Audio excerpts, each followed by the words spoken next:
Chapter 1. A stormy night. The arrival in Doha in the southwestern region of the Tiando Empire, in the province of Fasnuo, a vast wilderness lay before two figures sprinting swiftly, as if pursued by some terrifying entity. Both individuals bore numerous wounds, their bodies stained with blood, suggesting that they might collapse at any moment.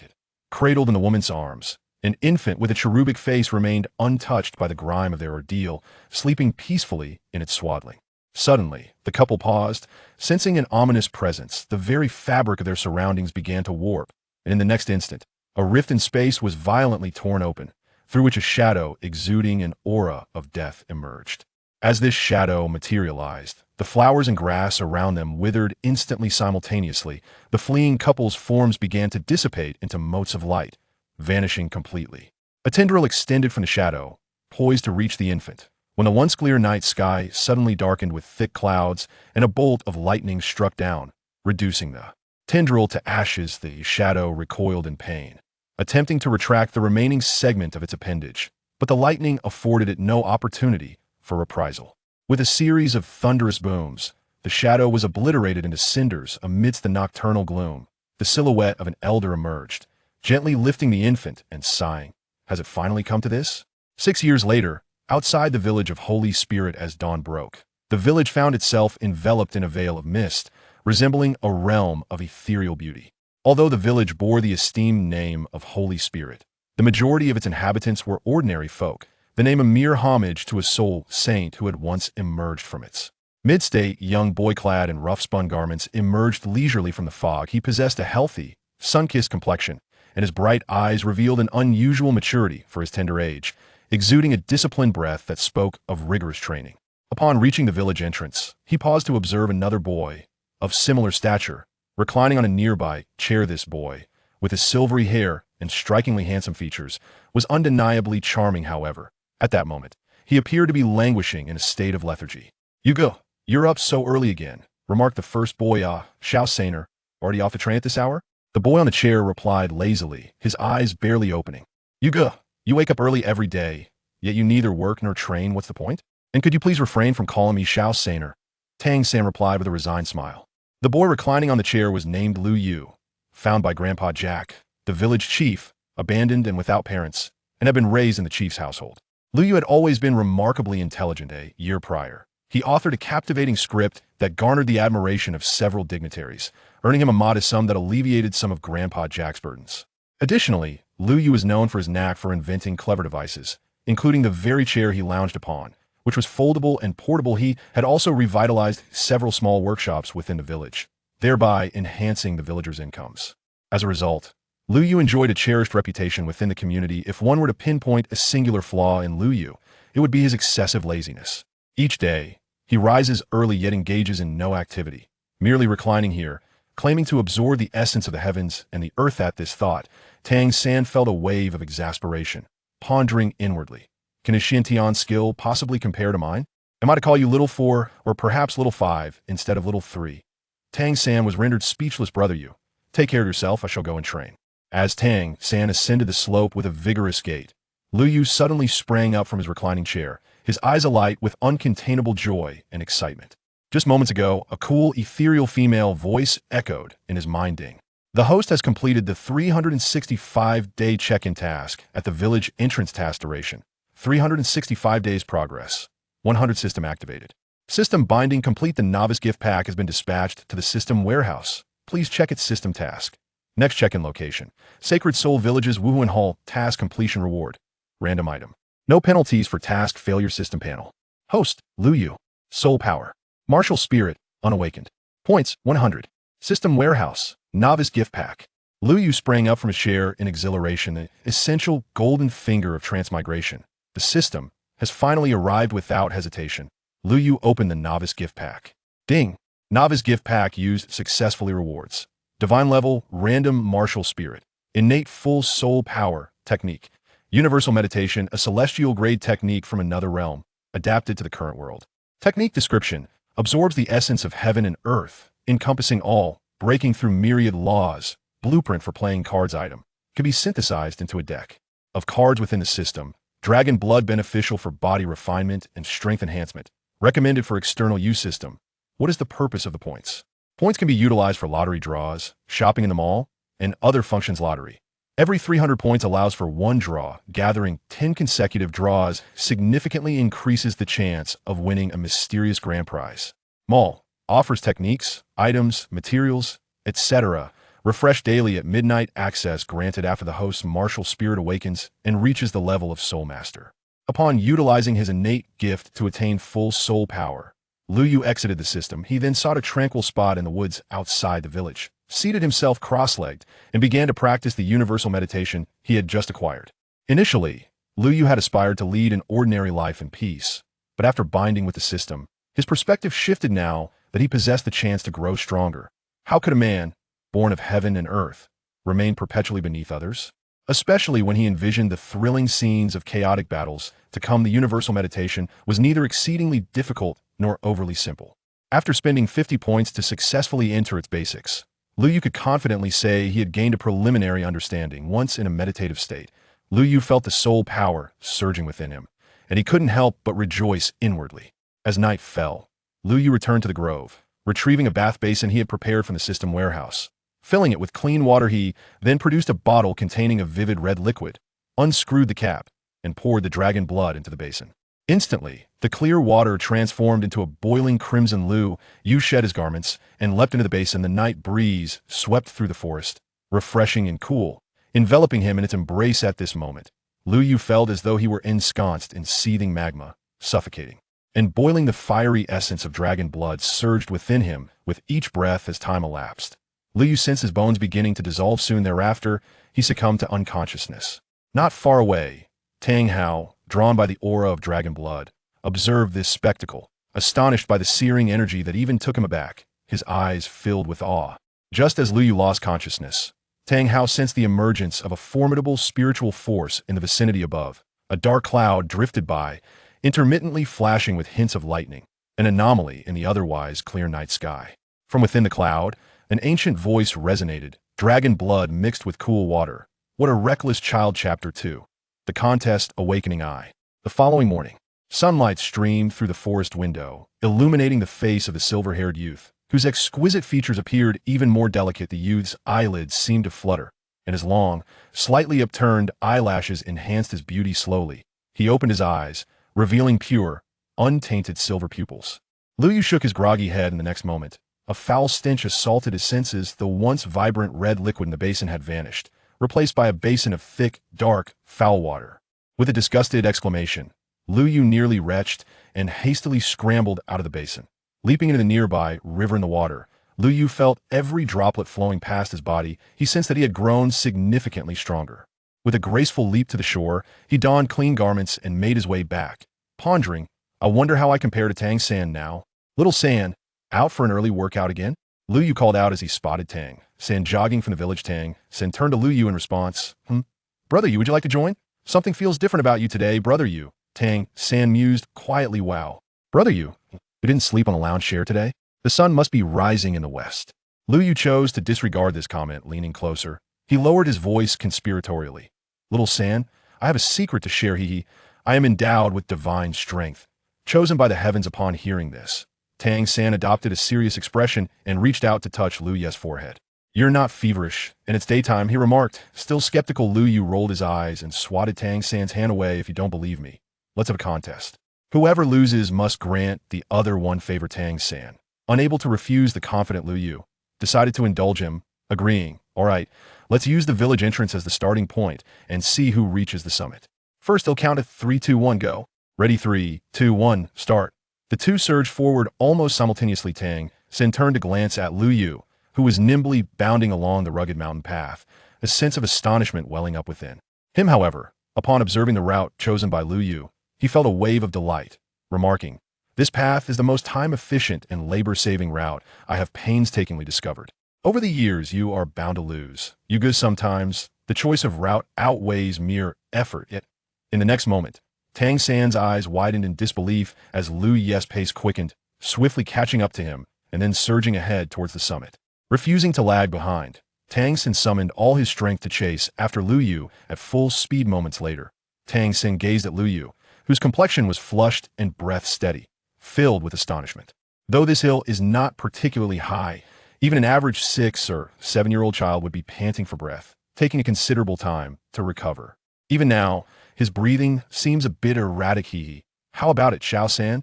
Are you convinced? Lu Yu teased. All right, I can speak. Yuga, what do you wish for me to do?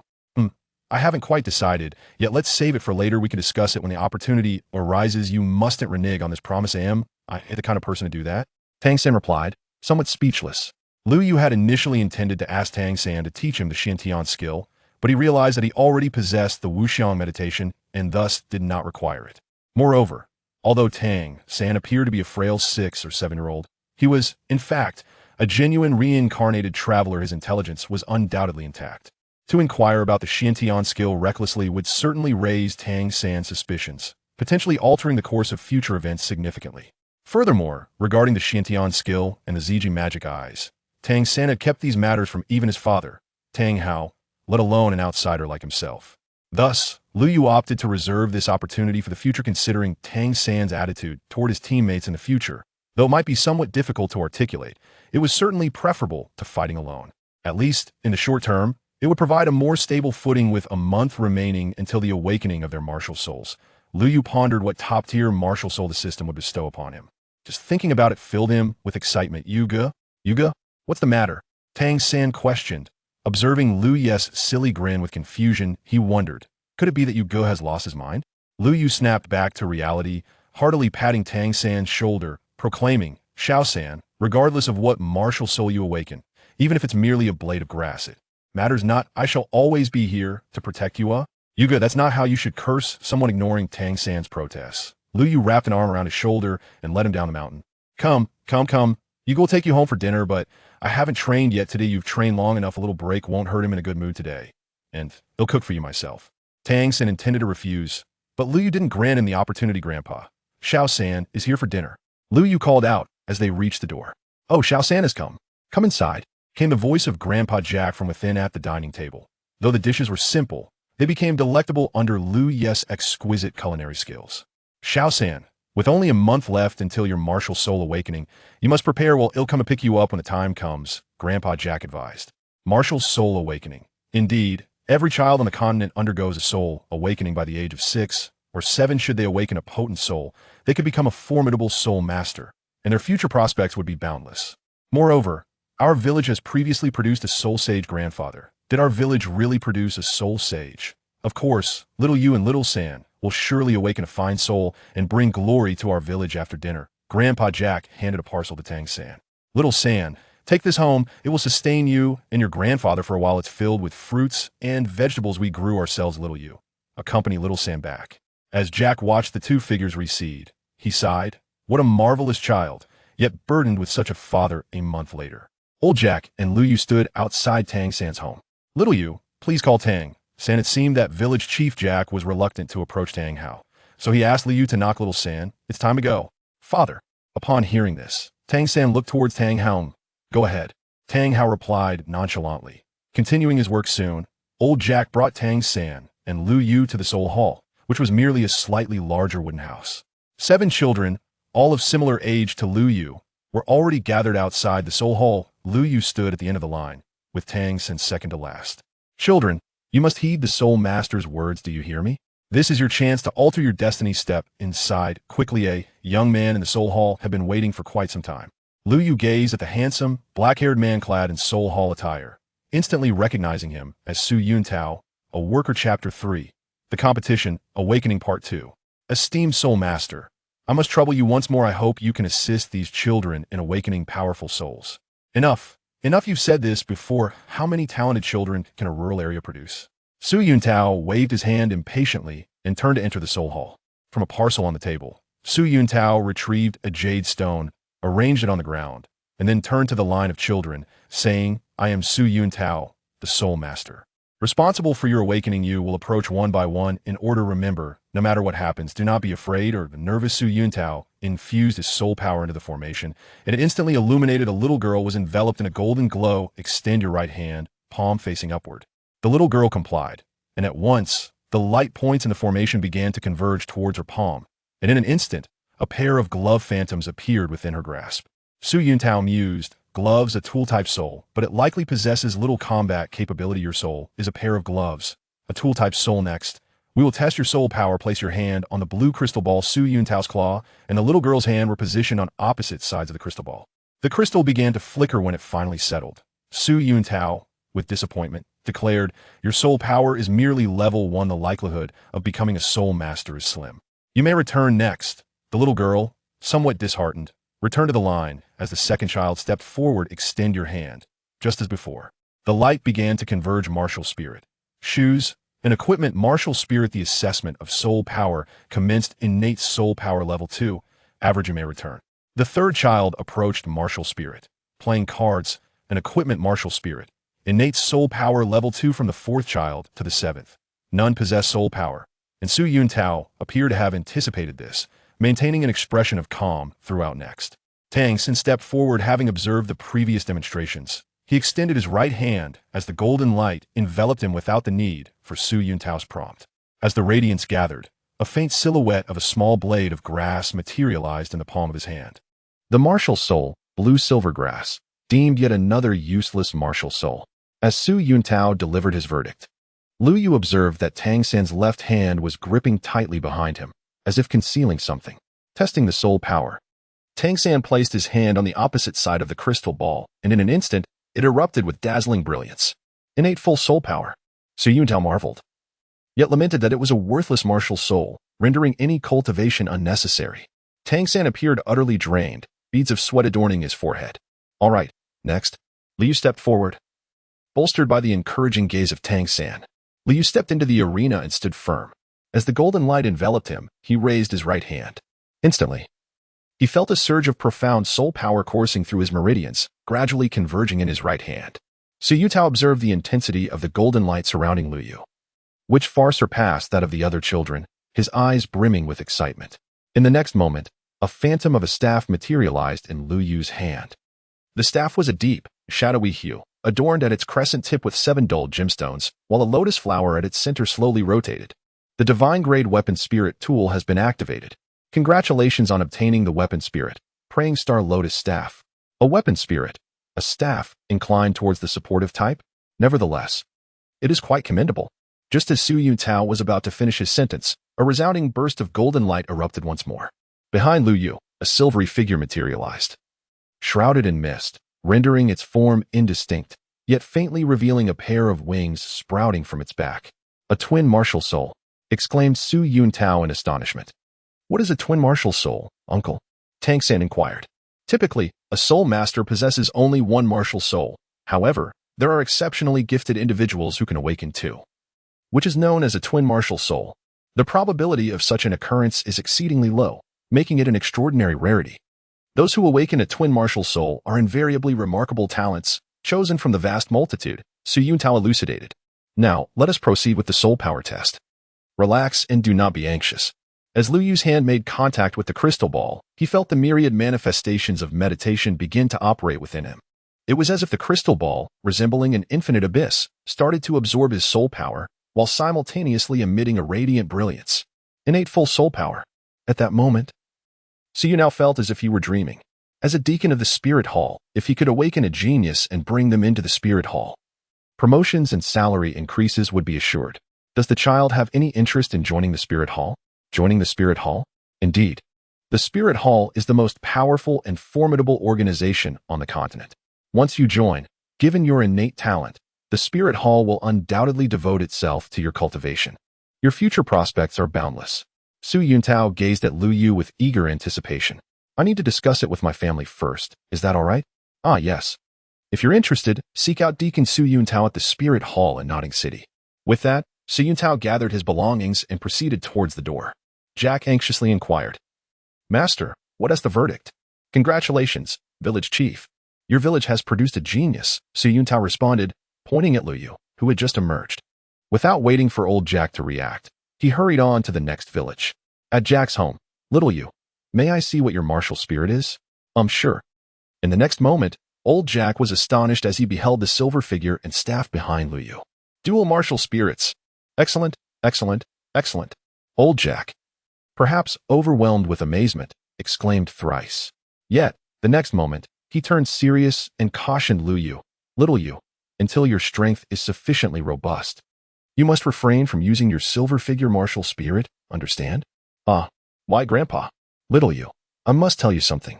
On the continent, everyone awakens their martial spirit upon reaching a certain age, and each child's martial spirit is influenced by their parents. This is why some powerful factions endure through the ages. They possess their own inherited martial spirits. Although there is a possibility for martial spirits to mutate, the probability is quite low. The chances of an ordinary person awakening a powerful martial spirit are exceedingly rare." At that moment, Lu Yu appeared calm on the surface, yet his heart was filled with astonishment. "Old man, aren't you an ordinary person? How do you know all this? Have I stumbled into the wrong story?" Suppressing his astonishment, Lu Yu inquired, "So, according to your words, my parents must also be formidable soul masters? Why, then, have they not sought me out?" "Oh, my dear Yu, your current strength is still insufficient. When you become powerful enough, you will naturally reunite with them. This is a legacy left to you by your parents." Old Jack produced a silver token and a simple ring. "This ring came to me by chance. It is a soul guide capable of storing items, with a capacity of 50 cubic meters. It is now yours." Grandfather, Tang Sen also possesses innate full soul power, yet his martial soul is blue silver grass. "Ah, it seems our village shall produce 2 soul masters this year. There remains a slot for an apprentice. Let us grant it to Xiao San. Our family has a bookstore, and I have saved enough to cover your tuition. What do you say?" "I'm fine with that," Lu Yu replied. "Very well, rest early. Tomorrow, I shall discuss matters with Tang Hao." Old Jack appeared to recall something, expressing a hint of disdain. Chapter 4. The Lottery. Golden Legend. Lu Yu leaned against the headboard, gazing absent-mindedly at the ring and token in his hand. The revelation from Village Chief Jack that evening had left him utterly astonished. In the original narrative, the storyline surrounding Grandpa Jack was limited to the beginning and the end, providing no evidence of his prowess as a formidable soul master. However, it now appeared that Grandpa Jack was undoubtedly concealing certain truths. The original work offered scant details about Village Chief Jack, rendering his significance nearly imperceptible. Furthermore, the only institution capable of bestowing the angel martial spirit across the continent was the Martial Spirit Hall. Could it be that my parents are somehow connected to the Martial Spirit Hall? But that is impossible. Who is speaking?" The sudden voice startled Lu Yu, but he quickly regained his composure. "System? Indeed, it is I, the System. Do you possess any knowledge about this? You are currently too weak. Revealing anything would be futile. Enough of this topic. Congratulations, host, for completing the Martial Spirit Hall check-in task at Holy Soul Village, earning 200 points, a 10-fold draw. Your soul power has reached level 10, unlocking the marketplace. Host, Lu Yu soul power, level 10, Soul Master, Martial Spirit, Prayer Star Staff.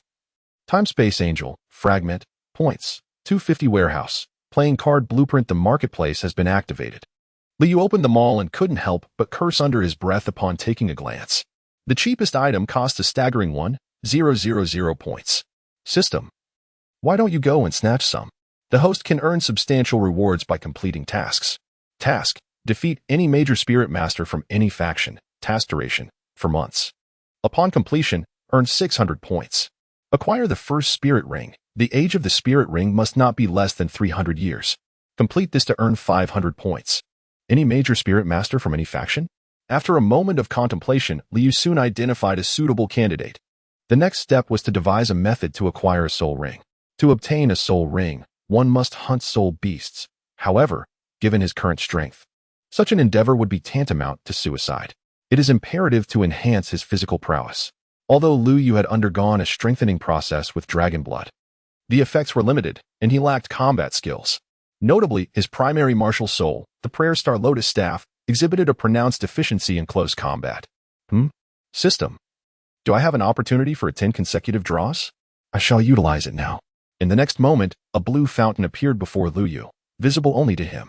Almost instantaneously, the water began to swirl gently, growing increasingly turbulent with the passage of time. Suddenly, 10 beams of light shot forth from the fountain, and 10 luminous orbs darted around the room, leaving behind long luminous trails. Abruptly, Lu Yu's gaze caught a glimpse of gold. A golden light. In the next instant, the 10 orbs aligned neatly before him. Congratulations, host, you have obtained the soul guiding device, the piercing crossbow, the martial art Tai Chi, and 8 dumplings have been stored in your inventory. Liu retrieved the Break Song crossbow from the system. The crossbow's body shimmered in a deep azure hue, adorned with swirling cloud patterns. Unlike traditional crossbows, the Break Song crossbow lacked arms on either side. Instead, it featured 3 slender black tubes, akin to sleeve arrows, designed to be worn upon the forearm. In a grove beyond the village, a figure darted swiftly through the trees, sprinting with fervor. Liu propelled himself upward, leaping from branch to branch, honing his agility. Then, with a powerful bound, he soared into the air, his right arm raised. Swiftly, 3 arrows whizzed forth, striking the bullseye on a tree with impeccable precision. Liu Yu executed a stylish backflip, landing gracefully. After several days of practice, Liu Yu had become acquainted with the capabilities of the Break Song crossbow. By channeling his soul energy, he could launch 3 arrows in succession or a single shot, with a 5-second cooldown after depleting the arrows before he could use it again. Liu Yu concealed his crossbow, deftly hidden within the folds of his sleeve, rendering it undetectable. He then hoisted a basket of stones, engaging in a variety of arduous training routines. This basket weighed no less than 100 pounds, placing a tremendous strain on his physique. Yet, at this moment, Liu Yu appeared remarkably at ease. He jogged, performed squats, and executed weighted push-ups, exhausting every conceivable exercise within his repertoire. Indeed, as his physical prowess escalated, the challenge of assimilating dragon blood intensified, necessitating an increase in training intensity. Previously, Liu had merely transformed the dragon blood into energy. He had not fully digested it. Currently, this dragon blood resided within his dantian, awaiting utilization. With each breakthrough of his physical limits, a portion of the dragon blood would extricate itself, fortifying his body. However, Liu had reached a plateau. After completing his training, he had only worked up a slight sweat and realized the need to amplify his strength training. In that moment, he recalled the chaotic cloak hammer technique from the original text. The most formidable aspect of this technique lay in its ability to leverage force against force, where each strike compounded the previous one's power. Theoretically, each successive strike would surpass its predecessor, allowing for infinite accumulation, provided one could endure the exertion. Liu recalled that Tang Hao, known as the Dolua, possessed the formidable ability to wield 81 hammers, or was it some other number? The idea of having Tang Hao impart his knowledge to him was clearly out of the question. In the original narrative, Tang San awakened the Haotian hammer, a top-tier martial soul, which compelled Tang Hao to reluctantly teach him. Furthermore, with his own martial soul being a staff, he had no need for such overwhelming power. Nevertheless, one could utilize the strength of others to their advantage. Liu suddenly recalled that he had seemingly won a book on Tai Chi during a previous lottery. The principle of using force against force for ounces deflecting 1,000 pounds is indeed a treasure passed down by our ancestors. With a clear purpose in mind, Liu cast aside the stone basket and hastened towards Tang Hao's blacksmith shop. "Uncle Hao, do you have any larger pieces of iron?" Upon arriving at the forge, Liu was surprised to find village chief Jack engaged in conversation with Tang Hao, while Tang San was diligently practicing his blacksmithing skills. It appeared that Tang San had already mastered the chaotic hammering technique and was honing his craft. Village chief Jack, upon seeing Liu enter the shop, felt a flicker of astonishment. "Little Yu has been elusive these past few days. What brings him here now?" Earlier that morning, Jack had sought out Tang Hao to discuss the possibility of sending Tang San to school. Initially, he anticipated a lengthy discussion, but to his surprise, Tang Hao readily agreed. Old Jack nearly doubted his own hearing. "What did you say?" "I said I consent to Tang San attending the Soul Master Academy in Notting City and becoming a Soul Master." "Excellent. In a few days, I shall come to fetch Little San. There happens to be an opening for a work-study student in the village, which I have discussed with Little Yu. We shall allocate this spot to Little San, allowing the 2 children to travel together. The village will cover the expenses, so you need not worry. I have no objections." Satisfied with the response, Old Jack turned to leave. "Uncle Hao, do you have any larger raw iron?" "We do have some. What do you need it for?" "Hee. You will find out in due time. How much do you require?" "About 50 pounds, preferably several pieces." As Liu Yu departed, he discreetly took a hammer, and Tang Hao, noticing, chose to remain silent. Liu Yu contemplated forging a complete set of heavy armor from these iron pieces, thereby elevating the intensity of his training. Tang San observed Liu Yu's departure and mused, "Brother Yu must be seeking to strengthen himself, but what does he require this iron for? He has no experience in blacksmithing." Tang Hao, overhearing, expressed his curiosity. "Xiao San, you mentioned that Liu Yu has awakened a twin martial soul, and one of them is an angelic soul?" "Yes, but that soul is shrouded in mist, making it difficult to discern," Tang San replied. Tang Hao murmured thoughtfully, what is this young man's true origin? First, he possesses dragon blood, and now this martial soul? Could it be father? Is something the matter? Tang San inquired, noticing his father's contemplative silence. It's nothing. Now, cease your hammering. I will demonstrate the technique for you once more. Pay close attention to my posture and movements. Chapter 5. The journey begins to Notting City days later. Tang San wiped the sweat from his brow and set down the iron hammer. The hammer techniques taught by his father were truly remarkable. He could manage only 8 strikes at most. What could brother you be doing these past few days? After completing the task assigned by Tang Hao, Tang San hurried to the village chief's home in search of Lu Yu. Recalling that Lu Yu had recently sought iron and hammers from his father, Tang San felt a surge of curiosity. Could brother you be aspiring to learn the craft of forging? However, only my father possesses a bellows and forge in the village. What use is there in merely hammering iron? Upon arriving at the village chief's house, he was informed that Lu Yu was not present. Inquiring about Lu Yu's whereabouts, village chief Jack revealed, Lu Yu has been venturing into the small woods before dawn and returning at night, covered in dirt. With that, Tang San hastened toward the small woods. Upon entering, he soon heard a series of rhythmic clinking sounds and followed the noise. The next moment, he was astounded. What is this? In the distance, Lu Yu was wielding a hammer, striking a piece of raw iron. Each time the hammer fell and rebounded, Lu Yu's upper body would twist in a graceful arc before striking again, each blow stronger than the last. This is the technique of leveraging force, the chaotic wind hammering method. Could it be that my father has also instructed brother Yu? No. Brother Yu has visited the blacksmith shop these days. Is it possible he has discovered this technique on his own? The more Tang San pondered, the more incredulous he became. He had learned this skill under his father's guidance, while Lu Yu had seemingly uncovered it independently. Notably, Tang San counted. Lu Yu had delivered a full 30 strikes in one breath. When his father had demonstrated, he had managed only 36 strikes in one go. Brother Yu's talent is truly fearsome. I cannot allow myself to lag behind.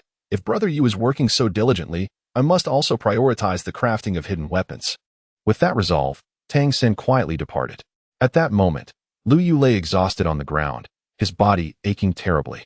Suddenly, a warm current surged from his dantian, swiftly dissipating the soreness and fatigue. The dragon blood had absorbed another portion.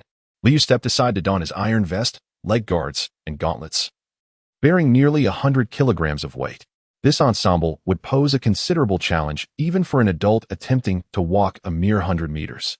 However, after putting it on, Lu Yu felt the pressure coursing through his limbs and performed a few jumps in place. For the past month and a half, he had been clad in this weighted gear, shedding it only during sleep, and even during meals, he remained encased in his armor. After this period of acclimatization, Lu Yu had grown accustomed to the burden. With the start of the academy approaching, he realized that less than a month remained until the deadline set by the system. And soon he would undertake tasks alongside Su Yutao. To Lu Yu, Su Yutao now appeared as a living point of merit. At that moment, in the Notting City branch of the Spirit Hall, achoo! What was happening? Why had he been sneezing incessantly in recent days? Was he coming down with a cold? Su Yutao murmured to himself. Meanwhile, Tang San added more firewood to the stove and poured a bit more water into the porridge, ensuring his father could enjoy a warm meal upon rising. Old Jack and Lu Yu were already waiting at the door. And perhaps because they were heading into the city today, Grandpa Jack had donned a new outfit, looking considerably more spirited. Come on, Xiao San. That lazybones won't be getting up anytime soon, called Village Chief Jack. Shoo, Grandpa, keep your voice down. Father dislikes being disturbed while he sleeps. Tang San gestured for silence as he shouldered his bundle and departed. On their way, Tang San occasionally glanced back. Tang San, are you reluctant to part with Uncle Tang Hao? Lu Yu inquired curiously. A little, perhaps. Village Chief Jack smiled faintly. That old drunkard must have done some good deeds in his past life to have such a sensible child like you. Grandpa Jack, could you tell me about the academy? Tang San redirected the conversation. Village Chief Jack chuckled. Certainly, the academy is a place of learning. Since Holy Spirit Village is not far from Notting City, the trio reached their destination in less than half a day. Though Notting City is not regarded as a large city within the Tiando Empire, it still bustles with activity. After escorting the two to the academy's entrance, old Jack reminded, you two must focus on your studies and listen attentively in class. Strive to become exemplary soul masters upon your return, understood? Grandpa has matters to attend to in the city. You both go in on your own, and Xiao Yu. Take good care of Xiao San, understood? Don't cause trouble or engage in fights, remember? Yes, Grandpa, we will be obedient. You go ahead with your business, Liu Yu replied. Old Jack turned and left, while Tang San and Liu Yu made their way towards the school. Hey, where did these children come from? This is not a place for your unruly antics. Be gone. As they approached the school gate, a voice filled with disdain reached their ears. Liu Yu hastily retrieved a certificate from his pocket and presented it to the guard, saying, Sir, we are the new students enrolling this year. The guard cast a disdainful glance at the certificate, smirking derisively as he retorted, You? Which village of refuse could possibly produce a soul master? Innate full soul power with blue silver grass. Ha ha ha, you could not be more amusing. A pitiful martial soul from such a wretched place. With that, the guard contemptuously tossed the certificate to the ground, scoffing, Those prominent families in the city can hardly produce even one with innate full soul power. And you think this impoverished backwater could yield two? Ha, two unwanted bastards. Upon hearing this, Liu's expression shifted dramatically, and a surge of rage ignited within him.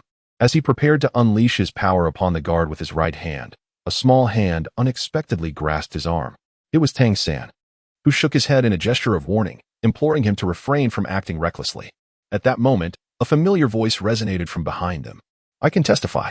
As Liu Yu and Tang San turned to look back, a familiar figure approached them. Master Su?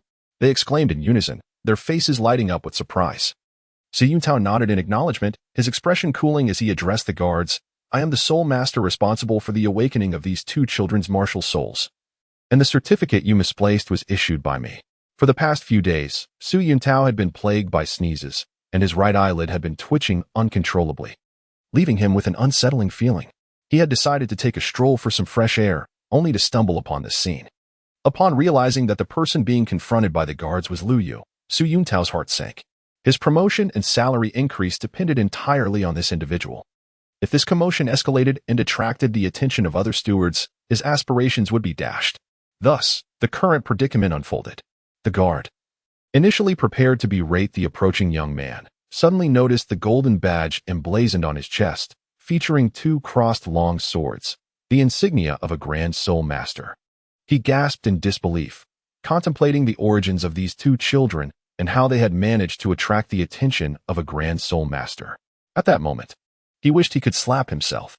The guard, now acutely aware of the gravity of the situation, felt a chill of despair. What could possibly be happening? In the distance, a figure approached. Chapter 6, The Master Appears, Seeking Apprenticeship? What is going on? A raspy voice echoed through the air. Liu looked up and saw a moderately built, slender man approaching from the distance. Clad in black attire, the man appeared to be in his 40s or 50s, sporting a pragmatic crew cut and possessing an unremarkable appearance. His hands were clasped behind his back, and there was a hint of languor in his expression that bore a resemblance to Tang Hao. This was Master Yu Xiaojiang, the esteemed teacher of Tang San in the original narrative, hailing from the Blue Electric Tyrant Dragon clan.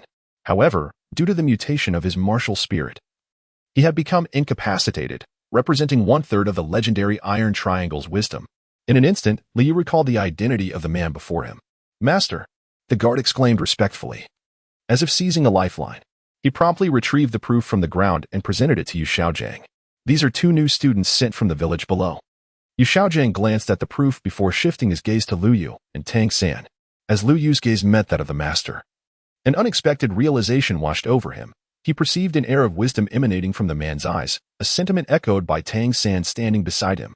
Esteemed sir, he began, I extend my sincerest apologies on behalf of the Academy for the earlier incident.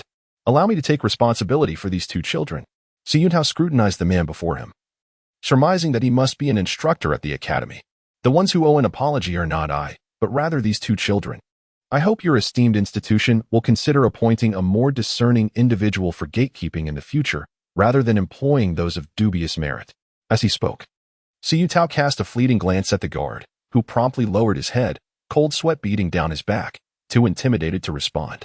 The master then turned his attention to Liu Yu and Tang San, forcing a smile that was less than genuine. You two, come with me.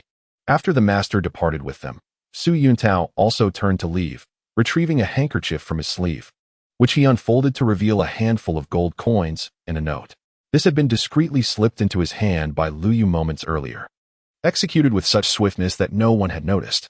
Upon reading the note, Su Yuntao smiled knowingly. This clever lad. Ding. Congratulations, host, on successfully completing the initial check-in task at the Notting City Primary Soul Master Academy. You have earned 200 points. The weapon, Black Gold Staff, has been deposited into the system warehouse. Please be sure to check your inventory. As Liu stepped through the school gates, a prompt echoed from the system. At that moment, Tang San was engaged in conversation with the master. I apologize for the trouble earlier, Master, Tang San remarked. The master waved his hand dismissively, saying, I am not a teacher. I merely drift through this institution, consuming and enjoying the offerings like anyone else. You may address me as master, not as a teacher. If you're not a teacher, then you must possess considerable prowess, Tang San replied. Oh, what leads you to such a conclusion? Though you are not a teacher. The two guards earlier showed you great respect, and your ability to represent the academy indicates a position of high standing. Tang San swiftly articulated his conjecture. Liu couldn't help but marvel at the finesse with which the third party flattered. The praise was impeccably crafted. The master erupted into hearty laughter, declaring that the title of teacher was not one to be bestowed lightly. Both of you possess innate full spirit power, he paused, a glimmer of shrewdness flickering in his eyes, and you are also the bearers of dual martial souls. As for me, a mere lodger leading a life of indulgence, I am hardly worthy of being your mentor. Upon hearing this, Tang San was momentarily taken aback. The certificate held by Yuga indicated that he was a dual martial soul. Yet the fact of his own dual martial souls had been shared with no one but his father. Even during his awakening, he had kept it well concealed. Liu sighed softly, acknowledging the master's brilliance. As a time traveler, he possessed an omniscient perspective that revealed Tang San's dual martial souls. Yet the master discerned the secret of Xiao San solely through a theoretical framework. This was truly remarkable. No, you possess exceptional abilities, master. You can determine my dual martial souls merely from a single piece of evidence. It is likely that no other instructor in the Soul Master Academy could rival your insight. Tang San spoke slowly. Might you consider being my mentor? This was a decision Tang San arrived at after careful contemplation. He had only confided in his father about his dual martial souls, yet the person before him unveiled the truth with such clarity, it was almost inconceivable. The master laughed heartily. Very well. Since you have taken the initiative to become my disciple, I shall embrace this opportunity. Tang San, do you know how I discern that you possess dual martial souls?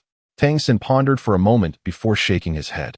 The master then turned to Liu Yu, inquiring whether this young friend was aware of the answer. Liu Yu was taken aback for a moment. Me? The master smiled and nodded. I presume it is due to this certificate, Liu Yu said, shaking the document in his hand. The master remained silent, gesturing for him to continue. This certificate clearly states that the blue-silver grass is a useless martial soul, yet it possesses innate full soul power. However, I am at a loss as to how such a conclusion was derived. Although Liu Yu usually enjoys watching anime and reading novels, he predominantly remembers only the thrilling battle scenes and extraordinary skills, failing to retain the fragmented theoretical concepts. As for deductions, Liu Yu merely glanced at the master's proof and relied on conjecture. However, upon hearing this, Yu Xiaojiang was taken aback. This child possesses an astonishingly keen observational skill. He was able to deduce the reason behind the dual martial souls from just a few casual glances. These two children are extraordinary indeed. Proof? At that moment, Tang San was still perplexed. Yes, it is indeed proof. The master remarked with a smile, this young friend is truly astute. I derived my conclusions from your proof. I have investigated over 670 soul masters with blue-silver grass martial souls on the continent, and only a third of them possess soul power. And among them, merely at level 1. According to one of the 10 core competitive advantages of martial souls I have researched, the quality of a martial soul is directly proportional to its soul power, and clearly, blue-silver grass does not fall within this category. I understand what you might say. There are always exceptions.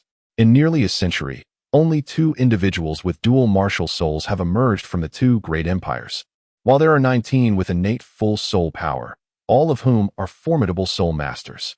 Among them, 2 hail from ordinary backgrounds and possess innate full soul power due to martial soul mutations, yet your blue-silver grass has evidently not undergone such a change. Therefore, I surmise that you must possess another martial soul to support you. The master spoke slowly, directing his gaze towards Tang San. Tang San was left in a daze by the master's words. Meanwhile, Liu remained skeptical. This theory only applies to individuals from the Dolua continent, and Tang San is not one of them. Tang San's dual martial souls are inherited from his parents, and his innate full soul power is a result of his cultivation of the Xiantian skill.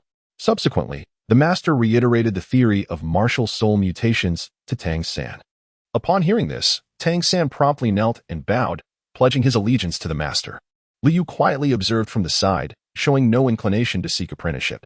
Brother Yu, are you not going to become a disciple? Tang San inquired after being assisted to his feet by the master. The master, smiling, also turned his gaze towards Liu Yu. To be candid, he too was intrigued by the origins of this youth's silver angelic martial soul. The aura surrounding the boy did not resemble that of a commoner nor that of a noble. Moreover, the martial souls of the Martial Soul Hall did not possess a silver hue. Liu Yu slowly shook his head and said, "The master cannot assist me." Upon hearing this, Tang San furrowed his brow. However, the master remained unfazed and waved his hand, saying, "If you do not wish to pledge your allegiance, then do not." The master regarded Liu Yu with a hint of admiration and continued, "I can personally introduce you to a mentor, for you are endowed with innate full soul power and must hunt soul beasts to obtain your first soul ring. Of course, if you have any questions regarding soul rings or soul beasts, feel free to consult me at any time." He genuinely appreciated this young man. Had it been anyone else, he would have shown little interest. Chapter 7.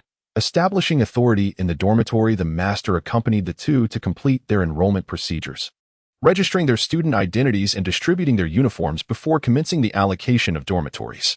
As Liu Yu was not a work-study student, he and Tang San were placed in separate accommodations. The work-study students resided in the 7th dormitory, whereas Liu Yu was assigned to the 6th. The 6th dormitory housed the offspring of nobility. After the supervising teacher escorted Liu Yu to the 6th dormitory, he departed. "Brother Yu, once you've settled in, let us go to the dining hall together," suggested Tang San. "All right, see you shortly," Liu Yu replied. The dormitory building comprised 3 stories, with the 7th dormitory located on the ground floor and the 6th on the 2nd. As Liu Yu arrived at the entrance, he overheard several voices within. "Boss, I just heard from the dorm supervisor that we have a new student in our dorm." "A new student? What's the matter?" "It seems this fellow hails from the countryside, and he has a work-study companion who has been assigned to dorm 7. From the countryside, a work-study student, just a country bumpkin, right? Perfect. We could use someone to serve us tea, wash our clothes, and clean the floors. Let us have this bumpkin toil for us without charge. How delightful that would be. What if he turns out to be a troublemaker? What of it? Just let it be. He is merely a newcomer from the countryside. How much trouble could he possibly cause? If he dares to resist, we'll have him searching for his teeth."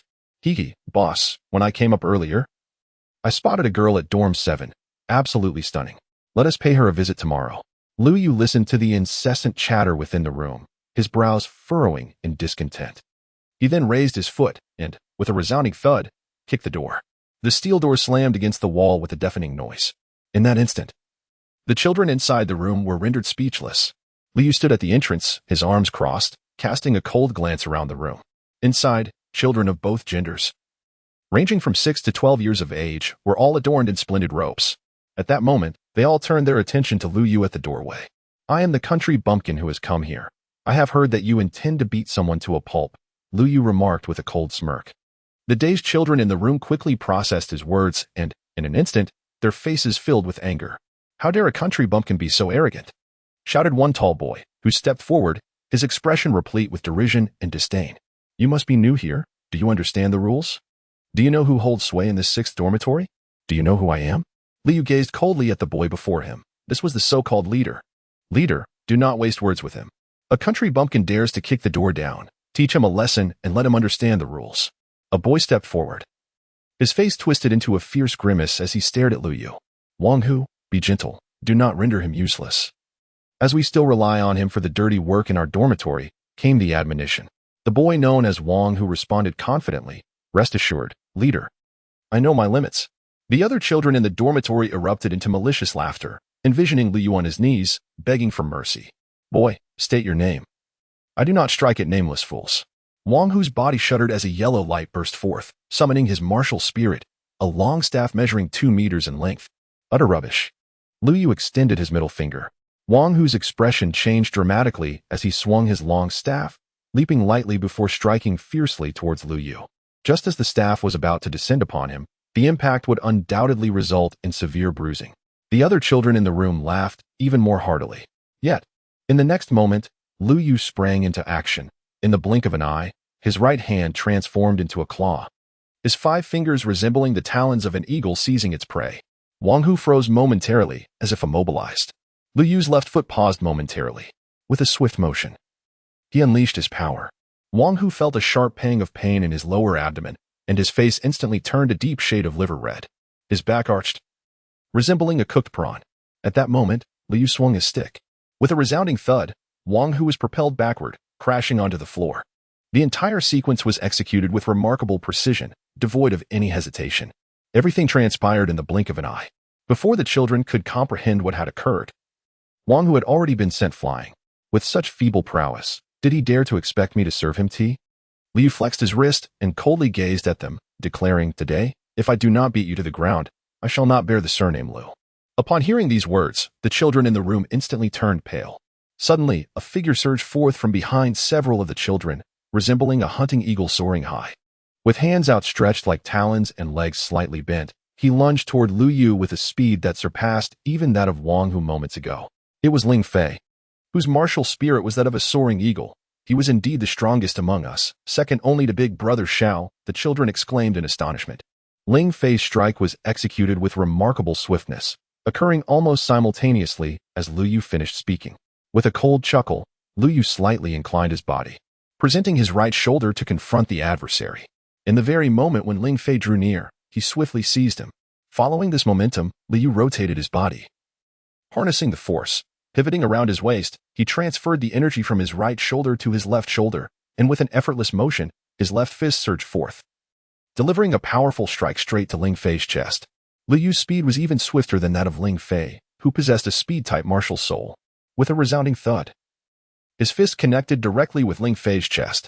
The latter was sent flying backward, mirroring the posture of Wang Hu moments before. In an instant, the entire sixth dormitory fell silent. All eyes were fixed in astonishment upon Lu Yu. They could scarcely believe that the three most formidable fighters of the sixth dormitory had been vanquished by him in the blink of an eye. Remarkably, he had not even shifted from his position. Lu Yu moved, lifting his foot and slowly advancing forward. The sound of his steps echoed, resonating like a heartbeat, causing everyone to instinctively recoil, save for the formidable Xiao Laoda, who remained steadfast. At that moment, all eyes turned to Xiao Laoda, the sole soul master among them possessing a soul ring. Wang Hu and Ling Fei, supporting each other, rose to their feet and regarded Lu Yu with icy glares. Silently contemplating the dire consequences of offending Xiao Laoda, death seemed imminent for this brash youth. Xiao Lai, casting a frosty glance at Lu Yu, spoke with a tone laced with disdain, "Young man, I am a true soul master. It is not too late to apologize. Are you certain you wish to oppose me?" Yet, Lu Yu remained unmoved, responding, "I have no intention of repeating myself, especially not to the likes of your father." At these words, Xiao Lai was instantly incensed. This insolent youth held him in utter contempt. First, he had injured Wang Hu and Ling Fei, and now he exhibited such arrogance. A country bumpkin, emboldened by a modicum of strength, dared to be so brazen. If this insolence went unchecked, how could he maintain authority in the future? Xiao Lai, a 6th-level student with the martial soul of the Gale Wolf and a 12th-level battle soul master, coldly demanded, "State your martial soul and rank. It is the rule." Lu Yu smiled softly.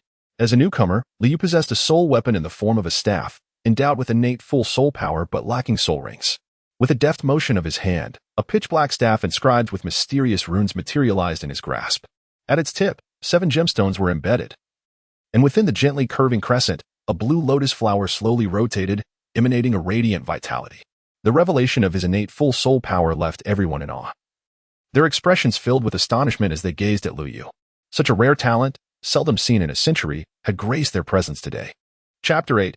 Conquest boss Ling Fei observed the staff in Lu Yu's hand, sensing the warm aura it radiated, which seemed to alleviate his injuries almost instantaneously. He scoffed. What of innate full soul power? A person without soul rings dares to be so arrogant. How formidable can an auxiliary weapon like a staff truly be? Without soul rings, what can he possibly use to contend with the boss? The boss is utterly unfazed by him. Encouraged by the crowd support, Xiao Lai suddenly felt a surge of confidence. Indeed, despite Lu Yu's innate full soul power, he was a bona fide soul master.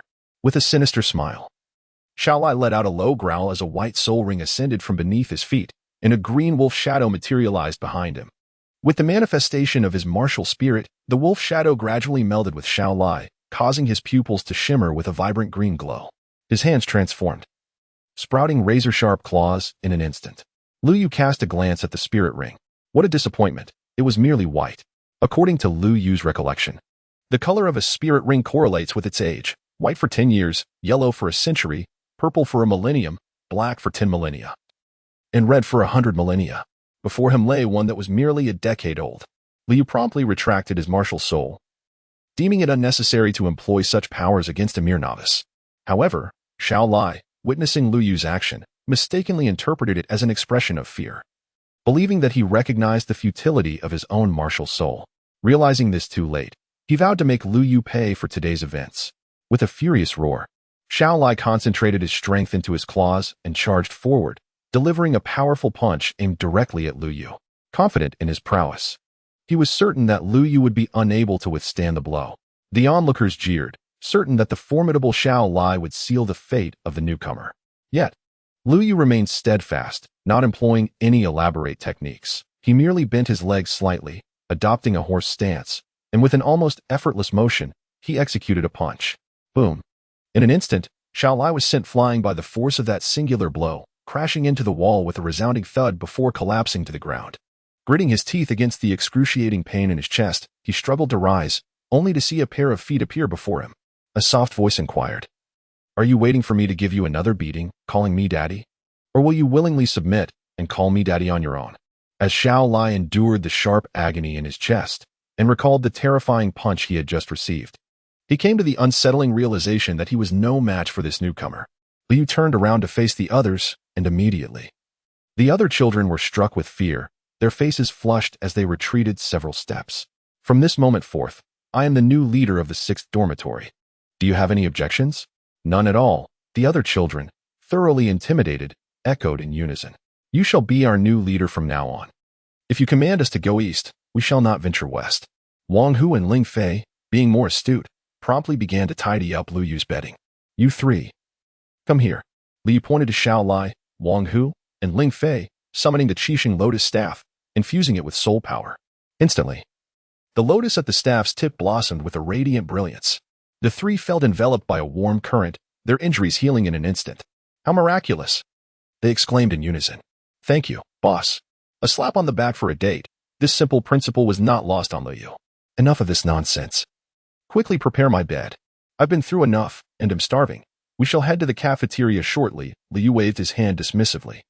Wang Hu and Ling Fei hurried off to arrange the bedding, while Xiao Lai, with utmost seriousness, gazed at Lu Yu and declared, from this day forth, you shall be my superior.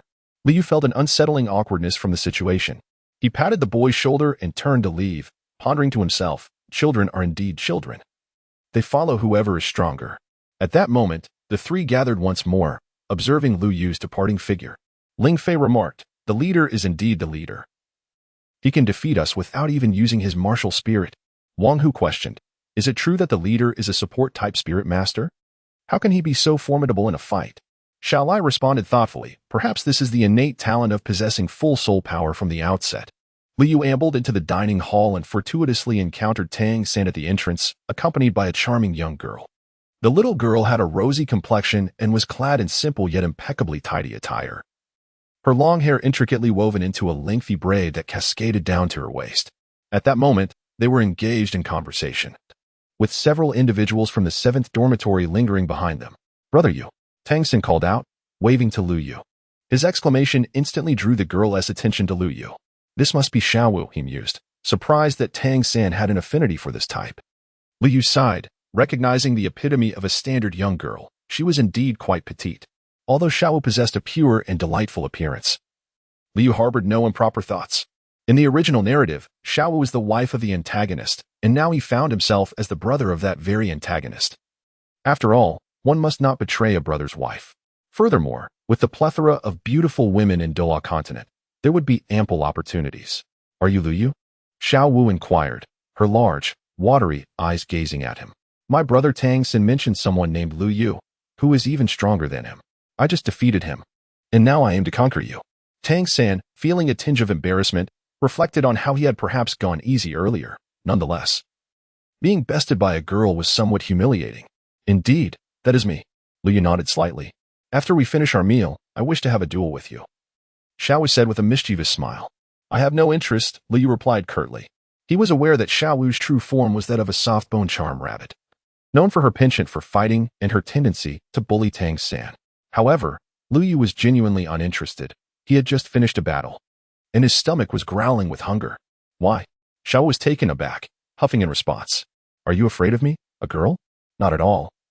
Lu Yu shook his head. It's primarily because you cannot defeat me. To be honest, Tang San was also curious about the extent of Lu Yu's strength.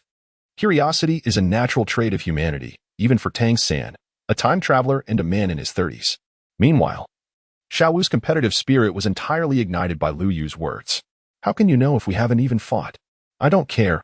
As a girl, I challenge you. Lu Yu, and you must accept. Seeing that he could not evade the request, Lu Yu reluctantly agreed, saying, Very well, I shall engage in the game with you. Lu Yu paused for a moment and said, But do you possess a soul ring? No, I don't. What's the matter? Then let us wait until you acquire a soul ring before we engage in battle. Xiao Wu's eyes sparkled with excitement. You said it. You must not go back on your word. I am endowed with innate full soul power, and when I return, let us first have a meal. Lu Yu gently touched his abdomen. In the interim, the master had come to seek out Tang San. Drawing the astonished gazes of the other work-study students in the 7th dormitory, the master was renowned within the academy as a prominent figure. Tang San, have you truly taken the master as your mentor? One of the work-study students could not restrain himself from exclaiming. Think carefully, Tang San. The master possesses only a soul power of 29 and is nearing 50 years of age, with little hope of ever breaking through to become a great soul master. He simply idles about the academy, indulging in leisure. You should be cautious. Silence. Speak another word, and I shall truly retaliate. Tang San coldly shot a glance at him before rising and departing on his own. Lu Yu shook his head. These work-study students were merely ordinary individuals, lacking Tang San's foresight.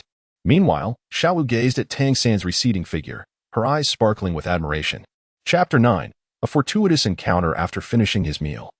Lu Yu did not return to the dormitory, but instead proceeded to the library, intending to seek out some materials to enhance his understanding of soul beasts and soul rings. Lu Yu initially anticipated a bustling library filled with patrons, yet to his astonishment, only a few scattered students occupied the space. Upon reflection, he recognized that this was the Dolua continent, a realm where the pursuit of knowledge, while significant, paled in comparison to the reverence bestowed upon strength.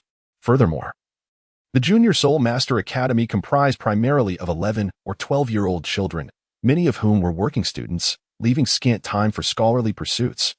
Although the library's records may not rival the detailed explanations of a master, they sufficed for Lu Yu's needs.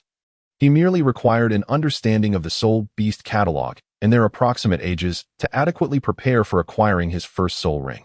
Soul beasts under 400 years typically lurked on the peripheries of the soul hunting forest, and with a modicum of caution, he deemed it manageable. Immersed in his studies, Lu Yu felt as though he had returned to the days of cramming for exams in his previous life. As the sun descended slowly, it left behind a splendid tapestry of twilight hues, the interplay of dusk's light casting warm colors across the sky and earth. Ding. Daily reading check-in.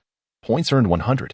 Lu Yu placed the book back on the shelf and turned, only to find a man clad in black staring intently at him, a familiar smile gracing his face. Master. What brings him here? The library of Nodding Academy was modest, comprising 2 floors, the first filled solely with foundational texts on soul beasts. With the master's vast knowledge, there seems little reason for him to seek information here. Could it be that he has come to find me? Just as Lu Yu pondered this, the master nodded in his direction. Follow me, he murmured softly before turning to leave, with Lu Yu closely trailing behind. Throughout the journey, the master remained silent. Yet Lu Yu could sense a gaze fixated upon him at all times. Lu Yu followed the master through a winding path, ultimately coming to a halt before a quaint wooden cottage. Come in, the master beckoned as he opened the door and stepped inside, inviting Lu Yu to follow. Lu Yu observed the numerous books neatly arranged within the room, remarking to himself, it seems even a master possesses a touch of obsessive-compulsive disorder. Master, have you summoned me for a particular purpose? Lu Yu could no longer contain his curiosity and inquired. Please, make yourself comfortable. The master seated himself behind an office desk and addressed Lu Yu. Lu Yu, I noticed in the records of the Spirit Hall that you possess innate, full spirit power and dual spirit souls. Is that correct? Indeed, Lu Yu nodded in affirmation. Could you perhaps demonstrate your spirit? He continued, reassuringly, rest assured, I harbor no ill intentions. Seemingly concerned that Lu Yu might misunderstand, he quickly clarified. Although Lu Yu was perplexed, he complied nonetheless. With a mere thought, The praying star lotus staff materialized in his hand, and a silvery figure emerged behind him. The master. Upon seeing the silver angelic martial spirit behind Lu Yu, widened his eyes in astonishment and abruptly stood up. He murmured to himself, "Indeed, if there is no mutation, then it must be genuine." Lu Yu, observing the master's reaction, could not help but inquire, "Master, do you know the origin of my martial soul?" The master replied gravely, "Well, I cannot guarantee it, but I possess considerable confidence. The renowned angelic martial souls on the continent originate from the martial soul hall. Yet they claim to be descendants of the sun god. However, there exists another place that harbors the inheritance of the angelic martial soul. Where is that?" Lu Yu retracted his martial spirit, for the angelic martial spirit was overwhelmingly powerful. Merely summoning it had consumed nearly half of his soul energy. Upon hearing the master seemingly knowledgeable about the origins of his martial spirit, Lu Yu's heart surged with excitement. If that were the case, he might uncover the whereabouts of his parents in this world. In his previous life, Lu Yu's parents worked far from home, and he had been raised by his grandfather in the countryside. It was only after his grandfather's passing that Lu Yu was brought to his parents' side, but tragically, just as he was about to enter university, an accident befell them. Thus, Lu Yu longed for a complete family. "I once journeyed across the continent in my youth." The master continued. "On one occasion, I lost my way and stumbled into a most enigmatic village. This village is not marked on any map, however, it undeniably exists. The inhabitants of this village awaken their martial spirits at a certain age without any guidance, and without exception, all manifest clock-related martial spirits." "What does this have to do with me?" Lu Yu inquired. "In the heart of the village stands a statue that bears a striking resemblance to your martial spirit. From the villagers, I learned that this is the deity they have revered through the generations." "A deity?" Lu Yu echoed, intrigued. "Indeed, and there is something extraordinarily mystical about it. The locals acquire their soul rings in a most unique manner. They never hunt soul beasts. Instead, whenever someone seeks to ascend, they pray to the deity, and the statue manifests its power to bestow upon them soul rings." "Do you recall the location of that village?" Lu Yu inquired anxiously. "Regrettably." The master shook his head. "When I emerged and attempted to retrace my steps, the village had vanished." "Vanished?" "Yes, it seemed to have disappeared into thin air." "Does my martial soul have any connection to that village?" Lu Yu asked, his mind clouded with confusion. "To my conjecture," the master continued, "that village is linked to a hidden sect, or rather, it serves as a conduit between the continent and the sect, and your martial soul embodies their inherited essence, which is the key to uncovering its whereabouts." Upon returning from the master, Lu Yu's consciousness lingered in the system space, continually reflecting on the master's words. "System. Is everything the master said true? There exists both truth and falsehood. However, given your current strength, knowing will serve little purpose. Your immediate priority is to acquire your first soul ring, enhance your power, and fulfill your tasks. Do not dwell on such matters," the system remarked dismissively. Lu Yu cast a glance at the system panel. Host, Lu Yu Soul Power, Level 10, Soul Master, Points, 550 Warehouse, Playing Card Blueprint Tasks, Defeat any major Soul Master, Points, 600, Obtain the first Soul Ring. With a lifespan of no less than 300 years, Points, 500, currently he had accumulated 550 points, and after acquiring the first soul ring, he would be able to redeem it 10 consecutive draws. As for the system shop, Lu Yu merely glanced at it before retreating, lacking any desire to explore further. The offerings included absurdities such as postnatal care for sows, 100 tips to become wealthy, and a domineering rich woman falls in love with me. Who knows where the system procured such items, and they were exorbitantly priced, each averaging 2,000 points. System, what is this nonsense? Why has everything become increasingly expensive? Wasn't it just 1,000 points last time? You get what you pay for. The stronger you become, the pricier it gets. This is highway robbery. Yes, indeed, it is robbery. Any objections? The system raised an eyebrow. What the hell? Are you saying I should accept being robbed? Do you believe I could unlink myself? For disobedient little hosts, this system reserves the right to obliterate you. Oh, Lu Yu was baffled. What kind of operation was this? What sort of system was this? Chapter 10, The Soul Hunting Forest, Part 1, in the morning. Lu Yu chose to skip class and went directly to the library to read. The courses at the junior college primarily consisted of rote memorization, which was exceedingly simplistic for Lu Yu, who possessed the myriad manifestations meditation. Furthermore, Lu Yu consistently ranked at the top of his class, allowing his teachers to turn a blind eye to his truancy. After lunch, Lu Yu sought out Tang San, only to find he was absent. likely having ventured to the soul-hunting forest with Master. In the afternoon, Lu Yu also set out. But he was not in a hurry to head to the soul-hunting forest. Instead, he first visited the Spirit Hall. The soul-hunting forest was a place where soul beasts were cultivated by the Empire, and entry required a hand command from the Spirit Hall, which Lu Yu naturally lacked. So he needed to seek assistance. The Spirit Hall in Nodding City was far grander than that of Holy Soul Village, comprising 3 stories, with a majestic golden giant sword adorning the entrance. "Child, this is the Spirit Hall, not a playground," a guard remarked as a young boy approached. "Hello. I am looking for Master Su Yutao. Please inform him that Lu Yu is here to see him." Upon hearing this, the guard regarded Lu Yu with a mixture of suspicion and curiosity, frowning slightly. "What does a child like you want with him?" Though perplexed, the guard complied. Before long, Su Yuntao emerged, gazing intently at Lu Yu, and spoke. "Little genius, have you decided to join the Spirit Hall? Come in, let us converse." "No. I am here to seek your assistance." "Seek my assistance?" Su Yuntao inquired, puzzled, before recalling that Lu Yu possessed innate full soul power and must be in need of a soul ring. "What sort of help do you require?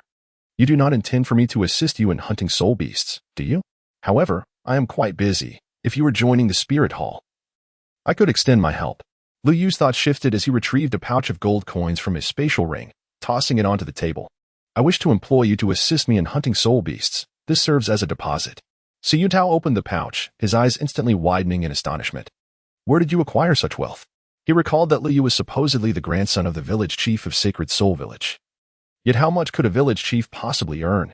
This pouch contained at least 300 gold coins, exceeding his entire monthly salary. "You need not concern yourself with that.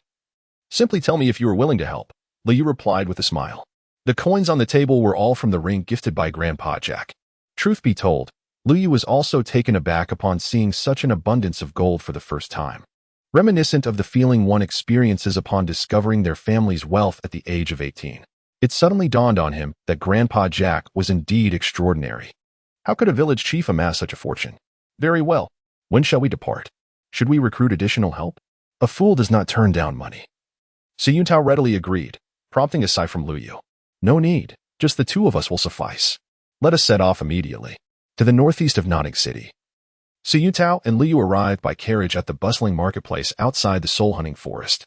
What a lively scene! As Lu Yu observed the market, memories of the temple fairs from his past life flooded back. A professional team, 5 needed, seeking a support soul master, boarding now, priority for healing types. Agile attack soul master, level 30, martial spirit shadow eagle, seeking a team.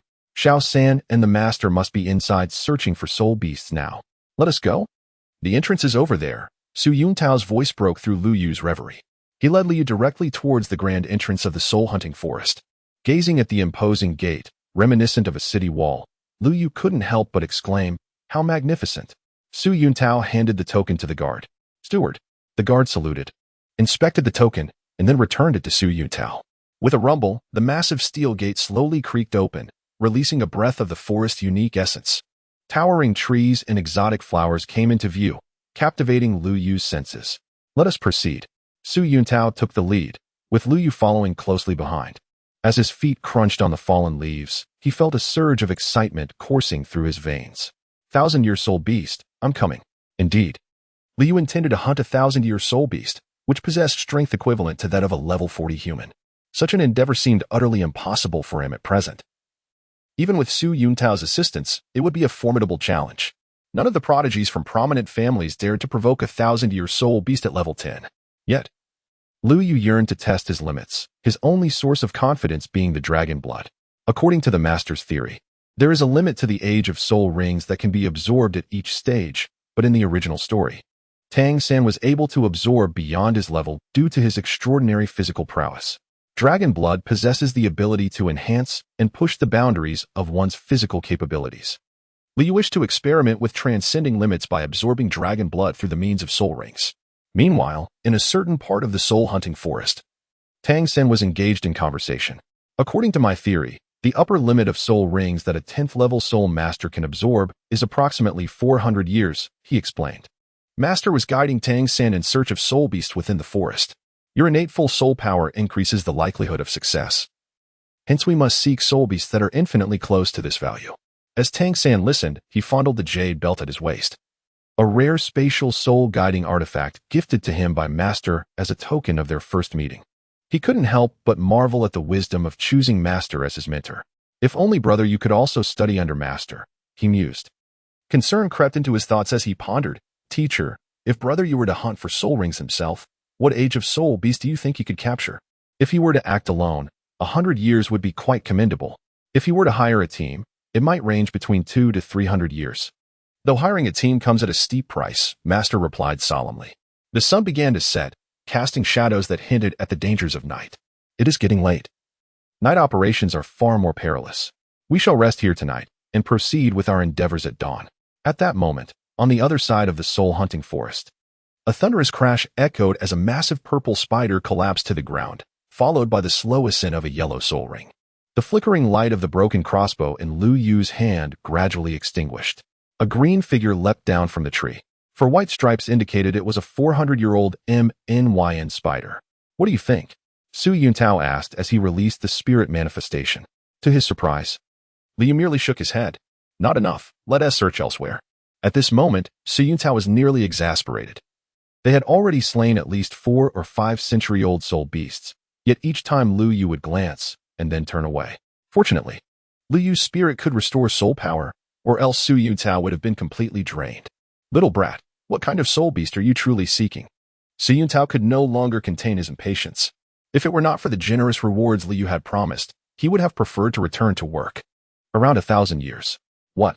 Su Yuntao suspected he had misheard. 1,000 years. In Su Yuntao's understanding, a typical soul master with a level 10 spirit ring would possess a white 10-year ring, and only those with exceptional talent might have a yellow 100-year ring. Yet, Liu aspired to absorb a 1,000-year spirit ring. Are you insane? Not to mention whether you can absorb it. The very question remains whether we could survive in front of a 1,000-year soul beast. I have a plan. Su Yuntao looked at Lu Yu, who seemed confident, and felt a wave of frustration. If you are scared, you can go back, but I cannot guarantee my joining the spirit hall under such circumstances. Do not use this matter to threaten me. Life is more precious than anything. For your safety, it is best you abandon this thought. Chapter 11. The Soul-Hunting Forest, Part 2. Oh dear, Uncle Tao, I will increase your payment. Liu unexpectedly began to act coy. It is futile. This is not a matter of money.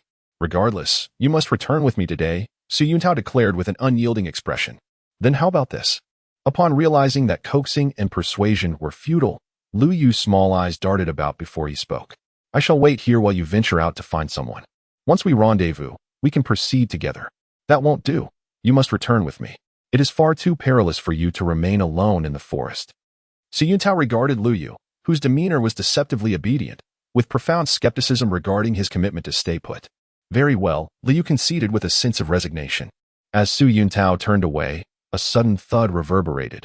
He found himself disoriented, sprawled upon the ground. Liu retracted his head and awkwardly tucked away the black gold staff in his hands. Uncle Tao, I sincerely apologize. I had no other choice. Once we are out, I will make sure to offer you a proper apology. As Lu Yu murmured to himself, he dragged Su Yuntao towards the entrance of the forest. Once Su Yuntao was placed in a secure area, Liu set off once more. A Millennium Soul Beast. I have come. As he ventured deeper into the soul-hunting forest, the surrounding trees grew increasingly dense, and the presence of soul beasts became more pronounced. Swish, swish, swish. After Lu Yu dispatched a black panther with 3 swift crossbow bolts, he gazed at the slowly rising yellow soul ring, shaking his head in resignation. Another century-old one. Liu has already slain nearly 10 soul beasts, all of which are merely a century old. And he has yet to lay eyes on even a single strand of hair from a millennium-old soul beast. I wonder how the progress is on Xiao San's side? Lu Yu turned away and ventured deeper into the soul-hunting forest. He did not ponder much, with Xiao San as the protagonist of the Dolua continent. And with the master assisting him, his progress would undoubtedly be more favorable than his own. After approximately half an hour of walking, the sky began to dim. As he delved deeper into the forest, the foliage grew denser, and the light diminished further, resulting in a significant reduction in visibility. Time was of the essence. Once night fell, the dangers lurking in the depths of the forest would far surpass those at the periphery. Suddenly, a roar echoed from afar. The smaller soul beasts in the vicinity immediately prostrated themselves upon hearing the sound. That roar. Lu Yu's body trembled slightly. The roar resonated with a palpable sense of dread. A Millennium Soul Beast. Undoubtedly, it was a Millennium Soul Beast. Furthermore, this creature was far from ordinary. Just as Lu Yu was about to hasten towards it, a chilling wolf howl pierced through, striking his timid heart. Another Millennium Soul beast. Judging by the ferocity of its roar, it was no less formidable than the previous one. In an instant, Lu Yu felt his blood surging with excitement. 2 Millennium Soul beasts. Alas, he could only absorb one of their soul rings. Lu Yu swiftly sought a secure location, compelling himself to regain his composure. The immediate priority was to devise a strategy to eliminate these 2 soul beasts. Lu Yu ascended to the treetop, peering through the dense foliage with a pair of keen eyes, gazing into the distance. There, in the far expanse, a snow-white fox spirit beast appeared, measuring approximately 4 meters in length, its 2 tails swaying gracefully behind it. The starry whispering spirit fox. Lu Yu's eyes sparkled with recognition. He had encountered the soul beast in the Soul Beast Compendium at the library. The star language spirit fox, a Millennium Soul beast, bears a single tail every 500 years, with a maximum of 8 tails. Its entire body is pure white, endowed with remarkable regenerative abilities, and at night, it can momentarily enhance its powers using starlight. The lotus flower atop the Qixing Lian staff possesses healing properties, aligning perfectly with the capabilities of the soul beast before him. Furthermore, this particular spirit fox only has 2 tails, indicating it is a millennium-old creature, and Lu Yu felt a 60% assurance of his assessment. A sudden howl snapped Lu Yu back to reality, as a wolf-like soul beast gradually approached. Its 4 striking eyes drew attention. While golden cloud patterns adorned its chest and spine, its length also around 4 meters. The Holy Light Wolf. Yet another Millennium Soul beast. Lu Yu felt a slight tingling sensation on his scalp. The records indicated that the Holy Light Wolf possessed an exceedingly aggressive nature, complemented by a regenerative capability rivaling that of the celestial language spirit fox. Judging by the current circumstances, it appeared that these 2 soul beasts had just emerged from a fierce battle, now panting heavily. However, no matter how one assessed it, the celestial language spirit fox stood no chance against the Holy Light Wolf before him. The Holy Light Wolf radiated a deep purple soul energy, indicating it was at least 5,000 years old, while the fox was merely 1,000 years at most. The disparity in their combat prowess was stark. It was not merely a matter of defeat, but rather a question of whether the spirit fox could even manage to flee. Lu Yu's mind raced at an astonishing speed. His current means of attack were limited to the Broken Song crossbow and the Black Gold staff. The power of the Broken Song crossbow was contingent upon his own soul force, resulting in limited damage. As for the Black Gold staff, which he had just acquired, its attributes left Lu Yu feeling rather exasperated. The staff was a long, pitch-black rod that could be shortened to the length of an arm. It was extraordinarily resilient. Infusing soul force to strike at any part of an enemy's body other than the head would induce pain and paralysis, while a blow to the head would cause dizziness, the duration of which depended on the amount of soul force infused. However, the staff dealt 0 physical damage, meaning that Lu Yu could exert all his strength to strike a glass object crafted by Ah San without shattering it. Thus, he affectionately referred to it as the dull stick. A low growl emanated from the star fox, its body shimmering with starlight as it gradually healed its wounds. The most prudent course of action was to let the 2 soul beasts engage in a struggle, allowing him to reap the benefits like a fisherman. Suddenly, a shockwave shattered the canopy where Lu Yu had taken refuge. Lu Yu was caught off guard, tumbling awkwardly into the dirt. Lu Yu found himself entirely exposed between 2 soul beasts. Lu Yu was suddenly struck with a chill, his hair standing on end, and cold sweat streaming down his face. His mind a blank slate. In the next moment, another wave of radiant light surged towards him. The Holy Light Wolf launched its assault once more. Although Lu Yu's presence slightly altered the situation, in the eyes of the Holy Light Wolf, this bipedal creature was as feeble as that deceased fox. The speed of the light wave was so rapid that Lu Yu had no time to evade. Resigned, he shut his eyes, but in the next instant, nothing transpired. Lu Yu opened his eyes, and a snow-white figure came into view. Was it the star fox that had shielded him from the attack? The text described the star language spirit fox as understanding human intentions and possessing a gentle nature. Given the circumstances, the most prudent choice seemed to be to collaborate with it. After a brief contemplation, Lu Yu summoned the Qixing Lianzhang, from which a luminous blue lotus unfurled its radiance. The star fox, sensing a restoration of its injuries, felt a surge of spiritual energy within, casting a grateful glance towards Lu Yu. At that moment, the sacred light wolf erupted with brilliance, channeling energy into its maw, and unleashed a radiant projectile aimed directly at one man and one fox.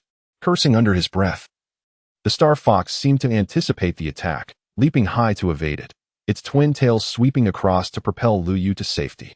In an instant, the figure of the sacred light wolf vanished, only to re-emerge with its claws glinting menacingly in the night. With a swift motion, 3 gashes appeared on the abdomen of the star fox, leaving a gruesome trail of blood. Recognizing the opportunity, Lu Yu promptly raised his right arm, infusing it with an intense surge of spiritual energy, preparing for a decisive strike. 3 arrows shot forth with a piercing whistle, targeting the 4 eyes of the sacred light wolf.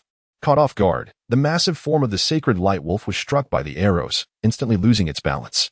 Seizing this moment, the star fox twisted midair, its tail tip gathering energy to form 2 powerful projectiles, which it then hurled towards the wolf's visage.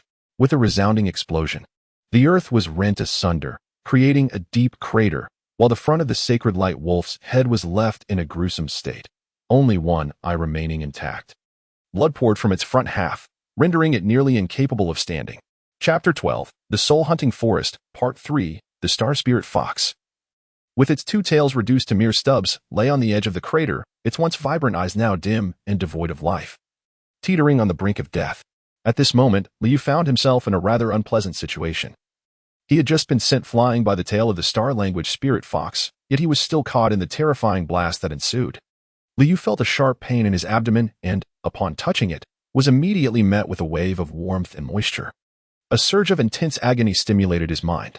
Although a rib was fractured, he was fortunate to be bolstered by the essence of dragon's blood, which rapidly expedited the healing of his wounds. Lu Yu struggled to rise, cautiously advancing step by step toward the epicenter of the recent explosion. In the center of the large pit lay a colossal wolf-like soul beast, barely clinging to life, its face contorted in agony, revealing stark white bones, clearly gravely injured. What a fortuitous opportunity.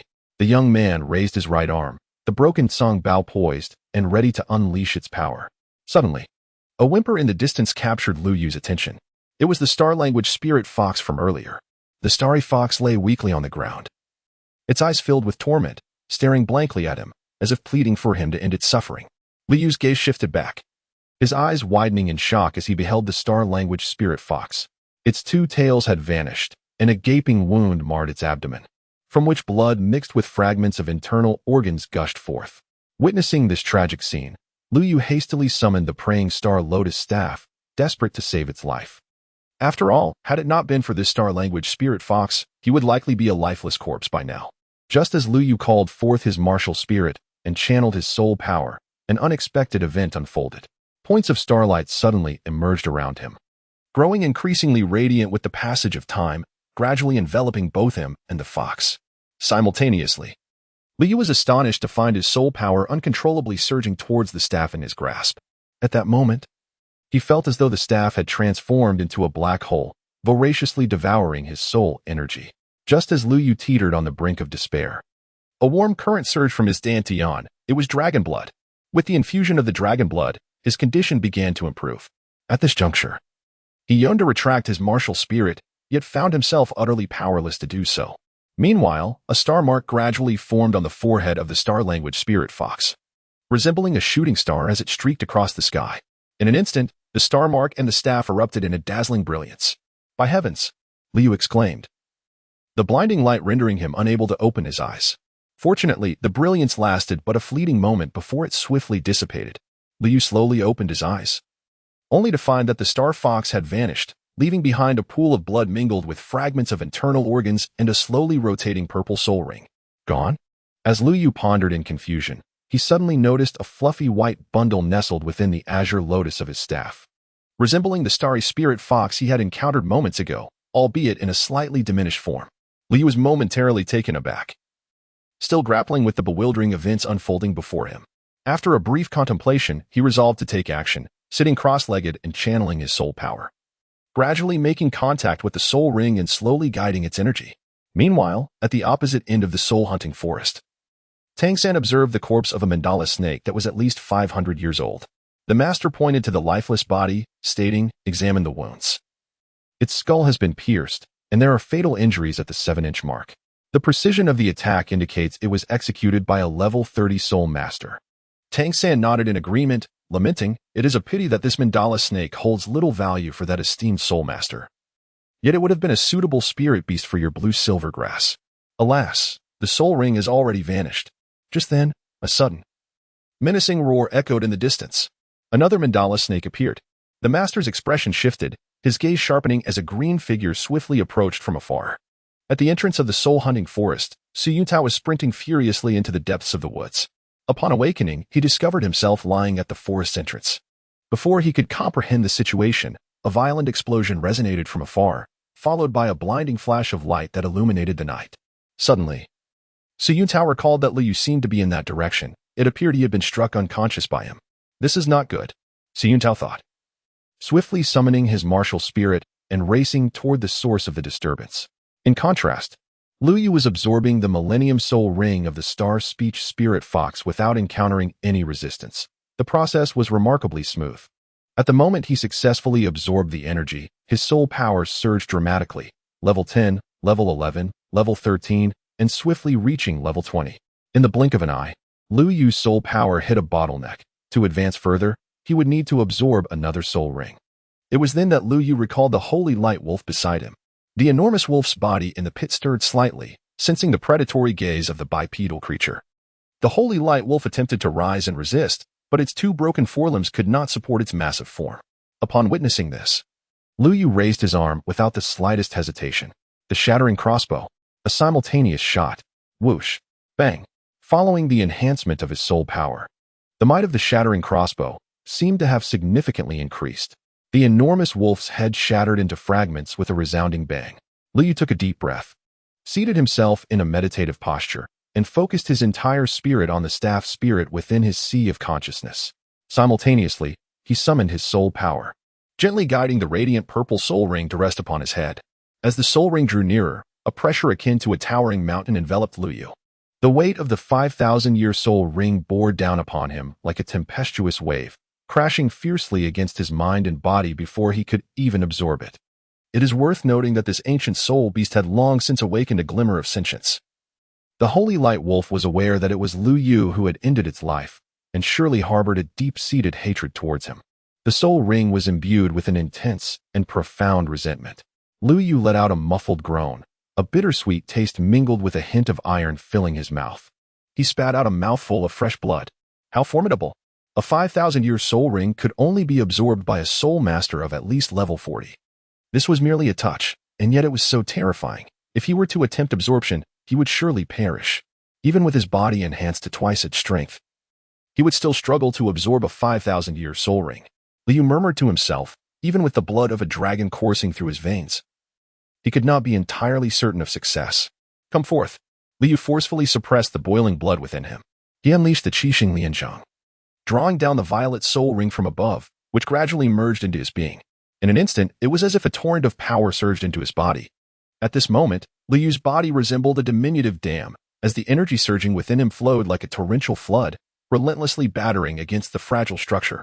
Liu Yu's skin and flesh first fissured with gaping cracks, swiftly followed by the rupture of blood vessels and the tearing of cellular tissues, all violently shredded by this ferocious energy. Even his bones could not withstand the onslaught, producing a crisp sound of shattering. In this moment, Liu Yu resembled a being of pure blood. Liu Yu's consciousness was instantly engulfed by excruciating pain. Within the depths of Liu Yu's mind, a diminutive figure crouched in a corner. The starry fox's eyes displayed a profoundly human-like expression of pity.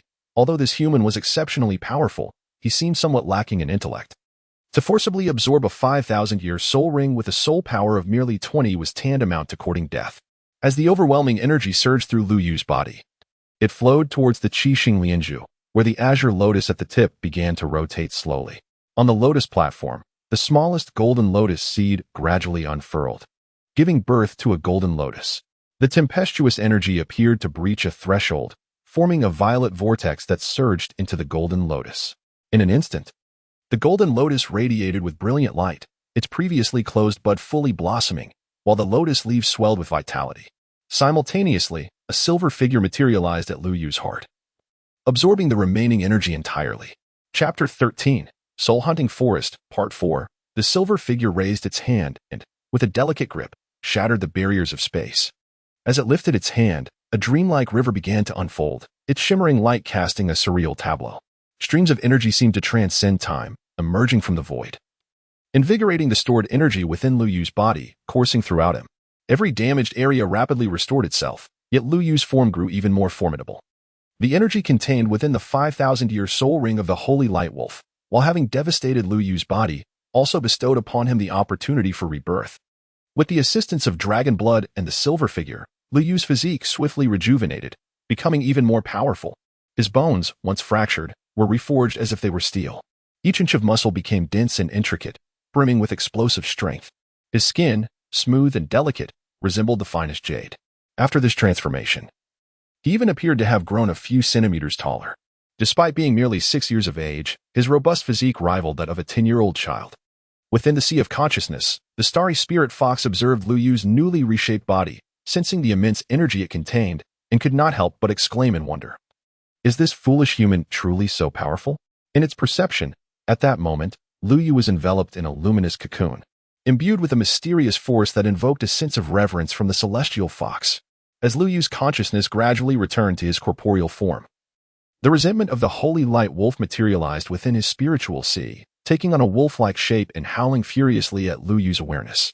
At that instant, Lu Yu's consciousness jolted, and a torrent of overwhelming silver energy surged forth, coalescing around him into the ethereal silhouette of a pair of silver wings. In the next moment, the silver figure gradually split into two, transforming into two angels, each possessing half a wing. Yet, they were shrouded in endless black mist, emanating a sinister and lifeless energy, rendering these winged beings akin to demons emerging from the depths of hell, ghostly and malevolent. Upon closer inspection of their faces, they bore an uncanny resemblance to Lu Yu himself. The soul of the Holy Light Wolf, upon witnessing this apparition, trembled in fear, prostrating itself upon the ground. Too terrified to emit a sound, the twin angels simultaneously raised their right hands, and with a gentle grasp, in that fleeting moment, the consciousness of the Holy Light Wolf was ensnared by a formidable force, and in the next heartbeat, it burst like a bubble in water, vanishing into nothingness. Simultaneously, Lu Yu suddenly opened his eyes, only to find his pupils instantaneously transformed into an eerie shade of dark crimson. A terrifying aura erupted from within him. A pair of silver wings adorned with eyes gradually unfurled from his back. The orbs on the wings flickered with an unusual luminescence, exuding an unsettling aura. His once muscular frame, now reformed, was interwoven with dark red and silver-white patterns. A vertical pupil began to manifest on Lu Yu's forehead. Unconsciously, Lu Yu let out a low growl, and his vertical pupils suddenly opened wide, resembling living creatures, with the irises rotating incessantly. In that instant, a terrifying aura surged forth like a tangible force, radiating in all directions. Even the soul beasts within the soul-hunting forest, including those engaged in combat, abruptly ceased their actions, prostrating themselves in trembling fear. All soul masters in the forest felt the chilling wave of this dreadful presence, as if they had plunged into an ancient ice cavern, their bodies trembling involuntarily. Tang San, who had just absorbed a soul ring and achieved a breakthrough, felt a sudden chill enveloping him, and instinctively glanced towards a certain direction. "Teacher, do you perceive this?" he whispered, turning to Master. "This eerie, cold aura, is it a soul beast?"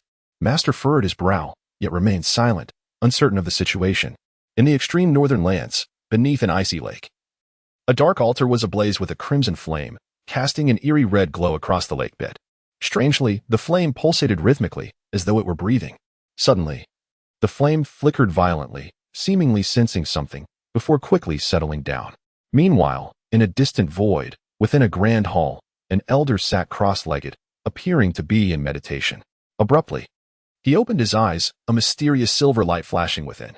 Behind him, an angel with silver wings materialized. "It is the aura of the Divine Sun," the elder exclaimed in astonishment. "But why does it carry an aura of strange energy?" he murmured to himself. The elder withdrew his martial soul, a fleeting, elusive glimmer dancing in his gaze. Then, a commanding voice resonated, echoing throughout the entire sacred domain. "The 12 offerings of the 4 symbols pavilion, heed my command. Proceed immediately to the continent. Ensure the safety of the Divine Sun, and guarantee his secure return to the sacred domain." In an instant, the fabric of space warped, and 12 figures cloaked in black appeared out of thin air. Yes, they responded in unison, and once more, the space twisted as they stepped into it, vanishing from sight. In the Tiando Empire, within the royal palace, a boy of approximately 15 years, clad in splendid robes, appeared to be in deep meditation. A six-winged angelic seal was prominently marked on his forehead. In the martial soul hall, an elderly man suddenly opened his eyes wide, and they both exclaimed simultaneously, "Angel Martial Soul." At this moment, Liu in the soul-hunting forest remained oblivious to the unfolding events around him. He could only perceive his angelic martial soul splitting into two before losing consciousness. The intricate patterns on Lu Yu's body and the wings on his back vanished, and his eyes returned to their original silver hue. By the time Liu awoke, it was already the afternoon of the following day. He opened his eyes to find himself in a spacious room, reclined upon a soft bed. Beside him sat a woman with cascading black waves, whose presence was striking. Liu instinctively murmured. Upon noticing Lu Yu's awakening, the woman gasped, "You're awake," and promptly hurried out. Shortly thereafter, a young man rushed in. Arriving at the bedside in a flurry, seizing Lu Yu's arm and shaking it gently while inquiring incessantly, "You're awake. How do you feel? Is there any discomfort?" Lu Yu quickly freed himself from his grasp. "I am perfectly fine, feeling quite well," he reassured. Subsequently, Lu Yu gazed around the unfamiliar room, perplexed. "Where am I? How did I end up here?" Su Yuntao, relieved to see him unharmed, settled into a nearby chair and replied, "You are in the healing sanctuary of the Spirit Hall, which is responsible for providing medical services to the soul masters affiliated with the hall." He continued, "When I found you in the soul-hunting forest, you had already lost consciousness, so I brought you here." However, he shifted his tone. "Young man, you must recount everything that transpired in the forest, without omitting any detail." "Very well," Liu conceded. Liu nodded in agreement and subsequently recounted to Su Yuntao the events he encountered in the soul-hunting forest. He mentioned only the sight of two soul beasts engaged in combat, resulting in mutual destruction, from which he seized the opportunity to absorb a soul ring. However, as he was about to exit, a powerful force overwhelmed him, rendering him unconscious. He refrained from disclosing the mutation of his martial soul or the fact that he was the mastermind behind that extraordinary event. Chapter 14. The Mutation of the Martial Soul, Part 1. Upon hearing Lu Yu's account, Su Yuntao found it to align closely with his own observations. Thus he refrained from further inquiries. Instead, he addressed Lu Yu, stating, "Since you are unharmed, let us proceed. I shall take you to register as a soul master." Lu Yu suddenly recalled that all soul masters on the continent must register at the Spirit Hall in order to attain their titles. Having just acquired a soul ring, he had officially become a soul master and should proceed with his registration. Moreover, Su Yuntao had persistently invited him to join the Spirit Hall. Lu Yu followed Su Yuntao to the Grand Hall of the Spirit Hall, traversing a lengthy corridor, which culminated in a halt at its end. Before Lu Yu stood an imposing pair of towering doors, intricately adorned at their center with the depiction of a long sword. As the two approached, the doors swung open automatically. Beyond lay a magnificent chamber, at its heart a magical formation reminiscent of the one Su Yuntao had previously arranged in the Holy Soul Village. Though this one appeared more grandiose. Nearby, a figure awaited their arrival. This was Bishop Matthew, the esteemed leader of the Spirit Hall in Nodding City, a spirit master of the 33rd rank. Su Yuntao introduced him. "Bishop, this is Lu Yu, whom I mentioned to you, a natural born with full soul power and dual martial spirits." Bishop Matthew exuded a warm demeanor, entirely devoid of any airs associated with his high rank. "Very well, let us dispense with unnecessary formalities and commence without delay," he declared. Gesturing for Lu Yu to step forward, "Stand at the center of the formation, just as you did during your martial spirit awakening, and summon your martial spirit." Lu Yu concentrated his focus, summoning his martial spirit. In the next moment, a staff materialized in his grasp, encircled by a rotating golden lotus. Behind Lu Yu, two silver figures flashed by in an instant. Matthew, witnessing the fleeting silver shadows, momentarily questioned his own vision. Although it was a mere glimpse, he unmistakably saw the angelic spirit, which left him further perplexed as to why there were two figures. Beside him, Su Yuntao was equally bewildered. How had Lu Yu's spirit changed so markedly from before? In the next moment, an even more astonishing event unfolded. Two purple soul rings gradually emerged beneath Lu Yu's feet. A Millennium Soul Ring. Matthew was utterly astounded. How could a mere 6-year-old child, who had awakened his spirit only a few months prior, possess not one but two Millennium Soul Rings? Setting aside the formidable challenge of absorbing such rings, how had he survived encounters with Millennium Soul Beasts? Su Yuntao's expression shifted from confusion to sheer astonishment in an instant. A Millennium Soul Ring. This young lad had truly succeeded. "Now, please place your hand upon the crystal ball to test your soul power," Matthew urged, striving to suppress his inner astonishment and maintain composure.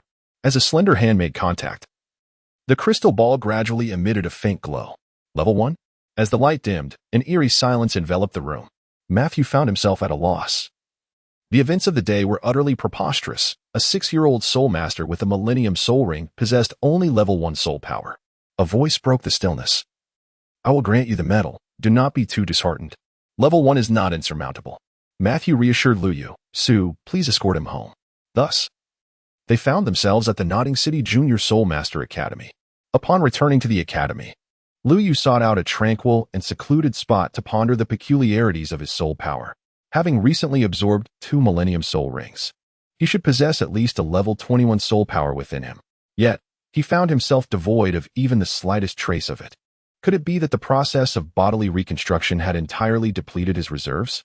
That seemed implausible, as he was certain he had felt a flicker of soul power moments ago. Something was amiss. His body. Luyu furrowed his brow, sensing the vigor coursing through his body. Powerful, far more formidable than before. Luyu gazed at the towering tree beside him.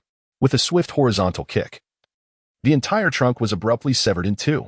The force behind his strike must have been around 5,000 pounds, at the very least. Luyu gazed at the towering tree embraced by the 2 figures before him and pondered, if Xiao San were to endure this kick, it would likely spell his doom. Although his soul power had vanished, his physical prowess had undergone a remarkable transformation. Luyu opened his eyes, attuning himself to the surrounding environment. He could hear the distant recitations of students within the teaching building, the explanations of the teacher at the podium, and even the clear sound of bees buzzing 1,000 meters away. Luyu comprehended that his body had truly undergone a profound transformation from destruction to rebirth. Having completely exhausted the dragon's blood within his Dantian, and after enduring the purification of 2 Millennium Soul Rings, coupled with the assistance of his silver martial spirit and his prior training that transcended the limits of his physical form, he had achieved his current physique. Haha. Now I can contend with soul masters of level 40 solely through my physical prowess. A smile graced Luyu's face. As for the soul force, Luyu sat cross-legged, embarking on a journey of meditation. In an instant, the soul power of the entire academy surged violently in a singular direction. The next moment, a vortex of soul energy manifested above the academy, leaving countless teachers and students speechless in awe. Somewhere within the academy, Tang San, who was sweeping fallen leaves, was also struck dumb by the sight. Was there a powerful individual cultivating nearby? He promptly abandoned his broom and rushed towards the center of the vortex. Upon arrival, Tang San noticed a considerable gathering of people. The master was among them. Master, do you know what is happening? Tang San inquired. The master remained silent, gesturing for him to look ahead. As Tang San shifted his gaze to the vortex's center, he beheld a familiar figure seated in meditation. You go. His heart raced with astonishment upon seeing the 2 purple soul rings beneath Luyu. Meanwhile, Luyu remained oblivious to the external commotion, fervently absorbing the energy surrounding him. Level 1, Level 2, Level 4, Level 5, Level 10, Level 11, Level 20, Level 21, Level 29. In less than 2 hours, Luyu's soul power skyrocketed from 0 to an astonishing 29. Luyu roughly estimated that his current soul power level was around 29. However, at that moment, he felt an immense pulling force emanating from his heart, causing the soul power he had just absorbed from the surroundings to vanish in an instant. Gazing at the celestial figure of the dual-winged angel that materialized at his heart, Luyu instantly comprehended the whereabouts of his soul power. However, he sensed that the silver silhouette showed no intention of halting, and the force of attraction was intensifying continuously. Within Luyu's being, a vortex of soul energy began to form. As the energy surged intensely, a familiar sensation of impending rupture surged forth. Again, just as Luyu feared he might succumb to a catastrophic explosion, a golden lotus quietly emerged at the center of the vortex. As the golden lotus began to rotate gently, Luyu's soul energy escalated once more to the 19th level. Just when Luyu thought the ordeal had finally reached its conclusion, the golden lotus surprisingly guided the soul energy to flow through. Moments later, it re-emerged, transformed into a more refined essence. Each extraction imposed varying degrees of strain on both body and soul, yet it fell far short of the limits Luyu could endure. Luyu seemed to have discovered a new world. Chapter 15, The Mutation of Martial Soul, Part 2. Since the Golden Lotus can refine soul power, can it also compress soul power? Luyu's primary means of attack now rests solely upon the Breaking Song crossbow. As for the Black Gold Muffled Club, while it can be utilized for stealthy ambushes, its effectiveness in direct confrontations is considerably limited, and it, like the Breaking Song crossbow, consumes a significant amount of soul power. The might of the Breaking Song crossbow increases with the amplification of soul power, thus its demand is exceedingly high. Moreover, his first martial spirit, the Azure Lotus, possesses a healing effect that is unparalleled among support-type soul masters, albeit at a similarly steep cost. Previously, he could rely on dragon blood to sustain him.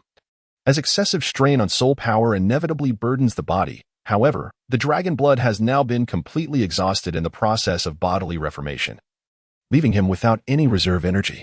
Consequently, Liu contemplated the compression of soul power. Such compression places an immense demand on the physical constitution of the soul master. Thus, ordinary soul masters are utterly incapable of bearing the burden that arises from soul power compression, nor would they even conceive of such an idea. This explains why, upon reaching certain thresholds, one must hunt soul beasts to acquire soul rings in order to ascend to the next realm.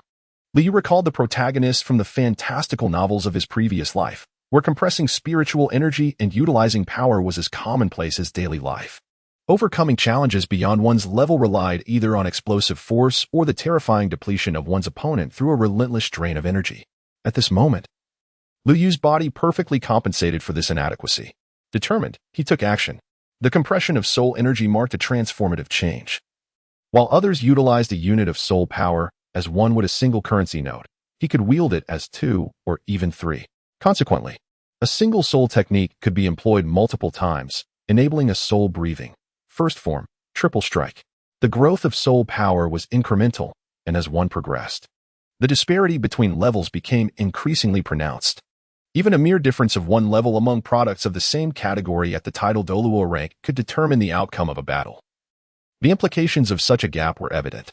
As a traveler from another world, it would be remiss not to leave a small impression on this realm. The prospect of merely surviving through a mundane journey to later stages seemed bleak and unpromising. Liu opened his eyes and gazed upon the twilight sky. Wait, something is amiss. What on earth is with this multitude of people? Liu Yu discovered that he was surrounded by a multitude of people, all comprised of faculty and students from the academy, with the figure of the master unmistakably among them. Everyone regarded him with the gaze typically reserved for a curiosity, sending a shiver down Liu Yu's spine. During this time, numerous students were dismissed by their teachers under the pretext of disrupting their studies, yet a few remained, such as Xiao Wu and Tang San. Look, Liu has awakened? A melodious voice shattered the silence around him, as Xiao Wu exclaimed in delight upon seeing Liu Yu open his eyes. This took place in the 6th dormitory of the Nodding City Junior Soul Master Academy. Upon awakening, Liu found himself surrounded by a throng of onlookers, nearly succumbing to a fit of embarrassment. Fortunately, his robust mental fortitude allowed him to nonchalantly depart as if nothing were amiss. Moments prior, he had been summoned by the master, yet curiously, the master posed no inquiries. He merely requested Liu to showcase his soul ring before dismissing him. Liu recalled the astonished expression on the master's face upon witnessing the 2 Millennium soul rings. Murmuring in disbelief, impossible, impossible, in the silence that enveloped him as he departed, he couldn't help but feel a sense of awe, a slight tremor stemming from the presence of a traveler from another realm. Indeed, the master, constrained by the limitations of his mutated martial soul, harbored little hope for his own cultivation journey. Consequently, he devoted all his energy to the study of martial soul rings. Having just accepted Tang San as his perfect disciple, he was on the verge of realizing his theoretical aspirations when he encountered the anomaly that was Liu Yu. The existence of 2 Millennium soul rings dealt a staggering blow to his theories. How could he not be affected? Liu shook his head, dismissing the multitude of thoughts. He turned over, tucked himself in, and appeared to drift into a tranquil slumber. In reality, his consciousness had ventured into the system's realm. Host, Liu Soul Power, Level 21, Soul Master, Martial Spirit, Wish Star Staff, Variant, Time Space Angel, Variant, Points, 2,100 Inventory, Playing Cards, Blueprint, Black Gold Staff Tasks, Check-in at Rose Hotel, Points, 300, Check-in at Flandre Grocery Store, Points, 300, Liu gazed at the surplus points with great perplexity. System, how is it that there are so many points? He inquired. Is it possible that this occurred when you struck Su Yunao with the blunt weapon? Liu was taken aback. If similar tasks were to arise in the future, a subtle strike from him would undoubtedly yield experience points effortlessly. The system noted silently. Noted for future reference. Unperturbed by the system's exasperated demeanor, Liu Yu exclaimed, I want to draw a lottery. No sooner had he spoken, a familiar prize pool materialized before him. 10 beams of light emerged, aligning neatly in front of Liu Yu. Congratulations, host. You have obtained Basic Elemental Magic, Fundamentals of Magical Circles, and a bag of construction cement 8. The system glanced at the 2 black leather books in Lu Yu's hands and remarked in astonishment. How is your luck so remarkable? You seem to draw exceptional items every time. Exceptional items? Upon hearing this, Lu Yu expressed his confusion. Just these 2 books? To others, these volumes indeed hold little value. The system responded, yet for you, they are precisely what you need to unlock the potential of your martial soul. Martial soul? Potential? Indeed. Your primary martial soul, the Wishful Star Lotus Staff, is a veritable staff of power. However, is it not an auxiliary-type martial soul? Lu Yu was increasingly perplexed. No. The Qixing Lianzhang is one of the supreme staffs from another realm, a fusion with the chaotic Blue Lotus. Another realm? Supreme? Staff? Chaotic Blue Lotus? Indeed. Does that mean I can grow stronger solely through the study of magic, even without obtaining a soul ring? No. Your body possesses no elemental attributes. Even if you learn it, you cannot wield it. What then should I do? Hunt soul beasts, acquire soul rings, and obtain the corresponding elemental attributes. And what of my martial soul being divided into 2? The time-space angel is inherently composed of the powers of time and space, and your current condition. You cannot bear its strength. The present state is merely to adapt to your body. As for the Qixing Lianzhang and the chaotic Blue Lotus, they are indeed 2 separate entities. To prevent overwhelming your body, this system has compressed and sealed their powers. The chaotic Blue Lotus, one of the 3 primordial treasures of the Hongwang world, and you can seal that? What exactly is the origin of this system? The origin of this system. Just as the system began to elaborate, Lu Yu suddenly found himself enveloped in darkness, the interface vanishing in an instant. Moments later, it returned to normal. What just happened? It seemed as though the system was forcibly shut down. Did I say something I shouldn't have? At this moment, Lu Yu finds himself utterly bewildered. System? Are you still there? Lu Yu inquired cautiously. System? There was no response. Exiting the system, his consciousness returned to the realm of reality. Rum beside him. The intermittent sound of Wang Hu's snoring could be heard. At this moment, Lu Yu was utterly devoid of sleep, not merely due to the cacophony of snoring, but also because of the earlier performance of the system. Well, since the system exhibited such helplessness, it was clear that this was beyond the reach of my current realm. Let it go. I shall first contemplate the matter of soul power compression. With this thought, Lu Yu settled into a meditative position and began his introspection. Chapter 16. A Millennium of Soul Techniques. The following day, in the early morning, in the soul-hunting forest, dense fog enveloped the woods, draping this verdant realm in an air of mystique. The silhouettes of the trees faded in and out of visibility within the mist, as if one had stepped into another world. In the distance, the cries of soul beasts echoed hauntingly. A silver-haired figure darted agilely through the woods. As he sprinted forward, he forcefully stamped his left foot against the ground, propelling himself into a graceful leap. With a powerful twist of his torso midair, he swiftly raised his hand, and then whoosh, whoosh, whoosh. 3 arrows shot forth with remarkable speed. Bang! One of the soul beasts behind him fell to the ground, struck by an arrow. As a yellow soul ring gradually emerged, the young man executed a backflip, utilizing the recoil, landing lightly and silently on his feet, as deft as a bird in flight. Sunlight filtered through the trees, casting a warm glow upon the young man's face. Lu Yu sheathed his broken crossbow and sought a tranquil spot to sit in meditation. Early in the morning, Lu Yu had arrived at the soul-hunting forest. Upon entering with his badge, he selected a location near the heart of the forest. Typically, soul masters would not venture too close to this area, so Lu Yu meticulously cleared the surrounding soul beasts to ensure that he would not be disturbed. Lu Yu closed his eyes, channeling his soul power to wander, which subsequently converged into the golden lotus within his sea of consciousness. The soul power surged into the lotus, and moments later it flowed out once more, transformed into an even more refined essence. As the pure soul power continued to emanate, Lu Yu began to experiment with compressing it. It was indeed feasible. With the relentless compression of the soul power, a vortex began to form once again. Centered around the golden lotus, the little fox, nestled in the depths of Lu Yu's consciousness, was abruptly roused from its slumber. What was happening? What transpired?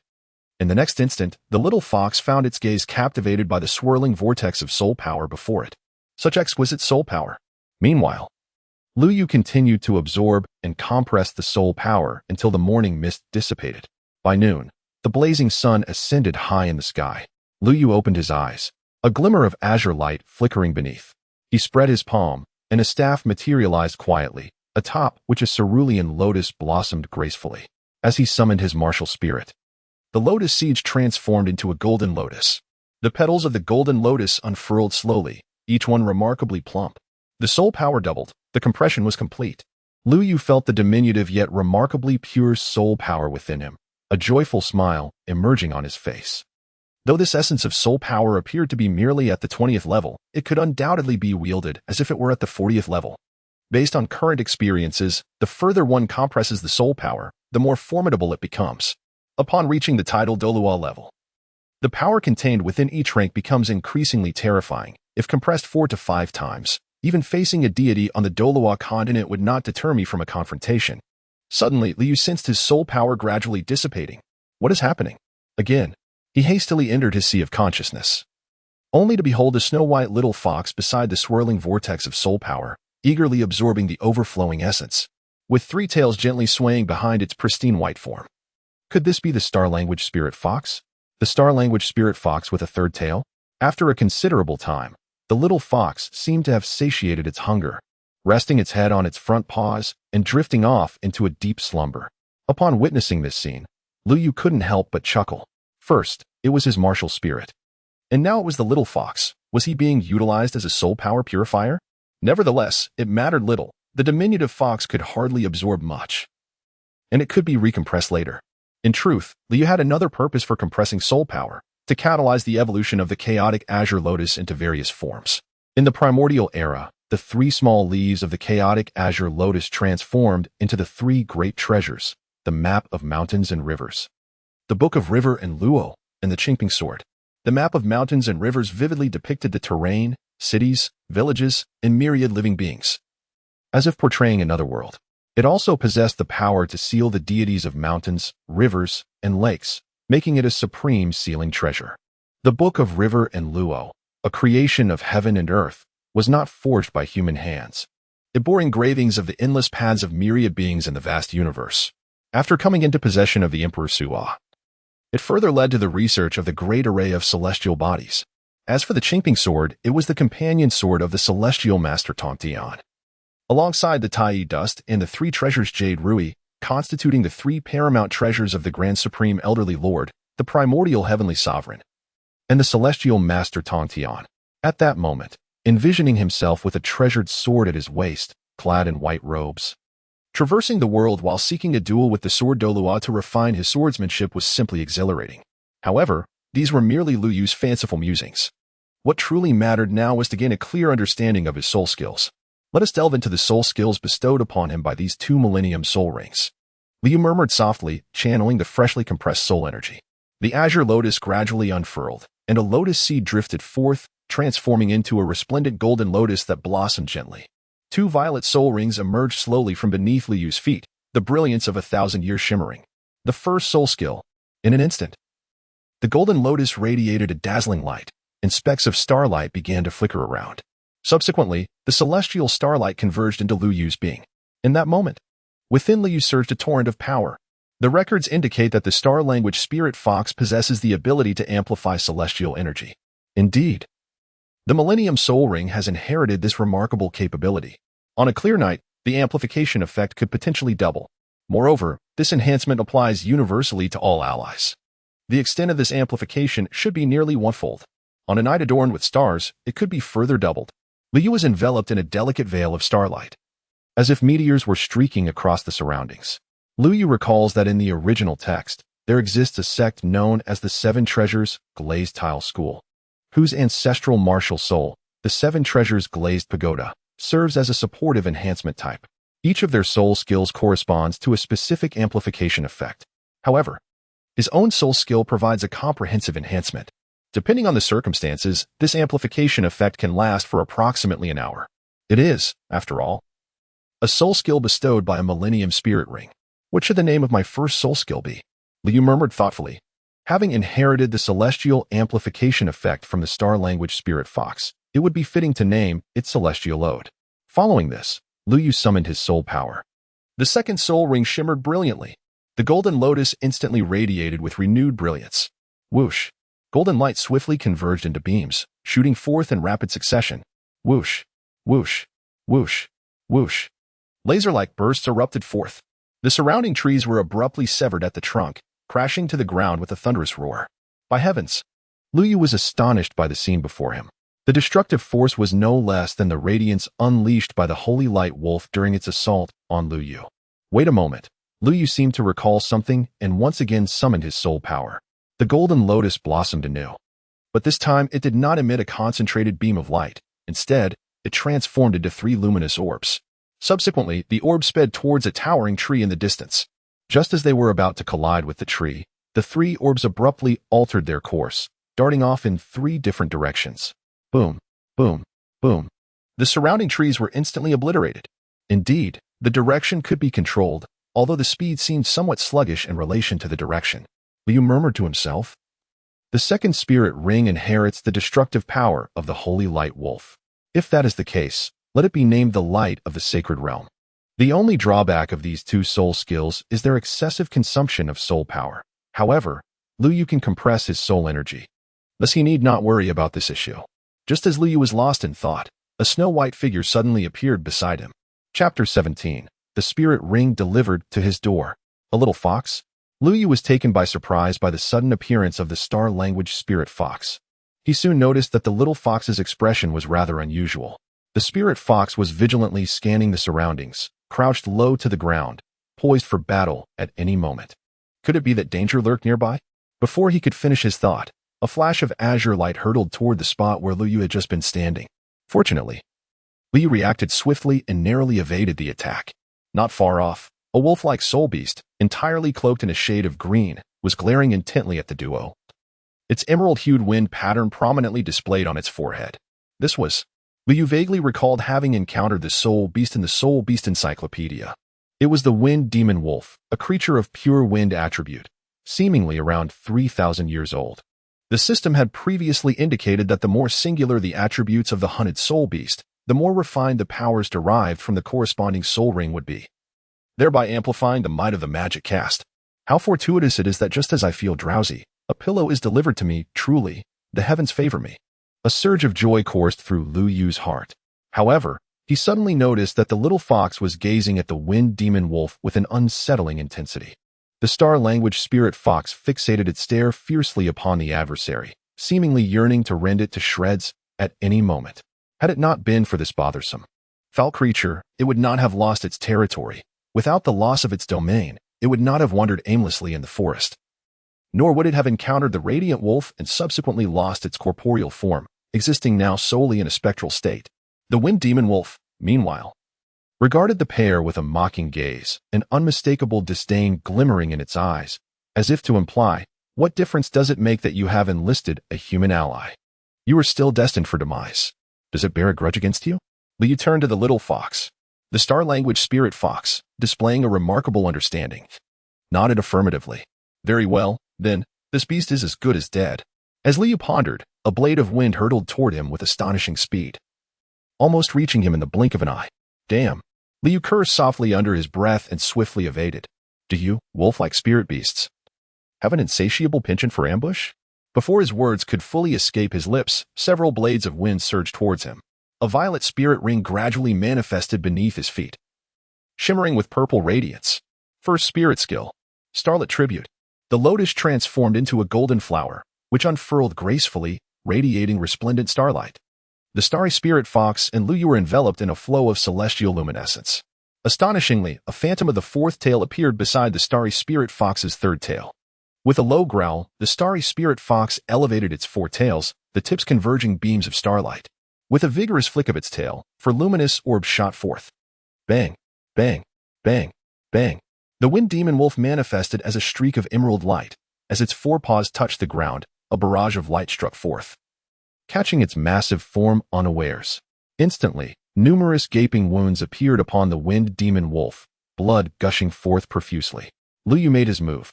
The second soul skill, Radiant Beam of the Sanctuary. With pinpoint accuracy, Lu Yu did not dare to be the least bit careless. Below his feet, the purple glow of the soul ring flickered, and he unleashed his second soul skill, Radiant Orb of the Sanctuary. Boom! The ground erupted, leaving a massive crater. A miss. Suddenly, a claw glimmering with a greasy green light lunged at Lu Yu. In the face of the menacing claw, Lu Yu remained utterly unfazed. "Little fox," he called out. Upon hearing his voice, the wind demon wolf's pupils dilated, and 4 luminous orbs rapidly expanded within them. Bang! 4-tailed beast orbs struck simultaneously. The wind demon wolf was sent flying, crashing into several large trees before landing heavily on the ground. Realizing it was outmatched, the wind demon wolf unleashed several blades of wind in retaliation. In a flash, its body was enveloped in a layer of azure light, and a fierce gale whipped up around it. Then it turned and dashed in another direction. "This is bad. It intends to flee." Upon perceiving the dire situation, Liu once again summoned the Golden Lotus. He unleashed his second soul skill, Radiant Light Orb. 4 luminous spheres darted forth, intercepting the path of the wind demon wolf. And with a resounding boom, the spheres erupted. The wind demon wolf, caught off guard, found its visage utterly transformed by the explosion. Just then, the celestial whispering fox, bearing Lu Yu, arrived just in the nick of time. Lu Yu exerted force through his legs, leaping gracefully, as he drew a heavy club from his spatial ring. Infusing it with soul energy, he struck the wind demon wolf forcefully on the back of its head. Bang! The bewildered wind demon wolf, still disoriented from the explosion, had no time to evade and was knocked down by the blow. Aside from the marks left by the explosion, there were no other wounds on its head. The strength of my strike was sufficient to shatter its brain, yet not a single scar was evident. Liu gazed at the ebony and gold staff in his hands, murmuring to himself, "Truly, it is an artifact of unparalleled low physical damage." Lu Yu initially intended to entrust the wind demon wolf to the little fox. But to his surprise, the little fox returned the wind demon wolf to him. "Do you mean that I should absorb its soul ring?" Lu Yu expressed his confusion. To which the star language spirit fox nodded once more before turning to depart. It moved to the side, standing guard as if to protect Lu Yu while he absorbed the soul ring. Upon witnessing this situation, Lu Yu ceased to be polite. He first unleashed the previously compressed soul power, elevating it to the 30th level, knowing that the wind demon wolf would not awaken anytime soon. He then raised the broken song crossbow, aimed at the most vulnerable spot of the wind demon wolf, and gathered his strength. Whoosh! A single shot proved fatal. Subsequently, a violet soul ring gradually emerged. Liu sat cross-legged, summoning the star-invoking lotus staff. He unleashed his soul power, gradually guiding the soul ring to hover above him. As the soul ring was continuously absorbed, Lu Yu sensed that this experience was far more effortless than the last, with no risk of soul power overload threatening to rupture his body. After all, having reached the 30th level, the absorption period for soul rings had improved, and the age of this wind demon wolf fell perfectly within that range, thus rendering the entire process remarkably smooth. A moment later, Liu opened his eyes, his right palm facing upward, revealing the Qixing Lian staff. At this moment, the azure gemstone, one of the 7 precious stones at the staff's tip, radiated with a brilliant light. It seems that each gemstone corresponds to a specific attribute, and acquiring the corresponding soul ring would illuminate it. As Lu Yu's heart stirred, 3 soul rings gradually emerged from beneath his feet. However, upon gazing at the soul rings at his feet, Lu Yu wore a look of utter confusion. A cerulean soul ring? The 3rd soul ring of Lu Yu gleamed with a striking azure radiance. Lu Yu recalled that on the Doloa continent, soul rings were only found in 5 colors: white, yellow, purple, black, and red. Why then was his soul ring a vibrant green? Could it be due to his status as a traveler from another world? At that moment, the star language spirit fox, who had just approached, gazed quizzically at the azure soul ring beneath Liu Yu's feet. In all the years he had encountered soul masters, he had never witnessed a soul ring of this hue. Even in the inherited memories from the previous generation of star language spirit foxes, there had been no mention of a green soul ring. Indeed, this human was extraordinary. He must possess a keen eye for uniqueness. Subsequently, Liu raised his gaze to see the little fox bowing slightly. "Are you inviting me to ride upon you?" The star language spirit fox nodded in affirmation. Lu Yu turned over and sat up, and soon the star language spirit fox rose, surveying its surroundings before swiftly choosing a direction to dash off. Alas, Liu nearly lost his balance, swiftly grasping the 2 tufts of white fur on the back of the little fox, lowering his center of gravity to steady himself. Chapter 18. The Mysterious Book. Whoosh, whoosh, whoosh. The wind howled past Lu Yu's ears, while the surrounding trees raced backward in his vision. "Little fox, where are we headed?" Lu Yu expressed his perplexity, having posed no fewer than 10 questions along the way, yet the star language spirit fox beneath him seemed oblivious, solely focused on the journey ahead, offering no response. As dusk settled, the evening glow dissipated with the wind, and a luminous moon gradually ascended the sky. At last, the star-language spirit fox halted before a cave. Yet it did not immediately enter. Instead, it led Lu Yu in a half-circle, ultimately stopping before a patch of wild grass. What is this place? Why is the little fox so familiar with it? What purpose does it serve to bring me here? In the midst of Lu Yu's bewilderment, the star-language spirit fox used its forepaws to part the underbrush and crouch down, half of its body vanishing from sight. Bathed in the bright moonlight, Lu Yu discerned that behind the thicket lay an entrance, slightly smaller than the spirit fox itself, which explained its lowered posture. Observing the spirit fox, half of its body inside the cave while it peered back at him, Lu Yu understood that he was meant to follow. The initial section of the cave was damp and stifling, but as they ventured deeper, it opened up into a spacious area where the roots of unknown plants on the stone walls emitted a faint glow, preventing the tunnel from being too dark. Suddenly, the spirit fox came to a halt, and Lu Yu, caught off guard, collided with it.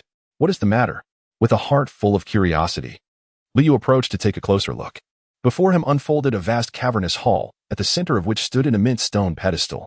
Atop this pedestal lay a crystalline orb of a milky hue, approximately the size of a human head, from which droplets of pristine liquid incessantly seeped, gradually coalescing into a gentle stream that pooled in the low recess beneath the stone base.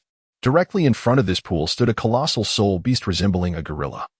Its arms, chest, and back enveloped in obsidian armor that glinted ominously. Behind it loomed a smaller gorilla, flanked on either side by two wind wolves. Their appearance reminiscent of those Lu Yu had slain during the day, with the sole distinction that both of these wind wolves bore a scar over their right eyes, extending from their foreheads to the corners of their mouths. The two earth-splitting apes and the two wind wolves were formidable, with the largest ape boasting an age of no less than 8,000 years, while the others were each at least 6,000 years old. Lu Yu could not help but draw in a sharp breath, utterly astonished. The formidable presence before him was far beyond what he could contend with at this moment. At that instant, Lu Yu and his companions found themselves at the upper right corner of the cavern, positioned advantageously. Below them, for soul beasts appeared to be in a deep slumber, rendering their situation relatively secure. The little fox led me here. Could it be that it desires me to seize that white crystal? Lu Yu turned his head, casting a questioning glance at the small fox beside him. The star-language spirit fox sensed Lu Yu's puzzled gaze and gestured for him to look at the crystal at the center of the stone pedestal. Indeed, those four soul beasts were not something he could provoke at this moment. A direct confrontation would surely leave him severely bruised, if not worse. Consequently, Lu Yu shook his head at the little fox, pointed towards the tunnel behind them, and made a silencing gesture with his right index finger, signaling for silence and a hasty retreat. Having returned from the soul-hunting forest well past midnight, everyone else was already deep in slumber. Lu Yu stealthily pushed open the dormitory door, and the familiar sound of snoring greeted his ears. He climbed into bed and entered the system space. System? Lu Yu tentatively inquired. Something on your mind? The system's normal response eased Lu Yu's concerns. Are you familiar with that white crystal from earlier? No. I've never seen it before. All right then. System, how many points do I have left? Upon hearing the system's answer, Lu Yu felt a tinge of disappointment and then proceeded to ask, after deducting the last 10 consecutive draws, how many points remain? You have 1,100 points left. Would you like to draw? Glancing at the more than 1,000 points remaining, he decisively chose to proceed with the draw. In the familiar lottery pool, 10 orbs of light emerged. Suddenly, Lu Yu's eyes sparkled with excitement. Among the 10 orbs, 2 were golden. What splendid luck! Ever since he began drawing, he had consistently managed to obtain golden rewards. His fortune was indeed remarkable, even making the system feel a tad embarrassed. Ding! Congratulations, host. You have obtained 6 units of construction cement in the Merlin's Magic Diary. Items have been placed in the system warehouse. Please check. Remaining points, 100. Warehouse, blueprint for playing cards, construction cement. This is amazing. As Lu Yu gazed upon the system repository, a flicker of excitement danced in his eyes. How effortless it would be to aid the little fox in acquiring the white crystal with the assistance of such a remarkable object. Upon returning to reality, Lu Yu found himself holding an unusual tome. The material of the book resembled the hide of some exotic creature, its surface adorned with a plethora of intertwining runes, while at its center lay a metallic sculpture of a magical eye. As Lu Yu opened the cover, the pages revealed a slight yellowing, exuding an aura of antiquity. Strangely, not a single word was inscribed within. He closed the book, but suddenly, the metallic eye on the cover sprang open. A surge of alarm coursed through Lu Yu. The runes upon the cover erupted in a brilliant luminescence, and he felt an unfamiliar presence manifest within his mind. A soul from another realm. A favored being of the divine. Who is it that has awakened me in the name of the illustrious sorcerer Merlin? The most magnificent grimoire in history, the Mahalik, has spoken? Lu Yu was taken aback by the scene before him. This book could actually speak. Moholic, noticing the prolonged silence, began to murmur to himself, pondering the boy's lack of understanding. Clearing its throat awkwardly, it spoke, "Young man, do you wish to study magic with me?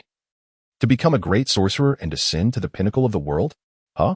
Who is it, disturbing my sleep at this hour?" A drowsy voice responded.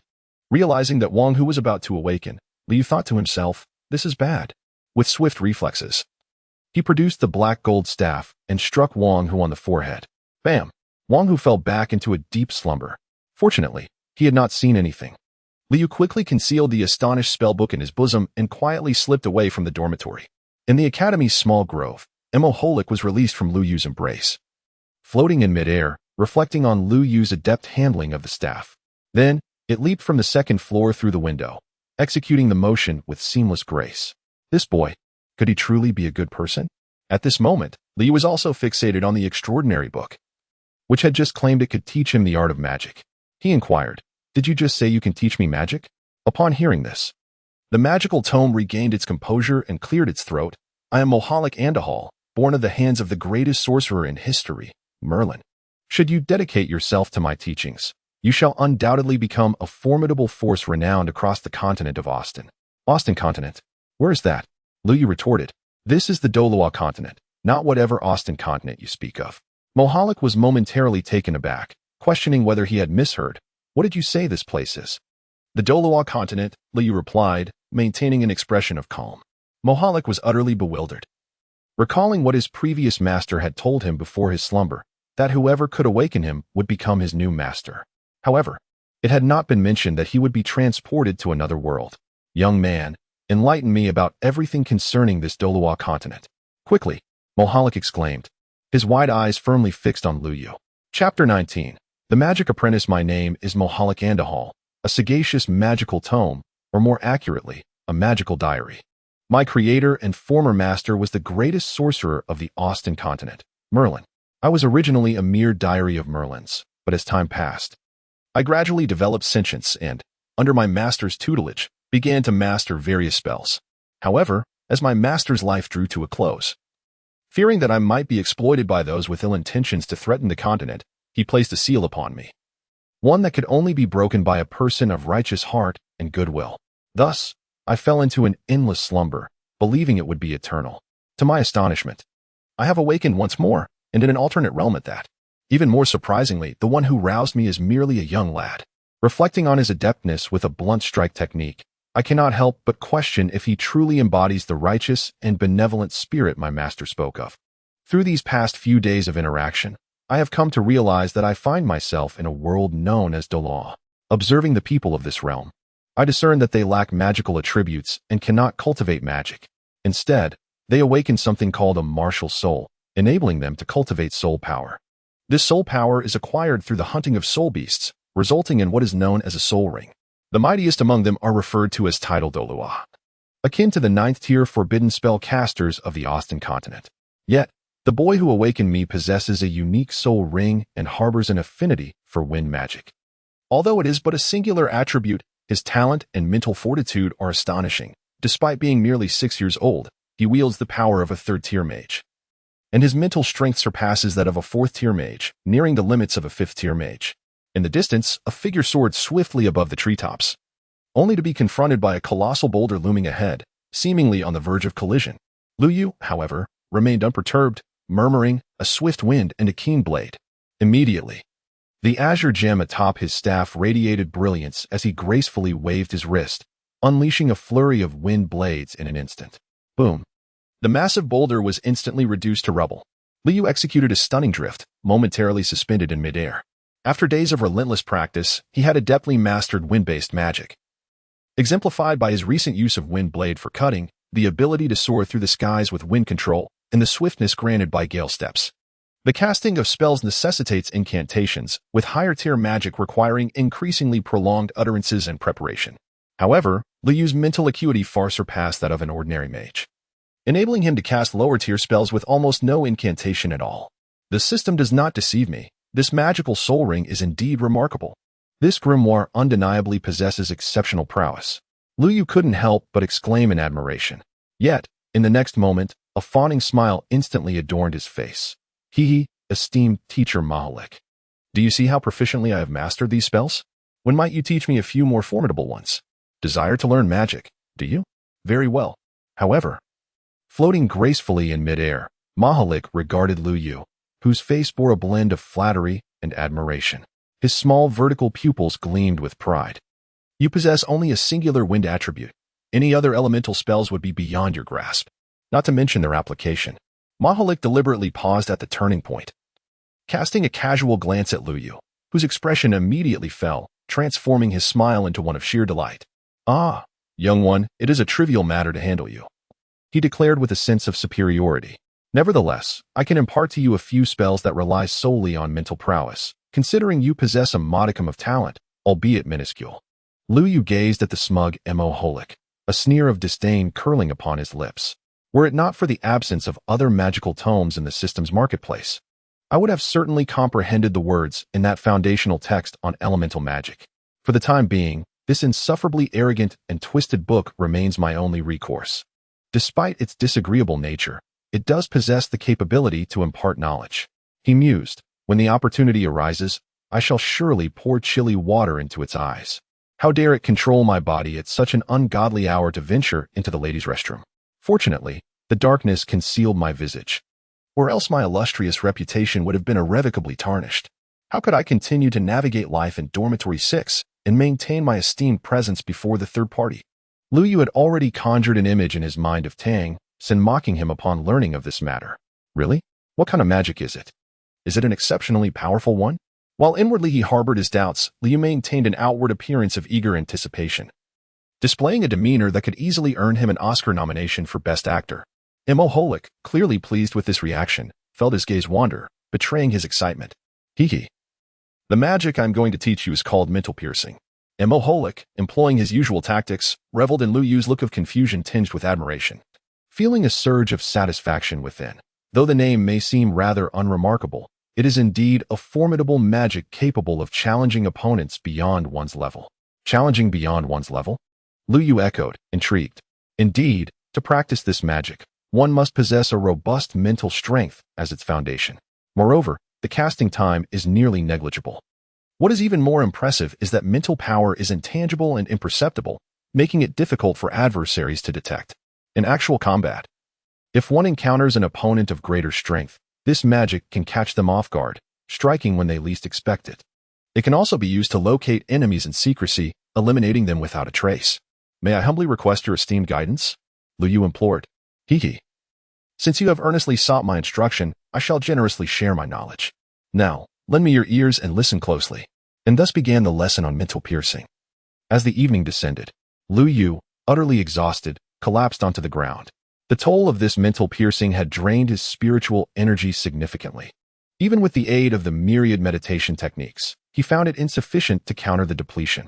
Fortunately, after an afternoon of diligent practice, Lu Yu had become adept at this skill, capable of rendering anyone within a 100-meter radius unconscious at his command, unless their mental fortitude vastly exceeded his own, leaving them with no chance of resistance. Just as Lu Yu closed his eyes to rest, a small, snow-white figure suddenly appeared from an unknown source, playfully extending its delicate tongue to incessantly lick Lu Yu's chin. Lu Yu felt a sudden itch beneath his chin, prompting an involuntary chuckle. A celestial star fox. Beside him, Mahalik gasped in astonishment upon seeing the spirit language Ling Fox, exclaiming in disbelief, You, my friend, possess a celestial star fox. Lu Yu found himself perplexed by Mahalik's reaction. What is the matter? The little fox is my first spirit ring. Is there an issue? What? Mahalik exclaimed with even greater astonishment. The illusory star fox is a favored creature of the night, and to harm them invokes the curse of the stars. How is it that you are completely unscathed? Lu Yu was equally bewildered. Could it be that this little fox held such significance? Yet, why was he unaffected? Chapter 20. The Equal Contract? The Unequal Treaty? Listen here, young one. This illusory star fox is among the most exalted of summoned beasts. Forging a contract with it could bestow upon you the blessings of the stars, Mahalik elaborated earnestly. I strongly advise you to establish a contract with it now. Once the pact is sealed, your fates will be intertwined. As it stands, this little creature has already acknowledged you, which will spare you considerable trouble. Liu cast a glance at the fluffy white creature in his arms, and in the next moment, he was met by the sparkling, expectant eyes of the little fox. What should I do? Liu turned to look at Immoholik and said, "This is quite simple. Relax your mind. Whatever happens shortly, do not resist or feel tense. I will guide you." In the next moment, the spellbook opened, erupting in a dazzling white light, the pages rustling vigorously. 2 contracts gradually materialized between the human and the fox. "You shall each offer a drop of your essence," Immoholik declared. As his words fell, a droplet of crimson blood floated from the center of each of their foreheads, merging into the 2 contracts. "Now, it is time for you to bestow names upon each other." Liu pondered. "Since you have become my contract beast, why not take my surname? Liu? Xingyu the spirit fox? Liu Xingxing? No, that sounds too kitsch. How about Xing? Or Luna? Liu Li?" Liu's little mind sparked with brilliance. "How about we call him June?" The star language spirit fox nodded joyfully, seemingly quite pleased with the name. "All right. Now it's your turn to bestow a name upon him." Wait a moment, what did you just say? Upon hearing this, Liu found himself questioning whether he had misheard. Could you repeat that? Who is bestowing a name upon whom? Of course, it is it that grants you a name. Immoholik replied with an air of certainty. Although the illusion star fox is a high-level contract summoning beast, the celestial pet is not merely an illusion. Its intelligence rivals that of humans, thus necessitating an equitable contract. Furthermore, this is its exclusive contract. Others cannot partake in it. An equitable contract? Liu exclaimed, his expression one of astonishment. Indeed, Immoholik affirmed. An equitable contract means both parties hold equal status. There is no distinction between master and summoned beast. In times of difficulty, both can summon one another. Mutual summoning? Liu murmured, a spark igniting in his mind. This is indeed a remarkable boon. In critical moments, it could be a lifesaver. Does this not mean I have struck a grand fortune? He chuckled heartily. Hey, have you lost your senses? Immoholik remarked, eyeing Liu's foolish grin with disdain. Ahem, never mind, please continue, Liu replied, brushing off the comment. Very well, proceed with naming him. Immoholik instructed the little fox. You may bestow upon him any name you like. Zhang San, Li Si, Wang Wu, or Zhao Lama Zi will suffice. Step aside. Do not cause chaos, the fox retorted. Liu, with a bemused expression, gently pushed aside Immoholik. Little fox, no, he implored. June, do not heed his nonsensical prattle. I have faith in you. Liu gazed at June with a cheerful countenance. June's delicate brows furrowed slightly, her ears perked up and down, adding to her endearing charm. Suddenly, a spark of inspiration illuminated June's eyes, and a constellation of shimmering starlight gathered before her, forming 3 elegant characters. Liu, see you? Why does it resemble a girl's name so much? Well, it's already commendable that you didn't choose names like Zhang San, Li Si, or Wang Ermatzi. And yet you are still quite particular. Immoholik once again faced Liu with a rather skeptical expression. The final step was to establish a spiritual link, thus completing the contract. As the spiritual connection gradually formed, Liu sensed an influx of new knowledge within his mind, his mental prowess becoming significantly enhanced. Suddenly, the sky erupted with a dazzling array of stars, and a beam of light descended from above, enveloping both Liu and June as the starlight swirled around them. In the next moment, Liu felt an exhilarating lightness, and he found himself floating alongside June in midair. The surrounding starlight continuously flowed towards them, ultimately merging into their beings. At that instant, within Liu's sea of consciousness, countless stars began to coalesce into a vortex, mirroring the size of the adjacent soul power vortex. That whirlpool shimmered with an extraordinary brilliance, as a luminous sphere resembling a full moon gently danced around its center. The scene was utterly breathtaking. As the beam of light gradually faded, Liu and June gently descended to the ground. How wondrous! Suddenly, a soft and melodious voice echoed in Liu's mind. Is that June's voice? How delightful! But cough, no, I am a good person. It is merely a little fox. I must remain rational. My heart belongs solely to a mature woman. Once the connection is established, you can communicate telepathically, understanding each other's thoughts regardless of any language barrier. Immoholik added. Moreover, congratulations, my boy, you now possess the qualifications to learn night magic. Night magic? Liu inquired, perplexed. Indeed, night magic does not belong to elemental or chaotic magic. It exists as its own category. The difficulty of mastering it is quite significant. To pursue such magic, one must either possess the innate starry sacred body or obtain the blessing of the starlit fox through a contract. You are fortunate to belong to the latter. Night magic is further divided into 3 categories: star techniques, moon magic, and certain dark magics. It sounds rather formidable. Not merely sounds formidable, it is indeed powerful in practice. However, the difficulty of mastering night magic is the highest among all magical forms. Even my master and creator, the legendary sorcerer Merlin's third girlfriend, only barely grasped moon magic despite possessing the starry sacred body and the blessing of the stars. Merlin's third girlfriend? Liu exclaimed, astonished. Hey, is that the main point? Please don't digress. Ah, my apologies. Please continue. What was her strength? At that time, she was the youngest 6th-tier mage on the Austin continent, possessing the strength of a half-step 7th-tier mage at merely 35 years of age. Under a full moon, she could contend with a slightly weaker title Dolua from your world. How impressive. Liu's eyes sparkled with excitement. I want to learn. I want to learn. Young man, have you considered this thoroughly? The difficulty of mastering night magic is no trivial matter. Even I only understand the surface. When the time comes, without guidance, you will have to rely on your own exploration. Mo Holik spoke earnestly. Moreover, this includes dark magic, which can erode one's mind and carries the risk of falling into madness. In a less favorable situation, you may never uncover its secrets in your lifetime, wasting precious time. Liu waved his hand, interrupting Mo Holik's words. You need not say more. My resolve is unwavering. I possess far more significant reasons to strengthen myself. The determination in his gaze even caused Mo Holik to shudder. Merlin, it seems I can discern your shadow in this child. Chapter 21. The 12th level Battle Soul Master. Very well. Since your attitude is so resolute, I shall offer you my guidance. As night fell, as Liu strolled along the path back to his dormitory, he gently massaged his throbbing head, while Mehwilik disguised himself as an ordinary book nestled in Liu's embrace. This celestial art indeed posed a challenge. Those obscure star charts nearly cost him his life. Just as he reached the foot of the dormitory building, Liu noticed a throng of students gathered before the entrance, encircled in layers, with a cacophony of voices echoing from within. Hey, I heard your martial spirit is a rabbit. If you lose, how about becoming our boss's pet? Sneered Xiao Lai with an air of arrogance. If I win, I don't care if you're the esteemed boss Xiao. From this day forth, I shall be your leader, retorted Xiao Wu. Her face flushed with rage as she glared at Xiao Lai.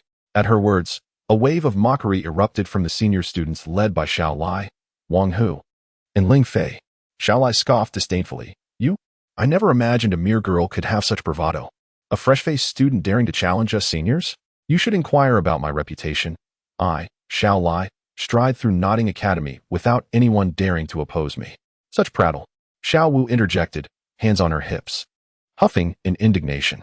You seniors only know how to chatter. If you have the guts, let us settle this with a fight. With that, Xiao Wu stormed forward but was halted by Wang Sheng, who grasped her arm. Sister Xiao Wu, you possess great strength. Allow me to step in first and gauge their abilities. Very well, but be cautious. Upon seeing Wang Sheng emerge, Xiao Lai's disdain only deepened. Humph, with such a weakling, I won't even need to lift a finger. Wang Hu strutted forward with a haughty demeanor. You faced defeat before. Allow me to remind you of your father's prowess. Today, I shall leave you searching for your teeth. Wang Sheng let out a low growl, summoning his martial spirit as he charged at Wang Hu. Both wielded long poles, each measuring 2 meters in length. The two engaged in a fierce exchange, their pole shadows intertwining, unable to determine a victor in such a brief skirmish. Wang Sheng, a hard-working student, possessed considerable strength, and his strikes came with great ferocity. However, his technique lacked finesse, relying solely on instinct. In contrast, while Wang Hu may not have matched him in strength, his moves were executed with precision, clearly indicating prior training. His pole danced gracefully in his hands, always retreating to advance, aiming to wear down his opponent. As the battle progressed, every strike from Wang Sheng drained his stamina, while Wang Hu seized the opportunity, shifting from defense to offense, his pole slicing downwards with force. Wang Sheng hastily raised his weapon to block, yet he felt no impact. A smirk of contempt crept across Wang Hu's lips as he crouched and pivoted, the pole reappearing in his grasp. With a powerful push from his legs and a twist of his waist, he thrust the pole forward, targeting Wang Sheng's chest. Caught off guard, Wang Sheng staggered backwards, nearly losing his balance, but a strong hand steadied him. Thank you, third brother. Wang Sheng pressed his hand against his subtly aching chest and turned to Tang San to express his gratitude. Tang San slightly shook his head, indicating there was no need for thanks. Xiao San, why have you only just arrived? Upon hearing this, Xiao Wu turned her gaze towards them, her face lighting up with surprise. How can you say that? You rushed here to challenge without waiting for me. Are you confident in your abilities? Tang San, rendered speechless, replied that he had only just returned from Master S side when he witnessed the scene unfolding. What was there to wait for? They had already bullied me to the point of no return, demanding that I serve as their new leader's pet. Have you heard about this new leader? Tang San, puzzled by his words, considered that Xiao Lai was said to have some connection with the Lord of Notting City and possessed considerable strength. Who in Notting Academy could possibly be his superior? Hey, are you still going to fight? Wang Hu's arrogant voice echoed from the center of the arena. Of course we are, but we need to switch out the defeated. Xiao Wu pointed at Xiao Lai, glaring fiercely. But I want to fight you. Me? Xiao Lai, taken aback, pointed incredulously at himself. Is that so? Are you afraid? The senior students erupted into derisive laughter. Ha ha. Although Xiao Gu was down by Master Lu in just a few moves, he is still a bona fide soul master with a soul ring. Exactly. Has this little girl lost her mind? How dare she challenge Xiao Gu? Xiao Lai felt a wave of frustration wash over him. What did they mean by saying he was defeated in just a few moves? Though it was true, was he not entitled to some pride? Nevertheless, he found some solace in the subsequent remarks. Fine, I accept your challenge. Xiao Lai spoke confidently. Given that you are a girl, I shall refrain from using my soul skills. Very well, you have my word. In the midst of their exchange, Xiao Wu launched herself forward, using the ground to propel her into the air, delivering a swift punch aimed directly at Xiao Lai's face. Xiao Lai hurriedly raised his hands to defend himself but felt no pain. Instead, he realized his arms were being seized. Xiao Wu grasped his forearms, executing a graceful arc with her legs before delivering a powerful kick to his waist, causing him to stumble precariously. You ambushed me, Xiao Lai shouted in indignation, pointing an accusing finger at Xiao Wu. Tang San face-bombed beside them. Sigh. Xiao Lai then growled, martial soul possession. A green light enveloped him, his eyes transforming into a haunting emerald hue. His hands morphed into claws, launching a rapid offensive. The sharp claws glimmered ominously. Unyielding, Xiao Wu shouted defiantly, once more propelling herself forward. Humph, you won't catch me off guard with the same trick twice. Xiao Lai swiftly retracted his claws, halting momentarily, and then executed a swift kick aimed directly at Xiao Wu's abdomen. Bang! Just as Xiao Lai was about to make contact with his right foot, a sharp pain suddenly surged from the inner side of his left knee, as if struck by an unseen force. He immediately lost his balance. Taking advantage of the moment, Xiao Wu seized him by the arm and forcefully threw him to the ground. Thud! Xiao Lai fell awkwardly, sprawled out in the distance. Lu Yu, who had witnessed the entire event from afar, sighed inwardly. This Xiao Wu was truly adept with her concealed tactics. It was clear that she had secretly launched a few pebbles to strike Xiao Lai's knee. Yet, with her remarkable skill, few could discern her methods. These children, having been dealt with by him once, still lacked the wisdom to refrain from provoking trouble again. After a moment of contemplation, Liu shook his head and approached.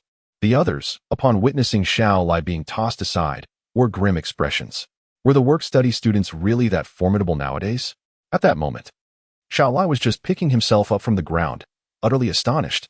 This was the second person he had encountered who could defeat him without using soul power. Well then, since you've lost, you must honor the agreement, Xiao Wu declared. Agreement? No, that is impossible. Xiao Lai shook his head vigorously in response. Hearing this, Xiao Wu became somewhat irritated. What? Do you think I'm unworthy of being your leader? Instantly, a yellow soul ring emerged from beneath her feet. Xiao Wu, a first-year work-study student, was a level 12 soul master with one ring. Simultaneously, her ears began to elongate, rising gently from the sides of her head, resembling an adorable little rabbit. Chapter 22, The Century Soul Ring. Tang San's astonishment at that moment, everyone was taken aback. A century soul ring. Tang San gazed at the yellow soul ring, his heart filled with astonishment. He had only obtained his century soul ring with the help of his master. How could Xiao Wu, a mere work-study student, also possess one? What's wrong? Are you unhappy to see my century soul ring? Xiao Wu feigned anger as she looked at Tang San. No, not at all, Tang San replied awkwardly.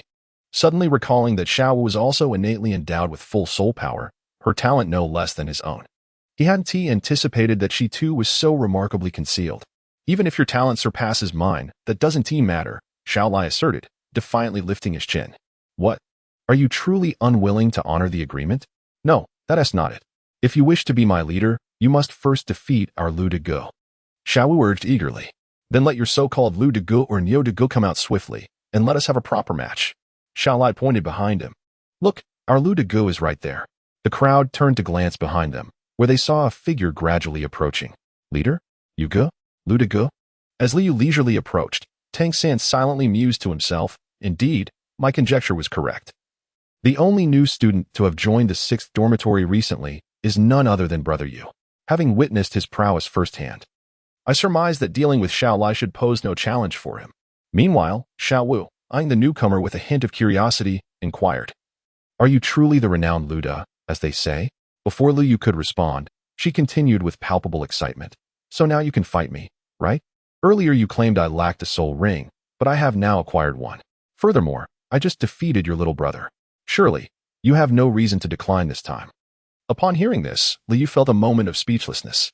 Alas, it seemed this hurdle was insurmountable, an endless cycle indeed. Very well, shall we establish a wager once more?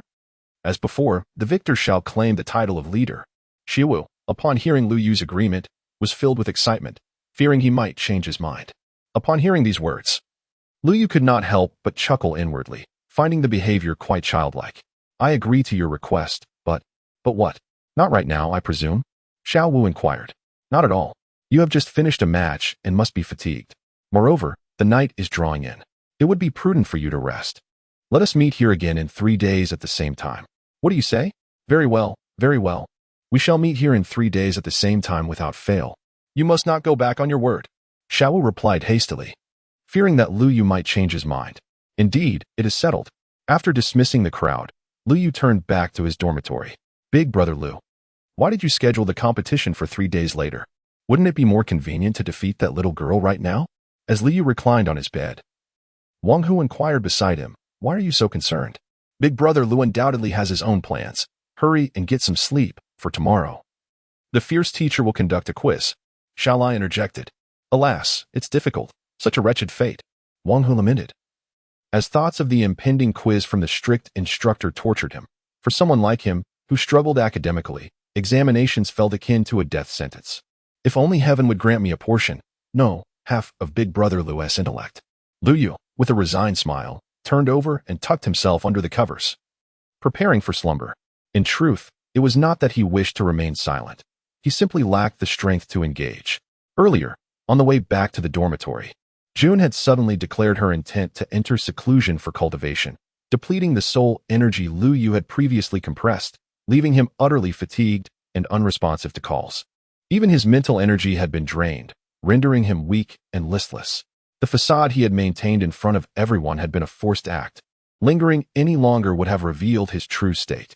This prompted him to suggest a duel 3 days hence, for in his current condition, even a gentle slap could render him unconscious. In the dormitory on the first floor, the study abroad students' quarters, Wang Xing rushed to Tang San the moment he returned. Third brother, given your reaction earlier, do you know that Big Brother Lu? He asked eagerly. Yes, we are from the same village. His grandfather is the village chief and has always looked after my family, Tang San replied. Xiao Lai's prowess in the academy is formidable. The fact that he respectfully calls him Big Brother indicates that Lu Yu must be exceptionally strong, Wang Xing noted. Indeed. Brother Yu possesses full innate soul power and dual martial spirits, Tang San added. Then isn't sister Xiao Wu's duel in 3 days precarious? Wang Xing exclaimed. Hey, you two, what are you whispering about? Are you discussing something unspeakable? Xiao Wu's voice suddenly pierced through the air, startling Wang Xing into a cold sweat. And no. Sister Xiao Wu, I was merely concerned for your safety the day after tomorrow, Wang Xing stammered. Concerned for my safety? So, you believe I cannot win? Xiao Wu's gaze turned icy. Sowing discord before battle, you're just asking for trouble, she declared, raising her iron fist. As her fist descended, Wang Xing swiftly turned and fled, followed by a chorus of screams. Tang San shook his head in exasperation, a faint smile gracing his lips. They are still just children. However, as he reflected on the earlier events, a frown creased his brow. Brother Yu's condition seemed off today. His steps were unsteady, his eyes vacant. Although his voice sounded normal while speaking to Xiao Wu, my cultivated purple extreme demon eyes revealed the truth. Brother Yu's demeanor was evidently a fade. His challenge to Xiao Wu was clearly a tactic to buy time. What is he concealing? Tang San was utterly baffled. 3 days had passed in the blink of an eye, and the day of the battle had arrived. Outside the dormitory, the same group of people had gathered once more. But this time, all eyes were fixed on the little girl in the center. Hey, where is your leader, Lu? Surely, he isn't too afraid to show up? Xiao Wu, growing impatient, shouted towards Xiaolai. Impossible. Our leader, Lu, has always been a man of his word. If he says he will come, he will definitely arrive.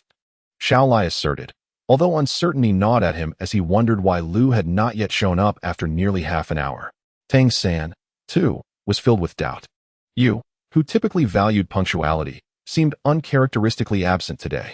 What had transpired in the last couple of days that felt so amiss? Nearby, a work-study student muttered, I believe your so-called leader Lu is simply afraid of losing to Xiao Wu, which is why he dares not show his face. Exactly. Another chimed in. Hey, who asked for your opinion? Xiaolai retorted angrily. Amidst the murmurs of the crowd, a figure gradually approached. Chapter 23. The Millennium Soul Ring and Tang San's Big Tooth. A silhouette emerged from the distance. As Tang San observed Lu Yu striding towards them, he felt a surge of confusion, activating his purple extreme magic eyes. He noted that Yu appeared significantly taller than before, although only a few months older than him, at 6 years old. He now towered over Tang San by nearly half a head. Was this transformation due to the absorption of a century-old soul ring? Could it be that Yu had also absorbed one? The thought deepened Tang San's astonishment. He had barely managed to hunt the mandala snake with Master S assistance. Could it be that Yu had single-handedly taken down a 100-year soul beast? Despite the overwhelming surprise within, Tang San maintained a calm exterior. Meanwhile, the two combatants in the arena were already engaged in an intense struggle. This, of course, was the result of Lu Yu holding back. Xiao Wu moved with agility. Her strikes crisp and precise, yet they had minimal impact on Lu Yu, as her strength was limited. What truly posed a challenge for him was her incredible flexibility. In an instant, 2 long rabbit ears sprouted from Xiao Wu's head, and a fluffy, spherical tail manifested from her lower back, signaling her transformation into her martial spirit. A yellow soul ring appeared beside her, radiating with brilliance. With a powerful swing, Lu Yu unleashed a punch, only to be caught by Xiao Wu. She propelled herself upward by pushing off the ground with her calves, her body soaring into the air. Observing this familiar scene, Xiaolai felt a twinge of pain in his ribs, recalling how he had been thrown out by this very move the previous day. Oh no, big brother Lu, he thought, concern creeping into his mind. Meanwhile, Tang San, witnessing the event, reminisced about his recent battle with Xiao Wu, a peculiar glimmer crossing his eyes. This was Xiao Wu's first spirit skill, the Bow of the Waste, and he had nearly fallen victim to it himself.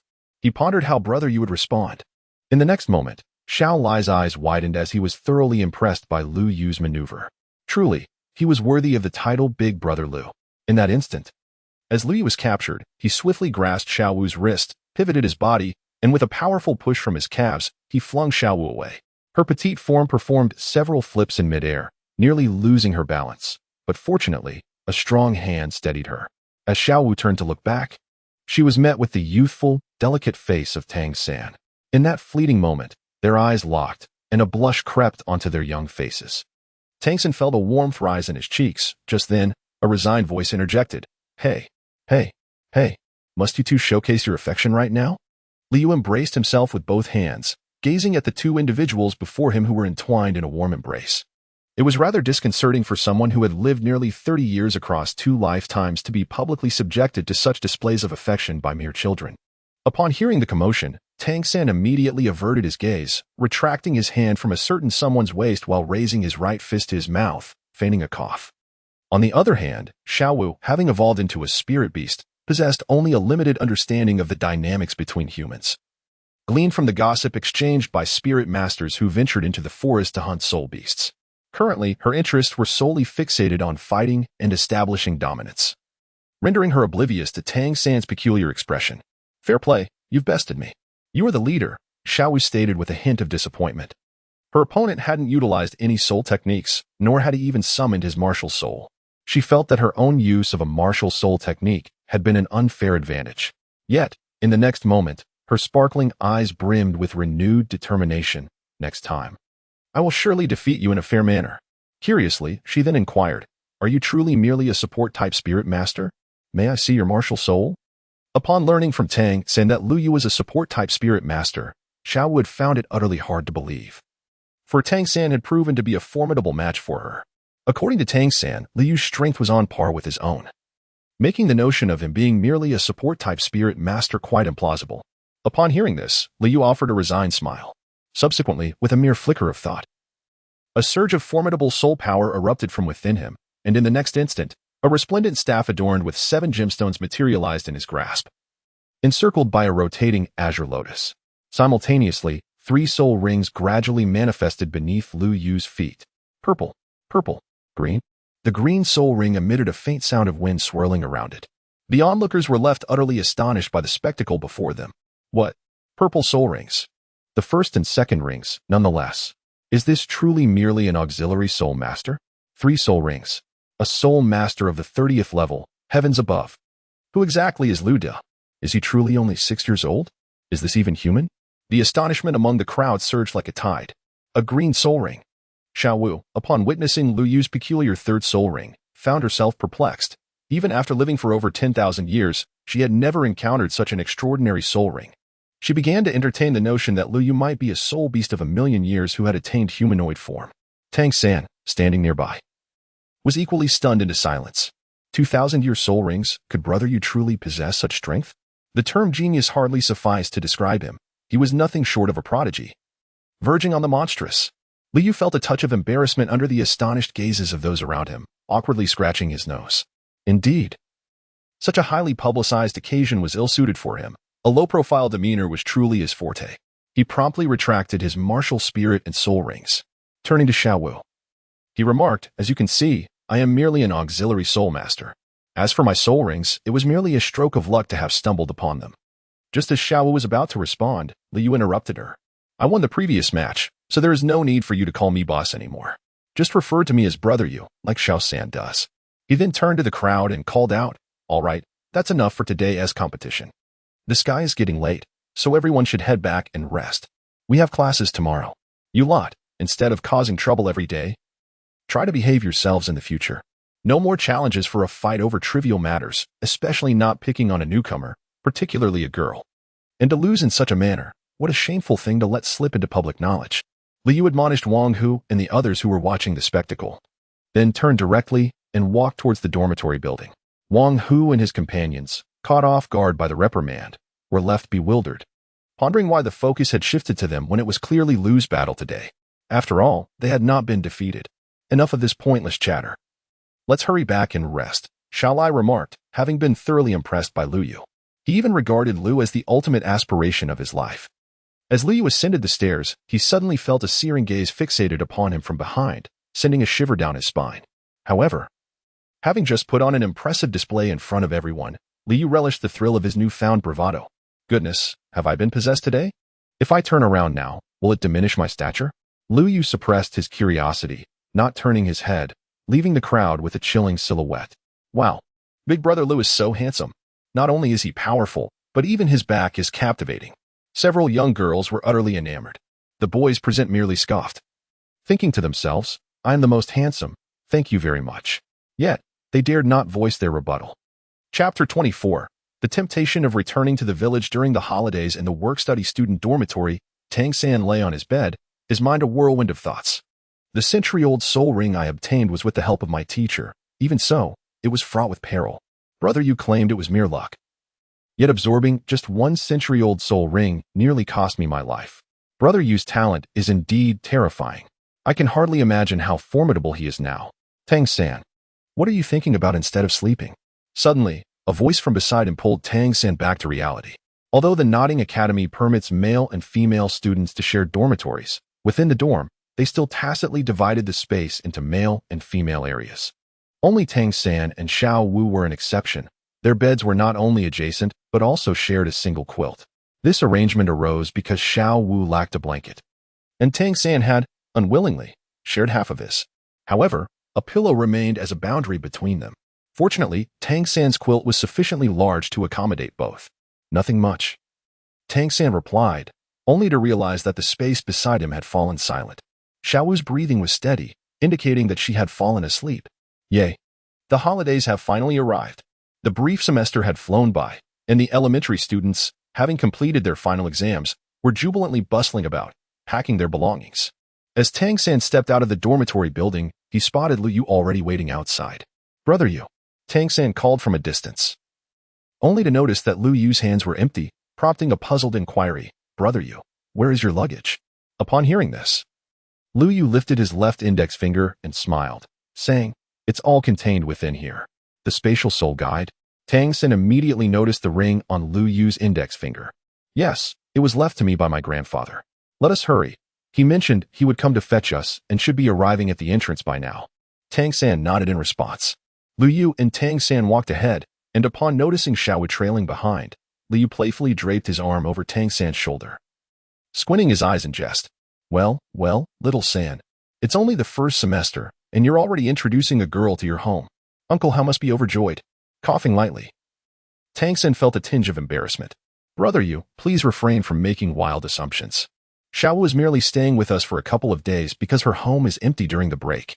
Just as Tang San was about to clarify, a sweet voice chimed in from behind. "What are you two whispering about?" "Nothing much," Tang San replied. "We were just pondering how to host you in Shahan Village. After all, you are our esteemed guest." Lu Yu turned back to explain, then cast a meaningful smile at Tang San at the school gate.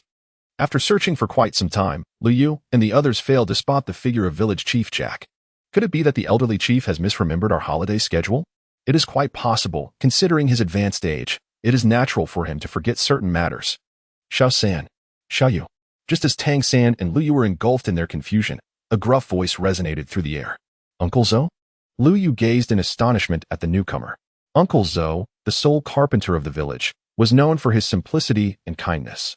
With his craftsmanship, he could have lived a comfortable life. Yet he was burdened by a wayward gambling brother whose misdeeds constantly forced Uncle Zhou to deplete his own resources to resolve the ensuing troubles. This unfortunate situation left Uncle Zhou's family in dire straits, living on the edge of poverty. Though their existence was frugal, it was still manageable. "Uncle Zhou, what brings you here? Where is my grandfather?" Upon hearing these words, Zhou Qingping's expression stiffened slightly, and he replied, "Xiao San, Xiao Yu, you are both good children. But perhaps it would be better for you to return home and see for yourselves." "What?" Tang San, who stood beside them, immediately grew anxious upon hearing this. "Uncle Zhou, has something happened at home? What about my father?" "Xiao San, do not panic. Uncle Hao is in good health. Surely, nothing grave has occurred. Let us return to the village with Uncle Zhou and ascertain the situation." Lu Yu extended his hand and gently patted Tang San's shoulder in a gesture of comfort. According to the original storyline, Tang Hao was supposed to be in disguise, secretly safeguarding Tang San. However, Tang Hao is a being of tidal Dolua caliber, capable of traversing the continent with ease. Yet, from Uncle Zhou's words, it seemed our family was also in peril. Could it be that the village elder was a concealed powerhouse as well? This conjecture had lingered in Lu Yu's mind for quite some time, dating back to when old Jack bestowed upon him the space ring, at which point Lu Yu believed it to be a treasured heirloom of the village elder. Now, it appeared that matters were far more intricate than he had initially presumed. Moreover, the village elder seemed to recognize the silver-white token in his possession. Who were his biological parents, truly? Why did this Dolua world appear so different from his understanding? Sitting in the carriage, Lu Yu's brow furrowed, his thoughts swirling in a tumultuous storm. As the carriage reached the village entrance, Tang San hastily leaped out and sprinted towards home without a moment's pause. With Xiao trailing closely behind, Lu Yu dismounted and expressed his gratitude to Zhou Qingping, who promptly returned home. Zhou Qingping gazed at the retreating figures of the three, shook his head, and sighed, "What fine children they are." With a gentle nudge, he urged the horse-drawn carriage to amble towards the workshop. "Eek, grandfather." Lu Yu cautiously pushed open the door and called out. There was no response. The room was eerily silent. Lu Yu stepped into the room, instantly stirring up a cloud of dust. He couldn't help but let out a puff, raising his hand to fan the air before him. The considerable amount of dust in the room suggested that his grandfather had been away for quite some time. Lu Yu pondered deeply, his gaze sweeping across the room. The furnishings were arranged with meticulous precision. Aside from a layer of dust that had accumulated, everything appeared just as it had before his arrival. Suddenly, his peripheral vision caught sight of something on the table. Was it a letter? He approached, grasping the envelope in his hand for a closer inspection, then deftly tore it open to reveal a sheet of yellowed paper within. After meticulously reviewing the document, Lu Yu placed it on the table and proceeded to fetch water. mop the floor, and wipe the table, just as he did routinely. By the time he completed these tasks, it was already late into the night. After Liu settled Imoholik, he went directly to bed. The little fox had shown no signs of waking since its last deep slumber. The world was enveloped in silence, seemingly leaving Lu Yu as the sole inhabitant. Outside the window, the moon hung high amidst sparse stars, and a gentle breeze caressed the blades of grass, bringing a hint of coolness as it wafted through the open window. The silver-haired youth on the bed wore a serene expression, his breathing steady. His sleeping visage resembled a delicate flower, quietly blooming in the night. While the breeze stirred the curtains, tenderly brushing against his exquisite features, this scene was akin to a pure and beautiful painting. In the tranquil night, the youth's breath was the most melodious of symphonies.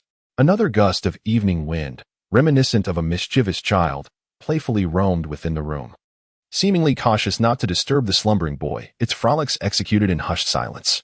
Unbeknownst to him, a yellowed letter slipped from the table to the floor. Chapter 25. The Visitor. Little Yu. By the time you read this letter, I will no longer be here. For grandfather has pressing matters to attend to and must leave for a while. The money within the ring should suffice for some time. If you graduate from the junior academy and I have yet to return, proceed to Shrek Academy.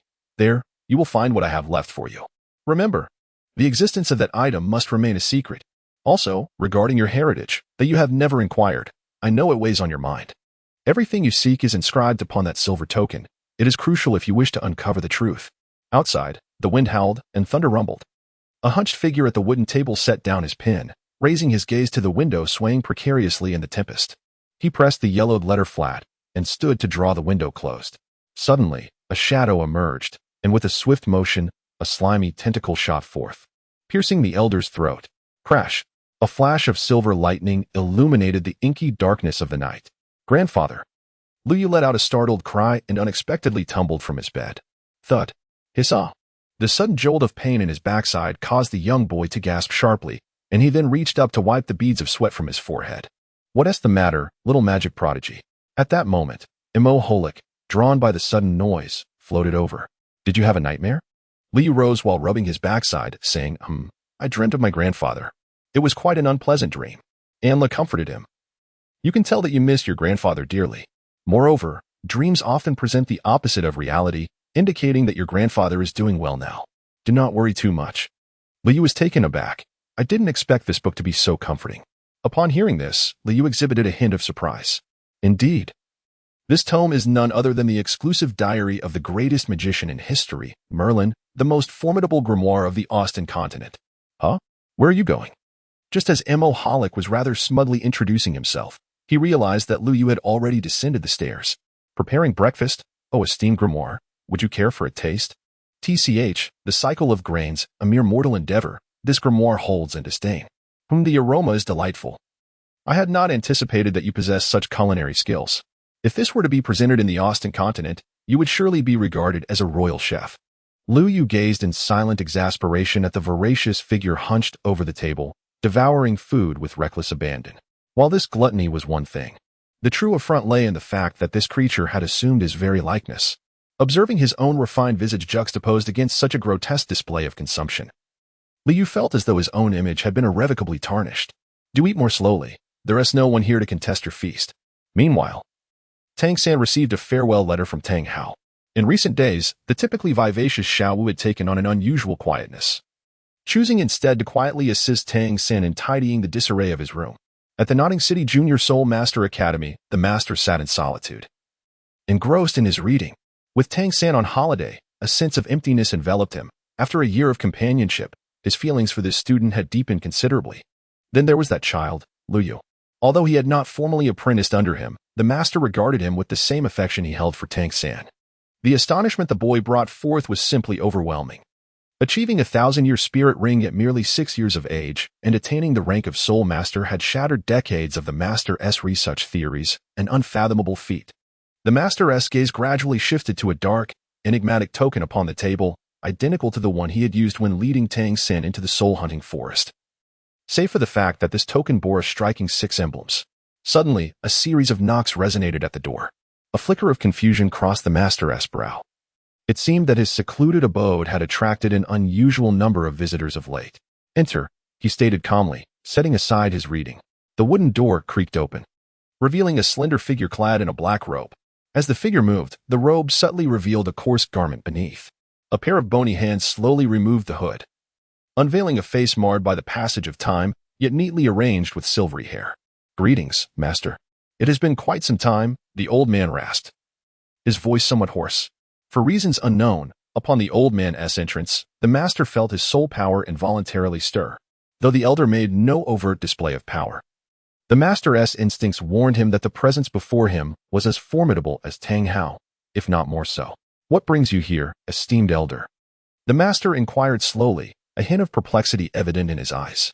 It has been nearly 50 years, and no one remembers this old man," the elder chuckled, stroking his beard with a raspy voice.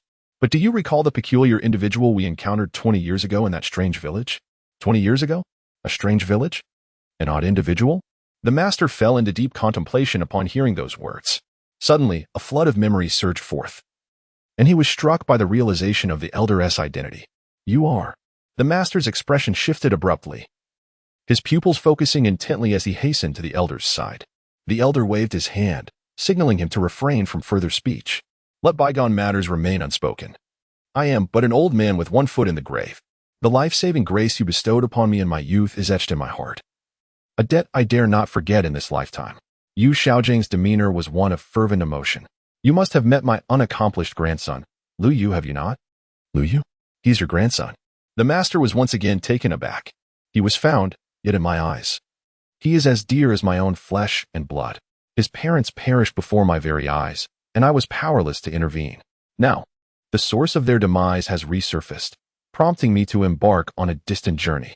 I have witnessed the transformations in Xiaoyu over this past year. A 6-year-old soul master, an unprecedented phenomenon on this continent. However, with great talent comes the risk of envy, for the taller trees are the first to be felled by the wind. Thus, I humbly beseech you, leveraging the life debt from years past, to assist me in one matter."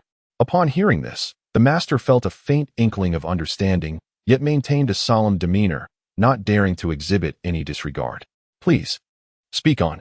I shall not be negligent." The elder earnestly requested, "I implore you to keep a watchful eye over my unworthy grandson and ensure his protection." His gaze was sincere, filled with earnest entreaty. "Rest assured, esteemed elder, I would brave any peril, even at the cost of my own life, to safeguard Lu Yu." The elder's countenance brightened with satisfaction as he retrieved an envelope from within his robes, presenting it to Yu Xiaojing. "Inside lies a token, should you encounter insurmountable troubles. Visit the address inscribed within. That old rascal still owes me many favors and should not refuse assistance." Yu Xiaojing respectfully accepted the envelope. "I shall not betray your trust, esteemed elder." The elder smiled and nodded before turning to leave the room. The master soon heard a distant rumble of thunder and hurried to the doorway, only to find it empty. Returning to the table, he stared blankly at the token and envelope before him. Chapter 26. Siblings? The dying rays of the setting sun bathed the sky in a splendid crimson hue. In front of the blacksmith shop in St. Sol village, 3 small figures sat together, gazing at the horizon as the sun slowly descended. Lu Yu leaned back with both hands supporting him, a strand of blue-silver grass clenched between his lips, his expression inscrutable as he pondered his thoughts. Xiaoyu sat closely beside Tang San, propping her head on her hands, eager to speak yet at a loss for words. Casting a hesitant glance at the two, "Thank you both for your support these past few days," Tang San suddenly declared. "Oh, come now, we're like family." "No need for such formality," Lu Yu replied, giving Tang San a reassuring pat on the shoulder. "Besides, Uncle Hao is quite robust. It's unlikely anything would befall him. Even if something did happen, it surely wouldn't be Uncle Hao who would bear the brunt." "But, you go, aren't you at all worried about Grandpa Jack?" Tang San inquired, turning to Lu Yu, whose demeanor remained relaxed. "To say I'm not concerned would be disingenuous. Yet I can't shake the feeling that the sudden departures of Uncle Hao and my grandfather are far from coincidental." Lu Yu pinched the blue-silver grass in his mouth between his fingers and spoke. "Or perhaps it is true that Uncle Hao and my grandfather are extraordinary." Tang San pondered, somewhat perplexed by the words. "Little San, did Uncle Hao leave you anything after his departure? Perhaps a note or something of the sort?" "Well, my father left a note stating he would retrieve what belonged to him and urged me to become stronger, yet he also advised against it.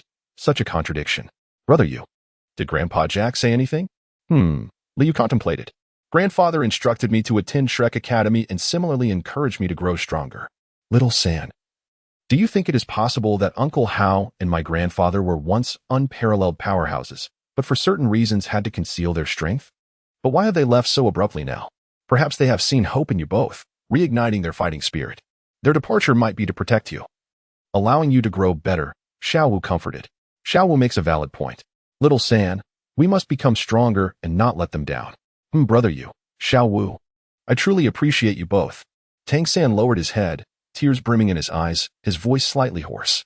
Xiao Wu reached out and patted Tang San's shoulder, though the force was rather strong, nearly causing him to stumble. You must believe that your father is merely temporarily away. One day, you shall reunite. Besides, you still have friends like us. We can be your family too. If you do not mind, I can be your sister, Xiao Wu said with a smile. Everyone at school calls me that, except for you. Brother Yu, it doesn't count if I can't defeat you. Come on, come on. Call me Sister Xiao Wu and let me hear it. Lu Yu smiled helplessly at the side, observing this young girl's unwavering determination to assume the role of the big sister. What's wrong? Are you unwilling? Upon hearing Tang San's questioning tone, Xiao Wu immediately furrowed her delicate brows. No, Tang San hastily clarified. Xiao Wu, if I recall correctly, you are a few months younger than I am. Thus you should address me as Sange. No, she retorted. You are no match for me. If, by chance, someone dares to bully you in the future, you can call me Sister Xiao Wu, and I shall ensure they pay for it. That remains to be seen. Liu couldn't help but chuckle upon hearing this. What do you mean, Brother Yu?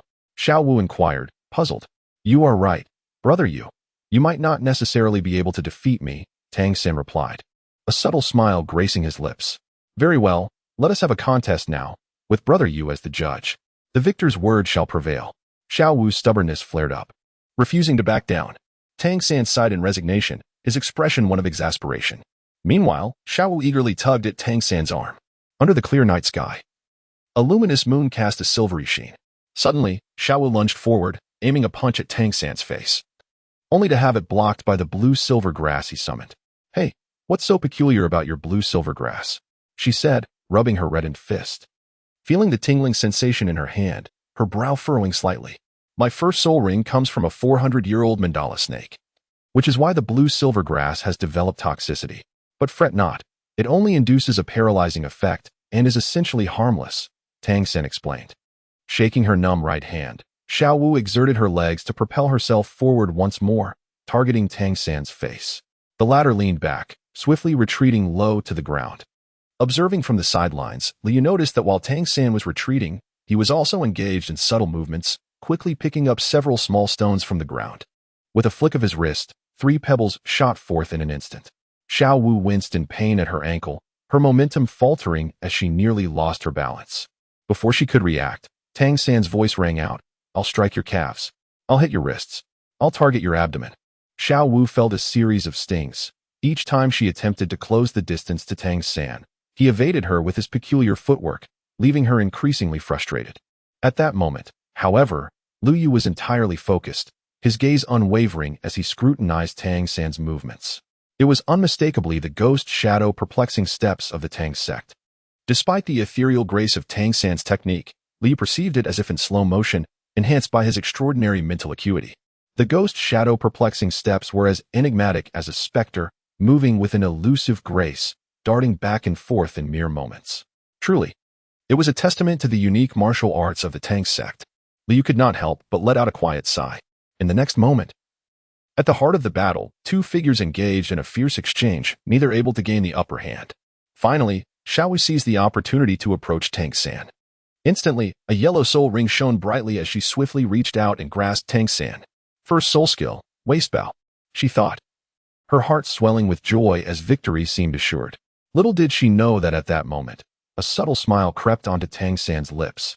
Almost as soon as Xiao Wu tightened her grip on his wrist, Tang San twisted his waist and unleashed his strength, using the momentum to swing Xiao Wu in a circle through the air. It turned out that the apparent vulnerability was merely a ruse orchestrated by Tang San to draw Xiao Wu in closer.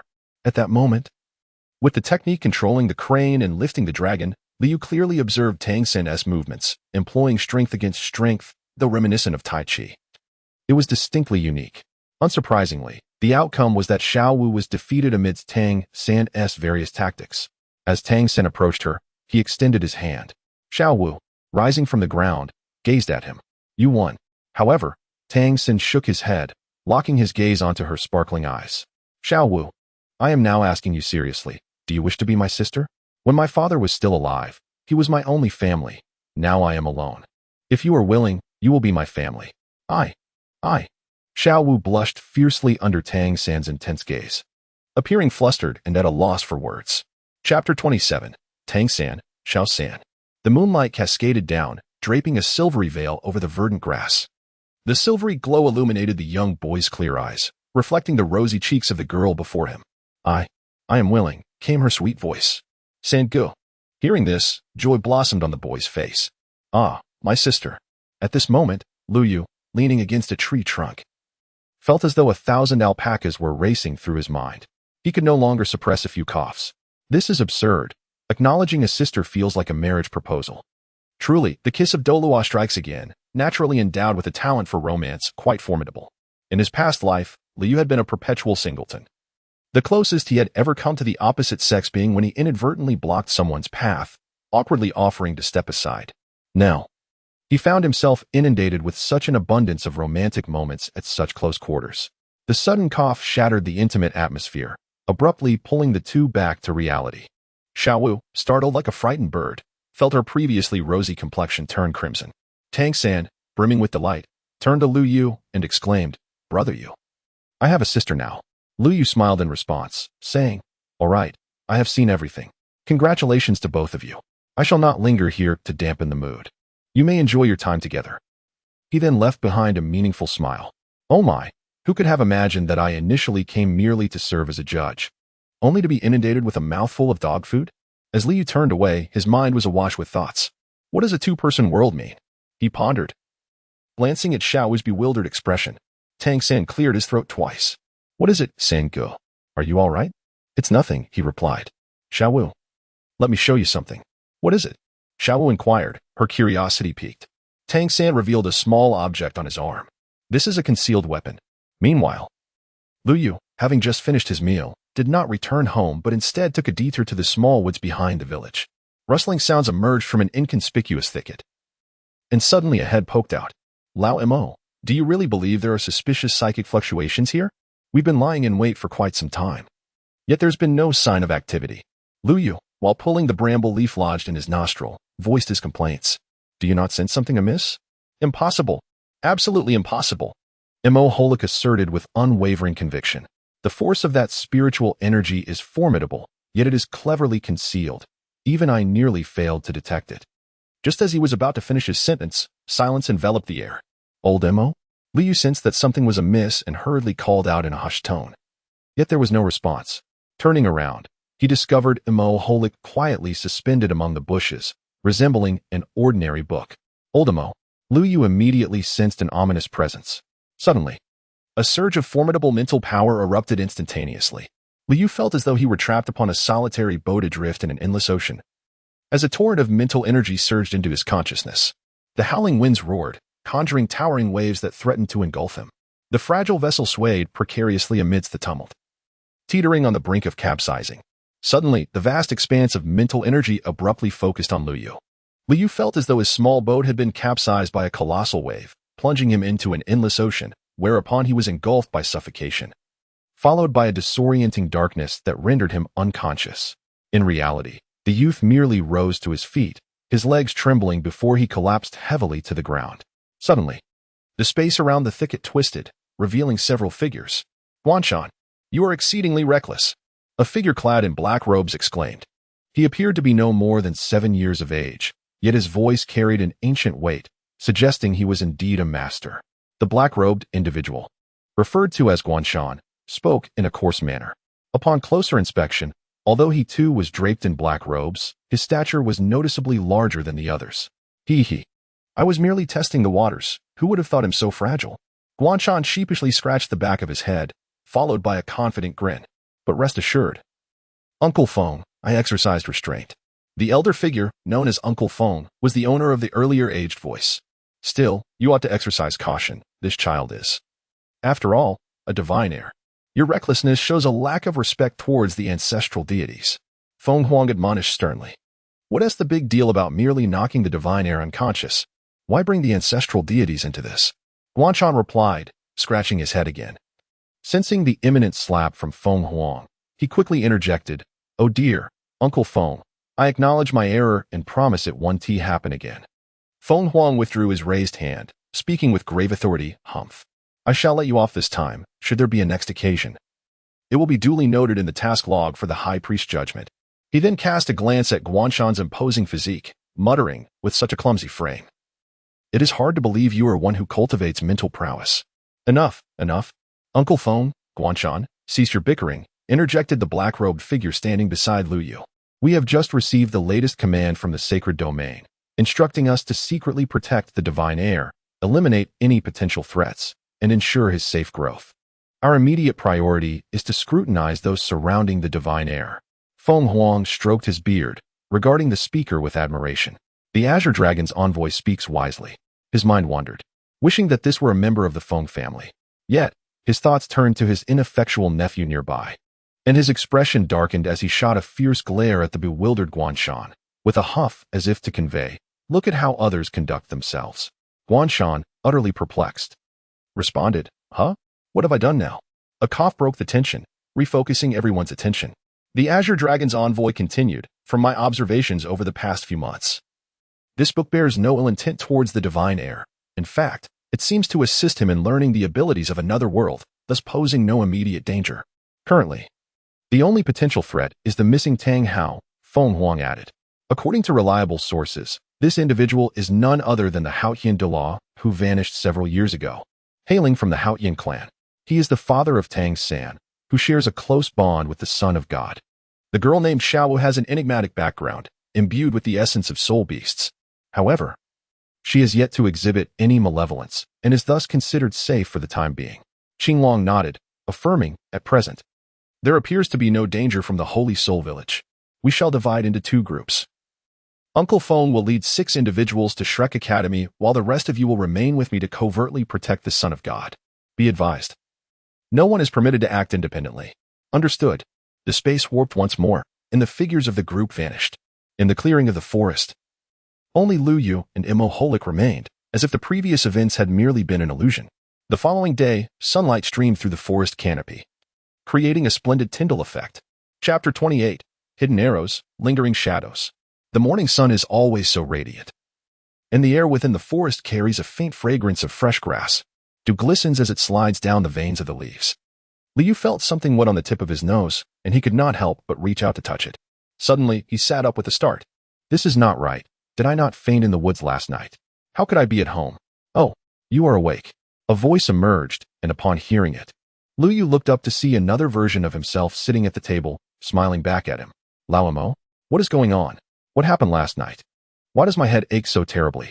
Lu Yu reached out and vigorously rubbed his head. The opponent's strength far surpassed his own by the standards of this world. He would likely be categorized as a title Dolua. Moreover, this individual specialized in spiritual power. Surviving this encounter could indeed be considered a fortunate stroke of serendipity. The white-haired youth crossed his arms and remarked. Lu Yu struggled to prop himself up, sitting at the table, as he lifted the teapot to pour himself a bowl of water. "Feng Hao, Dolua, when did I provoke such an extraordinary existence?" The silver-haired youth rolled his eyes. "How would I know? Nonetheless, it is likely that they harbor no ill intentions towards you. It is even possible that they are here to protect you." Upon hearing these words, Lu Yu felt somewhat bewildered. Protect oneself? Where did this notion arise? Could it be that his parents had orchestrated this? Yet, why would they choose to attack him? Wait a moment. Lu Yu suddenly recalled something. "They? Old Imo. How do you know it is a group of people? Could it be that you, Immoholik, had no intention of denying it, as you nodded in acknowledgement?" "I wasn't dazed at that time. What about you?" "Oh, it's not that there are too many of them. It's just that I couldn't overpower them." Although that strong man indeed possessed formidable mental strength, it was still somewhat insufficient to contend with me, the greatest magician in history. "Since you weren't dazed, you must have heard something. Do tell." Liu did not afford Immoholik an opportunity to speak. He directly interrupted his spell casting and inquired, "Well, let me think. There are likely around 12 of them. From their conversation, it seems they mentioned a place called the Holy Realm, and they have come specifically to seek you." "The Holy Realm?" They are looking for me. Lu Yu found himself lost in contemplation. He had not heard of a place called the Holy Domain on the Doloa continent. From the novels he had previously read, the only locations that could be deemed particularly extraordinary were the city of Slaughter and Sea God Island. The former was the residence of Tang San's grandfather and the place where Tang San acquired the domain of the god of slaughter, while the latter was the sacred ground of the sea god's inheritance. Both locations were essential stops in Lu Yu's original plan, of course, provided he possessed the strength to ensure his survival there. Otherwise, it would be akin to courting death, especially in the city of Slaughter, which was essentially a gathering place for madmen. Hey, what are you thinking about? Imoholik remarked, noticing Lu Yu's stillness, his gaze fixated on a single point. As he tapped his fingers on the table. Oh, nothing at all. Please, continue. Lu Yu suddenly regained his senses. Based on my observations, this group possesses formidable strength. Imoholik rolled his eyes and continued. It seems they have the ability to traverse through space. Moreover, it appears they have split into two factions. One has headed towards Shrek Academy, while the other, well, I couldn't quite catch where they were going. Shrek Academy? Could it be that they are aware of the treasures left by Grandpa Jack? No, that can't be right. The letter stated that only Grandpa, and I know the location of those items. Just then, a series of knocks echoed as Lu Yu's mind wandered again. Imoholik, growing impatient, wrapped his fingers on the table. Hey, how much longer are you going to ponder? You need to hurry and prepare breakfast. I'm about to starve. Seeing that Lu Yu remained unmoved, Imoholik took matters into his own hands, pushing Lu Yu towards the kitchen. Oh, come on. Stop pushing. I can walk on my own. Hurry up with breakfast. After eating, you still need to practice magic, and you must catch up on what you missed yesterday. With an expression of reluctance, Lu Yu was pushed into the kitchen, resembling a petulant little wife. Once Lu Yu had completely departed, Imoholik discreetly cast a glance at the corner before nonchalantly leaving the scene. In that very corner, after Imoholik had gone, a faint sigh seemed to emanate, followed by an exclamation of relief. Phew, that was close. I almost got discovered. This task of personal protection is exceedingly challenging, yet thrilling. A nearly transparent figure lamented while patting its chest. As evening fell, on the hillside outside St. Spirit Village, Lu Yu closed his eyes tightly, beads of sweat clinging to his forehead, occasionally furrowing his brows as if enduring immense agony. At last, the youth abruptly opened his eyes, and with a sudden gasp, a mouthful of blood was violently expelled. Lu Yu pressed a hand against his chest while the other wiped away the blood from the corner of his mouth. Murmuring to himself, indeed, is this still not sufficient? Is my current physical condition truly limited to a mere double soul power? He had been attempting to further compress his soul power, yet no matter how he guided its flow, the excess energy ultimately spiraled out of control. Although he once succeeded in consolidating the surplus energy into a stable form, it violently erupted just as it transformed into a vortex of soul power, nearly tearing Lu Yu apart from within. Suddenly, he raised his right hand sharply, and a soul power arrow shot forth, embedding itself in a nearby tree trunk. Who is it? It's me, Brother Yu. Lu Yu, upon hearing the familiar voice, gradually sheathed his broken crossbow. A slender figure emerged from behind the tree trunk. Xiao San, why are you lurking in the shadows, engaging in clandestine activities? The scene shifts back to the afternoon of the same day. The tall chimney of the Tang family's blacksmith shop puffed out smoke, rising slowly in the drizzle, while the rhythmic clanging of metal echoed from within, enveloping the area in a lingering haze. With a swift motion, Tang San plunged the glowing iron into cold water, instantly vaporizing it and releasing billows of white steam. What are you up to, Sangu? Inquired Xiaowu, her curiosity piqued. Quenching, he replied, I am crafting a hidden arrow. As he carefully extracted the iron piece, he scrutinized it closely. A hidden arrow? Is it the one you gave me yesterday? Indeed, this one is intended for Brother Yu, he confirmed. For Brother Yu? Yes. You all are my kin, and I must do my utmost to protect you. Tang San's eyes sparkled with fervent intensity, gleaming like the flames dancing within the forge. Having prepared additional components in advance, Tang San needed only to forge the core parts, allowing him to complete the hidden arrow's creation in just one afternoon. Chapter 29. The hidden arrow. Hearing the conversation, Tang San slowly approached from behind the tree. He noticed the signs of damage on the tree and felt a jolt of surprise within. So Brother Yu still possesses such means? Xiao San, it's late. Where is Xiao Wu? Tang San, roused from his thoughts, replied, I came to deliver something to you, Brother Yu. He then presented the finished hidden arrow before Lu Yu. This is the hidden arrow. Lu Yu immediately recognized the object before him. He took out his worn crossbow for comparison. The sleeve arrow was entirely black, emanating a chilling gleam, quite similar to his own battered crossbow.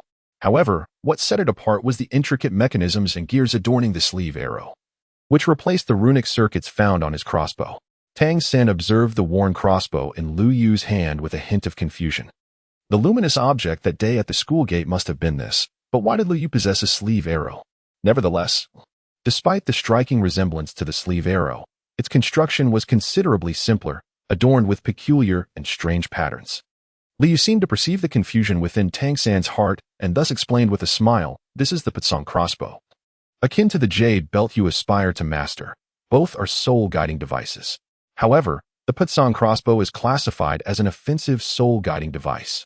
Nevertheless, Little San, you are quite impressive. To have crafted such a delicate artifact is indeed remarkable."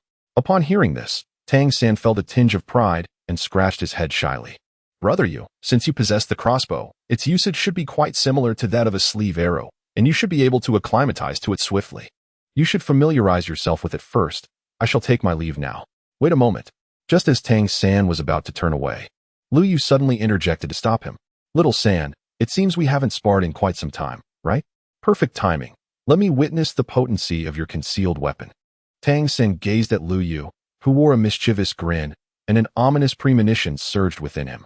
"Ah, Brother Yu," he hesitated, concerned that the concealed weapon might harm Lu Yu, and after much deliberation, he was reluctant to agree, unaware that his apprehensions were entirely unfounded. When Lu Yu observed Tang San hesitating for an extended period without a response, he decisively placed an arm around his shoulder. "Little San, fret not. I can allow you to refrain from using your soul skills. However, if you fear a humiliating defeat, you are entirely within your rights to decline.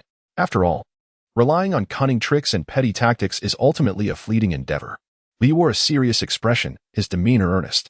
"Very well, I shall comply, Brother Yu. However, do not hold back. Let us both give our utmost." Observing Tang San's eager acceptance of the challenge, Lu Yu nearly burst into laughter. Indeed, the Tang sect's hidden weapons are remarkably effective. With that, Lu Yu summoned the Qixing Lianzhang. The azure soul rings beneath his feet glimmering as he summoned the wind to create distance. "Come at me with all your might, Little San," he declared. "But do exercise caution," Tang San cautioned, employing a peculiar footwork as he swiftly approached Lu Yu. In Lu Yu's eyes, the reflection of Tang San shifted unpredictably, as the azure gem atop his staff shimmered. "Windblade!" Lu Yu let out a soft exclamation as several azure wind blades were unleashed. Remarkably, Tang San evaded them all, rendering the attacks futile. Just as Lu Yu prepared to launch a second assault, Tang San's figure inexplicably vanished from sight. Whoosh, whoosh, whoosh. Lu Yu felt a chill run down his spine and swiftly employed the swift wind technique to alter his form. 3 beams of cold light grazed his cheek, narrowly missing him. That was close. He almost fell into this young man's trap. Lu Yu caught a glimpse of 3 iron needles ominously embedded in a nearby tree trunk.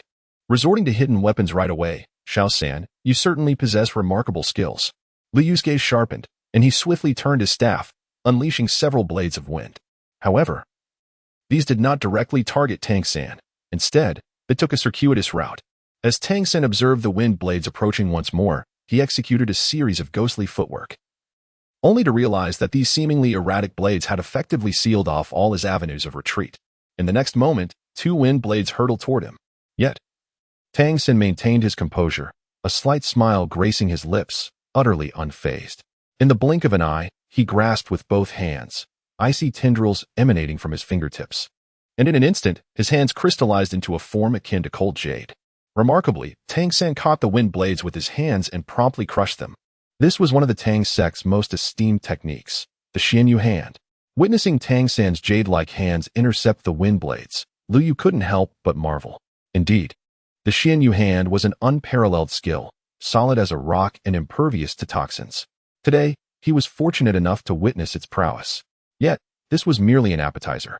The main course lay ahead. Tang San, now fully focused, understood the gravity of the situation. There was no room for complacency.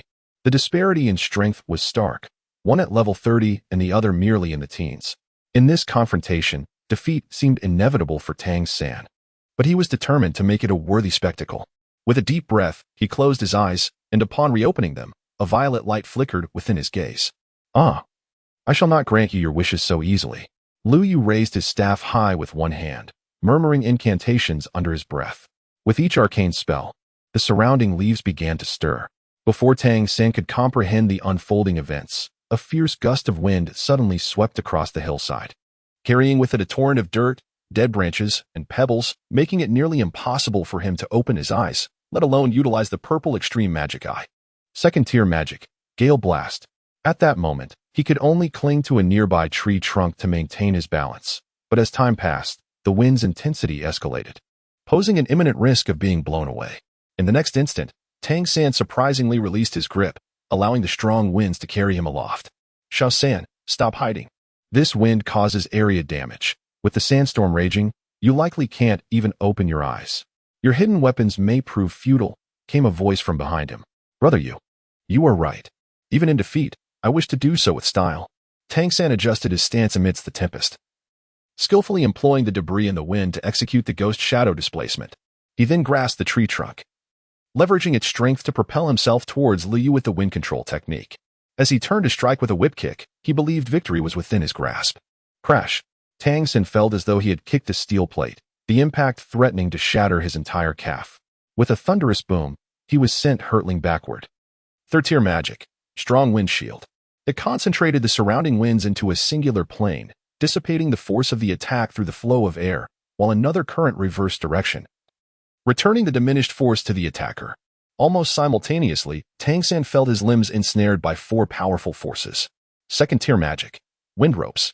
Lu Yu turned around and smiled gently at Tang San.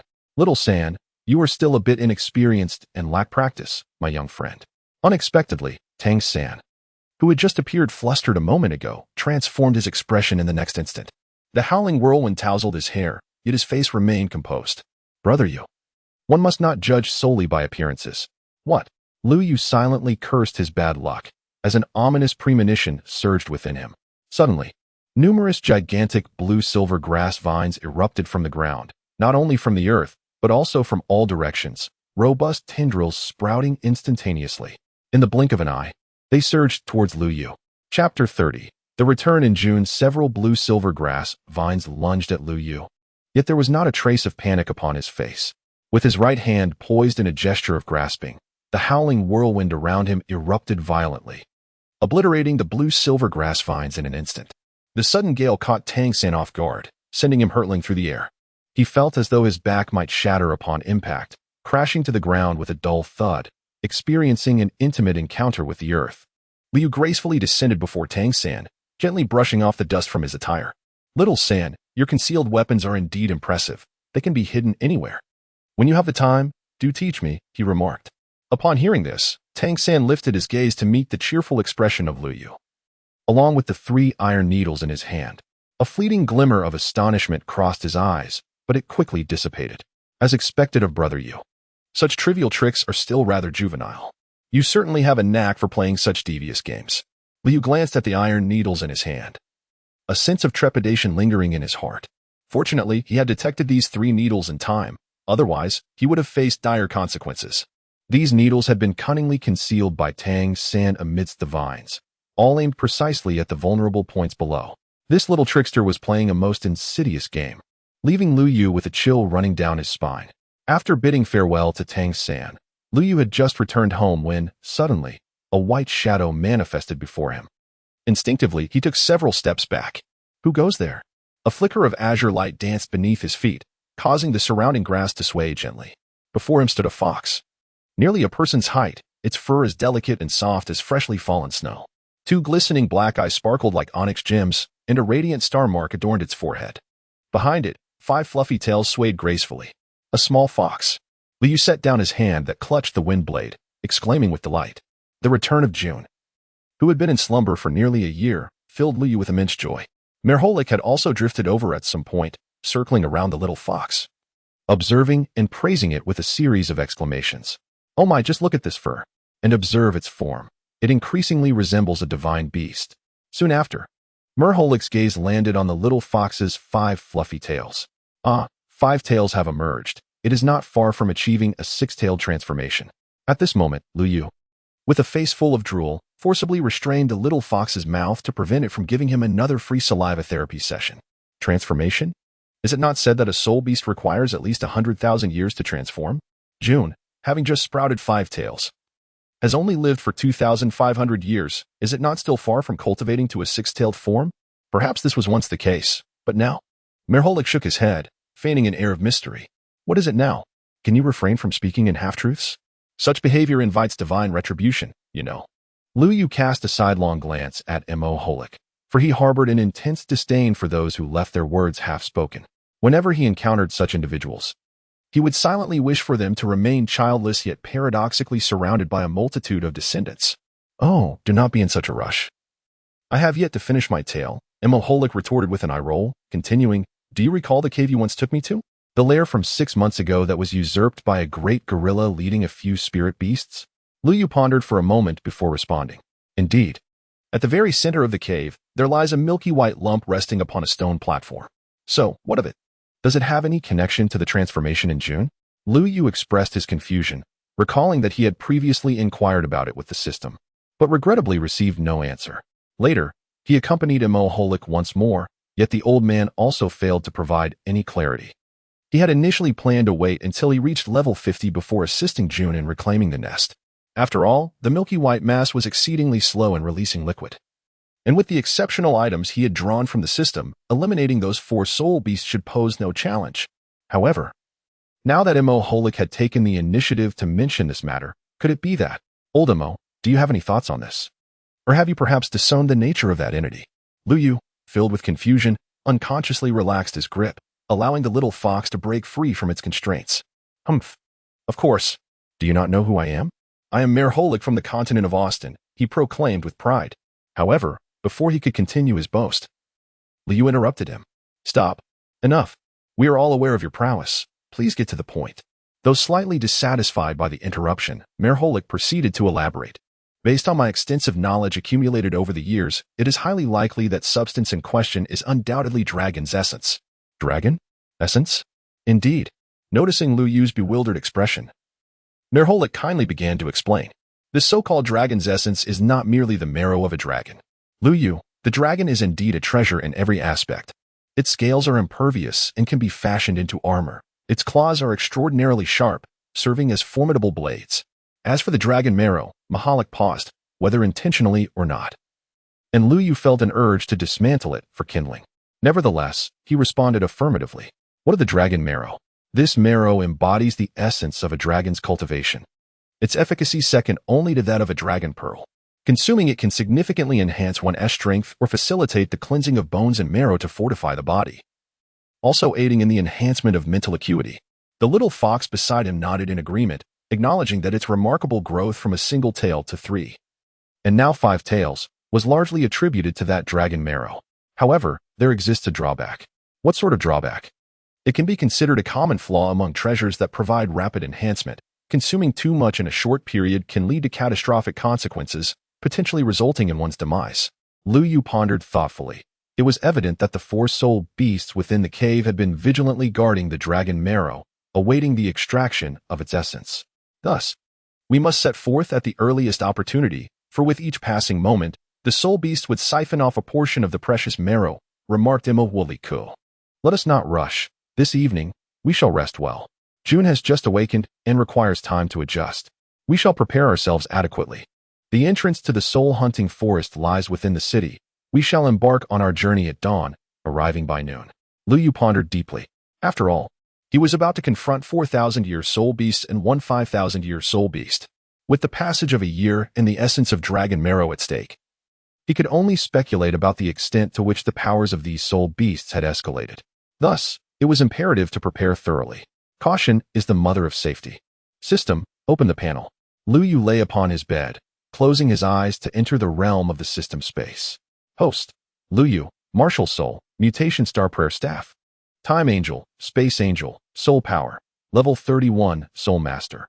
Points, 100. System Warehouse. Blueprint for playing cards. Construction Cement, 1 punch. Disposable, incomplete. Silver Guardian 1. Note, this item is for experiential use only, with 3 opportunities for utilization. Each use must last no less than 10 minutes and no more than 20 minutes. Check-in tasks. Check-in at Flanders Grocery Store, 300 points. Check-in at Rose Hotel, 300 points. Ding. System update completed. Opening the commission task interface. Commissions can be accepted upon meeting the unlocking conditions, with abundant rewards for completion and penalties, including a probability of death. The host is advised to consider carefully commission task, Shrek 7 Monsters, unlock condition. Engage with members of the Shrek 7 Monsters to unlock character-related tasks. No time limit. Chapter 31. Soul Hunter Commission Tasks? When did the system update again? It seems the system takes advantage of my absence to upgrade secretly. The neighboring systems have directly ascended to the heavens, while I remain stuck in the novice village. Liu gazed at the newly added taskbar on the panel. Nonetheless, it was a fortuitous development, as there were now more opportunities to earn points and engage with the Shrek 7 Monsters to unlock related commission tasks. Does this imply that by interacting with other characters from the original narrative, I could also unlock additional tasks? Ding, the host is quite astute. You are correct. Although flattered by the compliment, it felt as though you were meddling in my thoughts. You are once again prying into my mind. Liu expressed his dissatisfaction, saying, "What kind of statement is this? How can matters of the system be deemed as eavesdropping? Your thoughts are articulated so loudly that it would be impossible for me not to hear them." The system, crossing its arms, retorted, "If you diligently practice the myriad forms of meditation, would I be able to hear your innermost thoughts so easily?" Liu was rendered speechless by a single remark from the system. System, what is the matter? Is there a shortcut to cultivate mental strength? With your current reckless and perilous training methods, there is none. What do you mean, system? Liu was utterly bewildered. For the past year, he had devoted almost all of his sleeping hours to meditation, only to now hear the system imply that his endeavors seemed rather futile. Cough, cough. The system cleared its throat. The so-called myriad manifestations of meditation, the methods of cultivation are ever-changing, not confined to form. Meditation is also a refinement of the spirit, a means to achieve restorative sleep and spiritual cultivation. So what you're suggesting is that merely sleeping can also be a form of cultivation. What then? Do I make of the countless nights I spend in arduous meditation? What? Commend you for your tenacity. Acknowledge your diligence? Recognize that you had an abundance of time? Damn it. Why didn't you mention this sooner? You didn't inquire earlier, the system retorted. Am I to blame? You received the technique and simply practiced without consulting the manual. Even with a system at your disposal, you failed to ask questions. Who is to be held accountable for that? A manual? Such a thing exists? Liu uncovered a time-worn, yellowed tome. Turn to the last night's interlayer. The system prompted. The sound of pages fluttering filled the air, and a blank sheet slipped out. System modification of cultivation method. The universal meditation was originally conceived by an immortal mage from a magical realm, renowned for enhancing mental fortitude. It refines the soul by absorbing the scattered magical energies of the world. After system adjustments, it has been tailored to suit the current realm, with the cultivation method simplified for a harmonious balance of effort and rest. A good night's sleep can also rejuvenate both body and spirit, and reaching the highest level of mastery may even allow one to harmonize with the environment, potentially transforming it. After Liu finished reading, he fell silent. System, why didn't you mention such a wonderful thing earlier? Next time do not hesitate to inquire sooner. Anything extracted and modified by this system typically comes with an explanation. Do pay attention. Liu closed his eyes and directly exited the system interface, returning to the realm of reality. After all, the items in the marketplace were far beyond the reach of his meager 100 points. Merely glancing at them felt like an indulgence. Liu pulled the covers over his head, retreating into slumber to soothe his spirit. The following day, as the sun ascended high in the eastern sky, Tang Xin opened his eyes, a fleeting glimmer of purple light vanishing in an instant. He gazed at a distant carriage that gradually receded, murmuring to himself, "Is that the direction of Nodding City? School hasn't commenced yet. What could brother you be doing in the city so early?" Inside the carriage, Liu sat upright against the wall, feeling the invigorating surge of spiritual energy within his consciousness. He could scarcely believe this was the result of a single night's rest. All those countless days and nights he had spent in meditation seemed trivial in comparison. What a waste of effort it felt like. Who could have imagined that such a vibrant method of cultivation existed? What troubles you? You look rather pale. Did you lose a tussle with a dog over food at the village entrance last night? Mo Holic inquired, concerned by Liu's demeanor. Get lost. You're the one who would fight a dog for scraps. Liu retorted. Hearing the heartfelt consolation from Mo Holic, Liu retorted. How much longer until we reach Nottingham? Liu pulled back the carriage curtain, and as the cart progressed, the trees outside swiftly retreated. It should be soon. Once we pass this grove, The city gate will come into view, Merholik replied. Esteemed Soul Master, please enter. Here is your token. The guard respectfully returned the token to Lu Yu. With a rumble, the massive black gate slowly swung open, and the distinct fragrance of the forest rushed in. The silver-haired youth strolled within, savoring the aroma of nature. Enough of this pretentiousness, Merholik suddenly interjected. Hurry along. Wasting time means less opportunity to play with the dragon's essence. Time is money, so let us move. Ignoring Merholik's bleak demeanor, Liu gracefully mounted the little fox, pointing forward. Onward. Our goal is the stars and the sea. The little fox let out a howl, and then with a surge of energy, transformed into a white streak, darting away at remarkable speed. Come on. Hurry up, Oldmore. Aren't you in a rush? If we're late, we might miss out on everything. Merholik shook his head in resignation and chuckled in the end. They are just two children. As he spoke, a flicker of silver light flashed from his single eye, and with a swish, he vanished in an instant. At that moment, the one person and one fox, in their frenzied dash, were startled by a sudden approaching figure. A cheerful voice echoed nearby. Hurry up, you slowpokes. Whoever arrives first is the winner. Meanwhile, in a forbidden area of Daloa continent, two figures draped in black cloaks moved slowly through a desolate swamp, from which green smoke occasionally billowed.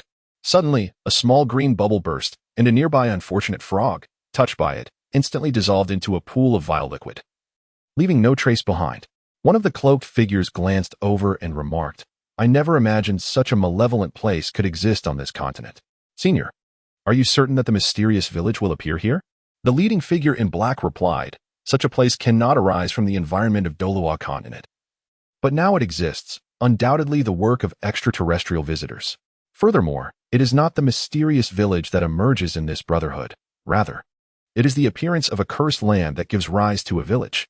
The toxins here are too potent. Even a typical tidal Daloa might struggle to withstand it.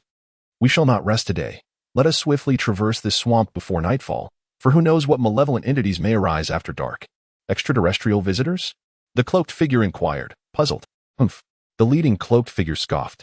Just a pack of cornered dogs returning for revenge. Let us consider the timing. There should be movements from the holy domain as well. We must locate the village before they retreat. Otherwise, pinpointing their position will become exceedingly difficult. Having spoken, the elder tapped the silver token in his hand. What a relic this is. He knows not to provide a more functional item, he muttered, shaking it vigorously once more. Predecessor. Suddenly, a colossal shadow enveloped the two. Chapter 32. The Graveyard Operation, Part 1, Predecessor. The figure in the black robe abruptly halted. Before them loomed an enormous shadow, obstructing their path. Hiss, hiss. A great serpent coiled its body, lowering its head to scrutinize the two, its crimson tongue flickering in and out, accompanied by a foul stench that assailed their senses.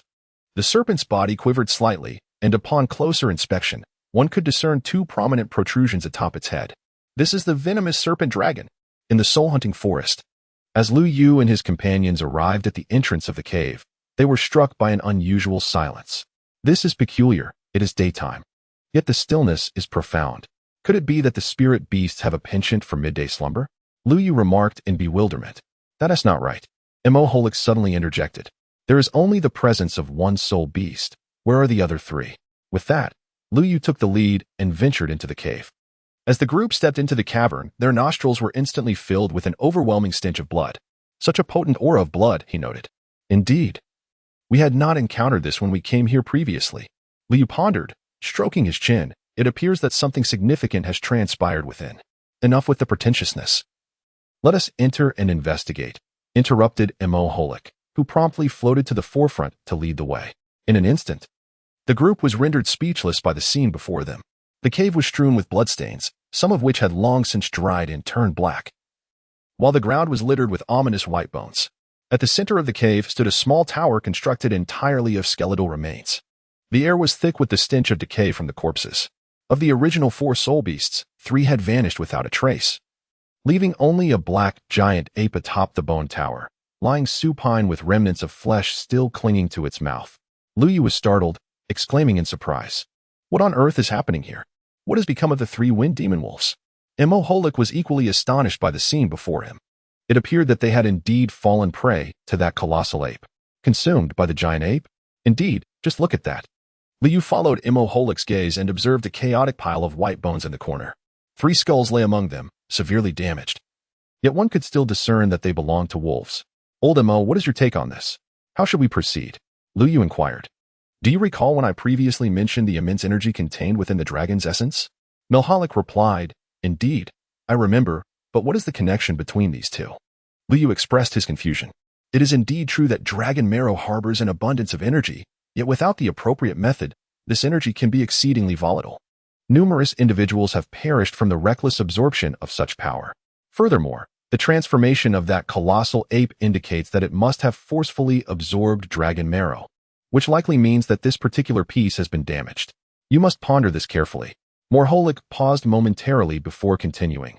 This earth-rending ape appears to be among the more fortunate, having merely succumbed to madness due to the overwhelming energy. So, what should we do now? Liu lowered his voice and inquired, Shall we sneak past? Moholik replied, Indeed, while that fissured earth ape remains asleep, we shall stealthily acquire the dragon's essence. Turning to Little June, he asked, Can you diminish your size? The little fox nodded slightly, and amidst a gentle shimmer of starlight, its form gradually shrank until it resembled 2 watermelons in size. Let us split our efforts. Old Mo will head to the right, near the Junestone platform, while I will search beneath the bone tower. Let us proceed. With a command from Lu Yu, the 3 individuals swiftly sprang into action. After approximately the time it takes to burn a stick of incense, Lu Yu, who was rummaging through a pile of bones, suddenly felt his foot press against something soft. In an instant, a sharp pain radiated from his foot, eliciting a series of muffled sounds. Mug. Just as Lu Yu was about to call out, a hand firmly covered his mouth. He noticed a silver-haired youth making a shushing gesture with his other hand. Lu Yu nodded slightly, and in an instant, a flash of silver light appeared, causing Moholik to revert to his original form once more. Lu Yu swiftly turned around, only to find a small fox dangling from his foot, beneath which lay a snow-white, fluffy tail. Lu Yu swiftly lifted his foot, but as soon as Xiao Lu Yu relaxed his grip, he instantly retracted his foot. His goodness, this little creature has quite a formidable bite. Lu Yu gazed at the 2 small puncture wounds on his shoe, an involuntary gasp escaping his lips. It was evident that they had been bitten through. He pondered whether he should receive a rabies vaccination and if the system's marketplace offered such a remedy. Amidst Lu Yu's chaotic thoughts, the little fox beside him gently caressed its own tail with its petite paw. Well then, have you 2 made any discoveries? Murmured Morholik softly. In response, both Lu Yu and the little fox shook their heads in unison, their gazes directed towards Morholik, who floated in the air. Morholik, too, shook his head in disappointment. It seemed they were left with no choice but to explore a singular location. The 3 of them simultaneously turned their eyes towards the shadow atop the skeletal tower. Gulp. Lu Yu swallowed hard, scanning his surroundings in vain. It seemed that he had no choice but to venture into the most perilous of places. In his conversation, he remained unaware that his back had already become soaked with cold sweat, and the pain in his feet had dulled to nothing. The reason the trio had resorted to such primitive methods of searching was to avoid alarming the colossal beast. The earth-splitting ape had grown to more than twice its original size, possessing a strength that had accumulated over millennia. Morholik continued, There is no other option. You must move as quietly as possible to avoid startling it, or we will all meet our demise. Lu Yu felt a sense of unease upon hearing those words. What will you do then? He inquired. To this, Moholik replied nonchalantly, I am merely a book without hands. Little June's claws are rather inconvenient. So it must be you. Hurry, do not dawdle. Are you saying you no longer desire the treasure? Lu Yu found himself at a loss for words in the face of Moholik's remarks. Nevertheless, he steeled himself, convinced that fortune often favors the bold. With determination, he began to ascend the Tower of Bones with utmost caution. The putrid stench of decay and the foul odor of excrement assailed his senses, making it difficult for him to breathe. Suddenly, a thunderous rumble echoed as the colossal figure stirred, its mere movement dislodging countless fragments of bone. Lu Yu, his balance precarious, nearly stumbled into the abyss, but fortuitously grasped a protruding bone nearby. With great caution, he began to ascend. Along the way, countless jagged fragments of bone lacerated his skin, leaving a trail of crimson marks. Furrowing his brow and drenched in cold sweat, Lu Yu remained resolutely silent. Suddenly, a figure clad in white materialized before his eyes. He had found it. Lu Yu exclaimed with joy. That day, the white substance was indeed dragon's essence, now overshadowed by the immense figure of the earth-splitting ape. However, with a single roll of the colossal ape, the white dragon's essence vanished once more from Lu Yu's sight. Lu Yu swiftly turned to signal to the willing eater. Yishui Hu, old Mo, I have found it, right beneath us. Lu Yu called out softly with great effort. Just as his voice faded, an ear-splitting roar suddenly erupted. Bang! Before Lu Yu could react, a tremendous force struck his back, sending him flying instantaneously. Chapter 33, The Graveyard Operation, Part 2. Lu Yu had yet to react when he was abruptly sent flying. Bang! Thud! He crashed heavily against the cave wall before falling forcefully to the ground. Lu Yu struggled to prop himself up with his arms, feeling a tumultuous surge of energy within him, as if a storm were raging in his stomach. Fortunately, he was not gravely harmed. Roar! The earth-shattering ape emitted another furious howl. Lu Yu, what have you done to provoke it? You must find something. Mohalik shouted while dodging the flying bones. How did you awaken it? How would I know? As Lu Yu dodged, he responded. Unbeknownst to him, in a corner unnoticed by the crowd, a pitch-black tentacle silently vanished into the shadows, without a trace. Suddenly, the earth-shattering ape leaped from the skeletal tower, and upon landing, the ground trembled violently, causing numerous fissures to erupt in the cave ceiling, with countless fragments cascading down. Setting aside all else, the priority was to contemplate an escape. Mohalik shouted while evading. The earth-shattering ape, brandishing two enormous bones seemingly drawn from thin air, swung them wildly. Abruptly, it seemed irresistibly drawn to Lu Yu, charging towards him with its bloodshot eyes fixated intently. Roar! The earth-shattering ape let out another furious bellow. Lu Yu's vision was instantaneously consumed by two colossal bone clubs. Bang! A thunderous sound erupted, sending dust swirling into the air. These enormous bones did not belong to any known soul beast, and astonishingly, such a violent impact left not a single crack on their surface. As the dust settled, a vast pit emerged, yet the abyss within was devoid of any substance. Whoosh! Whoosh! Whoosh!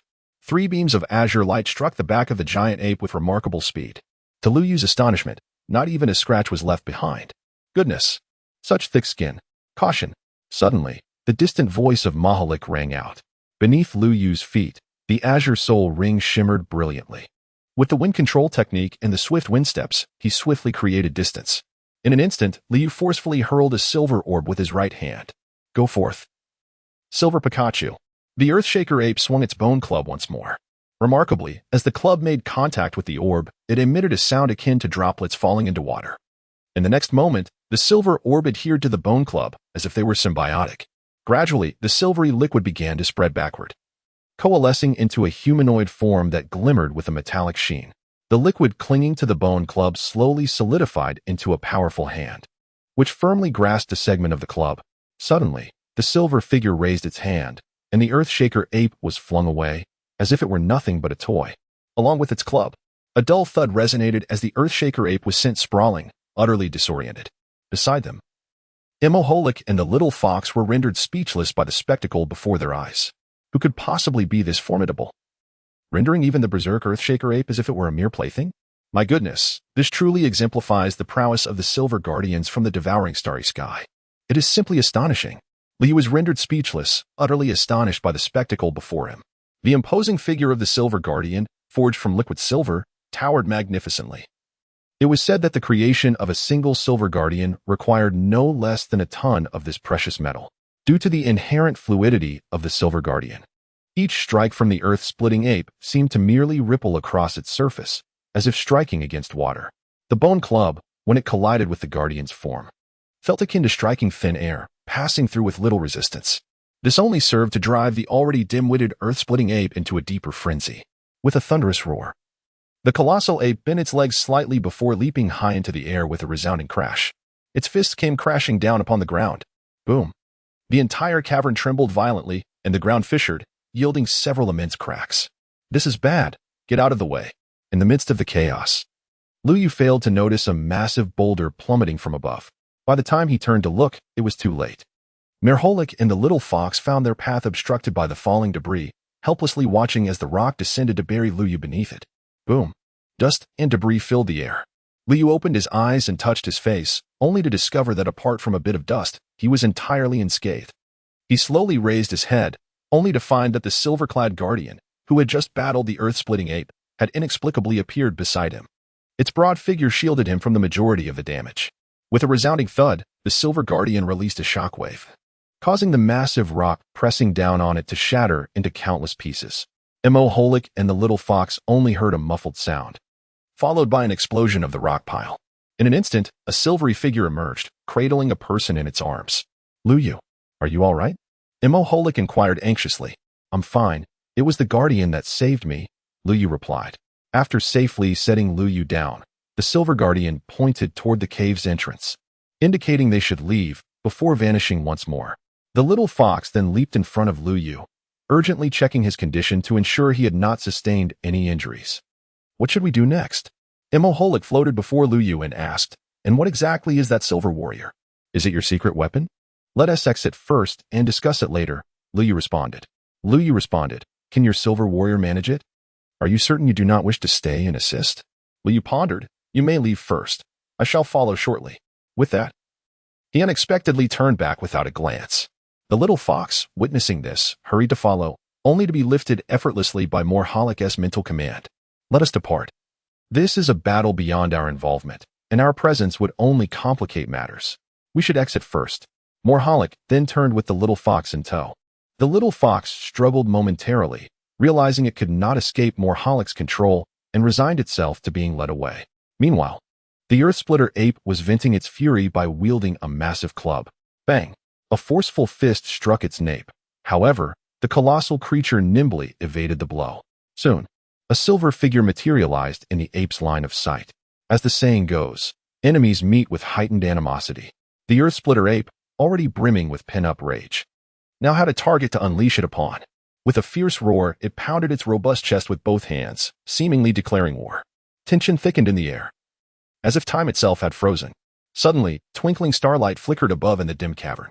The starry lights converged, coalescing to form a suit of starry armor around the Silver Guardian, which glimmered brilliantly in the cave's darkness.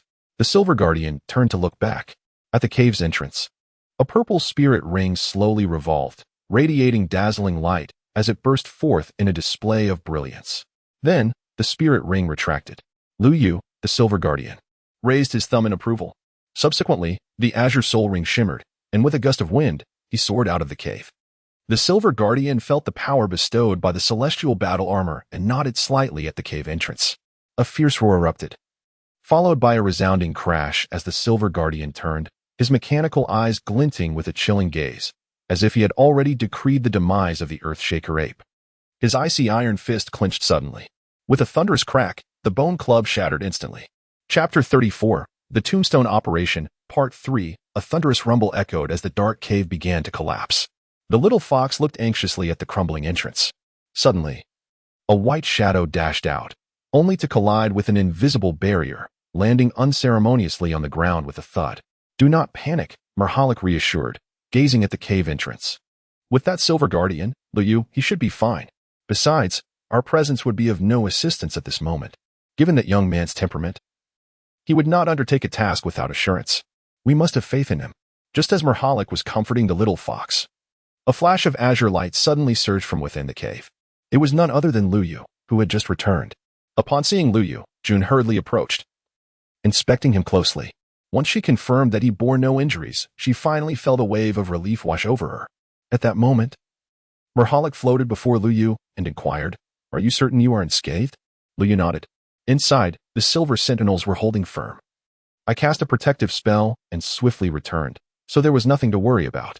Upon hearing this, Moholik also felt relieved, but soon his tone shifted, tinged with disappointment. At this moment, acquiring the dragon's essence seems rather implausible.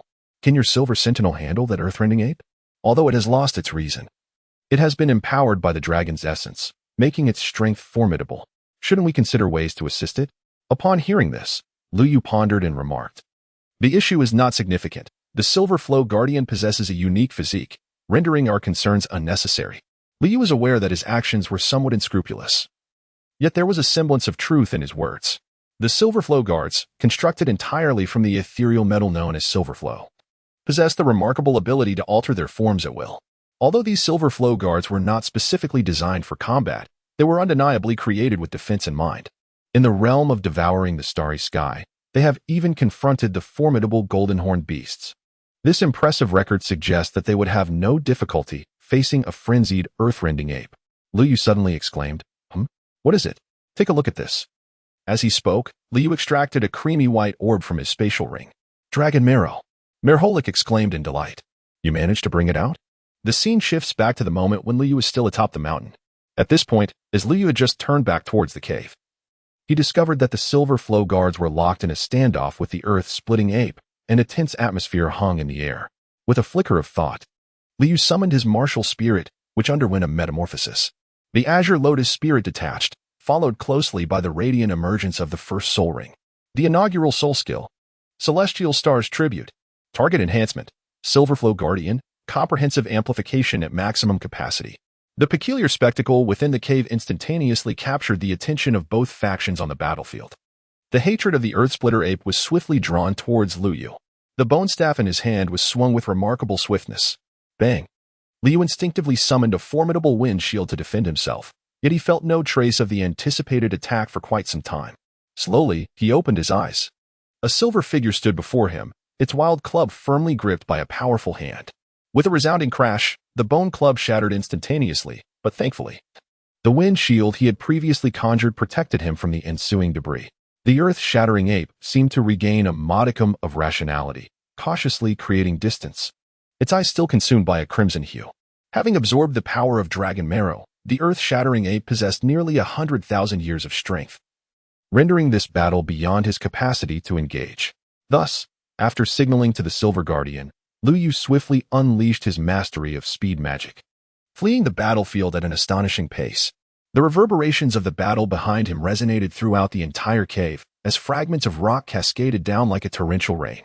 Liu could only uphold the shield above his head while desperately accelerating beneath his feet. Suddenly, boom! A powerful shockwave surged through the cavern. Liu felt as though he had been struck by a truck, his body uncontrollably soaring through the air, and then darkness enveloped him. Fortunately, he merely lost consciousness for a brief moment. Liu propped his head up with great difficulty, just managing to lift his body. As he took a step forward, his gaze was suddenly captivated by a pale, milky orb on the ground. Dragon Marrow. The Dragon Marrow, which had just moments ago been pinned beneath the weight of the now lay quietly at Liu's feet. Liu quickly regained his composure, without a trace of hesitation. He bent down to retrieve the dragon essence and once again executed the gale step beneath his feet, desperately racing towards the cave's entrance. At last, just moments before being engulfed by the collapsing entrance, he emerged. Liu presented the Dragon Marrow before Merholik. Old Emo, please take a look at this Dragon Marrow. Is it still usable? How much energy remains? A mysterious magical array flickered in Merholik's singular eye as he stepped forward to examine it closely. Something is amiss. What is it?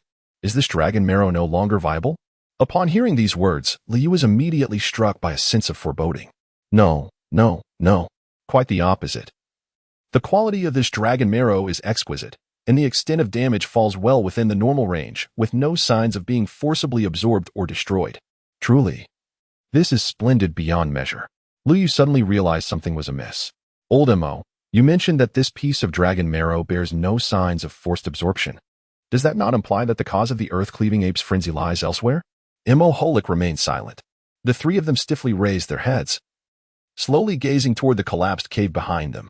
At this moment, their sense of unease grew ever more profound. The tumultuous sounds of battle within the cave had yet to cease. The repeated clashes between the Silverflow Guardians and the earth-cleaving ape sent tremors through the very ground, causing the soul beasts within several miles to scatter in terror. Suddenly, the earth-cleaving ape hurled the last of its bone staff with great force, seizing the opportunity while the Silverflow Guardians were momentarily distracted. It pounded its chest with its fists. Thud, thud, thud. The sound reverberated deafeningly within the cramped confines of the cave. Abruptly, the earth-cleaving ape let out a furious roar. In the next instant, its form visibly swelled. Just as Liu and his companions were momentarily dazed, the ground began to tremble violently. Meanwhile, on the other side of the soul-hunting forest, a heavily armored man plunged his bloodied greatsword into the ground. Miss, I think it would be prudent for us to return. Encountering a soul beast riot on your first hunt is exceedingly perilous. Besides, we are short-handed. It is best to retreat for now. Behind him stood a knightly order of 10 heavily armored warriors, poised in formation, ready to strike down any rampaging soul beasts. At the heart of the formation stood a young girl, wielding a knight's sword and clad in silver armor. Unlike the Guardians, her armor fit her form exquisitely, as if tailored specifically to accentuate her figure. Though merely 6 or 7 years of age, Her features hinted at a future beauty, with a slightly adorable oval face and bright, sparkling eyes. No, I awakened my martial soul a year later than my peers. I must find a suitable soul ring on this outing, or I shall not return. Chapter 35, The Graveyard Operation, Part 4. The girl's resolve was unwavering. Allowing no room for dissent, the man wielding the great sword, despite facing his young mistress, maintained his stance. Miss, this soul beast riot is far from ordinary. For your safety, retreating is the most prudent course of action. Furthermore, the family possesses tamed soul beasts. Why should you venture out to hunt soul beasts yourself? After a moment's contemplation, the girl responded, Sir Duran makes a valid point. Oh dear. The girl suddenly exclaimed. What is it, miss? Duran rushed over. Heighten our vigilance. Sir Duran. I just saw a shadow dart by over there. It was terrifying. Please take a few men to investigate. A flicker of fear washed over the girl's face, as if she had glimpsed something dreadful. Very well, you lot, follow me. As Duran observed the dwindling chaos of the spirit beasts surrounding him, he resolved to investigate the situation, accompanied by several guards. Ah, Sir Duran, might I suggest you also clear a path for our departure? One of his companions remarked. The lady's words hold merit. The remaining ones shall ensure her safety, while the rest accompany me to carve a route, Duran commanded without hesitation. Once Duran and his entourage moved away, the young lady cleared her throat and addressed the 5 remaining knights. Ahem, I must attend to the restroom. Please keep a vigilant watch, lest anything amiss occur. Otherwise, beware of Sir Duran's wrath. Yes, the knights chorused in unison, satisfied with their response. The young lady nodded and turned towards a nearby thicket.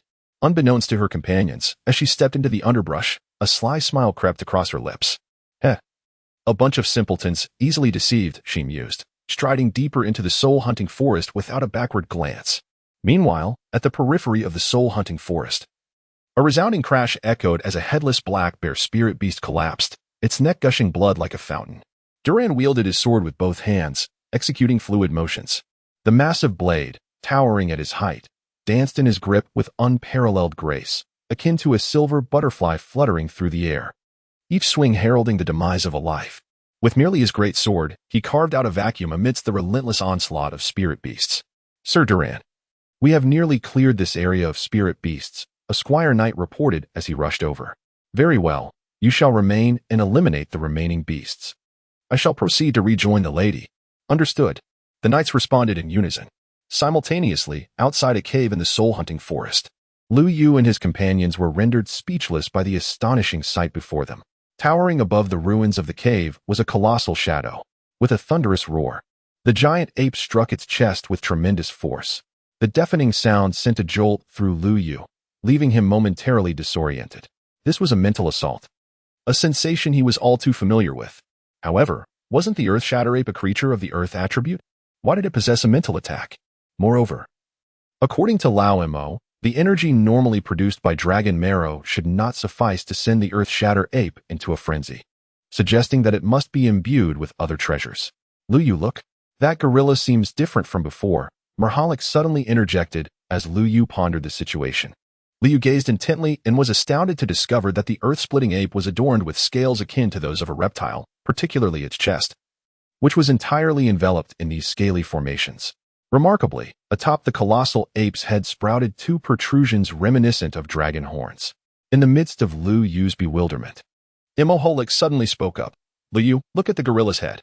Lu Yu followed the words of caution and gazed intently. Indeed, he discovered a blood-red protrusion nestled in the brow of the rift earth ape. Upon closer inspection, the crimson protrusion appeared to be of crystalline composition, presently embedded in the ape's head with an unsettling prominence. This object must be the very source of the rift earth ape's aberration, Li remarked. If my observation serves me well, Lu Yu, we may have stumbled upon a treasure, Imoholik exclaimed with delight. A treasure? That crystal? Indeed. Imoholik continued. If I am not mistaken, that should be a dragon pearl. It is a treasure of a higher grade than dragon essence. Upon hearing this, Lu Yu's eyes instantly brightened. However, they soon dimmed again. The current circumstances are decidedly unfavorable for us. That colossal gorilla is rampaging, and approaching it would be tantamount to seeking death. Thunderous roars echoed in the air. As Lu Yu's voice faded, a tremendous roar erupted from the ruins once more. A colossal figure emerged. Upon the appearance of this second giant, Lu Yu's eyes sparkled with joy. This new entity was none other than the Silver Guardian, its only distinction being its significantly enlarged stature, towering even above the enlarged earth-splitting ape, reaching an astonishing 30 meters. Yet, for the Silver Guardian, such height was trivial. The properties of silver metal allowed it to expand from 2 meters to an impressive 200 meters. Roar. The moment the Silver Guardian materialized in the gaze of the earth-splitting ape, it drew the entirety of its wrath. It was this very iron behemoth that had relentlessly pounded itself within the confines of the cave. Roar. Countless fine tendrils emanated from the crystal on its forehead, incessantly agitating the nerves of the earth-splitting ape. The colossal ape frantically beat its own head, as if it were a stranger to its own form. Ultimately, blood red consumed the eyes of this behemoth. It had long since perished, and no one knew that the entity now inhabiting this body was merely a remnant forgotten by time. Roar. The monstrous beast unleashed a thunderous bellow, its lantern-like eyes seemingly piercing through the clouds, intent on tearing apart whatever lay hidden behind, simultaneously to Lu Yu and his companions. The appearance of the earth-splitting ape had undergone a radical transformation. The previously sparse scales now enveloped its entire body, the dragon horns atop its head had taken shape, and a long, scaled tail trailed behind. Its blood-red eyes had morphed into eerie vertical slits, and its maw had sprouted ghastly fangs. Its once rough hands had been replaced with menacing claws. At this moment, the behemoth resembled a haphazard assembly of unrelated entities, as if crafted by a capricious creator. In the next instant, the colossal beast unexpectedly turned and departed, displaying no intention of engaging the Silver Guardian in combat. Witnessing this scene, Merholik turned to Lu Yu and remarked, "Lu Yu, this creature is brimming with resentment. If it manages to escape, the consequences would be dire." Lu Yu nodded in agreement and promptly issued an interception order to the Silver Flow guards. In truth, even without Merholik's insistence, Lu Yu harbored the intention to vanquish the colossal beast before him. Just moments ago, a chilling electronic voice resonated within his mind. Ding! The system announces an urgent bounty mission. Hunt the frenzied Rift Ape, half-dragon transformation. Mission difficulty: 5 stars, completion time 3 days, bounty reward, Demon Blade of 1,000 edges. A complete set of Black God armor, mission failure, deduction of half of the host's cultivation, Chapter 36, Graveyard Action, Part 5, an urgent bounty mission? This must be a new scheme devised by the system. Such lavish rewards from the system can only indicate the true nature of a 5-star mission. While the generous rewards are one matter, the formidable appearance of this gorilla suggests it is not to be trifled with. This challenge indeed poses considerable difficulty. Liu murmured. Roar. The earth-shattering ape let out another furious roar upon seeing the Silver Guard standing resolutely in its path. Observing the unwavering stance of the Silver Guard before it, the earth-shattering ape tilted its head back, gathering power. Its abdomen rapidly transformed into a fiery red hue, akin to flames igniting within. Suddenly, the colossal ape unleashed a searing breath, which surged toward the Silver Guard with a speed that rendered it almost imperceptible. Remarkably, the massive silver figure exhibited no intention of evading the impending onslaught. Boom! At last, the scorching ray collided violently with the Silver Guard, producing a shockwave that ignited the surrounding trees. Some soul beasts, unable to escape in time, were instantly reduced to charred remnants under the terrifying heat. The air itself warped under the oppressive temperature. Lu Yu felt as though, with each breath, flames were raging within his nasal passages and lungs. His forehead was beaded with sweat. Suddenly, he sensed himself enveloped by a refreshing coolness. Lu Yu turned around and beheld a single eye emanating a gentle blue light. Oldemo, Lu Yu exclaimed in delight, a 4th-tier defensive magic. The water cube barrier. The gorilla seemed somewhat amiss, Merholik remarked. Upon hearing this, Lu Yu felt a twinge of confusion. You see, the gorilla currently possesses a rather singular method of attack, relying solely on its breath for ranged assaults. Moreover, one cannot help but notice the awkwardness of its limbs, appearing as though they were hastily affixed. Lu Yu gazed intently into the distance, where 2 colossal figures were locked in a fierce battle. The Earth-Shatter Ape's every punch seemed capable of shattering a mountain. Despite the immense power behind its strikes, the speed and angle of its blows were oddly peculiar and rigid. The Silver Guardian effortlessly evaded the incoming punches with a mere shift of its body. This presented us with a prime opportunity. Bang! The Silver Guardian dodged a punch from the Earth-Shatter Ape and, seizing the moment, delivered a powerful blow to its abdomen. Roar! The Earth-Shatter Ape, writhing in pain, attempted to unleash its fiery breath once more, only to have its mouth seized by a formidable hand. The Silver Guardian's left hand deftly grasped one of the ape's horns, and then, with a sudden surge of strength, it thrust both hands downward. Bang! The massive form of the Earth-Shatter ape was hurled to the ground as if it were merely a toy. Lu Yu, now is your chance, shouted Mayor Holic. And in that instant, a single golden eye gleamed brightly. Suddenly, numerous enigmatic magical formations appeared on Lu Yu's body, enveloping his limbs and torso. Subsequently, as the radiance flowed and transformed, the formations morphed into a robe of runes that cloaked Lu Yu. The magical energy upon the robe traversed like shooting stars. Lu Yu felt the abundant magic emanating from his robe, and he couldn't help but be astonished. Indeed, old Mo, you possess such capabilities. Humph. I have many more formidable techniques. I shall teach you all in due time. But first, we must focus on the task at hand. Time is of the essence, Mo Holic declared with pride. Understood. At that moment, Lu Yu was filled with a resolute fighting spirit. With a mere thought, the Qixing Lianzhong materialized in his grasp. The chaotic azure lotus stirred without a breeze, its petals gradually unfurling. Beneath his feet, 3 soul rings slowly ascended. The first soul ring shone brightly. First soul skill, Starlit Tribute. Target augmentation, Self, Star Whispering Spirit Fox, Silver Flow Guardian. A comprehensive enhancement ensued. The azure soul ring radiated brilliance. Second tier magic, Gale Step. Second tier magic, Wine Control Technique. Third tier magic, Great Wind Blows. Unlike his previous duel with Tang San, this time the whirlwind's coverage had expanded nearly 5-fold. Whoosh whoosh whoosh. The fierce wind howled. Lu Yu soared upward, propelled by the wind. The emerald gem atop his staff gleamed brilliantly. A series of wind blades were unleashed, striking directly at the face of the earth-shattering ape. At that moment, the earth-shattering ape, pressed to the ground by the silver stream guards, had no chance to evade. With a sudden burst, one of its blood-red eyes exploded. Roaring in pain, the ape could only emit a muffled grunt, its mouth firmly restrained by the guards. Frustration surged within the ape. Having awakened from a century-long slumber, it had finally found a barely adequate body, only to be confronted by a group of madmen. Without a word, they launched an unprovoked assault. Alas, it was still unfamiliar with its new form, rendering it incapable of resistance in such a short span of time. The towering figure before it, seemingly as solid as steel, flowed like liquid, making every punch feel as though it struck against cotton. Moments ago, it had been plagued by a bothersome insect. Meanwhile, on the other side of the soul-hunting forest, a young girl stood with her sword drawn, adopting a combat stance while warily surveying her surroundings. It was eerily quiet. Not a single soul beast was in sight. Judging by the bloodstains on her armor, it was evident she'd endured a fierce battle, and her hands trembled slightly as she gripped her sword. Beads of sweat dotted her pale forehead. This was nothing like she had envisioned. She had anticipated that hunting soul beasts would be akin to practicing combat techniques within her family, merely requiring an understanding of the beast's characteristics and weaknesses.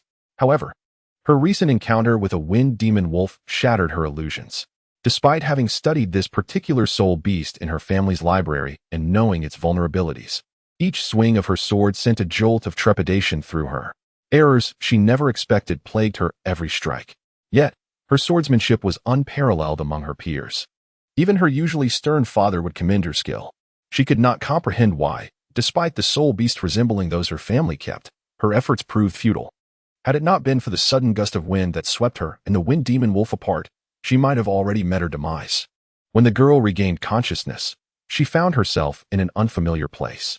Not a soul beast was in sight, yet an unsettling atmosphere permeated the air, accompanied by distant roars echoing from afar.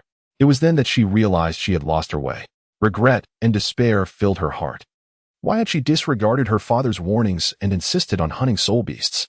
Why had she played clever tricks to divert Captain Duran and the others? Why had she acted so recklessly? Why does she insist on proving herself to her father, demonstrating her superiority over her siblings? Suddenly, she was startled by a thunderous sound from afar.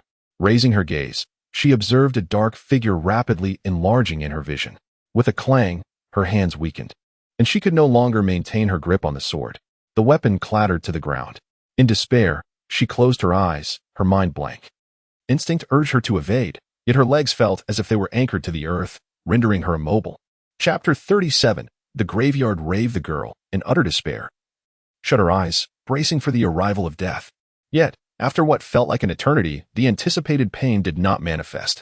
Gradually, she reopened her eyes, only to behold a figure clad in a dark robe standing before her. The silver-haired youth, with a youthful visage similar to her own, emanated a sense of maturity that was strikingly incongruous with his age. "Hey, are you all right?" Lu Yu turned back and inquired. Noticing that the girl before him remained silent for an extended period, he couldn't help but wonder if she had been rendered speechless by fear. "Are you alone?" he asked. The girl finally snapped out of her daze. Just as she was about to respond, she suddenly felt a strong arm encircle her waist. "Ah!" she exclaimed in surprise. The next moment, she was aware of a rushing wind by her ears, and when she regained her senses, she found herself perched atop a nearby treetop. Glancing back, she realized that the spot where she had just been standing had transformed into a deep pit. Suddenly, the girl became acutely aware that she seemed to be nestled in someone's embrace. Instinctively, she took a step back, only to find her foot slipping into thin air. "Ah!" she gasped, losing her balance and nearly plummeting. Fortunately, a strong hand reached out just in time to catch her. Lu Yu, taking advantage of the moment, tugged gently, and a fragrance uniquely belonging to the maiden wafted into his embrace. In an instant, their gazes met, and an ambiguous atmosphere quietly spread between them. A flush of crimson gradually crept up the youthful faces of the boy and girl. Just then, an untimely voice suddenly broke the silence. "Lu Yu, what time do you think it is? Do you still have the leisure to indulge in flirtation?" Emo Holik hurriedly ran over from a distance. Moments earlier, after Lu Yu had unleashed several wind blades at the earth-rending ape, he had been knocked away by the debris stirred up in the ensuing chaos, vanishing from sight. In his haste to find Lu Yu, he had neglected his own safety, only to discover that the lad was busy charming a girl. "Old Emo." As Lu Yu witnessed Mohalik's arrival, he exclaimed with delight, "Stay here and do not wander. It is perilous over there."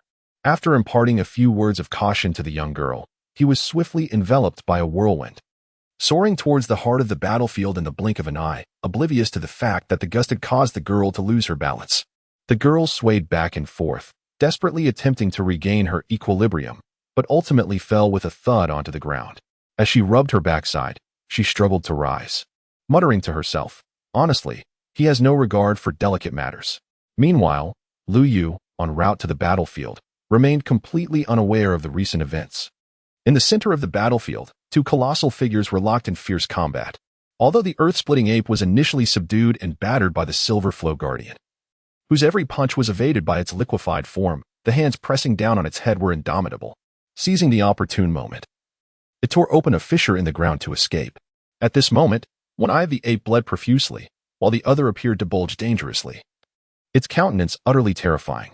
A plume of white smoke billowed from its enormous nostrils, as its abdomen glowed a fierce crimson, heralding the return of its searing breath. The Silver Flow Guardian remained steadfast in his position, showing no inclination to evade. He crossed his arms and raised them. Boom! At the instant of their collision, a wave of terrifying heat surged forth once more. Witnessing this scene, Lu Yu internally cursed, "Damn it, I just returned, and this is what I face? Can I not enjoy myself?" Despite his inner turmoil, he knew that the inevitable was upon him.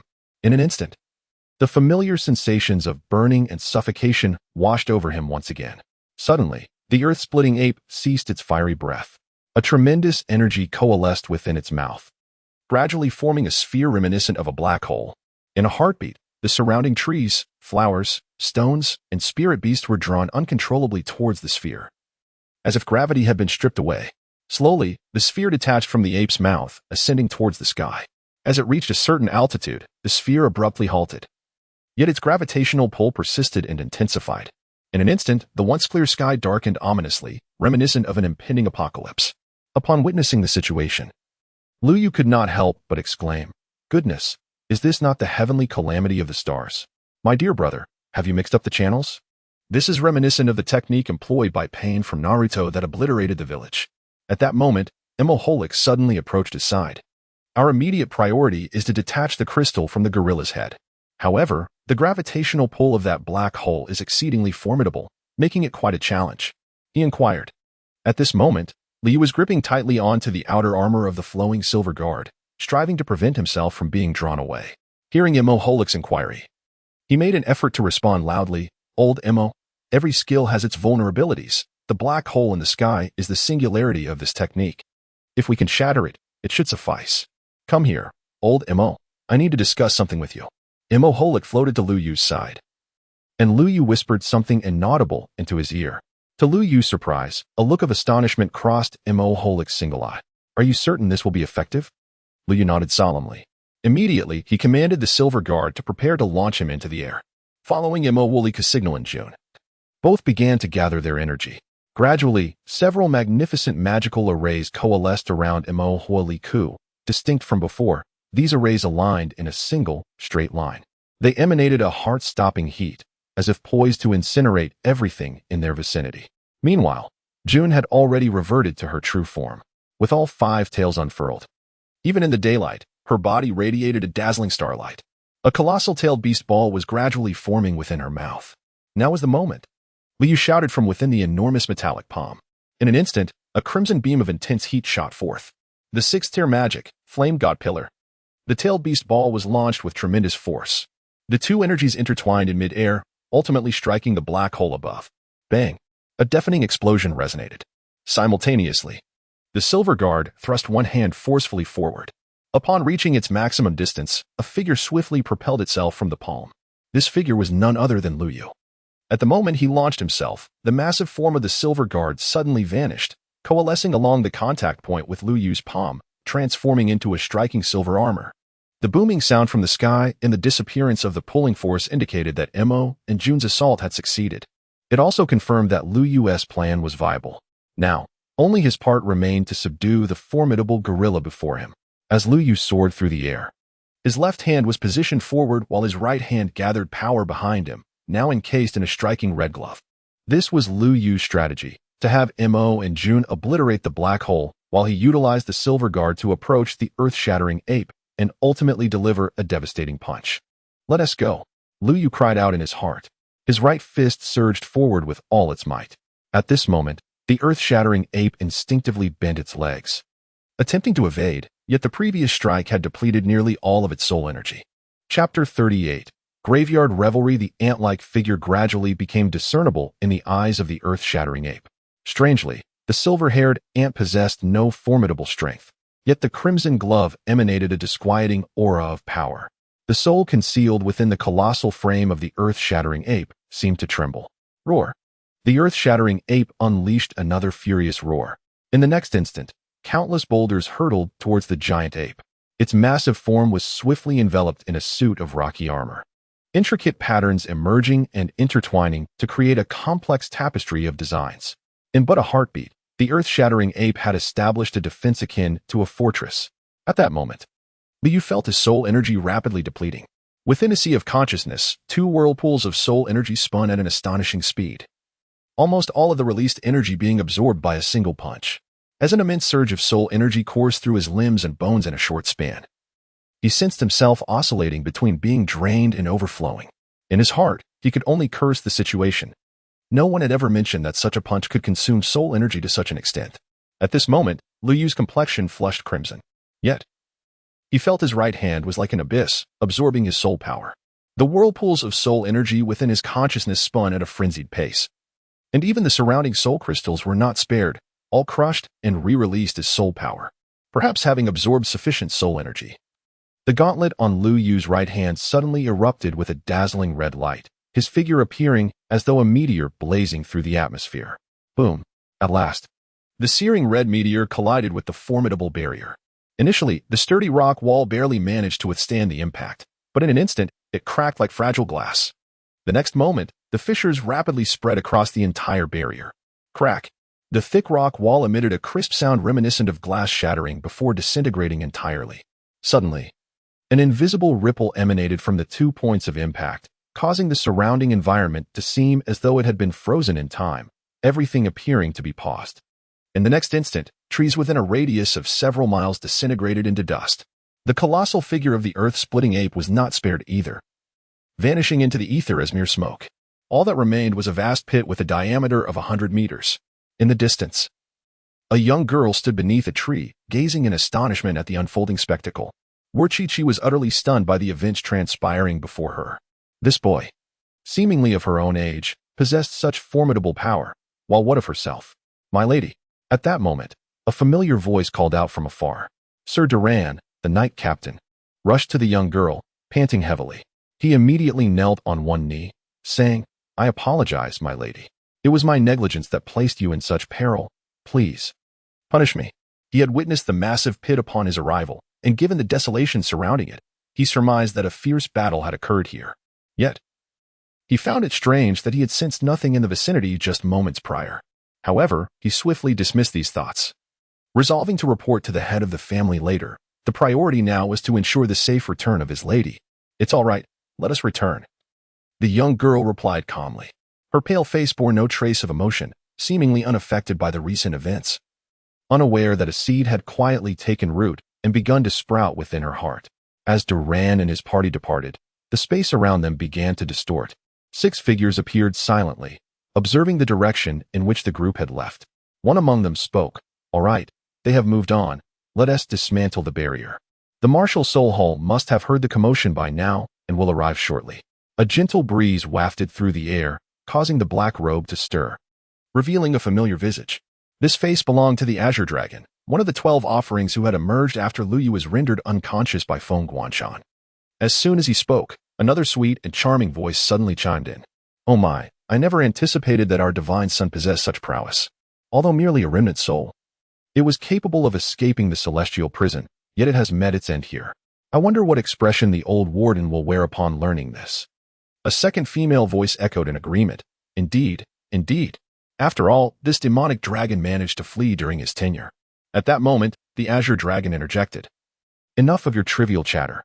Let us first assess the condition of our divine son." Just then, a figure clad in black approached from a distance. He removed his hood, revealing a shock of peculiar green hair, and spoke. "I have just examined him. The divine son is not gravely harmed, merely exhausted from the depletion of his soul power." Pausing briefly, the green-haired youth continued, "I have discovered this." As he spoke, he produced an ancient tome bound in sheepskin and a charred soul beast, which could barely be discerned as a fox. "Xuanwu, please tend to these two first. Baihu, you and your companion are responsible for escorting the divine son back. Remember, do not act recklessly." The one referred to as Baihu was indeed the owner of the earlier sweet and charming voice. "Very well, leave it to me." Baihu replied with a cheerful demeanor, seemingly oblivious to the Azure Dragon's caution against recklessness. The Azure Dragon sighed in exasperation, appearing unfazed by the unfolding situation. With a grand gesture, he waved his hand, causing an invisible barrier to dissipate in an instant. In the distance, several figures could be seen hastening towards them. "The people from the Martial Soul Hall have arrived. It is time for us to depart." The spatial realm twisted once more, and the figures of 6 individuals vanished in an instant, as if they had never existed. The only distinction in this place compared to before was the absence of Lu Yu and his companions. Hardly had the 7 departed when several elegantly dressed figures arrived. Among them was a familiar silhouette, the city lord of the Martial Soul Hall in Notting City, Su Yuntao, who, alongside his esteemed companion, held a significant position in the hierarchy of Notting City. However, at this moment, they respectfully trailed behind an even more lavishly attired elder. Upon their arrival, they were utterly astonished by the scene before them. The soul-hunting forest lay in close proximity to Notting City, practically beneath their very noses. Yet such a tremendous disturbance had occurred, and they had only received news from a special envoy dispatched from headquarters. "This is entirely my negligence. Such a level of battle transpiring within my territory without my awareness is inexcusable," the city lord of Notting City hastily articulated. Before he could finish, he was interrupted. "This matter does not concern you. A powerful presence has erected a barrier here, and it would be abnormal for you to have detected it," the envoy interjected. "I have come for 2 matters. The first pertains to this incident. As for the second." Meanwhile, in a forbidden area of the Dolua continent, Tang Hao was preparing to summon his martial soul to confront the suddenly manifested poisonous flood dragon. Unexpectedly, a silver beam of light flashed, and the once imposing dragon was instantaneously reduced to a pile of bones. Chapter 39. The mysterious village. Tang Hao gazed in astonishment at the bones strewn on the ground, unable to fathom that just moments ago this had been a colossal soul beast. Suddenly, he lifted his head to see a group of figures swiftly passing by. Indeed, they appeared to glide. Although they walked as any ordinary person would, each step they took resulted in their figures instantly reappearing several paces ahead. In the blink of an eye, the group stood before Tang Hao and his companion. As Tang Hao scrutinized the newcomers, he discerned that there were only 4 of them. To his astonishment, all 4 were children, the leader appearing no older than 11 or 12. Esteemed guests from afar, my grandfather has been awaiting your arrival for quite some time. Please follow me, the leading child respectfully stated, a silver-white dial slowly rotating within his left eye. Tang Hao's heart raced with astonishment. Could it be that the earlier flash of light was conjured by this very youth? His curiosity about the village intensified. The figure clad in black beside Tang Hao chuckled, revealing himself to be an elder. You bear a striking resemblance to that old rascal. I never imagined that the notorious Mo would have such a remarkable grandson. Child, what is your name? The elder inquired. Upon hearing himself referred to in such a manner, the boy was not offended. He continued to respond with respect. I am Mo Ran. You must be Grandfather Jack, as I often hear my grandfather speak of you. Ha ha, speak of me? I suspect you have not been shy in voicing your thoughts. Jack chuckled heartily. The young boy, caught off guard by his words, felt a twinge of awkwardness, unsure of how to respond. All right, I shall not put you in a difficult position. Lead the way. It has been quite some time since I last visited the village. Jack said with a smile. Come now, prepare yourself for our entrance into the village. He beckoned to Tang Hao, who stood silently by his side. Just as Tang Hao was ready to take a step forward, a child who called himself Mo Ran slightly curved his lips in a smile. Suddenly, the dial of his left eye radiated a dazzling silver light, blinding enough that many found it difficult to open their eyes. Instantly, the ground beneath them felt soft, and their bodies swayed as they lost balance. Once their feet found solid ground, Tang Hao slowly opened his eyes, only to discover that he had departed from the previously toxic and perilous domain. Before him lay a serene village. Houses stood neatly, with paths crisscrossing between them. The moss adorned the steps in vibrant green, while the grass peeked through the curtains in a soft blue hue. The villagers, dressed simply, carried farming tools upon their shoulders. By the riverside, women washed clothes and vegetables, embodying a scene of tranquil harmony. Children played joyously at the village entrance, their laughter seemingly untouched by the dangers of the outside world. The arrival of the few individuals appeared to create not even a ripple in this idyllic paradise. As Tang Hao turned to survey his surroundings, he noticed the mist enveloping the outskirts of the village. It seemed as though an invisible barrier prevented the fog from encroaching any closer than 100 meters from the village. Observing Tang Hao's fixation on the mist, Mo Ran smiled and explained, the village is under the protection of our ancestral deity. Their blessings shield us from all peril. As they spoke, the group had already arrived at the center of the village, where Tang Hao noticed a gathering of individuals. Curiosity piqued, he inquired, what are they doing? Mo Ran replied with a smile, that is the village altar, where we honor our ancestors. This year, 3 children have reached adulthood and are undergoing the awakening of their martial souls, praying for their soul rings. Praying for soul rings? Tang Hao momentarily faltered at this revelation. In his understanding, children of age on the continent typically had their martial soul awakening conducted by soul masters dispatched from the martial soul hall. Some hidden families also performed this awakening internally. However, regardless of whether it was the martial soul hall or hidden families, the only method of acquiring soul rings post-awakening was through the hunting of soul beasts. The notion of praying for soul rings left him perplexed. While contemplating, Tang Hao raised his gaze to the statue at the center of the altar, only to find its face entirely blank. Why does this statue lack a face? He questioned. The deity has not yet descended. The visage will be revealed when the deity returns to their rightful place. A venerable voice suddenly responded from behind. An elderly man, leaning on a cane, approached leisurely. Grandfather, village chief. Mo Ran and the others greeted politely. The elder nodded kindly. 2 esteemed guests, please follow me. Subsequently, a group of individuals arrived at a wooden cabin, where through the window, they could just glimpse the altar adorned with a faceless deity and the participants of a ritual. I never imagined you, old fellow, would still be alive. Suddenly, old Jack burst into laughter. Old Jack, after all these years, your tongue remains as sharp as ever. Wishing me dead upon our first meeting, Mo Shou Yuan retorted with a chuckle. And who might this be? He inquired, gesturing towards Tang Hao. A young man who has lost his way, residing in my village for several years. I thought I would bring him out for a stroll. You rascal. Your grandson has grown so tall and striking, old Jack continued. I have come seeking your assistance with a matter. As Mo Shou Yuan prepared tea, he replied, I knew you wouldn't visit without a purpose. Speak, what do you require? He poured a cup of tea and offered it to Tang Hao.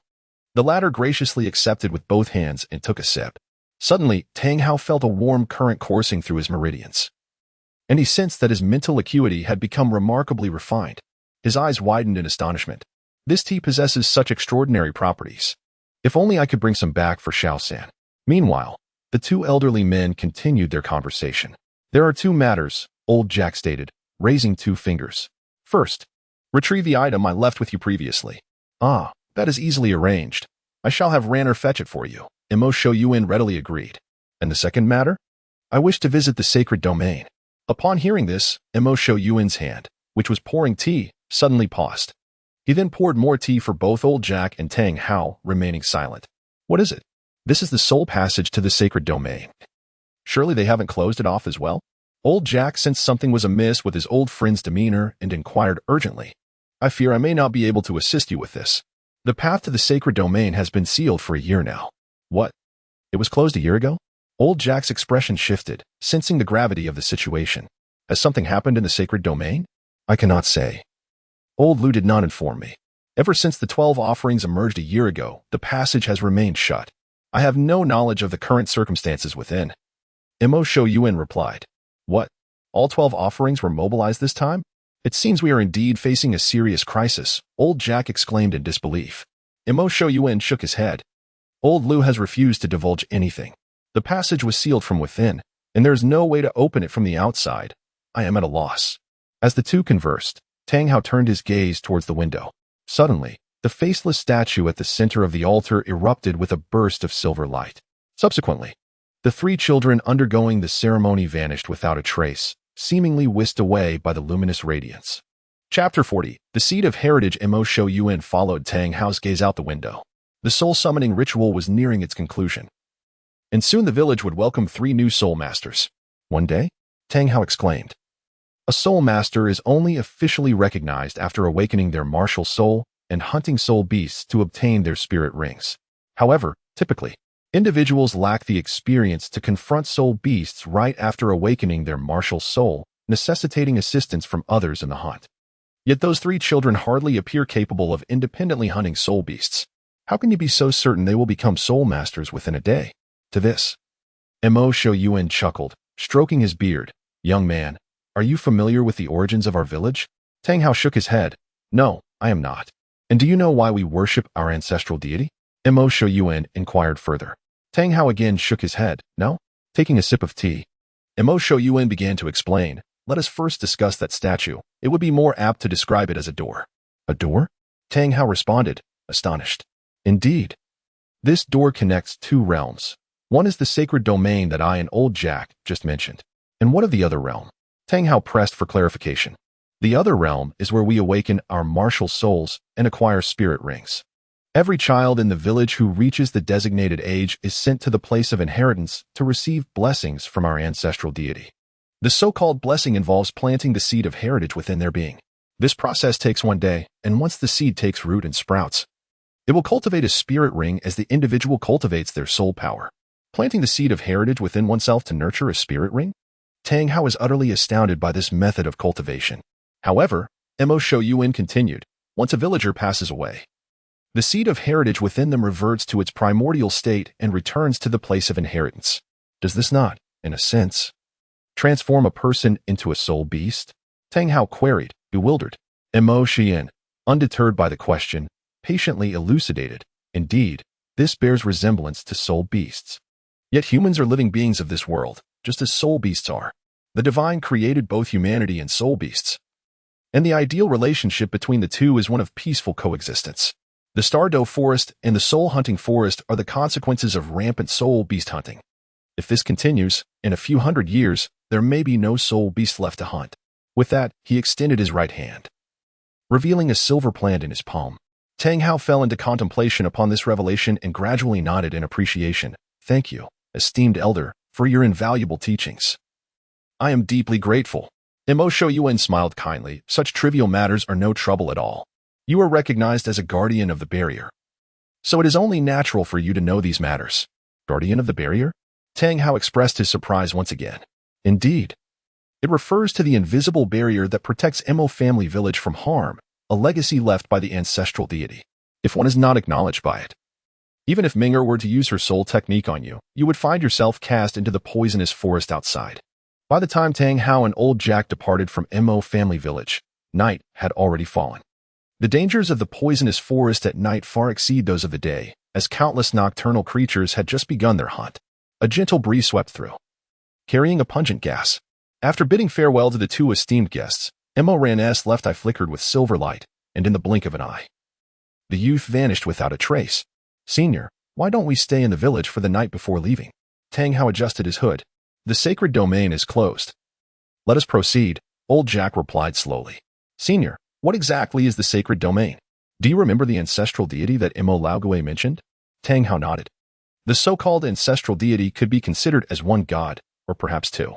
Tang Hao was momentarily confused. Why did the elders speak in such a convoluted manner? "Do you recall the soul technique that Moran unleashed?" Tang Hao nodded again. The youth's left eye merely shimmered with silver light, and he instantly shifted positions. A quintessential example of a space-type soul technique. Could it be that he is a deity of space? Indeed, you are correct, but that is only half of it. There is also a deity of time. Two gods. Tang Hao was further astonished. The sacred domain was created by these twin deities, its history tracing back to the very birth of the continent. The sacred domain typically exists within a unique, fluid space, where the two deities employ their divine powers to create several anchors to stabilize its position. These anchors serve as vital conduits for travel between the sacred domain and the continent. Mo Family Village is one of these, and it is the most crucial one. Since a great battle 90 years ago, the other anchors were all destroyed, leaving only Mo Family Village remaining. Upon hearing this, Tang Hao could not help but inquire. If the sacred domain has existed for such a long time, why is there no record of it on the continent? Old Jack replied. The sacred domain has always operated discreetly, reluctant to maintain excessive contact with the continent. It is known that they have been observing every movement on the continent, seemingly wary of something. The sudden closure of the sacred domain is indeed peculiar. Despite their mysterious ways, they have historically maintained a connection with the continent. "Senior, where are we headed this time?" Tang Hao caught up with Old Jack, though he appeared to be an elderly man in the twilight of his years. Old Jack moved with such agility that even a robust man like Tang Hao had to quicken his pace to keep up. Upon hearing Tang Hao's words, Old Jack paused and withdrew two yellowed old envelopes from his pocket, presenting them before Tang Hao. "These contain items I have left for Xiao San, and another for Xiao Yu. Both are good children, and the path of a soul master is fraught with challenges. This is a small token of my regard. But you must not keep Xiao San's for yourself. We part ways here. Deliver them to the children when next you see them." With that, before Tang Hao could decline, Old Jack pressed the envelopes into his hands. Suddenly, a thunderous roar erupted from the heavens. In the blink of an eye, Old Jack's figure vanished without a trace, leaving Tang Hao alone, standing in a daze, clutching the two envelopes. His weathered face bore an inscrutable expression, seemingly calm, yet within, he harbored a growing suspicion regarding Old Jack's true identity. Could it be that the village elder was indeed the unparalleled master who had once shaken the continent decades ago? The notion startled even him. It was impossible. Back then, all factions had sent their finest warriors to hunt that existence, leaving no possibility for survival. Yet, his hand trembled slightly as it grasped the envelopes. Then, a sudden realization struck him. Old Jack had not informed him how to return. He had arrived in this toxic forest solely through the silver token that Old Jack possessed, and now that Old Jack had departed, he was left without guidance. The means of transport was no longer the same as before. It seemed he had lost his way. Abruptly, Tang Hao felt something in his bosom. Reaching in, he discovered the silver token that Old Jack had previously used. Immediately, he attempted to channel his soul power into the token.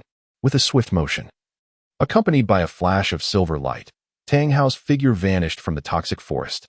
Chapter 41. Resurgence in the Heaven Do Empire, within the Holy Soul Village. In a modest wooden house, Lu Yu slowly opened his eyes as the morning sunlight streamed through the window, casting its warm glow upon the floor. In this moment, light and shadow embraced each other, weaving a unique tapestry that belonged solely to the dawn. Liu instinctively raised his hand to shield himself from the blinding sunlight. Suddenly, an intense wave of pain surged through his body, eliciting a pained groan from his lips. "What on earth? Why does it hurt so much?" Liu abruptly inhaled a breath of cold air, grimacing in surprise. "Brother Yu, you are awake."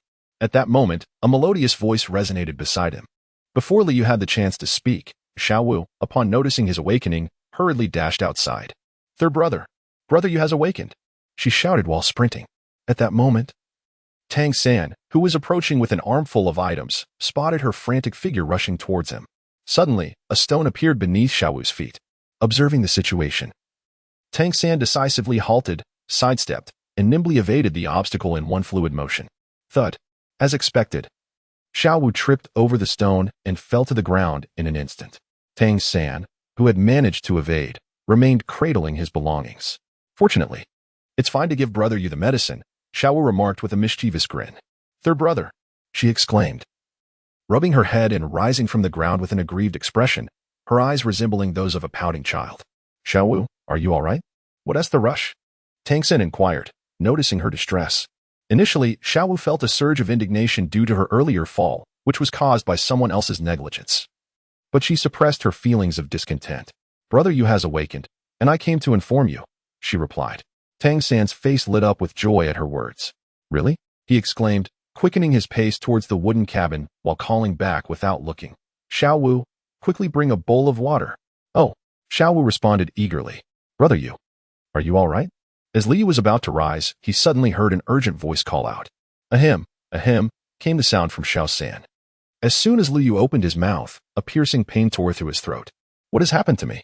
You have been unconscious for nearly 5 days. First, take a sip of water to soothe your throat.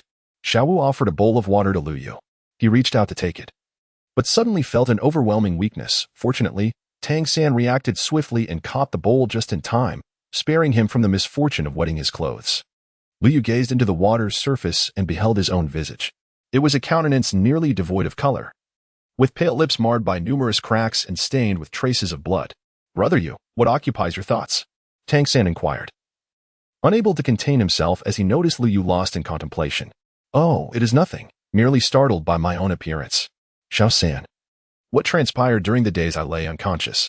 As soon as Liu finished speaking, a rush of sweetness filled his throat, and blood suddenly gushed forth. Brother Yu. The two were immediately startled by his sudden hemorrhage. Tang San quickly stepped forward to gently pat Liu Yu's back. Brother Yu, you've been unconscious for such a long time, and your vital energy must be depleted.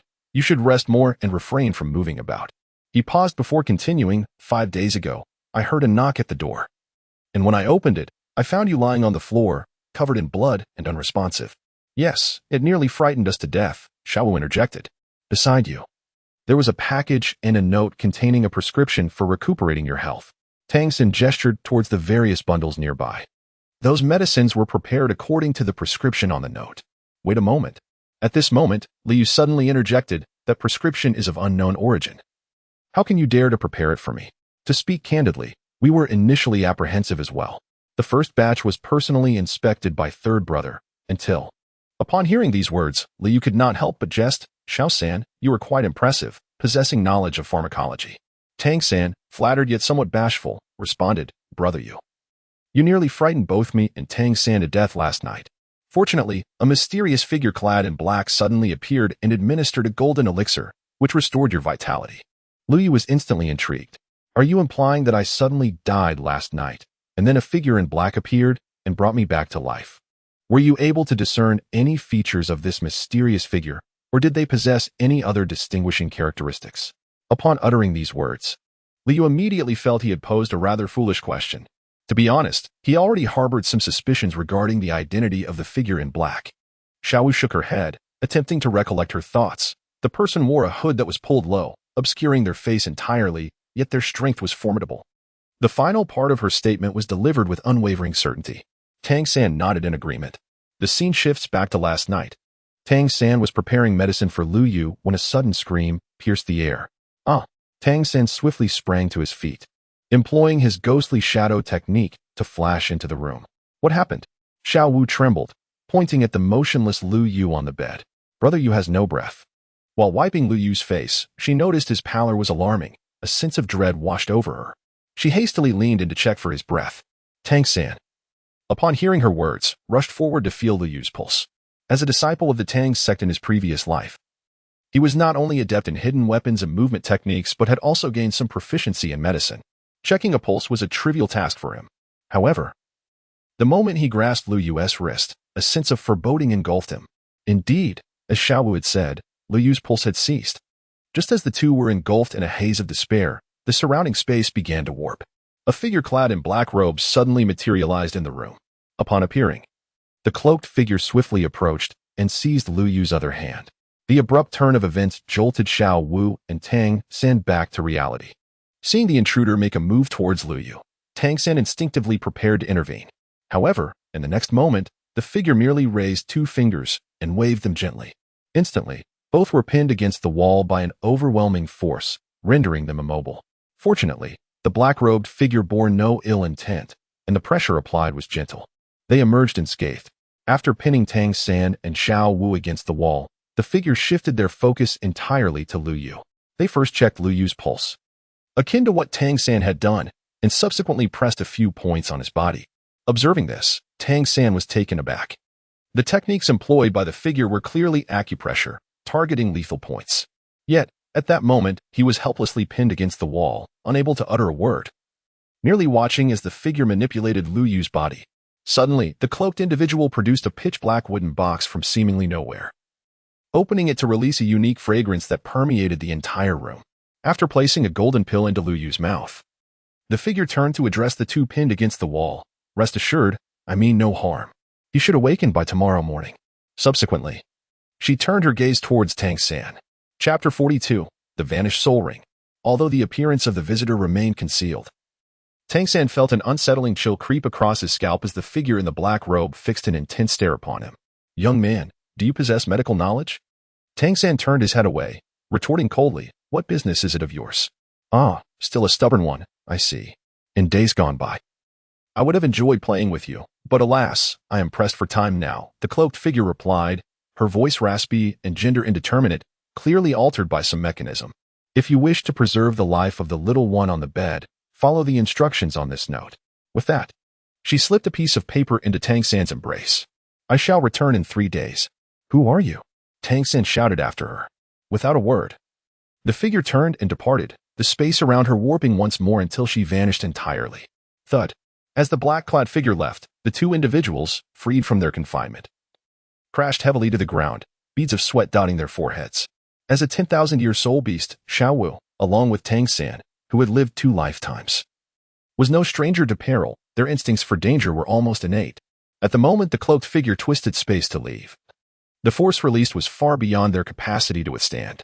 Faced with such overwhelming power, the thought of fleeing did not even cross their minds. Nonetheless, they could not dwell on their fears for long. Forcing themselves to regain composure, Tang San swiftly approached Lu Yu to check his pulse. Fortunately, his heart finally eased as he realized all was well. Returning to the present, Tang San remarked, by the way, brother Yu, 2 days ago when I went to Notting City to gather medicine, I unexpectedly discovered that the soul-hunting forest has been sealed off.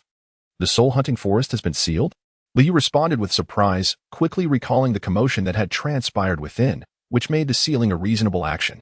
Indeed, all soul masters have been cleared from the forest. Only the troops of the Tiando Empire and the personnel of the Spirit Hall remain inside, Tang San continued. Brother Yu, this matter wouldn't involve you, would it? Lu Yu sat weakly on the bed, coughing softly. Before he could utter more than a few words, another fit of coughs overtook him. Xiao Wu, taking a step forward, was halted by Lu Yu's gentle gesture, prompting her to retreat. Lu Yu took a deep breath, striving to compose himself. Xiao San, where is the package you mentioned earlier? May I take a look at it? All right, Tang San replied, promptly rising and returning shortly with a black package in hand. Now, you all may leave for a while. I wish to rest alone. Lu Yu took the package and spoke. However, Xiao Wu beside him was about to say something when a hand grasped her. Brother Yu is gravely injured and needs to rest. Let us step outside first. All right, I will call for you if needed. Once the footsteps faded, Lu Yu eagerly opened the package before him. Inside lay only 2 items, a fist-sized, irregular dark red crystal and an ancient book bound in sheepskin. Old Imo. Old Imo. No matter how Lu Yu called, the single eye depicted on the cover of the sheepskin remained tightly shut, unresponsive. After his calls yielded no results, Lu Yu turned his attention to the crystal. The crystal, resembling the color of dried blood, bore an irregular surface riddled with countless cracks. Through the sunlight, he could faintly discern a dragon-like creature coiled within. Above it floated a purple ring, still and silent. This is the Millennium Soul Ring of the Earth Splitter Ape. According to common knowledge, a soul beast's death would reveal its soul ring, but the soul ring would not linger for long. Having been in a coma for so many days, Lu Yu assumed it had long since vanished. To his astonishment, it now appeared before him. He was, however, uncertain how to extract the soul ring. Subsequently, Liu began to channel his soul power, attempting to establish a connection with the soul ring within the crystal. Something is amiss. Let me try again. As he repeatedly channeled his soul power, Liu was shocked to discover that his soul power had already run dry. He hastily immersed his consciousness into his sea of awareness, only to find it utterly barren. The once present vortex of soul power and the soul power crystal had vanished without a trace. Even his mental energy had dwindled to nearly nothing, leaving only a few scattered remnants dispersed throughout the sea of awareness. Liu's consciousness drifted aimlessly within the sea of awareness when suddenly a burst of white intruded upon his vision.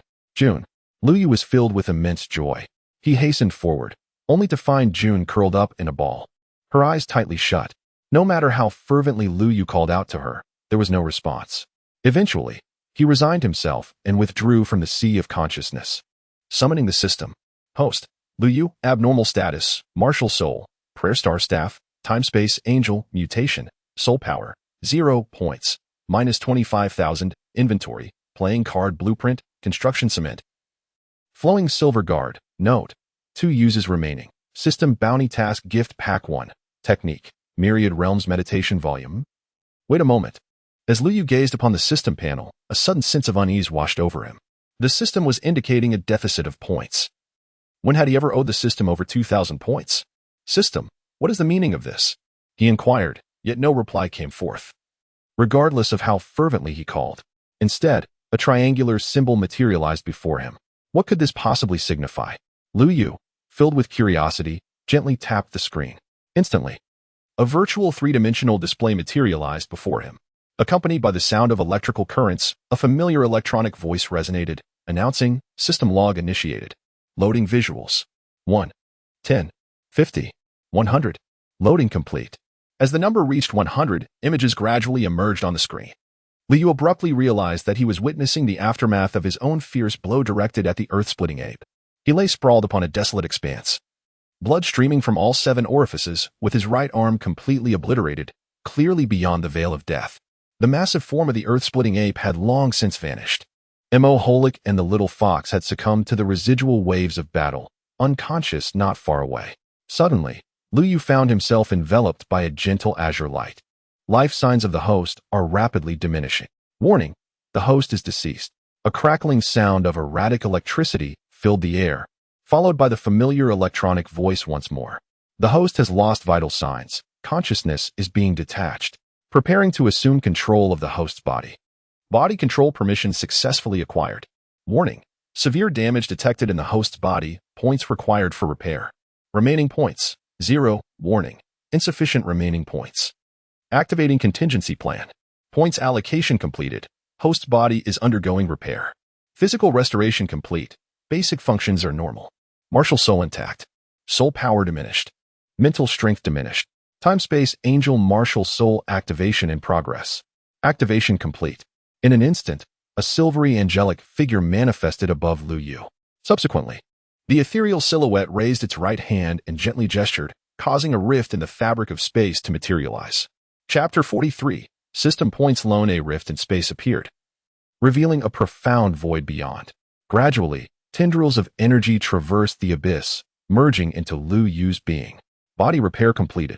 This repair consumed a significant number of points. Points, minus 25,000, system energy depleted, entering standby mode. Only basic functions retained, shop refresh function suspended. Mission system deactivated. Shutdown countdown. 3, 2, 1. As the countdown concluded, the scene was engulfed in utter darkness. Liu now possesses a fair understanding of the situation. In a bid for self-preservation, the system has become unresponsive. June has once again succumbed to slumber, and old Mo remains silent. Once more, he finds himself alone. Tang Sen has indicated that the man in black will return in 3 days. If his conjecture is accurate, that individual must be one of the 12 offerings who attacked him that day. What motives do those who call themselves the Holy Domain harbor in seeking him? Nevertheless, the adversary has not displayed any overt malice at this juncture. Let it be. He shall not dwell on these matters for now, and will first open the gift package. Ding, reward task gift package successfully utilized. Congratulations, host, you have obtained Demon Blade Qianren, random item package, Black God armor. Rewards have been dispatched to the system warehouse. Please check. Lu Yu was taken aback. No. Opening a gift package only to have a draw card emerge. Even with the system offline, it still resorts to such luck-based antics. Alas. I shall simply store it in the warehouse for now. At this moment, Liu suddenly recalled that the system had previously updated and seemingly issued a commission task. By merely interacting with characters from the original work of Dola Continent, he could unlock related quests.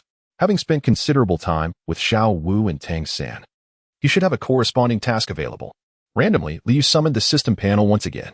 To his surprise, a branch task was prominently displayed under the quest section, inscribed with the words commission task in a shimmering font. However, it was in a grayed-out state. Alas, the task could not be initiated. He still owed the system over 20,000 points. What a predicament. Awakening to such overwhelming debt felt as though half the sky had collapsed upon him. Fortunately, the system had yet to specify a repayment deadline, allowing him some breathing room. At this juncture, the most pressing matter was to devise a strategy to restore a portion of his strength. Gazing at the panel where his physical capability was marked as 1, Liu felt an overwhelming sense of frustration. Was the side effect of a single punch so severe? No one had mentioned this to him before, and the system lacked any sort of manual. Shaking his head, Liu tossed aside the blanket, donned his shoes, and strolled outside.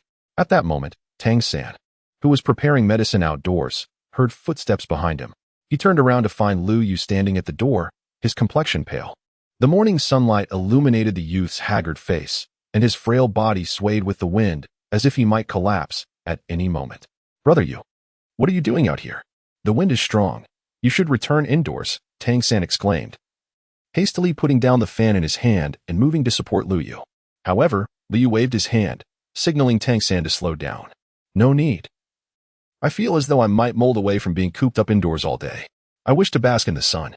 Then, brother Yu, I shall accompany you for a stroll, Tang San replied, calling out to Xiao Wu. Xiao Wu, keep an eye on the stove while I take brother Yu for a walk. Oh, came a sweet voice in response, and soon a petite figure dashed toward them. The morning woods exuded a refreshing fragrance, the gentle rain from the previous night lending a veil of mist to the foliage. Occasionally, the melodious calls of birds could be heard from the treetops. Liu approached a stone and gently lowered himself onto it. Xiao San, come sit with me for a moment and rest, he said. All right, Tang San replied, moving to sit beside Liu. Brother Yu, Tang San suddenly spoke up. The matter of the soul-hunting forest is connected to you, isn't it? Oh, how shall we begin to discuss this? Upon hearing these words, Liu became intrigued. 5 days prior, while I was ascending the mountain for exercise, I chanced upon you, brother Yu, departing the village in a horse-drawn carriage. That very night, misfortune befell you. And the following day, the Soul Hunter Forest was sealed off. Moreover, upon your awakening, you inquired about the significant events of the past few days, which must pertain to your quest for information regarding the Soul Hunter Forest. Upon hearing Tang San's words, Liu could not help but feel a wave of admiration. Truly, one who has lived through 2 lifetimes possesses a remarkable intellect, nearly rivaling his own. Indeed, the commotion in the soul-hunting forest was orchestrated by me. Liu did not conceal this fact, boldly acknowledging his involvement. Is it truly you? Tang San exclaimed. What on earth transpired in the forest that even the soul-hunting forest was sealed off? Although he had long harbored suspicions regarding the matter. Hearing Liu's admission still left him somewhat astounded. This tale is rather lengthy, Liu replied, tilting his head skyward and closing his eyes. Do not inquire. For the brilliance of the sun is blinding, adopting an air of a reclusive sage. In my earlier days, I was a carefree immortal in the heavens. Yet who could have foreseen that I would fall victim to the treachery of a petty villain, forced to forsake my celestial form and descend into the mortal realm? Fortunate enough to be reincarnated as a human. Beside him, Tang San listened to Liu's fanciful narrative with a sense of incredulity. Brother Yu, are you truly not spinning fanciful tales to deceive children? He chuckled heartily. Liu, upon being exposed by Tang San, let out a few hearty laughs. However, upon witnessing Tang San's impassive visage, he felt a twinge of embarrassment and quickly regained his composure. In truth, I had not engaged in any nefarious activities. Rather, I was merely assisting a friend who had inadvertently lost an item in the soul-hunting forest. During my search, I fortuitously encountered a formidable soul beast. By sheer luck, I crossed paths with a remarkably powerful elder, and with the elder's overwhelming prowess and my impeccable support, the soul beast was swiftly vanquished. Alas, what does that expression of yours signify? Seeing Tang San still appear somewhat skeptical, Lu Yu feigned dissatisfaction. You still don't believe in your brother Yu, do you? Tang San realized that he would not extract any useful information from Lu Yu, so he refrained from pursuing the topic further. Of course I believe you, brother Yu. We should hurry back. The medicine that Xiao Wu is preparing is precious. If we don't drink it, it will all go to waste. Li replied, so. Are you concerned about the cost of the medicine and the potential waste, or are you truly worried about my health? Upon hearing this, Li remarked. At that moment, Tang San found himself momentarily speechless. Naturally, it was your health that concerned us, brother Yu. After all, when it comes to innate talent and wisdom, there is no one across the continent who could possibly rival you. Therefore, your well-being is of utmost importance on this land. Thus, brother Yu, in order for you to recover swiftly, let us return and take the medicine. Of course, Tang San intentionally paused and added, if you truly fear the bitterness and are reluctant to drink it, then we need not bother with the medicine, no matter how costly it may be. Li remarked. Indeed, the earlier statements were quite accurate, yet what follows is utterly absurd. Am I, Lu Yu, truly afraid of hardship? Such hyperbole is preposterous. Come. Let us return and take our medicine. With that, Li Yu rose and began to walk back. Observing this, Tang San could not help but chuckle to himself, reflecting. In the end, he is still just a child. Such a simple provocation has easily taken effect. Hey, Xiao San, why are you still standing there? Hurry up. Li Yu called back as he walked further away. Oh, coming, brother Yu. Do take your time, Tang San replied. Chapter 44, The Moonlit Ruins. Night fell. Lu Yu rose and approached the door, pressing his ear against it to listen intently to the sounds outside. After a moment, he gently pushed the door open and, upon discovering Tang San and Xiao Wu in a deep slumber, cautiously took his first step. Noticing their continued tranquility, he let out a slight sigh of relief and stealthily made his way outside. In the days following Lu Yu's injury, Tang San, in a bid to provide better care for him, took the extraordinary step of moving in with Xiao Wu at Lu Yu's residence. After all, Tang Hao and village chief Jack had departed for an extended period, and their return remained uncertain.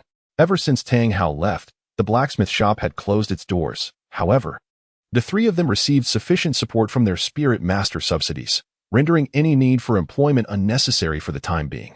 Moreover, the ring left to Lu Yu by Grandpa Jack contained at least 200,000 gold coins, a figure Lu Yu had only tentatively estimated, thus alleviating any financial concerns he might have had. The forest was enveloped in silence during the night. Although it was summer, the evening breeze brushed against the youthful skin, stirring a hint of coolness. Achoo! Lu Yu shivered, his hands gently caressing his shoulders. Goodness, why is it so cold at night? The youth murmured as he quickened his pace. Before long, Lu Yu arrived at his destination, the grove behind the village. Lu Yu retrieved a crumpled ball of paper from his spatial ring. At this moment, he found himself in a clearing within a small grove. Strangely, despite having visited this place numerous times before, he had no recollection of the scene before him. The enormous stones in the woods behind the village must correspond to the address written on the paper. Lu Yu halted his steps, confronted by a colossal stone. The surface of the stone was adorned with a lush carpet of moss, with one side exhibiting a remarkably smooth plane, as if sculpted by a knife. Towering nearly 10 meters high, the stone's surface gleamed with a slick sheen due to the pervasive moss. This paper was discovered by Lu Yu within the spatial ring bequeathed by Grandpa Jack. According to the inscription, this stone is purported to be the entrance to the Moonshadow Ruins. However, this entrance only materializes on the night of the full moon and requires a key for access. Lu Yu circled around the colossal stone, yet discerned nothing remarkable about it. Suddenly, the young man lifted his gaze towards the summit of the stone. Lu Yu suddenly realized that he seemed to have overlooked two places. The reason for not digging further down was quite simple. It was much easier to ascend. Although the colossal rock towered several meters high, such a trivial matter posed no challenge for him. In an instant, the ancient ring upon Lu Yu's hand shimmered with light, and a glove materialized in his grasp. The glove was entirely black, adorned with intricate golden patterns, and curiously, it was designed solely for the right hand. Lu Yu carefully picked up the gloves, scrutinizing them closely. This was the coveted Black Divine Armor, a reward from the system's bounty mission. In the original narrative of Swallowing the Stars, it is renowned as the most formidable defensive armor on Earth, discovered within the 9th ruins of the Amazon rainforest. This suit of armor possesses the remarkable ability to transform into a protective attire based on the user's will. He then adorned it on his right hand. To his astonishment, the once oversized glove began to flow like liquid, seamlessly conforming to the contours of his arm. Almost immediately, Lu Yu felt a sharp pain in his right hand, followed by a tingling sensation akin to countless ants traversing his skin. In the next moment, the black glove surprisingly melded into Lu Yu's body, revealing his fair arm beneath. With a mere thought, an entire suit of armor enveloped his form. Golden red patterns twisted and intertwined, imbuing the attire with an air of majesty and mystery. Raising his right hand, with a swift motion, the armored arm extended like rubber. Reaching the summit of a boulder before halting, the young man explored the surface at the top of the stone, finally locating a suitable grip. With determination, Lu Yu exerted force with his right hand, and in an instant, his body was drawn upward along the direction of his extended arm. Splash! As Lu Yu ascended, he suddenly lost his footing, his body awkwardly sprawled upon the immense stone. Abruptly, his gaze was drawn to a circular, dark red pattern embedded within a round indentation. A clear masterpiece of human craftsmanship. He then retrieved the crumpled piece of paper once more, laying it flat against the stone's surface. Suddenly, a cool breeze swept through, parting the clouds to unveil the hidden full moon. The luminous moonlight cascaded over the paper's surface, and in the next moment, the ink began to slowly dissipate. Subsequently, an identical circular moon pattern sprang to life upon the paper. He had found it. A joyful smile spread across the young man's face. Without delay, Lu Yu extracted a round jade stone from his spatial ring, pressing it into the indentation. Instantly, a dazzling red light surged forth from the jade, shooting up into the heavens. When Lu Yu opened his eyes once more, he was startled to find himself no longer upon the stone. Instead, he stood atop a fragment of floating rock, surrounded by an infinite void, where even a fleeting glance seemed perilous enough to invite oblivion. Lu Yu surveyed his surroundings and found himself seemingly amidst a vast asteroid belt. At the heart of this celestial expanse stood a magnificent palace, resplendent in a deep crimson hue. Its spire-like dome soared vertically, bearing little resemblance to the architectural styles found on the continent. One could only conclude that they belonged to entirely different realms. Lu Yu raised his right hand, utilizing the unique properties of the black divine armor to extend it to its utmost limit, grasping a moderately sized fragment of stone and pulling himself back. Subsequently, he extended his other hand to seize a stone that lay further away. Thus, he alternated between his left and right hands, progressing closer to the palace. Soon, Lu Yu executed a grand leap, landing with precision before the grand entrance of the palace. Lu Yu approached the grand entrance of the palace, lifting his gaze to scrutinize the magnificent edifice that stood resolutely amidst the void. Suddenly, a peculiar sound emanated from within the palace gates. As he drew nearer, the sound intensified. Who resides within? Lu Yu shouted loudly, yet the only response he received was a faint echo. Lu Yu cautiously placed his hand upon the dark crimson door, attempting to push it open. Yet, to his dismay, he found that no matter how hard he exerted himself, the door remained resolutely immovable. Just as Lu Yu was preparing to abandon his efforts, a sudden and powerful force emanated from the door, slamming him against it with a resounding thud. Despite his fervent struggles, all was in vain. In an instant, a tremendous shockwave erupted from behind the door. The entire occurrence transpired in the blink of an eye, leaving Lu Yu no chance to react before he was violently propelled backward, feeling as though his very insides were being pulverized. After an indeterminate passage of time, Lu Yu regained his senses, only to discover that the once majestic palace had been reduced to mere ruins. A terrifying creature, adorned with writhing tentacles, loomed in the void. Strangely, each of its tentacles was covered in a multitude of glistening eyeballs. In the next moment, Lu Yu felt as though he were being scrutinized by countless gazes, sending a shiver down his spine. Soon after, he beheld a myriad of tentacles reaching toward him, leaving him powerless against the grotesque onslaught. Chapter 45, The Moonshadow Ruins, Part 2. Suddenly, a maw filled with jagged fangs loomed in Lu Yu's vision, expanding infinitely. At this moment, Lu Yu found himself ensnared by the relentless grasp of the tendrils, helplessly witnessing his impending doom. He could even feel the viscous droplets falling upon his face. Suddenly, the youth was jolted awake. Tick-tock, tick-tock. Lu Yu reached out to touch his face, feeling a slight chill at his fingertips, accompanied by a hint of moisture. Is it raining? Am I still outside? Lu Yu surveyed his surroundings, remaining atop the colossal stone, his garments thoroughly drenched by the gentle drizzle. Countless droplets adorned his forehead, leaving one to ponder whether they were beads of sweat or remnants of the rain. Lu Yu raised his right hand, and a flash of light revealed a black glove adorning his hand. The dark armor had yet to activate, indicating that all he had just experienced was merely an illusion. However, Lu Yu slowly rose to his feet and gazed downward. Since the Black God armor had not activated, how had he ascended? Suddenly, a shadow darted before his eyes. Who could it be? Lu Yu swiftly donned the gloves, and after a brief sting, a familiar, tingling sensation coursed through him once more. With each breath, a suit of black and gold armor enveloped Lu Yu's entire being. His soul power had yet to recover, leaving him with an unsettling sense of vulnerability in the face of potential danger. The only reliance he had was upon this set of dark divine armor. The young man clenched his fists. Suddenly, a shadow appeared abruptly beside Lu Yu.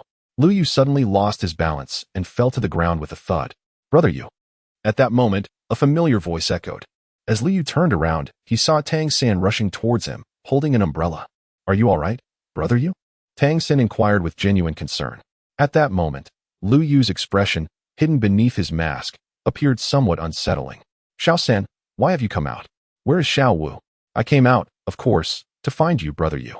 No sooner had he spoken than Tang San's expression twisted into a sinister snarl. Suddenly, a hand pierced through Lu Yu's chest. Blood trickled down the fingers, gradually merging with the rainwater beneath the young man's feet to form a crimson puddle. At that moment, Lu Yu felt his consciousness growing increasingly hazy as a wave of coldness suddenly enveloped his entire being. Tang San withdrew his hand, and Lu Yu's body helplessly toppled backward. He glimpsed that Tang San's right hand was stained with crimson blood. His lips moved slightly, yet Lu Yu could hear nothing at that instant. "Xiao San, Holy Spirit Village." Lu Yu suddenly sprang to his feet, beads of sweat dotting his forehead. He instinctively touched his chest, discovering it unscathed.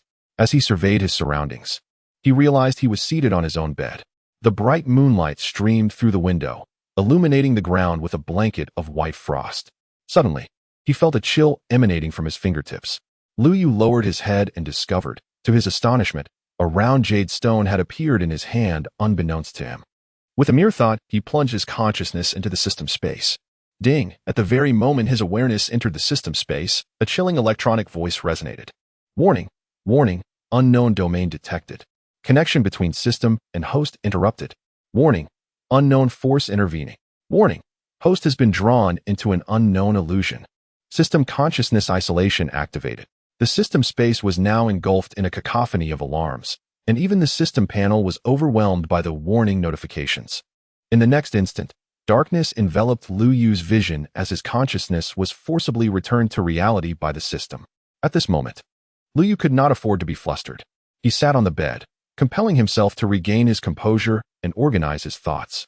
Everything he had encountered seemed to have begun with his interaction with the so-called Lunar Shadow Ruins. Lunar Shadow Ruins? Suddenly, a term sprang to Lu Yu's mind. He promptly retrieved the note left by Grandpa Jack and placed it alongside the round jade stone. The note remained creased and worn. Unexpectedly, Lu Yu noticed that the script on the note seemed to have transformed. The original writing now resembled a few lines of poetry. "On a moonless night with a strong wind, I depart on a crane. Accidentally entering the hall of reincarnation, I seek the path of death and life. The true realm is but an illusion, where right and wrong are inverted. On this long, winding night, the moon goddess watches over all beings." A moonless night with a strong wind? A crane? Where would a crane come from in the Holy Soul Village? The youth found himself somewhat perplexed by these lines. Wait. These creases seem remarkably familiar. Lu Yu seemed to have noticed something. He spread the note flat on the jade stone and then attempted to fold it along the creases. In no time, the paper was transformed into the shape of 1,000 paper cranes. He placed the crane upon the jade stone and gently cradled it in his hands, bringing it into the moonlight. In the next moment, the crane appeared to come to life, slowly flapping its wings and taking flight. After circling around Lu Yu, it flew straight to the doorway.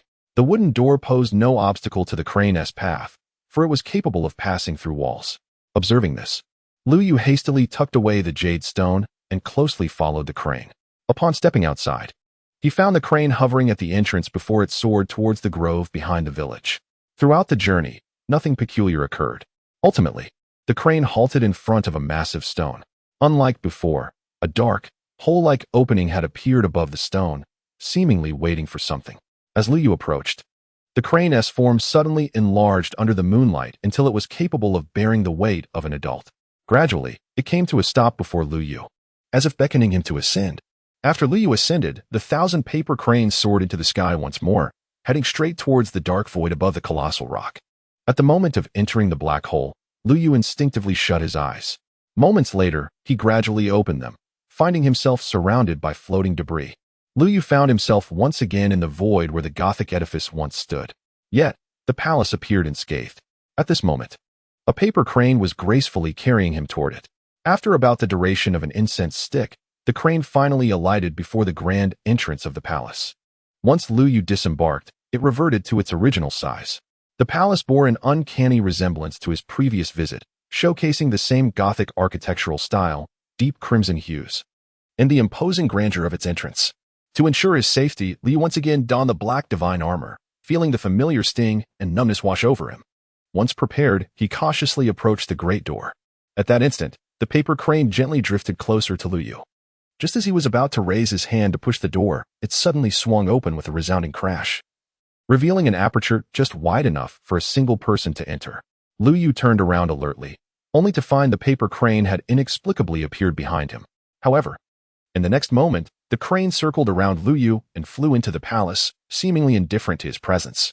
Observing this, Lu Yu followed suit and entered the palace. Before stepping inside, he accessed the system space where ominous warnings filled the screen. Realizing he was still ensnared in an illusion, Lu Yu cautiously matched the pace of the paper crane. Boom. The instant Lu Yu crossed the threshold of the palace, the massive door behind him slammed shut with a resounding bang. Chapter 46, The Moonlit Ruins, Part 3, Boom. Upon hearing a tremendous noise, Lu Yu turned around only to find that the once wide-open door had long since closed. It appeared that there was no way to exit through that portal.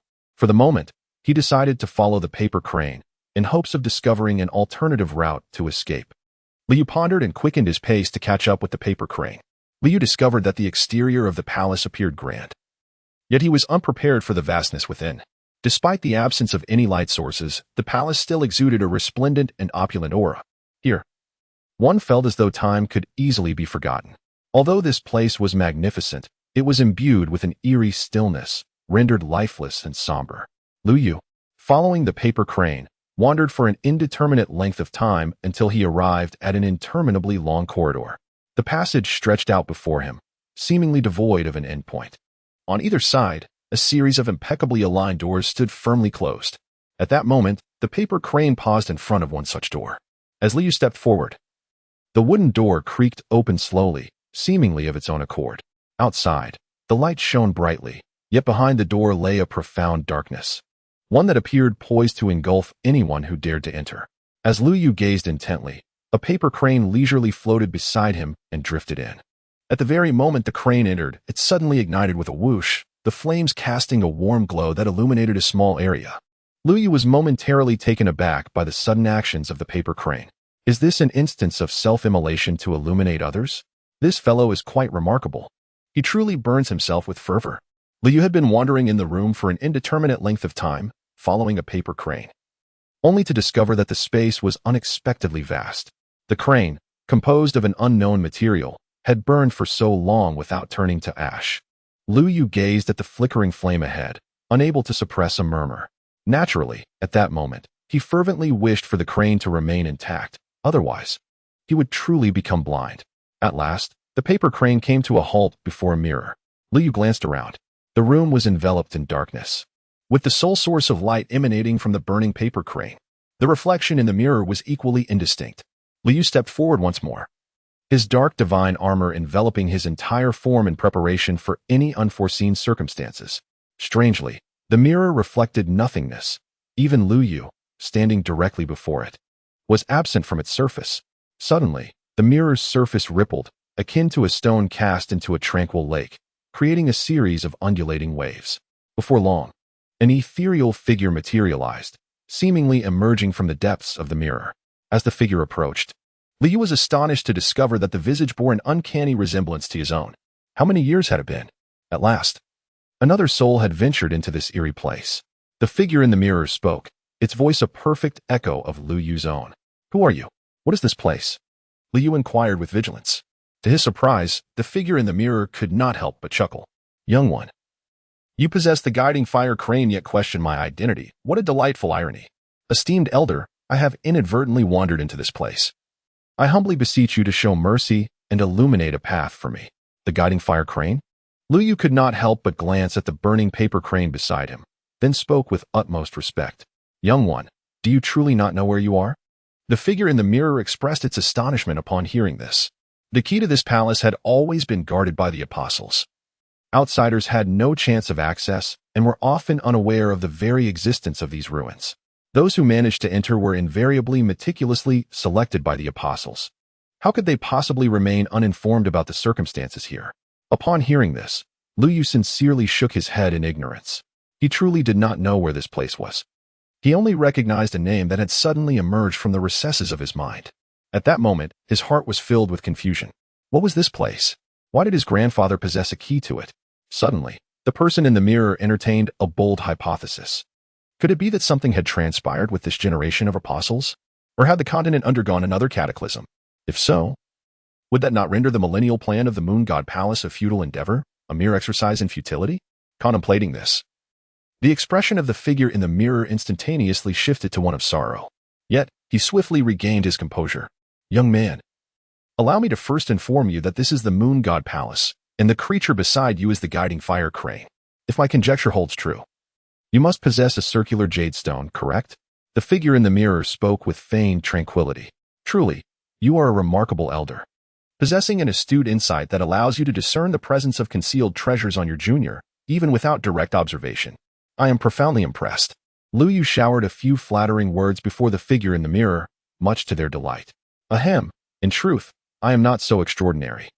The figure in the mirror remarked. I am merely a spirit of the mirror, tasked with overseeing the disciples who guard the Moon God Temple. Spirit of the mirror? Disciples? Lu Yu inquired with curiosity. Indeed, the apostles have traditionally been selected from among the youth of the continent, their primary duty being to safeguard the Moon Goddess Temple from external disturbances. The figure in the mirror paused momentarily before continuing. I was created by the Moon Goddess herself, tasked with the responsibility of selecting the apostles in accordance with the will of the temple. The circular jade stone you hold in your hand serves as the token for entry into the Moon Goddess Temple, and the fire crane will only guide those who have been chosen. Furthermore, each generation of apostles establishes a covenant with the temple to prevent treachery, and upon the conclusion of their tenure, the token will autonomously return to the temple, awaiting the arrival of the next apostle. So tell me, young one, how did you come by the jade stone you possess? From whom did you receive it? It was left to me by my grandfather, who is currently missing. Lu Yu responded, Your grandfather? The figure in the mirror retorted, Is your grandfather named Jack? His martial spirit is a thundercloud? Let me think. The last time I saw him was 20 years ago, and he already possessed the strength of a tidal Doloa back then. I imagine he hasn't changed much since. A thundercloud? A tidal Doloa? Could it be that my grandfather is truly a formidable figure? Lu Yu nodded and said, My grandfather is indeed named Jack. But I have never witnessed him manifest his martial soul. I always believed him to be an ordinary person. Moreover, he went missing several months ago, and I have been searching for him. Well, it certainly seems plausible that someone with such formidable strength would prefer to masquerade as an average individual, playing the role of a pig to eat the tiger. The figure in the mirror continued, Young man, since you have found your way here with the guidance of the fire crane, it indicates that you have gained the temple's recognition, although your situation is unique. As the previous apostle has not formally retired, you still arrived bearing the token. However, these circumstances do not diminish your potential. So, what do you say? Would you consider becoming an apostle? The figure in the mirror added with a playful tone. Senior, there is something I wish to inquire about. You mentioned that the next apostle typically assumes their role only after the previous one has stepped down. Since my grandfather has not come to resign, will my immediate ascension have any repercussions for him? The figure in the mirror pondered for a moment before responding, You need not worry about that, typically. After an apostle retires, they choose to enjoy their twilight years within the temple. Furthermore, when you first arrived here, you should have noticed that behind each door lies a connection to a small world. Lu Yu murmured softly, Indeed. This place was personally created by the Moon Goddess eons ago. Over the passage of time, it has been subdivided into countless realms within realms. As for the portal you observed outside, it serves as the very entrance to this domain.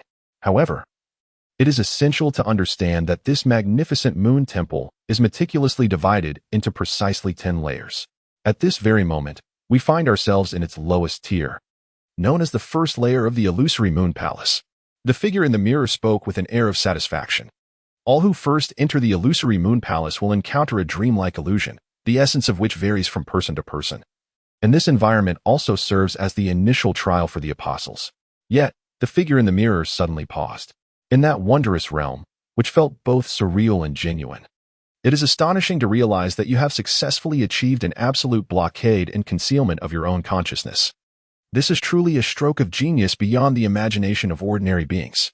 Consider that in such a world filled with illusion and ambiguity, maintaining a clear mind is already a formidable challenge, let alone completely obscuring one's most acute and vital awareness. Nonetheless, you have accomplished this seemingly insurmountable task in an unfathomable manner. It is as if you possess some mysterious and formidable power, allowing you to effortlessly command your mental domain, rendering it impervious and impeccable. This extraordinary ability is truly remarkable, evoking a profound sense of admiration. Upon hearing those words, Liu Yu's heart was instantly filled with speculation. It was undoubtedly the effect of the system's mental isolation. What do you think? Are you willing to embark on the path of becoming an apostle? Trust me. This will undoubtedly bring immeasurable benefits to your future cultivation. Just imagine, once you become an apostle, you will possess extraordinary abilities and powers, even transcending conventional limitations to explore higher realms of cultivation. Such opportunities are not encountered casually. Moreover, as an apostle, you will gain access to mysterious and potent knowledge and skills, which will become invaluable treasures on your journey of growth. Therefore, do not hesitate any longer. Seize this rare opportunity to become an apostle. It will utterly transform your destiny and lead you to the pinnacle of glory. The figure in the mirror believed that the impassioned speech would surely stir the youth before him, yet when Liu Yu finally spoke, he nearly caused the other to doubt himself. I apologize, Senior, he inhaled deeply and said, please allow me to decline the offer to become an apostle. Although the path you describe may indeed be boundless and could bring fame across the continent, I feel that this path is not suited for me. Liu Yu's tone was unassuming, seemingly dismissing what was but a trivial matter. Young man, you must consider carefully. What you are rejecting is not merely the identity of an apostle, but also a shortcut to cultivation, a pathway that transcends the confines of rules, leading to a higher realm of enlightenment. Are you truly resolute in your decision? The figure in the mirror spoke with a hint of surprise. To be candid, Liu Yu's recent display of effortlessly shielding his mental energy within the illusion had sparked a sense of admiration in him. He had spent countless years guarding the Moon Goddess Palace, and the last time he encountered such talent was centuries ago, when the individual was considerably older than the current Liu Yu. Senior. At that moment, Liu Yu suddenly spoke. As for the position of apostle, I am truly unworthy to assume it. However, I dare to recommend someone to you, esteemed senior. Oh, the figure in the mirror immediately became intrigued. Pray tell, whom do you wish to recommend? Liu Yu continued, I beseech you to forgive me, esteemed senior. The entity I recommend is not a human. Not a human? Could it possibly be a soul beast? The figure in the mirror expressed a newfound curiosity, reflecting on the history of our Moon God Palace. There have indeed been instances where soul beasts have served as apostles, and typically their tenures exceed those of humans. However, the soul beasts eligible to serve as apostles in our palace are invariably those of at least 100,000 years, with some approaching the remarkable age of 1,000,000 years. Suddenly, the figure in the mirror shifted tone and inquired, may I ask the rank of the soul beast you propose? Where is it currently located? Returning to you, esteemed senior, Liu Yu respectfully stated. Not for 10,000 years. Not for 10,000 years. The figure within the mirror was both amused and enraged by Liu Yu's response. Indeed, it would not be for 10,000 years, and furthermore, the esteemed elder would likely not encounter his soul beast companion in the foreseeable future. Soul beasts that have not reached 10,000 years of age are typically lacking in intelligence, even if they possess a modicum of humanity. Their inherent instincts for slaughter and hunting overwhelmingly prevail. The audacity of this young lad to toy with a 1,000-year soul beast was astounding. You possess quite the audacity. The figure in the mirror suddenly altered its expression, bellowing in fury, I recognized your exceptional talent, which is why I took a keen interest in you and kindly urged you to become an apostle of the Moon God Temple. Yet, not only do you fail to appreciate my goodwill and reject my offer, but even if your ambitions lie elsewhere, it would not matter much. I have never been one to impose my will on others. However, to dare deceive me with a non-existent soul beast is utterly unacceptable. In an instant, the previously tranquil surroundings seemed to be stirred by an invisible force, causing the very air to tremble violently. A mysterious and potent soul energy surged forth like a tumultuous tide, appearing without warning and gathering at an astonishing pace, expanding rapidly. It resembled a herd of untamed wild horses, galloping freely with an overwhelming aura of might and pressure, bearing down upon Lu Yu. This unforeseen turn of events caught Lu Yu off guard, and he felt as though he were engulfed in a tempest, his body trembling involuntarily. The ferocious soul energy bore down on him like a colossal mountain, rendering his breaths laborious and difficult. Sweat streamed down his forehead, soaking his garments. Yet he could not afford to be preoccupied with such matters. He clenched his teeth, straining to endure. Under the suffocating weight of this immense pressure, akin to a mountain crushing an egg, Lu Yu felt as if he were being pinned beneath a towering peak, heavy enough to stifle his breath. He gritted his teeth and summoned every ounce of strength, finally managing to force out a few words through clenched jaws. Yet, uttering even this single syllable proved to be an arduous task, beads of sweat cascading down his forehead, saturating his attire. However, he understood that if he did not speak now, he might never have another opportunity. Thus, he inhaled deeply, enduring the dual torment of body and spirit, and continued to speak with great difficulty. What I recommend is the Star Speech Spirit Fox. Each word seemed to be extracted from the depths of his throat, imbued with a sense of resolve and determination. After delivering this proclamation, Lu Yu felt utterly exhausted. Chapter 48. The Moon Shadow Relic. Under the immense pressure akin to a towering mountain, Lu Yu gritted his teeth and managed to force out a few words. What I recommend is the Star Speech Spirit Fox. The mere utterance of a few simple words seemed to drain all the strength from Lu Yu, leading him to collapse to the ground with a thud. At that very moment, as Lu Yu spoke his final words, the once serene expression of the figure in the mirror underwent a dramatic transformation. It was as though an invisible force had instantaneously penetrated the mirror's surface, causing the entire space to tremble. Subsequently, the overwhelming pressure, as heavy as Mount Tai upon an egg, that had been suffocating him ebbed away like a receding tide, vanishing without a trace in the blink of an eye. At that instant, Lu Yu appeared to have all his energy siphoned away, collapsing weakly to the ground. He gasped for the thin air around him, his chest heaving violently. Each breath a laborious struggle. Beads of sweat cascaded down his forehead, soaking his flimsy garment. What is that soul beast? The voice of the figure in the mirror, previously as tranquil as still water, began to tremble slightly, stirred by tumultuous emotions within. It was as if an unseen force surged within, causing each word spoken to emerge with an uncontrollable quiver and fluctuation. This subtle tremor resembled ripples on a lake, stirred by a gentle breeze. Though faint, it was distinctly felt. Drawing one's gaze. The Star Language Spirit Fox. That was indeed the Star Language Spirit Fox. How vividly he recalled the bygone days when the Master first unleashed his powers, creating this exquisite being, accompanied by a mysterious and enchanting Star Language Spirit Fox. The Spirit Fox, agile in form, sported a coat that shimmered like the stars, exuding an intoxicating charm. Since that moment, every time the figure in the mirror was fortunate enough to behold the Master's visage, the Star Language Spirit Fox remained inseparable from its side. It shone like a brilliant pearl, complementing the Master and forming an exquisite tableau. Its lively eyes seemed to harbor boundless wisdom and deep affection, occasionally gazing at the Master, and at other times vigilantly scanning the surroundings, ever safeguarding the Master's safety and dignity. This Star Language Spirit Fox was not only striking in appearance, but also possessed extraordinary abilities.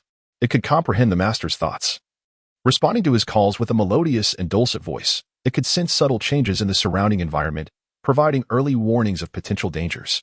Through the passage of time, the figure in the mirror witnessed the profound emotional bond between the Master and the Star Language Spirit Fox, built on trust and mutual dependence.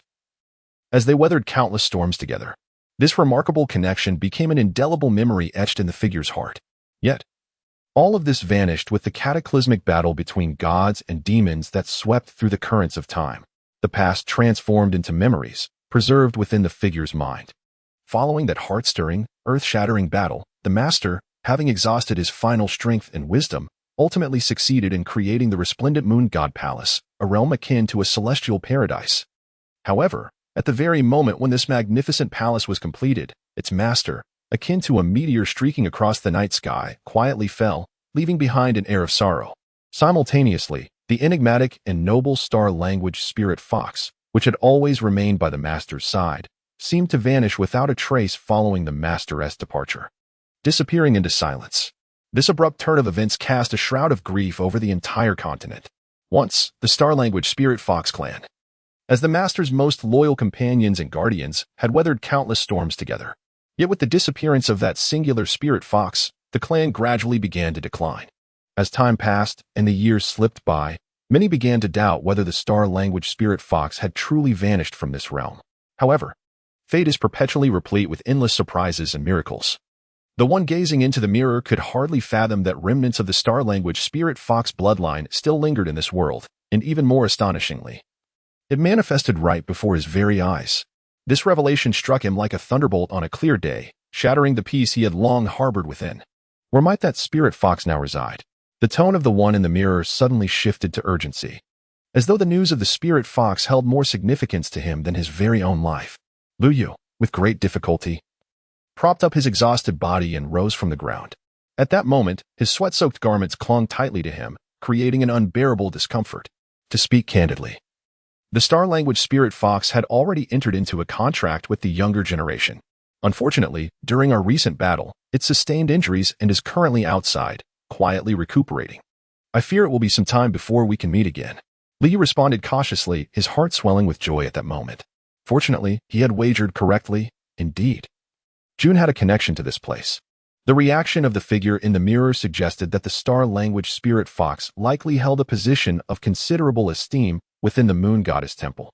The basis for Lu Yu's audacious conjecture lay in the fiery crane beside him, more precisely, on the folded note that had been crafted from it. Previously, while scrutinizing the creases of the note, he had serendipitously discovered a fox emblem on its reverse side, adorned not only with 8 elongated tails, but also featuring a star mark imprinted upon its forehead. Upon the first glance at the mark, Lu Yu felt an inexplicable familiarity. Suddenly, he recalled that it was indeed a replica of the star pattern imprinted on June's forehead. Although the illustration on the note was somewhat indistinct, Lu Yu was certain that it depicted June, more precisely, the Starspeak Spirit Fox of June's lineage. Furthermore, upon entering the Moon God Palace, Lu Yu had observed numerous symbols of the Starspeak Spirit Fox, with even the Grand Palace doors adorned with its likeness. The place, known as the Moon God Palace, and the relic referred to as the Moon Shadow Relic, both evoked associations with the celestial, moon, and stars. Thus, Lu Yu decisively mentioned June before the figure in the mirror, proposing that June become an apostle. Now, with the system offline, old Imo had succumbed to unconsciousness, leaving uncertain when he might awaken. And June too lay in a state of oblivion. Grandpa Jack had vanished without a trace, while Tang Hao, as per the original narrative, would be protecting Tang San. Although that was a matter for later, given that Tang San was his biological son. At present, Lu Yu could only rely on himself. Coincidentally, the Moon God Palace had now emerged. Hence, Lu Yu sought to leverage June's connection to the palace to secure a safeguard for himself and his companions. Chapter 49, Moon Shadow Relic, Part 6. Child, are you sincere in what you just stated? As Lu Yu pondered, the figure in the mirror suddenly spoke, its tone altered. No longer as frigid as before. If there exists even the slightest inaccuracy in my previous assertions, then I, as a junior, would willingly face divine retribution, suffering a fate of shattered bones and unrest in the afterlife. Hearing the resolute tone of Lu Yu, and observing his unwavering expression, the figure in the mirror waved its hand. A burning paper crane materialized on the mirror's surface, resembling the one beside Lu Yu unmistakably. Perhaps it was a trick of Lu Yu's imagination, but the fiery crane appeared to gradually approach the mirror's surface. In the next moment, upon contact, the mirror rippled as if a stone had been cast into a tranquil lake, creating concentric waves. Subsequently, the fire crane emerged from the mirror, gently floating before Lu Yu. This fire crane can contact me at any moment, and it is no ordinary paper crane. It bears a special mark that can convey my will. In critical times, I can be summoned through it. You possess the key to the Moon God Palace and may enter at will. The first level of the palace is always open to you. You can explore freely and utilize any valuable soul-guiding artifacts you find, though this is limited to the first level. Upon hearing these words, Lu Yu pondered briefly and immediately sensed something amiss. The remuneration offered by the figure in the mirror appeared exceedingly generous at first glance. However, the stipulation that it was limited to the first layer and useful treasures was rather intriguing. The existence of useful treasures inherently implied the presence of useless ones, and the quantity of each remained unknown to him. suggesting that the figure in the mirror wielded considerable authority over this matter. Furthermore, the option to access the first layer seemed to be a privilege granted to him, yet the figure in the mirror, as the guardian of the entire Moon Temple, had undoubtedly spent countless years within its confines. The ability to command the arrangement of guards within this sacred space indicated a certain level of mastery over the first layer. If there were indeed areas inaccessible even to the figure, he need not elaborate further. Thus, the determination of where he could or could not venture within the first layer was ultimately at the discretion of the figure in the mirror. And the same logic applied to the treasures, who could say whether the figure would surreptitiously rearrange their positions. Moreover, the specially assigned characteristic fire crane, while within his reach for communication and summoning, also raised the possibility of surveillance. Considering the figure's reaction upon mentioning the June belonging to the Star Language Spirit Fox clan, it was evident that the Star Language Spirit Fox held a significant status in the figure's estimation, coupled with the lavish decor of the Moon Temple, which prominently featured the Star Language Spirit Fox. One could even venture to speculate that the enigmatic and alluring Star Language Spirit Fox was intricately linked to the celestial authority of the Moon Temple's master. Entangled in a web of complex and elusive connections, this relationship might be as tightly interwoven as the stars in the cosmos, or as tumultuous and elusive as the currents of the deep sea. Even more astonishing was the notion that this fox, brimming with spirit and wisdom, likely possessed an identity and status far surpassing that of the formidable being trapped within the mirror, who claimed to be its guardian, thus inadvertently assisting the figure in the mirror in locating the whereabouts of the Star Language Spirit Fox, and even delivering a living specimen to its presence, constituted an immense favor. In return for such a significant service, the figure merely granted him access to the first layer and usage rights to the treasures, which were not even ownership rights. Setting aside these considerations, he was still to be subjected to open surveillance by the other party. The mere thought of this caused an immediate sense of imbalance within Liu Yue's heart. Nevertheless, he quickly regained his composure, maintaining an outward demeanor of utmost respect. "Thank you, esteemed elder, for your generous bestowal. I am filled with boundless gratitude that words fail to express, overwhelmed with emotion at this moment. Your assistance today is akin to the nourishing rain of spring, revitalizing my parched heart. It also serves as a guiding light in the darkness, illuminating my path forward. The great kindness and virtue shown by you, esteemed elder, shall forever remain etched in my memory." He bowed deeply, his eyes shimmering with unwavering determination, and continued. "The drop of water you have bestowed upon me today, esteemed elder, is akin to a seed of hope that has taken firm root in the depths of my heart. In the days to come, regardless of the tumultuous storms and arduous obstacles I may encounter, I shall forever remember your kindness and strive to grow stronger. When the time is ripe, I shall devote myself wholeheartedly to repaying your generous affection with the fervor of a gushing spring.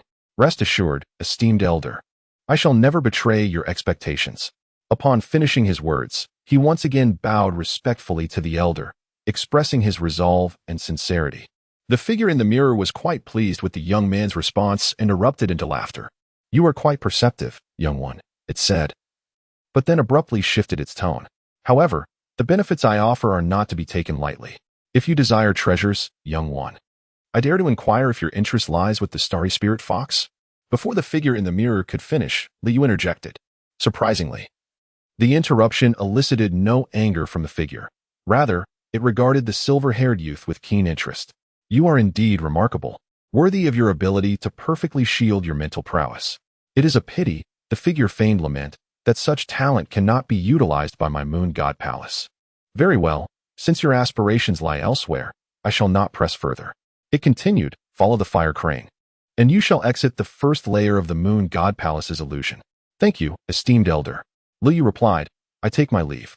No sooner had the words left his lips than the flames enveloping the paper crane flared up with astonishing intensity.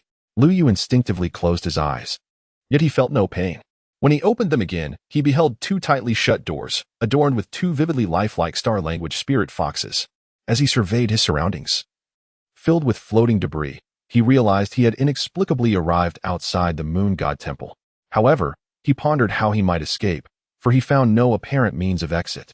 Suddenly, he sensed a powerful force drawing him upward. Before he could react, he was swiftly engulfed by a black hole above. In the small grove behind St. Soul Village, a black spherical portal materialized unexpectedly. With a thud, a figure with silver hair tumbled forth from within. Lu Yu instinctively raised his hand to rub his bruised backside. As he stood up, goodness, he had been reduced to working like a beast of burden, and yet he treated himself in such a manner, without allowing even a moment for recovery. Chapter 50. The Path to Wealth. The small woods behind Shenghan Village. Lu Yu reached into his pocket and retrieved 2 slips of paper. At first glance, the 2 slips appeared identical. However, upon closer inspection, it became evident that the one in Lu Yu's left hand bore additional inscriptions that the other lacked. These inscriptions, though present, were etched in a faint hue, rendering them nearly invisible.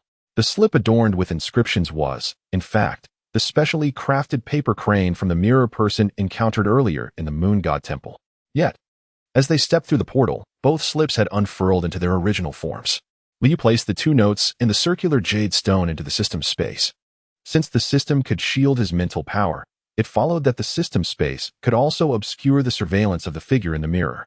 If Lu Yu's conjecture was correct, the figure in the mirror must require the specially crafted paper crane as a medium for monitoring him. Otherwise, it would not have gone to the trouble of creating an identical paper crane. After completing these actions, Lu Yu focused his thoughts, and a set of black and gold intertwined armor instantly enveloped his entire being. In the next moment, a chilling electronic voice echoed in his mind. Ding, detection of illusion. The host is currently in a safe state. Alarm. Monitoring the host's physical condition, the host's bodily functions have recovered by 5. Lu Yu turned back and was astonished to see that the massive stone was gradually becoming ethereal, eventually vanishing entirely as if it had never existed. Even the blades of grass on the ground appeared indistinguishable from those in other places. His black armor and system were functioning normally. It seemed he had genuinely escaped the illusions of the Moon God Temple and returned to the realm of reality. A cool breeze swept by, and as it brushed against his skin, Lu Yu couldn't help but shiver. The young man adjusted his clothing and set forth towards the village. Unbeknownst to him, at that very moment, a figure in a mirror within the void of the Moon God Temple softly uttered, The person in the mirror then raised their head and murmured, Strange, the connection to the eye of the moon has been severed. That face bore an uncanny resemblance to Lu Yu's, as if it had been sculpted from the same mold. Indeed, he was an intriguing young man, harboring such peculiar abilities. It appeared he had underestimated him. As the moonlight faded, one could only wonder if it still observed all things in silence. With the dawn breaking, the warmth unique to the morning returned to the earth once more. Lu Yu opened his eyes, sat up, and threw off the covers before rising from the bed to approach the window. As the sunlight poured in generously, bathing him in warmth, he felt an overwhelming sense of comfort. Unable to resist, he stretched his arms wide and indulged in a leisurely yawn. Brother Yu, awake so early? Came a voice from behind, as a figure with flowing black hair entered, carrying a basin of water. Lu Yu closed his eyes, basking in the warmth of the sunlight. And without turning back, he remarked, my dear, you've truly worked hard this early in the morning. It's no trouble at all, she replied. I rise early for my morning exercises and have long since become accustomed to it. Brother Yu, do hurry and wash your face so we can go out for breakfast. The wealthy brothers next door have just delivered breakfast, freshly prepared by Aunt Zhou, and it's still steaming hot. Upon hearing this, Lu Yu turned his head. Zhou Fa Kai and Zhou Fu Gui? What about them? Tang San replied. I recall that both of them awakened their martial souls and possess soul power, right? Indeed. But the entire village is aware of their family's circumstances. They simply cannot afford the tuition fees for school. Tang San seemed to anticipate what Lu Yu was about to suggest. Xiao San, after we finish our meal, accompany me to Uncle Zhou's house. What do we intend to do there? Tang San inquired with curiosity. Lu Yu reached into the basin and washed his hands a few times. Seizing the opportunity while Tang San was distracted, playfully tousling his hair and chuckling, You'll find out soon enough. Come on, let us go have a meal. Tang San found himself at a loss for words due to Lu Yu's childish antics. Get lost. If you ever gamble again, I will deny your existence as my brother. After their meal, Tang San and Xiao Wu, under Lu Yu's guidance, arrived at the village carpenter's workshop. As they approached the entrance, a loud shout echoed, followed by the sight of a man stumbling out in disarray. The workshop displayed a brand new sign, with the words Carpenter's Workshop intricately carved by Zhou Qingping himself. Renowned as the village's finest carpenter, Zhou Qingping's craftsmanship was highly regarded, which explained the admiration he received from the residents of Nodding City. With Zhou Qingping's skills, it would have been effortless for him to thrive among the wealthier families in the village. Curiously, several years ago, after Lu Yu had helped the village with a few profitable ideas, The living standards of nearly every household had improved. Yet, Zhou Qingping's family continued to live in abject poverty, with his brothers Zhou Fatsai and Zhou Fugui often seen in tattered, patched clothing. The root of this dilemma lay with Zhou Qingping's brother, Zhou Qingyan. Initially, he too was a carpenter, having learned the trade alongside his brother from their father. However, during an outing to make furniture, he was lured to a gambling table, which spiraled into an uncontrollable addiction. His obsession with gambling led him to squander the family fortune, abandon his skills, and ultimately caused their elderly father to succumb to despair. He also amassed a mountain of debt. Fortunately, Zhou Qingyan had a caring brother. Without Zhou Qingping's continuous support, Zhou Qingyan would likely have perished from hunger long ago. Over the years, Zhou Qingping had tried every conceivable method to help him, beating him senseless, starving him, but Zhou Qingyan remained unable to break free from his vice. His gambling habits even dragged his brother's family into hardship. As Zhou Qingping was the one who repaid all the creditors, the figure that had just stumbled out was indeed Zhou Qingyan. At that moment, Zhou Qingping noticed the trio. Xiaoyu and Xiaosan are here. Come in quickly, sit down. Wealth and fortune will return shortly. Please have a drink while you wait. Once inside, Lu Yu observed the modest wooden interior and took a seat on the bench. Zhou Qingping poured 3 cups of water and placed them before the guests. At this juncture, Lu Yu spoke up. Uncle Zhou, I actually came today to discuss matters regarding wealth and fortune. Zhou Qingping, smiling, replied, I am aware. They will be back shortly. No. Uncle Zhou, I wish to talk to you about something important today. Lu Yu realized that Zhou Qingping had misunderstood his intentions. He waved his hand and said, Discussing with me? Zhou Qingping, taken aback, inquired, What do you wish to speak about? We would like to discuss the matter concerning the education of the Fa family brothers, replied Lu Yu. Upon hearing this, Zhou Qingping paused, his hand holding the teacup momentarily frozen, before he set it down with a sigh. Ah, Xiaoyu, I do not fear your laughter. The entire village is aware of our family's situation. With such a brother and his mother in poor health, the burden falls solely on me and the carpentry shop. We are barely scraping by, let alone affording an education, even for a working student.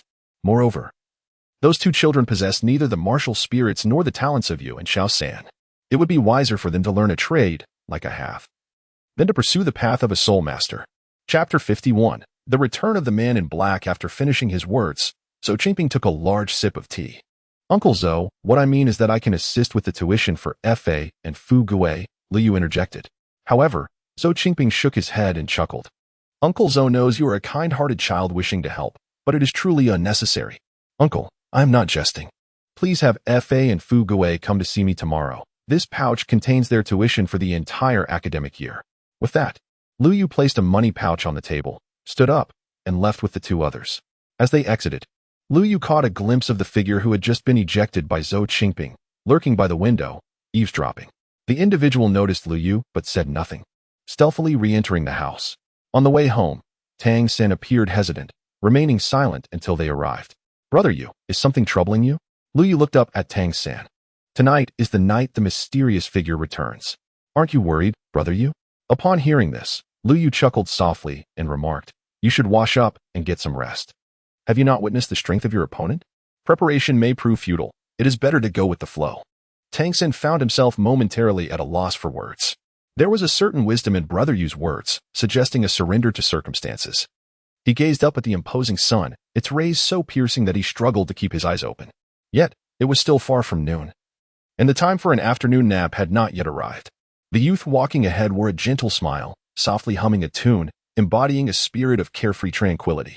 Oh dear, my beloved, do not fret. My life is devoted solely to you. Time always slips away swiftly, and before long, the night descended. At this moment, Lu Yu lay upon his bed, his eyes firmly shut, appearing to be in a deep slumber. Tang San and Xiaowu stood at the doorway, vigilant as they surveyed their surroundings. Despite Lu Yu's assertion that resistance was futile given their current strength, he could not shake his unease. However, as time passed, the cloaked figures made no sign of their presence. Soon, the night had reached its zenith, yet still, there was no indication of any disturbance.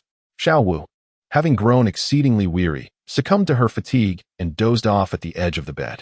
Meanwhile, Tang Sin's eyelids began to flutter, and before long, he too found himself leaning against the doorframe, drifting into slumber.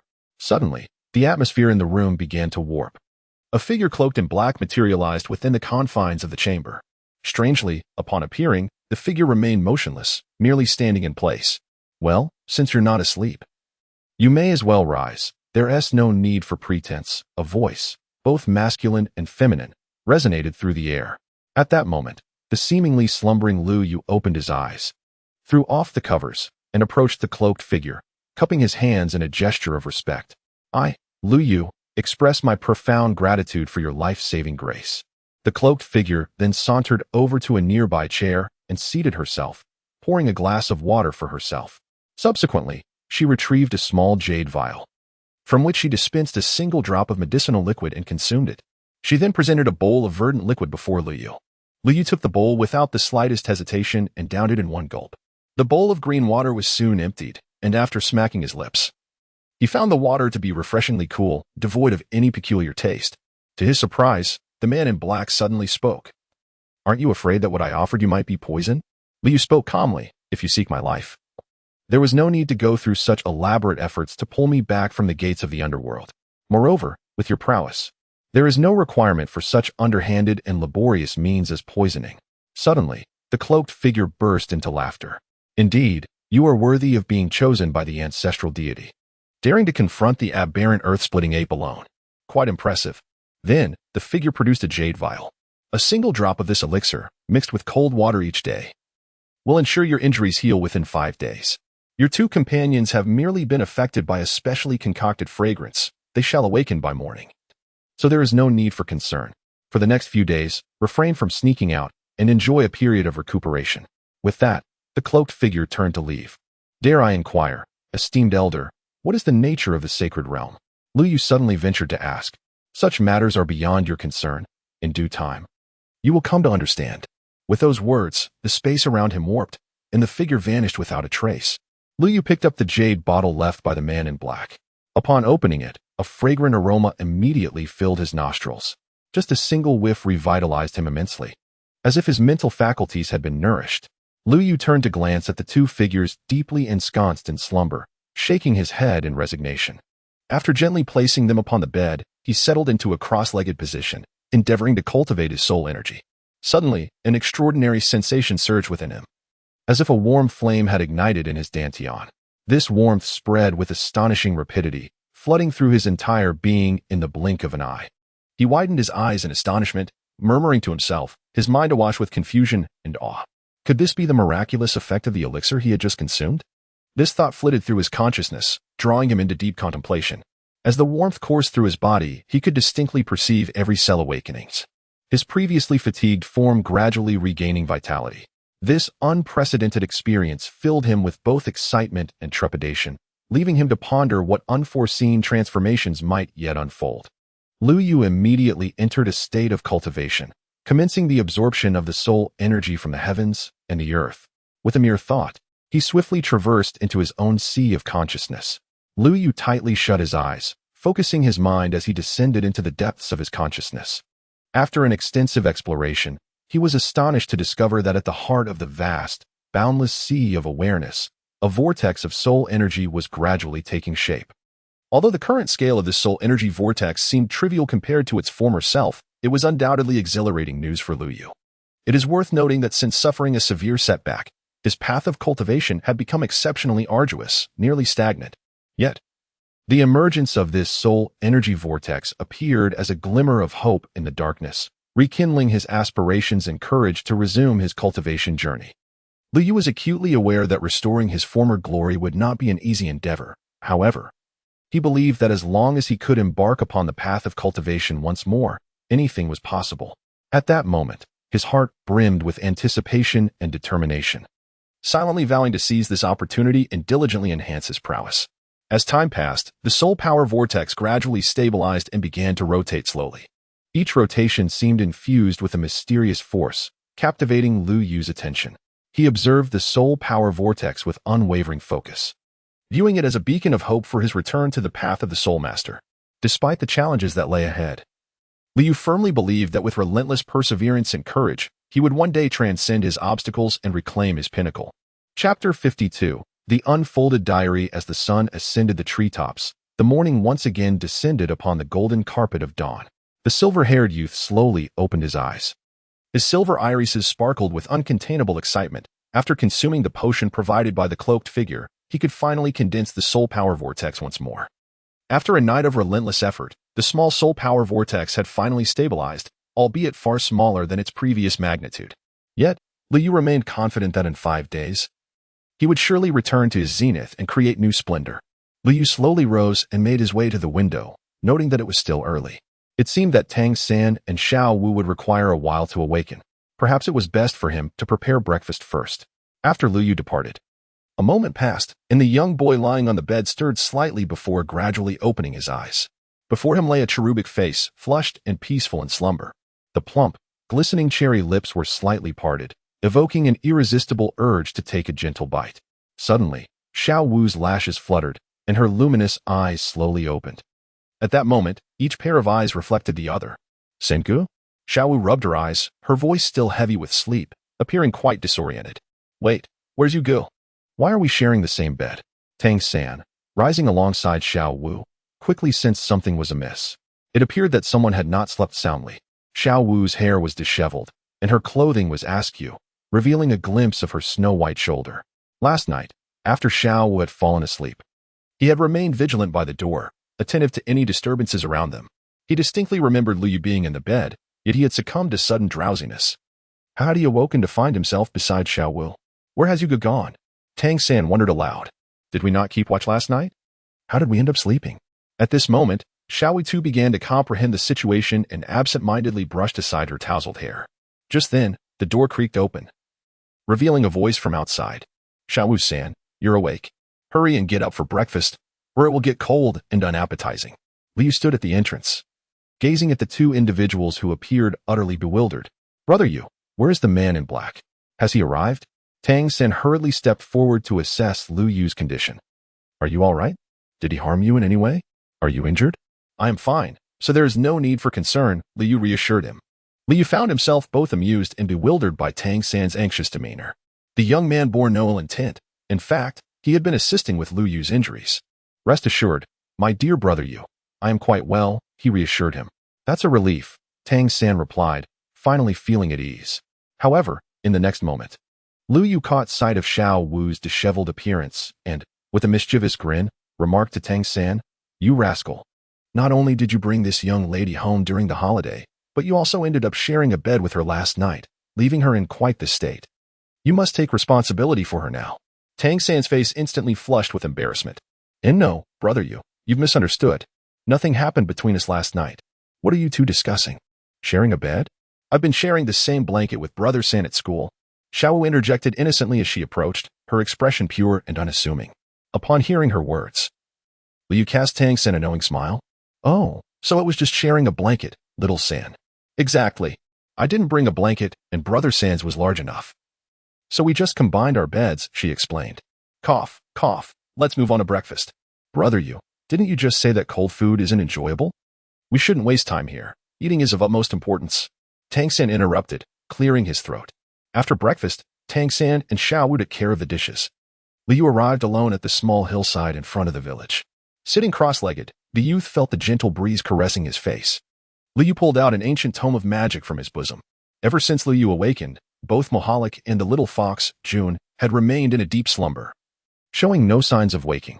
Recently, however, Liu Yu discovered a remarkable phenomenon, since Mohalik had fallen into sleep. The previously blank pages of the tome had become densely filled with text.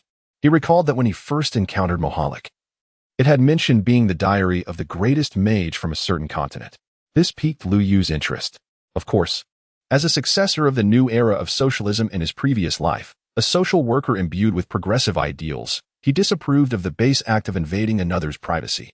Nevertheless, his intention in opening the diary was not driven by mere curiosity, but rather to seek a means to facilitate Mohalik's timely recovery.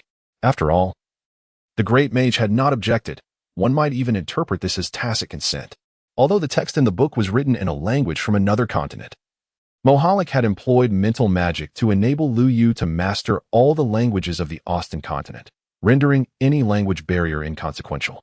As the pages were gently turned, the script from another world unfolded before Liu Yu's eyes. Year of the Third Era, September 2nd. The weather is as splendid as my mood. Ha ha, I knew it. Merlin Clare, as the most exceptional genius of my family, effortlessly gained admission to the finest mage academy on the entire continent. Indeed, this is merely a small step towards becoming the foremost mage of the realm. Today marks the day of enrollment in the admission policy of the Klein Academy of Magic. The most prestigious institution on the continent is nothing short of perfection, admitting only the 10 most outstanding talents from each empire. Truly, only such an academy is worthy of my presence. After reading, Lu Yu could only exclaim that he truly was the greatest wizard, so audacious even in his youth. While he himself had been rather conservative, he continued to read. In the first year of the Third Era, on October 10th, the first outdoor practical class finally proved to be an engaging lesson. The act of confining students within a classroom and incessantly cramming theoretical knowledge into their minds was as foolish as attempting to converse with a red-haired baboon. Knowledge that could be acquired through reading need not be taught. Magic is an enigmatic discipline. Only through personal experience can one grasp its profound mysteries. It baffled him why Lady Crow favored poring over a stack of books to study theories devoid of practical significance. Observing those red-haired baboons struggling to cast even a basic 4th-tier defensive spell during the practical class illustrated the drawbacks of purely theoretical education. On the battlefield, such an education would offer no chance of survival. This educational system requires reform. After perusing these 2 diary entries, Liu realized that mundane accounts seemed to exist everywhere. Chapter 53. Visitors from the Spirit Hall. Unbeknownst to him, the day passed swiftly. At night, Lu Yu lay in bed, closed his eyes, and his consciousness re-entered the system space. Ding! System update complete. This update includes improvements to the system shop, enhancing pricing, and introducing new product categories. Host: Lu Yu, Spirit, Praying Star Lotus Staff. Time-Space Angel, Variant, Spirit Power, Level 30, Great Spirit Master, Points, minus 25,000, Check-in Tasks, Check-in at the Flandre Grocery Store, 3,000 points. Check-in at the Rose Hotel, 3,000 points. The previous error has been corrected. Physical Function Recovery, 30, damn it. Lu Yu grimaced at the negative points displayed on the panel, lamenting the absurdity of this system with its debt feature. System, open the Random Item Gift Pack.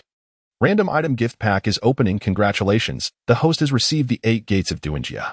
Suddenly, Lu Yu's attention was captivated by a line of small text. The 8 Gates of Duanjia. The ultimate technique of guy from Naruto, who nearly delivered the final blow in the series with his 8 gates. This was a man recognized even by Uchiha Madara. He had not anticipated that the system could yield such a remarkable item. His consciousness returned to the real world. Liu held a scroll in his hand, which contained the cultivation method of the 8 Gates Duanjia that he had just drawn. After storing it in his spatial ring, Lu Yu fell into a deep slumber, planning to study it thoroughly with renewed vigor the following day. The morning arrived. Lu Yu sat cross-legged by the stream. After consuming a bowl of verdant herbal liquid, a warm current instantly spread throughout his body.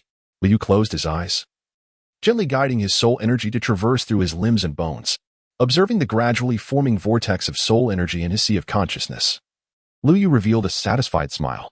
After several days of rest and recuperation, his bodily functions had returned to 60%, and his soul energy had already ascended to level 35. Sunlight filtered through the gaps in the leaves, casting dappled shadows that danced upon the youth's tightly shut eyelids, as if he had become one with nature itself. Suddenly, the young man abruptly opened his eyes, which sparkled with unwavering determination and resolve. He slowly rose to his feet, his legs slightly bent, gathering strength within. In an instant, he propelled himself off the ground, the muscles in his calves tensing like drawn bowstrings, infused with energy. With this surge of explosive power, he soared into the air like an arrow released from its bow. In flight, his body was light and agile, reminiscent of a graceful cheetah. Each leap was imbued with unparalleled speed and strength, eliciting awe from all who beheld him. He swiftly navigated through the dense forest, his figure flickering between the branches and leaves. His movements flowed like water, devoid of any clumsiness. At times, he deftly sidestepped sturdy trunks, while at others, he gracefully vaulted over intertwining branches. His strides were buoyant and sure, as if the very wind propelled him forward, leaving only a gentle breeze in his wake. In this serene woodland, the youth resembled a free-spirited, ethereal bird, fully showcasing his remarkable agility and extraordinary courage as he boldly ventured into the unknown. As wisps of smoke appeared on the horizon, the young man leapt lightly, utilizing the branches for leverage, akin to a bird unfurling its wings and dancing through the air. His body traced a perfect arc in the sky before landing with effortless grace. Liu rolled up his trousers and casually tossed several bags of sand onto the ground. Although seemingly inconspicuous, they struck the earth with a few muffled thuds. Clap, clap, clap. A crisp applause resonated from behind. 3 figures gradually emerged from the woods. Indeed, a prodigy endowed with innate full spiritual power, such diligent cultivation promises a boundless future. Lu Yu turned his gaze back and was astonished to recognize 2 familiar faces among the trio. The 2 individuals were none other than Su Yuntao and Matthew, the Lord of Nodding City. However, at this moment, they stood on either side, clearly indicating that the figure in the center was the one of significance. Although Nodding City was a remote outpost, the presence of its lord as an escort suggested that the individual they accompanied was of considerable stature. Both Matthew and Su Yuntao were affiliated with the Spirit Hall, implying that the central figure was undoubtedly a representative of that institution. Clad in a striking orange attire, the man bore dark makeup that exuded an air of aggression, though it appeared somewhat incongruous on a man. Su Yuntao, the steward, and Matthew, the Lord of Nodding City. It has been a long time. And who might this be? Lu Yu greeted. It's been a long time. Allow me to introduce this esteemed envoy sent by the headquarters of the Spirit Hall, Elder Yu. Elder Yu has come especially for you. Su Yuntao elaborated. Chrysanthemum Pass. From the moment Lu Yu awakened his twin martial souls, he anticipated that the Spirit Hall would send someone, especially since his second martial soul was the Angel Martial Soul. As a legacy martial soul of the Spirit Hall, it would never be allowed to wander freely. However, Li did not foresee that the Spirit Hall would dispatch an elder with the title of Dolua. Jiuhua Guan extended his palm, and a sudden force erupted from his palm, pulling the heavy weights that Lu Yu had discarded moments ago into his grasp. After weighing them in his hands, Jiuhua Guan revealed an expression of admiration. These weights would pose a challenge even for an adult, yet he had observed Lu Yu's agility as he navigated through the forest. At such a tender age, his awareness was remarkable, especially given his innate full soul power. The Spirit Hall certainly regarded him highly. Should he join, his future would undoubtedly be limitless. Your name is Lu Yu, correct? I believe the steward Su Yuntao has already conveyed what needs to be said. You must have guessed the purpose of my visit. Jiuhua Guan spoke in his unique, soft voice. Elder Yu Guan, have I not already registered as a soul master at the Nodding City branch? How can I not be considered a member of the Spirit Hall? Lu Yu inquired. Upon hearing this, Jiuhua Guan burst into laughter. You clever little rascal. Registering as a soul master at the Spirit Hall is quite different from actually joining it. The Spirit Hall has always been responsible for awakening martial souls across the various empires and registering soul masters. It is merely a procedural formality to enable these soul masters to receive the state's soul master subsidies. If it were as simple as you suggest, what need would there be for those empires? Pausing for a moment, Jiuhua Guan continued. To truly become a soul master of the Spirit Hall, one must fulfill other commitments and participate in tasks to earn the title of an exclusive soul master. Of course, these requirements apply to the average individual. However, for a talent like you, the Spirit Hall offers exceptional treatment and benefits, including the opportunity to attend a specialized academy for further studies. So, little one, would you be willing to accompany me to the Spirit Hall? Jiuhua Guan slightly bent forward, seemingly eager for Lu Yu's response. Lu Yu, the Spirit Hall is the most powerful and influential organization on the continent. A voice interjected. Elder Yu Guan is right. The Spirit Hall is indeed the mightiest and most impactful soul master organization, and its legacy martial soul is the Angel Martial Soul, which will greatly benefit your future cultivation. Before Matthew could finish his statement, Jiuhua Guan raised his hand to silence him. Lu Yu lowered his head in contemplation for a moment, then raised it and declared, I am willing to join the Spirit Hall. Upon hearing this, Jiuhua Guan displayed a satisfied smile. Meanwhile, Matthew and Su Yuntao beside him also breathed a sigh of relief. Young one, you have made a most commendable choice. However, I have one condition. Lu Yu suddenly remarked. Oh, what conditions? As long as it lies within my authority, I shall comply. You mentioned earlier that joining the Spirit Hall would entail being sent to a specialized academy for training. Indeed, that sounds commendable. What is it? Jiuhua Guan inquired. I wish to select the school I will attend in the future, came the response. Are you certain? Jiuhua Guan appeared slightly bewildered upon hearing this. Young one, have you truly considered this? The academies affiliated with the Spirit Hall are renowned as the Spirit Hall Academy. Over the years, the battle teams from the Spirit Hall Academy have consistently ranked among the top in various competitions. with your qualifications. The cultivation resources you would access there are incomparable to those available to the average person. Are you truly willing to forego this opportunity?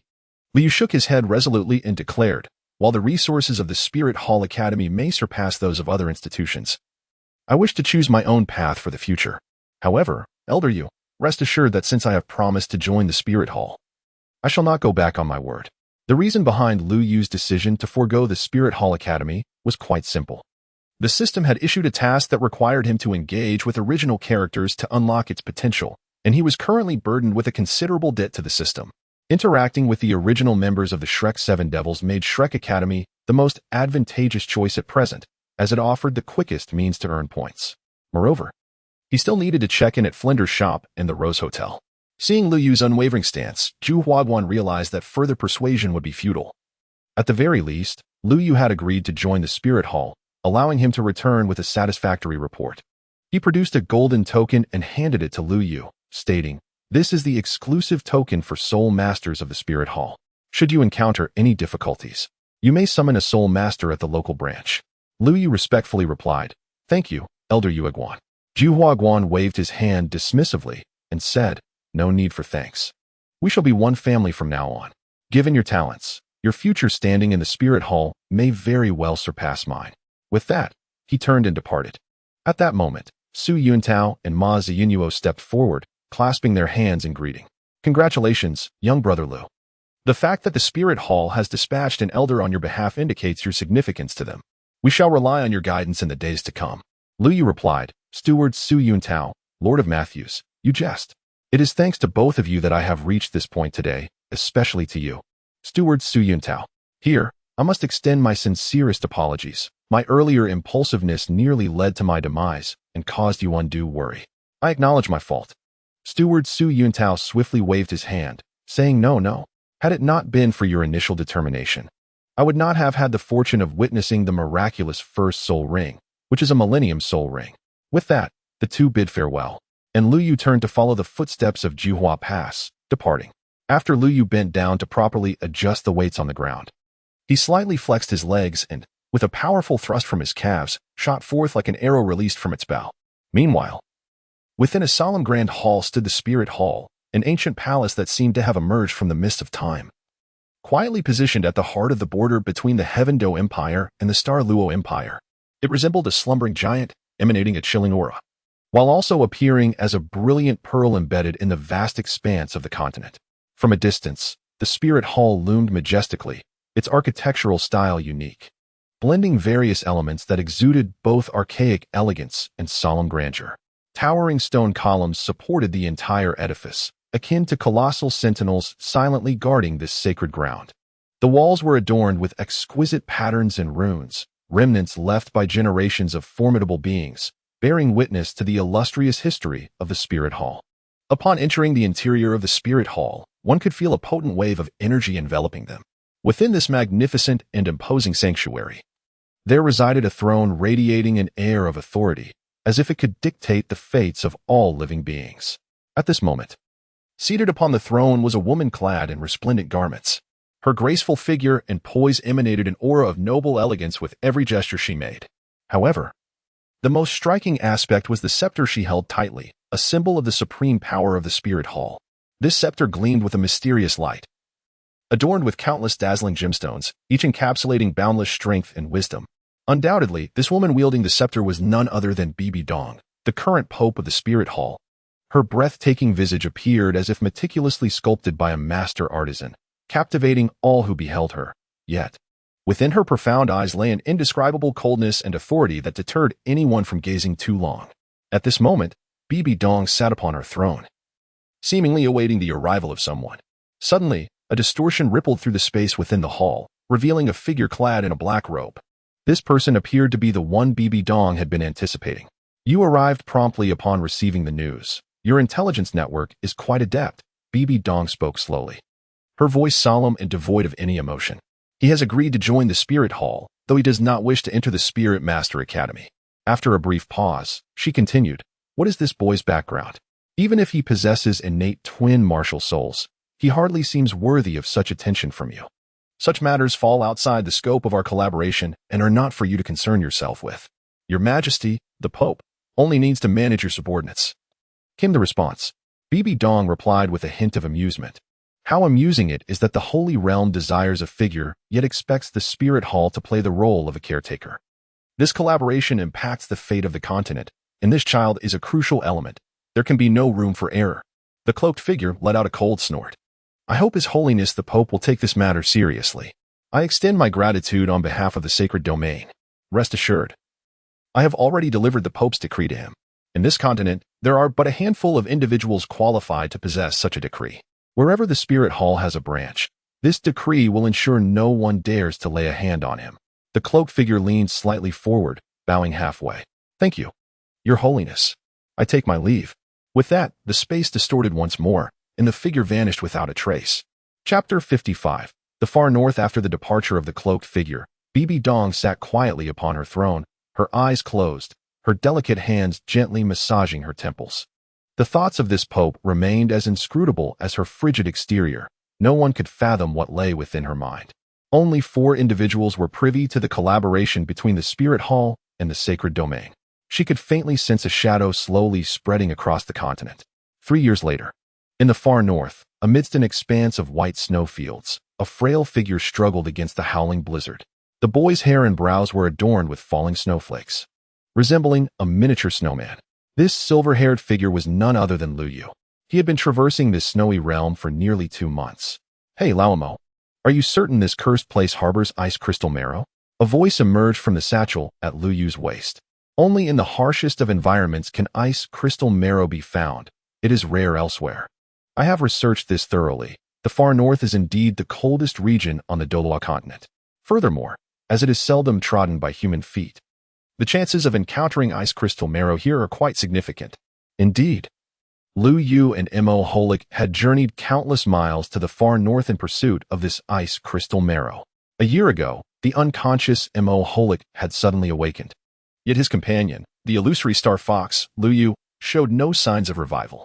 After extensive verification, Lu Yu and Mo Horliku concluded that in the initial battle with the Rift Earth ape, Lu Yu had been infected by the mutated blood, succumbing to a potent toxin.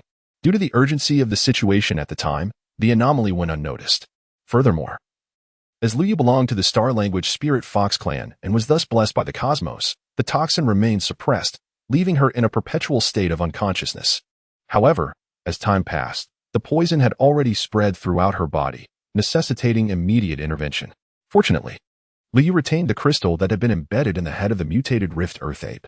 Upon fully recovering, Lu Yu successfully absorbed the soul ring of the Earth-splitting ape from within the crystal, thus officially attaining the rank of Soul Master. However, to be a 10-year-old soul sovereign in this realm is an unprecedented feat, unmatched by anyone before or after. It is beyond the reach of ordinary individuals, even surpassing Tang San, who possesses innate full soul power. Meanwhile, Mo Holik extracted a substance identical to the toxin that June had been afflicted with from the remnants of blood within the crystal, and he successfully developed an antidote. The ice crystal stone essence, being both cold in nature and gently potent, is the final ingredient required to perfectly neutralize the fire poison within June's body while ensuring her safety. With the addition of several other medicinal herbs, little June shall soon awaken. Mo Holik's voice echoed from the satchel, quivering slightly due to the frigid atmosphere. Ahead lay an ice cavern. Perhaps exploring it would yield fruitful discoveries. With a mere thought, Lu Yu activated the black gold mask, which instantly enveloped his entire head.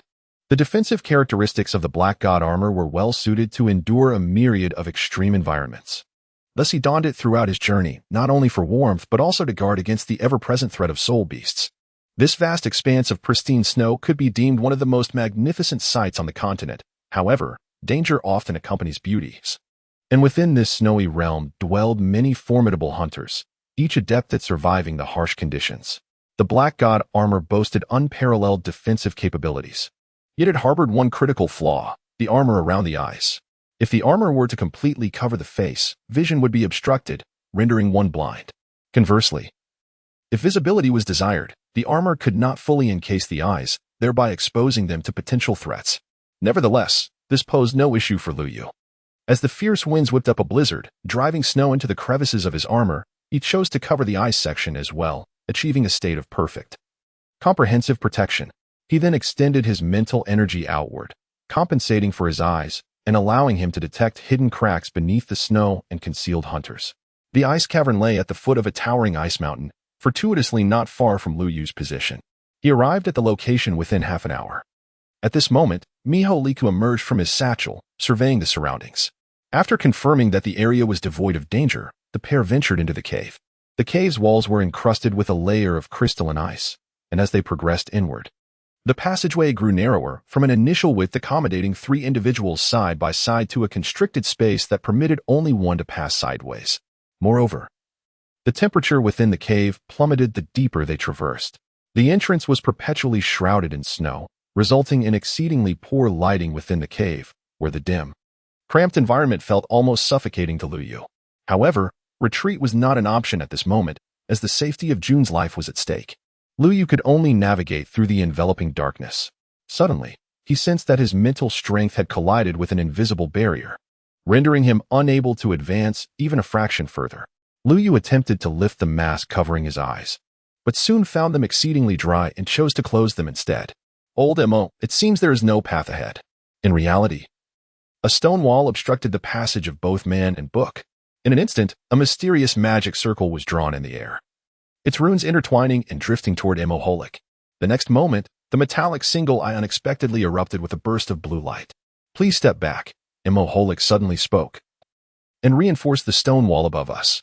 At this moment, Liu found himself wedged between the mountain walls, having nearly scraped against the stone all the way. Were it not for the protective black armor, he would have surely been left in a bloody mess. Just as Liu managed to shuffle a few steps back, he felt the temperature on the other side rising rapidly. He couldn't help but turn his head to look. To his astonishment, Emoholic's single eye was now emitting a chilling red glow, and a magic circle was slowly taking shape before it. Suddenly, the magic circle released a red beam as thick as a man's arm. To Lu Yu's shock, the stone wall blocking his way began to melt away slowly. As the temperature inside the cave rose, the ice crystals on the walls also melted rapidly, cascading down. Liu hastily summoned his martial soul, and a brown soul ring began to rotate slowly beneath his feet, subsequently glowing with brilliance. Second-tier earth magic, rock pillar.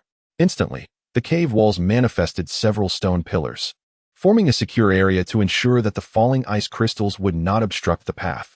This ability to manipulate earth elements was a result of Lu Yu absorbing the soul ring of the earth-shattering ape. Under the meticulous guidance of Merholic, Lu Yu had mastered nearly all 4th-tier wind and earth element magic within just a year. Moreover, his mental prowess had already reached the level of a 5th-tier mage. As Merholic's high-temperature rays incessantly bombarded the stone wall, it began to melt gradually. In the next moment, a wide passage emerged before Lu Yu. Let us proceed, Merholic instructed, retracting the magical array and gesturing for Lu Yu to follow. He then led the way into the passage. Chapter 56, The Enigmatic Ice Cavern. Merholic took the lead into the passage. Lu Yu followed closely behind. Upon entering, he discovered that the cave walls were adorned with vines emitting a faint luminescence. This was the Arctic glimmer vine, a rare and obscure plant that does not yield soul rings, known to very few. However, Lu Yu recognized it at a glance. He dedicated nearly all his spare time to reading in the library, and with his extraordinary mental acuity, he could be said to have a photographic memory. Consequently, he excelled academically, advancing rapidly through the ranks at the academy and graduating 2 years early, a remarkable feat that set a precedent at the Notting City Academy.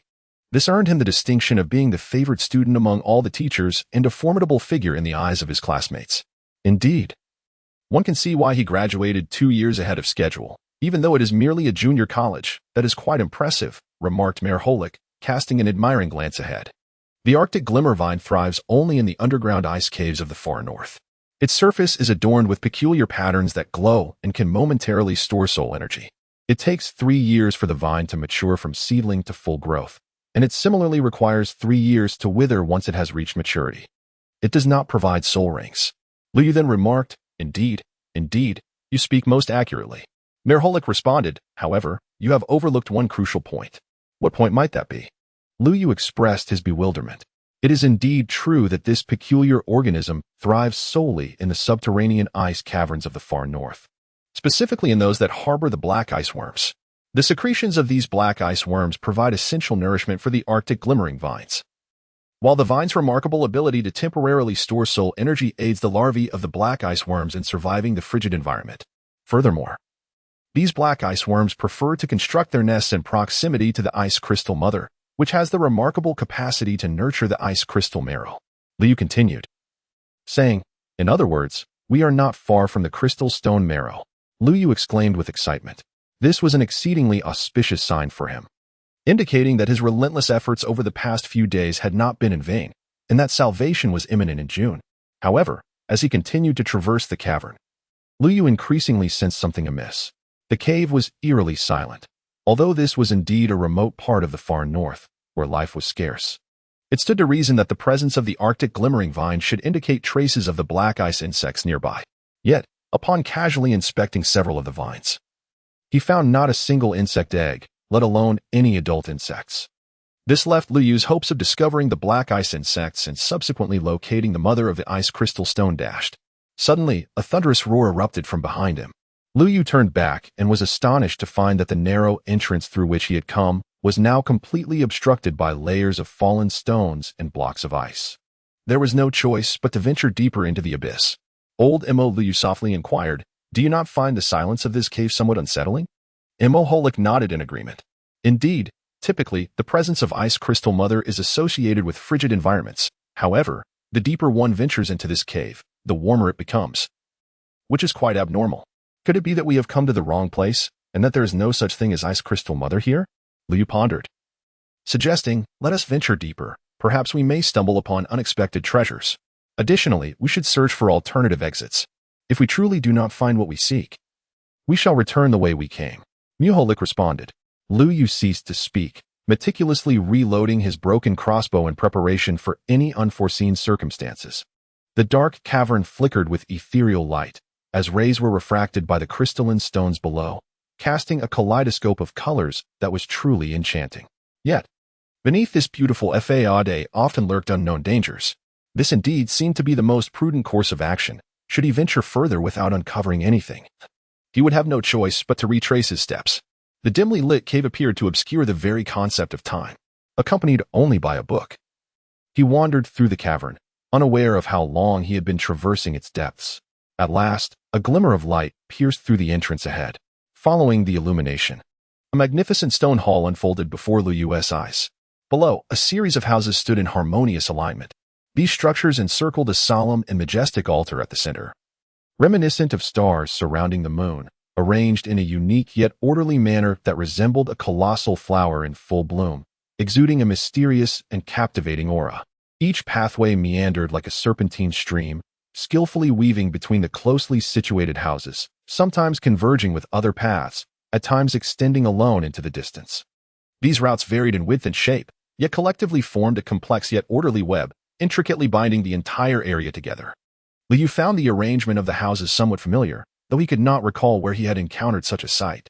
Embedded in the stone walls above the hall were several luminous crystals, casting light over this city, and the illumination Lu Yu observed emanated from them. After exchanging a glance with Mo Healy-Ku, Liu leapt down from a great height. At that moment, an unexpected surge of air enveloped Lu Yu, providing a gentle cushion as he descended. Upon approaching, Liu discerned that these structures were not mere houses but rather towering edifices.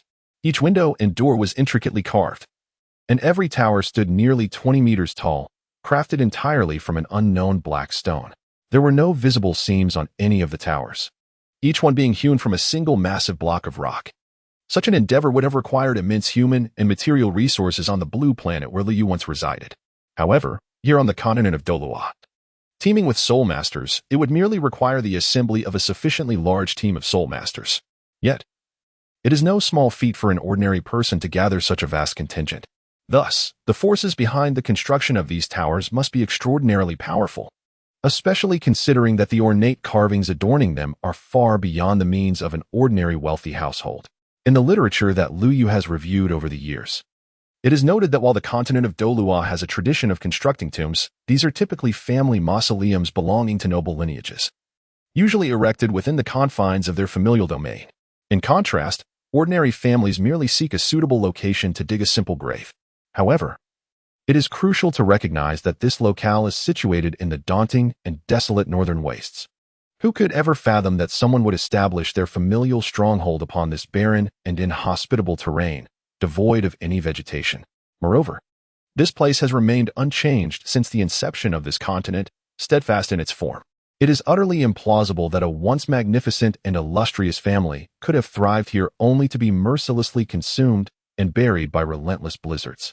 After all, in such harsh conditions, mere survival becomes a luxury, let alone the establishment of a vast and prosperous family lineage. Thus, the notion seems utterly preposterous, bordering on the fantastical, leaving one in disbelief. Who, then, could have constructed such a site in this forsaken place? Chapter 57. The Peculiar Relief.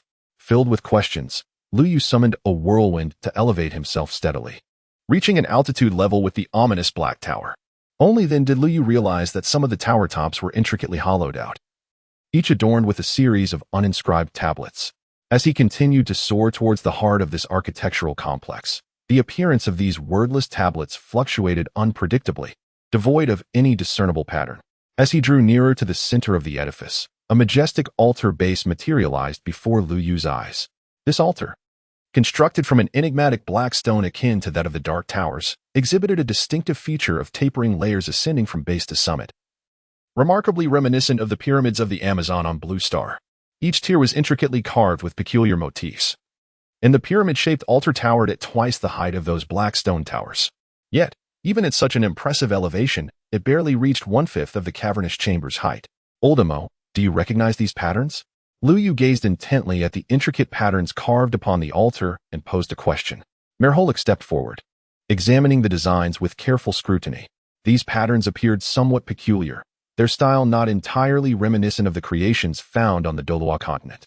However, observe here, over the past 2 years, Lu Yu has been tirelessly recruiting individuals, and Merholik has not remained idle either. Apart from instructing Lu Yu in the art of magic, it has spent the majority of its time immersed in the library, fervently acquiring knowledge about the Dolua continent. As Merholik's singular eye emitted a beam of red light, it gradually converged upon a section of the stone carving that seemingly depicted a human figure. The circular orbs floating beside this person bore a striking resemblance to spirit rings. If my judgment holds true, this individual must be a spirit master, and moreover, one of considerable esteem. Just look at the expressions of those beneath him. Do they not appear to be in reverence of him? Lu Yu gazed at the area marked by Merholik, observing that the figure appeared to be dragging 2 flames. Upon inspecting the surrounding soul rings, Lu Yu found precisely 18, hinting at the possibility of a twin martial soul. Was this individual a fire attribute soul master? Or could it be that his martial soul consisted solely of the 2 flames? Lu Yu pondered for a long time, but could not recall any soul master on the continent possessing twin martial souls of fire. As his gaze shifted, he suddenly noticed other figures that were also being revered on the stone carving. To the right of the flame-wielding figure stood a silhouette grasping a colossal hammer, surrounded by 9 floating soul rings. Further right, there was a figure adorned with 6 wings, brandishing a weapon resembling a greatsword. On the left side of the flame-bearing figure, another silhouette extended its arms outward, above which hovered a tower-shaped emblem, encircled by 9 similar soul rings.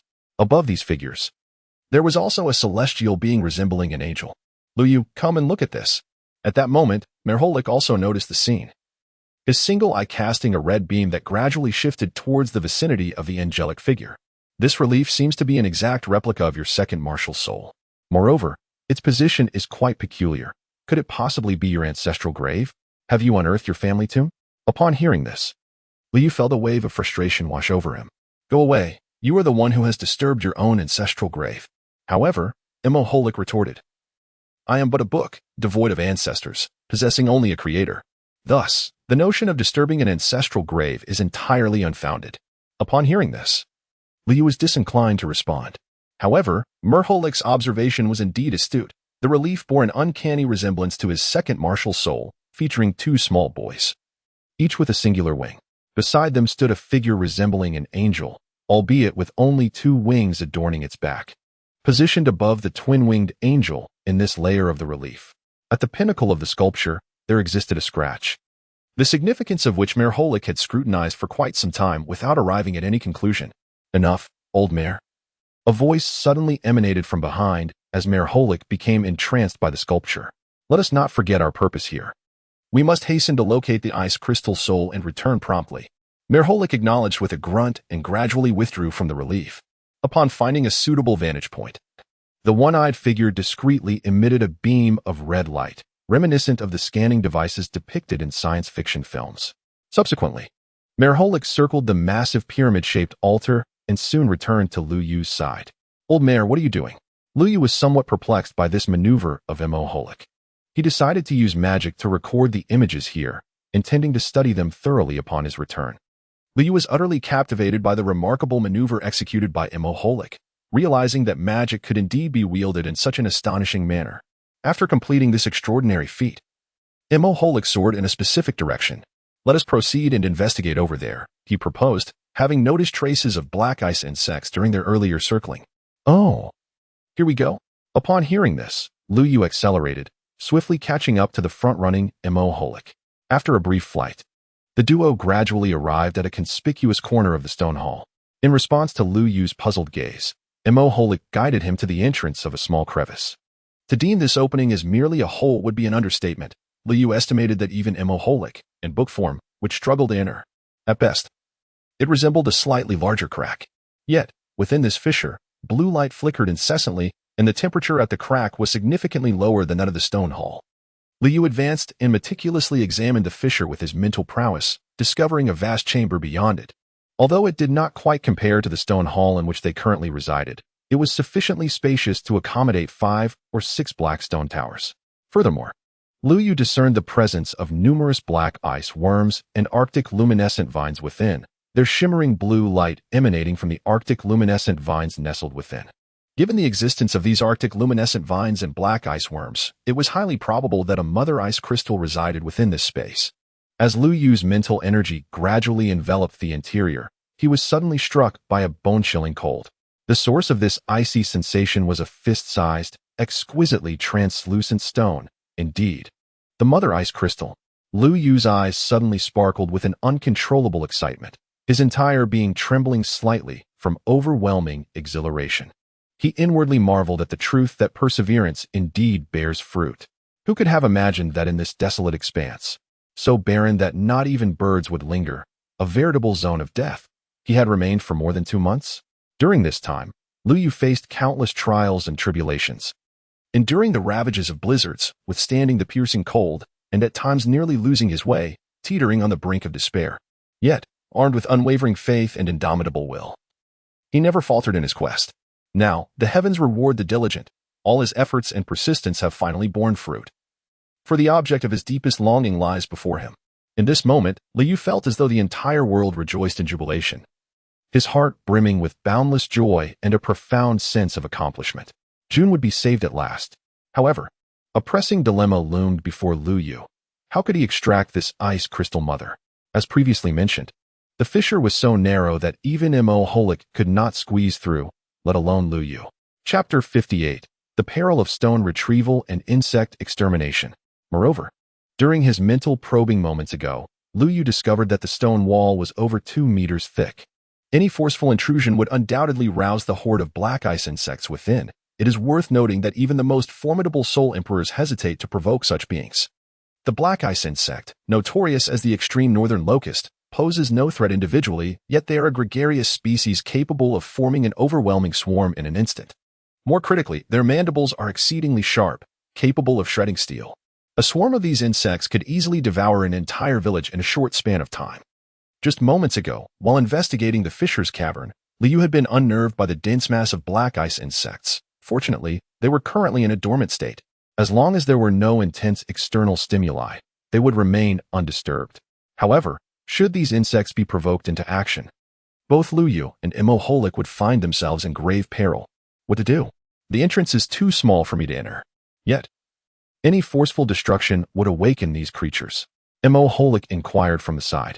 Lu Yu once contemplated the idea of utilizing a spatial ring to directly retrieve the ice crystal materia contained within.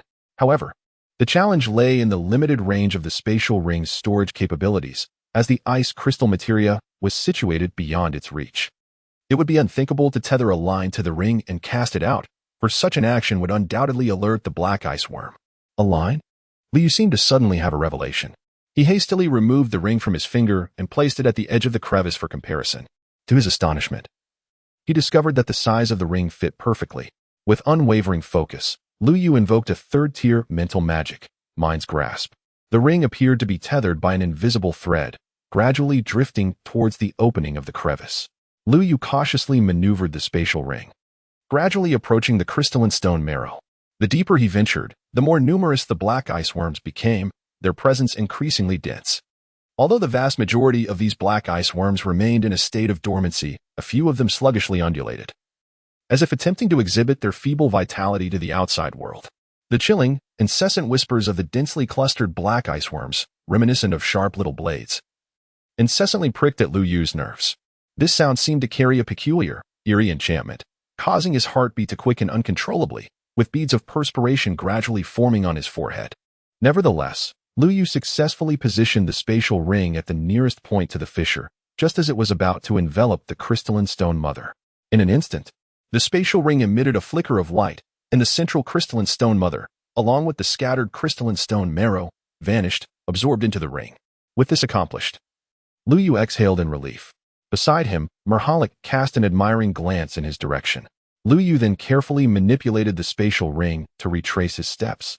Returning it to his own hand, Lu Yu readjusted the spatial ring on his finger. Let us depart. We have acquired the items. However, just as the two were about to leave, they suddenly felt the ground trembling beneath them, the intensity escalating with each passing moment. Mirhalik abruptly sensed something amiss.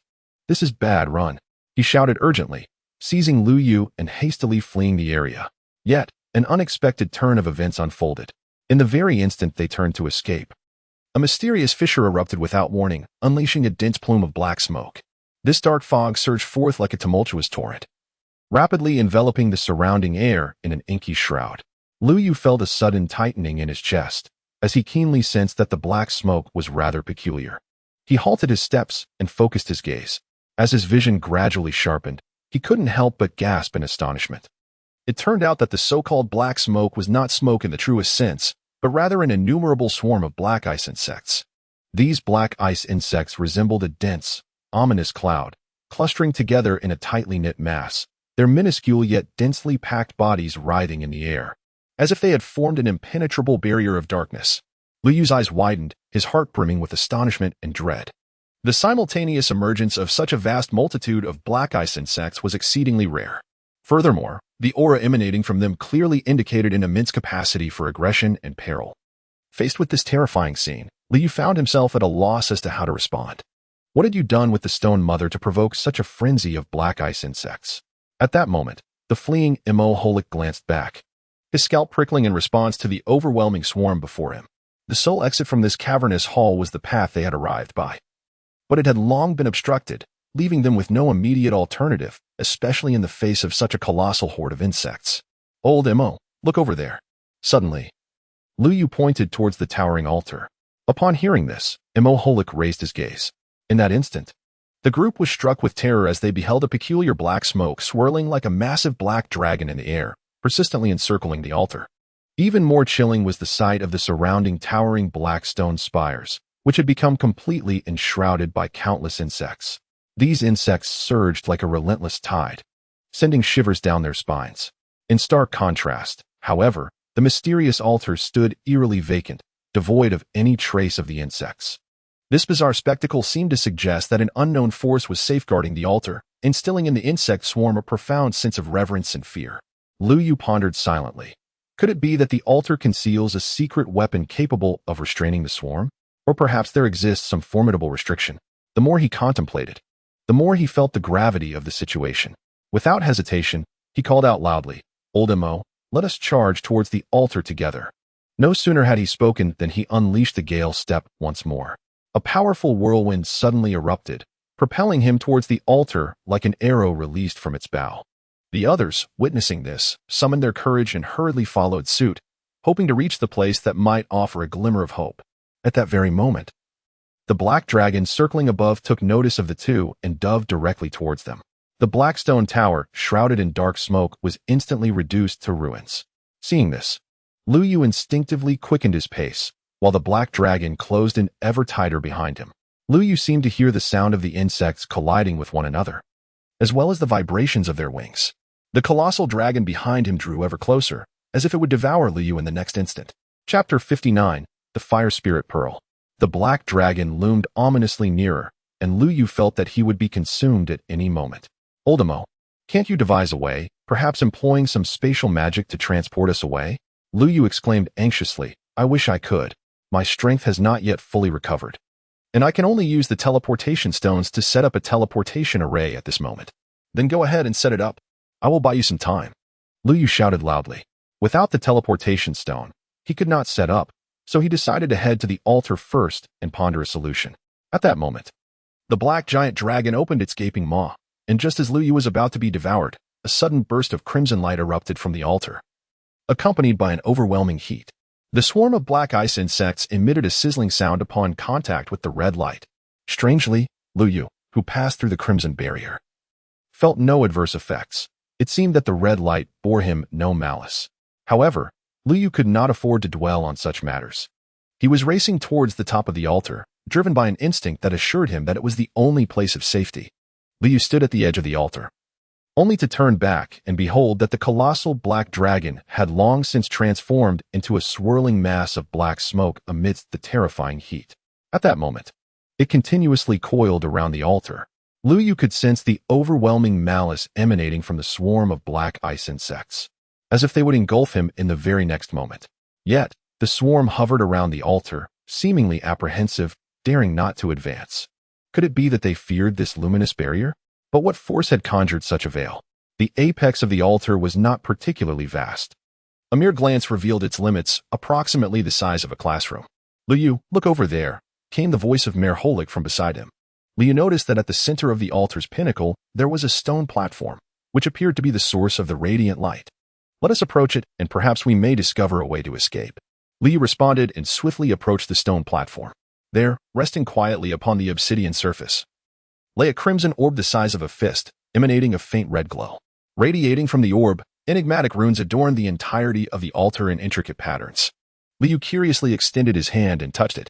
In the next moment, a wave of warmth surged from his fingertips to his brain. At that instant, a clear and cold electronic voice suddenly resonated in his mind. Ding, abnormal energy fluctuations detected. Fire Spirit Pearl energy fluctuations detected.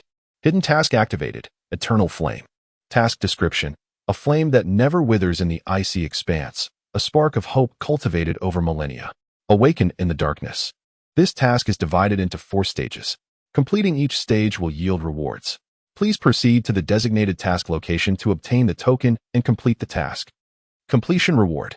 Divine level Martial Soul 1. 40,000 points. Task progress. 14. Ding. Hidden task activated. Eternal Flame, Stage 1 Fire Spirit Pearl Altar check-in successful. Reward, Random Teleportation Scroll 1. Points 400. Random Teleportation Scroll, a single-use item obtained by completing hidden system check-in tasks or purchasing from the system store. Effect, randomly teleports specified items or creatures to a completed check-in location. Note, the destination cannot be chosen. Please use with caution.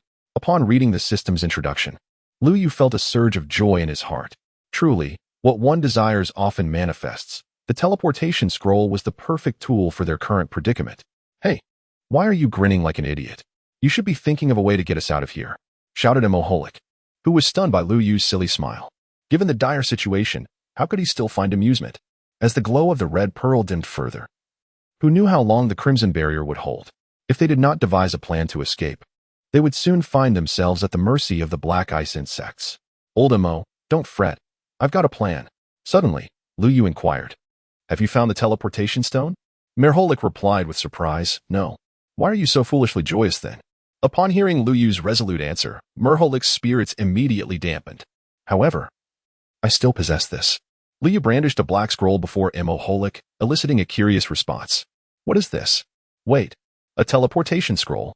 You possess such a treasure. Where did you acquire it? Merholik's excitement was palpable, for teleportation scrolls were exceedingly rare on the continent of Austin, given their intricate association with high-level spatial magic. The stringent requirements for their materials, and their challenging preservation. Utilizing such a scroll demanded minimal preparation, making it a potential lifesaver in critical moments. Thus any appearance of one invariably sparked contention. Do not concern yourself with that. Simply know that we can escape this wretched place, Liu replied. advancing toward the stone platform. With one hand, he unfurled the scroll, while the other grasped the fire spirit pearl. Even in a state of energy depletion, the pearl could emit a formidable defensive barrier. One could only imagine its might when fully charged. Such a remarkable artifact was not to be overlooked. Moholik, discerning Lu Yu's intentions, swiftly darted toward the satchel at his waist. Gradually, the once resplendent brilliance of the fire spirit pearl began to wane, as though subdued by an enigmatic force. Simultaneously, the vibrant red barrier that resembled a shield lost its vitality, its hue fading, and the searing heat it radiated diminishing steadily. The black ice worms, previously daunted by the formidable heat, now sensed a shift. Emboldened, they unfurled their wings and surged toward the barrier like a dark tempest. As if victory were within their grasp, the swarm coalesced into a tumultuous torrent of black, recklessly charging towards their target. The cacophony of their screeches assailed Lu Yu's ears, accompanied by the relentless sound of impacts as the barrier trembled, cracks beginning to mar its surface, suggesting that the black ice worms were on the brink of breaching it. In that critical moment, Lu Yu cautiously extended his hand toward the fire spirit pearl, which radiated a mysterious glow. Just as he grasped the pearl, the expansive red barrier enveloping the space was abruptly torn asunder by an unseen force, vanishing without a trace. Almost instantaneously, a multitude of black ice worms surged forth like a relentless tide, crashing in from all directions. They swarmed, a menacing throng, their claws bared and shrill cries echoing, as if intent on devouring everything in their path. Lu Yu was taken aback by the sudden scene before him, momentarily at a loss for words.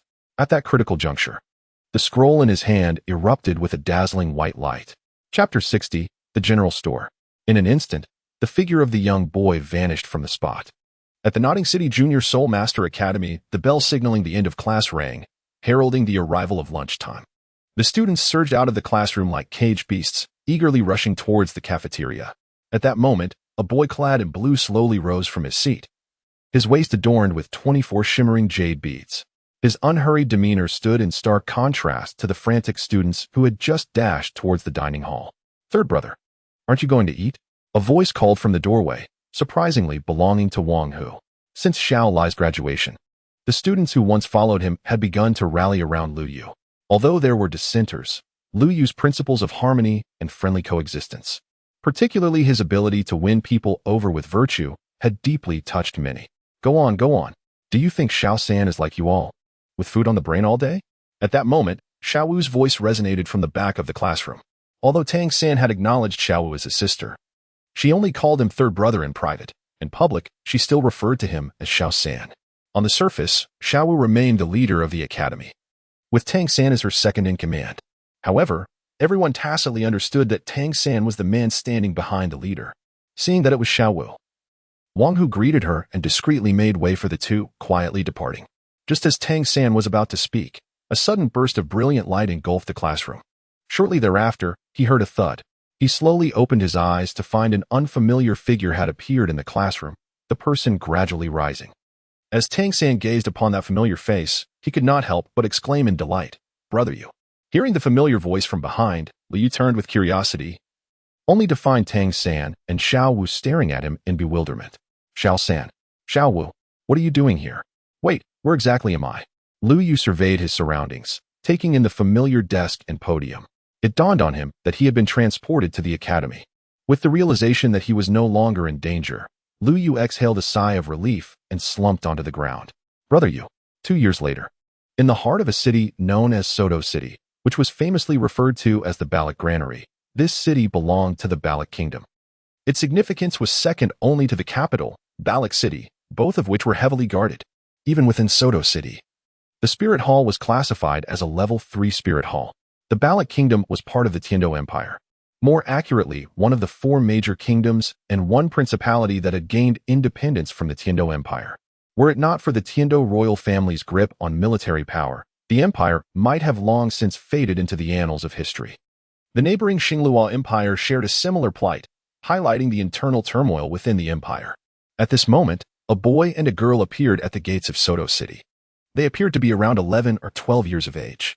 The boy wore simple attire, clad in a blue outfit, with a belt adorned with 24 jade stones at his waist, projecting a clean and tidy impression. Although the boy possessed a certain handsomeness, he still exuded an overall sense of ordinariness. In contrast, the girl radiated brilliance. Her long braided hair, styled like a scorpion's tail, cascaded down to her calves. She donned a snug pink top that perfectly showcased her developing figure, and her delicate waist, so slender it seemed to defy grasp, drew envious glances from many. Her sparkling large eyes, framed by long lashes, combined with her rosy cheeks, embodied the essence of cuteness. The young girl raised her hand to wipe the beads of sweat from her forehead, complaining, "Master is truly something. There are several Spirit Master Academies that would unconditionally accept us, yet he insists we report to this inconsequential Shrek Academy that doesn't even have a proper ranking. And the journey is so long." The boy chuckled in response, "It's Shrek Academy. Master only asked me to report here, but you insisted on coming along. Fortunately, Soto City isn't too far. Otherwise, you would have turned into quite the little grumbler. Let us hurry. Brother, you set off a week earlier than us and will surely arrive before us." He mentioned meeting at the Rose Hotel, and he might already be waiting for us. Upon hearing this, Xiaowu let out a prolonged "Oh." "You may have followed Master to this Shrek, but I truly cannot comprehend why brother you, who graduated so long ago, would also come here." The two figures that emerged were none other than Tang San and Xiaowu, who had recently graduated. Following their graduation, several Soul Master Academies were eager to enlist them without conditions. However, Tang San resolutely adhered to Master S counsel and chose to report to Shrek Academy. To his surprise, Lu Yu, having graduated early, opted not to directly attend the Wuhan Hall Soul Master Academy. Instead, he chose to cultivate in the Soul Hunting Forest. Remarkably, 2 weeks prior, he sought Tang San out, declaring his intention to accompany him to Soto City and enroll in Shrek Academy, arranging to meet at the Rose Hotel. Meanwhile, in front of a dilapidated grocery store in Soto City, a cloaked figure stood before the entrance, gazing up at the weathered sign bearing the name Flanders Grocery with a subtle smile gracing his lips. The youth slowly removed his hood, revealing a visage as if meticulously sculpted, clean and handsome. His silken silver hair cascaded like the stars in the Milky Way, shimmering with a faint yet enchanting glow. The hair, unadorned and casually tied into a long ponytail, naturally draped over his broad back. This seemingly simple hairstyle perfectly showcased the youth's carefree and rebellious spirit, exuding a unique charm that was both neat and captivating. Standing at the entrance of the grocery store was none other than Lu Yu. 2 years ago, after he brought back the ice crystal stone to heal June, he remained in the Soul Hunting Forest to master the 8 gates of Duanjia. Now, he was adept at unlocking the first 4 gates.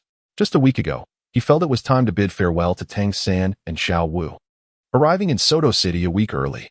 However, upon his arrival, Flanders Grocery was closed, prompting him to initially visit the Rose Hotel to complete his check-in task. At last, today the grocery store opened its doors. Lu Yu stepped into the grocery store, where the goods were haphazardly arranged, evoking a sense that the establishment might close its doors by tomorrow. Lu Yu waited for a considerable time, yet not a single soul was in sight. Indeed, was the avaricious Flanders still asleep? Consequently, he began to meander through the shop at his own leisure.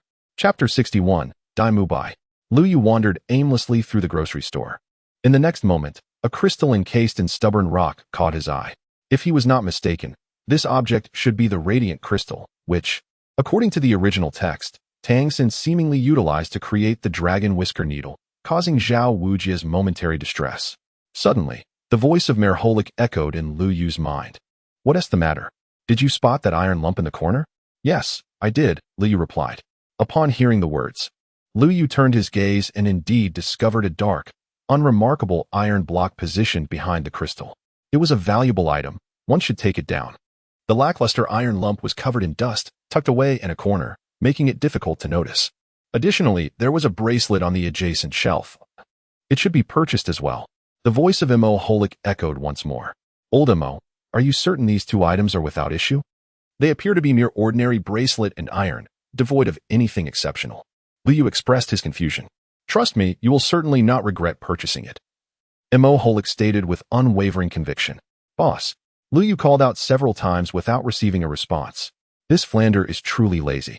As he surveyed his surroundings, he noticed a silver-haired youth with a ponytail standing before the shelves. Dressed in simple attire and draped in a tattered cloak, he appeared far from affluent. "Esteemed guest, what can I assist you with today?" Flander greeted him, though the salutation felt rather perfunctory. His hoarse and languid voice was barely audible. Had it not been for the small size of the shop and their solitary presence, Lu Yu might have missed his words entirely. Observing this scene, A slight smile tugged at Lu Yu's lips, though it was quickly suppressed. He pointed to the crystal on the table and inquired, "How much for this?" Flander glanced at the crystal with an air of indolence. 100 gold soul coins, no negotiations. Upon hearing this, Lu Yu hesitated slightly. "What? Is your money insufficient?" Lu Yu retrieved a pouch of gold coins from his spatial ring and presented it before Flander. Within it lay exactly 100 gold coins. A spatial ring? Flander was taken aback upon discovering that Lu Yu possessed such a rare soul guide artifact. He secretly speculated that this seemingly ordinary young man, with a rather handsome appearance, might actually hail from a prominent family. "No, that is insufficient." Flander languidly spoke again. "Insufficient? This pouch contains precisely 100 gold coins. How can it be deemed inadequate? I do not doubt the 100 coins you possess, but regarding my crystal, 100 coins will not suffice. It requires 200. Although Lu Yu had mentally prepared himself in advance, he was still taken aback by Flander's audacity. 100 gold coins. Lu Yu haggled, stating 300 gold coins. "Purchase it if you wish, but do not waste time if you do not." Flander's hoarse voice resonated once more, 200 gold coins. "I shall take this crystal along with the other 2 items." Upon hearing this, Flander scoffed dismissively. "Young man, is this how you conduct business? I am offering you a piece of information, a message from the master." Flander's demeanor shifted instantly, his previously vacant eyes now glimmering with interest. "How can I trust you?" he inquired. "The master's disciple will arrive in Soto City today, adorned with a soul-guiding device embedded with 24 precious gemstones. Of course, you may choose to disbelieve." Lu Yu remarked nonchalantly, "A disciple of the master? Very well, I believe you. Take your items, 3 items for 100 gold coins." Lu Yu's lips twitched slightly, feeling a twinge of guilt. In the original text, it seemed that Tang San had offered his services without asking for payment. Exiting the convenience store, Lu Yu made his way directly to his next destination, the Rose Hotel. Considering the time, Tang San and Xiao Wu should be arriving at the hotel to meet Dai Mu Bai soon. Sure enough, just as Lu Yu reached the entrance of the hotel, he spotted 2 figures, one clad in blue and the other in pink, entering the establishment. Upon stepping inside the Rose Hotel, a refreshing aroma enveloped him, bringing a sense of joy to both body and mind. The interior decor primarily featured a harmonious blend of rose red, white, and silver, creating a warm and elegant atmosphere that was instantly appealing. Tang San approached the front desk, stating, "Hello, we are here to find someone." The attendant behind the counter quickly stood up, glanced at Tang San, and then at Xiao Wu, revealing a look of envy. However, upon hearing Tang San's request, his expression shifted to one of slight awkwardness. "Good day, sir. I apologize, but our guest registration information is confidential, and I cannot disclose any details about our guests. However, if you are waiting for your friends, we do have a room available where you can rest while you wait." The attendant cast a flirtatious glance at Tang San. "Is there truly no way to assist me in locating them? That person is a very important friend of mine." "I am sorry, sir. We have strict regulations regarding guest confidentiality. I hope you understand," the attendant replied, a hint of regret on his face. "Brother San, we've been traveling for days and I'm utterly exhausted. Perhaps we should just stay here for the night and wait for Brother Yu. Who knows, we might run into him," Xiao Wu suggested, and Tang San found some merit in her reasoning. "Then please arrange for us to have 2 rooms. I'm afraid, sir, the hotel is fully booked, and only 1 room is available. However, rest assured, our rooms are quite spacious and would comfortably accommodate 2 guests, the attendant responded, his tone laced with subtle implication. "Very well, let us take that 1 room then. After all, we've been sharing a bed for 6 years, Xiao Wu remarked candidly. Just as the attendant was preparing the paperwork, a burst of laughter suddenly interrupted his actions. A man, flanked by 2 provocatively dressed women, approached the front desk. The women wore black cheongsams with high slits that nearly reached their thighs, and as they moved, their alabaster legs were tantalizingly revealed. The upper portions of their dresses were daringly minimal, exposing their décolletage. Xiao Wu glanced at them, then back at herself, her eyes filled with envy. Remarkably, the 2 statuesque women bore an uncanny resemblance to each other. They were identical twins. The man between them stood tall at around 6 feet. With broad shoulders and a narrow waist, his handsome face bearing an air of ruggedness, and his golden hair casually cascading down his back. Upon closer inspection, one could see that his eyes were strikingly dual-colored. He approached the desk with a cool demeanor and stated, "You must be new here. Are you unaware of the rules?" The attendant cautiously inquired, "May I ask who you are? Bring your manager out." The man scoffed. "My friend, one must adhere to the principle of first come, first served. And it appears we arrived before you, Tang San replied calmly. And what of it? Do you even know who I am? The man turned to mock Tang San. Brother, you've brought someone here, yet you are no saint yourself. What did you say? Have the courage to repeat that. This statement almost instantly infuriated Xiao Wu. Chapter 62, Daimu Bai, Part 2. What did you say? Have the courage to repeat that. Daimu Bai's words struck a nerve with Xiao Wu, whose temper flared. Tang San was gentle-natured, but Xiao Wu could hardly tolerate such disrespect, especially when this insolent fellow dared to insult Tang San in her presence. Unexpectedly, Daimu Bai merely cast a cold glance at Xiao Wu. I can sense the fluctuations of soul power emanating from both of you. How about we settle this with a duel? Both of you against me. If I lose, this room is yours. If I win, you shall leave. So, what say you? Do you dare? At that moment, Xiao Wu clenched her fists, unable to contain her fury any longer. Today, she would teach this rogue a lesson. Or else, she would no longer be called Xiao Wu. All right. Just as Xiao Wu was about to finish her sentence, a voice from outside interrupted. All right. I accept your challenge. Everyone turned towards the doorway, where a cloaked figure was approaching. The newcomer wore a black outfit beneath the cloak, appearing to be around 13 or 14 years old, standing about 1.7 meters tall. His striking silver hair was casually tied back into a ponytail, flowing freely behind him. His silver eyes resembled sharp swords, piercing and resolute.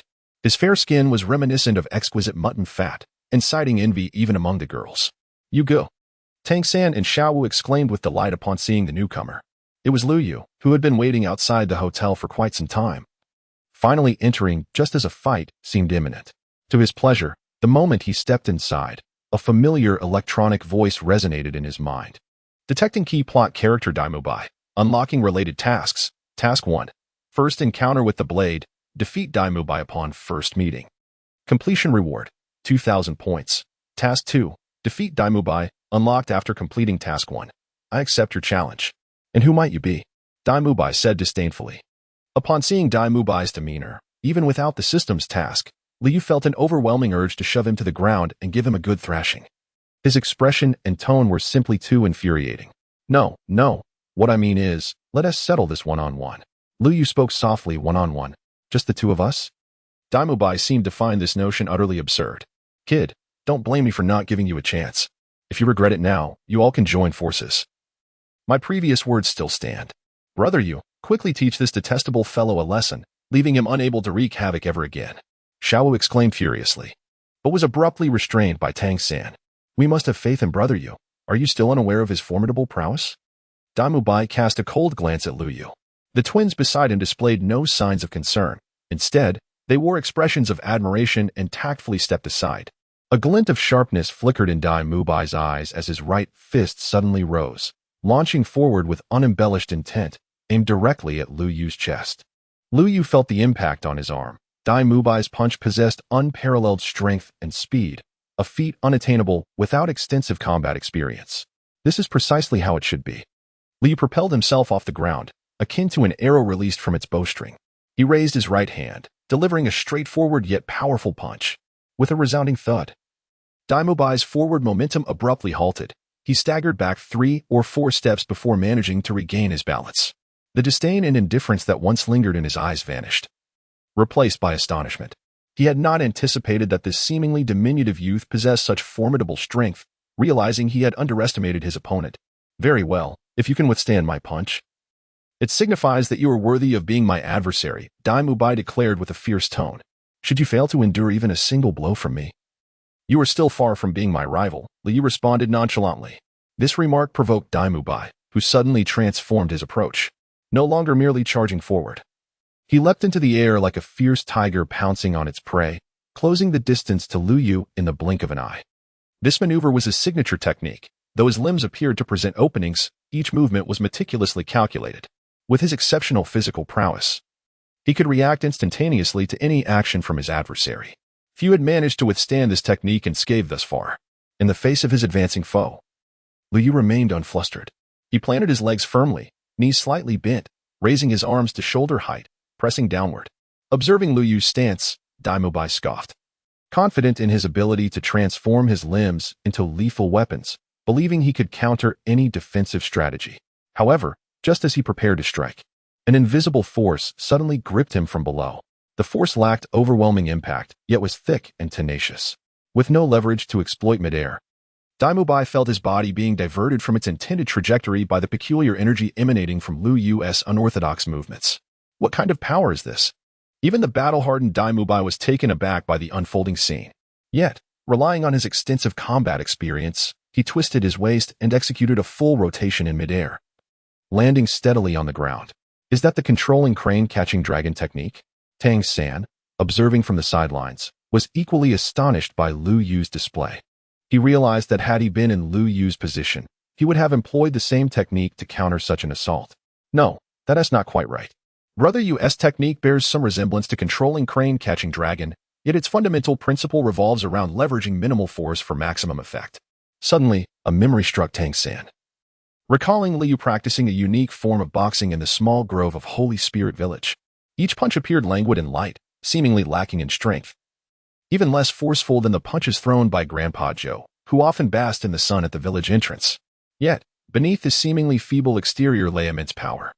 At the very moment Daimubai touched down, Liu sprang into action. He activated the muscles in his legs, launching himself forward with a sudden burst of strength. In a single step, he closed the distance to Daimubai, and with a swift motion, he unleashed a powerful strike. Tai Chiang hand. In an instant, everything transpired. Daimubai had scarcely touched the ground when he was unable to react, fully absorbing the force of Lu Yu's strike. He felt an overwhelming impact against his chest, propelling his body backward until he staggered, barely managing to regain his balance after retreating 4 or 5 steps. In the next moment, a glimmer of malevolence flickered in his eyes, and his dual pupils seemed to shine momentarily. With a low growl, he clenched his fists tightly, his legs surged with power, propelling him towards Lu Yu with the speed of a cannonball. As he unleashed a punch, a series of explosive sounds erupted in the air, hinting at the immense power contained within that blow. In Chapter 63, the martial soul manifestation. Simultaneously, as his fists collided, Daimubai's right foot sprang up, executing a direct kick aimed at Lu Yu's chin from such close proximity, showcasing his remarkable agility. Despite his confidence in his follow-up attack, as Lu Yu faced the onslaught of fists and kicks, he did not retreat but rather advanced, his hands moving with astonishing speed to counter Daimubai's strikes. Simultaneously, he swept his hands downward, deftly redirecting the force. The sticky sensation that Daimubai had previously experienced reemerged, causing his fists to be deflected to one side, leaving him momentarily disoriented. Just as Daimubai launched a kick with his right foot, Liu swiftly stepped forward, channeling his strength to collide with Daimubai's chest. This sidestep caused Daimubai's kick to miss its target entirely. At that moment, Daimubai found himself precariously balanced on one foot, his body losing equilibrium and offering no room for evasion, with all his attacks neutralized, leaving him at a disadvantage. With a resounding thud, Lu Yu's shoulder struck Daimubai's chest, sending him hurtling backward amidst the gasps of the onlookers. Remarkably, Daimubai managed to execute a backflip in midair, showcasing his exceptional physical coordination. Despite this exchange, Liu had not gained significant advantage. Upon impact, he felt as though he had collided with a wall forged from steel. Brother Yu is impressive. I thought that golden-haired dog had some skill, but it seems he is rather mediocre, Xiao Wu remarked, applauding Lu Yu's success. Yet, Tang San observed a subtle anomaly. On the surface, it appeared that Daimubai was at a disadvantage, but his effortless backflip had negated the force of the impact. Meanwhile, Lu Yu's right hand trembled slightly, indicating that the situation might not be as favorable as it seemed. Lu Yu slightly shifted his numb shoulder. In the moment he collided with Daimubai, he felt the other's chest suddenly transform into an iron-like hardness. Although it appeared that he had gained the upper hand by knocking him away, his shoulder now tingled, indicating he too was not unscathed. Has he finally unleashed his soul power? Liu pondered silently. Daimubai's expression was rather grim at this moment. He realized that he had underestimated his opponent. He had not anticipated that such a youthful visage could conceal such formidable power, compelling him to summon his soul energy. In the next instant, Liu raised his right hand and let out a derisive smile. Is this all the strength you possess? Daimubai, unable to tolerate such provocation, responded fervently. Very well, if you can force me to use my soul energy, you are indeed impressive. I may have lost the previous contest, but how could I let slip the opportunity to confront such a worthy adversary? Regardless of the outcome of this duel, the room belongs to your companions. The sinister gleam in Daimubai's eyes faded, replaced by a unique radiance. his gaze was akin to that of a mischievous spirit encountering women in a secluded village. A glimmer of excitement flickered in Lu Yu's eyes. At long last, he was poised to put into practice the foundational techniques he had just learned. Fortuitously encountering a ready-made punching bag. White Tiger. Possession. The body of Dai Mubai was suddenly enveloped in a pale luminescence, his arms stretching outward, chest thrusting forward, and the sound of cracking bones resonating as his muscles swelled instantaneously, straining against his attire. His golden locks transformed into a striking black and white. A faint insignia of a king adorning his forehead. His hands had nearly doubled in size, cloaked in white fur, with sharp tiger claws replacing his nails. Glimmering with an eerie cold light as he moved, Dai Mubai leaned slightly forward, his dual pupils shifting to a haunting azure. As if the being standing before Lu Yu were no longer human, but a ferocious beast. 3 soul rings ascended beneath his feet, 2 yellow and 1 purple. 1,000-year soul ring. Tang San and Xiao Wu exclaimed in unison. The yellow rings represented a century, while the purple signified a millennium. The golden-haired figure before them appeared merely 3 or 4 years their senior, yet possessed the formidable strength of a soul sovereign, complete with a 1,000-year soul ring. However, their astonishment was minimal. Had they been the ones facing him, perhaps concern would have arisen, but standing before the golden-haired warrior was Lu Yu, who had acquired his 4th soul ring several years prior. Moreover, Lu Yu's 1st and 2nd soul rings were both of a millennium, rendering the appearance of such a prodigy as Dai Mubai merely a trivial matter. Dai Mubai, with the martial soul of the White Tiger, a level 37 soul sovereign. I humbly request your guidance, he declared with commanding presence, signifying the formal initiation of a duel between soul masters. As Lu Yu gazed at the 3 soul rings beneath his opponent's feet, a flicker of disappointment crossed his eyes. Was Dai Mubai truly at the rank of soul master at this moment? Wasn't the task assigned by the system merely a stroke of good fortune? He had intended to test out his new abilities, but it appeared he must now exercise caution. Subsequently, he raised his right hand, and an exquisite staff materialized before him. Its top adorned with a lotus that gradually unfurled, while 7 radiant gemstones sparkled along the staff's shaft. Beneath him, 4 soul rings began to ascend slowly, 2 purple, 1 blue, and 1 brown. I am Lu Yu, wielder of the Praying Star Lotus Staff, a level 41 support-type battle soul master. I seek your guidance. Dai Mubai regarded the 4 shining soul rings with a mix of astonishment, confusion, and bewilderment. 2 purple soul rings signified the 1st and 2nd rings were of a millennium caliber, but what of the blue and brown rings? Were these the typical soul rings one would expect? Even spirit beasts should not possess such extraordinary traits. This youth, appearing to be 3 or 4 years his junior, was a soul master of such caliber, a revelation that left Dai Mubai astounded, especially considering he was merely a support-type soul master. In the next moment, amid the astonished gazes of the crowd, Lu Yu's soul rings and the staff in his hand vanished instantaneously. To ensure fairness, I shall refrain from utilizing my martial soul skills. Lu Yu raised his right hand and beckoned. Young man, you must think carefully. Although your soul power surpasses mine, you are merely a support-type soul master, while I am a powerful assault-type warrior, renowned for my formidable offensive capabilities. Should your 2 friends join the fray, I would stand no chance. However, with you alone, I may not necessarily be defeated. Are you truly intent on persisting in this battle? Moreover, regardless of the outcome, the room belongs to you, so there is no need for such obstinacy. Dai Mubai cast a sidelong glance at the spectators, noticing Tang San and Xiao Wu standing idly by, showing no inclination to assist. He then turned his gaze back to Lu Yu. Surprisingly, Lu Yu shook his head, displaying an air of indifference. Very well, you have brought this upon yourself, Dai Mubai exclaimed with a fierce shout. Despite Lu Yu's level 41 soul power, Dai Mubai had participated in many battles against opponents of higher ranks. Although Lu Yu was merely a support-type master, winning against him would not be a matter of pride.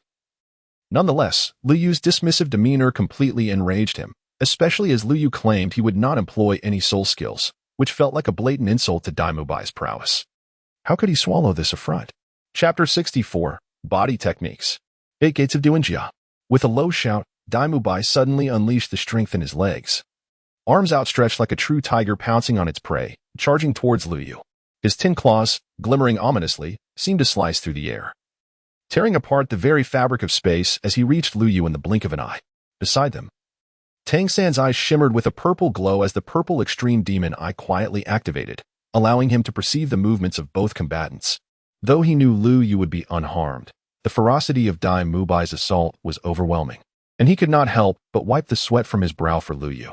To be honest, the only other formidable individuals Tang San had encountered, aside from the two before him, were Matthew Nuo, the Lord of Nodding City.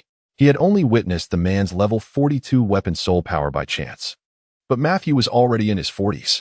In stark contrast, the two in front of him were merely in their teens, excluding Lu Yu, who was an extraordinary anomaly.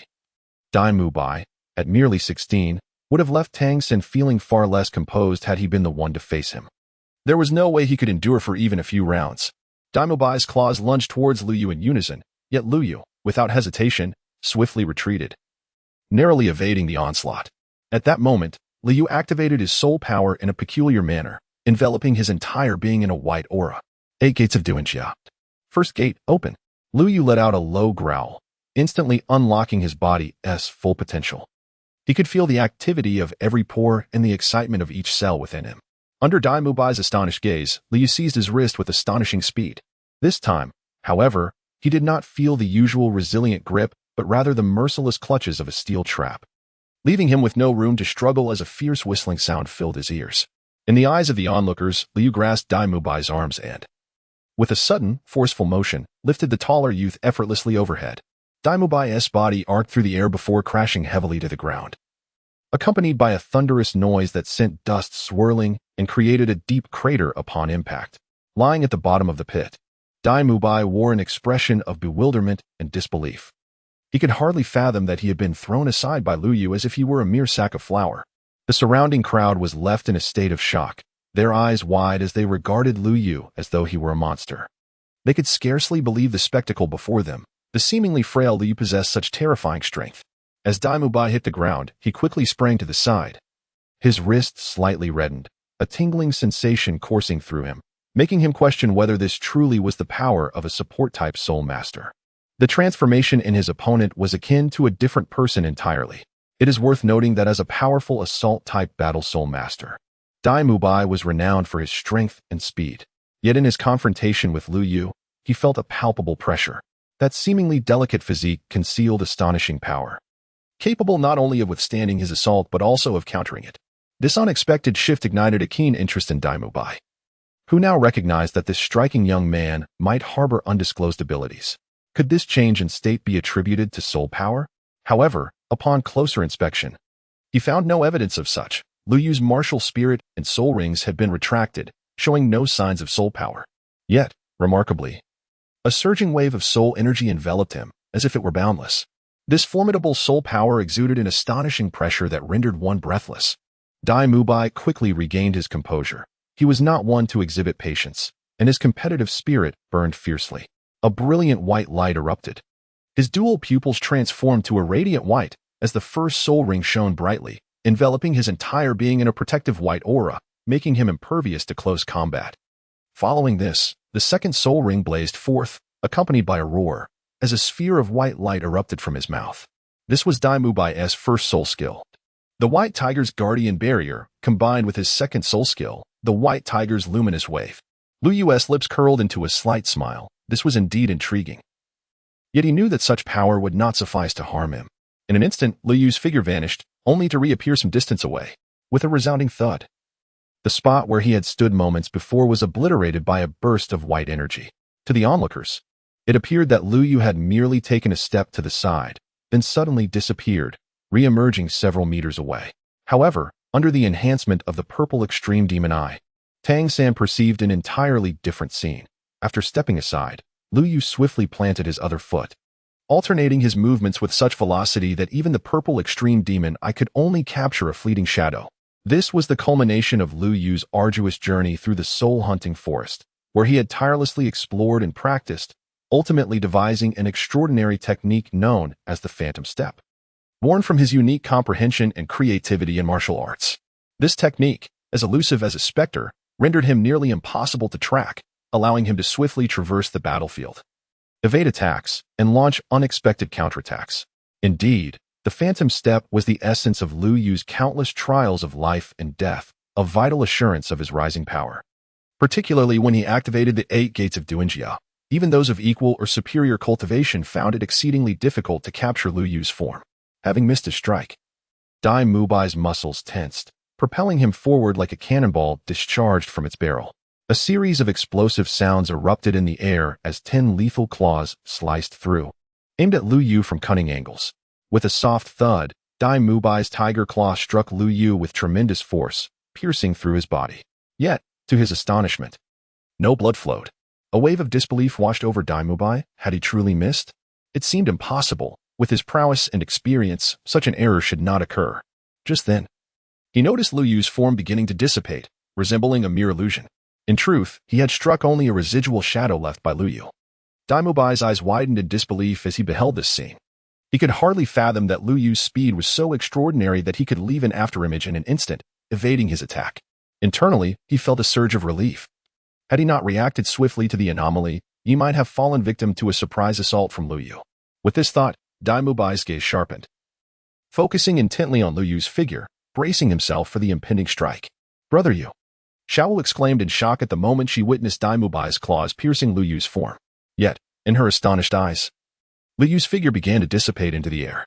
She gazed in astonishment at Tang San beside her, only to discover that his eyes had inexplicably transformed into a faint shade of purple. Yu Ji's steps were peculiarly elusive, akin to a specter.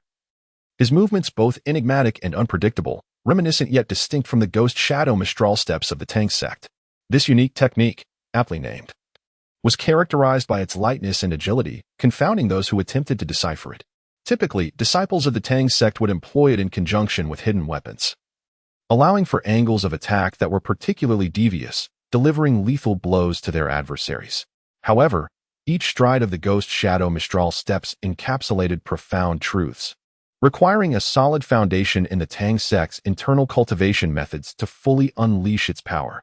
Yet, Tang San observed that every movement of Lu Yu was almost entirely reliant on his formidable physical prowess. Moreover, the trajectory of his steps was even more unfathomable, with angles that shifted in a bewildering manner. Even with the enhancement of the purple extreme demon eye, Tang San could barely capture Lu Yu's silhouette. At that moment, Dai Mubai's patience had long since worn thin. Although each of his assaults was imbued with considerable force, they always fell just short of grasping Lu Yu's collar. As if the latter had been toying with him from the very beginning, a fierce glint flickered in his eyes, and he resolved, "Very well. Then let me unveil the skills of my third spirit ring."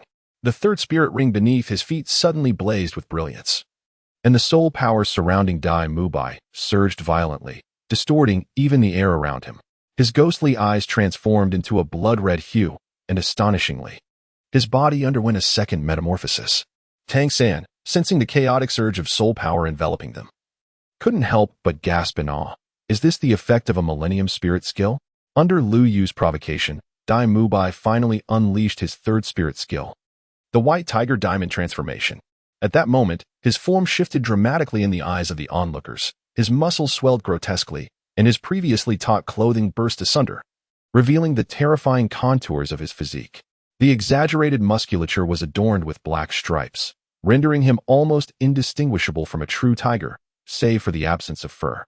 Dai Mubai was cloaked in a dazzling interplay of golden and pale light, his once sharp claws morphing into silver blades, while his eyes radiated a bloodthirsty ferocity, resembling the king of all beasts. Beside him, Xiaowu, sensing the overwhelming soul power, summoned her own martial spirit, her adorable rabbit ears perking up. In an instant, a blue sprout emerged from Tang San's palm. Each delicate leaf was adorned with serpentine patterns, transforming from flat to cylindrical and bristling with sharp barbs beneath. A surge of white light emanated from Tang San, causing several thick blue silver grasses to sprout from the ground, coiling around the two like living serpents. This was the result of Tang San absorbing the mutated blue-silver grass from the Mandala Snake Spirit Ring, as suggested by his master. At this moment, Lu Yu finally revealed his form. "What is this? Do you not intend to continue hiding?" Dai Mubai's lips curled into a slight smirk as he disdainfully remarked, "Though your soul power far surpasses mine, I am about to employ my third soul skill, the White Tiger Diamond Transformation. To acquire this skill, I paid a grievous price, slaying a 1,000-year-old diamond tiger. In this state, both my strength and defensive speed have been significantly augmented, and I can sustain this transformation for half an hour. It was this very technique that enabled me to achieve my first-ever victory against a foe of superior rank." Standing amidst the shattered remnants of the hall, his eyes glinted with a fearsome intensity. I hope you take this contest seriously. Suddenly, he unleashed a low, thunderous roar, reminiscent of the king of beasts in the jungle. Imbued with majesty and might that left all who heard it in awe. His robust form shot forth like a cannonball, targeting the figure standing opposite him, Lu Yu. Dai Mubai's 10 razor-sharp claws struck with such velocity that they produced a series of explosive sounds in succession. 8 gates of Duanjia. Second gate, rest gate. Open. Liu appeared outwardly unmoved, yet the air around him shifted dramatically. Clenching his right fist with rapidity, he swung it forth. This seemingly mundane punch, too, generated a resounding crack in the air. At that moment, Dai Mubai's white tiger claw was nearly upon his chest. Yet Liu chose to confront Dai Mubai's lethal talons head-on. With a thunderous impact, an unexpected twist unfolded in the instant of their collision. A figure was sent hurtling backward like a cannonball, crashing heavily to the ground. Upon closer inspection, it was Dai Mubai himself. In that moment, he appeared quite disheveled, his upper garments having been shredded by his own power, leaving only tattered strips clinging to him. His lower attire was equally in tatters, and his once bulging muscles rapidly returned to their original form. A gentle breeze swept through, causing the remnants of his clothing to flutter, as if they might fall away at any moment. In stark contrast, Lu Yu remained composed. His black attire bore only a thin layer of dust, and his silver hair was casually tied back in a ponytail, swaying gently in the wind. With one hand tucked into his pocket, he regarded Dai Mubai with a nonchalant gaze. We are here to report to Shrek Academy. We shall meet again. Wait, how do you know I am from Shrek Academy? Dai Mubai struggled to rise from the ground. The intensity of their earlier clash had been formidable, yet he recognized that his opponent had held back. Otherwise, he could not possibly be standing here conversing. Yet, at merely 15 or 16 years of age, you bring 2 young ladies to a hotel room. I can only say that young Master Dai seems to be living rather indulgently. Are you not afraid of being caught? Lu Yu did not respond directly. Instead, he feigned nonchalance with a few casual remarks before handing a bundle wrapped in black cloth to Tang San, then turned and departed, leaving behind a bewildered Dai Mubai, a disheveled hotel front desk, and the tardy hotel manager. The manager, at that moment, felt a wave of despair wash over him.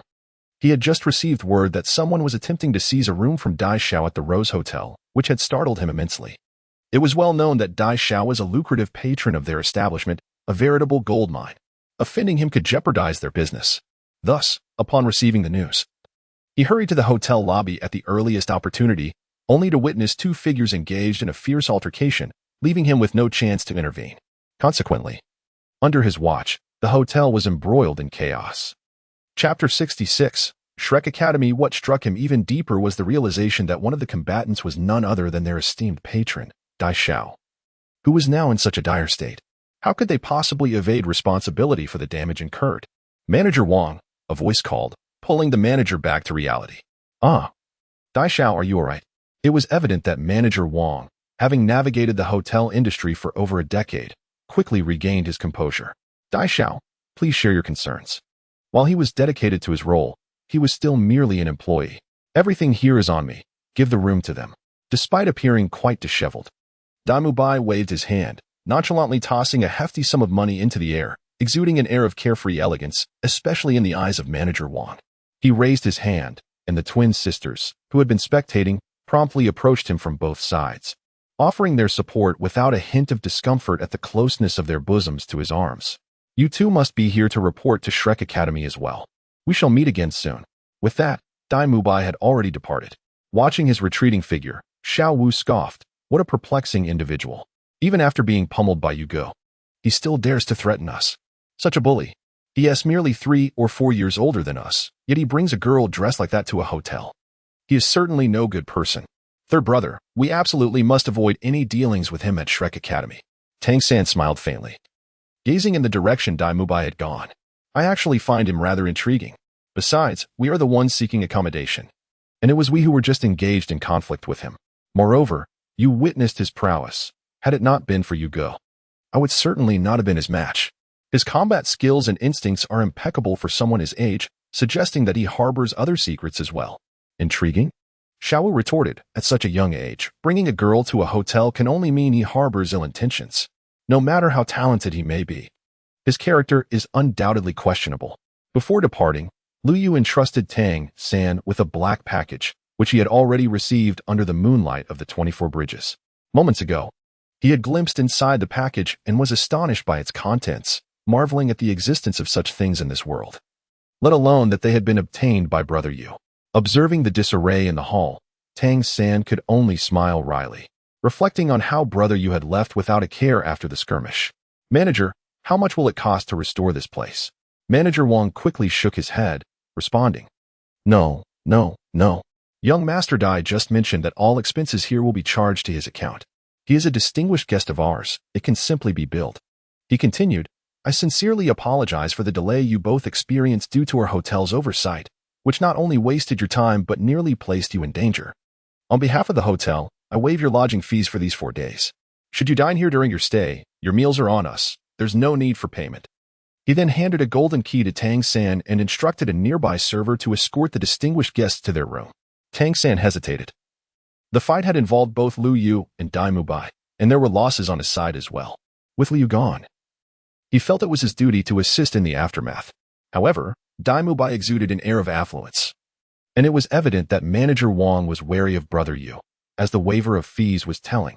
After this tumultuous experience, Tang San and Xiao Wu felt fatigued and decided to follow the server upstairs to rest. Watching the couple depart, Manager Wang sighed in relief. Finally feeling that they were gone, he was rattled by the young people, who seemed to have an explosive temper. The white-haired one had left a significant impression on him.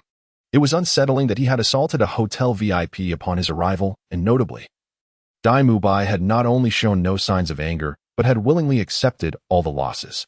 Such behavior was quite unusual. The young couple clearly associated with the silver-haired individual and must be treated with utmost care and attention. Upon entering their room, Tang San and Xiao Wu were instantly captivated by the opulent decor, the air infused with the fragrance of roses, uplifting their spirits. This is your room. Should you require anything, do not hesitate to summon me, the server said respectfully before departing. Once inside, Xiao Wu eagerly leaped onto the large bed, rolling around in delight. Tang San couldn't help but smile at her exuberance. After all, a girl is still a girl. He closed the door behind him and entered the living room, eagerly unwrapping the black package. A golden crystal, encased in a stubborn stone, materialized before Tang San's eyes. However, he did not hastily attend to the crystal. Instead, he settled down cross-legged and commenced his cultivation of the Xiantian skill. Days passed, and today marked a significant occasion. Tang San and Xiao Wu had packed their belongings early in the morning and departed from the hotel, arriving at the outskirts of a quaint village. This village appeared to comprise only a few hundred households, smaller in scale than Holy Spirit Village. A wooden fence encircled the village, seemingly erected to ward off wild beasts, yet primarily serving a decorative purpose, as such barriers offered little resistance against spirit beasts. The village bustled with an unusual vibrancy today, with a considerable throng gathered at the entrance. Brother San, look, have we arrived? There are so many people ahead, exclaimed Xiao Wu, a lollipop lodged in her mouth. As she spoke, saliva trickled down the corner of her lips, but she deftly licked it away when she thought no one was watching. Hearing the slurping sound above him, Tang San could only chuckle helplessly. Xiao Wu, please remove whatever is in your mouth before you speak next time. I nearly had your drool on my head. Oh, it's nothing. Xiao Wu dismissed with a wave of her hand, playfully squeezing Tang San, who was beneath her. Brother San, let us hurry over and take a look. Perhaps Shrek Academy is just ahead. Tang San sighed in resignation. She had been so dismissive of Shrek Academy upon their arrival, yet now, on the day of registration, she was more enthusiastic than he, having dragged him out of bed early, insisting they leave promptly. Yet, only halfway through their journey, she began to complain of foot pain, lamenting her exhaustion. Reluctantly, Tang San had to carry her the rest of the way to Shrek Academy. Do we still need to wait for Brother Yu? I haven't seen him at all, Xiao Wu mumbled through her lollipop. With so many people ahead of us in line, it will be some time before we reach the front. Let us wait. Perhaps Brother Yu will arrive shortly, Tang San responded, observing the lengthy queue before them. Chapter 67, Shrek Academy, Part 2. Tang San gazed at the long line ahead, shaking his head, uncertain of when it would be their turn. He wondered where Brother Yu was and whether he would miss the registration today. Time passed swiftly, yet for those in line, it felt torturous, especially under the scorching sun. Xiao Wu, having finished her lollipop, rested her face against Tang San's sturdy back, looking utterly despondent. At last, they were drawing near. Before them stood a wooden table, behind which sat an elderly man. Strangely, Tang San felt no fluctuations of soul power emanating from this elder. Was he an ordinary person? Confusion clouded Tang San's mind, After all, Shrek Academy was a prestigious institution for advanced soul masters. Why would they enlist a person devoid of any soul power for admissions? Tang San surveyed his surroundings and found that the reported location was indeed rather shabby and impoverished. A dilapidated wooden archway bore a worn plaque inscribed with the 5 characters Shrek Academy, accompanied by the visage of a green monster. The simplicity of the environment blatantly conveyed the financial struggles of the institution. Tang San noticed a familiar figure seated alongside the elder, a golden-haired individual clad in a white outfit. Though his face was partially bandaged, Tang San recognized him at once. It was Dai Mubai, who had recently endured a beating from Lu Yu. At that moment, he reclined on a lounge chair, his feet propped on the table. Although he appeared to be feigning sleep, Tang San sensed that his soul power was attentively monitoring the queue of people. Next, the elder called out in a loud voice. "Senior, I implore you for another chance. Our child's martial soul is as green as the monster on your plaque. He surely meets the standards of Shrek Academy." At that moment, a middle-aged man was desperately pleading while supporting a snot-nosed boy with a watermelon-shaped head. The elder shook his head, without needing to speak. Dai Mubai suddenly opened his eyes and swiftly approached the father and son. "Sir, Shrek is a legendary academy known for its monsters. While your child's martial soul may also be green, it is vastly different from that of a frog. Kindly step aside. Do not delay those behind you." Yet the father wished to say more, but was interrupted. "Dad, there are so many soul master academies on the main road. Why must we come all this way to this dilapidated school without even a proper entrance? Besides, must one become a soul master to find a path forward?" "Silence!" The father suddenly shouted. "What do you know? Being a soul master is the most esteemed profession on the continent. If there were any other academies willing to accept you, would I have traveled such a distance to bring you here? Unworthy child." With that, he angrily grasped the boy's hand and left. "The registration fee is 10 gold coins. Please place it in the box beside you," the elder's voice echoed. "If you do not wish to register, do not delay those behind you." At that moment, Dai Mubai spotted Tang San and Xiao Wu, offering a smile and a nod in greeting, which Tang San returned as a courteous acknowledgement. The next young boy stepped forward, placing the gold coins in the box, then revealed his martial soul, a longbow adorned with intricate golden patterns. A pale golden soul power emanated from him, and a yellow soul ring slowly ascended from beneath his feet. "Unqualified. You may leave." The elder merely glanced at him, his tone utterly indifferent. "What did you say?" "Look closely. My child's first soul ring is a 100-year soul ring, and his martial soul is a top-tier weapon soul. How can he be deemed unqualified?" The boy's father protested in confusion. "Indeed, the first soul ring is a 100-year soul ring, but he is merely an ordinary person. While the quality of his martial soul is commendable, the title of top-tier weapon soul is not one you can claim." "Ordinary person? What do you mean?" The youth's father expressed his confusion, questioning how his child's first soul ring, derived from a centennial azure feather eagle, could be deemed ordinary by this elderly man. "At Shrek Academy, we only accept monsters. Anyone under the age of 12 with soul power below 21 must return immediately, thus wasting no more time here." The youth's father wished to protest further, yet was silenced by an overwhelming surge of soul power emanating from the old man. The elder, showing signs of impatience, rose from behind the desk, the formidable aura radiating from him. At that moment, Tang San and Xiao Wu, standing behind, could not help but tremble in fear. The elder suddenly exuded a brilliant light, and a staff adorned with intricate patterns appeared in his grasp, with 6 soul rings slowly rising beneath his feet. White, yellow, purple, purple, and black. Tang San was astonished to realize that this elder was a soul emperor. At this moment, not only the youth's father, but all those in line were struck dumb, their hearts convinced that their visit to Shrek Academy had been worthwhile. To have a 6-ring soul emperor overseeing registration indicated the immense strength of the academy's other instructors. If their children could enroll, a formidable future as soul masters awaited them. Yet, recalling the elder's previous words, everyone lowered their heads. They understood well that their children, being under 12 years of age and lacking the requisite 21 soul power, simply lacked the fortune to be accepted. With a resounding thud, the staff struck the ground, causing everyone nearby to stagger.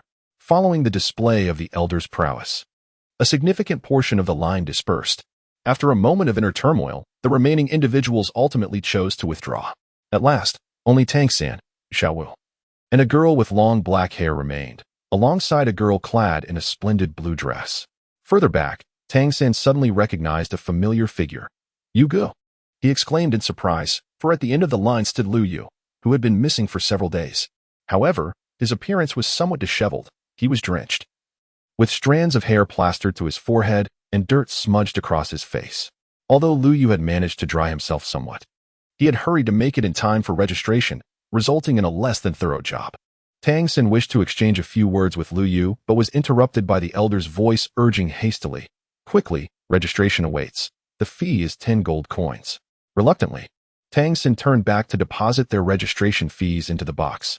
The elder first examined Xiao Wu's wrist, asserting, "Your age meets the requirements." However, when he moved to Tang Xin's wrist, he could not suppress a gasp of surprise. The elder seemed incredulous as he examined Tang Xin's wrist, inquiring, "Have you practiced any unique soul techniques before?" Tang Xin discerned that the elder's method of checking the wrist was a technique for determining the age of the registrants. Due to years of forging and wielding a hammer, as well as the training of the Xianyu hand, the bone examination should hold little significance for me. Chapter 68, Shrek Academy, Part 3. The elder let out a soft exclamation before instructing Tang Xin to reveal his calf. The moment he placed his hands upon it, a look of perplexity returned to his face. Tang Xin's calf muscles were remarkably developed. Even Dai Mubai at this age did not possess such well-defined musculature. "Ah, the bone age is appropriate," the elder nodded. "Now, unveil your martial souls." The two exchanged glances and simultaneously summoned their soul power. A blue and a pink aura erupted forth, and 400-year soul rings illuminated, rotating gracefully. Two long, adorable rabbit ears manifested, their white, fluffy fur enveloping Xiao Wu as the martial soul, soft-boned, enchanting rabbit, took form. Meanwhile, Tang Xin's palm sprouted a simple blue-silver grass, which rapidly grew as soul power surged into it, its cylindrical leaves adorned with intricate patterns. "Is this the blue-silver grass martial soul?" the elder inquired in astonishment. He had never encountered such a peculiar variant of blue-silver grass that could cultivate so swiftly. "Qualified, you may enter." Next, the girl with long black hair stepped forward and deposited 10 gold coins into the box. "The bone age is satisfactory. Release your martial soul," the elder commanded after the bone age assessment. The girl nodded slightly, indicating her readiness. Taking a deep breath to center herself, she summoned the soul power within her. Instantly, a powerful force erupted from her, forming a silver soul power shield that enveloped her entirely, as if she were donning an impenetrable suit of armor. Concurrently, a colossal silver figure emerged behind her, resembling a towering mountain.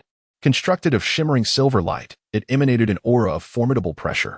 Upon closer inspection, one could discern striking similarities between the figure and the girl. Both bore identical features and stature, yet the figure exuded an air of solemn grandeur. This figure was her martial soul, one of her most formidable weapons. In its left hand, the martial soul grasped a massive shield, intricately engraved with countless runes that sparkled with a brilliant silver light. At the center of the shield lay a translucent gemstone, radiating a gentle glow. In its right hand, it wielded a remarkably sharp spear, its shaft glinting ominously, sending chills down the spine. The martial soul was entirely clad in a thick layer of silver battle armor, adorned with exquisite designs that exuded nobility and authority in every detail. The armor shimmered with a mysterious light, enhancing the martial soul's impressive and majestic appearance. The elder was rendered speechless, utterly astonished by the girl's martial soul. It seemed as though he had contemplated something terrifying. "May I proceed?" The girl's voice pulled the elder back to reality, and his previously languid gaze transformed into one of clarity. "You have passed. Next." There appeared a young maiden clad in a resplendent blue gown, her sleek bobbed hair accentuating her delicate stature, slightly shorter than that of the previous girl. At that moment, Lu Yu, standing behind her, observed a peculiar expression on the elder responsible for registration, a mixture of surprise and confusion evident in his eyes. Noticing the elder's hesitance to extend his hand, the maiden withdrew her own and inquired, "May I proceed with the registration?" Her voice, though lacking the boldness of the former girl, was melodious and enchanting, soft and soothing to the ear. "Does your family know you are here?" the elder asked, appearing somewhat hesitant. "Regardless of my background, since I fulfill the admission criteria of your esteemed institution, there should be no reason for my application to be denied," she replied confidently. Ultimately, the elder nodded in acquiescence and instructed, "Please, let her enter." From his position, Lu Yu absorbed the dialogue and the elder's reactions, thereby deducing the identity of the maiden before him, Ning Rongrong, the young lady of the Seven Treasure Glazed Tile School. It seemed there was some gossip involving Tang Xin. though Lu Yu could not recall the specifics. Next, the elder's voice resonated once more, pulling Lu Yu back to the present. He stepped forward, placing 10 gold coins into the box. Noticing the familiar visage beside him, Dai Mubai felt an involuntary twitch at the corner of his mouth, though the bandages obscured his expression from others. When Lu Yu offered him a warm smile and a nod, Dai Mubai could only respond with an awkward nod of his own. The elder, as before, began to examine Lu Yu's wrist, but was taken aback to discover that this boy's hands were even more delicate and tender than those of the young boy with the blue-silver grass. "Please, reveal your calves," he instructed. Lu Yu rolled up his trouser legs at the elder's suggestion, revealing his smooth, fair calves.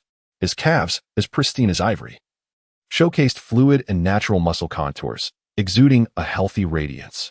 These legs not only captivated the eye, but also harbored boundless strength and agility. They resembled flawless works of art, with each detail meticulously crafted to reveal Lu Yu's unique charm and disposition. The elder, feeling the delicate texture beneath his fingertips, was unexpectedly taken aback. He had anticipated that Lu Yu's legs would be robust and powerful, yet the actual sensation was entirely contrary to his expectations. Although they appeared slender, these legs concealed remarkable strength and resilience. Lu Yu's leg lines are smooth and natural, with skin that is taut and elastic. When the elder gently presses, one can sense the formidable muscles concealed within. These muscles are closely arranged, their texture resilient and firm, akin to steel in its hardness. The elder silently marvels at the rarity of such muscle density. Typically, such a high degree of muscular density is only found in physically trained soul masters who have endured prolonged and arduous training, a rarity across the continent. Given the youth's tender age, even if he had begun training from the womb, achieving such a state would not be an easy feat clearly. Lu Yu does not fit the mold of such a soul master, leaving the elder perplexed about his true identity. Who is this enigmatic young man?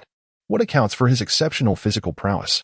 The elder's mind is filled with questions, and his intrigue toward Lu Yu intensifies. Perhaps this young man harbors even more undisclosed secrets waiting to be uncovered. Splendid. Now, showcase your martial soul, the elder beckoned. Beside him, Dai Mubai was taken aback by the elder's words, for this elder typically displayed an indifferent demeanor, rarely acknowledging anyone. Yet today, he astonishingly offered praise, an occurrence that is exceedingly rare. Upon hearing these words, Lu Yu began to mobilize his soul power, and in an instant, he was enveloped by a myriad of starlight. A staff adorned with intricate and mysterious runes materialized in his hand, upon which 7 resplendent gems gleamed brilliantly. A blue lotus slowly rotated atop it, exuding a vibrant aura of life. In the next moment, the onlookers appeared to witness something dreadful, their mouths agape in astonishment. Chapter 69, Shrek Academy, Part 4, Shrek Enrollment Registration Office. The scene before them left the crowd in utter shock, with the exception of Tang San, Xiao Wu, and Dai Mubai, who also stood with mouths wide open. In the center of the arena, for soul rings shimmered beneath Lu Yu's feet, ascending gradually. Purple, blue, and brown. 1,000-year soul ring. The crowd gasped in unison. The elderly man was taken aback. Having lived for so long and traversed much of the continent in his youth, he had never encountered such peculiar soul rings. However, what astonished him even more was that both Lu Yu's first and second soul rings were purple, signifying that they were indeed 1,000-year soul rings. Despite him being merely a 4-ringed soul master, it was known that even a genius like Dai Mubai had only just reached a 3-ringed soul ancestor's level of power. While this child appeared to be no more than 12 years old, at most 3 or 4 years older than Dai Mubai. Senior, I have heard that your esteemed academy only enrolls prodigies. May I inquire if my circumstances qualify me as one of those prodigies? Lu Yu inquired with a faint smile playing on his lips. Indeed, you certainly qualify. You are, without a doubt, the king of monsters, the elder replied, a rare smile gracing his features once more. To be honest, the elder began to ponder whether this young man was a prodigious talent released for training by an illustrious hidden clan. However, it was no small feat for any noble family to cultivate a first soul ring that was a purple 1,000-year soul ring. Such an accomplishment was not easily attained. The duration of soul rings that a soul master could absorb was directly correlated with their physical condition. A newly minted 10th-level soul master could only absorb soul rings of a maximum of 100 years. Reflecting on the muscle density he had just assessed in this young man, the elder shook his head in disbelief, contemplating the formidable physique Lu Yu possessed. Lu Yu approached Tang San and stood in line with them, waiting for the individuals behind to complete their registration. Just behind Lu Yu stood a girl clad in black. her long dark hair cascading casually over her shoulders. With fair skin and dressed entirely in dark attire, she appeared to be of a similar age to Xiao Wu, incomparable to the elegantly attired Ning Rongrong. However, she emanated an aura of coldness that was strikingly different. The contrast between her striking figure and the icy detachment she exuded was palpable, as if her indifference flowed from her very marrow, chilling and piercing to the soul. This coldness was not a product of her environment, but rather an innate characteristic, deeply ingrained within her being, imparting a sense of frigidness that touched the heart. Her gaze resembled a still pond, devoid of ripples, lacking any semblance of vitality or emotional fluctuation. Those profound black eyes seemed to harbor infinite secrets, yet they remained inscrutable to any who dared to peer into their depths. At this moment, Lu Yu had formed a tentative hypothesis regarding the girl's identity.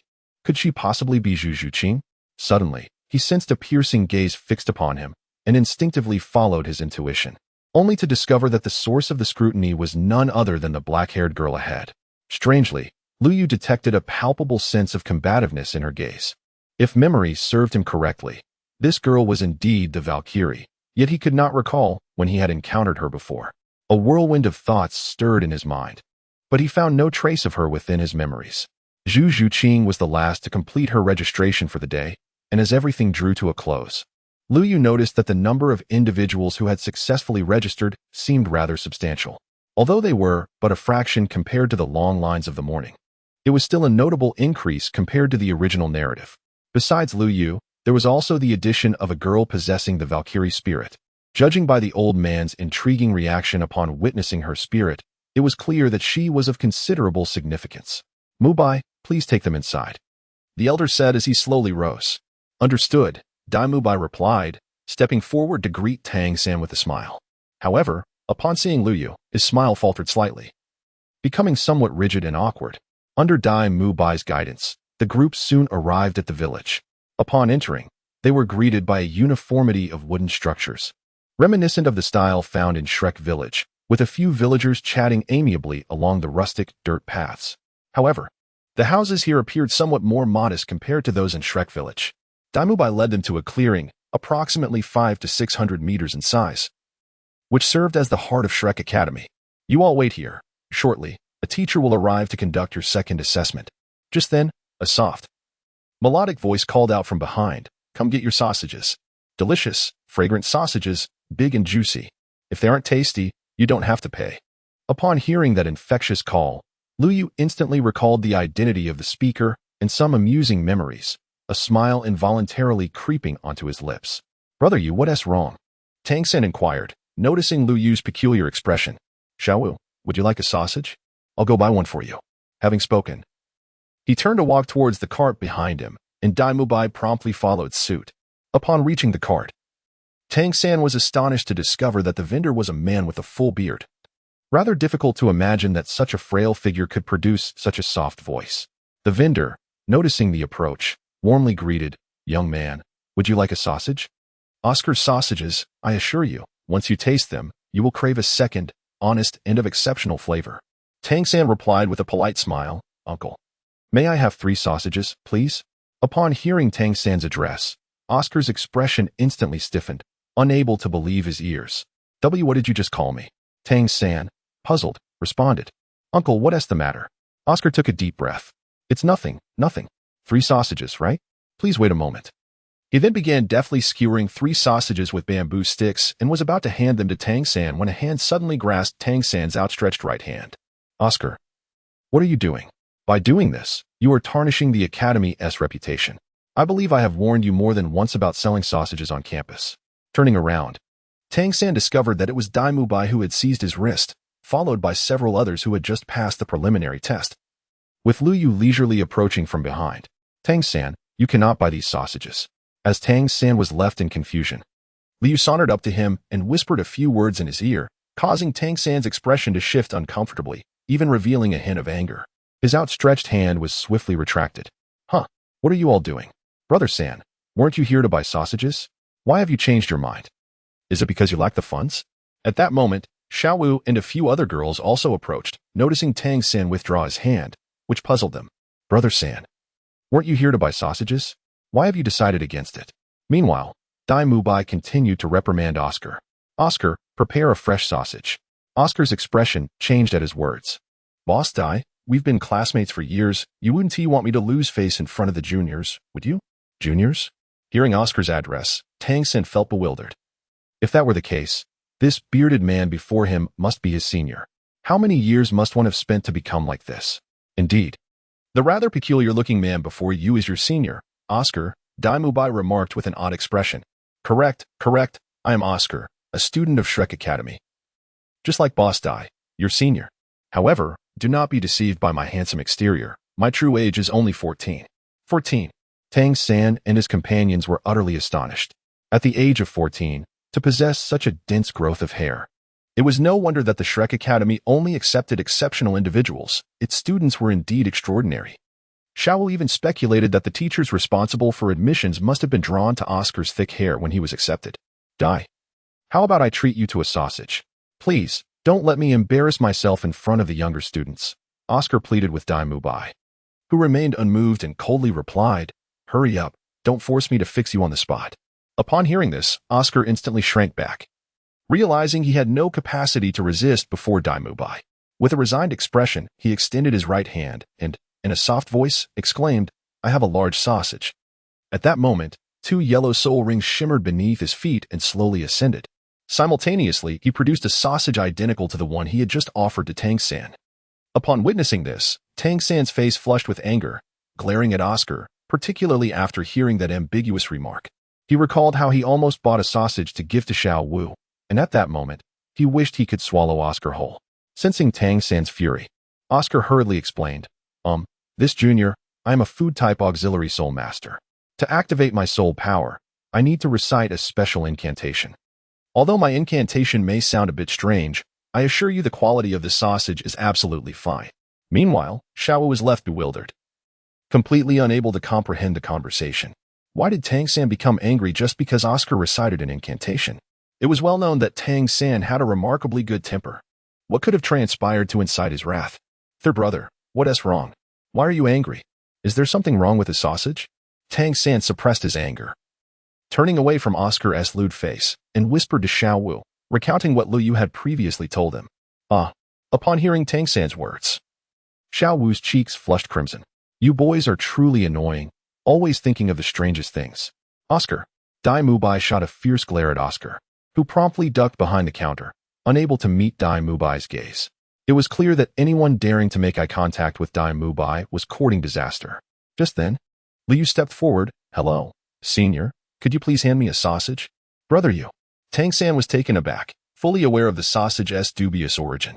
Moreover, Oscar had just demonstrated it himself. What was Brother Yu intending to do? Dai Mubai was about to voice a protest, but was halted by Lu Yu's raised hand. At that moment, Oscar cautiously peered out from behind the counter. What did you just say? He could hardly believe his ears. Previously, whenever others discovered the origins of his sausages, regardless of age or gender, they would invariably retch. Even the village children, who were usually reluctant to eat their meals, would be threatened by their parents with the promise of buying them sausages from the Shrek Academy, which utterly thwarted Oscar's business in the village. Yet now, someone was daring enough to approach him. Hesitantly, Oscar rose to his feet and cast a timid glance at Dai Mubai, who was still contemplating whether to persuade Lu Yu. Having just witnessed the unfolding scene, are you truly going to purchase Oscar's sausages? Lu Yu waved his hand dismissively, signaling Oscar to fetch him a sausage, while he extended a gold coin towards Oscar. With astonishing speed, Oscar handed a prepared sausage to Lu Yu, saying, This one's on the house. You don't need to pay. Having uttered those words, Oscar swiftly retreated beneath the counter, peeking out with a pair of shifty eyes. Then, under the gaze of the onlookers, Lu Yu slowly brought the sausage to his lips and took a delicate bite. Instantly, as his teeth made contact, the juices burst forth. How is it, Brother Yu? Tang San inquired cautiously from the side. It's decent, a bit better than the usual sausages, Lu Yu replied, his words somewhat muffled as he chewed. The moment the sausage entered his mouth, he felt a surge of soul power and vitality, instantly invigorating him. Just then, a chilly voice interrupted, Could you please get me a sausage as well? Turning to look, Lu Yu was taken aback to find that the speaker was none other than the black-haired girl, a Valkyrie with a formidable spirit. After her request, she cast a glance at Lu Yu. What was going on? When had he ever provoked her? This behavior left Lu Yu perplexed, ever since encountering the girl. She seemed to harbor considerable animosity toward him, though it lacked the intensity of a mortal feud, more akin to a rivalry. Noticing that Dai Mubai had turned away, uninterested in intervening, Oscar boldly stood up and retrieved a sausage for the girl, again without collecting payment. He then ceased his hiding and stood proudly, albeit casting furtive glances toward Dai Mubai. After taking a bite, the girl found the taste unremarkable and the texture acceptable, allowing her to eat with a relaxed expression. Oscar, witnessing this, glanced at Dai Mubai with a hint of pride, seemingly flaunting his enterprise. At that moment, the group, led by Dai Mubai, regarded Lu Yu and the girl with looks of incredulity, as if they were the true anomalies. Dai Mubai then shot a sharp glare at Oscar, admonishing him, "If you wish to sell sausages, do it outside. Do not tarnish the school's reputation here." He then turned to the others and declared, "Let us proceed. I will guide you to the next examination location." Chapter 71, Shrek Academy, Part 6. "Come, I will lead you to the next examination site," Dai Mubai said, turning to lead the group in another direction. As they walked, he explained to the crowd that although Xiao Ao's martial soul was peculiar and rather unseemly, he was, in essence, a good person. Perhaps it was due to his food-type martial soul. His hair was somewhat unruly, and after a few days without grooming, it could become quite wild. Dai Mubai led everyone to a table where a crystal was displayed, intended for testing soul power.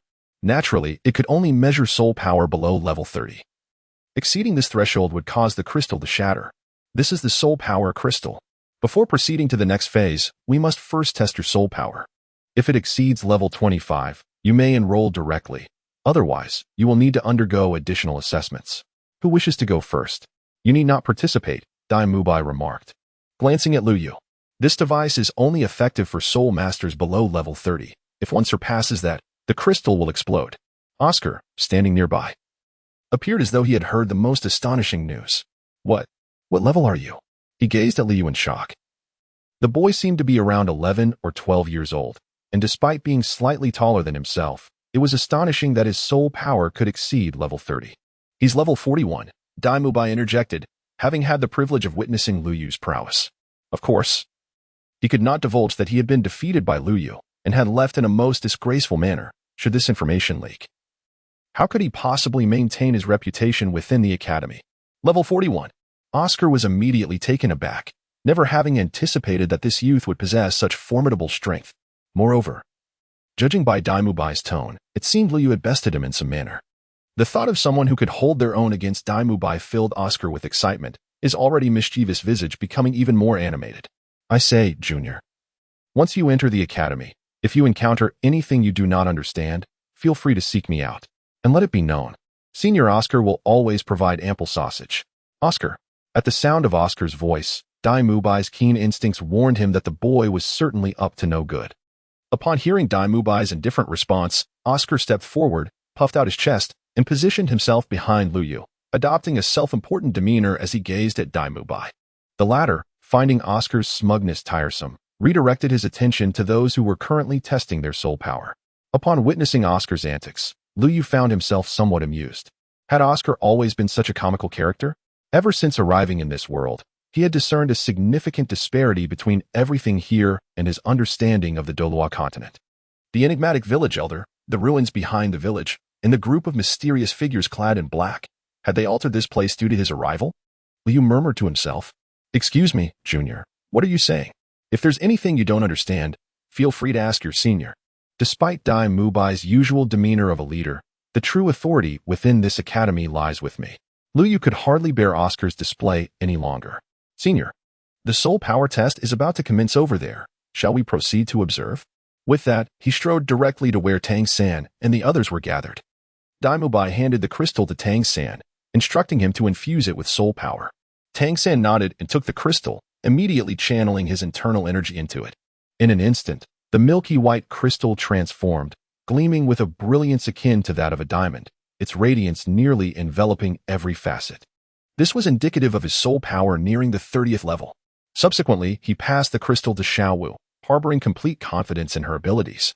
As Xiao Wu infused the crystal with her soul power, an equally dazzling light erupted, revealing her soul power to be at 29 level. Those who had gathered to watch were rendered speechless. At merely 12 years of age, achieving such a formidable level of soul power was an extraordinary talent beyond their comprehension. Xiao then handed the crystal to Ning Rongrong, who, upon receiving it, similarly unleashed a burst of light, albeit not as radiant as that of Tang San or Xiao Wu, indicating her soul power was roughly at 26 level. Suddenly, Ning Rongrong felt the crystal lighten in her grasp as a shadowy figure appeared beside her, an alluring girl with an enviable physique. The crystal had inexplicably found its way into her hands. As she infused it with her soul power, a white light again erupted. While not as intense as that of Tang San and Xiao Wu, it shone brighter than Ning Rongrong's, suggesting her soul power was approximately at 27 level. The surrounding spectators were once more left in astonishment, questioning the origins of such prodigious individuals. Soon, the crystal vanished once more, and in the next moment, another girl with long black hair clad in a silver gown appeared beside Zhu Zhuqing. Ning Rongrong remarked, "This scene feels oddly familiar." Following the same procedure, as she infused her soul power, the milky white crystal erupted in a brilliant white light, enveloping its surface entirely, signifying that this young lady's soul power had reached the 30th level. The onlookers were nearing a state of numbness. Was Shrek Academy a place imbued with some special fortune? How is it that such extraordinary talents emerged here? Simultaneously, they felt a twinge of relief, pondering the misfortune they might face should these individuals participate in the subsequent competitive tests. Encountering them would surely spell disaster, leaving them with no recourse for lamentation. "All right, follow me," came the call to action. Dai Mubai took the lead, but suddenly, a voice of dissent emerged from the crowd. A few individuals, having been verified to possess soul power exceeding level 25, could directly participate in the subsequent tests, and while we accepted this, one individual pointed directly at Lu Yu, standing beside Tang San. "But what qualifications does he have to proceed?" Another questioned. "Indeed, he hasn't even measured his soul power. What if he is merely a fraud?"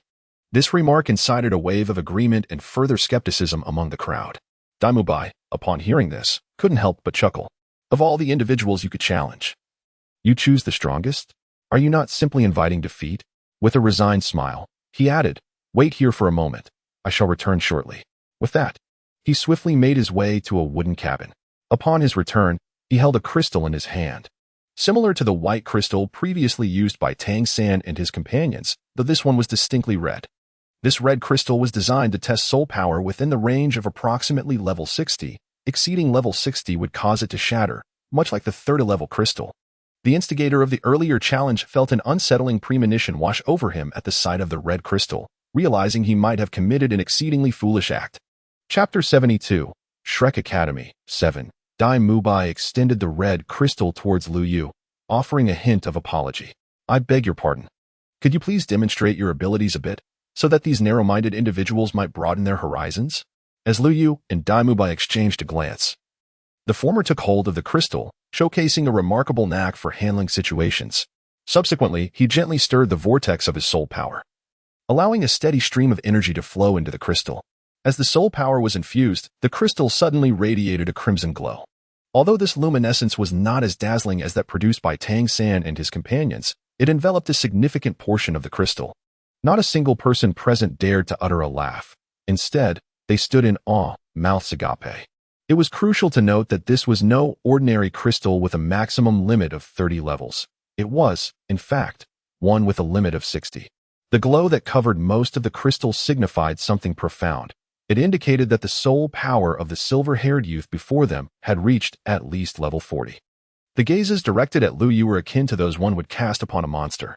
It was as if he had awakened his martial soul from the moment of birth, rendering him almost inhuman, utterly terrifying. Dai Mubai, observing the astonished expressions of the crowd, couldn't help but smirk inwardly, thinking to himself how trivial this was. A bunch of naive frogs confined to their wells. They had yet to witness Lu Yu's extravagant soul rings, and this was merely the beginning. He then pondered what expression Xiao Ao would wear upon discovering that Lu Yu was a support-type battle soul master. "Cough, cough," he interjected, "you all have witnessed it. The soul power crystal cannot lie. Who dares to speak now?" His gaze was icy as he surveyed the onlookers. Or does anyone wish to challenge this handsome gentleman's prowess? He scanned the crowd, particularly focusing on the individual who had previously raised doubts, who now seemed desperate to hide, with no one daring to respond. Dai Mubai led Lu Yu and their companions away without hesitation. Oscar hurriedly followed, taking his place beside Lu Yu. Lu Yu recalled that the assessments at Shrek Academy consisted of 4 stages. The first stage was an age test, which they had undoubtedly passed. The second stage involved evaluating the quality of one's martial soul. Only those whose martial souls possessed significant developmental potential and a clear path for cultivation, along with suitably skilled soul masters, could be selected. Alternatively, individuals with exceptionally unique martial souls, like Oscar, were also eligible. There existed a third scenario, those like Lu Yu, Tang San, Xiao Wu, Ning Rongrong, Zhu Qing, and the girl in the silver dress, all of whom were under 13 yet possessed soul power exceeding 25 levels, could directly bypass the second and third stages to participate in the final assessment. This exemplified the principle of overwhelming strength over skill. The third stage tested a soul master's control over their martial soul. Passing the first 2 stages indicated sufficient strength and promising potential. Yet inadequate control over one's martial soul could lead to elimination. This stage aimed to filter out those unstable individuals who might lose control at any moment. Lu Yu was particularly intrigued by the 4th stage, which assessed practical combat experience, designed to eliminate those noble scions who had grown up in sheltered environments. The candidates who emerged from this selection would undoubtedly be extraordinary. The selection criteria were exceedingly stringent. Suddenly, the girl in the silver dress spoke up, her voice imbued with both vigor and gentleness, inquiring about the total number of enrolled students at Shrek Academy. Dai Mubai, walking ahead, turned back and replied with a smile. I can assure you that Shrek Academy possesses an unparalleled advantage over other institutions. We have more teachers than students. The air fell silent for a moment as the others processed this information.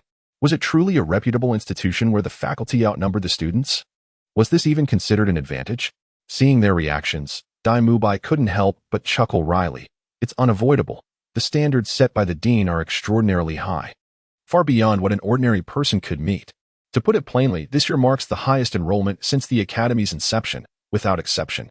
Over the past 20 years, we have only admitted around 20 students, and for the 2 years prior to your arrival, we admitted none.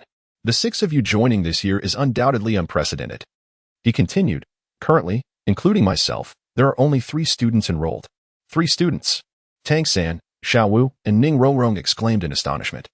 Lu Yu also felt a twinge of surprise. Although Shrek Academy had few students, its graduation requirements were notably high. How can the Academy survive with such low enrollment?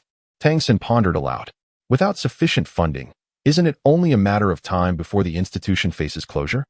It's quite miraculous that Shrek Academy has managed to endure with such limited resources. Dai Mubai sighed. Indeed, Tang San, you raise a valid point. This is precisely why Shrek Academy is located in a village. It minimizes expenses. This can be regarded as another defining characteristic of Shrek Academy, its financial constraints. I imagine you might wonder why we maintain such high admission standards despite the difficulty in attracting students. The crowd nodded in agreement. Dai Mubai continued. I have previously inquired about this issue with the dean. However, the dean emphasized that it is better to have no students at all than to admit mediocre individuals. He firmly stated that he would prefer not to allow any subpar students to tarnish the Academy's reputation, even if it meant that some students might not graduate. Consequently, the graduates of our Academy have achieved remarkable success, with one even ascending to the position of elder in the Spirit Hall. This is because those of average capability typically do not graduate. So what are the graduation standards of the Academy? Tang San posed another question. The requirement is to surpass level 40 in spirit power before the age of 20, and to possess at least the strength of a spirit master, along with the ability to independently hunt for spirit rings, Dai Mubai explained. This is why, over the past 2 decades, only a small number of students have graduated successfully. Achieving level 40 as a spirit master before turning 20, along with the ability to independently hunt for spirit rings, is indeed astonishing. The crowd was taken aback by this requirement, as the graduation standards for most prestigious Spirit Master Academies on the continent only necessitate reaching level 30 in spirit power and possessing 3 spirit rings. In contrast, Shrek Academy has elevated these standards to an entirely different level. The latter requirement of independently hunting spirit beasts to obtain spirit rings is particularly daunting, given the inherent dangers involved in such pursuits, where a moment's lapse in concentration could lead to death. Suddenly, everyone's gaze shifted towards Lu Yu, who stood to the side. It appeared there was a prodigy among them, one who transcended mere humanity. The graduation standard of Shrek Academy mandates that students reach level 40 in spirit power before the age of 20, yet Lu Yu, at the tender age of 12, had seemingly already achieved this milestone. What an extraordinary situation this was. At that moment, Liu also realized that he had indeed met the graduation criteria set by Shrek Academy. Chapter 73, Shrek Academy, Part 8. Inside, Liu felt an overwhelming curiosity. His situation could indeed be deemed uniquely exceptional, graduating upon enrollment. Soon, Dai Mubai led the group to a wooden cabin, where a spacious clearing lay before them. At that moment, a middle-aged man reclined comfortably in a lounge chair, engrossed in deep slumber. Teacher Zhao, I have brought the newcomers for their assessment. Dai Mubai respectfully addressed the man in the chair. The middle-aged man opened his eyes, displaying mild astonishment as he remarked, "Oh, this year. We actually have candidates reaching the 4th level of assessment, 6 of them no less. This could break the Academy's record." Dai Mubai interjected, "Not only that, but these 6 have bypassed the 2nd and 3rd levels, directly entering the 4th assessment."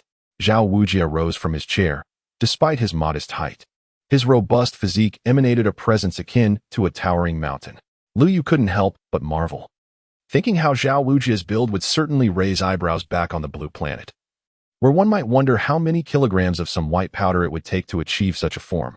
His single arm was thicker than Xiao Wu's waist, and his imposing figure stood like an immovable wall. He smiled warmly at the group. Although it was merely a simple and amiable smile, it inadvertently instilled an undeniable pressure. To have bypassed the 2nd and 3rd levels to arrive here, it seems this year's prodigies are plentiful. Allow me to introduce myself. My surname is Zhao Wujie. I am the instructor responsible for the 4th level of assessment. The first 3 levels assess your martial soul talent and training potential, but the 4th level tests your practical combat experience. I can assure you that many candidates have faltered at this stage in previous years. His gentle gaze swept over Lu Yu and the others. Since you have come together, you shall face this challenge together. You now have the duration of a fragrant stick to familiarize yourselves with one another and strategize. While individual strength is vital for a soul master, it is often the synergy of the team that proves crucial, especially in dire moments. Of course, the assessment itself is straightforward. You must collectively endure my onslaught for the duration of a single incense stick. Even if only one of you remains by the end, you will have passed. However, I advise against any underhanded tactics, as such schemes are futile in the face of absolute strength. Rest assured, I will temper my approach and be lenient.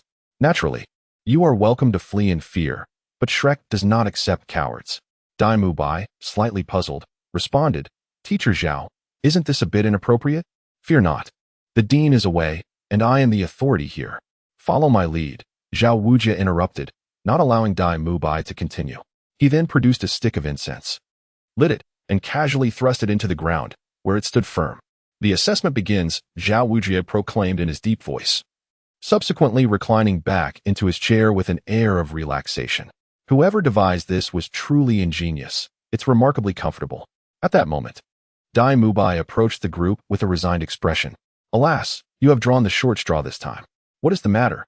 Is Teacher Zhao, perhaps, akin to that elderly gentleman at the village entrance, a soul emperor?" Xiao Wu queried, casting a puzzled glance at the seemingly helpless Dai Mubai. "No." Dai Mubai shook his head. "Then what is there to worry about?" Xiao Wu responded, her demeanor slightly easing. "Is Teacher Zhao a soul sage?" Lu Yu observed Dai Mubai's persistent solemnity and speculated.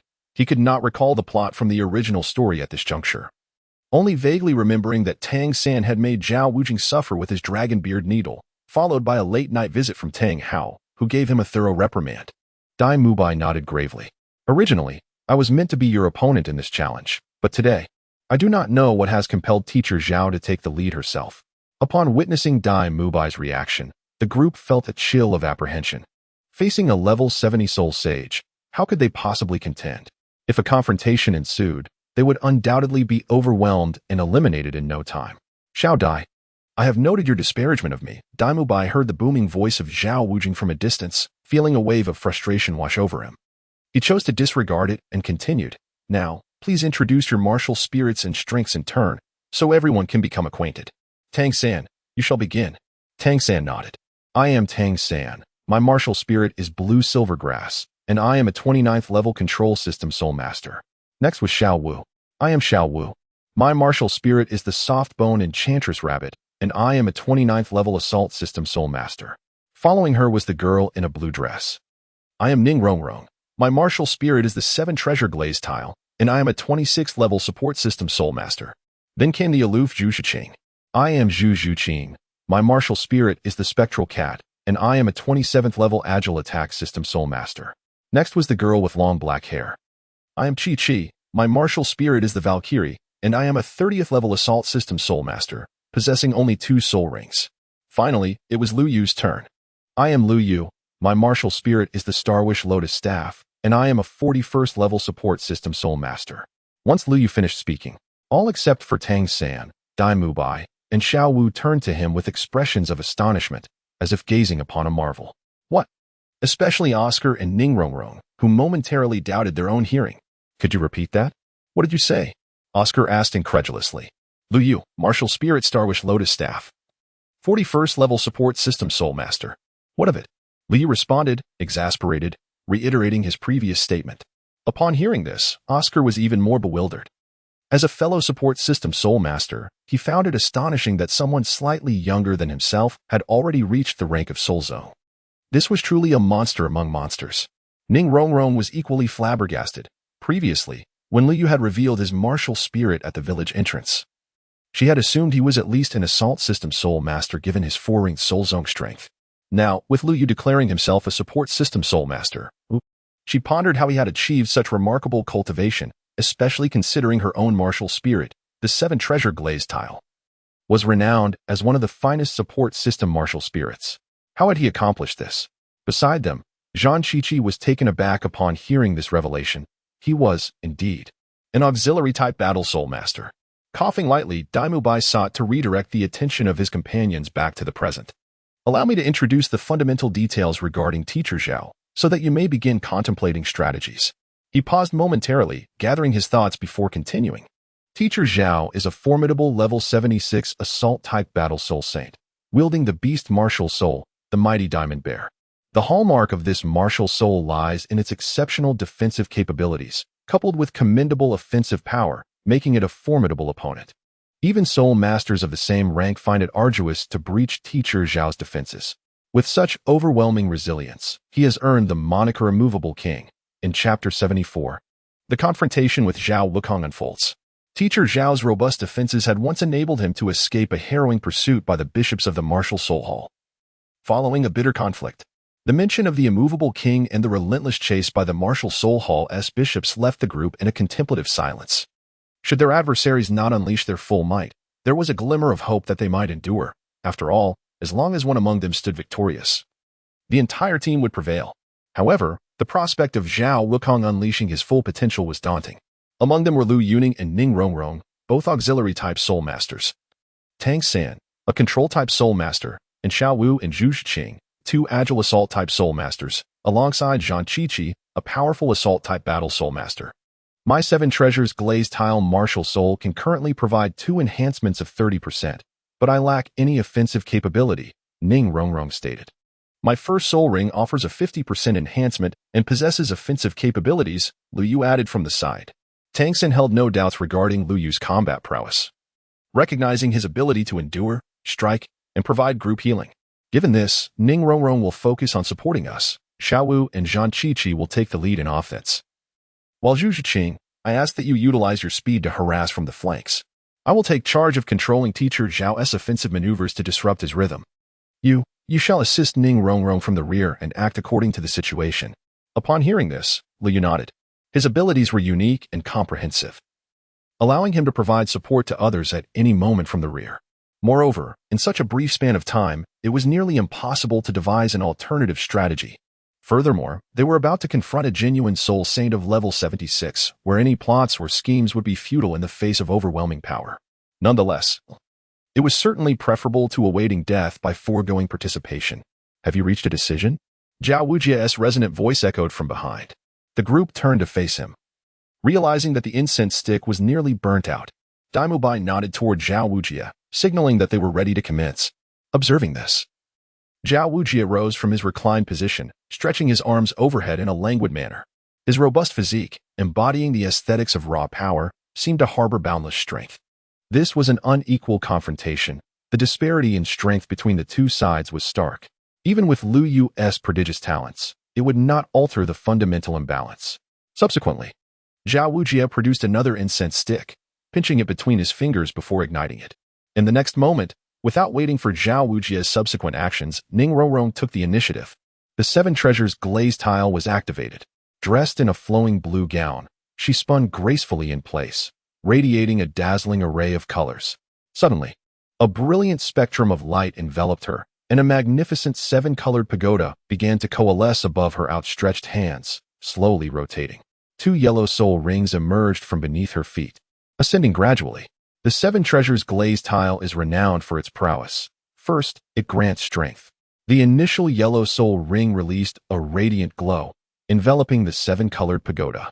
With a delicate gesture of her slender fingers, 5 beams of light cascaded upon Lu Yu and his companions. Instantly, Lu Yu felt a warm surge of power coursing through his limbs and bones as his soul energy surged forth like boiling water. It was no wonder that this was one of the continent's premier supportive martial spirits. This was merely 30% of the enhancement bestowed by a 2-ring Soul Master. If it were a higher-ranked Soul Master of the Seven Treasures glaze tile, the augmentation would be truly formidable. However, this was a secret of their sect, if the opportunity arose. A visit to the Seven Treasures glaze tile sect might yield some small fortune. Good heavens! Zhao Wujie exclaimed in surprise. Not expecting to find a member of the Seven Treasures glaze tile sect among this cohort of students, he casually planted the incense stick into the ground. The Seven Treasures glaze tile is also famed for its second ability, speed. At this moment, Ning Rongrong parted her crimson lips, unleashing another burst of 7-colored radiance that once again enveloped the group. Unlike the previous illumination, Lu Yu felt as though his body had become significantly lighter. Just then, Zhao Wujie sprang into action, bending his legs slightly and lowering his body before striking the ground with both fists. This is bad, Tang Xin exclaimed in surprise. Recognizing that soul masters associated with the Seven Treasures glaze tile pagoda are typically prioritized as targets due to their exceptional support capabilities, which are coupled with negligible combat prowess. Zhao Wujie's attack was clearly not aimed solely at Ning Rongrong. Rather, his intention was to disrupt everyone and thwart Ning Rongrong's spellcasting. This was an unfortunate consequence of the inherent flaw of the Seven Treasures glaze tile pagoda martial soul, which necessitates the recitation of incantations prior to casting spells. Any interruption would consequently halt the spell. A black vine swiftly lashed out, coiling around Ning Rongrong's waist and lifting her into the air in an instant. Simultaneously, Liu summoned his martial soul, a magnificent staff appearing in his grasp. While 4 soul rings gradually ascended from beneath him, the 3rd azure soul ring burst forth with dazzling radiance. Employing wind magic, wind manipulation, and gale steps in unison, the silver-haired figure soared into the air, hovering beside Ning Rongrong. With a flourish of his staff, Liu unleashed a powerful wind spell, causing a tempest to rage around them. The onlookers soon realized they had been enveloped by a cerulean ring, and their bodies were lifted into the air by the howling winds.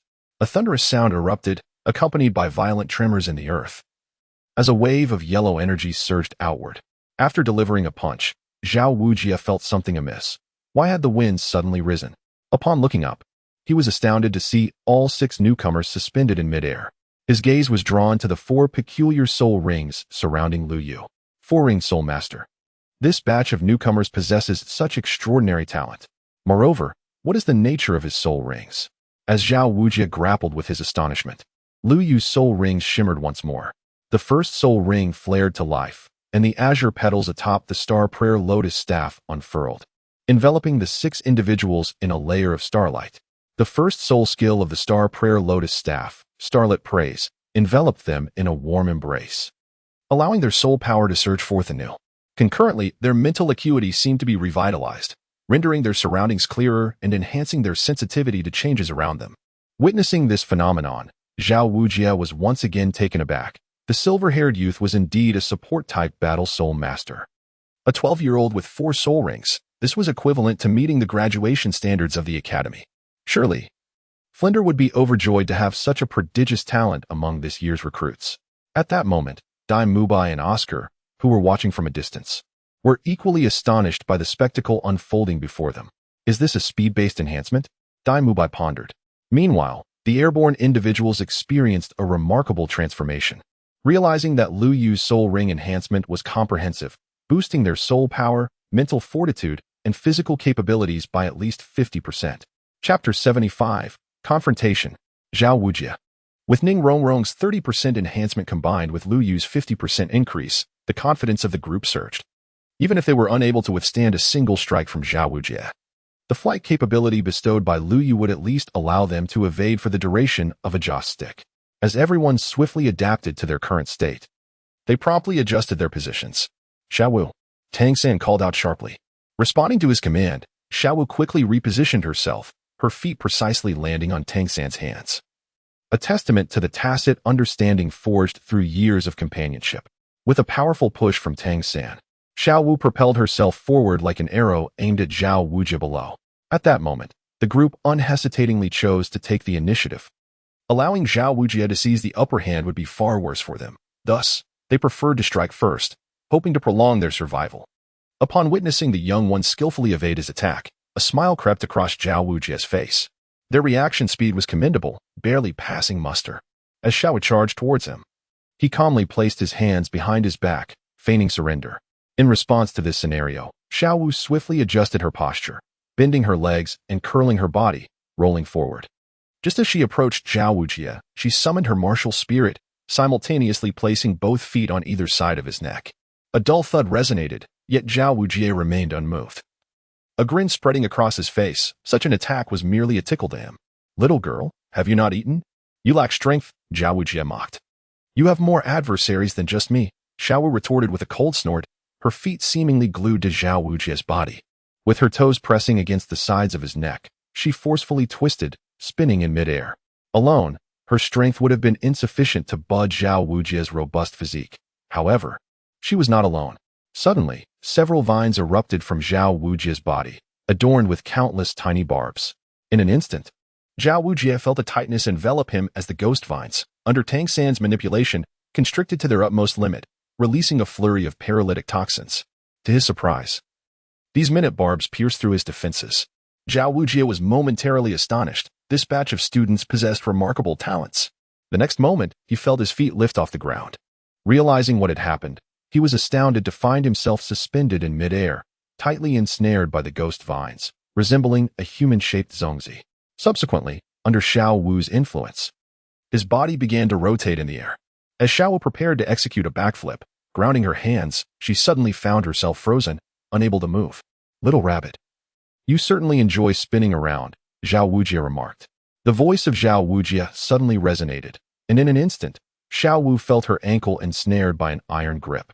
No matter how much she struggled, she could not move an inch. With a resounding crash, Zhao Wujie merely exerted a slight force, shattering the vines that bound her. He then swiftly seized the 2 feet that were planted on his shoulder. Overwhelmed by dizziness, Xiao Wu found herself whirled around by Zhao Wujie. In response to this situation, Lu Yu summoned his soul power, wielding his staff, and a tempest erupted, raising a whirlwind of sand and stones that struck Zhao Wujie's face. Caught off guard by this sudden assault, Zhao Wujie found himself with a mouthful of sand, allowing Xiao Wu to muster her strength and break free from his iron grip. She then used the wind ring on her body to return to Tang San's side. Spitting sand, are we? So this is how you want to play? Zhao Wujie said, wiping the dust from his face. His earlier encounter with Lu Yu had left him disheveled and in quite a predicament. Watching Zhao Wujie's disheveled appearance, Dai Mubai and Oscar struggled to suppress their laughter, their faces flushed as they exchanged glances. The only one capable of embarrassing teacher Zhao was Lu Yu. Ah. So you can fly and enjoy playing with sand. Zhao Wujie's expression shifted dramatically, his body swelling like a balloon, his already muscular physique seeming to double in size, and his height increasing nearly a meter. This is not good, Dai Mubai and Oscar thought simultaneously. Recognizing the ominous sign that teacher Zhao was about to unleash his martial spirit, putting Tang San and the others in grave danger, Oscar's playful demeanor vanished, replaced by a serious expression as he observed the unfolding scene. At that moment, 7 resplendent soul rings began to rise beneath Zhao Wujie, 2 yellow, 2 purple, and 3 black, 7 soul rings enveloping him. The onlookers felt an overwhelming surge of violent soul power wash over them.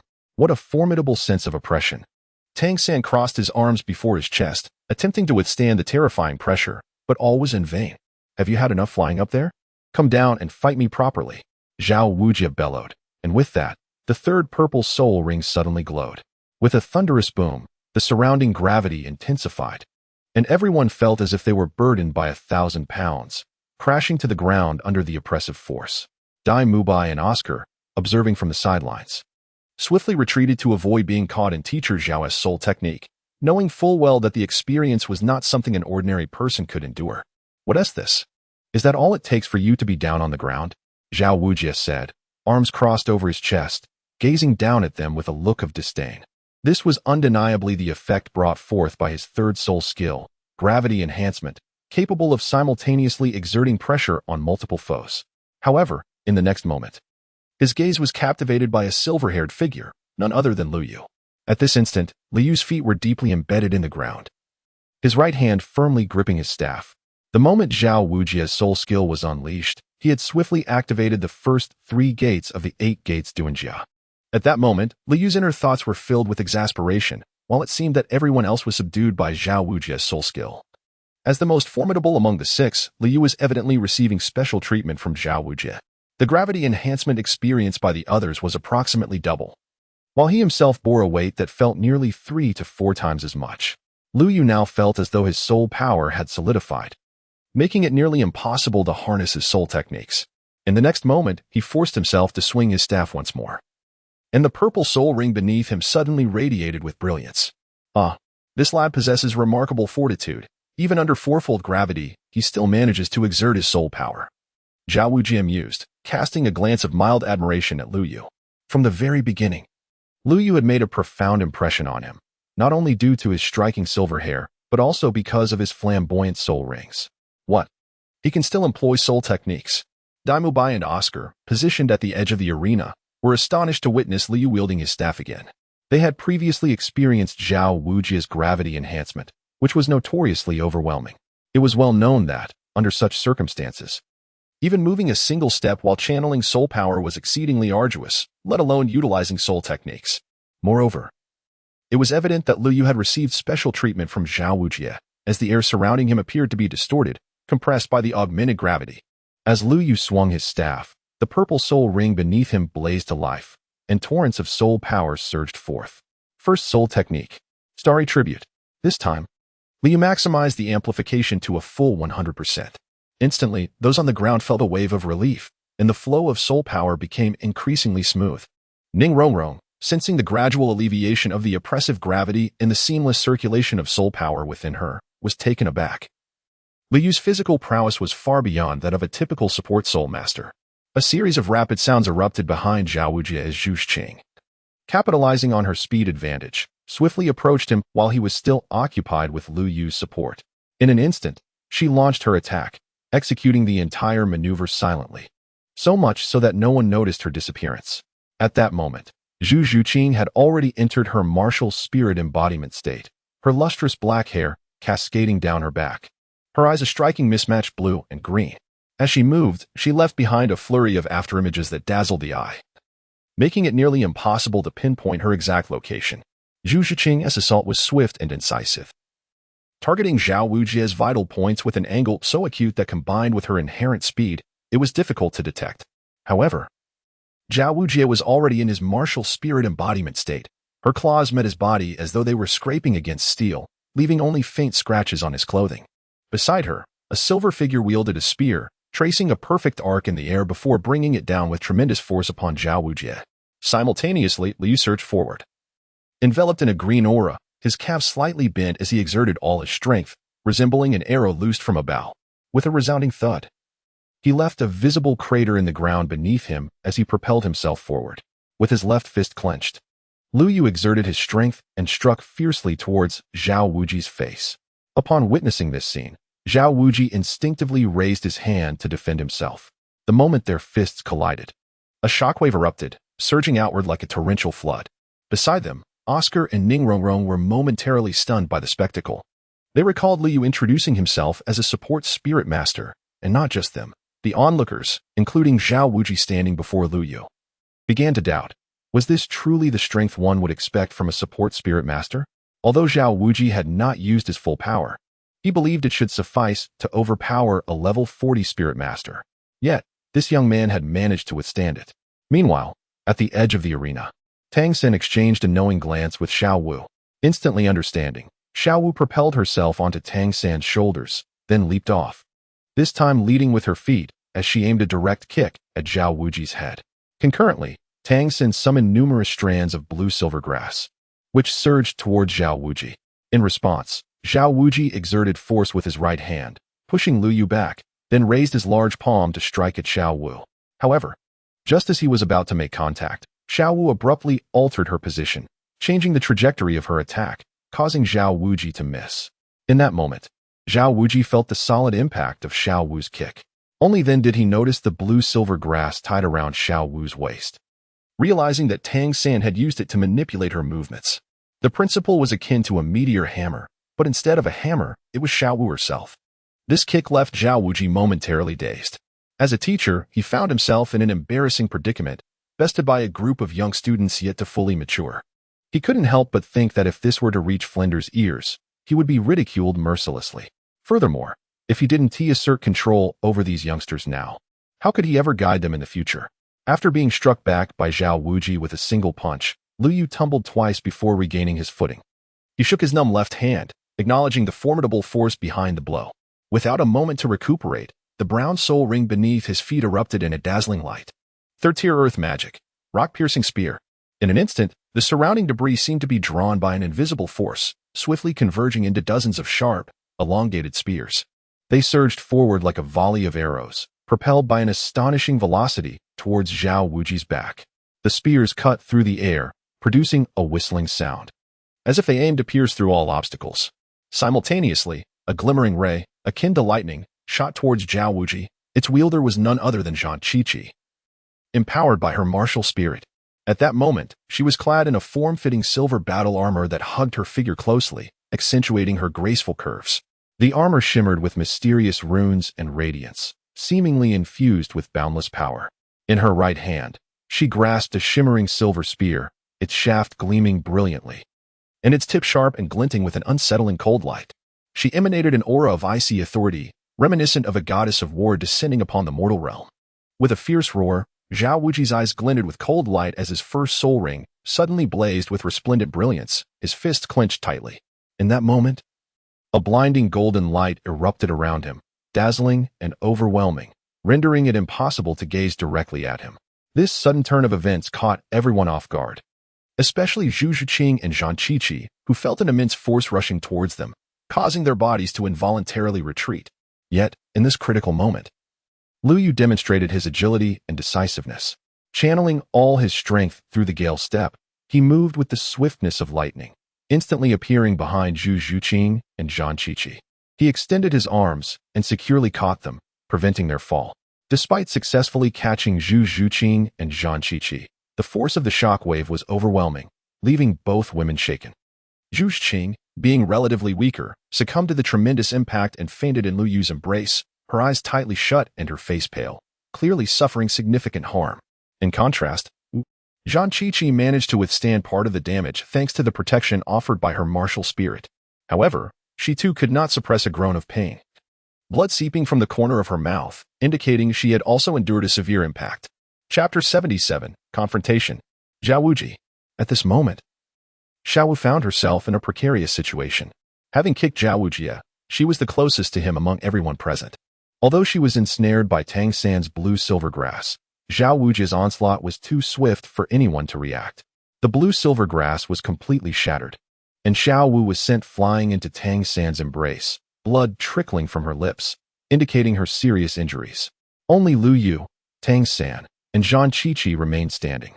Though Zhang Qiqi was gravely wounded, merely conscious and not yet unconscious. Thus, the only ones capable of continuing the fight were Lu Yu and Tang San.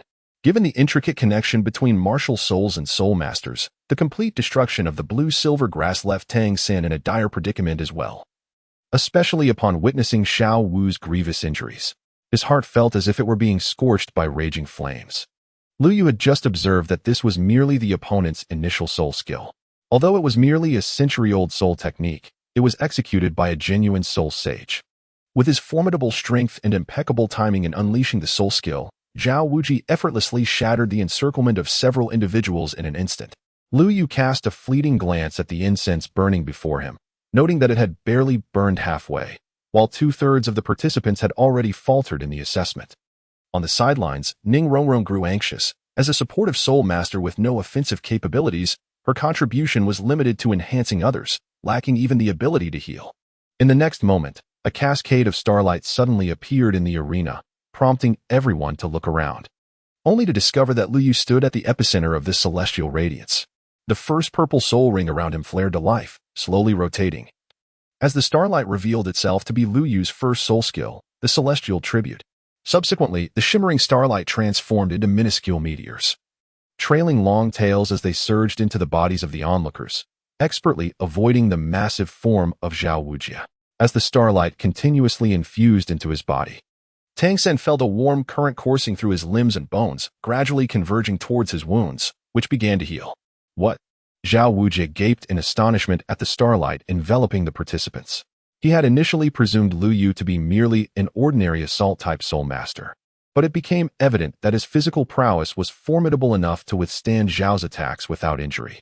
Moreover, his first soul skill not only possessed healing properties but also augmented the strength of his allies, a truly remarkable versatility that left spectators in awe. Is this boy's ability not too versatile? Zhao Wujie mused inwardly, recognizing that he had indeed stumbled upon a treasure this year. It was worth noting that even the 7 Treasures Glazed Tile School's inherited martial soul excelled solely in support and enhancement. A soul master like Lu Yu, capable of combat, damage resistance, and healing, was an unprecedented phenomenon. What is his background? Zhao Wujie found himself increasingly intrigued by Lu Yu. He resolved to observe the young man closely, eager to uncover any hidden abilities and potential he may possess. After all, such a prodigy was a rare find. With proper nurturing, he would undoubtedly become a source of pride for the academy. However, regardless of his prowess, the assessment was far from over. Zhao Wujie glanced at the incense, now burnt halfway, and a slight smile graced his lips. With a low growl, he unleashed the brilliance of his second soul ring, moving with a speed that belied his massive stature. In the blink of an eye, a colossal hand loomed before Tang San, who, cradling Xiaowu in his arms, found himself unable to evade the impending strike. He could only brace himself, taking the blow on his back. With a sharp gasp, blood spilled forth, and Tang San's complexion turned ashen as he struggled to remain upright. He glanced at Xiaowu, relieved to see she was relatively unharmed. But he knew his fighting capacity had been utterly depleted. Zhao Wujie turned to Lu Yu and Ning Rongrong, a smile lingering on his lips, and inquired, "Do you two still require my assistance?" Ning Rongrong lowered her head, realizing that her 7 treasure glazed tile could only provide enhancement, rendering her combat capability nearly non-existent. Utterly incapable of withstanding even a single strike from Zhao Wujie. "Teacher Zhao, I wish to challenge you to a duel." At that moment, a sudden voice broke the air. Ning Rongrong gazed incredulously at Lu Yu, as Zhang Qiqi awakened after Lu Yu's treatment. Li handed Zhu Zhuqing over to Zhang Qiqi, who, too, looked at the silver-haired youth with astonishment. Soon, a figure approached Ning Rongrong. "Please take care of her for a moment," Tang Sen said softly as he presented the petite figure of Xiao Wu to her. He then moved to stand beside Lu Yu. "I will join as well," Tang Sen declared resolutely. Zhao Wujie, witnessing this scene, could hardly contain his disbelief. "You two youngsters must think this through. Just now, all 6 of you together could not withstand a single strike from me. Do you truly believe that with merely the 2 of you, you can endure for half a stick of incense? To be frank, even if these young ones could not last a single stick of incense, he would still enroll them in Shrek Academy, particularly Lu Yu. This extraordinary talent, it would be sheer folly to let such potential slip away. Historically, few newcomers had managed to last even a stick of incense against him. The best performer, Daimu Bai, had barely managed to endure for half that time. And Oscar was even less noteworthy, having entered solely due to his peculiar martial spirit. Any one of these 6 would easily surpass the capabilities of the 3 existing academies. Especially Lu Yu, who was anything but human. "We concede this half stick of incense," Lu Yu declared, shaking his head. "What? Are you then forfeiting?" Zhao Wujie responded with disappointment, having anticipated encountering promising talents, only to find a couple of timid youngsters who surrendered so quickly. "No. We kindly request that you light another stick of incense. We wish to fight for another stick's duration," Lu Yu countered, shaking his head with a calm, yet resolute tone, as if he possessed unwavering confidence in the forthcoming battle. Tang Sen nodded in agreement. Upon hearing this, Zhao Wujie's previous disappointment evaporated, replaced by a look of astonishment. "Are you certain?" "Young man, while your innate talent is formidable, achieving the Soul Master level at merely 12 years old. The gap between us cannot solely be bridged by talent. Should any unforeseen circumstances arise during our battle, and you sustain hidden injuries, it could adversely affect your future development. I am certain, but I have a condition. If we can endure for a stick of incense, it must be recognized that all 6 of us have passed the assessment, Lu Yu stated, turning to look at the 4 standing behind him, seemingly seeking their consensus. Chapter 78, A Duel, Zhao Wujin. Lu Yu turned his gaze towards the 4 individuals standing behind him, seemingly seeking their counsel. After all, he could represent Tang San and Xiao Wu. Yet he was not well acquainted with these 3. At that moment, Zhu Zhuqing had already regained consciousness under Lu Yu's treatment, though her face remained pale as she leaned against Jian Qiqi for support. Subsequently, the 4 of them nodded slightly in agreement to Lu Yu. Zhao Wujie observed the unwavering determination in Lu Yu's eyes and nodded in response, affirming, "Very well, I accept your terms. As long as you both endure for the duration of an incense stick, you will all gain entry into the academy. Until then, I shall grant you a moment to recuperate. I assure you, I will not hold back later." Immediately, Lu Yu and Tang Sen assumed a cross-legged position on the ground. Lu Yu unleashed his first soul skill, and in an instant, starlight manifested around them. Tang Sen closed his eyes, focusing intently as he activated his Xiantian Gong to regulate his internal energy and refine his meridians. After a brief period, Tang San successfully adjusted his condition to its peak. He took a deep breath and slowly rose to his feet. Just then, he suddenly noticed that Lu Yu had also stood up, and it appeared he had been prepared for some time. Thus, Tang San stepped forward towards Lu Yu. The two exchanged a knowing smile, but in the next moment, Tang Sen was engulfed in darkness and fell to the ground with a thud. This abrupt turn of events caught everyone off guard. Why did you strike at Tang San? Dai Bai wore a bewildered expression, while Oscar directly inquired, "What is happening? Aren't Tang San and Lu Yu from the same village? Do they have a grudge against one another?" Dai Bai, equally perplexed, could only echo the confusion. In the midst of the crowd's bewildered gazes, Lu Yu calmly withdrew his hand, unnoticed by all, a black short rod concealed within his sleeve indeed. It was the abbreviated black-gold dragon-patterned staff. The force with which he had struck Tang Sen moments ago would surely have rendered him unconscious until the following morning. Just then, a familiar, icy electronic voice resonated in Lu Yu's mind. Detected character, Zhao Wuji. Unlocking character-specific task, entrance examination. Task completion conditions, duel Zhao Wuji alone. And endure for the duration of an incense stick. Task reward, 2,000 points, Alchemist's Essentials. As promised, a one-on-one battle was all that was required. And Lu Yu calmly addressed Zhao Wuji. "I alone am sufficient." "What a bold lad," Zhao Wuji laughed heartily. "Let me see just how much strength you possess." No sooner had he spoken than he casually tossed aside the 3rd incense stick. The battle commenced in earnest. Black gold armor swiftly enveloped Lu Yu's form, and at this moment, he had resolved to no longer conceal his true power. The broken song bow on his arm was primed and ready. Zhao Wuji distinctly sensed a profound shift in the aura of the silver-haired youth before him. If earlier Lu Yu had seemed like a little soul beast, all claws and fangs, now he resembled a hunter poised to deliver a lethal blow, having retracted his fangs. Zhao Wuji was bewildered by the drastic transformation in this young imp. He activated his first spirit ring, unleashing his initial spirit ability, the unmoved king body, and strode purposefully toward Lu Yu. Though his pace was not swift, each step resonated with seismic force. Suddenly, a glimmering cold light sliced through the air like a bolt of lightning, startling Zhao Wuji, who instinctively recoiled. Just as he regained his footing, he felt a chill upon his scalp, and a single strand of hair floated down to the ground. Upon closer inspection, he realized it was a lock of his own hair, severed by that glimmering cold light.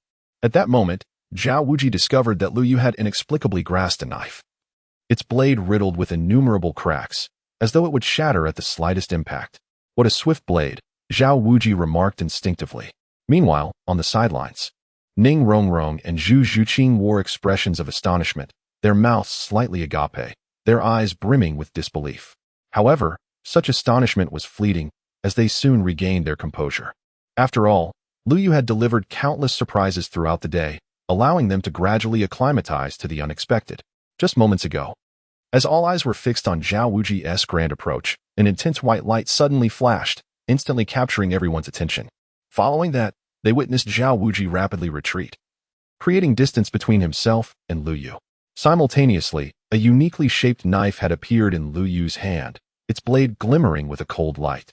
Adorned with mysterious runes upon its handle, its emergence ignited curiosity. What manner of weapon could so effortlessly counter Zhao Wuji's assault, even forcing him to retreat? However, the attention of Dai Mubai and Oscar, who were also spectating, was entirely captivated by the crown of Zhao Wuji's head. Their gazes were firmly fixed upon him, and an uncontrollable smile crept across their faces. At that moment, while Zhao Wuji's hair was normal on the sides, the center and front were completely barren, resembling a quintessential Mediterranean hairstyle, akin to a monk with a shaved crown. This sight provoked an irrepressible urge to laugh from Dai Mubai and Oscar, yet they restrained themselves, their faces reddening with the effort. Meanwhile, Zhao Wuji was wholly engrossed in the battle, oblivious to their peculiar reactions. It wasn't until he felt a slight chill on his scalp that he began to sense something amiss. Reflexively, he touched the top of his head, then abruptly lifted it, locking eyes with the blushing faces of Dai Mubai and Oscar, who were stifling their laughter. In an instant, realization dawned upon him. An embarrassment mixed with fury washed over his features. Oscar, Dai Mubai, report to me for extra practice tomorrow night. I shall personally guide you, Zhao Wuji exclaimed, his fury directed at the two. Upon hearing this, their smiles vanished in an instant. Oscar, with his thick beard, managed to conceal the discomfort on his face. But Dai Mubai appeared as if he had just consumed a particularly unpalatable sausage, his expression reflecting sheer consternation.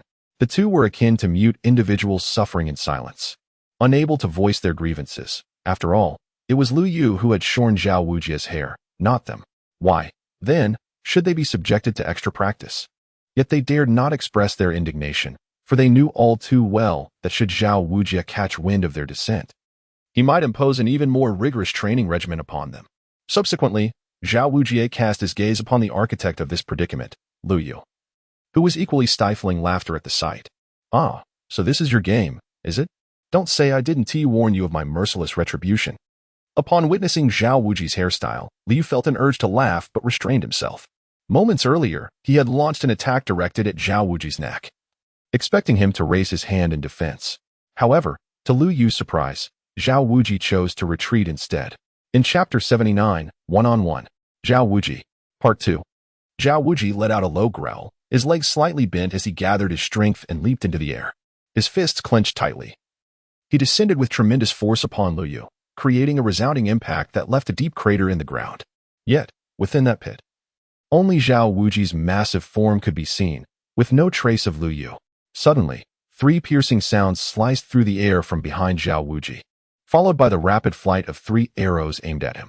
Although agility was Zhao Wuji's least proficient ability among his skills, the defensive prowess of his powerful King Kong bear spirit was formidable enough to withstand such trivial tactics. With a low shout, Zhao Wuji summoned his full strength, activating the unmoving King Kong body. Instantly, radiant golden light enveloped him, but despite his vigilant gaze, he could not spot Lu Yu's figure. A subtle smile crept onto his lips as he clenched his fists and struck the ground with force. His second spirit ring illuminated, and the great strength King Kong palm transformed his fist into a weapon.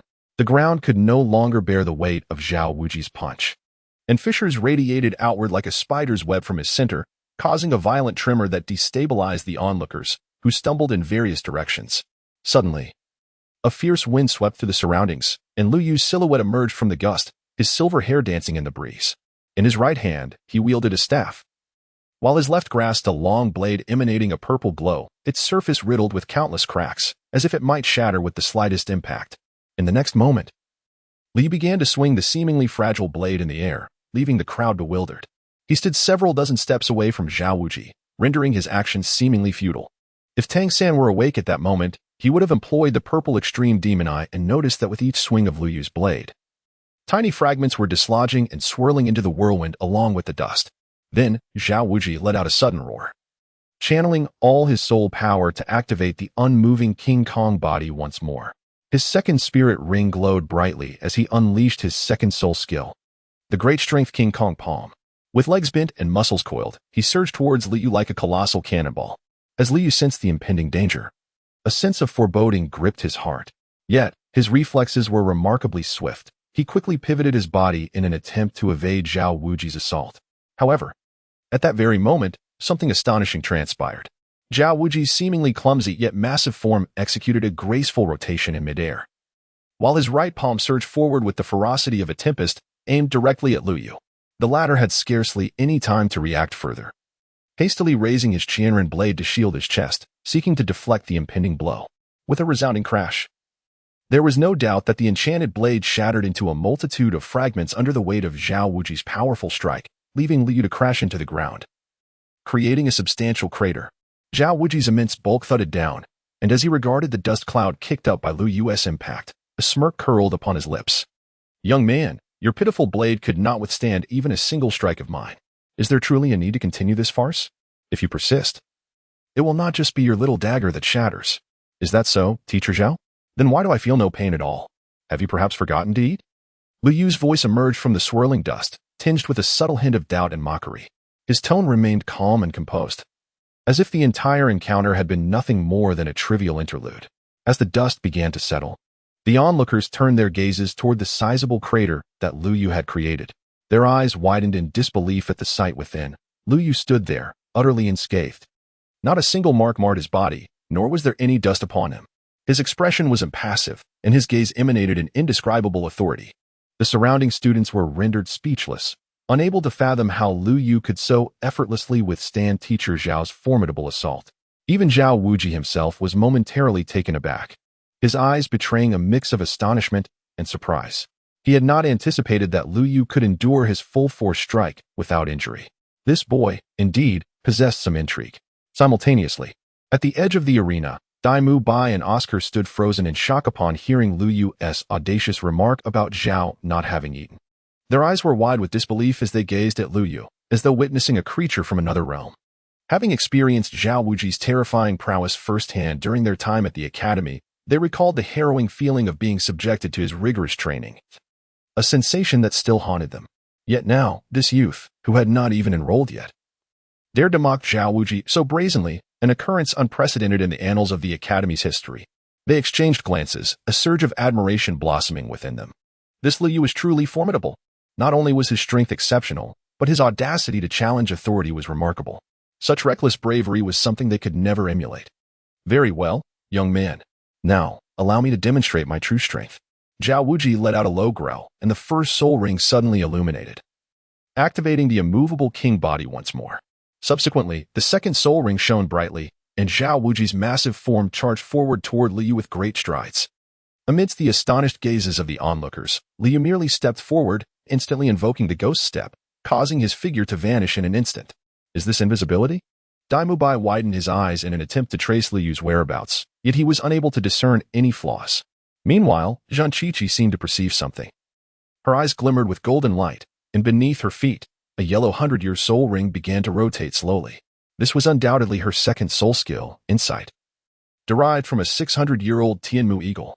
Such soul beasts typically dwell in perilous cliffs and possess remarkable perceptive abilities, with exceptional dynamic vision capable of locking onto prey the size of a green bean from high altitudes. They are also acutely sensitive to fluctuations in soul power, enabling them to identify targets even when visibility is entirely obscured, and their speed rivals that of the swiftest avian soul beasts, like the purple-winged thunder eagle. Under the activation of Tianmu Insight, Zhang Qiqi's pupils transformed into yellow vertical slits. Gradually, she uncovered the mystery behind Lu Yu's vanishing act. She realized that Lu Yu's figure had not truly disappeared. Rather, he was rapidly shifting positions at an extraordinary speed, one that most soul masters' dynamic vision could not keep up with. Even with Zhang Qiqi exerting her full power and insight, she could only barely discern Lu Yu's movements. Moreover, his footfalls appeared utterly random, making it impossible to predict his next move during combat. What is this? Zhang Qiqi suddenly perceived something and let out a soft exclamation. Chapter 80, One-on-One. Zhao Wuji. Part 3-0? Zhang Qiqi exclaimed, as if she had discovered something. She noticed a glimmering object beside Zhao Wuji. It appeared to be the blade shattered by Zhao Wuji's earlier strike. However, these shards had not scattered on the ground, but instead shifted positions with every change in Lu Yu's form, clearly manipulated by someone. Is he attempting to breach Zhao Wuji's defenses in this manner? Zhang Qiqi speculated, but she quickly shook her head. Her second soul skill not only allowed her to perceive details but also to discern her adversary's weaknesses. Zhao Wuji's movements, while seemingly grand and sweeping, were, in reality, encapsulated by the golden light of the immovable king body, leaving no room for even a needle to penetrate. Coupled with the formidable defensive characteristics of his great strength diamond bear martial soul, Lu Yu's best strategy was to rely on his speed advantage and evade until the time expired. Yet, in the next moment, Lu Yu's actions took her by surprise. In a swift and agile motion, Lu Yu grasped the hilt of his knife, which danced gracefully in the air, drawing ever closer to Zhao Wuji amidst the flurry of shattered fragments. At that moment, a glimmer of icy determination flickered in Lu Yu's eyes as he tightened his grip, and, with a forceful flourish, the once fractured blade emitted a brilliant, chilling light, hurtling towards Zhao Wuji like a shooting star. The latter, observing this spectacle, allowed a hint of disdain to curl his lips, dismissing the shards as mere tickles, incapable of inflicting any harm. Yet, as he caught sight of the myriad fragments gleaming with a frosty radiance, a flicker of unease crept into his heart, prompting him to once again summon the immovable King of Wisdom, ensuring his own safety. After all, he was a formidable soul sage. How could he allow a mere youth to corner him so? This predicament was indeed frustrating. The speed of this young man was simply too formidable, while his own greatest shortcoming lay in his lack of swiftness. This battle was proving to be exceedingly vexing. At that instant, Lu Yu observed Zhao Wuji's expression, which was increasingly grave, and the intensifying golden glow surrounding him, causing the corners of his mouth to curl into a subtle smile. It was evident that his mental infiltration had begun to take effect. Given his current strength, successfully permeating the mind of a level 70 soul sage without suffering backlash was undoubtedly the most favorable outcome. However, if the specialized mental practitioner, Emoholic, were to preemptively shield him with a layer of psychic protection, the circumstances would be drastically different. Although mental infiltration lacked the formidable offensive power of mental piercing, its advantage lay in its capacity to subtly disrupt the opponent's thoughts. Unbeknownst to Zhao Wuji, he had unwittingly fallen into a predicament, his inner turmoil mounting. On one hand, Lu Yu darted about like an elusive monkey, evading capture. On the other, the incessant, irritating shards of blade fragments buzzed around him like bothersome flies. In that fleeting moment, time seemed to freeze as Lu Yu abruptly halted in his tracks, his figure appearing before Zhao Wuji like a specter, devoid of any forewarning or sound. The world around them fell into silence, leaving only the presence of Lu Yu and Zhao Wuji. They locked eyes, a myriad of complex emotions reflected within: surprise, vigilance, and confusion. The atmosphere thickened, foreshadowing an impending fierce confrontation. Startled by Lu Yu's sudden appearance, Zhao Wuji's initial shock quickly transformed into a smile. "Little brat, are you not planning to continue hiding?" he taunted. No sooner had the words left his lips than Zhao Wuji surged forth like a cannonball, giving Lu Yu no time to react. Upon witnessing the unfolding events, Lu Yu swiftly brandished his staff, causing several stone walls to rise abruptly from the ground, forming a formidable barrier that obstructed Zhao Wuji's path. This formidable fourth-tier earth magic, the giant rock barrier, appeared futile in Zhao Wuji's eyes, as he let out a low growl and unleashed a violent radiance from his palms. The solid rock wall before him shattered as if it were mere glass, disintegrating with a resounding crash. Yet, just as Zhao Wuji's powerful diamond palm was about to strike Lu Yu, a sudden burst of intense light erupted before him. This blinding brilliance instilled a profound sense of unease within him, yet it was too late to halt his advance. At that moment, Lu Yu's staff floated beside him, while his hands rested upon his chest, where a resplendent golden lotus began to rotate slowly. As the lotus spun faster, golden rays of light emanated from it, illuminating the entire space. These golden beams, akin to the sun's fiery radiance, suggested that a formidable power was being nurtured within. At this juncture, Lu Yu was enveloped in intertwining golden and green luminescence, creating a scene both strange and beautiful. It was his first experience activating the soul power vortex so intensely while in the state of the 8 gates of Duanjia. A torrent of soul power surged through his meridians like an unstoppable flood, inducing excruciating pain that caused beads of sweat to form on Lu Yu's forehead, cascading down his cheeks. Beneath him, the second purple soul ring radiated a brilliant glow. With the completion of the soul power infusion, Lu Yu elevated the golden lotus towards Zhao Wuji. Although this entire process appeared to transpire at a leisurely pace, in reality, it unfolded in the blink of an eye, as if time itself had slowed to an almost infinite degree, rendering every movement and detail vividly perceptible. However, in the realm of reality, these events occurred with such rapidity that they eluded detection. Zhao Wuji widened his eyes, acutely attuned to the fluctuations of soul power emanating from the lotus. A sense of doubt and astonishment filled his mind, for he distinctly recognized that this seemingly ordinary lotus harbored an immense and pure reservoir of soul power. How could this be possible? Zhao Wuji murmured to himself, disbelief evident in his tone. Logically, a soul master of level 41, despite possessing commendable strength, should not possess such a vast reserve of soul power. Furrowing his brow, he fell into contemplation. Was there a hidden secret within Lu Yu? Or did his cultivation technique or martial spirit possess some extraordinary quality? These queries spiraled through Zhao Wuji's mind, leaving him perplexed. He recalled their previous encounter. Although he had appeared to sustain significant injuries, he had swiftly utilized his soul abilities to heal others immediately after the battle. It seemed that Lu Yu harbored many secrets yet to be unveiled. Zhao Wuji mused, a glimmer of curiosity and anticipation flickering in his eyes. Perhaps, in the days to come, he would have further opportunities to unravel the enigma of this mysterious youth. Yet, at this moment, Zhao Wuji was far too preoccupied. The shards of the demonic blade had just breached his defenses. As he attempted to evade the golden lotus, he suddenly felt a sharp strike against his left foot, followed by an electrifying sensation that surged through him, rendering his entire leg numb, akin to being pierced by 1,000 needles. Instantly losing his balance, he realized that evasion was an impossibility given his current speed. Thus, he summoned his first soul skill, the unmoving king body. However, at that precise moment, he sensed something amiss. To his astonishment, he discovered several minute cracks in his defenses. The culprit behind this chaos was none other than countless glimmering blades. Damn, I've fallen into a trap, was the singular thought racing through Zhao Wuji's mind. Accompanied by a thunderous explosion, the golden lotus, which had slipped from Lu Yu's grasp, detonated directly before Zhao Wuji. A tremendous shockwave engulfed the arena, and the spectators immediately sensed the peril, reacting swiftly. Daimu Bai unleashed his white tiger barrier, rapidly pulling Oscar to safety, while Zhu Zhuqing and Xiao Wu, alongside Ning Rongrong, shielded themselves behind a colossal shield summoned by Zhuan Qiqi. The shockwave was accompanied by an unbearable heat, incinerating the grass into charred earth within an instant. The most unfortunate was Zhao Wuji, who found himself at the epicenter of the explosion, absorbing the brunt of the energy. His once healthy complexion had turned ashen. Even the last remaining tufts of hair atop his head were swept away by the wind.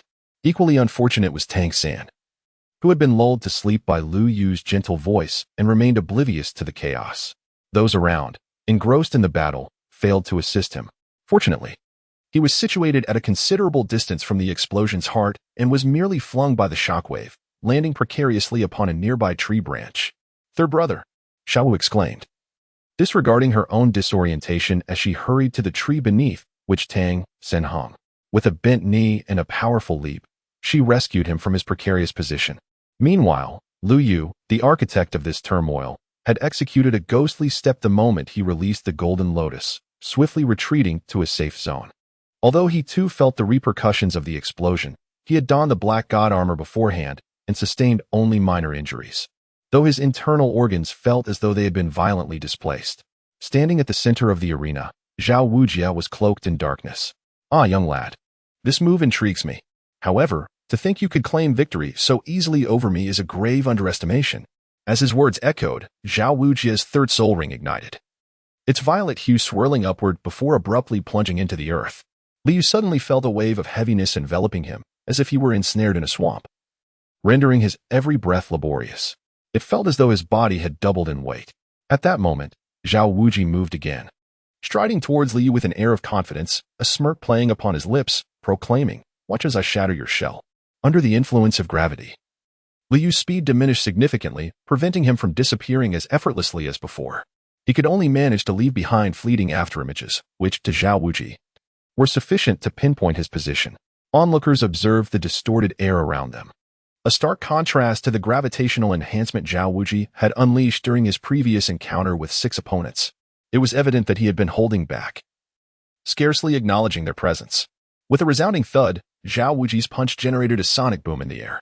To everyone else's astonishment, Liu chose not to evade this time, instead opting to confront Zhao Wuji's blow head-on. At the moment their fists collided, a wave of energy erupted, radiating outwards like ripples on a pond. Liu felt an overwhelming force emanating from Zhao Wuji's fist, akin to a mountain pressing down upon him. His arm trembled slightly, the bones and muscles straining against the immense pressure. Conversely, Zhao Wuji's fist was as unyielding as a wall of steel, no matter how much strength Liu exerted. He could not breach this formidable barrier. Concern creased his brow as he marveled at the sheer power of his opponent. After a brief stalemate, Liu resolved to alter his strategy. He retracted his fist and leaped backward, evading Zhao Wuji's range of attack. Simultaneously, he formed a series of hand seals and murmured incantations. Third-tier earth magic. Rock spikes. With a thunderous roar, multiple sharp rock spikes erupted from the ground like lightning, hurtling towards Zhao Wuji with fierce momentum. These spikes, glistening with a lethal sheen, seemed poised to pierce through anything in their path. They approached Zhao Wuji at breakneck speed, leaving him little time to react. As the rock spikes lunged towards him, they emitted sharp, resounding impacts upon contact, akin to striking an impenetrable fortress. The tips of the spikes became irretrievably lodged, failing to advance even a fraction further. What had once appeared as a formidable assault now seemed utterly feeble and fragile, as if stripped of all power. Meanwhile, the immovable figure of Zhao Wuji radiated a brilliant golden light, akin to a steadfast shield that enveloped him in protection. Despite the ferocity of the rock spikes, the luminous barrier offered him absolute defense, rendering the assault ineffective. This spectacle left the spectators in awe, as Zhao Wuji's formidable strength and defensive prowess were laid bare. He stood there like an unshakable mountain, impervious to the relentless attacks of his adversary, who found it impossible to penetrate his defenses. Such overwhelming resilience afforded him an undeniable advantage in the battle. Upon witnessing such a scene, Liu Yu felt no surprise, for he was acutely aware that the offensive power of these rock spears was utterly insufficient to breach Zhao Wuji's defenses. Such an endeavor was nothing short of a fool's errand. Thus, this maneuver was not intended to slay Zhao Wuji, but rather to ensnare him, rendering him immobile for a brief span. Consequently, this would afford Liu Yu ample time to execute his subsequent plan. With this thought, a slight smile of triumph graced Liu Yu's lips. He swiftly formed hand seals, and as the vast flow of soul power surged, a verdant lotus unfurled at the tip of his staff, soon giving rise to a resplendent golden lotus.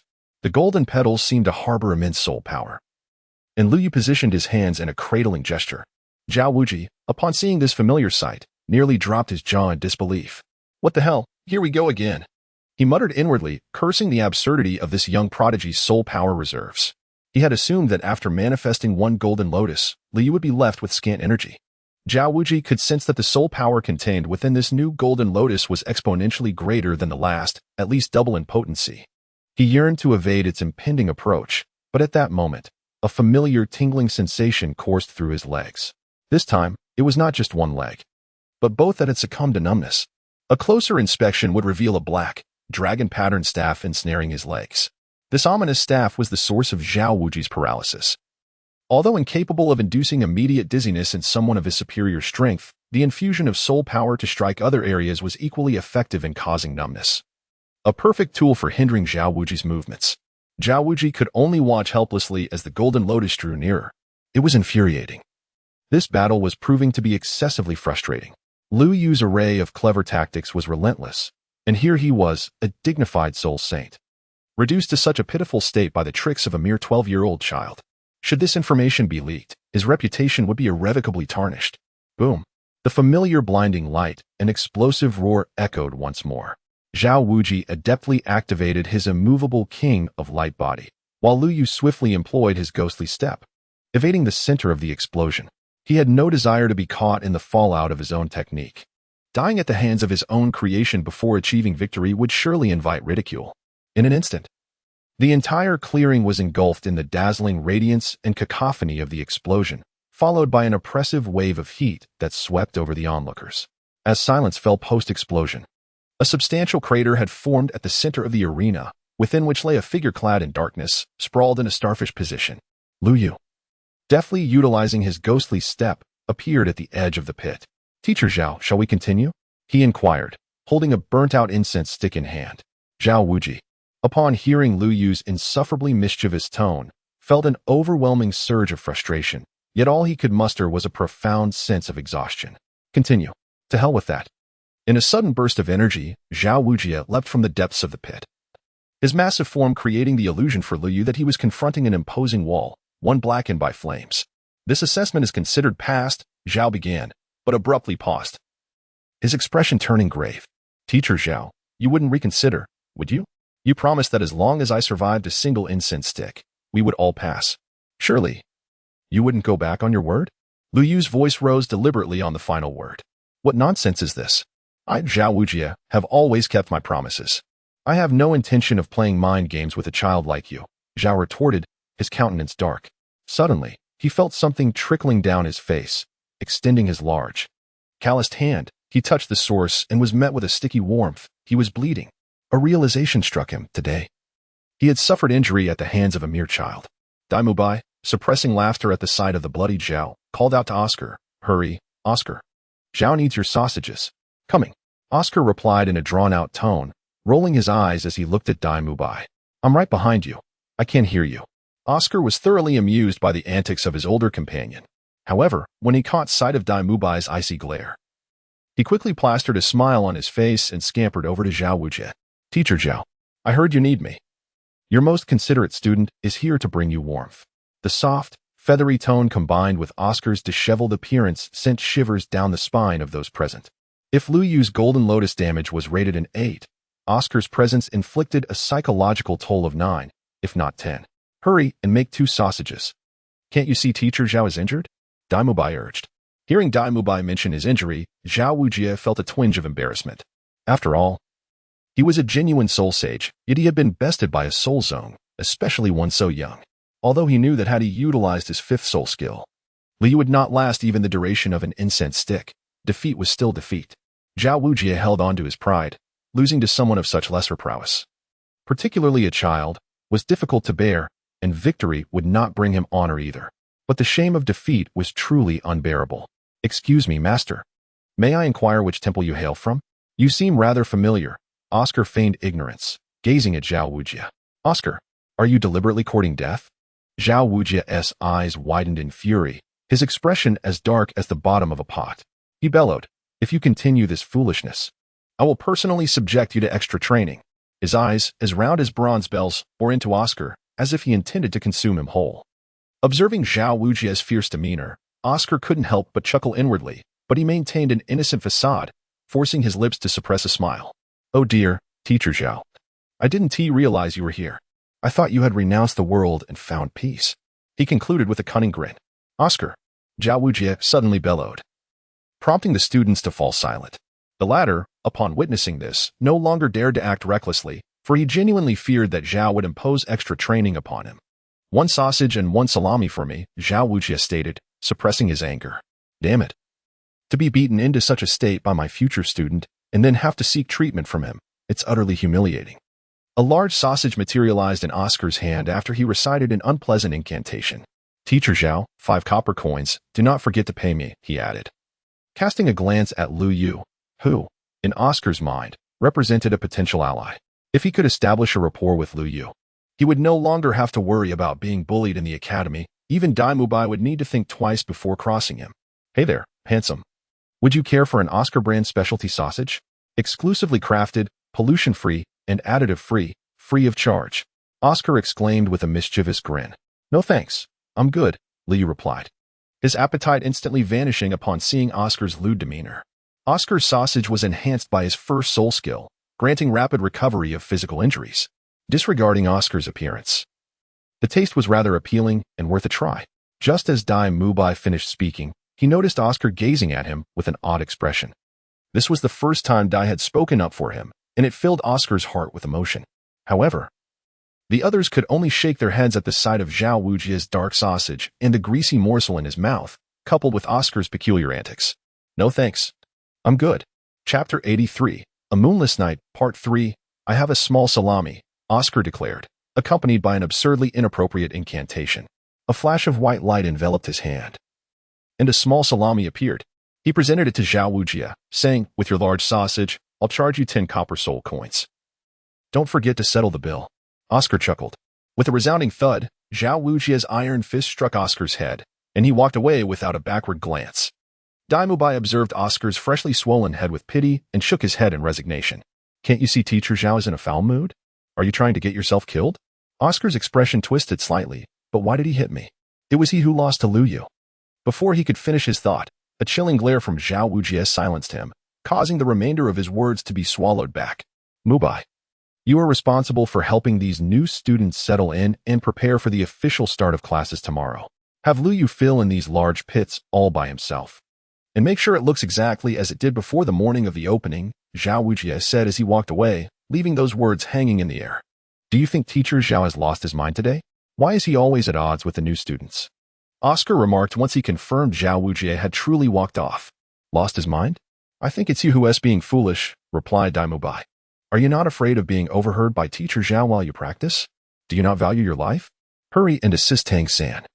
Dai Bai and Oscar exchanged glances filled with concern at the sight of the girls supporting one another, while Dai Bai walked alongside Lu Yu, questioning why it was only he who had to exert effort and lend a hand to a male. As night fell, Lu Yu sat cross-legged on his bed in a modest room of merely a dozen square meters. On the other bed lay Tang San, unconscious, while opposite him sat the somewhat sleazy Uncle Oscar, who finally broke the heavy silence, unable to contain his curiosity any longer. When will this handsome lad awaken? He inquired. The moment Lu Yu entered, he had been astonished to find him meditating, seemingly serious about his training even before school had commenced. After all, the boy had already reached the Spirit Master level at the tender age of 12, while he himself was merely a 30-level junior Spirit Master. Though both belonged to the support type, he could not shake the feeling that Lu Yu's support capabilities differed vastly from his own. After a brief silence, Oscar took the initiative to shatter the tranquility of the room. Let us wait until morning, Lu Yu replied with his eyes closed, his tone devoid of any discernible emotion. Very well, we shall set him aside for now. We will be roommates from now on, so let us introduce ourselves. I shall go first. I am Oscar, a level 29 support type Spirit Master with the martial spirit of a sausage. Others affectionately refer to me as the sausage vendor, but you may simply call me Oscar. Upon hearing this, Lu Yu opened his eyes, a faint smile gracing his lips. Isn't that the sausage uncle? How has he transformed into a sausage vendor again? What sausage uncle? It must surely be Dai Mu by speaking ill of me behind my back, tarnishing my reputation. Just wait until tomorrow, once I shave off my beard. I guarantee you will see a different side of me. At the mention of sausage uncle, Oscar sprang up from the bed in an instant. Speaking of which, are you not concerned about this charming individual on the bed holding a grudge against you for what you did today? Lu Yu solemnly remarked, do not fear. For Teacher Zhao's prowess is formidable. If both of us engage, the casualties would be even more devastating. However, should I confront him alone, Xiao San could evade unnecessary losses. Yet, given Xiao San's character, he will undoubtedly insist on participating. Therefore, I am left with no choice but to resort to some extreme measures. Upon hearing this, Oscar immediately gave Lu Yu a thumbs up, expressing admiration for his concern for his classmate. In truth, the underlying reason was straightforward. The system mandated a task requiring him to confront Zhao Wujie alone. Hence, Lu Yu proactively suggested a one-on-one duel. Nevertheless, according to the original storyline, Tang San would certainly insist on joining, leaving Lu Yu feeling somewhat unfeeling, as Tang San blocked his path to earn points. The subsequent matters could wait until Tang San awoke in the morning. Lu Yu believed that Tang San, being so understanding, would surely forgive him. Turning his gaze toward the window, Lu Yu beheld a resplendent moon suspended in the night sky, surrounded by twinkling stars. The Shrek Academy fell into a profound silence as night enveloped it. Even though it was situated within a village, the evenings were remarkably tranquil. Zhao Wujie strolled along a narrow path, returning to his quarters where he poured himself a glass of wine, intending to indulge in solitary reflection. The events of the day left him with mixed feelings of joy and concern. As the vice principal of Shrek Academy, he had finally welcomed new students after a 2-year hiatus. And this year saw 6 newcomers, including the exceptionally talented Lu Yu, as well as Ning Rongrong and Zhu Xing from prestigious families. This year's harvest was indeed bountiful. Yet, he could not shake off his worry. How could a distinguished soul sage nearly falter at the hands of a mere 12-year-old child? The thought of his embarrassing encounter with Lu Yu made Zhao Wujie wish he could find a crevice to hide in. Today, he had undeniably lost face in front of both new and old students. Despite this, he held a favorable view of Lu Yu and his peers, particularly the prodigious Lu Yu, who was nothing short of a marvel. Additionally, Tang San was an outstanding child as well. Although his martial spirit was merely ordinary blue-silver grass, his ability to cultivate it to such profound heights was astonishing. With his current strength and talent, he might one day become a top-tier soul master, potentially surpassing Oscar and Dai Bai. There would be ample time to mentor these young souls in the future. For a gem must be polished to shine. They would remain at the academy for quite a while yet. A faint smile crept across Zhao Wujie's lips. though in the flickering candlelight, it appeared somewhat unsettling. Immersed in his own world, Zhao Wujie was suddenly jolted by a voice calling his name from outside the window. Although he was not particularly adept at soul force detection, being a soul sage of level 76 endowed him with a fundamental awareness of soul energy. Yet, in that moment, he found himself incapable of sensing any soul energy fluctuations from the individual outside. Even the faintest breath eluded him. This peculiar situation could only stem from three possibilities. Either the person was an ordinary individual lacking any cultivation, hence devoid of soul energy, or they were equipped with a soul guide capable of perfectly concealing their soul power, or, thirdly, the individual's strength far exceeded his own, allowing them to evade his perception, suggesting they might be a formidable opponent at the level of a soul de law, or even a title de law. The voice outside rang out once more, calling, endlessly. Without a moment's hesitation, Zhao Wujie sprang into action, vaulting out of the window with agile precision, casting aside the three possibilities he had just contemplated. Fueled by indignation at being so rudely disturbed by a new student at such an hour, Zhao Wujie's temper flared, and he could hardly tolerate the affront. As he emerged into the night, he glimpsed a figure in the distance. Upon noticing Zhao Wujie, the figure inexplicably turned and fled, affording Zhao Wujie no opportunity to utter a word. How audacious! Disturbing someone's peace at night only to flee. With a string of expletives, Zhao Wujie pursued. Though the individual expertly maintained a pace that allowed them to remain just out of reach, teasing him mercilessly. Frustration mounted within Zhao Wujie. He was the illustrious, unmoving king, a being who had dispatched countless foes in his time, yet here he was, toyed with by someone merely knocking on his window. The pent-up ire from earlier in the day surged within him, and before he realized it, he had chased the figure beyond the confines of Shrek Academy, trailing them into a secluded grove outside the village. It was there that the shadowy figure abruptly vanished, leaving not a sound in the eerie silence of the night. The forest was hauntingly quiet, the night breeze whispering through the trees, yet Zhao Wujie was oblivious to it all. "Come forth, I see you," he shouted, invoking his martial soul in an instant. 2 yellow, 2 purple, and 3 black soul rings ascended and descended rhythmically, their vibrant hues striking against the darkness. The soul power of a soul sage surged forth, enveloping the grove with an overwhelming aura of dominance.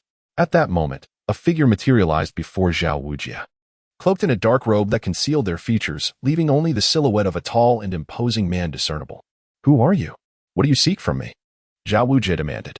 Zhao Wujie cautiously inquired, sensing not the slightest ripple of soul power from the other party. Yet, it was precisely this absence that rendered him hesitant to act recklessly. The opponent's strength was likely far superior to his own. "Who I am is of little consequence." The voice of the figure in the black robe was hoarse and deep, resonating with a formidable weight. Out for a stroll on a quiet night, he unexpectedly encountered the renowned immovable king, contemplating to experience the prowess of such an esteemed individual. The tone of the black-robed man was remarkably nonchalant, suggesting a challenge while simultaneously displaying a clear disdain for Zhao Wujie. Before Zhao Wujie could utter a response, the black-robed figure slowly raised his right hand, and an obsidian weapon spirit materialized instantly within it. Following this, 9 soul rings, 2 yellow, 2 purple, and 5 black, appeared in a flash. The 5th ring faintly glowing red as it hovered and pulsated around him. Accompanying this was the overwhelming pressure of a tidal dolua, the powerful aura seemingly solidifying the air in the surrounding woods, nearly suffocating Zhao Wujie under its might. Tidal dolua. Zhao Wujie's eyes widened in disbelief at the sight of the 9 soul rings, his body trembling as he uttered those words.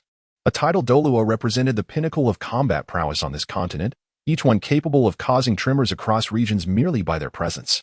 He promptly bowed, his demeanor flipping a complete 180 degrees. The previous arrogance was swiftly supplanted by reverence. "May I inquire which esteemed senior you are?" "Please, do not jest with your junior." "Jest? Were you joking when you bullied those children during the day?" The black-robed man retorted with a cold snort. "During the day? Those children?" Zhao Wujie felt he had grasped the thread of a clue. Yet he racked his brain without finding any connection between this figure and the tidal dolua he had encountered.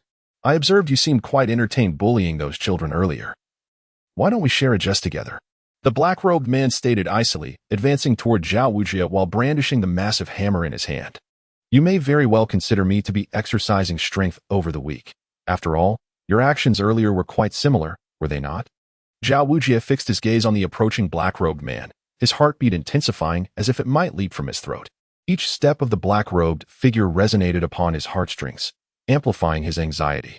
As the figure drew closer, he could almost hear the wind generated by the swing of that colossal hammer, the sound echoing like thunder in his ears, tightening his nerves further.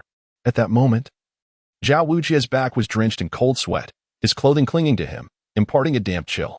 Beads of perspiration began to form on his forehead, cascading down his cheeks and dripping to the ground. His gaze remained steadfastly fixed on the figure clad in black robes and the formidable hammer he wielded, his heart brimming with trepidation and unease. In the depths of his mind, he desperately sought to unravel the identity of the enigmatic figure before him, yet, at that moment, his thoughts were shrouded in a fog of confusion, rendering him incapable of recollection. Suddenly, the black-robed man halted just a few paces away from Zhao Wuji. Sensing the cessation of movement, Zhao Wuji lifted his head in perplexity, only to witness the colossal hammer being set down upon the ground, seemingly indicating an absence of intent to strike. As he turned back, puzzled by the figure's demeanor, he noticed two silhouettes approaching from a distance. "Boss!" Zhao Wuji exclaimed in surprise upon recognizing the newcomers, who were none other than the esteemed headmaster of Shrek Academy. Under the overwhelming pressure exerted by the black-robed man, even Flanders could not maintain his composure. Like Zhao Wuji, he summoned his martial soul for augmentation. In an instant, a layer of feathers enveloped his form, with 2 yellow, 2 purple, and 3 black soul rings dancing vibrantly around him. "Your Excellency, the Haotian crown." Flanders respectfully bowed beside Zhao Wuji, discreetly nudging the still-dazed Zhao Wuji. Upon hearing Flanders utter the words Haotian crown, Zhao Wuji's mind instantly grasped the identity of the black-robed man. Only an individual from that exceedingly mysterious and powerful sect could bear the title of the Haotian's second son, a figure whose renown had shaken the continent years prior. Heralded as the mightiest soul master of all, how could he have unwittingly provoked such a formidable presence? "Boss, what is going on? Why has the Haotian crown appeared here?" Zhao Wuji inquired in a hushed tone, his voice laced with urgency. "Boss, what is this situation? How is it that the Haotian crown is here? You must help me." Zhao Wuji implored Flanders in a whisper. To his astonishment, Flanders slowly shook his head, his expression suggesting that disappointment was inevitable. "Surely you are aware of your actions during the day? You cannot evade this jest from the Haotian crown." Seeing Flanders wear a look of helplessness, Zhao Wuji felt a chill sweep through him. "The Al Martial Soul, one of the golden triangle of iron. If you have come to plead for this black egg, you need not bother. I am here to cause trouble," the black-robed man stated, addressing Zhao Wuji directly. "As long as you can endure for the duration of a single incense stick, I shall take my leave. However, if you cannot..." His tone faltered momentarily, and Zhao Wuji's heart leapt to his throat. "If you fail to do so, you must fulfill a task for me.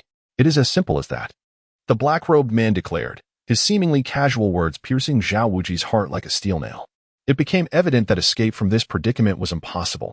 "Your Excellency, the Haotian crown, could you please enlighten me as to how I have offended you?" At this moment, Zhao Wuji had relinquished all hope. His only desire was to understand the cause of his demise. Flandra, displaying a keen sense of awareness, had retreated to the sidelines, allowing space for the illustrious Haotian to converse with Zhao Wuji. However, to Zhao Wuji, this act seemed utterly devoid of loyalty. It was one thing for a brother to stand idly by while another was being assaulted, but to voluntarily yield ground was simply unacceptable. The familiar sound of whistling wind once again echoed in Zhao Wuji's ears, accompanied by a resounding thud. A cry of anguish erupted from the depths of his soul as the hammer made brutal contact with his flesh. Flandra, faced with the grim spectacle, chose to avert his gaze. The wails of Zhao Wuji filled the air, yet Flandra shielded his ears, believing that if he could neither see nor hear, his brother had not suffered. After what felt like an eternity, merely a handful of breaths later, Zhao Wuji had managed to compel the illustrious Haotian to cease his assault. The figure in the black robe stood tall, his attire flowing effortlessly in the wind, devoid of even the slightest wrinkle. His breathing remained calm, as if the earlier turmoil had been nothing more than a casual stroll after a meal, wielding the enormous hammer with seemingly no exertion. In stark contrast, Zhao Wuji lay helplessly on the ground, his once dark head transformed into a grotesque caricature, resembling a swollen pig's head from the aftermath of Lu Yu's explosive strike. Blood trickled from the corners of his mouth, and although he had been struck by a hammer of immense size, he had sustained only minor injuries, a testament to the flawless control of his martial spirit. Flandra cast a glance at the prostrate Zhao Wuji, marveling inwardly at the prowess of the illustrious Haotian. "Zhao Wuji, do you comprehend now?" the Haotian inquired coolly. Upon hearing this, the fallen man swiftly rose to his feet. Thank you for your guidance, illustrious Hao Tian. The black-robed figure, satisfied, remarked, I hope you will pay careful attention to the matter I entrusted to you. I shall take my leave now. With that, he turned to depart. Farewell, illustrious Hao Tian. Flandre and Zhao Wuji said respectfully as they watched the black-robed figure retreat. Your Excellency, the immovable king. Just as Zhao Wuji believed he could finally breathe a sigh of relief, an elderly voice suddenly resonated from behind. Startled, Zhao Wuji froze, wondering what more could transpire that night. Had he unwittingly stirred a hornet's nest?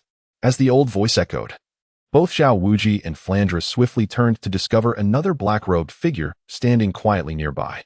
Much like the previous Hao Tian, this individual was shrouded in a black robe that obscured his face entirely, leaving only vague features discernible. This figure appeared considerably more slender than the illustrious Hao Tian, almost frail in appearance. Yet, at that moment, Zhao Wuji dared not dismiss this newcomer as an easy target. Today had taught him to tread carefully. At this moment, his mind was consumed by a singular thought. Whatever tricks he had left, he might as well unleash them. Better to die early and be reborn than to endure the torment. Even if he could not prevail now, he would remain a valiant man 80 years hence. Nevertheless, he lowered his voice and inquired of Flandre beside him. Pray tell, who is that esteemed figure accompanying you? I noticed he came with you earlier and did not intercede on my behalf. Surely, you can assist me in this matter? Zhao Wuji's words were cautious, yet his mouth, bruised from the earlier hammering, struggled to articulate clearly. To his surprise, Flandre shook his head in confusion, indicating that he too was unaware of the elder's background. This gesture nearly incensed Zhao Wuji's. How could Flandre, having witnessed his thrashing, fail to advocate for him? He had seen Flandre approach alongside the dark-cloaked man, and now, Flandre's refusal to assist left him bewildered. Is this how one behaves as a brother? Zhao Wuji's questioned, his voice faltering under the weight of his grievance. In truth, Zhao Wuji's had unjustly accused Flandre. He did not recognize the individual at all. The moment he sensed movement in the woods beyond the village, he had rushed over, only to find Zhao Wuji's conversing with a robust figure in a dark cloak. The presence of the dark-cloaked man had eluded him entirely. This was the most alarming aspect. Flandre was a genuine soul sage at level 70. Although not primarily a scout, he was certainly more attuned to his surroundings than Zhao Wuji's, who relied on brute strength. While his combat prowess might be slightly inferior, his perception of the environment surpassed that of Zhao Wuji's. Had the dark figure harbored any hostile intent, Flandre would have been lost without a trace. Amused by their subtle exchanges, the dark-cloaked man erupted into a gentle laughter. Though his mirth was benign, it resonated disturbingly in the ears of Zhao Wuji's and Flandre. To have such a formidable presence appear unexpectedly, laughing heartily, was a chilling prospect. Fear not, esteemed prince. The dark-cloaked man addressed them with an air of affability, his tone reminiscent of a kindly elder basking in the sun at the village entrance. There is no need to cast blame upon your esteemed director here. My apologies. My advanced age has dulled my memory, and I hope you will excuse any discourtesies. Chapter 86, A Moonless and Windy Night, Part 6. My advanced age has dulled my memory. The man in the black robe spoke with a benevolent demeanor. Yet Zhao Wuji found himself increasingly apprehensive. The previous encounter with Lord Hao Tian had been similarly deceptive.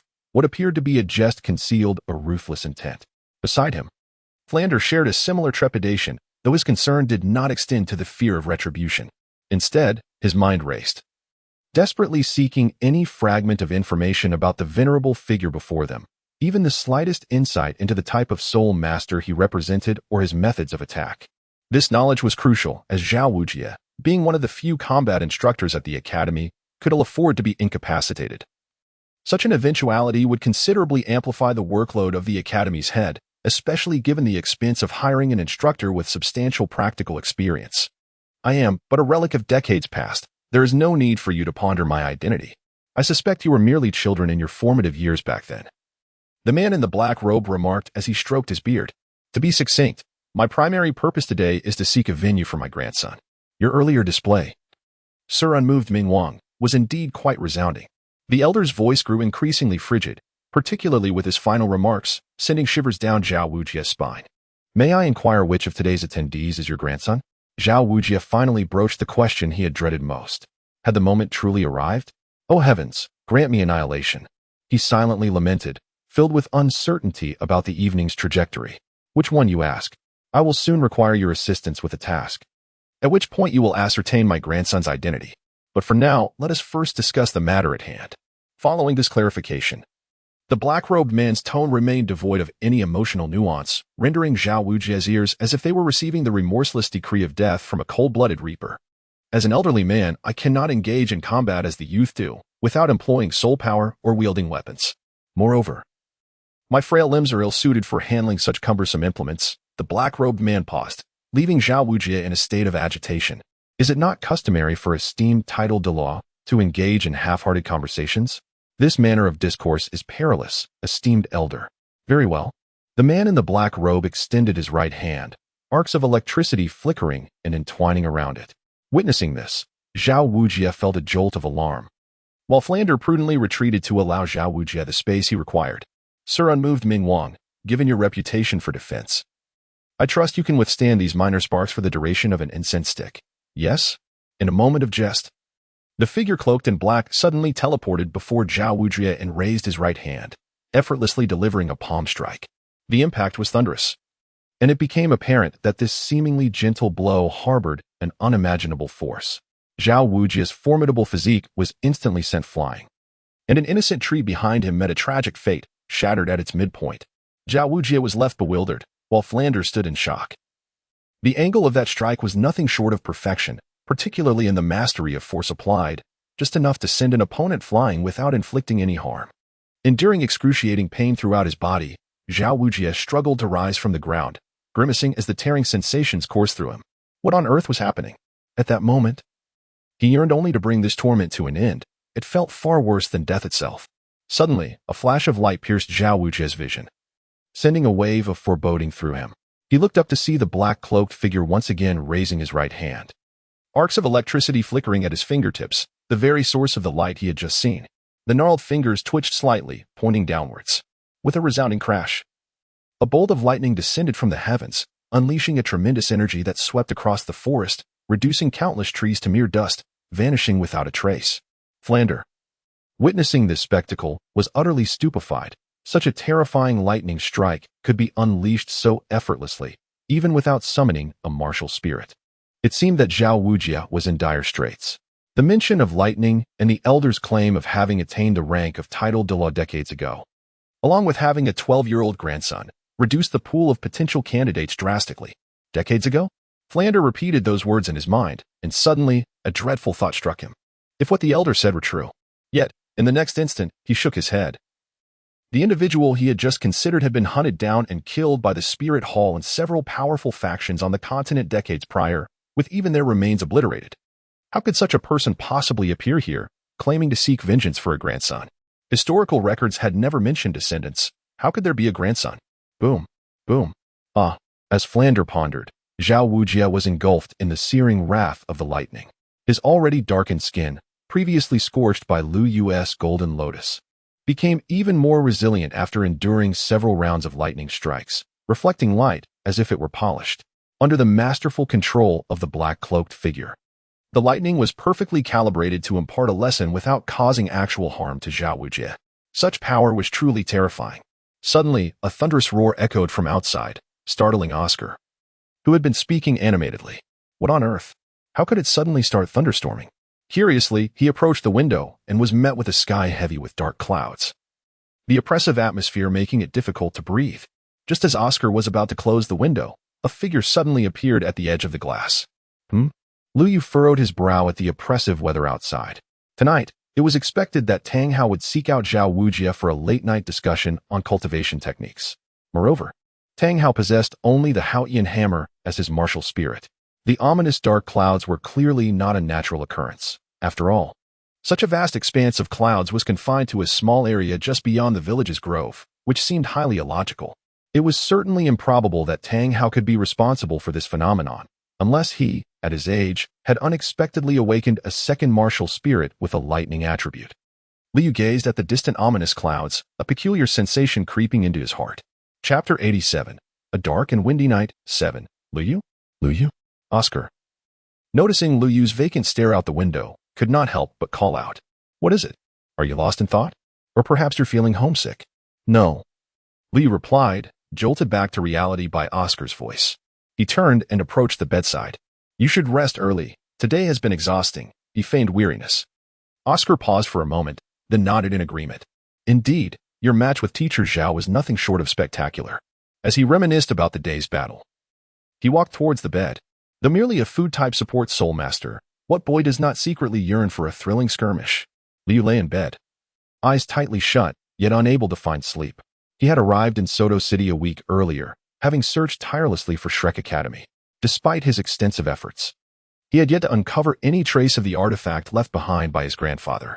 According to the letter his grandfather had written, it was supposed to resemble a precious orb, emanating a flicker of lightning. However, after turning the entire Shrek and the surrounding village upside down, he still found nothing that matched that description. Hey, Liu Yu, which of the new girls do you think is the most beautiful? Oscar suddenly inquired. I think. Liu was momentarily taken aback by the question before expressing his thoughts. Thus, on this dark and windy night, a debate uniquely belonging to the boys' dormitory commenced. Such a debate often begins with seemingly casual inquiries, like commenting on a pretty girl encountered that day or a child wearing split-crotch pants, leading to humorous anecdotes. Regardless of how bizarre the debate's opening may be, it tends to evolve into discussions of national affairs and historical conflicts, ultimately concluding with a succinct and profound phrase of cultural significance. Let us now shift our focus to the small grove outside the village.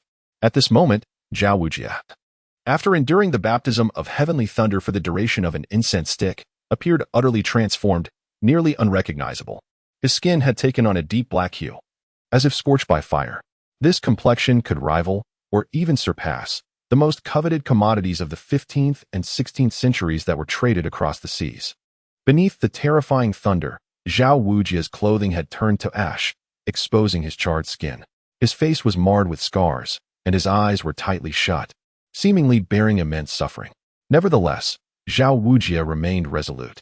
Though his body was gravely injured, his spirit grew ever more unwavering. He clenched his teeth, enduring the excruciating pain, striving to maintain his consciousness.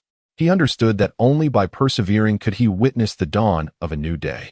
Even Flander, who had observed the entire ordeal from the side, was rendered speechless by Zhao Wujie's final appearance, had he not been present throughout. He might not have recognized the current Zhao Wujie standing before him. The figure in the black robe slowly approached, while his other hand rummaged within his cloak as if searching for something. Zhao Wujie lay helplessly on the ground, his eyes wide open. Watching the black-robed figure draw nearer without the strength to resist, in his current state, he was powerless to act. Before long, the withered hand of the black-robed man revealed a vial of green liquid and a pitch-black box. Drink this, and by tomorrow morning, your wounds should heal considerably, he stated, presenting the dark box to Zhao Wujie. This is the task I require you to undertake. Zhao Wujie's gaze remained fixed on the box, filled with curiosity and anticipation. The box, entirely black as ink, exuded a profound and mysterious aura, though it was evidently crafted from a certain type of wood. Zhao Wujie could not ascertain its specific nature. Intricate and enigmatic patterns adorned the surface of the box, intertwining to form a unique design. These motifs seemed to embody some profound meaning, yet Zhao Wujie could not fathom their secrets. They resembled an ancient script or symbols, but such comprehension eluded him. Please, noble King Ming, deliver this box and its contents to my inept grandson. However, do not let him know that it is I who have sent you. The elder's kind voice resonated once more, devoid of the earlier indifference, as his surrounding aura of spiritual power receded.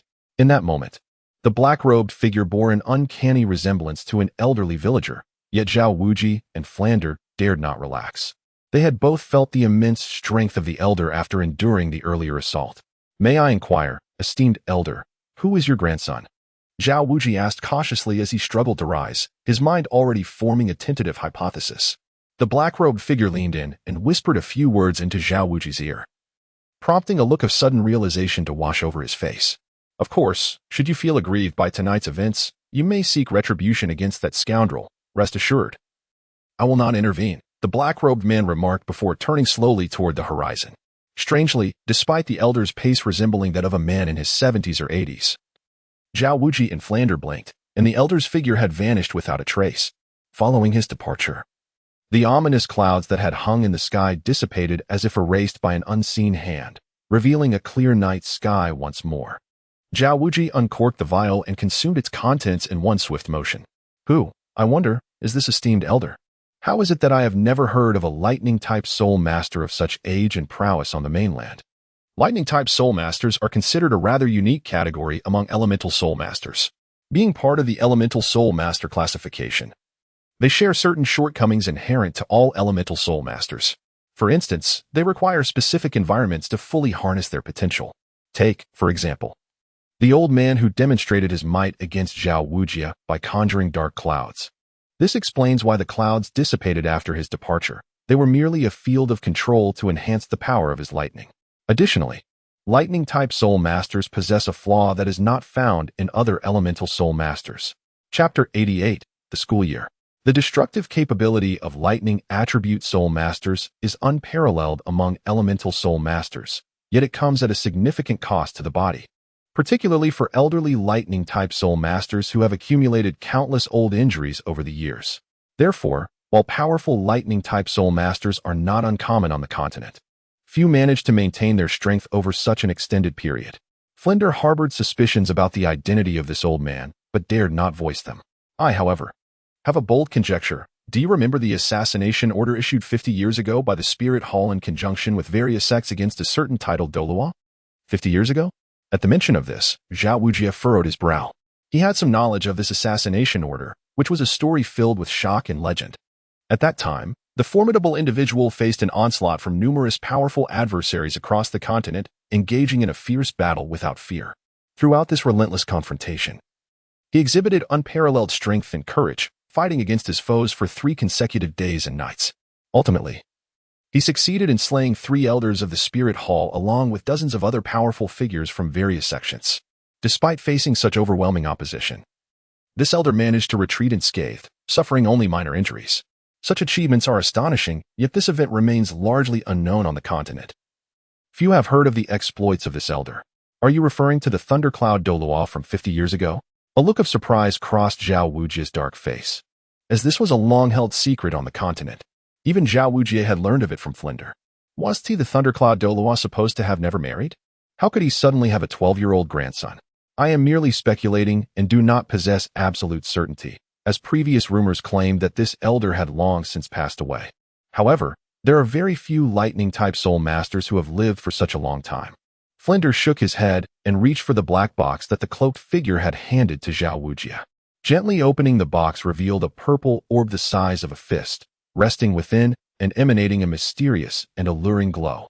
Upon closer inspection, one could see delicate arcs of electricity flickering across the surface, as if narrating tales of its extraordinary and potent nature.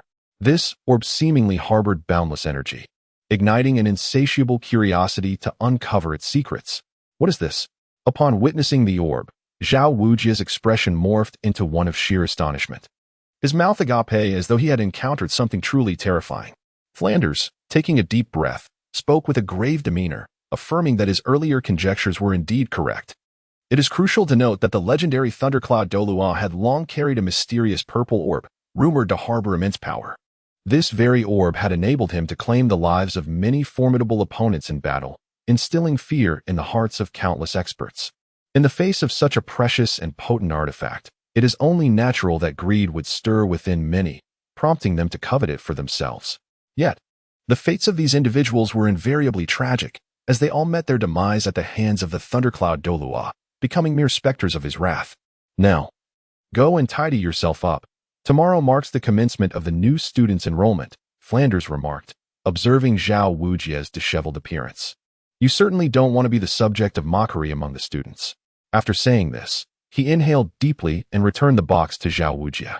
The latter, upon glancing at his current state, noted his figure draped in a cloak of darkness, fortunate that it was night and few were around. However, the thought of facing the incoming cohort of new students filled him with dread, particularly at the prospect of encountering Lu Yu and Tang San, whose faces sent chills down his spine. Do not wallow in despair. The likes of Tidal Delaw are seldom seen by ordinary folk. Yet you have had the fortune to meet 2 in a single night and even receive their personal guidance. How many would envy you for such an experience? Flanders teased, unable to suppress a chuckle at Zhao Wujie's woeful demeanor, which starkly contrasted with his usual air of authority and dominance. Zhao Wujie felt a wave of exhaustion wash over him at this comment. He would have preferred to forego the guidance of these esteemed predecessors, as the ordeal had nearly cost him his life. As the night deepened, under the veil of darkness and a chilling wind, the newly arrived members of Shrek Academy held a flicker of anticipation for the morrow's commencement, oblivious to the extraordinary events that had transpired in the woods that very night. Even Lu Yu could scarcely fathom the absurdity of the situation. As for Zhao Wuji's appearance, resembling a relic of the 15th or 16th century, it would take more than a day or two to return to its former state. Morning broke. Liu opened his eyes, feeling invigorated after a night of restful slumber. Upon rising, Liu discovered that Tang San had already awakened. Indeed, it was a well-known fact that Tang San had a habit of rising early each day to cultivate his skills, so it was not particularly surprising. However, at this moment, Tang San seemed disinclined to engage in his usual practice. Rather, he had been patiently awaiting Lu Yu's arrival. Could this be related to the incident from the previous day when he had rendered Tang San unconscious? Liu pondered, approaching Tang San's side. Xiao San, you're up quite early, Liu remarked casually. Brother Yu, Tang San replied, confirming Lu Yu's suspicions. I have been here awaiting you to discuss what transpired yesterday. Xiao San, I wanted to explain, Liu began, but was cut off by Tang San. Brother Yu, I understand that you are concerned for our safety and wish to protect us. Yet I hope that in the future, you will allow us to fight alongside you. After all, we are, in essence, a family. Tang San's clear gaze met Lu Yu's, filled with determination and sincerity. He slightly raised his head and squared his shoulders, as if to convey his resolve to Lu Yu. Tang San's words flowed like a warm current through Lu Yu's heart. He comprehended the essence of Tang San's sentiment and felt the trust and reliance placed upon him. Nevertheless, deeper considerations lingered within Lu Yu's mind. He wished to shield them from danger and harbored an earnest desire to prevent any harm from befalling them. Lu Yu took a deep breath and gazed at Tang San, saying, Xiao San, I comprehend your sentiments, yet at times, combat is not the sole means of resolving issues. I shall exert every effort to safeguard you, but concurrently, I hope you will heed my directives and refrain from recklessly taking risks. Tang San nodded, acknowledging Lu Yu's concerns. He was acutely aware of Lu Yu's formidable strength and trusted in his ability to protect everyone. However, he also yearned for personal growth, wishing to hone his skills through battle and enhance his prowess. He firmly believed that only by enduring genuine combat could one become a worthy warrior. Brother Yu, I appreciate your good intentions, but we cannot perpetually hide behind you. We must confront challenges and push our limits to continually advance. Tang San's voice resonated with determination and resolve. Liu gazed at Tang San, a wave of emotion surging within him. He realized that these children had grown up, possessing their own thoughts and aspirations. Perhaps they should be afforded more opportunities to experiment and to evolve. All right, Xiao San, if we encounter danger again, I will allow you to fight alongside me. However, you must ensure your own safety, Liu said solemnly. Liu was momentarily taken aback by Tang San's unexpected response. He had anticipated a lengthy defense for himself, only to find that Tang San had absolved himself. Chapter 89. New classmates, old friend Xiao San, you speak wisely. From now on, we shall share both the hardships and the joys together, Liu declared, his gaze resolute as he patted Tang San on the shoulder. Liu rose early with a purpose, swiftly making his way to the small clearing where he had battled Zhao Wuji the previous day. Observing the devastation that lay strewn across the ground, he summoned his staff, and the brown soul ring around it flickered to life. As he channeled his soul power, the earth writhed beneath him, and in the blink of an eye, the scarred landscape was restored to its former glory. As he watched the ground rejuvenate, the memories of yesterday's fierce confrontation replayed in his mind. The technique of infusing soul power into the golden lotus and subsequently casting it had been a stroke of inspiration. The results had been astonishingly effective, rendering Zhao Wuji charred beyond recognition. However, the toll on his soul power was staggering. Each use nearly depleted an entire vortex of soul energy. Given Lu Yu's current physical prowess, he could only muster 4 such vortices, limiting him to 4 uses of this technique. Each vortex required half a day's recuperation to replenish, and that was without employing any other soul skills. Meanwhile, Tang San observed Lu Yu at the center of the clearing, his mind swirling with thoughts. The battle between Lu Yu and Zhao Wuji had made the disparity between them glaringly evident. He realized that the most effective way to assist Lu Yu was to enhance his own strength. Now at level 29, he was but a step away from breaking through to level 30. With just one opportunity, he could defeat a soul beast and acquire his 3rd soul ring. Additionally, he could rely on the hidden weapons of the Tang sect. However, with the materials at his disposal, he could only create rudimentary projectiles such as sleeve arrows. Moreover, the dragon whisker needle that Lu Yu had previously crafted for him had provided some stock. He needed to find a way to obtain poison. For only with the combination of Tang Sec's hidden weapons and poison could he achieve maximum efficacy. Soon after, Liu finished tidying up the battlefield and approached Tang San. "Come, Xiao San, I need you to accompany me on this errand," he said. "I plan to stroll through the village and find a place for breakfast. Would you care to join?" Tang San nodded in agreement. "That sounds good. I can also bring something back for Xiao Wu. Oscar should still be asleep. He knows where to find breakfast, so let's wake him up and have him lead the way." While Liu sensed something amiss in Tang San's last remark, he acquiesced to his suggestion. As the sun rose, casting golden rays upon the earth, Lu Yu and Tang San soon returned to their dormitory. As anticipated, Oscar was still sound asleep, drool lingering at the corner of his mouth. "Xiaoyao, wake up," Tang San urged, giving Oscar a gentle nudge. Yet, Oscar merely rolled over lazily, unwilling even to open his eyes. "Tang San, stop shaking me. I want to sleep." "I'm so tired," Oscar mumbled, wiping his mouth in a daze. "Get up. The village has places that sell breakfast. You should be exercising in the morning, not sleeping," Tang San insisted, shaking Oscar once more. "Bro, I'm not a battle soul master like you, nor am I a freak of nature like Lu Yu. I'm just an ordinary food soul master. I don't need to push myself to the limit. Just let me sleep a little longer." Oscar appeared utterly listless, leaving Tang San momentarily speechless. It seemed implausible to expect him to lead the way. "Could you at least direct us to where we might find breakfast near the girls' dormitory or in the village?" "I'm sure we can manage on our own," Tang San ultimately conceded. Oscar reluctantly blinked open his lifeless eyes and declared, "The girls' dormitory is just a left turn as you exit ours. Walk a few dozen meters, and it will come into view. Our academy has strict regulations forbidding boys from entering the girls' dormitories, even siblings. If you seek some diversion, you might approach Dai Mubai or Ma Hongjun. They have their connections. For breakfast, you may venture to the west side of the village, where a modest stall serves meals, albeit of mediocre quality." Once he finished speaking, Oscar seemed to drain of energy, collapsing onto his bed, and moments later, a sizable bubble of mucus emerged from his nose. After a brief walk, the duo arrived at the entrance of the girls' dormitory. The Shrek Academy was undeniably impoverished, only managing to lease half a village. The dormitories were merely a few rudimentary wooden huts.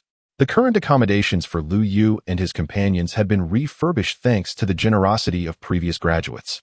Yet they still bore an air of dilapidation. However, this simplicity had its advantages. The compactness of the campus alleviated any concerns about tardiness, as a mere few steps could lead one to class, making it quite convenient. Before long, the two met up with Xiao Wu and proceeded in the direction Oscar had indicated to procure breakfast.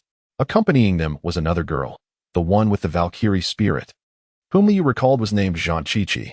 Originally, Xiao Wu shared a dormitory with Ning Rongrong, while Zhang Qiqi resided with Zhu Qing. However, bolstered by the inexplicable bond of female friendship, the four quickly became acquainted. After the exhausting battle the previous day, they opted to share a dormitory for the night, leaving Zhu Qing and Ning Rongrong still resting while only Xiao Wu and Zhang Qiqi were awake. "Brother Yu, I believe Oscar was referring to this area," Tang San remarked uncertainly, having wandered for some time without spotting a breakfast vendor. "There appears to be quite a crowd over there. Let us inquire further." Lu Yu, being a newcomer, was also unfamiliar with the surroundings but noticed a gathering of people, seemingly engaged in a dispute. Curious about the commotion, he decided to approach for a closer look while simultaneously seeking directions. The other three agreed, as they too were lost. As they drew nearer, they discerned that the argument involved a young couple. The young man, portly and resembling a plump ball, possessed bright, twinkling eyes that conveyed a sense of intelligence, rendering him oddly endearing. The young woman, clad in simple attire, could not conceal the vibrancy of her youth. Her striking features coupled with long, dark hair fulfilled many a dream of first love. Upon their arrival, the content of the quarrel became clear. The chubby fellow exclaimed in a peculiar tone, "Sui Hua, why do you want to break up with me? Have I treated you poorly?" A pair of small eyes blinked innocently, seemingly aggrieved. However, the girl's response took Lu Yu by surprise. "No, it's not that. It's that I can no longer tolerate you. If you're looking for someone else, please do so. You are far too persistent." What? This youthful visage, this rotund figure, coupled with a quarrel that belied her age, led Lu Yu to swiftly deduce the identity of the chubby individual before him. Could this be the infamous Ma Hongjun, the evil Fire Phoenix?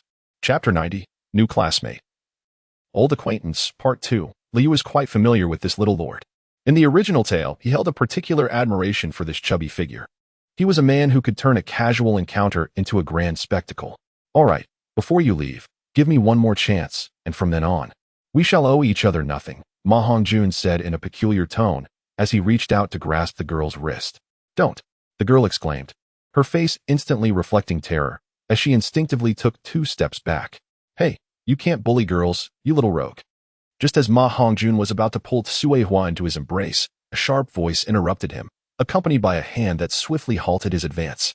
Turning to see a petite girl in a pink outfit glaring at him with fury, Ma Hongjun was struck by her adorable appearance. He released Sui Hua's wrist, and instead declared to Xiao Wu, "What a beautiful girl. Once I kick her aside, will you be my girlfriend?" A lewd grin spread across Ma Hongjun's chubby face, reminiscent of a wolf that had tumbled into a dye vat. Ugh, you little scoundrel, Xiao Wu shouted, delivering a swift kick toward Ma Hongjun, exclaiming, "Prepare to meet your demise." To her astonishment, Ma Hongjun effortlessly caught her foot, his reflexes surprisingly agile for his corpulent physique. Was this chubby fellow a soul master? As a level 29 agility type soul master, Xiao Wu's kick contained substantial force that would likely overwhelm an ordinary person. Yet, this rotund lad had deflected it with ease. Undoubtedly a soul master himself. After her kick failed to land, Xiao Wu attempted to retract her foot, only to discover it firmly grasped by Ma Hongjun's pudgy hand. "Little girl, don't be so temperamental. Let us sit down and have a proper conversation. You will surely be captivated by my charming personality," he said, his chubby visage eliciting a wave of disgust from her. "Ugh, you fat pig.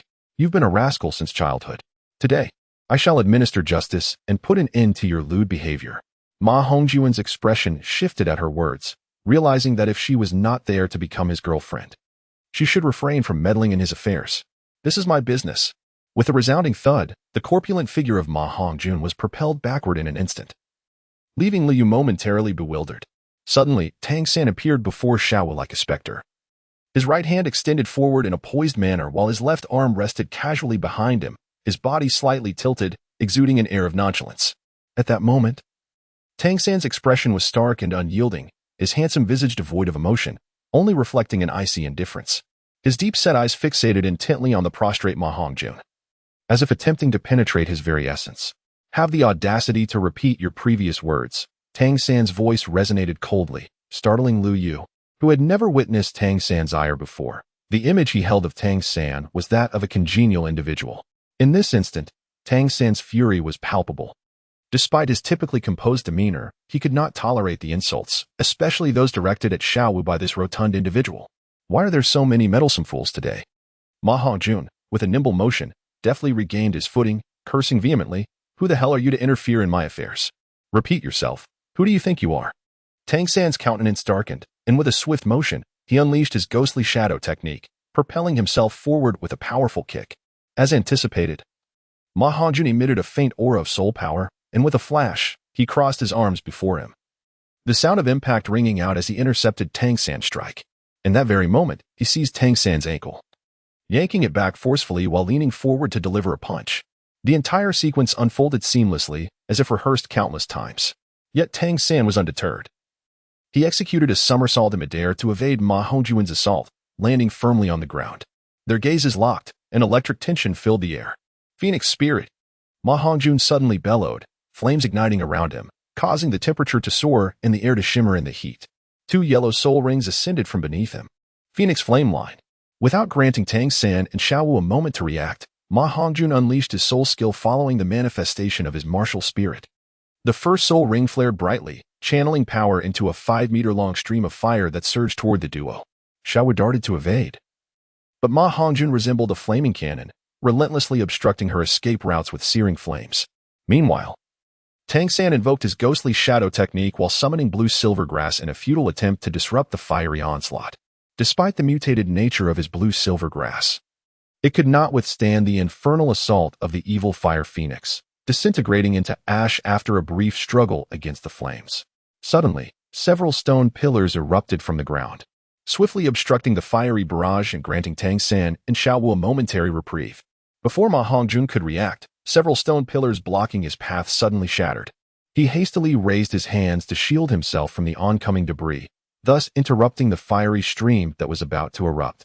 Suddenly, with a resounding bang, an overwhelming force surged from his chest as if it intended to tear his body asunder. His eyes widened in shock. He attempted to struggle but realized he was utterly powerless. In the next instant, his body was propelled backward like a kite severed from its string. This time, he soared higher and further, as though an invisible hand had cast him into the sky. His corpulent figure traced a flawless arc through the air, reminiscent of a shooting star streaking across the firmament. Yet, this celestial body brought neither hope nor beauty, but rather anguish and despair. With a dull thud, Ma Hongjun crashed heavily to the ground. In that moment, he felt as if his bones were on the verge of shattering, his muscles convulsing in agony, the pain nearly rendering him unconscious. He lay on the ground, gasping for breath, striving to regain some semblance of strength, yet his body refused to obey. At this moment, Lu Yu appeared before Tang San and Xiao Wu like a specter, his right palm thrust forward. Standing at an angle, his left hand rested against his back, his silver hair casually tied into a high ponytail flowing gently in the breeze. Chapter 91, Ma Hongjun, whose touch feels remarkable. Liu stood sideways, his silver hair cascading freely in the wind, exuding an air of nonchalance and independence. Subsequently, his right palm subtly lifted, and within the unnoticed confines of his sleeve, a slender, ebony staff glided back into the darkness, discreetly returned to his system space. At this moment, Ma Hongjun felt a searing pain in his chest that made each breath a torment. Damn it, do you all only know how to launch sneak attacks? Can't you fight honorably? Ma Hongjun cursed as he rose from the ground, his chubby hands incessantly rubbing his chest. Can't you fight like a true spirit master? All right. Little fatso. Liu remained standing with one hand behind his back, still facing away. I shall indulge you in a fair fight. Very well, if you lose, you and your companions shall vacate at once, Ma Hongjun declared, pointing at the people behind Lu Yu. No problem. If I lose, I will take them away. But if you lose, you shall run around the village in your birthday suit, Liu replied with a smirk. Fine. Let me show you the true extent of my power. Ma Hongjun shouted, Phoenix possession. And flames ignited around him, transforming him once more into a comical Mohican appearance. Phoenix fire line. He swiftly unleashed a torrent of searing flames that instantly ignited the ground behind Lu Yu. Humph, trying to cut off my retreat? A faint, disdainful smile curled at the corners of Lu Yu's mouth as he observed the scene before him. He understood that his opponent aimed to sever his escape. Yet he would not yield so easily. Lu Yu took a deep breath, feeling the power within him begin to surge. The eighth gate of Duanjia, the fourth gate, was opened. In an instant, a formidable aura erupted from his being, enveloping him in a green mist akin to smoke. As his strength escalated, Lu Yu's speed correspondingly soared to remarkable heights. With a ghostly stride, he moved with such swiftness that his figure vanished without a trace in the blink of an eye. Lu Yu's speed reached an extraordinary zenith, resembling a bolt of lightning slicing through the void. His figure left behind a series of afterimages in the air, rendering him elusive and inscrutable. At that moment, the massive flames surged closer, yet Lu Yu had vanished without a trace. As the flame struck nothingness, it continued its relentless advance, leaving devastation in its wake. Lu Yu skillfully harnessed the powers of the Ghost Step and the 8 gates of Duanjia, deftly evading the onslaught of his adversaries and swiftly departing the battlefield. His figure was akin to a wraith, rendering him elusive to pursuit. In this tense and exhilarating combat scene, Lu Yu demonstrated formidable strength and keen intellect. He adeptly utilized his abilities, not only averting disaster, but also successfully breaching the fiery line of defense established by the hefty Ma Hongjun. Had he vanished? Just as Ma Hongjun was caught in a moment of bewilderment, a fist suddenly surged into his field of vision. With a resounding thud, Ma Hongjun's plump cheek contorted grotesquely beneath Lu Yu's iron fist. Subsequently, his corpulent form was propelled once more, yet this time, rather than crashing heavily to the ground, Lu Yu, after sending Ma Hongjun flying, executed the Ghost Step again, swiftly maneuvering behind him to unleash a powerful strike upon Ma Hongjun's sturdy back. The airborne figure abruptly altered its trajectory under the impact of Lu Yu's heavy blow, hurtling forward. Almost instantaneously, Lu Yu executed a series of ghost steps, his right arm whirling before delivering a swift, resounding slap, causing Ma Hongjun's rotund form to veer sideways once more. Xiao San, Lu Yu called, and Tang San immediately grasped the implication, well aware of the next course of action. With alacrity, he raised his hand and uttered a commanding phrase, blue-silver bind.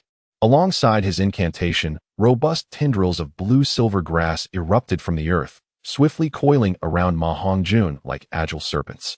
In the blink of an eye, these vines ensnared the fallen Ma Hongjun, rendering him as immobile as a colossal dumpling. Yet, this was merely the beginning. To thwart any struggle from Ma Hongjun, Tang San unleashed the paralyzing toxin from the blue silver grass. As the toxin coursed through him, Ma Hongjun felt a wave of numbness wash over his body, robbing him of the will to resist. At that moment, he was left in a state of utter confusion, pondering how this silver-haired individual could possess such speed. He appeared only slightly older than himself, yet he had been utterly incapable of mounting any form of resistance, having been dispatched before he even comprehended what was happening. The sheer terror of such power and velocity was staggering, especially as it seemed he had never even summoned his martial spirit throughout the encounter. At that moment, Liu clenched his right hand, a flicker of lingering satisfaction crossing his face. He had not anticipated that Ma Hongjun's chubby visage would provide such a delightful sensation. The momentary rebound from his slap was exhilarating. Observing Liu Yu approach with an expression that straddled amusement and menace, Ma Hongjun's corpulent frame began to writhe in desperation. Yet, the blue-silver grass, under Tang San's command, was no easy foe to break free from, especially as Tang San had deliberately intensified the dosage of the paralyzing toxin to prevent any struggle. Additionally, 2 tendrils of blue-silver grass had been employed to stifle Ma Hongjun's cries, leaving him only able to emit muffled sounds of protest. "No, please, no more. I beg you, do not strike again." At that moment, a graceful maiden rushed forward, positioning herself between Ma Hongjun and Liu Yu, arms outstretched to shield the beleaguered figure behind her. "Sui Hua, what is the meaning of this? He had just bullied you not long ago. How is it that you, Xiao Wu, are now bewildered by Sui Hua's actions? Just moments ago, this little rogue was teasing an innocent girl, and I stood up for her, yet in the end, she chooses to side with that rascal. Moreover, she appears genuinely concerned for him." At this moment, behind Sui Hua, the portly Ma Hongjun, bound like a zongzi, continues to struggle vigorously, his rotund body writhing as if attempting to break free from his restraints. His small eyes, already diminutive, are now wide with fury and indignation. As if to say, "Release me. If you have the courage, let us battle for 300 rounds. This sight is rather amusing. Liu Yu, show some mercy to Tang San." Just then, a figure suddenly appeared from behind. Everyone turned to look, only to see a person in white hastily approaching. "Tang San, quickly put him down. This is a senior from our academy," Dai Mubai called out as he ran. "Senior? Even a senior cannot be released." Dai Mubai, upon seeing Xiao Wu's resolute expression, was utterly perplexed. What is happening? Under broad daylight, he forcefully abducts a girl and speaks insolently. He clearly is no good person. "You misunderstand. Ma Hongjun is truly not a bad person. I simply did not wish to continue our discussion, which led to our quarrel." Sui Hua interjected once more. "Tang San, please let him down," Dai Mubai urged. "This chubby fellow is a student from our academy." "Xiao Wu, you have truly misjudged him." Suddenly, Dai Mubai recalled something.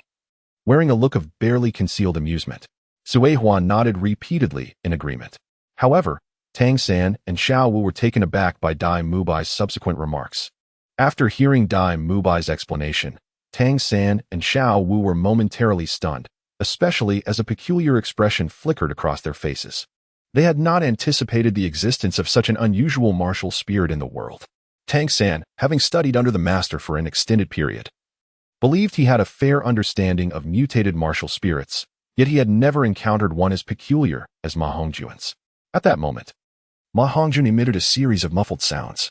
Dai Mubai looked towards Tang San, who then turned his gaze to Liu Yu. After Dai Mubai's explanation, Liu Yu waved his hand, and the bound Ma Hongjun was finally liberated.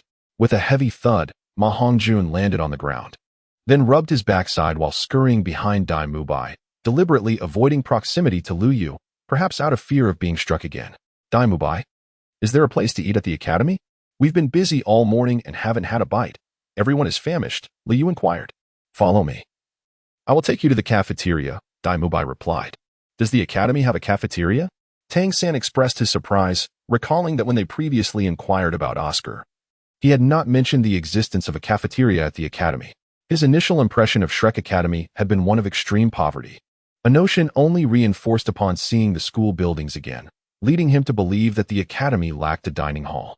As for the cafeteria, Dai Mubai chuckled, clarifying that it was merely a few villagers assisting in preparing some simple meals. While the offerings were not extravagant, They were sufficient to satisfy one's hunger. And the taste was not as lacking as one might assume, albeit rather rudimentary. Dai Lao, wasn't he a new batch of students just admitted yesterday? Where are they? Ma Hongjun inquired quietly as he trailed behind Dai Mubai. As he spoke, he covered his left cheek, apparently still recalling the sting of the slap he had received from Lu Yu. That blow had been quite fierce, leaving him with a lingering fiery pain. Moreover, one side of his face had swollen to nearly double its size, resembling a large steam bun affixed to his visage. At that moment, he presented a comical sight, akin to a pig's head with an additional half of another pig's head emerging from it, eliciting involuntary laughter from onlookers. However, fearing further ire from Lu Yu, Ma Hongjun stifled his pain and swelling, refraining from speaking loudly, for no one wished to endure another slap. Didn't you see them already? Dai Mubai remarked, resting his hands behind his head, his gaze fixed on Ma Hongjun, unabashedly mocking his swollen visage. You should have encountered that fierce individual by now, haven't you?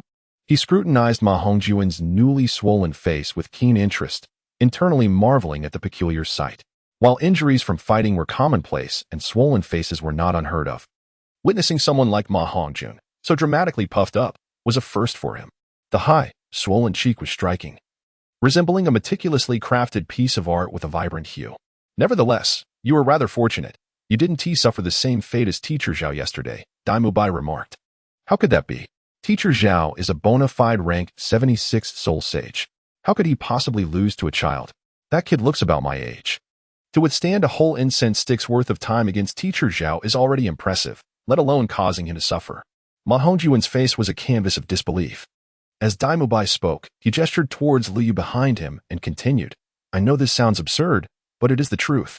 That individual is indeed a genuine rank 41 soul master, and his martial spirit is extraordinarily unique, entirely different from that of ordinary individuals, especially his soul rings, which seem almost unbelievable as a manifestation of human power. His voice carried a hint of admiration and confusion, as if he found Lu Yu's existence utterly astonishing. Rank 41 soul master. Upon hearing Dai Mubai's words, Ma Hongjun was incredulous. How could this be possible? Although our Shrek Academy is financially challenged, our standards for selecting students have never been low. While he appeared well-preserved, escaping the Academy's age assessment would not be an easy feat, believe it or not. He is merely 12 years old. I was present when his bone age test was conducted, Dai Mubai stated calmly. What? Ma Hongjun exclaimed, his eyes widening in disbelief as he gazed at Dai Mubai. Are you telling the truth? How can this be? Even if he is a soul master of level 41. He shouldn't be able to best Teacher Zhao, who is a genuine soul sage of 76 levels. The disparity in strength is simply too vast. As he spoke, Ma Hongjun shook his head in disbelief, as if attempting to dismiss this astonishing revelation from his mind. After all, the further one progresses in soul cultivation, the greater the difficulty becomes, particularly at the title Dolua level, where advancing even one level is akin to scaling the heavens. The difference between a soul sage of 76 levels and a soul master of 41 is monumental. Moreover, Zhao Wujin had been a renowned soul sage for many years, while Liu appeared to be of similar age to them. Even if he had commenced his training from the womb, it would be inconceivable for him to rival Zhao Wujin. Ma Hongjun found it utterly unfathomable how such a young soul master could possibly defeat Zhao Wujin. While he could accept his own defeat at Lu Yu's hands, he was 100 times less willing to believe that Lu Yu could make Zhao Wujin falter. Whether you believe it or not, both Oscar and I witnessed the event. You weren't there yesterday, and the scene, especially when we saw Teacher Zhao in such a dire state, was nothing short of shocking, Dai Mubai remarked. Let me remind you, the girl in the pink outfit who just arrived, along with the one named Zhang Qiqi, should not be trifled with. Their connection with Lu Yu is rather intricate. The person who trapped you earlier, Tang San, hails from the same village as Lu Yu. Dai Mubai concluded with a few kind reminders, leaving it to Ma Hongjun whether or not to heed his counsel. Chapter 93, A Small Shock for Shrek. Tang San is Xiao Wu's brother and cannot be provoked, especially since he shares a village with Lu Yu. Furthermore, the girl named Zhang Qiqi caught Dai Mubai's attention during the new student assessment, as her gaze towards Lu Yu was anything but ordinary. Thus, he sensed that her relationship with Lu Yu was significant, and the elder's reaction upon witnessing her martial soul hinted at her extraordinary background. As everyone would be living together in the future, it was important not to be overly reserved. With the addition of the newcomers, our academy now comprises only 9 individuals. Since I am older, you may refer to me as Dai Lao, like Xiao Ao and the fatty do, or simply call me Mubai. Feeling the unfriendly gaze of Ma Hongjun, Dai Mubai quickly changed his words. This rotund fellow with the evil fire phoenix martial spirit is named Ma Hongjun. You may simply refer to him as Fatty. Another senior you encountered yesterday is Oscar, whom you can call Little Ao or Sausage Uncle.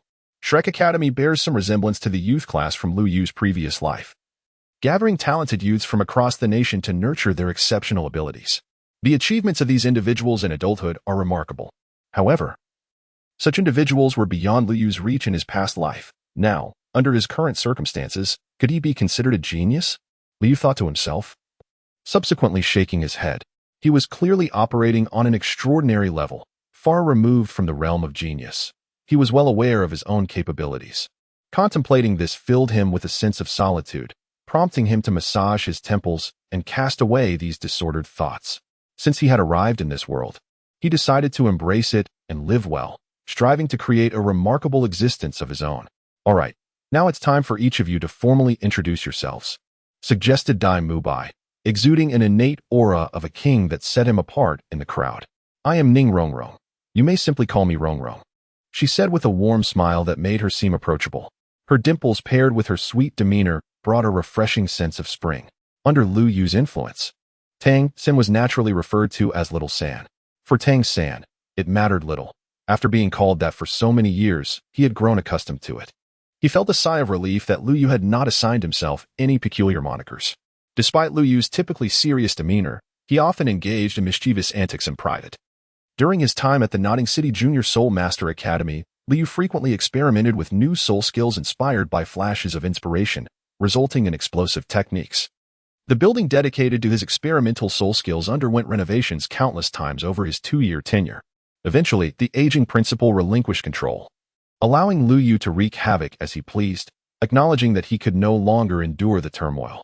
Upon Lu Yu's graduation with outstanding results, the principal was immensely pleased, and Tang Sen still vividly recalls the principal's tears of joy at Lu Yu's farewell party. I am Zhang Qiqi. You may call me Qiqi. As my family and friends do, she chimed in after Tang San and Xiao Wu introduced themselves. Her voice was crisp and melodious, akin to a lark emerging from the valley. Her lustrous black hair cascaded effortlessly over her shoulders, flowing down like a waterfall to her waist, exuding a faint, delightful fragrance with every gentle movement. Her visage was exquisite and beautiful, with elegantly arched brows and lively, intelligent eyes. Her straight nose complemented her slightly upturned lips, which bore a confident smile. Her skin was as fair as snow, smooth as jade, radiating a healthy glow. Her figure was slender and well-proportioned, accentuating her graceful curves. She donned a pristine white blouse, characterized by its simplicity and elegance, adorned at the neckline with a delicate black bow that added a touch of sophistication. Complementing her upper attire, she wore a blue mini-skirt that fluttered gracefully in the breeze, revealing her long, exquisite legs. Her legs were perfectly straight and elongated, their lines fluid and natural, reminiscent of a flawless work of art. Though they may not rival the sultry figure of Zhu Zhuqing, her long legs bestowed upon her an exceptionally tall and enchanting presence. Zhu Zhuqing. The girl uttered merely 3 words before departing with an air of indifference. Upon witnessing this scene, Liu could not help but develop a more intuitive understanding of Zhu Zhuqing's aloof demeanor. Dai Mubai, noticing this, wore a pained smile and refrained from saying anything further. Mubai, why don't you enlighten us about the Academy's curriculum? Liu initiated, breaking the silence that had enveloped them. Dai Mubai quickly organized his thoughts and replied, the Academy's rules are quite straightforward. As long as one refrains from acts of arson, murder, and pillaging, all is well.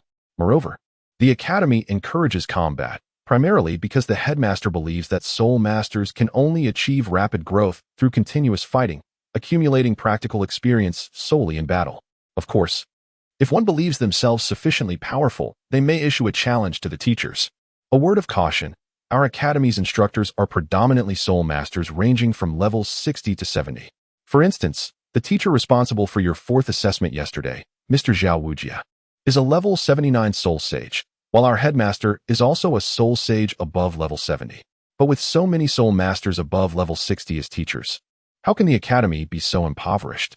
Surely the soul master subsidies they receive from the Spirit Hall each month must be astronomical, sufficient to sustain a small academy. Xiao Wu remarked, her curiosity piqued by Dai Mubai's introduction. After all, Lu Yu, currently a level 40 soul scholar, received a monthly subsidy of 1,000 gold coins from the Spirit Hall. By that calculation, those above level 60 must be receiving staggering amounts. Dai Mubai shook his head at her inquiry. If only it were as you say, then the academy would not need to rely on tuition fees for support.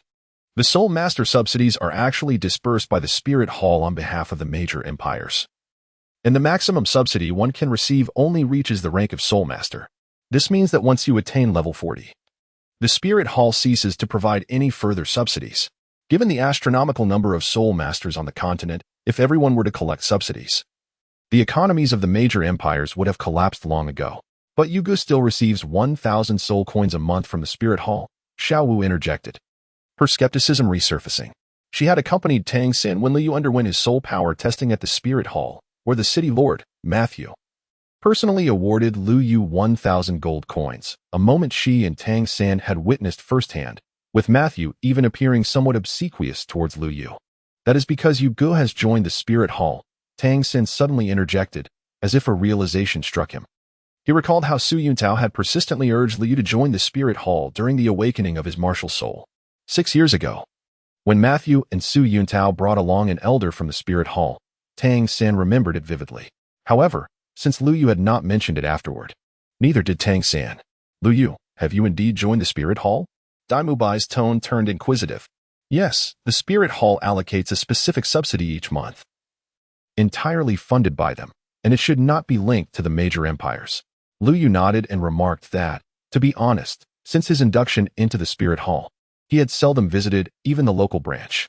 Apart from the occasions when he needed to test his spirit power and exchange his metals, he rarely intersected with the Spirit Hall. It seemed as though, ever since the incident at the Chrysanthemum Pass, he had been forgotten by the organization.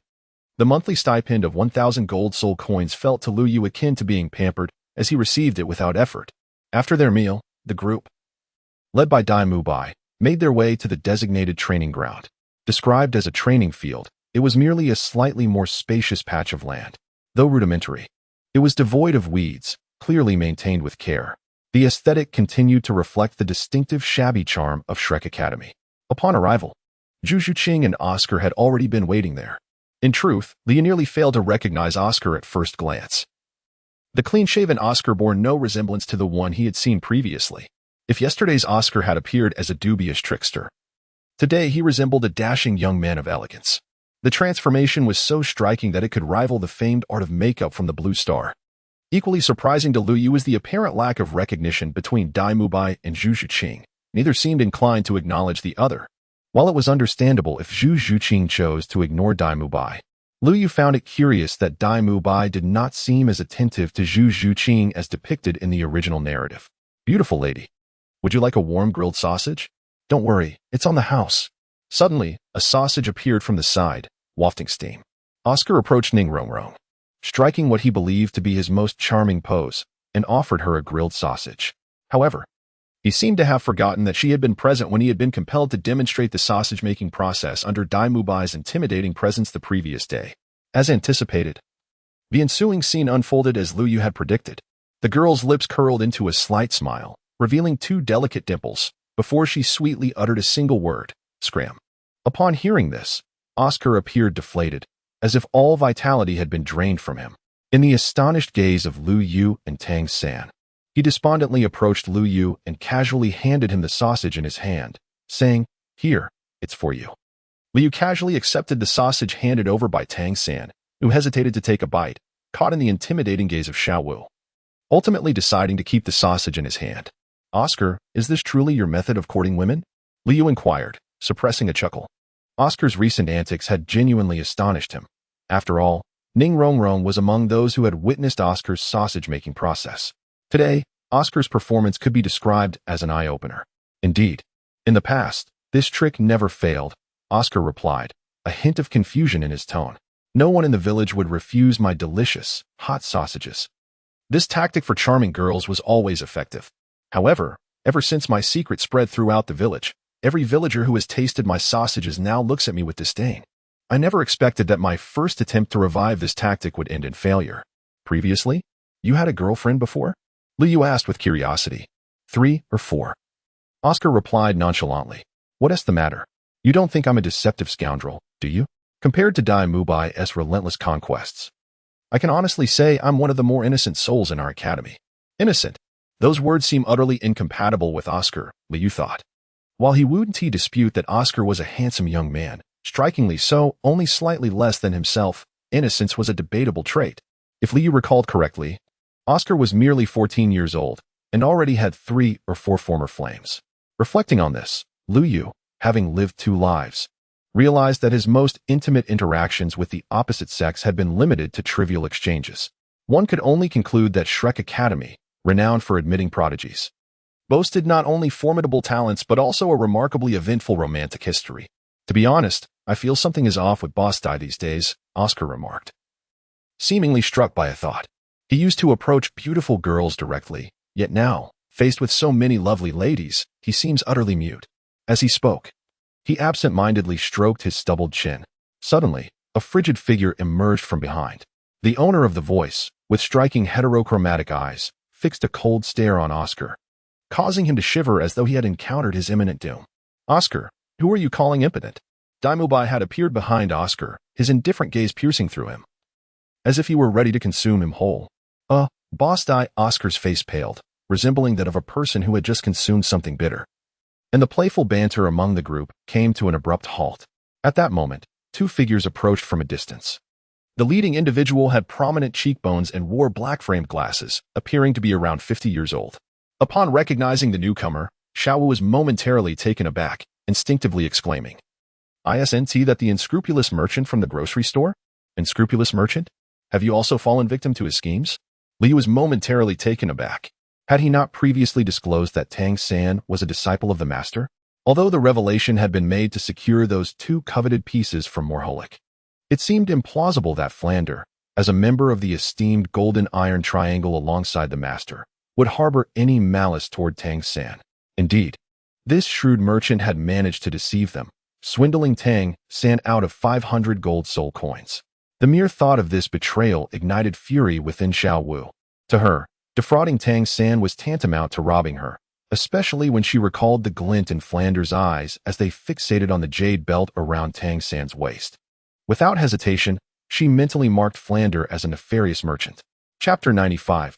Smoked Xiao Wujie, a merchant? Oscar exclaimed, his mouth agape upon hearing Xiao Wu's characterization of Flander. After all, he was the esteemed head of Shrek Academy, a genuine rank 78 soul sage, the four-eyed owl Flander, a rare flying-type soul master, and the very mentor of the rotund boy. Yet Xiao Wu remained unsatisfied, retorting, "No wonder that chubby kid has taken to mischief at such a young age. He must have such a mentor. An old merchant paired with a rogue is simply a perfect match." Oscar was left speechless, struggling to find a suitable response. "Are there no other soul masters of the Soul Dolua level in our academy?" he inquired. "Do you jest? Do you think Soul Doluos are as common as cabbages on the street, readily available? Each Soul Dolua represents a force capable of influencing wars and international standing. They cannot be casually released," Oscar stated. As the discussion unfolded, Flander approached the group.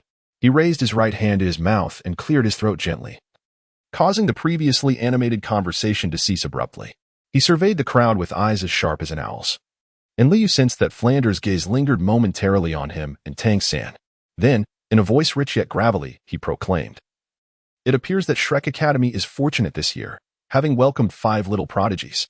Mubai, please escort the 5 new students to the finance office, where each will pay a tuition fee of 100 gold soul coins, and also enlighten them on our academy's rules and regulations."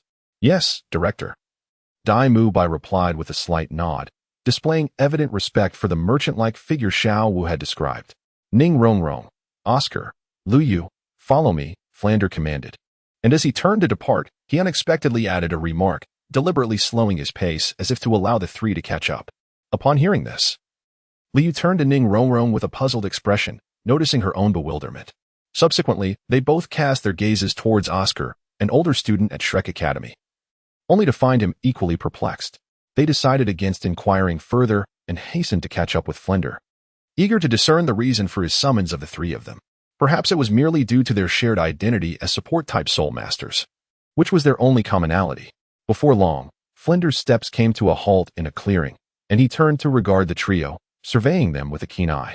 Despite Oscar's usual carefree demeanor, He consistently adopted a compliant and studious posture in the presence of the founder and dean of Shrek Academy. This was not only true for Oscar, the other two senior students also displayed a similar demeanor. This piqued Lu Yu's curiosity regarding the capabilities of the Academy's esteemed founder. Flinder then spoke in a measured tone. In this continent, each individual's martial soul is uniquely diverse, and everyone possesses their own method of cultivation. As support-type soul masters, you three embody more than just that singular role. What the Academy aims to impart to you is how to effectively utilize your martial souls. For you, as support-type soul masters, it is essential to learn how to employ your martial souls to safeguard your teammates and companions. Although Oscar maintained a serious facade, Liu could readily discern that he was merely feigning sincerity, akin to a student caught napping during a meeting, forced to adopt an earnest expression. Flinder, noticing this but choosing to disregard it, continued, Oscar is a food-type support soul master, while Ning Rongrong specializes in attribute amplification. Due to the peculiarities of your martial souls, you possess minimal offensive and defensive capabilities. Your survival on the battlefield largely hinges on the support provided by your allies. Flinder paused momentarily before elaborating. Thus, the best strategy for you is to remain as sheltered as possible. When confronted with threats and your teammates are unable to assist you, you must be prepared to flee at a moment's notice. At this point, Oscar suddenly sensed an ominous premonition. Consequently, physical conditioning is of paramount importance for you. Each increment in your physical attributes could potentially allow you to escape just one more step during critical moments, and that step may very well determine your survival. Therefore, you must participate in the upcoming physical training sessions, for I will assign you specific assessment criteria. As Flinder's words concluded, Oscar appeared as if he were half buried and lifeless. Feeling utterly defeated, Flinder's resonant voice then resumed. As for Lu Yu, although your records classify you as a support-type soul master, your performance yesterday indicated that your combat prowess and speed rival those of attack-type soul masters of the same rank, and may even surpass them. Furthermore, your support capabilities are exceptional, offering comprehensive enhancements and nearly flawless healing abilities. While there are many healing-type support soul masters across the continent, none possess the versatility that you exhibit. As Flinder spoke, he adjusted his glasses with a thoughtful gesture and continued. Thus, I hope you will strive for comprehensive development. Comprehensive development. Upon hearing those words, Oscar and Ning Rongrong were momentarily taken aback. After exchanging a glance, they turned their attention to the man standing beside them. Lu Yu. Comprehensive development, Oscar murmured, a flicker of confusion and perplexity crossing his eyes. Ning Rongrong furrowed her brow and inquired, what does comprehensive development mean? I don't quite understand. Her tone carried a hint of dissatisfaction and bewilderment. Flinder offered a gentle smile and elucidated. Comprehensive development refers to the notion that you must not only focus on enhancing your martial soul abilities but also acquire knowledge and skills in various other domains, such as combat techniques, tactical strategies, and teamwork. Only in doing so can you truly become a formidable individual. Upon hearing this, Oscar and Ning Rongrong fell into deep contemplation. They recognized the validity of Flinder's words, yet the prospect of achieving comprehensive development seemed daunting. After all, each individual possesses their own strengths and weaknesses, and to attain well-rounded development requires considerable effort and time. However, Flinder did not afford them much time for reflection and continued, of course, comprehensive development does not imply that you must relinquish your specialties. On the contrary, you should strive to maintain your advantages while continuously learning and progressing. Only in this way can you achieve greater success in future battles. Liu nodded in agreement with Flinder's assertions. His primary martial spirit could be described as a fusion of the chaotic Blue Lotus and the Prayer Star Lotus. The Blue Lotus, which he had developed, possessed capabilities for enhancement, healing, and the explosive potential of the Golden Lotus. In Chapter 96, Comprehensive Development, the Prayer Star Staff, bolstered by the magical knowledge he had acquired during this period, could offer control and damage, yet it was far from sufficient. Consequently, Flinder's voice resonated once more. Lu Yu, your physical training regimen must be doubled, at the very least twice that of Dai Mubai and his companions. Twice as much. Oscar was momentarily taken aback by Flinder's pronouncement.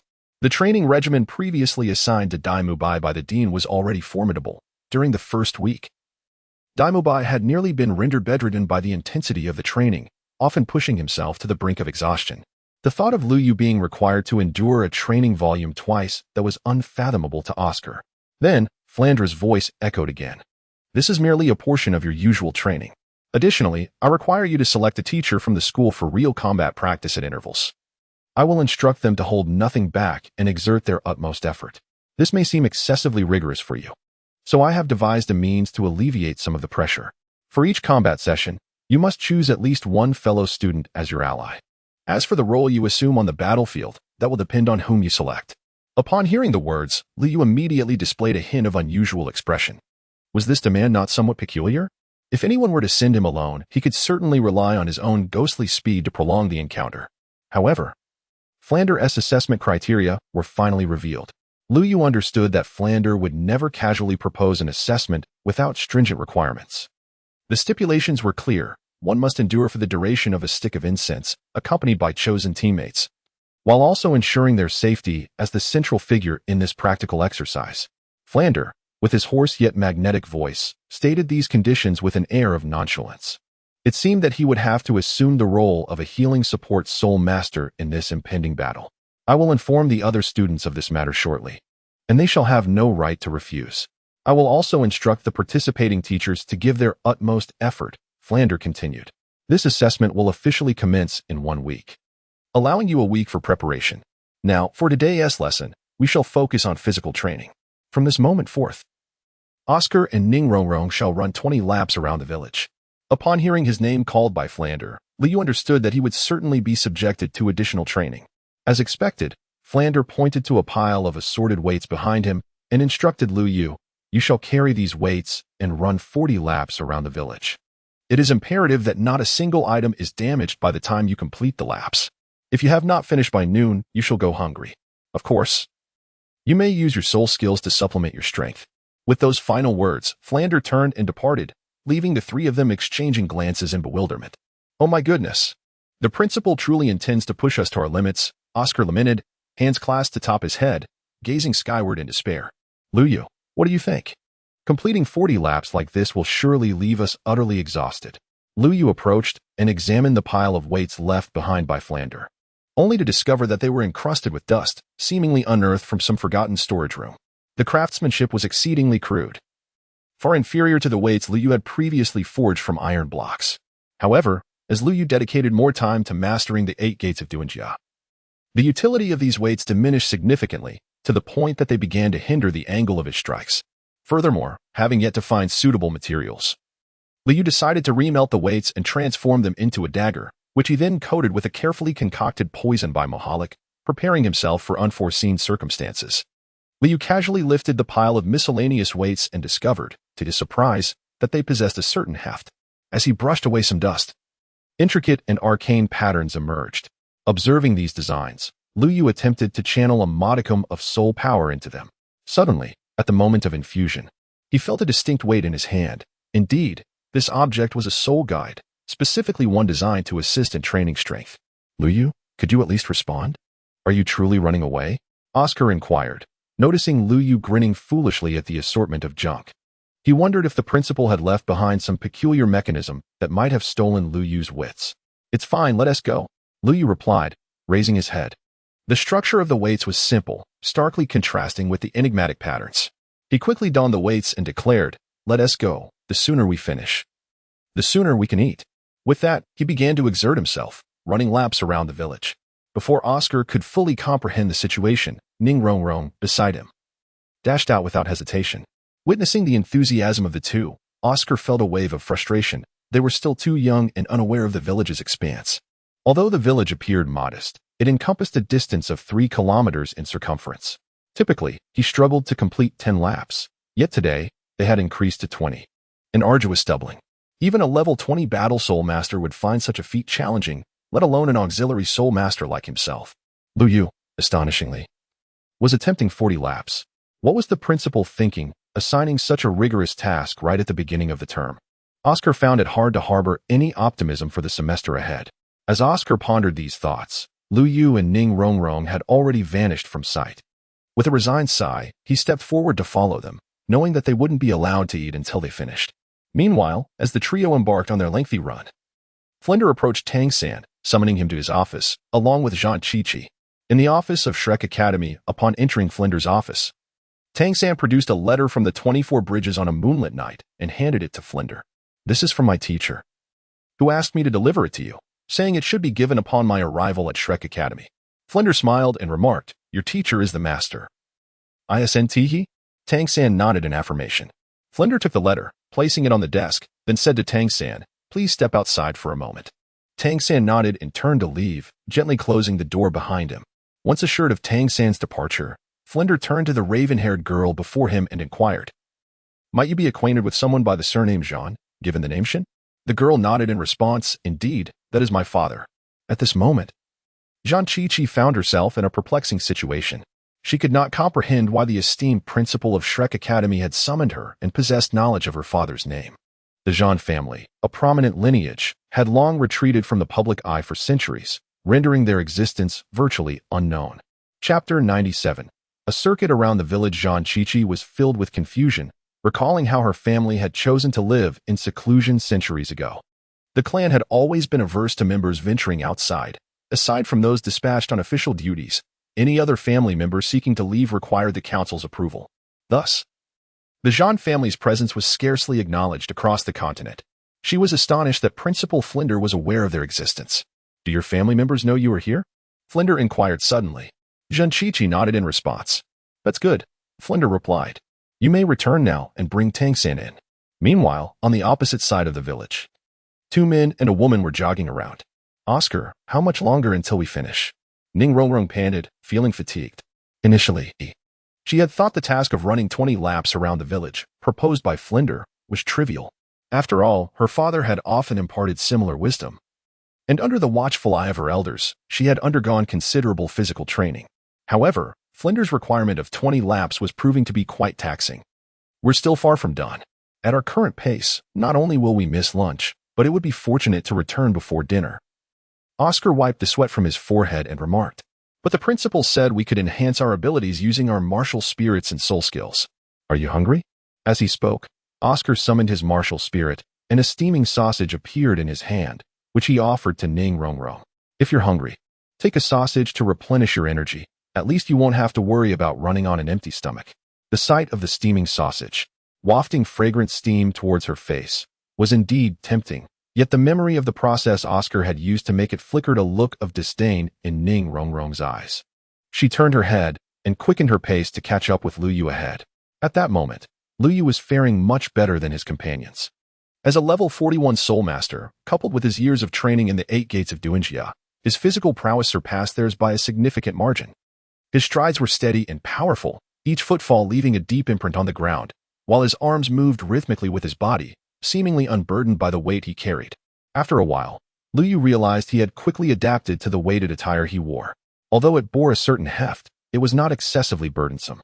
He swiftly discovered a balance and rhythm that rendered his steps both stable and potent. Upon channeling his soul power, he had expected to feel the weight pressing down upon him, yet it was not as severe as he had anticipated.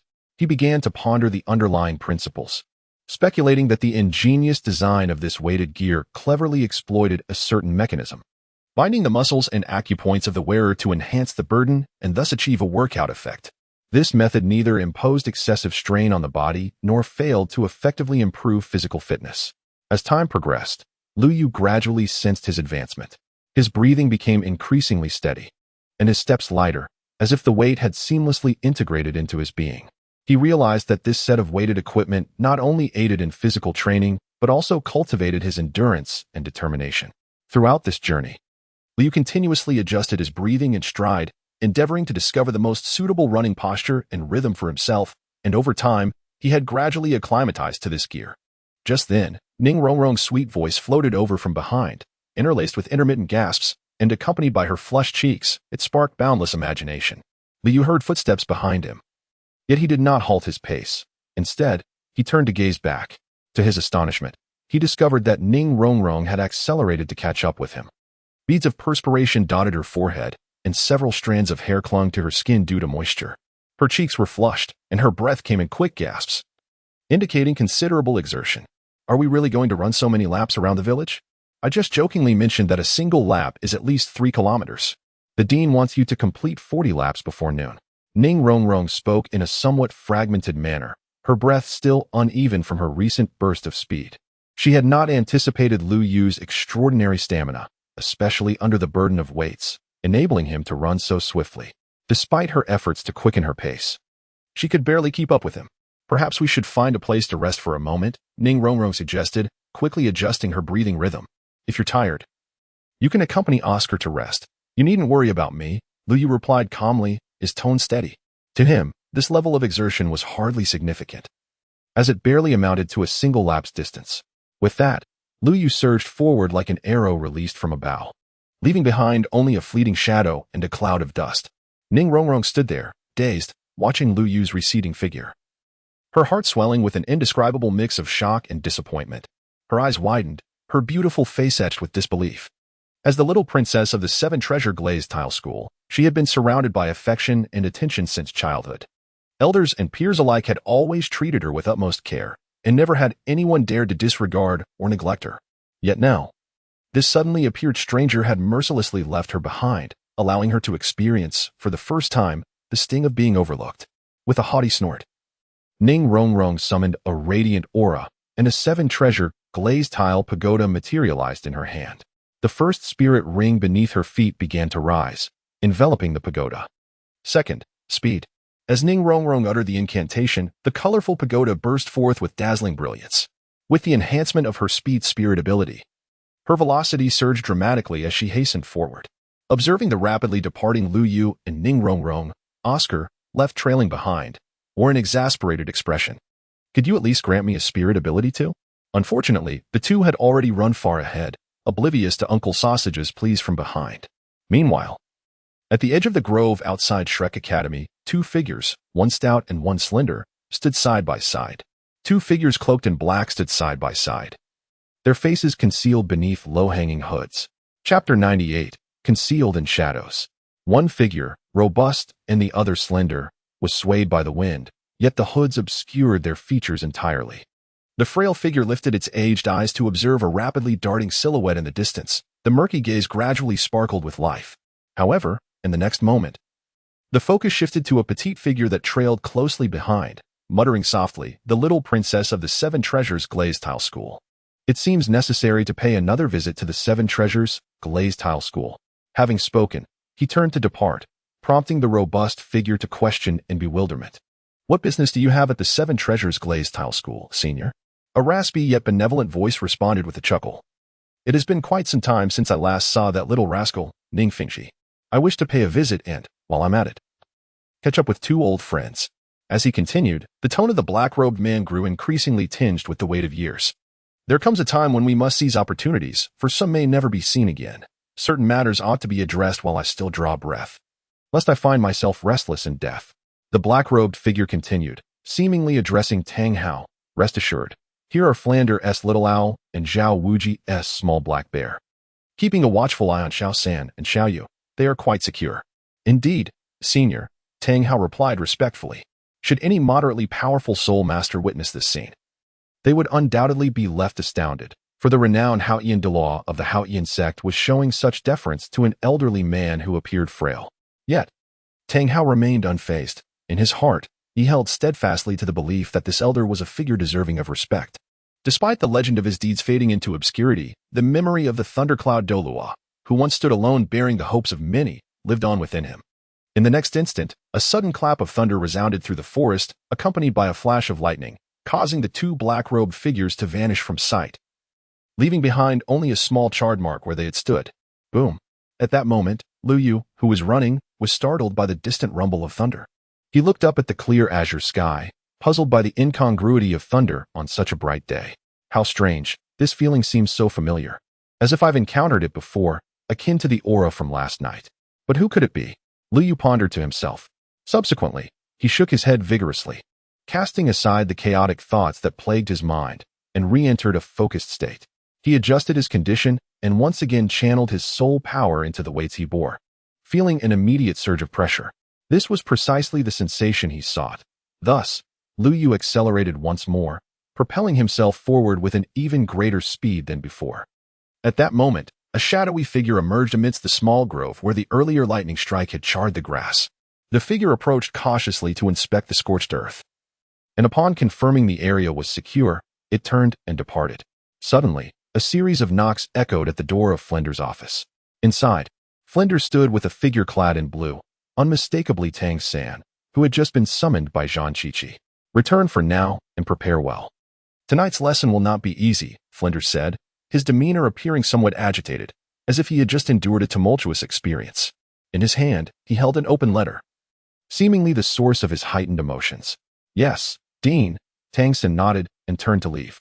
After taking a deep breath to regain his composure, Flinders called out to the door, "Come in." With a creak, Tang San brushed past the shadowy figure, and suddenly, he felt an uncanny familiarity with the person he had just seen. It seemed as though he had encountered this individual not long ago. Wait a moment. As he exited the office, Tang San abruptly raised his head, realizing that the person was none other than Zhao Wujing. Yet, how had he transformed into this state? Tang San recalled that just yesterday, Zhao Wujing had appeared completely normal while overseeing their fourth assessment. How could he have changed so drastically overnight? Could it be the doing of Lu Yu? Tang San speculated, recalling that Lu Yu was the last person to battle Zhao Wujing. It could only have been Lu Yu who caused such a transformation. Lu Yu truly is ruthless, Tang San murmured to himself. Upon seeing Zhao Wujing for the first time, he nearly failed to recognize him. Zhao Wujing's face was nearly as dark as coal. This visage reminded Tang San of a type of slave from his past life. Known as the Kunlun slave, typically kept by noble families for their remarkable strength and obedience, often subjected to a process of castration. The only differences between Zhao Wujing's coal-black appearance and that of a Kunlun slave were his shorter stature and the absence of such a procedure. Tang San pondered how much Zhao Wujing might fetch at a slave market if subjected to that process. Considering he was a soul sage, surely he would command a considerable price. Suddenly, Tang San was startled by this unexpected thought. Even if there were a market, given Zhao Wujing's soul sage strength, few could hope to restrain him, let alone proceed with any further steps. He shook his head, dismissing these unrealistic notions, and hastened to the open area to gather with Xiao Wu and the others. Flinders had shared many peculiar words with him, but they were of little consequence. After all, the task assigned by the master had already been accomplished. After yesterday's battle, he profoundly realized the vast disparity between himself and Lu Yu, uncovering many of his own shortcomings in the process. At this moment, the most crucial task for him is to engage in rigorous training, striving to enhance his physical abilities and reaction time. This way, at least when he encounters danger again, he will possess sufficient time to evade an attack when Lu Yu attempts to incapacitate him. As night fell, the air gradually cooled, and at this moment, Flinders stood in the open space, gazing at the assembled students of Shrek Academy. All 8 trainees were present, each brimming with vitality. Aside from Lu Yu, Flinders had completed the 40 laps he had set for the day in just one morning. In the afternoon, under the burden of weights, he pushed himself further by adding 20 more laps. By the end of the day, Lu Yu felt as though his limbs no longer belonged to him. Had he not utilized his soul technique for a timely recovery, he would have struggled to remain standing. What surprised Lu Yu even more was that Ning Rongrong managed to endure as well. He recalled that in the original story, she had conspired with Oscar to cheat. Chapter 99. An unusual Ning Rongrong? To be honest, Lu Yu was genuinely astonished by Ning Rongrong's performance today.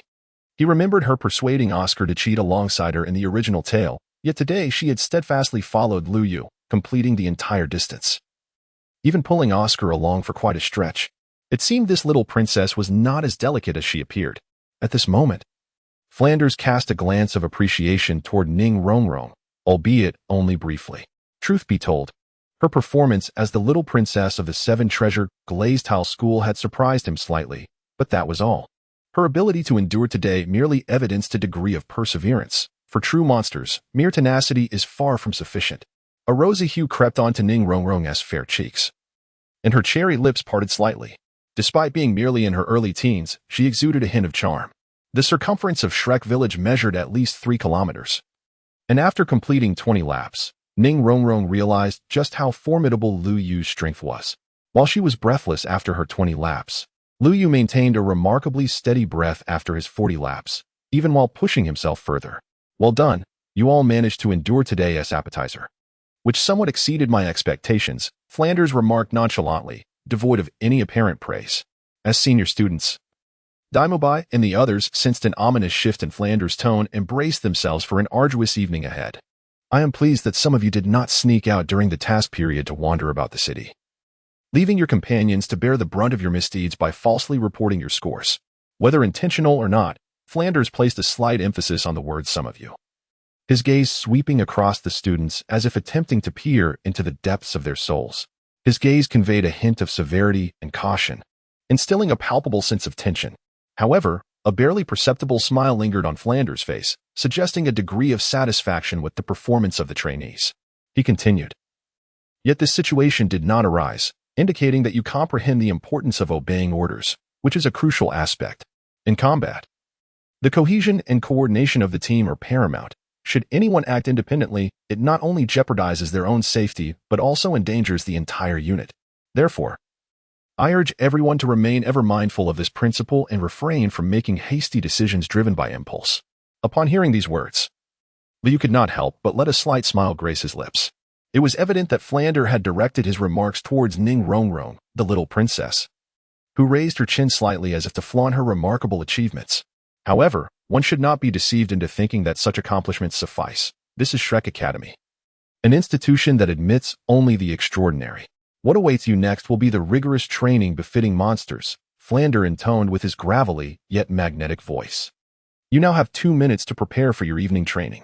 Unexpectedly, a discordant voice interrupted. No, why must we partake in evening training alongside them? We have already run over 60 kilometers today. We are utterly exhausted. Can we not take a moment to rest? Ning Rongrong's sweet voice chimed in, as she waved her left hand to fan herself, displaying an attitude that suggested she held Flander in little regard. Upon hearing these words, Liu could not help but chuckle inwardly. Indeed, the temperament of the little princess from the Seven Treasure Glazed Tile School seemed unlikely to change. The true nature of this little ancestor was just beginning to reveal itself. The expressions of the 3 senior students present turned pale at her remark, for no one had dared to speak to the esteemed dean in such a manner over the years. All eyes turned to Flander, whose previously stern visage suddenly grew colder. What is this? Are you implying that you do not intend to participate in the subsequent activities? Flander's tone turned somewhat indifferent, rendering his current emotions difficult to decipher. Yes, we have run around the village 20 times today, and Liu has completed over 40 laps. Our training volume has already exceeded that of others. And for a support-type soul master, today's training should suffice, Ning Rongrong asserted with righteous confidence, with her hands on her hips and a resolute gaze. Her tone exuded self-assuredness and pride. As the little princess of the Seven Treasure Glazed Tile School, Ning Rongrong had always been cherished and enjoyed favorable living conditions. However, this did not imply a lack of diligence or perseverance on her part. In fact, she trained diligently within her sect, dedicating substantial time to honing her skills and enhancing her strength. Thus, when confronted with the day's training load, she felt little pressure. Nonetheless, Ning Rongrong recognized her unique position as a support-type soul master compared to others. She was acutely aware that her role was to provide assistance and augmentation to her teammates rather than engage directly in combat. Therefore, she believed that for a support soul master at her current stage, today's training volume was adequate, and there was no necessity to follow others for additional practice. In her view, excessive training could lead to physical fatigue, adversely affecting future performance. Furthermore, as a support soul master, she required ample time to cultivate and master various skills to serve her team more effectively. She also aspired to maintain her optimal condition, ready to respond to unforeseen circumstances. Do you believe yourself superior to everyone present? Flander's gaze was filled with indifference as he shook his head. You are mistaken. Each individual here surpasses you by a considerable margin. Even Oscar, whom you have consistently looked down upon, is undoubtedly superior to you. Impossible. Absolutely impossible. Our Seven Treasure Glazed Tile School's Seven Treasure Glazed Tower Martial Soul has long been renowned as the continent's foremost support martial soul. How could we possibly be inferior to them? Ning Rongrong retorted passionately, her bright eyes shimmering with unwavering determination and confidence. As the little princess of the Seven Treasure Glazed Tile School, she held immense pride and faith in her family's martial soul. Moreover, as the most gifted of the younger generation within the sect, she had been laden with high expectations from the elders since childhood. Indeed, I do not doubt the status of the Seven Treasure Glazed Tile School, but ask yourself honestly whether your recent words and actions truly reflect the esteemed reputation of your sect on the continent. Flander replied coldly. Given the unique nature of support-type soul masters, who lack offensive capabilities, the utmost importance on the battlefield lies in the seamless cooperation with teammates.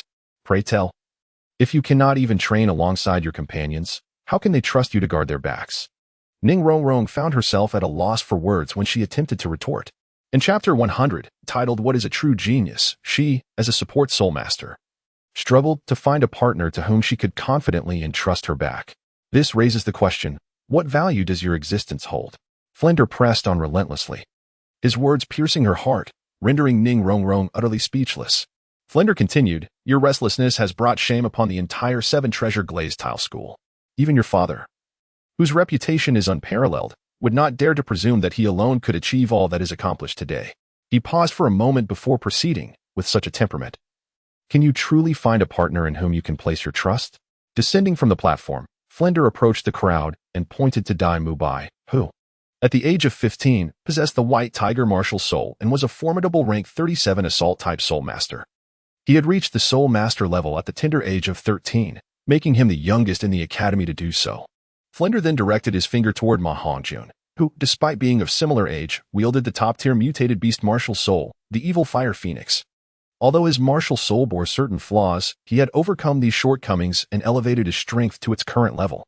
Can you truly compare to him? Next, he mentioned Tang San and Xiao Wu. Tang San, with his innate blue-silver grass martial soul, was only 12 years old, yet had managed to cultivate it to level 29, despite it being widely considered a useless martial soul. Xiao Wu also displayed innate full soul power. How can their talents and ranks possibly be inferior to yours? Flinder proceeded to Oscar, stating, I am aware that you have always looked down upon him, but I can assure you that he possesses innate full soul power. Ning Rongrong shook her head in disbelief at this revelation. No, it cannot be. How could a support-type soul master have innate full soul power? Support soul masters have traditionally been unrelated to innate full soul power. Even during my own awakening, achieving level 9 was the pinnacle for a support soul master. My father, Ning Fingji, the sect master of the Seven Treasure Glazed Tile School, also awakened with level 9 soul power. How could Oscar, a mere food-type support soul master, possess innate full soul power? If you doubt this, feel free to consult the records at the Spirit Hall. Every awakened individual with innate full soul power is documented. Flinder remarked coolly. Finally, he pointed to Lu Yu and Zhang Qiqi. You have witnessed Lu Yu's strength. He is also a support-type soul master. Yet his combat prowess rivals that of an assault-type soul master, and his agility matches that of an agility-type soul master. As a support soul master, can you achieve even one of the feats he accomplishes, be it comprehensive enhancement, complete healing, or soul power recovery? Throughout the century, millennium, and even beyond, the continent has never witnessed a martial soul as extraordinary as his. His future achievements will undoubtedly rival those of your Seven Treasure Glazed Tile School. The Valkyrie martial soul of the combatant, Qiqi, is equipped for both offense and defense, and possesses the agility of an agile attack-type soul master. Even without summoning her martial soul, she can contend with ordinary soul masters. With the exception of lacking healing and enhancement abilities, her versatility is second only to Lu Yu. Both of them possess innate full soul power, and it can be stated without hesitation that such innate talent holds little value at Shrek Academy, Flinder remarked casually. Beside him, Dai Mubai and Ma Hongjun felt a sense of disquiet at Flinder's words. If innate full soul power is of little worth here, then what does that make them? Are they mere entities unworthy of being valued? One might inquire of Lady Ning, what significance does your innate level 9 soul power hold in this place? I believe you are well aware of this. Flinder's voice resonated with depth and strength, his owl-like sharp gaze fixed intently on Ning Rongrong. As if attempting to peer into her very soul, Ning Rongrong felt uneasy under Flinder's scrutiny, yet she endeavored to maintain her composure.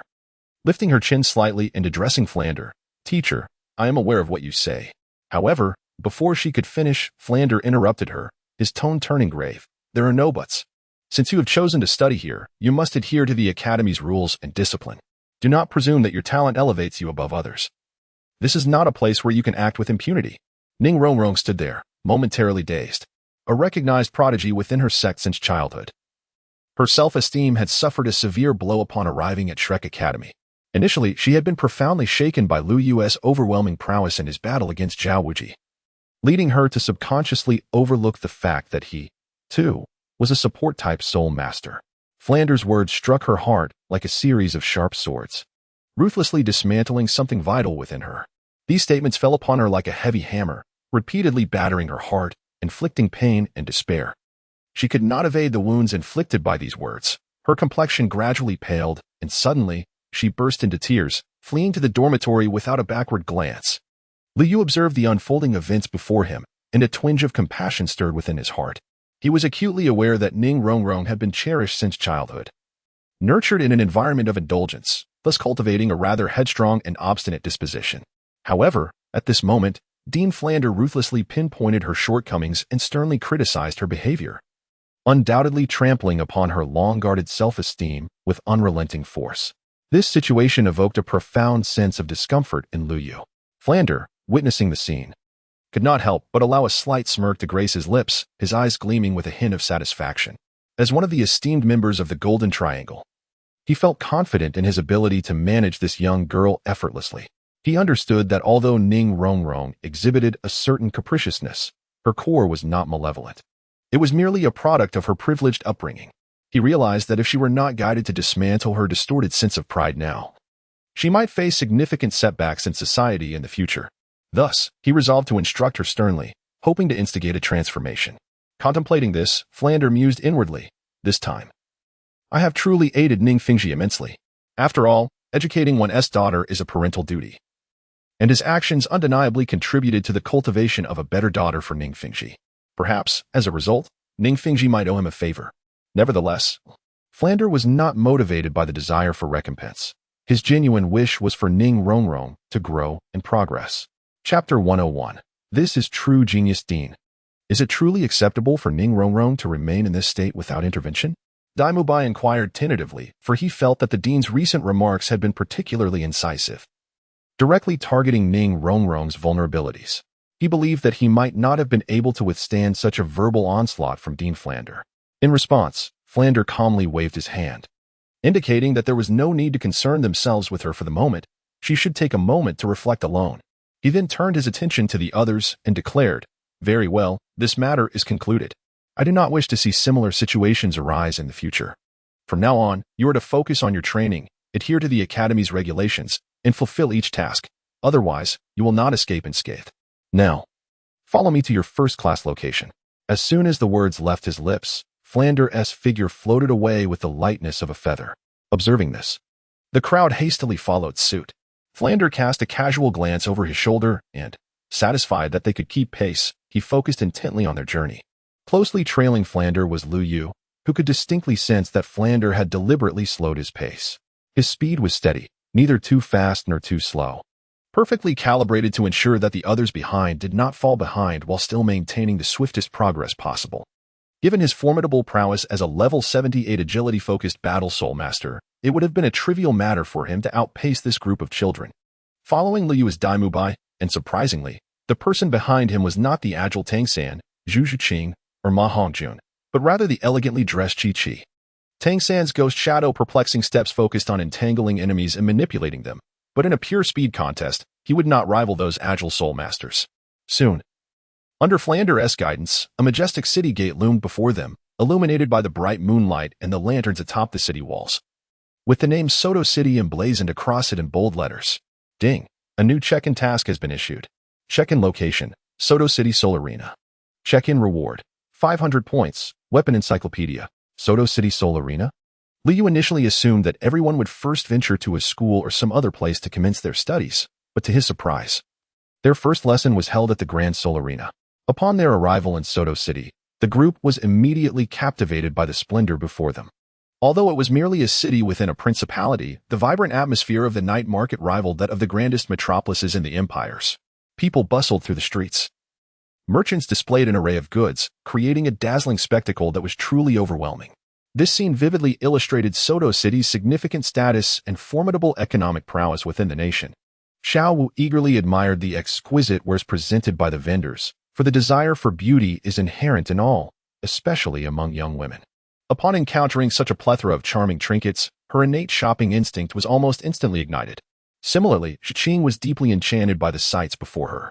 As the daughter of a reclusive family, she had spent her youth cloistered within her family's estate, where her time was largely devoted to absorbing knowledge from her elders and honing her combat skills in the family training grounds. Following her awakening as a Valkyrie with innate soul power, the resources of her family had predominantly been directed toward her. Even her typically stern father harbored great expectations for her. The one time she had secretly slipped away was to hunt a soul beast. Before long, under the guidance of Flandra, the group arrived at a magnificent edifice. This was the Grand Soul Arena, a venue for soul masters to engage in combat, and a prime location for enhancing their strength through practical experience. Because this arena was situated in Soto City, it was also referred to as the Soto City Grand Soul Arena. Flandre stood with his back to the arena, addressing the crowd with his hands clasped behind him. This will also serve as your classroom for the upcoming lesson. He then led them into the grand structure. Such grand arenas are typically found only in major cities across the continent, established with the support of the 7 prominent families. Once a Soul Master reaches the rank of Soul Master at level 40, they can no longer receive subsidies from the Spirit Hall. One of the advantages of these arenas is that if one excels in competition and earns the recognition of the prominent families, their future can be remarkably bright. Moreover, since these arenas are entirely established by the 7 families, the Spirit Hall and the various empires have no influence over them, resulting in a high degree of inclusivity.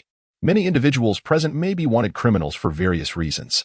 They come here either to evade capture or to enhance their strength and status through combat. The arena does not concern itself with their identities, as long as they can deliver thrilling matches. Of course, for those with grave offenses, the arena will take necessary actions. Suddenly, Flandre paused, adopting a deliberately mysterious tone. However, the arenas do not shy away from bloodshed. In other words, even if one were to take a life here, there is no fear of retribution within the arena, but outside of it, the situation may differ. Given the perilous nature of this place, why would you bring us here? Upon hearing Dean Flandre's introduction, Xiao instinctively tightened her grip on the arm of her companion, Zhang Qiqi, her eyes widening in confusion and concern as she gazed at the dean. Zhang Qiqi sensed her unease and gently patted her hand, though a hint of worry was evident on her face as well. She had heard elders in her family speak of the Great Soul Arena, describing it as a place teeming with all manner of individuals, which instilled a certain aversion in her towards that venue. "You need not worry," interjected Dai Mubai, who took the initiative to elucidate for everyone. The Great Soul Arena has a comprehensive ranking system for assessing strength. On the continent, soul rings and soul power levels are the best indicators of a soul master's prowess. However, the combat effectiveness of a 4-ringed attack-type soul master is vastly different from that of a 4-ringed support-type soul master. Therefore, these arenas evaluate a soul master's strength based on their individual efforts, issuing soul badges accordingly. Each victory in a match earns a certain number of points.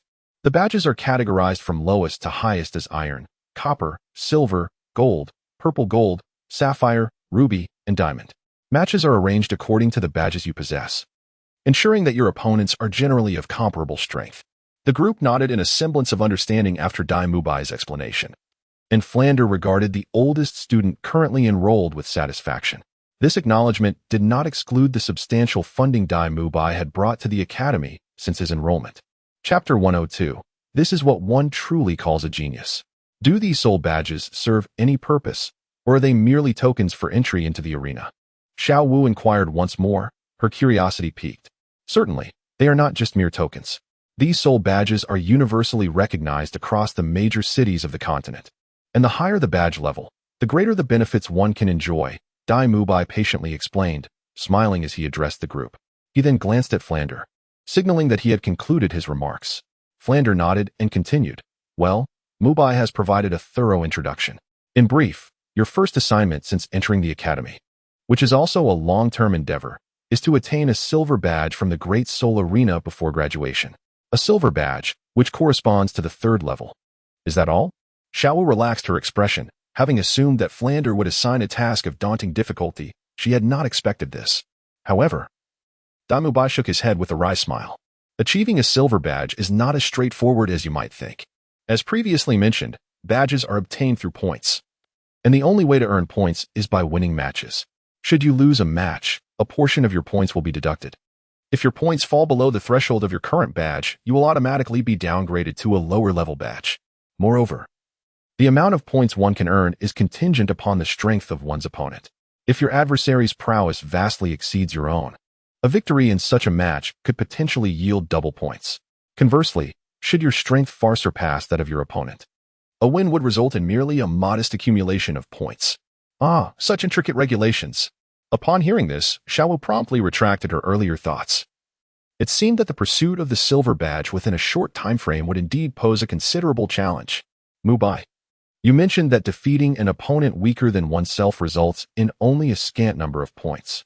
If I were to simultaneously activate multiple identities and solely participate in competitions against weaker opponents, Could I then consolidate all the points I earn into a single badge? Tang Xin suddenly interjected with this query. Upon hearing this, Lu Yu felt an uncanny familiarity with the operation. Was this not reminiscent of his previous life, where he often engaged in the practice of creating alternate accounts to fish for easy victories in games? Although there were some differences, the underlying principle remained remarkably similar, exploiting the weak to achieve one's petty ambitions and gratify one's personal whims. Dai Mubai shook his head in response, asserting that such a strategy was fundamentally unfeasible. The matchmaking mechanism of the Soul Arena was entirely random. Not only was it improbable to consistently manipulate the system to face opponents of lesser strength, but the very notion of a single individual operating multiple identities simultaneously was unthinkable. To maintain order within the Grand Soul Arena, stringent regulations had been instituted, dictating that each participant could only possess one soul badge. The possibility of accumulating points across multiple badges simply did not exist. Should such a scenario be uncovered, the repercussions could range from expulsion from the Grand Soul Arena to potentially facing a manhunt orchestrated by the 7 influential families behind it. What is your current rank? Tang Xin inquired once more. My record stands at 29 victories and 27 defeats, replied Dai Mubai.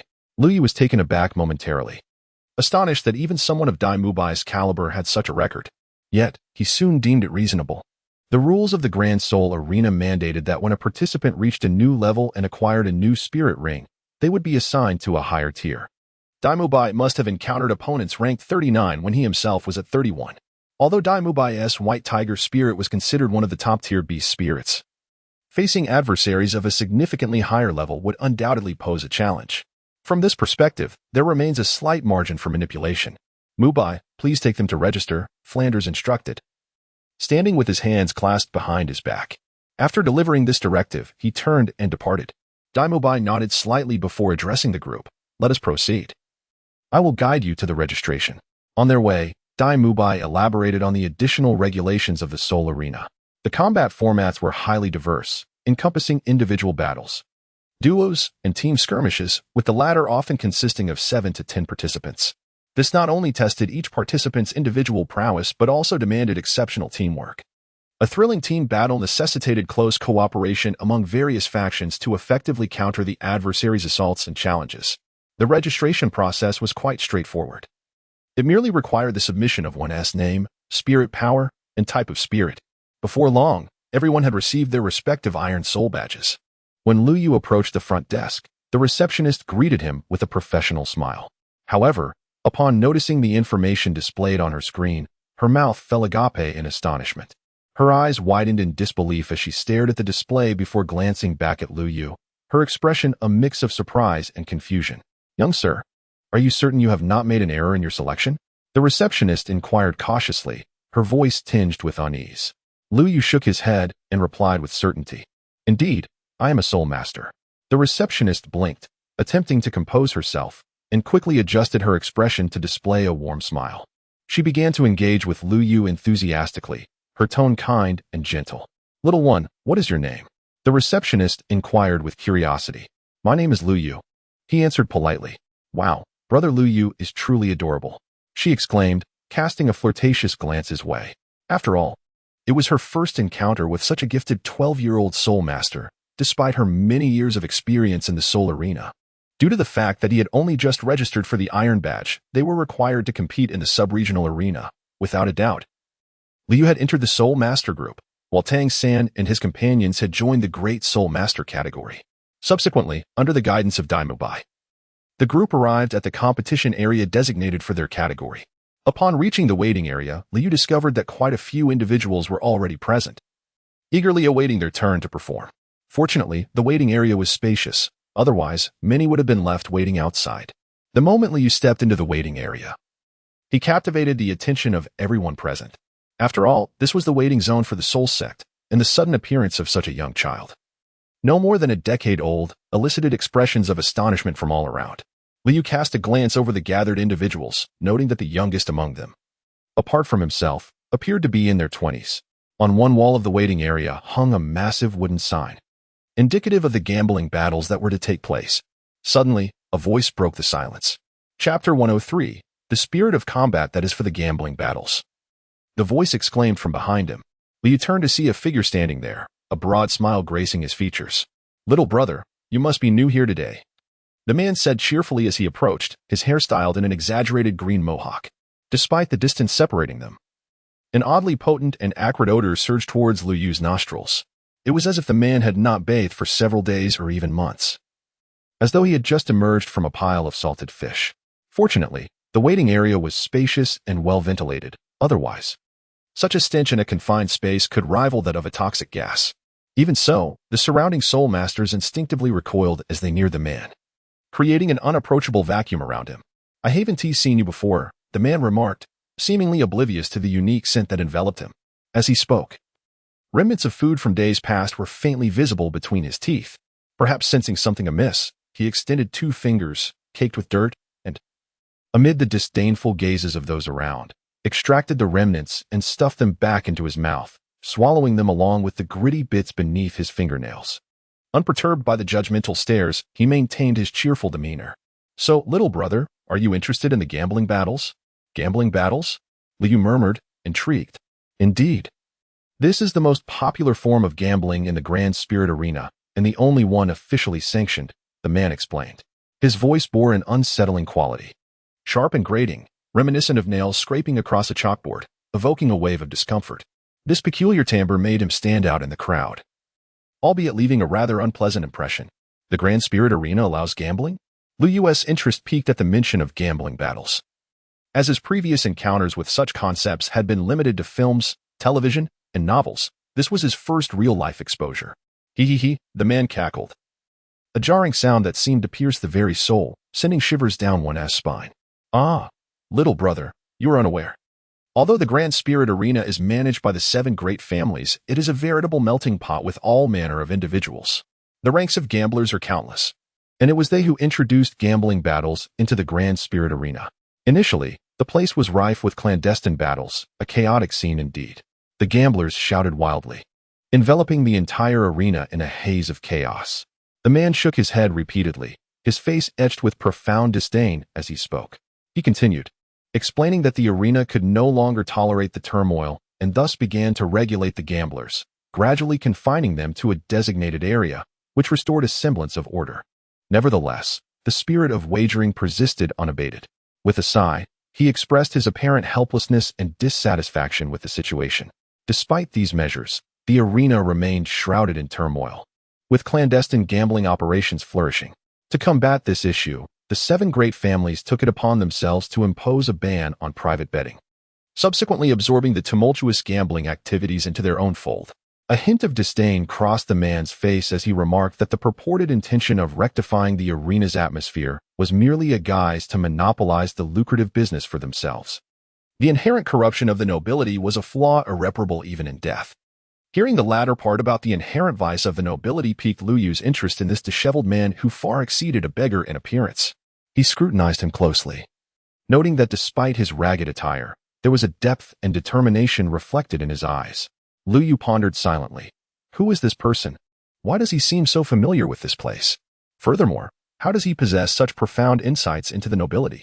Could it be that he was once a noble himself? Yet, how did he find himself in such a dire situation now? A myriad of questions surged within Lu Yu, igniting a deep curiosity about this man. He resolved to test the waters, hoping to extract more information about this place from him. Thus, Lu Yu inquired, "You mentioned that the inherent flaws of the nobility are the same. What do you mean by that?" He awaited the man's response, hoping to uncover some clues. To his surprise, the man's next remark did not align with Lu Yu's expectations. "Ah, young brother, what is the point of discussing those nobles? Since we are here at the Grand Soul Arena, why not ascend the stage for a match?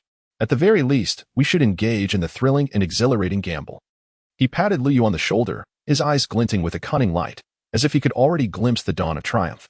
Lu Yu felt a weight in his heart, yet he maintained a facade of calmness. "Oh, a wager? What are the terms?" The man chuckled slyly, a glimmer of greed flickering in his eyes. "It is quite simple. We bet on the outcome. The side that guesses correctly shall win the stake of the other. What do you say? Shall we test our luck?" Lu Yu could not help but chuckle inwardly. This fellow was indeed cunning, attempting to deceive him in such a manner. However, he was unwilling to let this opportunity slip away easily, so he feigned hesitation and replied, That sounds rather intriguing. But I must confess that I do not possess such a substantial sum of money." Upon hearing this, the man immediately responded, "No worries, my young friend. We can start with a modest bet. As long as you follow my lead, I assure you, profits are within reach. Furthermore, I possess some insider information that guarantees your success." With that, he produced a slip of paper from his bosom and handed it to Lu Yu. Lu Yu took the note, glanced at its contents, and couldn't help but smirk coldly. It was evidently a ruse, devoid of any genuine insider information. However, he maintained an unaltered expression outwardly. At that moment, a voice suddenly rang out, "Young man, do not be swayed by the words of that disheveled fellow." Lu Yu lifted his head to see a middle-aged man calling out from a distance, seemingly trying to avoid the foul stench of the biochemical weapon emanating from the Mohican man. The man was part of a gang that would initially have you wager small amounts to test the waters, but later, as their team loomed behind, they would entice you to place larger bets, only to lead you to financial ruin. Many have been swindled by them. Young lad, do not fall for their tricks. It would be wise to keep your distance from that scruffy man to avoid attracting trouble. Before the middle-aged man could finish his warning, the disheveled man abruptly interrupted. "Go away. This is none of your business. Mind your own affairs." He then turned to Lu Yu, a smile plastered on his face, his eyes brimming with friendliness and concern. "Young brother, do not be deceived by such individuals. As I mentioned earlier, this grand arena is rife with all sorts of characters, especially those with ill intentions. They constantly seek to exploit others for their own gain, even resorting to deception and harm. You must remain vigilant and not easily trust the words of strangers. Should you require any assistance or counsel, do not hesitate to seek me out." With that, he patted Lu Yu on the shoulder. At that moment, a voice echoed from afar, and Lu Yu saw Dai Mubai approaching with Tang and Xiao Wu. "Mubai, Xiao-san," Lu Yu exclaimed in surprise, then smiled and greeted them. "What brings you here?" "Brother Yu, we just finished our match over there. The others are with Oscar and Ma Hongjun, so we came to check on your competition," Tang-san replied with a smile. Although he was not exceptionally handsome, his amiable expression was comforting. "These are your friends? Well then, let us hope we meet again under fortunate circumstances. Young brother, remember, if you ever wish to place a bet, seek me out." The disheveled man's expression shifted to one of discomfort upon seeing Dai Mubai and the others, and he hastily departed, as if being pursued. Yes, my opponent seemed formidable, but he couldn't withstand two of my moves. Earning points is a breeze. Xiao Wu exclaimed joyfully. "If all our opponents are like this, we'll complete the dean's task in no time. What are you thinking?" Tang Sen gently flicked Xiao Wu's forehead with his right hand. "Every spirit master may only participate in one battle per day, and the points earned are limited. Besides, you may soon encounter opponents whose strength far surpasses yours." Upon witnessing this scene, both Lu Yu and Dai Mubai exchanged exasperated eye rolls, shaking their heads in resignation. The couple was utterly unmindful of their surroundings, unabashedly displaying their affection regardless of time or place.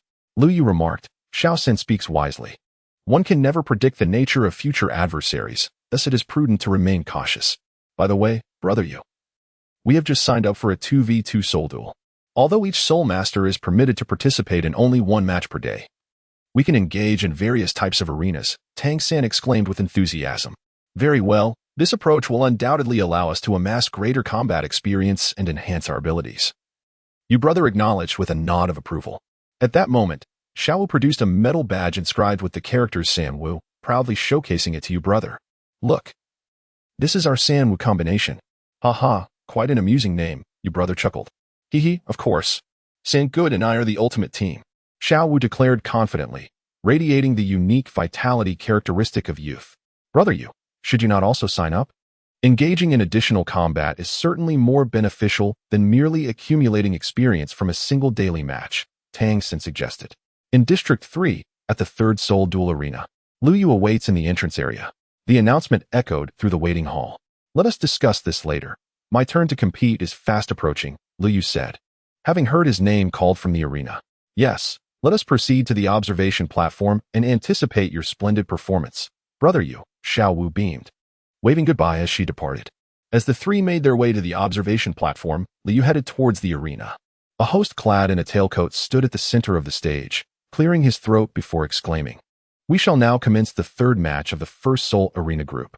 One must acknowledge the host's dedication, despite the sparse audience relative to the number of Soul Masters. His enthusiasm remained undiminished. He passionately endeavored to elevate the atmosphere of the event. The contestants entering the arena are two Soul Masters, Lu Yu, an auxiliary-type Soul Master with the weapon spirit Qixing Lianzhong, and his opponent, Qing Ling, a formidable attack-type Soul Master with a consecutive 4-match winning streak, wielding the powerful Zile Gong. The outcome of this match will determine whether Qing Ling achieves her 5th consecutive victory, earning 100 points, or if our newcomer Lu Yu will emerge triumphantly. Let us await the results. Now, let us welcome the two Soul Masters into the arena. The audience erupted with cheers, predominantly chanting Qing Ling's name, particularly the male Soul Masters, who stood in fervor, waving banners and flags, shouting at the top of their lungs, "Qing Ling, I love you. Qing Ling, you are the best." These voices converged into a powerful wave, enveloping the entire competition venue. The female Soul Masters were equally spirited, calling out Qing Ling's name with admiration and envy glimmering in their eyes. In an instant, the entire audience was captivated by Qing Ling's charm, as if she were the very center of the universe. "Mu Bai, what do you know about this Qing Ling? How could she have garnered such popularity?" Tang San observed the male Soul Masters in the stands, each appearing as if invigorated, with even a few female Soul Masters among them, and felt a growing curiosity about this enchanting figure. Qing Ling has only recently risen to fame. They say she is a prodigy, Dai Mu Bai remarked. Another added, "Indeed. It is said that she is merely 18 years old, yet her soul power has already reached level 43. It is truly astonishing. Moreover, her martial spirit, the Purple Thunder Bow, ranks among the finest of weapon spirits. With such prowess at such a tender age, her future is undoubtedly limitless." Admiration radiated from his face, revealing him to be an ardent admirer of Qing Ling. At that moment, a graceful figure glided onto the battle arena, her lithe form stepping lightly to the center. Sunlight bathed her in a golden glow, illuminating her fair skin and exquisite features. Qing Ling's elegant silhouette was accentuated by a flowing azure gown that perfectly showcased her slender waist and curvaceous hips. The long boots she wore further enhanced her statuesque legs, creating an image of unparalleled perfection. Her beautiful hair, cascading like a waterfall, swayed gently with her movements, exuding a subtle fragrance that beckoned one to draw closer and explore further. The glimmering strands of her hair sparkled in the sunlight, adding an air of mystery and allure. It appeared that this girl was an agile attack-type Soul Master, Dai Mu Bai remarked, fixating on her impressive legs. "Speed is Yu's forte. You should have no significant issues in this match." Tang San recalled Lu Yu's uncanny footwork displayed during his battle with Zhao Wujie, as well as the extraordinary swiftness he exhibited while adorned in his uniquely designed weighted attire. It was likely that Lu Yu's current speed far surpassed that of any comparable agile attack-type Soul Master. Amidst the fervent shouts of "I love you, Qing Ling," echoing throughout the arena, Lu Yu strode confidently onto the stage. His striking silver hair was casually tied into a high ponytail, swaying gently, glimmering with a captivating sheen, as he radiated the youthful exuberance that was uniquely his own. A radiant confidence and youthful vitality adorn his face, complemented by a warm and captivating smile that seems capable of dispelling all shadows in an instant. His stride is firm and vigorous, and as his gaze sweeps across the audience, his profound eyes appear to shimmer with the brilliance of stars, rendering onlookers utterly entranced. Upon witnessing Lu Yu take the stage, the fervent fans of Qing Ling cannot help but express their skepticism. Where did this young lad come from? He hardly seems old enough to be a Soul Master, let alone a Soul Ancestor. Indeed, he looks scarcely mature. What did the host just say? That he is an auxiliary Soul Master? What a joke. How dare an auxiliary Soul Master step onto the stage? Who bestowed upon him such audacity? Right? What purpose does an auxiliary Soul Master serve on this stage, other than to play the fool? Ha! Youngster, if you know what's good for you, concede and leave the stage. Perhaps our goddess Qing Ling might show you a modicum of mercy. The chorus of mockery and doubt from the spectators resonates throughout the arena. It is a widely held belief on the continent that auxiliary Soul Masters lack combat prowess, and to the audience, Lu Yu appears to be a naive and brash young bull, blissfully unaware of the formidable adversary he is about to face. At that moment, the woman known as Qing Ling gently parted her crimson lips and spoke with a soft, melodic tone. "Little brother, this is not a realm you should venture into." Her voice, akin to a delicate wind chime, produced a clear and piercing sound that seemed capable of penetrating the very soul. Each note danced like pearls cascading upon a jade plate, delightfully resonant and enchanting. Upon hearing this, Lu Yu maintained a warm smile on his face. "Sister Qing Ling, perhaps in your eyes, assistive Soul Masters are often perceived as lacking combat strength, relegated to the background of the team. As he spoke, Lu Yu raised his hand and channeled his soul power, causing a staff intricately engraved with arcane runes to materialize instantly. Subsequently, four soul rings gradually ascended from beneath his feet, 2 purple, 1 blue, and 1 brown, swirling rhythmically around him. What? Am I seeing things? What is that? A blue soul ring, a brown soul ring. How extraordinary are the soul rings of contestant Lu Yu? At the moment Lu Yu revealed his soul rings, the host was immediately captivated by their uniqueness, admitting that in his years of experience, he had never encountered such remarkable soul rings. It wasn't just the host. At that moment, aside from Tang San, Dai Mubai, and Xiao Wu, everyone in the audience was taken aback upon witnessing Lu Yu's unusual soul rings. What an unusual color scheme for the soul rings. Suddenly, someone shouted, drawing the attention of the crowd to the fact that both Lu Yu's first and second soul rings were purple, 1,000-year soul rings. Who on earth is this young man? Is he even human? The spectators were astounded by this seemingly out-of-nowhere young fellow. With his peculiar soul ring colors and the formidable first and second soul rings raising doubts about his humanity. He must be some soul beast that escaped from the deep mountains.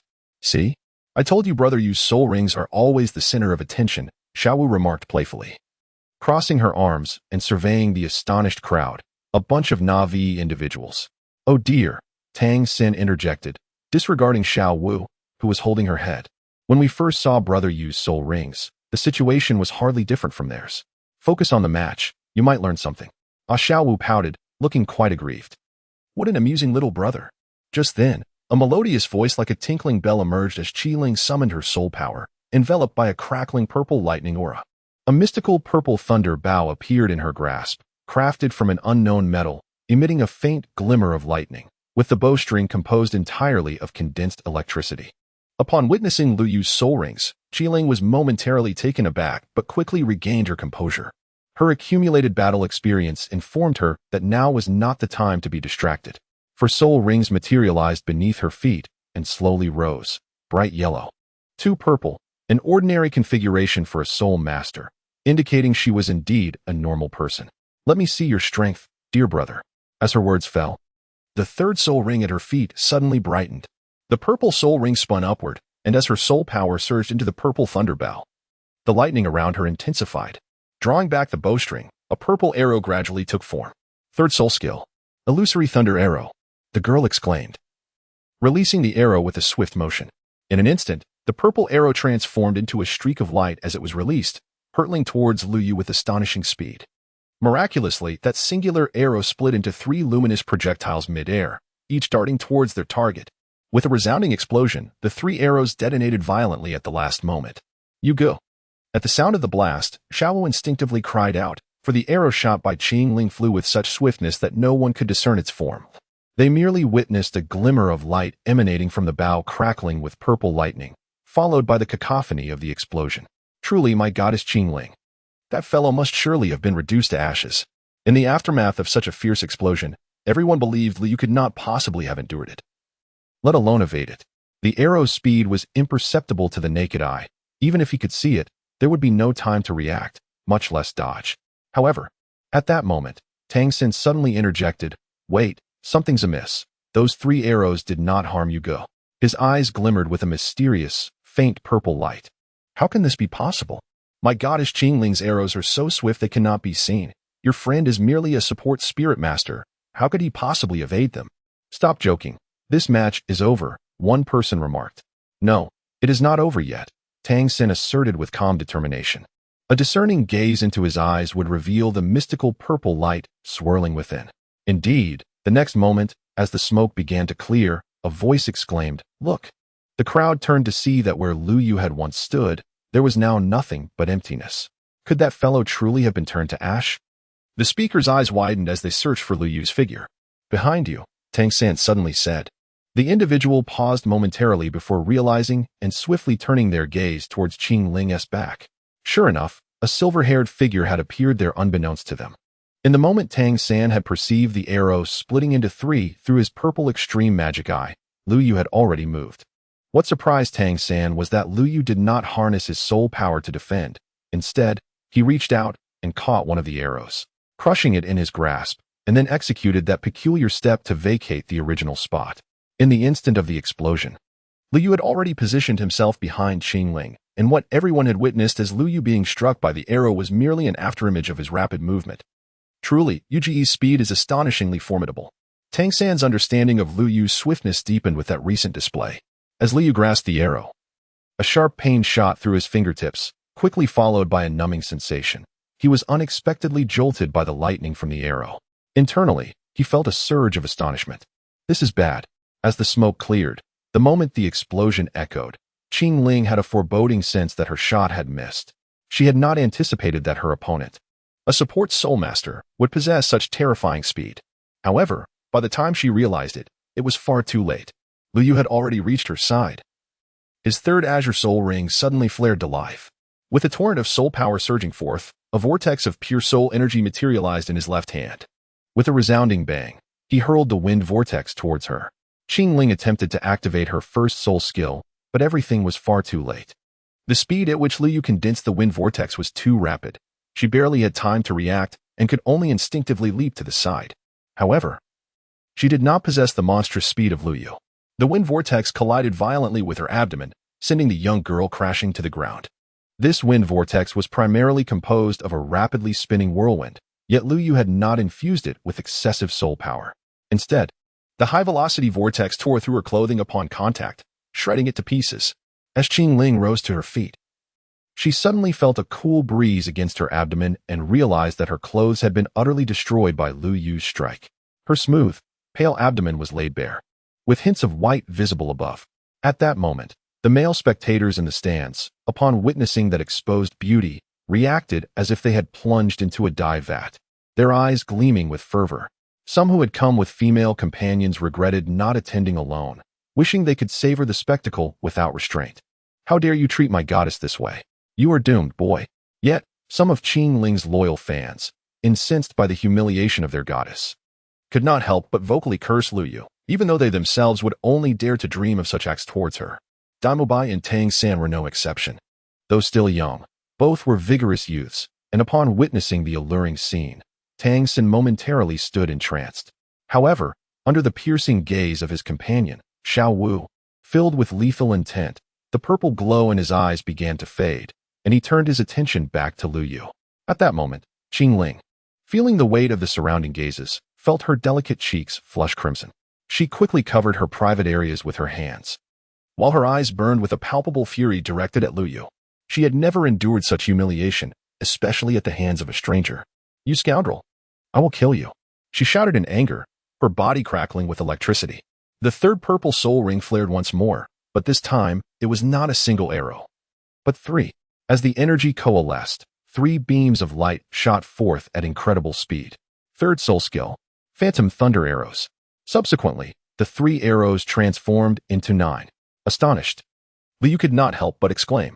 9 streaks of light surged towards him with the swiftness of lightning, their velocity utterly beyond imagination.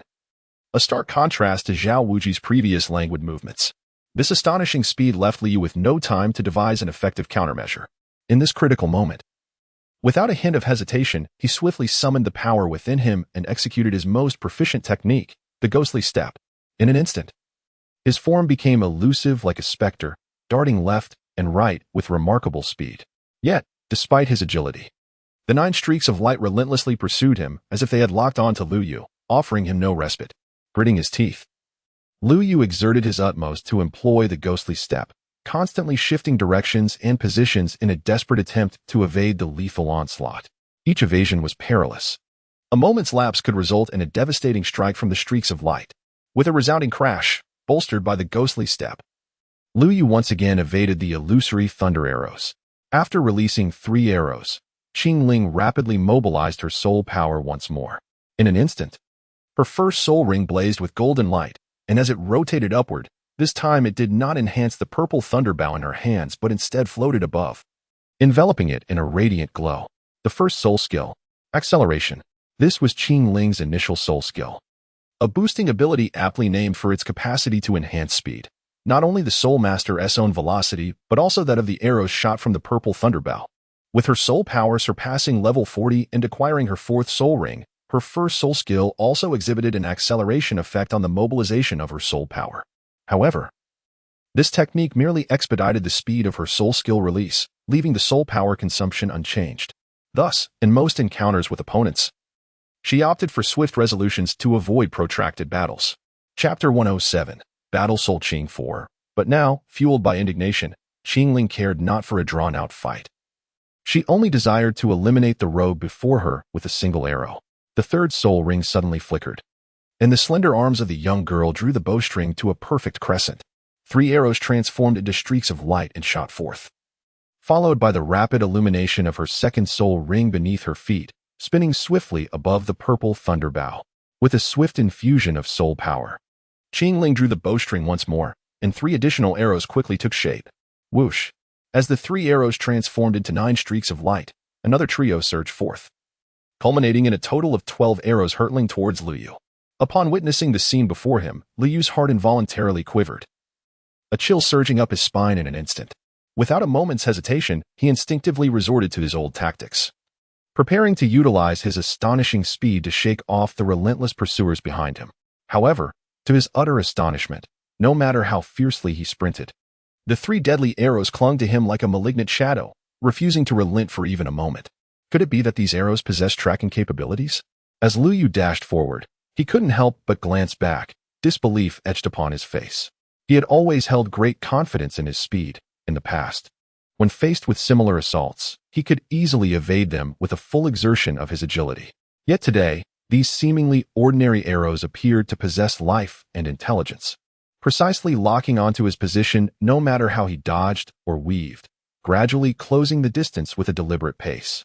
With gritted teeth, Lu Yu abruptly altered his course, executing a sharp drift. Futile attempt. The 3 arrows released by my second soul skill are equipped with tracking functions, capable of real-time direction locking, making it impossible to shake them off, even at the most intricate angles. Observing Lu Yu's attempt to make a sharp turn, Qingling discerned his intentions, her expression revealing disdain. Today, she intended to make this rogue, who had embarrassed her, pay dearly. However, contrary to everyone's expectations, after Lu Yu completed the astonishing drift, he did not accelerate as anticipated. Instead, he deliberately slowed his pace. This peculiar maneuver allowed the pursuing arrows to close in on him rapidly. From a distance, Qingling watched in bewilderment as a hint of confusion crossed her beautiful visage. She found it difficult to comprehend why Lu Yu would make such a seemingly self-destructive choice. Yet, in the next moment, as she witnessed Lu Yu suddenly unleash a powerful thrust with his legs, propelling himself forward like a wild stallion breaking free, her confusion was instantly replaced by shock. Even more astonishing was that, with Lu Yu's rapid sprint, the 3 arrows that had been closely trailing him seemed to be drawn by an invisible force, closely following in his wake and hurtling towards her with remarkable speed. Realizing the impending danger, Qingling swiftly activated her 4th soul ring, releasing a dazzling purple light. The purple thunder bow in her hand rapidly conjured a silver arrow, which flew forth with a swift whoosh. Strangely, this arrow did not target Lu Yu, but instead soared towards the edge of the battlefield. Just as Lu Yu was about to reach Qingling, he suddenly concentrated his strength in his legs, unleashing a tremendous force. Simultaneously, the immense soul power within him surged forth like a torrential flood, crashing against the various points within his body. In an instant, a mysterious and formidable energy erupted from Lu Yu, enveloping the surroundings like a green whirlwind. A verdant mist enveloped Lu Yu, rendering him akin to a deity of war from a bygone era. As this emerald vapor manifested, Lu Yu's aura surged to an unprecedented zenith. The onlookers were left in sheer astonishment, their eyes wide with disbelief. However, an even more astonishing spectacle was yet to unfold. Under the watchful gaze of the astonished crowd, Lu Yu's figure darted like a wraith, his speed accelerating once more. Particularly notable was Tang San, who, despite his keen observational prowess and reflexes, found it nearly impossible to perceive Lu Yu's lightning-fast movements, even with his purple extreme demon eye activated. Witnessing Lu Yu's extraordinary display, Tang San was filled with trepidation. It was worth noting that during Lu Yu's earlier battle with Zhao Wujia, his speed had already captured the attention of many. Now, he was pushing beyond those limits, showcasing a terrifying enhancement in power. In the next moment, just as Lu Yu was about to reach Qingling, her figure inexplicably vanished before his eyes, completely without a trace. Yet, in an instant, Qingling reappeared at the location where the previous arrow had landed, utilizing her 4th soul skill, arrow shadow form. This skill was derived from a 4,000-year-old jade shadow deer, a spirit beast endowed with short-range teleportation abilities. With this power, capturing her became increasingly difficult. But her soul ring granted Qing Ling the same teleportation capability. The arrows conjured from her fourth soul ring possessed the ability to transport her to the designated target location, provided it fell within her range. However, the energy consumed by this soul skill increased with distance.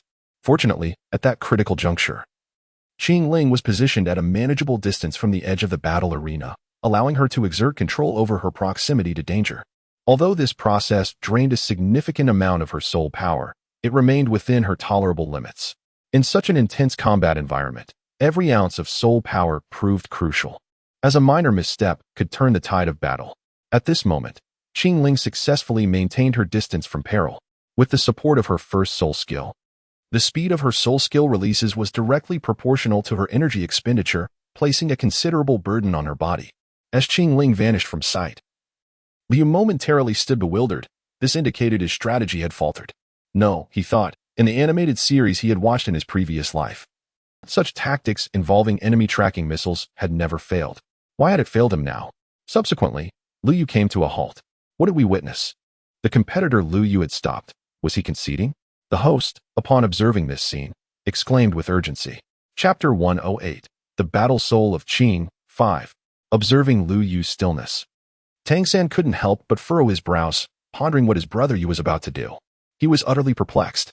Although the arrows shot by Qing Ling possessed tracking capabilities, given Liu Yu's speed, deciphering their trajectory should not have been difficult. Why did Yu suddenly come to a halt? Had the contestant Liu Yu decided to concede? The host's voice resonated, capturing the attention of everyone in the arena, who were now fixated on Liu Yu. Initially, he had impressed the audience by evading Qing Ling's arrows solely through his remarkable speed. Look, the contestant Liu Yu is moving, the host exclaimed again. What could he be up to? Not just the host, but the crowd was filled with bewilderment as they observed Liu Yu standing still, adopting a peculiar stance. Even Dai Mubai wore a puzzled expression, questioning Liu Yu's intentions. Was he employing a unique soul skill? Unable to contain his curiosity, he voiced his thoughts. Wait a moment. Isn't this the technique Liu used against me when we first met at the Rose Hotel? In the arena, Liu stood firm, his face devoid of any trace of panic. Just as the three arrows were about to make contact with his body, he subtly shifted to one side, waved his left hand gently, and simultaneously, the azure soul ring beneath his feet erupted in brilliance. A powerful gust of wind swept through the duel arena. And with that seemingly casual gesture, the arrows' trajectories were instantaneously altered, a manifestation of the Tai Chi principle of using minimal effort to redirect immense force. To Qing Ling's astonishment, one of the arrows appeared to be ensnared by Liu Yu's palm, following his movements as if it were a loyal pet. As Liu Yu shifted his stance, the three arrows danced around him, obediently mirroring his gestures. At that moment, Qing Ling's second soul ring, glowing with a faint azure light, suddenly radiated with brilliance. With a thought, she attempted to remotely detonate the three arrows in midair. However, to her utter shock, she discovered that the mental connection between herself and the arrows had been severed. It was not merely a disconnection. It was as if an overwhelmingly powerful and forceful soul power had forcibly obstructed their link. How could this be possible? Qing Ling's eyes widened in disbelief. Her mind was tumultuous, overwhelmed by the revelation. It was hard to fathom that this youth, Liu Yu, who appeared to be merely in his teens with a youthful visage, was capable of such astonishing soul power. From her previous encounters, he was merely an auxiliary soul master. Yet now, the intensity of his soul power was beyond comprehension. Doubts began to creep into Qing Ling's initial assessment of Liu Yu. Had he been concealing his true strength all along? Or did he possess some hidden secret or extraordinary experience that endowed him with such formidable soul power? A torrent of questions flooded her mind, leaving her momentarily disoriented. However, in that fleeting moment of distraction, Liu Yu's attack had already reached her. A resounding explosion jolted her thoughts back to reality. As she regained her composure, she found a fist poised firmly before her. Not far from her, two craters remained as remnants of recent explosions. Had the adversary unleashed those three arrows upon her moments ago, would she still continue to fight? Just then, a clear yet slightly puzzled voice, belonging to Liu Yu, gently echoed in her ear. Qing Ling was taken aback, as if awakening from a dream, finally emerging from the fervor of the earlier battle. However, before she could fully regain her composure, an unusual sensation emanated from her lower abdomen, bringing with it an unexpected coolness. Instinctively, she glanced down, only to find her already torn garment swirling in the wind, revealing skin as fair as snow. The upper regions, barely concealed, flushed her cheeks with a deep crimson akin to a ripe apple, a hue reminiscent of the splendid evening glow on the horizon. In a fit of embarrassment and rage, a sharp crack suddenly resonated through the air. The resounding slap landed firmly on Lu Yu's handsome, yet somewhat innocent face, leaving a vivid red mark. She swiftly leaped off the soul-fighting platform, not daring to look back as she made her exit. On the platform, the howling wind stirred up a cloud of dust, leaving Lu Yu standing alone, his figure appearing desolate and disheveled. He widened his eyes. Astonishment edged across his face as he gazed at the fleeting silhouette that had vanished from sight, his heart heavy with helplessness. Not long before, an intense duel had unfolded on this very platform. What began as a routine sparring session had taken an unexpected turn when Lu Yu, in a moment of carelessness, inadvertently tore the opponent's clothing. At that instant, he was utterly bewildered, eager to explain, but before he could utter a single word, he was met with the woman's furious glare. Without hesitation, she summoned a powerful whirlwind, instantly raising a tempest of dust that obscured the sky. Lu Yu found himself at a loss in the face of this sudden upheaval. To his utter disbelief, amidst the swirling chaos, the woman mercilessly struck him across the face. The sharp sound of the slap seemed to reverberate throughout the entire platform, striking Lu Yu's heart with equal weight. He felt a searing pain on his cheek, his mind buzzing with disbelief. Even more astonishing was the fact that after delivering the slap, the woman did not cast him a single glance. Instead, leaping off the platform and departing without a backward glance, Lu Yu stood dazed in place, allowing the wind and sand to batter his body. His heart a tumult of emotions. He could hardly fathom how events had escalated to such a degree. It was not his intention at all. So why had the other party refused him even a chance to explain? Watching the direction in which the woman had departed, Lu Yu let out a long sigh, contemplating how to salvage the situation. The host and the audience were somewhat bewildered. They had not anticipated that the victor of this one-on-one duel would be Lu Yu, especially against an opponent who was merely a support-type Soul Master, shattering their long-held stereotype of support-type Soul Masters as devoid of offensive capabilities. The winner of the third battle arena of the Soul Sect is Lu Yu. At this moment, the host regained his composure and swiftly approached the duel stage to announce loudly, "Record, 1 win, 0 losses. Qingling's record is 4 wins, 1 loss. Lord Lu Yu, please proceed to the backstage for score registration." Chapter 109. The Duel Challenge. Young man, dare you engage in combat with me? Just as Lu Yu was about to descend from the stage, a voice suddenly rang out from the audience. He looked up to see a woman in red standing and shouting. The red-clad woman then turned to the host, inquiring, "Is it possible to challenge someone in the duel arena?" Certainly, but it requires our duel arena's badge and prior reservation of time and location," the host replied, maintaining a professional smile. Tang San cast a puzzled glance at Dai Mubai beside him, wondering if challenges were indeed allowed in the duel arena. Dai Mubai chuckled in response, explaining, "The Grand Duel Arena can be broadly categorized into 3 types.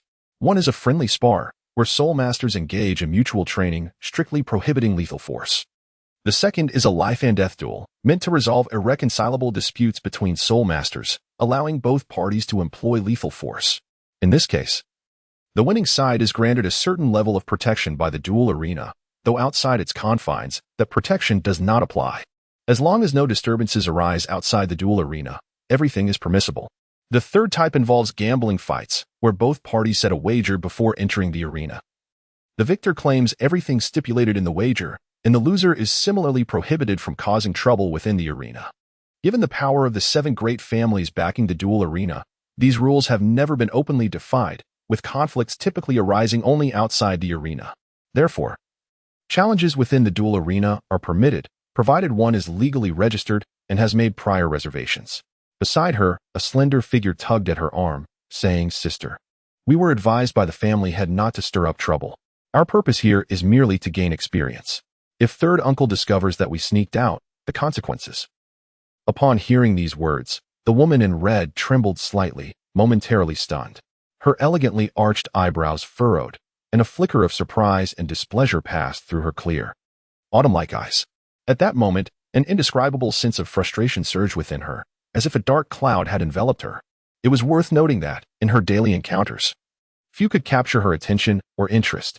At long last, The red-clad woman encountered a rival who not only possessed an appealing visage but also sparked a modicum of interest within her. This should have been a cause for celebration. However, as the convoluted and exasperating rules of her family surfaced in her mind, her previously relaxed brow furrowed once more, resembling two deep ravines etched across her fair forehead. All right, fine, she conceded. Though she typically disregarded the rigid customs of her clan, this outing with her third uncle bore significant purpose. Moreover, she had clandestinely brought along little Xiang'er. Should her uncle discover this escapade, it would cause her little distress, after all. Being confined in the family shrine was nothing new to her. That place had almost become a second bedroom over the years. Yet, the thought of Xiang'er suffering alongside her was intolerable. You, boy, I'll remember your face. When we meet again, we shall engage in a proper duel. The red-clad woman called out to Lu Yu before hastily pulling the petite figure of Xiang'er away and departing the battle arena in a flurry. What just happened? Lu Yu stood there, bewildered. With his match concluded, he shook his head to dispel the chaotic thoughts and walked to the waiting area to reunite with Tang San and the others. At that moment, Oscar and Ma Hongjun had already been waiting for quite some time. Although Lu Yu's match was swift, the peculiarities that had transpired were numerous, and the others encountered opponents lacking true strength, allowing them to finish their battles early and return just in time for Lu Yu. Now, only Tang San remained without a match. Notably, Lu Yu recalled that in the original narrative, Tang San's first opponent in the battle arena should have been Zhu Zhuqing. Yet, this time, they were matched against different adversaries. Zhu Zhuqing faced a 23rd level agility type soul master wielding the wind deer spirit, who could not withstand even 3 rounds against her. What is wrong with Lu Yu? Did he lose? His expression seems rather off, Ma Hongjun remarked, noticing Lu Yu's troubled demeanor. Are you joking? A formidable fighter capable of facing Zhao Lao would falter against a soul master of the same rank? I suspect he merely attempted to flirt with some beautiful female soul master and was rebuffed, Oscar quipped with a lewd grin. What happened? Did he make a mistake? Dai Mubai pondered, recalling the events on the battle platform and the red-clad woman who had stifled a laugh and whispered to Oscar. Upon hearing this, Oscar's eyes sparkled with admiration as he gave Lu Yu a thumbs up, exclaiming, "Impressive, my brother." However, Ma Hongjun and the others were left in utter confusion, and the hefty one was about to inquire further. Seeing this scene, Lu Yu could only shake his head helplessly, and then he shifted the topic, remarking that only Tang San had yet to take the stage. Tang San's competition venue was assigned to the second division of the Grand Soul Master Group. Under the guidance of Dai Mubai, the group quickly arrived at the second division. Please have Tang San of the Grand Soul Master Group proceed to the waiting area at the 4th soul fighting platform in the second division. The announcement resonated as they reached the area, signaling Tang San to enter. With a warm smile, Lu Yu approached Tang San, gently patting his solid shoulder. His gaze filled with trust and encouragement as he said, "Xiao San, do your best." After speaking, he did not forget to cast a firm yet warm glance at Tang San. Beside them, Xiao chimed in cheerfully, "San Ge, go for it. Brother Lu Yu, and I will always be here cheering for you." Her bright, lively eyes sparkled with unwavering confidence in Tang San. Subsequently, Xiao lightly stepped forward, resembling a fluttering butterfly, as she followed Lu Yu towards the viewing platform. The audience section for the Grand Soul Master Group was considerably less crowded than that of the Soul Sect Group. Nevertheless, the host remained fervently enthusiastic as he introduced the contestants on stage, showcasing the commendable professionalism of the Grand Soul Arena's staff. Dear audience, let us welcome the contestants for the 4th match of the Grand Soul Master Group in the second division. They are the newcomer Grand Soul Master Tang San, whose martial soul is the blue silvergrass. Upon hearing the words blue silvergrass, the audience in the viewing area shook their heads, revealing expressions of disdain. What could possibly be interesting about a match involving a Grand Soul Master with blue silvergrass? The crowd's interest in the match waned significantly at the mention of blue silvergrass, with some even rising to leave, though a few remained.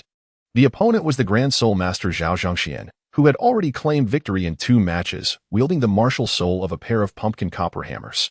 With a slight exertion, Tang San leaped onto the stage, where a robust man in black had been waiting for some time.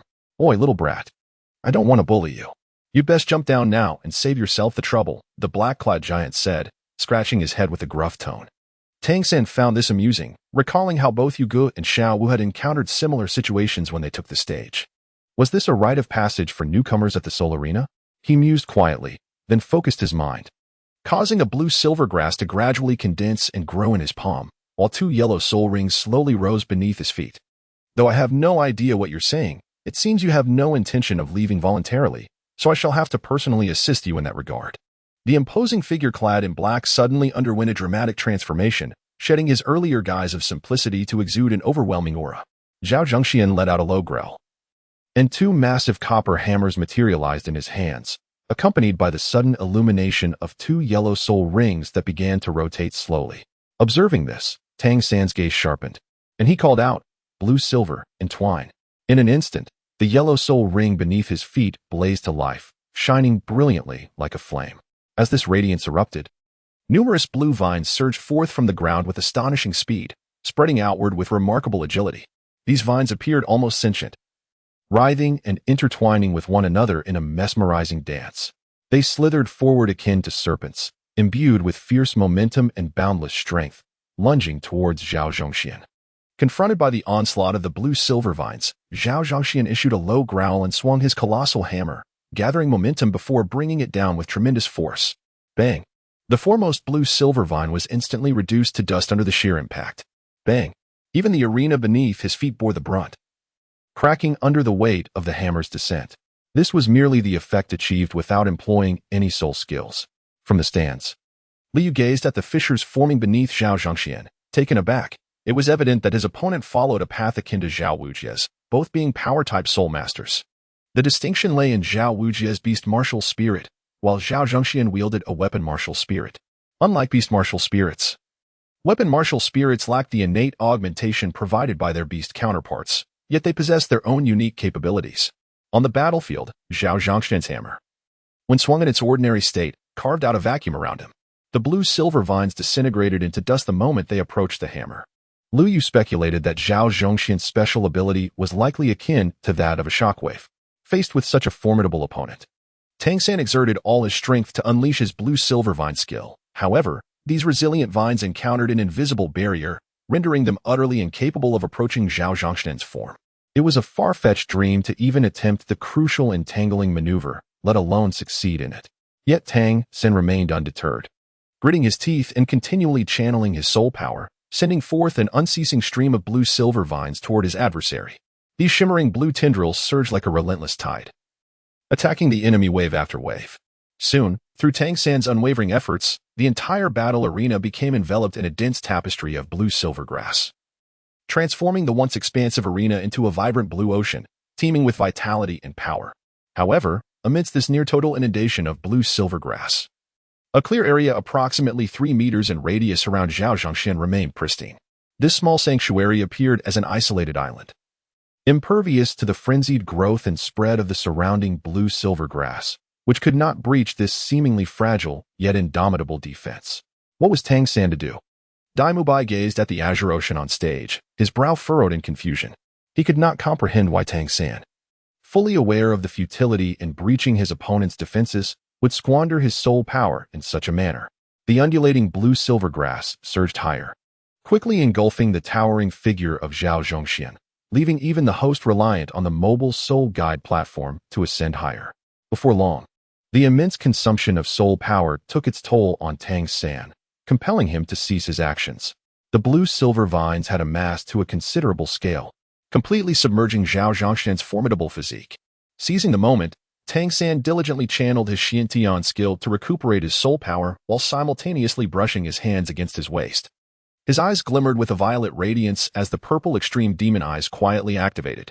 He understood that this technique would only serve to momentarily ensnare his adversary. His intention was merely to buy some time. Zhao Zhongxian, akin to Zhao Wujin, was a power-oriented soul master.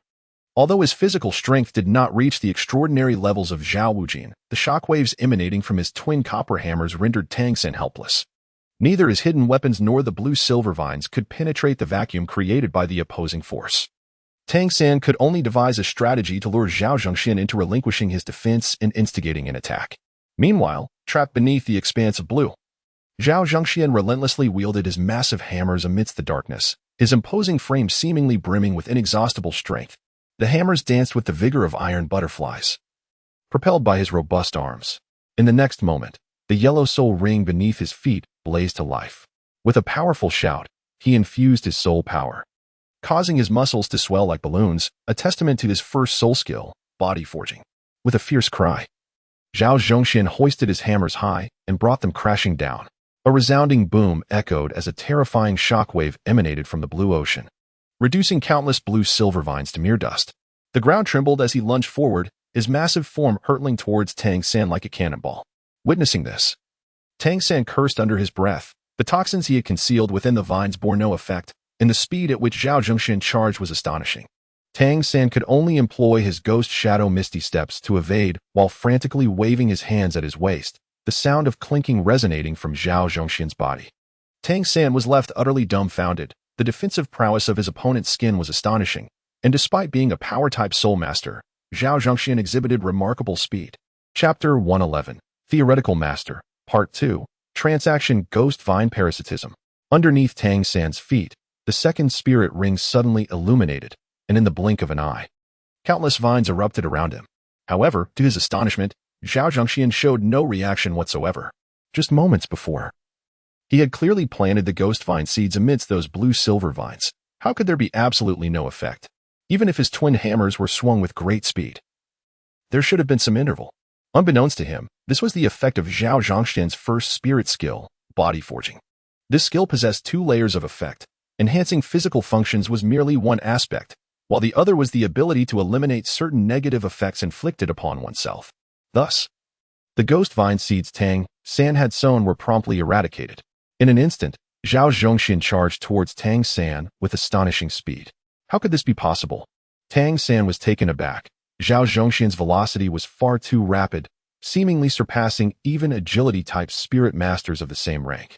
And he found himself cornered at the edge of the arena, with no room to retreat. The next moment, Tang San felt as though he had been struck by a raging bull, his body uncontrollably hurtling backward. With a resounding crash, he hit the ground, spitting out a mouthful of blood, feeling as if his internal organs had been violently displaced.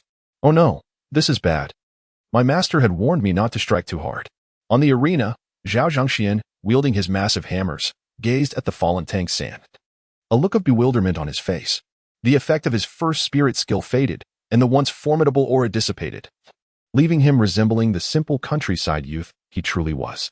Third brother, Xiao Wu, witnessing Tang San's fall from the spectator's stand, exclaimed in alarm and, with a burst of energy, leaped directly down from the platform. Dai Mubai and Lu Yu followed suit, jumping down alongside her. Lu Yu stepped forward to assess Tang San's condition, furrowing his brow. What's the matter, brother Yu?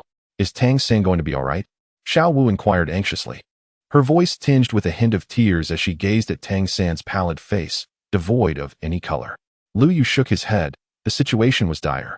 3 ribs had been fractured, his brain had suffered a severe impact, and the bones in his hand were shattered. Lu Yu had perused numerous medical texts, and, coupled with his own frequent injuries sustained in the wilderness, he could make a rough assessment of Tang San's condition, albeit merely an approximation. At that moment, a deep voice unexpectedly resonated from behind. Upon turning, Xiao Wu discovered that the very culprit responsible for Tang San's injuries had approached, though she could not ascertain when he had arrived. What business is this of yours? Xiao Wu retorted angrily. Xiao Wu, please do not be so upset, Dai Mubai interjected, casting a glance at Zhu Qing, who promptly stepped forward to draw Xiao Wu aside. Over the past few days, it had become evident to everyone the nature of the relationship between Tang San and Xiao Wu, and they understood the significance Tang San held in Xiao Wu's heart. Simultaneously, Dai Mubai pulled Zhao Zhongxian aside, aware that after inflicting such injuries upon Tang San, it was uncertain what might transpire if he remained in Xiao Wu's presence. This is the healing medicine my master gave me. It is quite effective for internal injuries. Please take it. I take full responsibility for my actions this time, Zhao Zhongxian said, realizing he was ill-suited to stay in the current situation. With a grand gesture, he procured a jade vial from seemingly nowhere and thrust it into Dai Mubai's hands, then departed without waiting for a response, leaving behind only his broad silhouette. Dai Mubai glanced at the receding figure and then at the medicine in his grasp before returning to Lu Yu's side. Everyone, please disperse a bit. Lu Yu suddenly rose to his feet, his expression grave. He raised his left hand high, reciting incantations, and with a flash of brilliant light, a magnificent star prayer staff materialized in his grasp. Simultaneously, the soul ring beneath his feet, radiating a purple glow, flared to life, blazing like a consuming flame. Witnessing this, the onlookers instinctively retreated, providing Lu Yu with ample space to execute his abilities. Meanwhile, Tang San lay sprawled on the ground, his injuries a source of profound concern. Despite his diligent training in the Xiantian skill and the solid foundation he had built through relentless effort, he found himself nearly unable to withstand such grave injuries. Liu acutely recognized the gravity of the situation and, without a moment's hesitation, summoned the soul power within him, channeling it continuously into the Qixing Lianzhang. As the soul energy flowed unceasingly, the yellow soul rings that initially encircled the staff began to rise gradually, ultimately enveloping the Qixing Lianzhang in a steady embrace. Subsequently, under the impetus of the potent soul force, the lotus atop the staff unfurled its petals as if beckoned by some enigmatic power, radiating a dazzling and resplendent light. This luminescence enveloped Tang San, who lay on the ground, in a warm and protective glow. In that ephemeral moment, Tang San felt as though he was adrift in an expansive, boundless starry sky, surrounded by countless twinkling stars that emitted a gentle and healing energy. Bathed in this starlight, a comforting warmth poured into him from above, coursing through his meridians and saturating his entire being. The pallor of his face, once as white as paper due to his grievous injuries, began to regain a semblance of color, alleviating the concerns of those around him. "Let us hasten to carry Tang San back for proper recuperation," Liu urged, his gaze fixed intently on Tang San's gradually returning complexion. The tension in his heart eased slightly. He retracted the staff he had gripped tightly, as if it had just borne the weight of countless hopes and lifelines. The first soul skill of the Qixing Lianzhang had two modes. Typically, he employed the first, rudimentary mode of healing. But this was the first time he had activated the second mode. At that moment, the robust Ma Hongjun stepped forward without hesitation, his broad shoulders appearing capable of bearing the weight of the world. He bent down, cautiously extending his hands to lift Tang San's body. Meanwhile, the agile Oscar quickly moved to assist, their movements synchronized.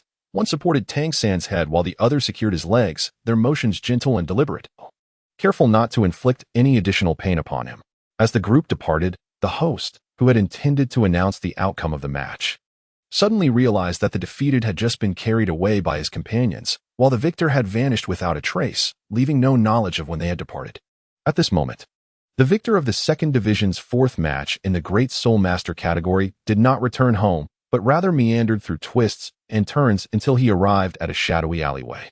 Zhao Zhongxian hurriedly exited the arena, first turning left, then sharply pivoting to the right, repeating this pattern multiple times. With each few steps, he paused, nervously glancing back, as if a terrifying beast were relentlessly pursuing him. Even more suspiciously, he produced a black cloak from seemingly nowhere, wrapping himself tightly from head to toe. The black cloak appeared somewhat antiquated, bearing several signs of wear, yet at this moment, it served as his most effective disguise. He lowered the brim of his hat to such an extent that it nearly obscured his visage, revealing only a pair of flickering eyes. Coupled with his furtive demeanor and his restless glances, from a distance, he resembled a thief who had just pilfered something, eager to escape. At last, he halted before a dimly lit alley, gazing into its shadowy depths, shivering involuntarily. Goodness, how cold it was in this alley at night. He then stepped inside, his robust figure gradually receding into the darkness, ultimately consumed by the shadows. Within that profound and pitch-black passage, it seemed as if even the air had been imbued with ink, with not a glimmer of light to penetrate its depths. Zhao Zhongxian stood quietly within, his form barely discernible in the gloom. He slightly moved a finger, the motion as gentle as a breeze brushing across a lake, causing only the faintest ripple. At that moment, an astonishing phenomenon occurred. A faint, nearly imperceptible glimmer suddenly flickered upon his index finger. This light resembled a meteor streaking across the night sky, brief yet resplendent. Almost immediately, an ancient lantern materialized in his hand, emanating a soft, yellow glow, its flickering flame akin to a candle struggling against the wind, seemingly on the verge of extinguishment. Yet, this scant illumination brought the only semblance of brightness to the somber space around him. However, the light was exceedingly feeble, barely casting illumination a few steps ahead of Zhao Zhongxian, rendering the surrounding darkness even more profound and terrifying. The sound of footsteps echoed from the far end of the alley, growing ever closer. Zhao Zhongxian remained rooted in place, quietly awaiting someone. Meanwhile, with the assistance of the others, Tang San had finally been brought back to Shrek Academy. Following Lu Yu's treatment, Tang San was no longer in critical condition, and with the aid of the potion bestowed by Zhao Zhongxian, his internal injuries had seen slight improvement. According to Lu Yu's experience, As long as Tang San rested for a day or two, he should awaken. At that moment, Oscar tiptoed to Tang San's bedside, meticulously arranging the disheveled blankets.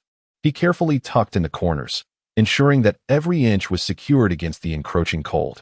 Then, Oscar stood quietly beside him, gazing at Tang San's tranquil and serene sleeping face, his heart brimming with concern and warmth. After a while, observing Tang San's steady breathing as he slipped into a sweet slumber, Oscar finally felt reassured and turned to leave, making his way to his own bed. Upon reaching his bedside, Oscar collapsed onto the mattress like a deflated balloon, sprawling out in a relaxed manner, limbs outstretched in a large, carefree shape, utterly devoid of pretense. In that moment, he felt as if all the fatigue that had enveloped his body had found an escape, swiftly slipping away, replaced by an overwhelming sense of comfort and relaxation. Oh dear, Oscar mused, what could Liu Yu possibly be doing out at this late hour? He claims to be fetching medicine, yet our village is not devoid of pharmacies. Why must he venture into the city? How could I possibly know? Came the retort. Perhaps he intends to procure some rare and precious medicinal herb. After all, Tang San and Liu Yu hail from the same village, and their bond is remarkably close. It is only natural for him to express concern for his friend. At that moment, Ma Hongjun lay sprawled across the bed, much like Oscar, exhausted from their arduous journey of carrying Tang San back. Oh, how infuriating. Just when we need him most, our esteemed principal has vanished without a trace. And when he finally does appear, he bears the demeanor of a miser, unwilling to even rent a modest cart, leaving me utterly worn out. I feel as though my bones might crumble. Though Ma Hongjun had his eyes tightly shut, his mouth was relentless in its complaints. In my opinion, Xiao is entirely correct. Our principal is nothing short of a shrewd merchant. Each year, he collects exorbitant tuition and registration fees, pocketing every last coin. He allows money to flow into his coffers but never permits even a single penny to escape, resembling a miserly old hen that never lays an egg. Just then, the wooden door of the room creaked open, and a figure stood silently in the doorway. Upon recognizing the familiar visage, Oscar sprang from the bed, desperately signaling to Ma Hongjun, who, with his eyes closed, remained oblivious to Oscar's gestures. Do you think our principal spends all that money he earns each year on frivolities? Perhaps even visiting brothels? Ma Hongjun continued, oblivious to the impending presence of death. Noticing the emotionless and somewhat grim expression on Flander's face, Oscar eventually surrendered, allowing Ma Hongjun to continue. Principal, what brings you here? Oscar finally spoke, unable to suppress his conscience. It's nothing. I merely came to check on Tang San's injuries. Flander replied, his voice devoid of any discernible emotion. Principal. At this moment, upon hearing Oscar's words in that familiar voice, Ma Hongjun was instantly awakened. Surprisingly, his corpulent form sprang from the bed with astonishing speed, and in the blink of an eye, he stood effortlessly before Flander. The latter lifted his foot and approached, and the two, in unison, instinctively stepped aside to clear a path. Flander reached the bedside of Tang San, examined him closely, and after confirming that he was unharmed, turned to leave. As he passed by Ma Hongjun, Flander's raspy, deep voice unexpectedly broke the silence, instructing him to visit his office the following day. Before departing the dormitory without a backward glance. Chapter 113, Theoretical Master, Part 4, Transaction. Oscar cast a sympathetic glance at Ma Hongjun, shook his head helplessly, and patted him on the shoulder with a sigh. He then walked to the bed, laid down, covered himself with blankets, and closed his eyes. He had done all he could. If the hefty fellow insisted on courting disaster, it was beyond his control. In a dim alley of Soto City, a weathered lantern flickered weakly, casting dancing shadows that illuminated the outlines of two figures. Did you bring the items?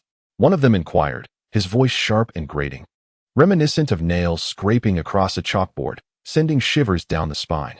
Where are the things I requested? The burly man holding the lantern spoke slowly, his deep, resonant voice seemingly capable of piercing the night and reaching the very soul. As his words hung in the air, the atmosphere around them grew heavy, evoking a chilling sensation that crept up the spine. One man handed a box to the burly figure, supporting it with one hand while skillfully opening it with the other. Inside lay a spherical object wrapped in black cloth. Just as the burly man reached out to unveil it, the other abruptly slammed the box shut with a resounding clap.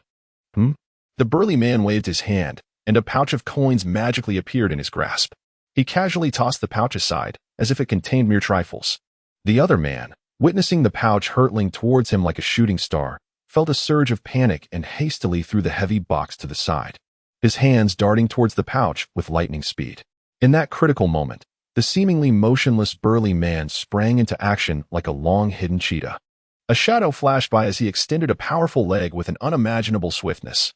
His toe flicked delicately, redirecting the plummeting box, which was about to crash to the ground. As if guided by an invisible force, gently soaring into the burly man's broad embrace. The entire sequence unfolded seamlessly, leaving onlookers in awe. Boom. Suddenly, a thunderclap resounded from the heavens. A shadow abruptly appeared in the alley, startling the two individuals present. At that moment, the enigmatic figure cloaked in black leisurely raised his right hand, as if performing the most commonplace of actions, yet with a subtle flick of his arm. An earth-shattering roar erupted from the sky. The sound was akin to the thunder of 1,000 galloping steeds, a cataclysmic cacophony that was deafening.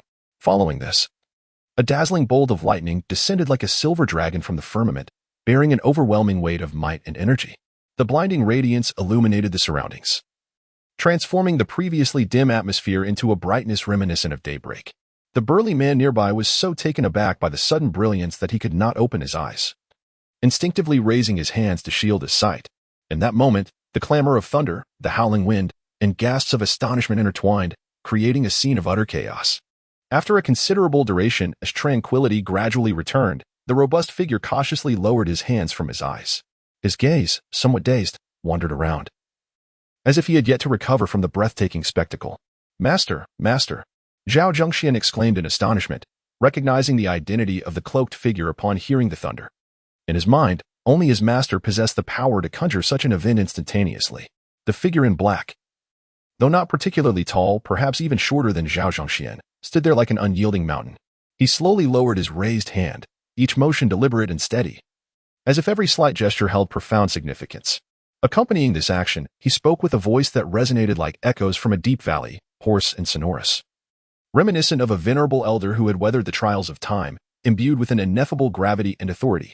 The sound reverberated through the air, capable of penetrating the very souls of those who heard it, evoking a sense of reverence. Zhao Zhongxian was taken aback by the elder's voice, unprepared for the sudden encounter, causing his body to tremble involuntarily. His lips parted slightly as he stammered, I see my junior apprentice. As he spoke, he gently removed the hood from his head, revealing a face that still bore a hint of youth, now adorned with an expression of utmost respect. At merely 13 years of age, Zhao Zhongxian stood an impressive height of 1.80 meters, making him a striking figure amidst the crowd. In stark contrast, the aged figure clad in black appeared notably frail against his towering stature. Nevertheless, despite the elder's lack of imposing physicality, he emanated an aura of authority that demanded respect, as though the very air around him would stiffen at the slightest movement. Indeed, the elder nodded in satisfaction and slowly said, in the future, be more discerning and do not believe everything others say. You should go find Tang Hao. His tone carried a hint of helplessness. This disciple was a gift he had received unexpectedly. Before he stumbled upon his grandson Lu Yu, he had encountered his disciple Zhao Zhongxian. He had previously kept him in the Mo family village, and during his last outing with Tang Hao, he had brought Zhao along as well. Zhao Zhongxian had awakened his martial soul through the elder's guidance. Although his martial soul, the giant copper hammer, was relatively common among weapon martial souls, it possessed the ability to generate shockwaves, which was also quite ordinary. However, he was a rare twin martial soul wielder, and the quality of his second martial soul could rival those of the inherited martial souls from the Spirit Hall. Yet, the elder found himself troubled by a significant issue regarding this disciple. Zhao Zhongxian's character was excessively straightforward, and his heart was tender and kind. In the days they had been out, the master had permitted him to explore alone, but who could have anticipated that, in such a short time, he would fall victim to a scam, losing nearly everything, even nearly his very trousers. It was hard to determine whether to call him innocent or foolish for so easily falling into another's trap. Ironically, this naive disciple was also quite combative, which caused the elder considerable distress. Chapter 114. Theoretical Master, v. The elder turned around, gazing at the figure in black robes sprawled on the ground. With a slight upward flick of his left hand, an invisible force lifted the hood of the black-clad man, revealing a disheveled individual with a mohawk hairstyle. The very same person Lu Yu had encountered earlier at the fighting arena. The elder extended his hand to retrieve the pouch of money that Zhao Zhongxian had previously given to the man, opened it, and upon seeing its contents, a look of confusion appeared on his face. Master, Zhao Zhongxian suddenly spoke from behind, as if he anticipated the elder's bewilderment. With a flick of his fingers, a silver token appeared in his hand. The token I brought from the Mo family village has been kept with me. The one inside is a fake. The elder replied with a smile, nodding in approval. Well done for realizing this. I am quite gratified. But have you considered what you would do if they discovered that this token was false and sought to take action against you? Of course, I would fight them. Zhao Zhongxian replied almost without hesitation, a glimmer of battle intent flickering in his eyes. The elder sighed, shaking his head in resignation or perhaps disbelief. What if their strength far exceeds yours? How would you combat them? That can't be. Zhao Zhongxian scratched his head. I just used my martial soul to observe him. He only has 2 white soul rings and 2 yellow soul rings, all within a range I can forcibly commandeer. The elder paused, a flicker of helplessness and bitterness crossing his face as he slowly spoke. My child, you must remember that the affairs of this world are intricate and multifaceted. Not every problem can be resolved with sheer brute force. While fists are indeed powerful, this world is vast. Sometimes, employing gentleness to overcome rigidity and utilizing strength against strength can prove to be more effective than relying solely on brute force. In certain instances, setting aside prejudices and engaging in communication may very well be the key to resolving conflicts. Thus, one must learn to be adaptable and refrain from stubbornly believing that violence is the sole means to achieve one's objectives. After imparting this wisdom, the elder cast a profound gaze at the youth before him, his eyes brimming with both expectation and concern. I understand, Master, Zhao Zhongxian replied, his expression one of sudden enlightenment.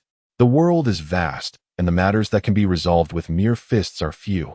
Hence, it is wise to seek out more allies, for with greater numbers, the challenges one can confront increase. This must be your reason for urging me to find my nephew. Go find Tang Hao, have some dinner, and retire early, the elder said, waving his hand dismissively. Indeed, Master, I shall take my leave now, Zhao Zhongxian said respectfully, bowing deeply in a formal gesture of a disciple. In his heart, he mused, my master cares for me so deeply. It must be because my earlier words resonated with him. With this in mind, I shall strive to forge numerous friendships, for strength lies in numbers. When troubles arise, having more allies will undoubtedly lead to collective success. With this thought, a proud smile crept upon Zhao Zhongxian's face, as if he could already envision himself commanding respect and influence in the future. He then straightened, once more offering his respects to his master, before turning to depart with determined and vigorous strides. After watching Zhao Zhongxian leave, the elder's gaze returned to the figure cloaked in black, his fingers toying with a silver token. Are the 7 great families beginning to lose their composure? He mused. It seems that after remaining hidden for so long, the world has forgotten about this old relic of a man, he remarked slowly, his tone devoid of any emotion. Meanwhile, the inky blackness of night enveloped the earth, silent and enigmatic. Liu moved with the swiftness of a specter, employing his unique skill, the ghost steps, weaving through the streets like an ethereal phantom. His piercing eyes glinted with vigilance as he observed the ebb and flow of passers-by. Every silhouette, every rustle of the wind could not escape his scrutiny, as if he were in search of a long-lost treasure or tracking a target of utmost importance. Old Mo, are you certain that person is in this vicinity? Liu Yu gracefully leapt onto the windowsill of an inn, standing poised atop the ledge. He surveyed the bustling crowd below, filled with uncertainty and anxiety. At that moment, Liu Yu closed his eyes, inhaled deeply, and gradually summoned the formidable mental energy within him. The intangible force surged through his eyes like a tidal wave, significantly enhancing his vision. Meanwhile, he meticulously controlled the flow of his mental energy, striving to expand his range of exploration to its utmost limits while ensuring precision. As his mental energy spread, Liu Yu could distinctly sense the breath and emotional fluctuations of those around him. However, the figure he had been desperately seeking remained elusive. It had to be here. The signal he had once placed upon him had vanished in this very location. Suddenly, the silver single eye of the Morholic within his waist pouch opened, emitting a glimmer of light. He had found it. Just then, a familiar figure caught Liu Yu's attention, and he exclaimed in delight. Below, on the street, a robust figure strode confidently, his face radiant as if he had just encountered a stroke of good fortune. That figure was none other than Zhao Zhongxian, the one who had previously injured Tang San. Indeed, he had just received good news. His master had praised him, showing great concern for him. This was monumental for Zhao Zhongxian. To understand why Liu was tracking Zhao Zhongxian, one must revisit the events at the Grand Duel Seoul Arena. At that time, Tang San lay on the ground, barely clinging to life, when Zhao Zhongxian approached to deliver medicine. A silver medallion at Zhao Zhongxian's waist had caught Lu Yu's eye, instantly captivating his attention, for it was identical to the one given to him by Grandpa Jack. However, as he was preoccupied with healing Tang San, he had to set this matter aside. Now that Tang San was out of danger, Lu Yu resolved to follow Zhao Zhongxian, determined to inquire about the origins of that medallion. Just as Lu Yu took a deep breath to leap down, a powerful hand suddenly reached through the window behind him, covering his mouth while pulling him back, swiftly dragging him into a small inn.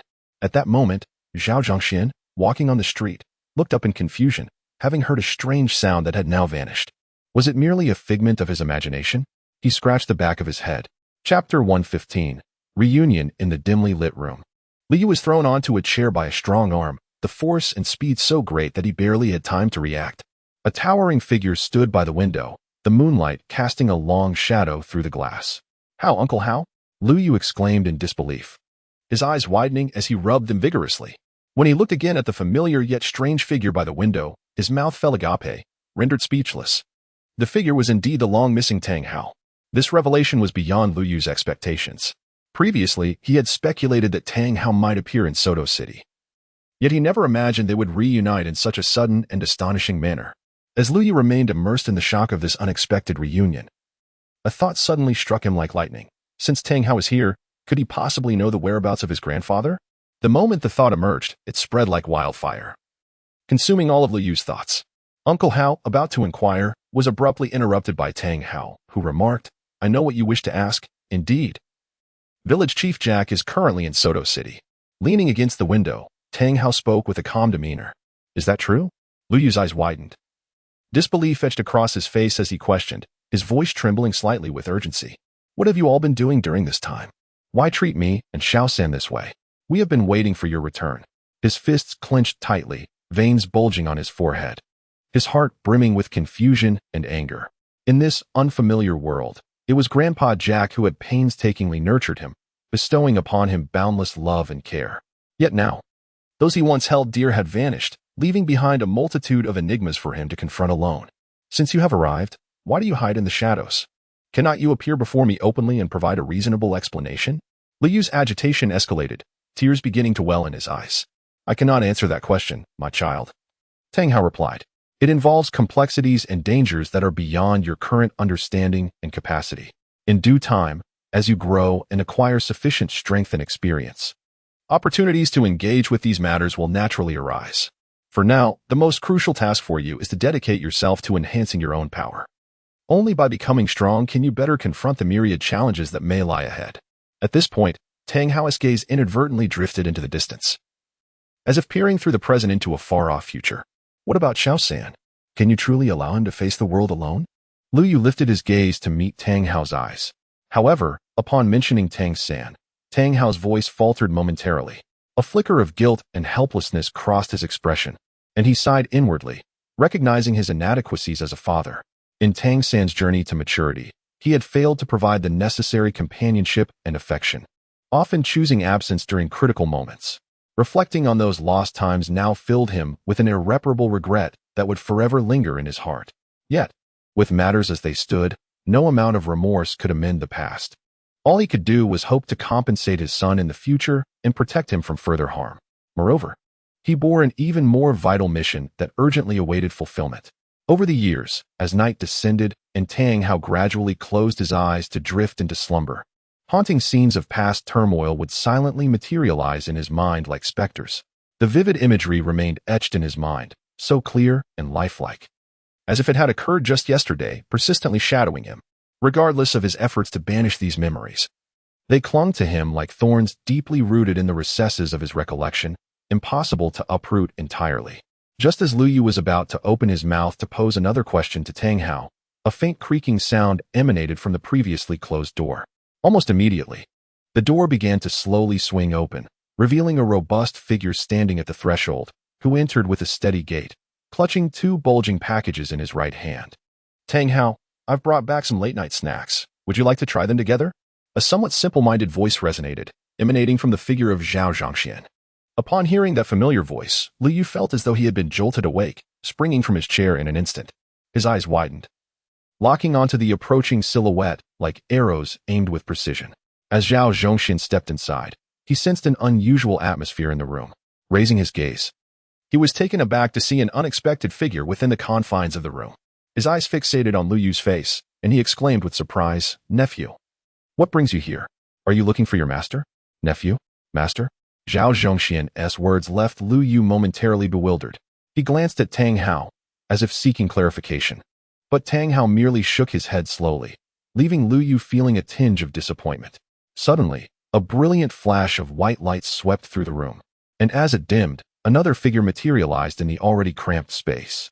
Lowering his arm that had shielded his eyes, Lu Yu beheld a figure cloaked in black robes. The robed figure turned slightly, as if time itself had paused in response to that languid motion. At last, he faced Lu Yu directly. Gradually, he raised his gnarled, withered hands, reminiscent of desiccated tree branches, moving with a tenderness that belied an ineffable weight. As he gently pulled, a visage weathered by the passage of time became visible. What a face it was! Deep-set eyes, clouded with weariness and wisdom, shone with the trials of life. The intricate web of wrinkles resembled an ancient map, chronicling the storms and tribulations endured. His parched lips quivered slightly, as if yearning to express something, yet hesitated in silence. "Grandfather!" Lu Yu could no longer contain his excitement, calling out joyfully. His voice echoed in the air, imbued with the elation and longing of a long-awaited reunion with family. Zhao Zhongxian, standing nearby, promptly bowed respectfully. Addressing him as master, his tone filled with reverence and respect. Indeed, the enigmatic figure in the black robe was none other than Jack, Lu Yu's grandfather, who had been missing for a full 6 years. In this protracted passage of time, Lu Yu has been constantly preoccupied with thoughts of him, yearning for his presence. Now, the sudden and unexpected appearance of Grandpa Jack before him leaves Lu Yu momentarily in disbelief, questioning whether he is ensnared in a dream. Chapter 116. A meeting is a reunion. "Grandpa," Lu Yu's voice trembles slightly, tinged with overwhelming excitement. The cherished relative he has longed for day and night has now materialized before him, igniting a wave of elation. "Little Yu, these years must have been difficult for you." Old Jack's voice, seasoned by the trials of time, carries a slight rasp, as if the years have etched their experiences into it.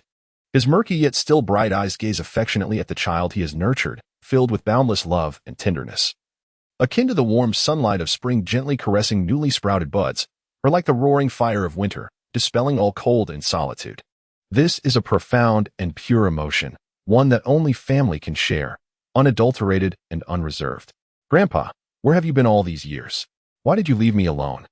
What have you been up to?" The questions that Lu Yu has harbored for 6 years finally surge forth amidst his overwhelming longing. "Little Yu." Old Jack gently extends his weathered, rough hands, covered in wrinkles, and rests them softly on Lu Yu's slightly trembling shoulders. It seems he wishes to convey warmth and strength through this simple, yet tender gesture, alleviating the tidal wave of nervousness that surges within Lu Yu's heart. "Grandpa understands how you feel at this moment. Shall we sit down and talk slowly?" Old Jack says kindly. The night is bright, and the long-awaited reunion transforms into a heartfelt conversation between grandfather and grandson, while Tang Hao and Zhao Zhongxian discreetly leave space for the two. "Grandpa, what have you been busy with during this time? How could you have vanished without a word for so many years?" Anxiety and confusion fill Lu Yu's face, his tone laced with a hint of reproach and inquiry. His bright, eager eyes fixate intensely on his grandfather, as if seeking to unveil the hidden secrets behind his weathered visage. "Little Yu, I have witnessed your progress over the years. At 12, your soul's essence is unmatched across the continent." Old Jack's eyes brim with kindness and satisfaction. Slowly, Grandpa raises his head, his gaze profound and serious as he looks at the bewildered Lu Yu. He softly states, "My child, the matters I am currently engaged in are still too early for you to grasp.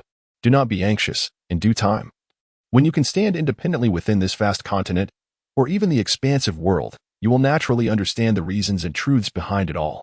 However, today, I can indeed share a little bit of information with you." At this juncture, Grandfather Jack paused momentarily, seemingly contemplating his words, before continuing. "The perpetrator who ruthlessly murdered your parents, or perhaps the sinister forces lurking in the shadows, have begun to stir once more. They are akin to venomous serpents concealed within the darkness, poised to strike and inflict harm at any moment. Therefore, my child, you must hasten to grow and amass sufficient strength to confront the unknown dangers ahead." The murderer of my parents? Grandfather, do you know the mystery of my origins? Liu gazed in astonishment at the elder Jack, his previously placid eyes widening in disbelief, as if seeking a hint of revelation on the old man's face. He clenched his fists tightly, his body trembling slightly, and his voice involuntarily rose a notch. Old Jack's weathered visage displayed a complex expression, and a flicker of hesitation passed through his murky eyes, yet he ultimately nodded slowly. This nod resonated like a thunderclap in Liu Yu's heart, causing it to plummet suddenly. Liu Yu stood in a daze, momentarily at a loss for how to respond. The mystery surrounding his origins, which had troubled him for so long, seemed on the verge of revelation. He took a deep breath, striving to calm the tumult of excitement and anxiety within him, and with a quivering voice, he implored, "Grandfather, please tell me the truth. For years, I have lived in confusion, unaware of who I truly am and why I lost my parents." Old Jack gazed at Liu Yu's eager expression, sighed softly, and began to speak slowly. "Child, this tale is quite lengthy. Your lineage is intertwined with a mysterious force independent of the continent, its origins tracing back to the very dawn of the land itself. Those events are so distant that I shall not elaborate further. However, you are destined to tread upon that land, for your parents hailed from there. And both your roots and martial spirit originate from that realm, a place referred to as the Sacred Domain." As he spoke, Old Jack's gaze drifted to the window, his eyes reflecting the traces of time etched upon his face. "The Sacred Domain?" Liu Yu muttered to himself, as if the term stirred something long buried within the depths of his soul. He furrowed his brow, striving to unearth memories associated with those two words. But they felt shrouded in a veil of obscurity, distant and unclear. Could it be that the token you left behind is linked to this place known as the Sacred Domain? A sudden spark of realization illuminated Liu Yu's mind as he seemed to grasp a crucial clue. In a moment of urgency, he swiftly reached into his spatial ring, searching fervently. After a brief interval, he carefully extracted his silver token. At that moment, the silvery moonlight cascaded like water onto the ground, illuminating the token. Instantly, a faint, silvery glow emanated from its surface, akin to twinkling stars in the night sky, beautiful and enigmatic. Indeed, this token was left by your parents and serves as the key to finding the Sacred Domain. Old Jack's murky eyes fixated on the token in Liu Yu's hand, his thoughts drifting back to the first time he encountered Liu Yu, who had been but an infant in swaddling clothes, and now had grown so much. "A key?" Liu Yu inquired, a hint of confusion creeping into his voice. Indeed, Old Jack seemed to perceive Liu Yu's uncertainty and gently elucidated. "The token you possess is crafted from a unique mineral found solely within the Sacred Domain. After undergoing the divine ritual of the Sacred Domain, it possesses the ability to locate and grant entry to that realm. But there is a condition." "What condition?" Liu Yu asked, intrigued. "The condition is that the gateway from the continent to the Sacred Domain remains open," Old Jack replied slowly. "However, I recently learned that the passages to the Sacred Domain have been sealed from within." Liu Yu could not help but feel a renewed sense of confusion. Indeed, it seemed that some turmoil had arisen within the Sacred Domain. Otherwise, it would be inconceivable for all passages to be abruptly closed within such a short span of time. "However, this matter is not one you should concern yourself with at present," Old Jack said slowly, stroking his beard. "That token can guide you to a village known as Mo Family Village, which serves as one of the entrances from the Sacred Domain to the mainland. Alas, with the closure of the passages, it has temporarily become merely a rather secluded settlement. I hope you will visit there in due course. Perhaps your bloodline from the Sacred Domain will yield some discoveries for you."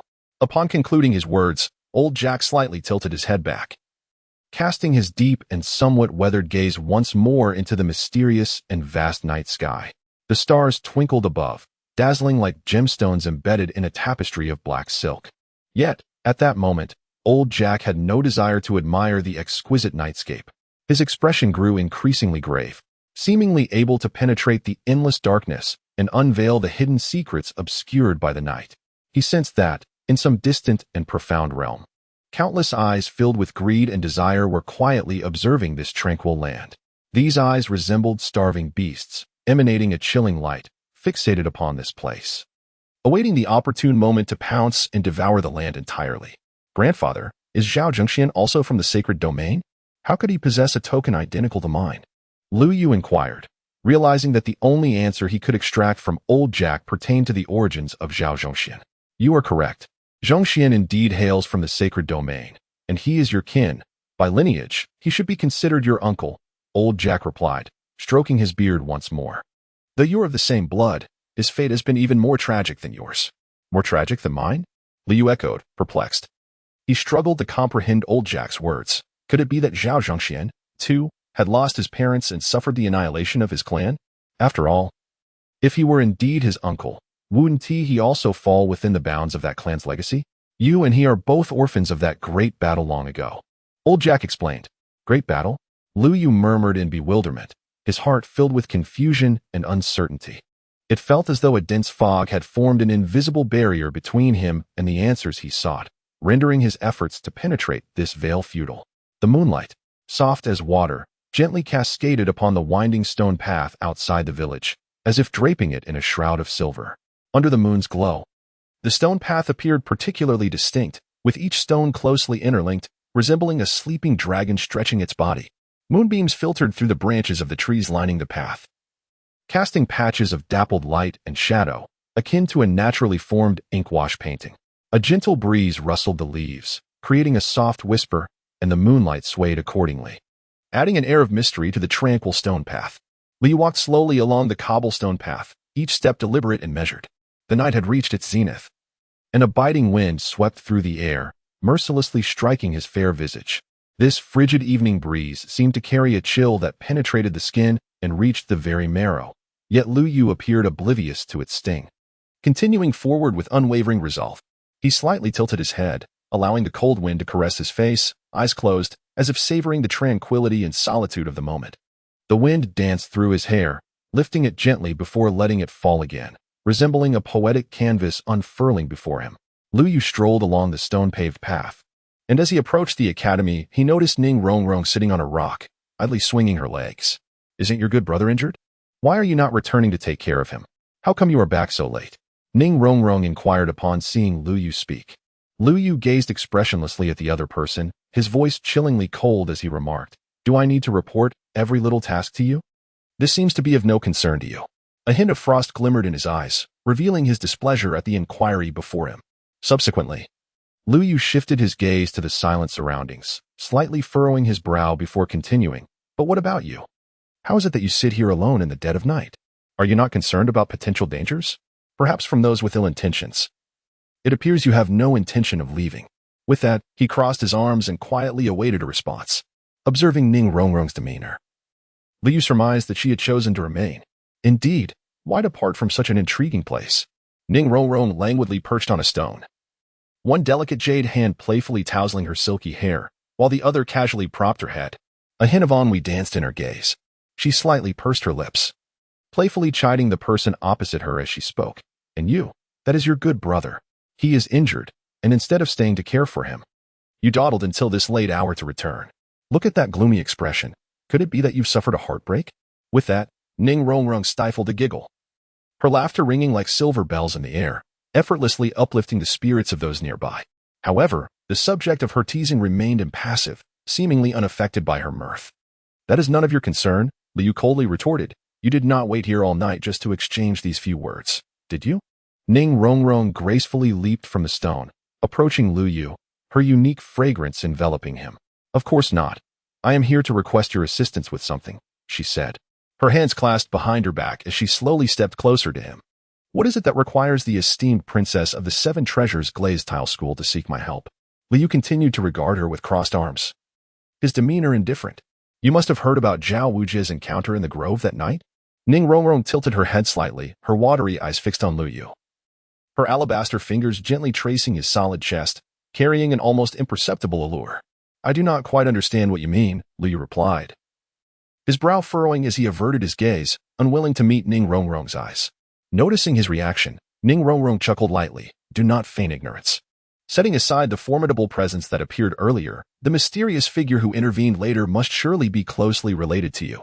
Even though Ning Rongrong had not been present that night, and would have been unable to approach the grove shrouded in powerful soul energy due to her current abilities, her keen intuition and observations of Liu Yu's behavior led her to conclude that this incident was undoubtedly connected to him. Chapter 118. An Unexpected Encounter with Ning Rongrong Part 2. A slight shock coursed through Liu Yu's heart. Before tonight, when Grandpa Jack had revealed these matters to him, he had merely speculated that the thunderous noise that night was the result of Grandpa Jack and Tang Hao collaborating to deal with Zhao Wujie. However, How did Ning Rongrong come to know this? From her demeanor, it seemed she was not merely guessing, and given her strength, approaching the matter undetected was no simple feat, let alone witnessing it firsthand. How did you come to know? Lu Yu inquired. Are you eager to find out? A mischievous smile flickered across Ning Rongrong's face. Not interested. Lu Yu replied coldly, turning his head away. Oh, come on. Why are you so hard to joke with? I'll tell you, Ning Rongrong remarked. Sensing Lu Yu's indifference and growing bored, my father, who was still the leader of the Seven Treasures Glazed Tile School, informed me. A mysterious powerhouse behind you sent my father a letter, and all I know is what was written in that missive. As she spoke, her fingers danced lightly across Lu Yu's chest. What does this have to do with the conditions you wish to discuss? Lu Yu's expression turned stern. His gaze as frigid as a starry night, as he uttered the words with icy detachment. Meanwhile, a profound doubt surged within him. Why had Grandpa suddenly sent a letter to the Seven Treasures Glazed Tile School? Did this conceal some unknown secret or significant event? Once this thought emerged, it proliferated in his mind like wild grass, making it difficult for him to rein in his thoughts. The revelations of the night were overwhelming and intricate, to the point where he felt his mind was on the verge of bursting with information. Various questions, speculations, and possibilities intertwined, resembling countless threads entangled together, rendering him incapable of untangling them. At that moment, a tempest raged in his mind, chaotic and bewildering.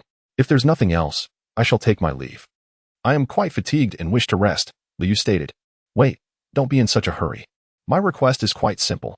You allow that formidable individual behind you to eliminate Flander, and in return, the Seven Treasures Glazed Tile School will provide you with all the cultivation resources you need. Moreover, I can grant you the position of elder within our school, ensuring that your later years will be filled with boundless wealth and honor. How does that sound? Quite simple, isn't it? Ning Rongrong withdrew her fingers from Lu Yu's chest as she spoke. Impossible. I bid you farewell. Lu Yu coldly delivered the 5 words, turning away from Ning Rongrong without a backward glance. Lu Yu, Ning Rongrong suddenly called out loudly. Do you realize the decision you are making? You truly intend to refuse. Countless soul masters across this continent are clamoring to step through the doors of our Seven Treasures Glazed Tile School. They dream day and night, yearning to become a part of our sect and enjoy the unparalleled glory and resources. Yet, such a rare opportunity lies before you, and you choose to reject it without hesitation. Do you not feel it is a pity? Upon hearing this, Lu Yu turned and approached Ning Rongrong. Ning Rongrong, in this world, not everything can be exchanged for wealth and power. Did your father not teach you to respect your teachers and value the path of learning? Even if Dean Flinder chastised you today, your recent actions were utterly excessive. If you find it difficult to adapt to this environment, I advise you to leave as soon as possible. With that, Lu Yu departed without a glance back. Ning Rongrong stood there, momentarily bewildered by his actions. However, in the next instant, a peculiar smile crept upon her lips. Lu Yu, you truly are intriguing.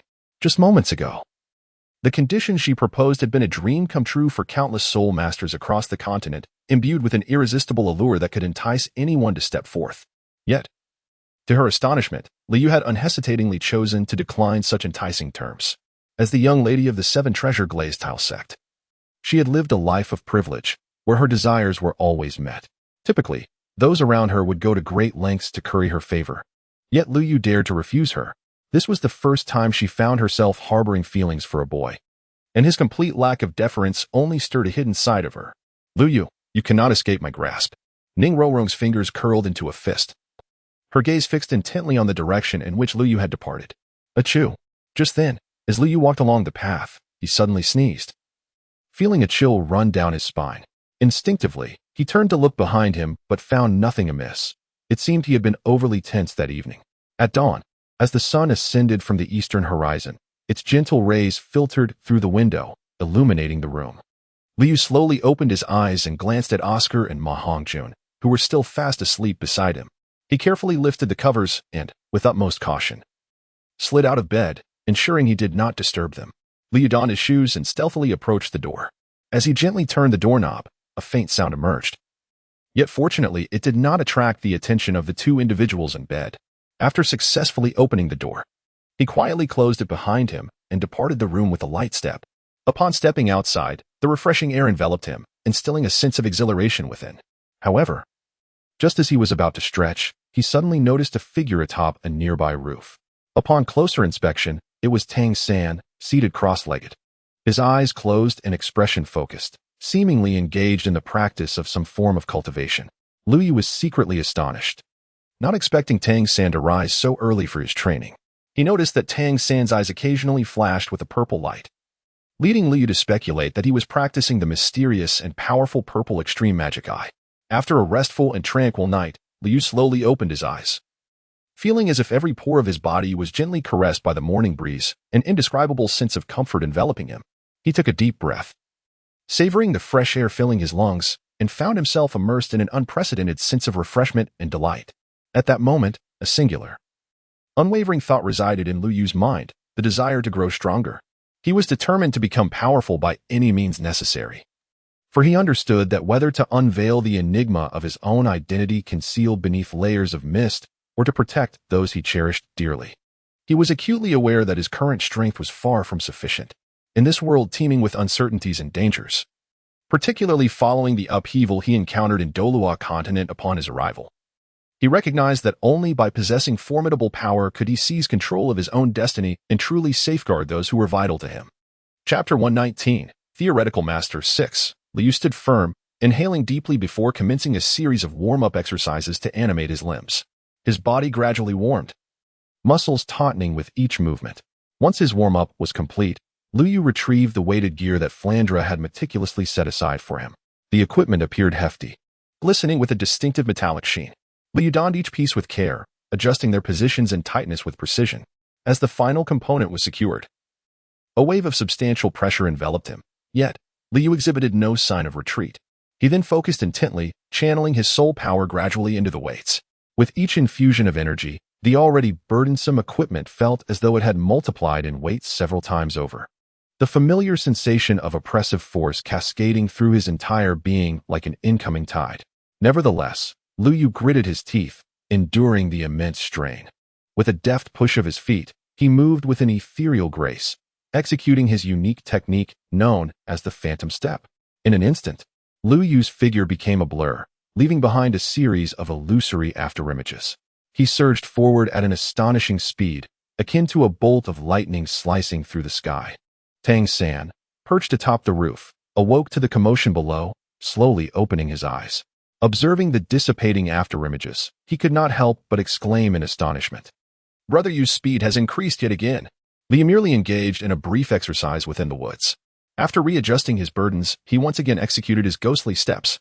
And within a few breaths, his figure astonishingly materialized before the cafeteria of Shrek Academy. Lu Yu slowly unfastened the cumbersome weight-bearing gear that enveloped him, a set whose exaggerated appearance could only be described as ostentatious. Its hefty metallic composition emanated a chilling sheen, intricately adorned with a myriad of complex and enigmatic runes, rendering it particularly eye-catching. However, this conspicuous exterior was not Lu Yu's primary concern. Rather, it was the considerable hindrance this weighty attire presented during movement, particularly when partaking in meals, which left him feeling quite constrained. Typically, he donned merely a selection of diminutive weight-bearing plates, meticulously crafted by the skilled hands of Mohalik. Though seemingly inconspicuous, these plates bore exquisite patterns akin to those on the grand weight-bearing ensemble.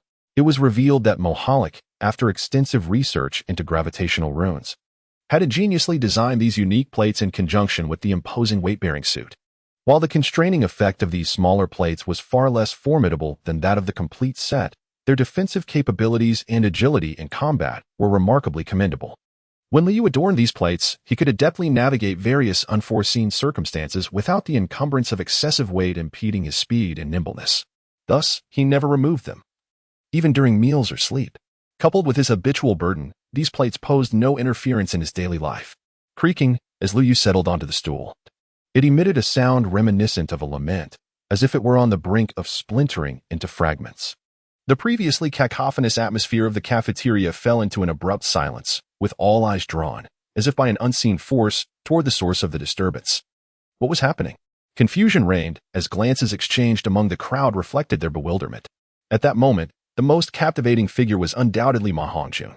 With half a bun stuffed in his mouth, his cheeks puffed up like a chipmunk, his small eyes now widened to their fullest extent, sparkling with curiosity and astonishment.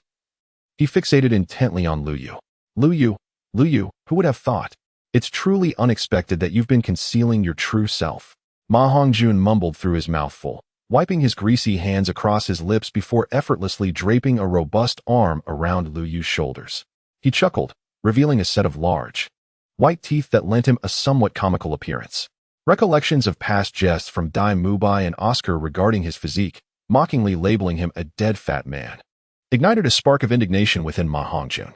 Humph, what do they know? This is called being well-fed. It is a sign of prosperity. Upon witnessing Lu Yu's similar experiences, Ma Hongjun felt an immediate kinship, and a surge of mutual admiration blossomed within him. However, upon hearing a melodious creak, he was astounded as if he had discovered a kindred spirit. Lu Yu, do enlighten me on how you maintain such a slender physique, he exclaimed, gesturing with his hands to illustrate an elegant figure, accompanied by an exuberant thud. Yet, before Ma Hongjun could finish his thoughts, an overwhelming and forceful external energy suddenly assailed him. This force was akin to a tidal wave, rendering him utterly defenseless. In an instant, he was propelled like an arrow released from its bow, hurtling forth at an astonishing speed. With a resounding crash, he collided with the impervious wall of the cafeteria. The impact so fierce that the entire establishment seemed to tremble slightly. At that moment, Dai Mubai slowly retracted his recently unleashed right foot, a hint of disdain gracing his features as he mercilessly taunted, "Humph, you glutton. Do you really believe everyone is as flabby as you, dripping with excess? Just look at Lu Yu. His physique is nothing short of flawless, far surpassing yours in countless ways. Moreover, he trains daily while burdened with weighted gear." Weighted gear? The crowd regarded Dai Mubai with expressions of astonishment. You good? Do you truly wear these weights all the time? Even while dining, drinking, sleeping, and bathing? Xiao questioned incredulously. As they observed Lu Yu nodding, their astonishment deepened. Witnessing Lu Yu's apparent ease, it became evident that he had grown accustomed to the daily encumbrance. No wonder he had ascended to the Spirit Master rank at such a tender age. Oscar recalled how Lu Yu consistently rose early for training. With such talent and relentless dedication, it was no surprise that he had achieved the Spirit Master status. Meanwhile, Zhang Qiqi, seated at the table, displayed a complex array of emotions in his eyes, shock mingled with an indomitable spirit ignited by a fierce will to compete. Had Lu Yu truly been so diligent all along? Zhang Qiqi reflected on his own efforts over the years, realizing they paled in comparison. Clenching his fair hand into a fist beneath the table, he silently vowed to himself that he must strive harder. Mere effort would not suffice to match Lu Yu's pace. Chapter 120. The arrival of the theoretical master. At this moment, Lu Yu remained oblivious to the gazes of those around him, absorbed in his breakfast. After all, once the commotion subsided, these individuals would disperse, and he would rather savor a few more bites than fret over the impending rigorous training devised by Flander. Suddenly, a chill coursed down his spine. Is there a murderous intent? Lu Yu's heart raced with alarm, yet he maintained a facade of calm. His mental energy extended outward. But curiously, he detected no imminent danger. The unsettling sensation lingering at his back left him feeling uneasy, even a bit unnerved. Lu Yu couldn't help but raise his head. His eyes filled with caution. Wait, something felt amiss. Shortly after, Lu Yu, with his keen intuition and insight, successfully pinpointed the source of the mysterious gaze.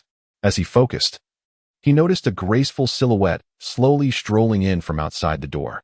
It was none other than Ning Rongrong. On her delicate and charming face, a faint smile radiated at that moment. The smile was as vibrant and enchanting as the first bloom of spring flowers, as warm as the morning sun's first rays. Most striking were the subtle dimples at the corners of her mouth, twinkling like stars in the night sky, adding a playful and endearing charm to her already sweet and captivating visage. When that smile graced his sight, it seemed to possess an intangible magic, instantly dispelling the shadows from one's heart, enveloping one in an indescribable comfort and pleasure, akin to basking in the gentle breeze of early spring. As a waft of the girl's unique fragrance brushed against Lu Yu's face, he finally regained his composure, only to discover that Ning Rongrong was sitting right before him. Good morning, she greeted sweetly. Lu Yu responded with a casual morning and resumed his breakfast. Perhaps it was merely a figment of his imagination, but he had sensed a peculiar glimmer in Ning Rongrong's eyes, her gaze towards him reminiscent of a shepherd eyeing his lamb, imbued with a hint of possessive desire that left Lu Yu feeling perplexed. What was going on with this little enchantress today? That look evoked memories of a certain anime he had watched in his past life, featuring a Yandere character, the type who appeared docile in public yet harbored a sinister nature behind closed doors. The thought sent shivers down Lu Yu's spine. Being the object of a Yandra's fixation was no trivial matter. Despite Lu Yu's indifferent demeanor, Ning Rongrong displayed no sign of discontent, quietly sitting before him and beginning her breakfast. This scene, however, was interpreted quite differently by onlookers. AI, Ma Hongjun, leveraging his substantial weight, managed to detach himself from the wall and, while rubbing his plump waist, ambled over. Thankfully, his ample defenses rendered the damage from Dai Mubai's earlier kick negligible. Yet, upon witnessing the scene before him, he couldn't help but drop his jaw in astonishment. What was going on? Were these two involved? Ma Hongjun nudged Dai Mubai beside him, his small eyes sparkling with gossip. This morning's spectacle was exceedingly peculiar. A typically unhurried pair, a man and a woman, now sat together for breakfast. Under normal circumstances, it wouldn't be a big deal, but the Shrek Academy cafeteria, though not large, was rather uncrowded. Even if all the teachers and students were present, it wouldn't feel cramped. Moreover, the trio of girls, Xiao Wu, Zhu Zhuqing, and Zhang Qiqi, had plenty of vacant seats nearby. Why then had Ning Rongrong chosen to sit directly in front of Lu Yu? I am uncertain about that. Dai Mubai, holding a tray, ambled to one side and, while passing by Lu Yu, intentionally cast a subtle encouraging glance, as if to say, "You can do it." He then tugged Ma Hongjun to a nearby table. Upon entering the dining hall, Oscar was taken aback by this peculiar scene, and before he could react, Ma Hongjun had already pulled him aside. Soon, the rhythmic tolling of the bell echoed across the playground, prompting everyone to swiftly finish their breakfast and line up in an orderly fashion, ready for class. Shortly thereafter, Flender arrived at the playground to a sea of expectant faces. He habitually scanned the crowd, pausing momentarily on Ning Rongrong before nodding in satisfaction. Very well.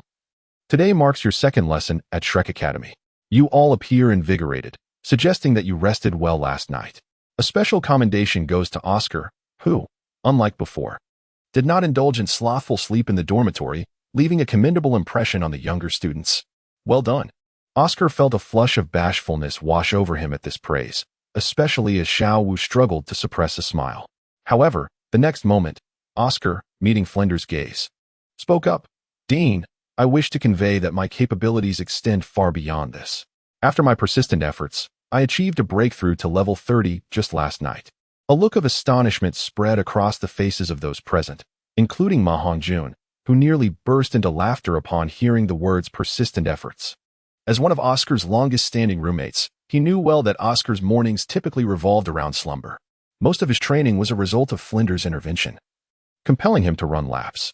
Yet, what Oscar revealed next left him utterly astonished. "Last night, I broke through to level 30. Oscar's face radiated with joy, as if he had just sold 1,000 sausages. What? Not only Ma Hongjun, but everyone, including Flender, was taken aback, casting incredulous glances at Oscar. This revelation was markedly different from Lu Yu achieving the rank of an auxiliary spirit master at the tender age of 12. Oscar's accomplishment fell squarely within the realm of normalcy. In the minds of the group, Lu Yu had already transcended the boundaries of humanity. What was even more astonishing was that Oscar was an authentic food-type spirit master. This stood in stark contrast to Lu Yu. Lu Yu's martial spirit possessed formidable and comprehensive auxiliary skills, providing crucial support and enhancements to his comrades during battle, while also demonstrating commendable offensive capabilities to deliver effective strikes against adversaries in critical moments. In contrast, Oscar's sausage martial spirit, to the eyes of most ordinary individuals, bore an uncanny resemblance to those deemed utterly worthless. Had it not been for Flender's insistence on accepting him back then, Oscar would likely still be unaware of where to bury his sausages. Oscar's swift ascendance beyond level 30 truly caught Flender by surprise. In Chapter 121, the Master of Theories, Carr, is en route. Flender had previously predicted the timing of Oscar's breakthrough to level 30. According to his reasoning, Oscar was expected to follow in the footsteps of Ma Hongjun. However, he was utterly astonished to find that Oscar's progress was even swifter than that of Ma Hongjun, whose evil fire phoenix martial spirit is, without a doubt, among the elite beast martial spirits on the continent, albeit with considerable side effects. Nevertheless, Oscar's delightful surprise today was indeed significant. Well done, Oscar. Your advancement has exceeded my expectations, and fortuitously, today's task revolves around you, Flender remarked, a rare smile gracing his lips. Yet, to Lu Yu, that smile appeared rather lecherous and insidious. The dean, Oscar, gazed at Flender with his enchanting peach blossom eyes. causing Flander to feel uneasy under the scrutiny. He cleared his throat, feigning composure. Today, you will undergo adaptive training, which entails each of you consuming 2 types of sausages crafted by Oscar, at least 2 pieces each. What? Flander's announcement landed like a heavy iron lump in a pot of hot oil, splattering the audience with confusion and dismay, eliciting cries of anguish, particularly from several young women whose faces reflected an expression more bitter than that of bitter melon. Ha ha ha, Oscar, standing to the side, had not anticipated that the dean would place such importance on him today. Could it be that the spring of a food-type soul master had finally arrived for him? What kind of adaptive training is this? Zhang Qiqi stepped forward to voice her skepticism.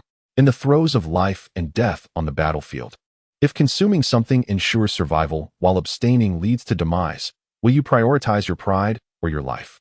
Flander narrowed his eyes, his tone laced with an undeniable authority. Although Oscar's incantations may be a tad dubious and somewhat unpleasant, he is a rare innate full soul power food-type soul master, and the assistance he provides is an experience beyond the reach of others. Now, Oscar, proceed. At Flander's command, Oscar promptly summoned his soul power, and 2 yellow soul rings emerged from beneath him, slowly rotating. I possess a large sausage. I possess a small sausage. Oscar's eyes sparkled with uncontainable joy as he held 1 sausage in each hand. Come on, who will go first? He stepped forward, offering the steaming sausages to the crowd. Xiaowu and Zhang Qiqi's faces turned pale, nearly causing them to regurgitate their breakfast from earlier that day. I'll do it. Just then, a soft voice resonated, and to everyone's astonishment, Lu Yu stepped forward, taking the sausage from Oscar's hands.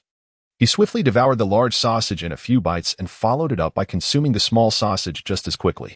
The taste is delightful. Liu mumbled with his mouth full of sausage, his words barely intelligible.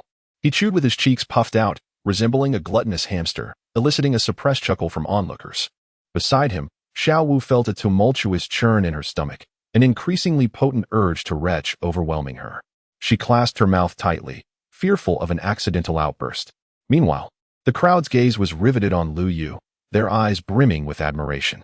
They watched him indulge heartily, inwardly marveling at his remarkable capacity for consumption, savoring each bite as if no delicacy in the world could compare to the sausages before him. Under the envious and respectful scrutiny of the others, Lu Yu, with a contented pat on his belly and a wipe of his mouth, turned to rejoin the group. His stride was buoyant and robust, as if the feast had bestowed upon him boundless vigor and satisfaction. After devouring those 2 sausages, a warm sensation coursed through his body, his meridians feeling unusually unblocked. Although the effect paled in comparison to his starry tribute, it was noteworthy given that Oscar was merely at level 30 and solely a food-type soul master. Such enhancement was indeed impressive. Ma Hongjun covertly gave Liu Yu a thumbs up, silently astonished by the prodigy who had attained the rank of soul master at such a tender age. His palate was extraordinarily discerning. The mere thought of consuming Oscar's sausage made him feel queasy. Bring me 2, a gentle voice suddenly interjected. Zhang Qiqi stepped forward, her demeanor calm.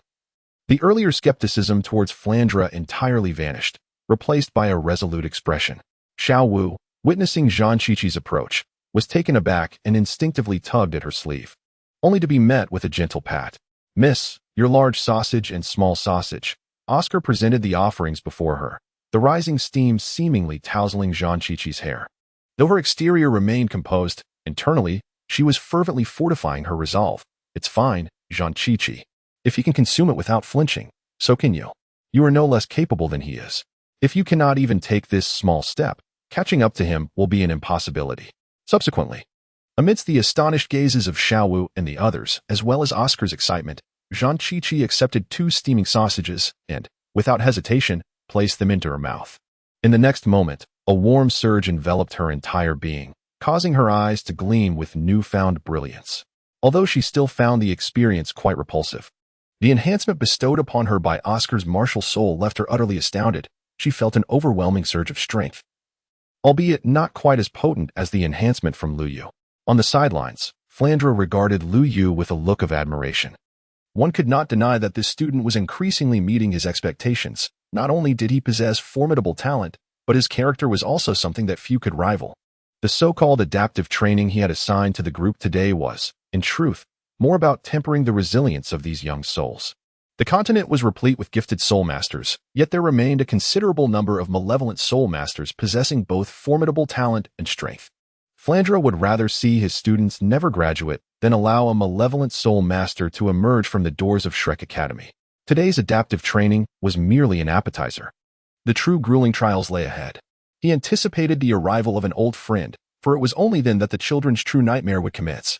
However, it had been quite some time since he had sent out his letter, and he expected that his old friend should have received it by now. Why then? Was there not a single response? As Jean Chichi returned to the ranks, the next participant took an unusually long time to step forward. Flandre remained steadfastly in place, denying them any opportunity to cheat. Chapter 122. Has the theoretical master yet to arrive? I shall take the lead. Just as the remaining individuals were engaged in their mental preparations, a soft voice broke the silence.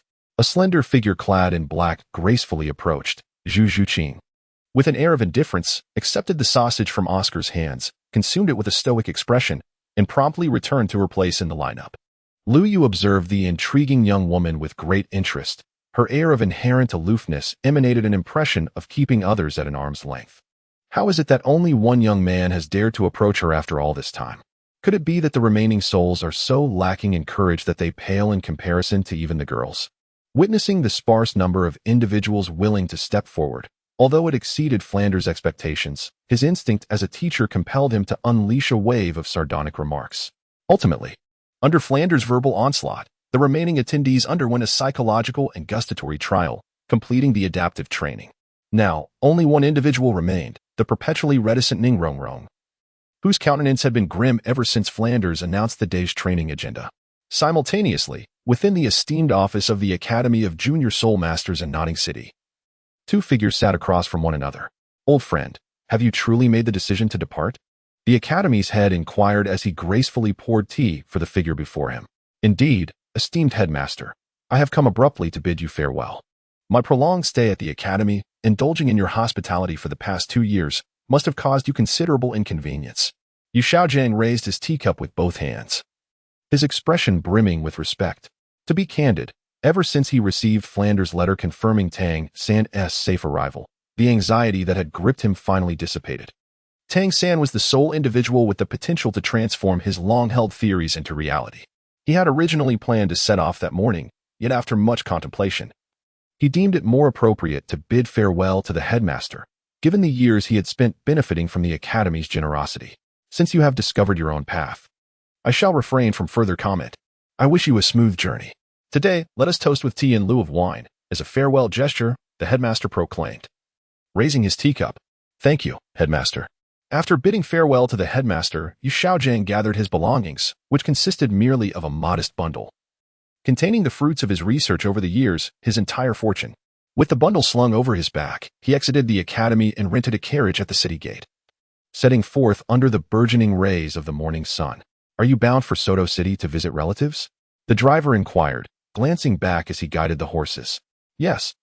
I'm going to stay with a friend, Yu Xiaojiang replied, quietly perusing a notebook from his bag and engaging in casual conversation with the driver. As he spoke, he inadvertently cast a glance at the driver, noting his simple hempen garments and the sun-kissed, gleaming skin that bore witness to years of labor. He appeared to be an ordinary carriage driver. He discreetly released the other hand concealed beneath the bundle, yet still clutched a small metallic device within his palm, a hidden weapon left behind by Tang San upon his departure. While it may not inflict significant harm, it was filled with chili powder, providing at least a moment's respite for escape. Strangely enough, despite today not being a particularly noteworthy holiday and no merchant caravans departing the city, there stood but a solitary carriage at the rental station by the city gate. From the moment he boarded this carriage, Yu Xiaojiang felt an unsettling sensation, as though invisible eyes lurked in the shadows, scrutinizing his every move. This feeling clung to him like a shadow, an inescapable weight that kept him on high alert throughout the journey. Yet, who would take an interest in a soul master incapable of surpassing the 30th level? He appeared far from wealthy. Yu Xiaojiang shook his head slightly, relaxing his vigilance, attributing his unease to having spent too long indoors, his nerves frayed. However, in the next moment, a wave of drowsiness washed over him, and he collapsed within the carriage. Just before slipping into unconsciousness, Yu Xiaojiang glimpsed the coachman rising abruptly, brandishing an object that glinted in the sunlight, seemingly a knife. As the coachman approached, Yu Xiaojiang faintly heard him muttering, "What terrible luck! After waiting for days, I encounter such a miser. Damn it! Couldn't you bring more money to let your grandfather Jia profit a little? The coachman lowered the knife, seizing Yu Xiaojiang's bundle and rummaging through it, only to find a collection of tattered books, cursing as he did so. However, noticing Yu Xiaojiang's relatively normal complexion and the presence of some soul power, he thought, perhaps this soul master could be of use to my esteemed master for alchemy, and I might earn a reward. A greedy smile crept across the bandit Jia's face. Today marked his third day of lurking here. All the brothers capable of cultivating soul power in the hideout had been sent away by their master for alchemical tasks, leaving only those without the ability to cultivate to seek out easy prey. It was absurd to send an ordinary man to rob a soul master. It was akin to courting death. Yet, desperation drove Bandit Jia to produce his ancestral charm of confusion, for if he failed to meet his quota this month, he would be the next sacrificial offering. Though this ancestral charm was ineffective against most soul masters, it could still incapacitate a low-level soul master under the 30th rank. Just as Bandit Jia cheerfully prepared to bind Yu Xiaojiang with ropes, he suddenly felt a sharp pain at the back of his head and lost consciousness, collapsing beside Yu Xiaojiang. In his final moments of awareness, he caught sight of a figure in a black robe that had appeared within the carriage. Meanwhile, at Shrek Academy, a gathering of individuals congregated on the playground. Oscar held a sausage in his left hand and a cured sausage in his right. Flanders stood with his hands clasped behind his back, sharp glances occasionally flashing from behind his black-framed glasses. At this moment, only one person remained who had yet to complete this so-called adaptive training. Ning Rongrong stood quietly in place, her face a canvas of struggle. No way. No matter what is said today, I cannot consume this repulsive thing, not in this lifetime. Suddenly, Ning Rongrong shouted, despite any changes she might undergo, after witnessing Oscar's sausage-making process. She could not surmount the internal barrier within herself. Oscar, observing this scene, turned to look at Flinder, who stood with his hands clasped behind his back, seemingly enjoying the spectacle in silence. Chapter 123, The Theoretical Master is Still on the Way. Oscar, bewildered by Flinder's tranquil demeanor, pondered the thoughts of the esteemed dean. At that moment, Liu stepped forward, took the sausage from Oscar's hands, and approached Ning Rongrong. Liu took a step closer, leaning in towards Ning Rongrong's face, and said, "You know, you look exceptionally beautiful today." His star-like, profound eyes seemed to possess an enchanting power that drew her in, rendering her mind a blank canvas. Huh? Ning Rongrong was momentarily taken aback by Lu Yu's nonsensical remark, gazing at him with a perplexed expression and slightly parted lips. Before anyone could react, Lu Yu swiftly raised the sausage in his hand and, with astonishing speed, thrust it into Ning Rongrong's mouth. Her little face instantly flushed crimson, muffled sounds escaping her lips as she coughed. The crowd was left agape at Lu Yu's audacious maneuver. Even Dai Mubai, who prided himself on his experience with women over the years, had never encountered such boldness. Beside him, Ma Hongjian's astonishment transformed his expression into one of disbelief. Oscar remained frozen, his hands still extended as if in the act of presenting the sausage. Zhang Qiqi's eyes widened, fixated on Lu Yu's remarkable feat, her entire being profoundly shaken.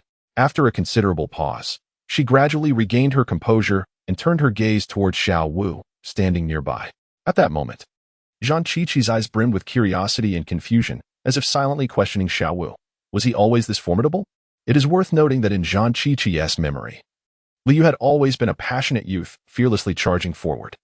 Especially that time in the soul-hunting forest when Liu dared to confront the immensely powerful Earth-splitter ape alone. His fearless display was etched deeply in Zhang Qiqi's mind. Yet today, Liu's audacious antics had completely shattered her previous image of him. In the next moment, the girl gazed at Lu Yu with a newfound sparkle in her eyes, her curiosity about this boy she had encountered 6 years ago intensifying. Xiao Wu and Tang San, however, were left utterly speechless, covering their eyes in disbelief. It was simply too much to bear. Lu Yu's recent actions bore an uncanny resemblance to his conduct during their time at the Notting City Elementary Soul Master Academy. They couldn't help but recall the teaching building that he had once blown up, the countless rounds of greenery that had been replanted, and the battered state of the playground. Sighing, Tang San exchanged a glance with Xiao Wu, and it became evident that this was indeed the same formidable Lu Yu they had come to know over the years, unchanged and as mischievous as ever. Meanwhile, Zhu Zhuqing, witnessing this scene, slightly covered her slightly parted, alluring lips. Lu Yu's antics had somewhat shattered the air of mystery he had maintained over the past few days. And for the first time, she found the silver-haired youth to be rather intriguing. At that moment, a surge of emotions, anger, disgust, washed over Ning Rongrong's mind. Lu Yu, She shouted in a frenzy, viewing him as nothing short of an incorrigible fool, the most detestable of all. She completely forgot the actions she had taken towards him the night before. How could this fool dare to take such liberties when she was momentarily distracted? Ning Rongrong felt as though her mouth had been sullied. No one had ever dared to treat her in such a manner throughout her life. Even Flinder, observing the incident, appeared momentarily taken aback, shaking his head in disbelief at how playful the youth had become. Brother Yu, your actions this time have crossed the line. Tang San whispered quietly to Lu Yu as he returned to the group. Lu Yu merely smiled faintly, seemingly unconcerned, assured that Ning Rongrong would eventually expel it. However, the next moment, the sound of chewing caught Lu Yu's attention, and he turned in surprise to see Ning Rongrong delicately savoring the sausage with a ladylike demeanor. To Lu Yu's astonishment, a look of enjoyment flickered across the little witch's face. The peculiar food, upon entering her mouth, unveiled an unexpectedly delightful flavor. Ning Rongrong chewed gently, each bite filled with novelty and surprise. As she savored it, the unique taste seemed to dance upon her tongue, radiating an enchanting allure. Putting aside the image of the oddly behaving sausage vendor, she had to admit that the deliciousness contained within this sausage was utterly irresistible. As her taste buds were thoroughly awakened, Ning Rongrong could distinctly feel a warm energy gradually spreading throughout her body. It was as though the gentle sunlight of spring enveloped her, allowing every cell to bask in comfort and joy. Furthermore, what was even more astonishing was that this warmth did not merely linger on the surface. It seemed to penetrate deep within her, intertwining with her soul power. The soul energy that once flowed through her meridians now coursed with newfound ease and vigor, as if receiving an unexpected boost. Oscar's martial spirit has reshaped Ning Rongrong's previous stereotypes regarding food-type soul masters. However, an unexpected thought struck Ning Rongrong, and her lively eyes glared fiercely at Lu Yu. This scoundrel had just committed such a despicable act against her. He must not be allowed to escape unscathed and must pay for his actions. Sensing the murderous intent emanating from Ning Rongrong's gaze, Lu Yu remained utterly unfazed. After all, he had already caught the attention of this young lady. And one more incident was of little consequence. Moreover, the enjoyment of forcefully stuffing the sausage into her mouth was genuinely delightful. Truth be told, it was somewhat surprising to Lu Yu that Ning Rongrong managed to consume the sausage entirely. It seemed this young lady had begun to change, albeit subtly. Excellent. Flanders' voice rang out, drawing everyone's attention once more. Congratulations to all of you for successfully completing today's adaptability training. Henceforth, Oscar will join you as your logistical support soul master. Today's lesson concludes here. Tomorrow, you will have a day of rest, and the day after, you will depart for the Stardow Forest to assist Oscar in obtaining his third soul ring. For your safety, this expedition will be led by teacher Zhao Wujie. This journey serves not only to aid Oscar in acquiring his third soul ring, but also as your first team collaboration. For the sake of your training, Teacher Zhao will not intervene in battles against soul beasts below the Millennium level. Everything will depend on your own capabilities. Chapter 124. Let us proceed to the Stardow Forest Director. Where is Teacher Zhao Wujie? I haven't seen him these past few days. Isn't our academy confined to this area? As soon as Flanders finished speaking, Xiao Wu raised her hand with a question, and beside her, Oscar looked at Flanders with curiosity. To be honest, Zhao Wujie was the laziest teacher in the academy, often found lounging in a chair at the village entrance, basking in the sun. Yet, he had been conspicuously absent these past few days. Daimu Bai furrowed his brows, lost in thought. After a moment, he suddenly exclaimed, "Indeed. It seems we haven't seen Teacher Zhao for quite a while. Didn't he mention wanting to give Fatty some extra training?" Ma Hongju nodded in agreement, his expression reflecting contemplation. "Yes, it's true. It feels like ages since we've seen Teacher Zhao. Whenever we went to the Great Soul Arena or undertook other missions, he was usually the one leading the team. But this time, the director has taken the lead personally. Could there be a special reason behind this?" The two exchanged glances, both revealing a hint of perplexity. Ahem. A hint of embarrassment suddenly appeared on Flanders' face as he feigned a cough. Teacher Zhao Wujie has been assigned to an external mission these past few days and will return tomorrow, just in time to join you for your departure. Now, everyone disperse and prepare well. With that, Flanders hurriedly departed. "Don't you find the director's demeanor a bit peculiar just now?" Ma Hongjun asked, gazing after Flanders' hasty exit. Indeed. It was strange, yet they couldn't quite pinpoint what was amiss.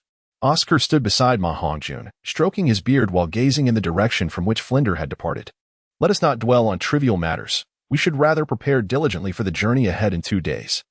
The Stardow Forest is not a controlled environment like the Soul Hunting Forest." At that moment, Dai Mubai approached the group and addressed them. "Mubai, You must have visited the Stardow Forest. Please enlighten us about its conditions, Liu interjected. Dai Mubai nodded in agreement, stating that while the soul-hunting forest is teeming with soul beasts, its domesticated nature renders it far less perilous compared to the wild and untamed expanses of the Stardow Forest. It is prudent to gather knowledge and prepare thoroughly, rather than entering the battlefield unarmed. The Stardow Forest is vast, comparable in size to the entire Barak Kingdom. It is one of the most renowned gathering places for soul beasts on the Dolua continent. Furthermore, its geographical significance is remarkable, spanning both the Tiando and Xinglua empires. After a brief pause, Dai Mubai continued, however, what truly contributes to the notoriety of the Stardow Forest and instills fear in many is its exceedingly high level of danger. According to rumors, within this boundless forest, there are even soul beasts that have existed for over 100,000 years. The terrain is intricately complex, featuring swamps, wetlands, and dense forests. Each year, countless soul masters meet unfortunate ends while daring to venture into its depths. The seemingly tranquil marshlands conceal numerous lethal traps, the muddy wetlands impede progress, and the forest is filled with towering trees, making it easy to lose one's way. Therefore, without sufficient strength and experience, recklessly entering the Stardow Forest is akin to seeking one's own demise. Meanwhile, after leaving, Flender did not return directly to his office but instead made his way to the teacher's dormitory. Upon entering, he found a mummy wrapped in bandages reclining in a chair. "Boss, are you certain this remedy you sought is effective?" The mummy surprisingly spoke, and upon closer listening, it was evident that its voice was indistinguishable from that of Zhao Wujing. "This is an alternative remedy provided by old Liu. It should be effective. Honestly, why does a rugged man like you care so much about his appearance?" Flender thought it amusing yet difficult to laugh, as the bandage-clad figure was none other than Zhao Wujing, fortunate enough to receive guidance from two titled doyuos. At that moment, Zhao Wujing wore an expression of despair, though Flender could not discern his facial expressions beneath the layers of bandages. It would be one thing to have a few bruises and scars, but who could have predicted that the legendary elder would suddenly reappear, and that Liu Yu would happen to be his grandson? Moreover, it was unfortunate that the elder wielded lightning powers. Zhao Wujing had tried various methods over the past few days to cleanse the faintly darkened hue of his skin, which was not the result of mere sun exposure, but rather that of an authentic Afro-descendant's complexion. In a state of utter helplessness, Zhao Wujing had no choice but to resort to unconventional methods. Now, he could only pray for a swift recovery by the morrow. Otherwise, he would have to lead the team in the capacity of a new instructor. Time passed swiftly, and after a day of rest, everyone had adjusted their spirits to an optimal state. Back at the familiar open ground, Flanders stood before the group, hands clasped behind his back. At that moment, his gaze inadvertently drifted to the side before quickly returning to the assembly before him. In that fleeting instant, Dai Mubai, Oscar, and the rest of the group directed their attention to the figure beside Flanders. Dai Mubai wore an expression of peculiar amusement, as if he were desperately suppressing an overwhelming urge to laugh. His lips were tightly pressed together, teeth clenched with fervor, and even his jaw appeared slightly swollen, as if the slightest relaxation would unleash a torrent of laughter, unstoppable like a flood breaching its banks. Nevertheless, he struggled to conceal the comical visage of someone on the verge of laughter, his shoulders beginning to shake uncontrollably. At that moment, the crowd's gaze was drawn to the imposing figure beside Flanders, a remarkably stout middle-aged man, standing like a towering mountain. His face was as dark as if it had been scorched by fire, emanating an astonishing sheen. Despite the deep hue, the onlookers could easily discern Zhao Wujing's scarred visage. His face bore an array of bruises, a chaotic tapestry of colors reminiscent of a disordered painting. These scars crisscrossed, some slightly swollen, clearly the remnants of a fierce altercation. In such a state, Zhao Wujing hardly resembled a teacher. Rather, he appeared to be a laborer who had narrowly escaped from a brutal brick kiln, only to be recaptured by a merciless overseer. Chapter 125. Departure, Stardow. Damn it. If you want to laugh, just laugh. Don't all look like you're staring at pig livers. I still have some pride left. Haven't you ever seen a battle-scarred individual?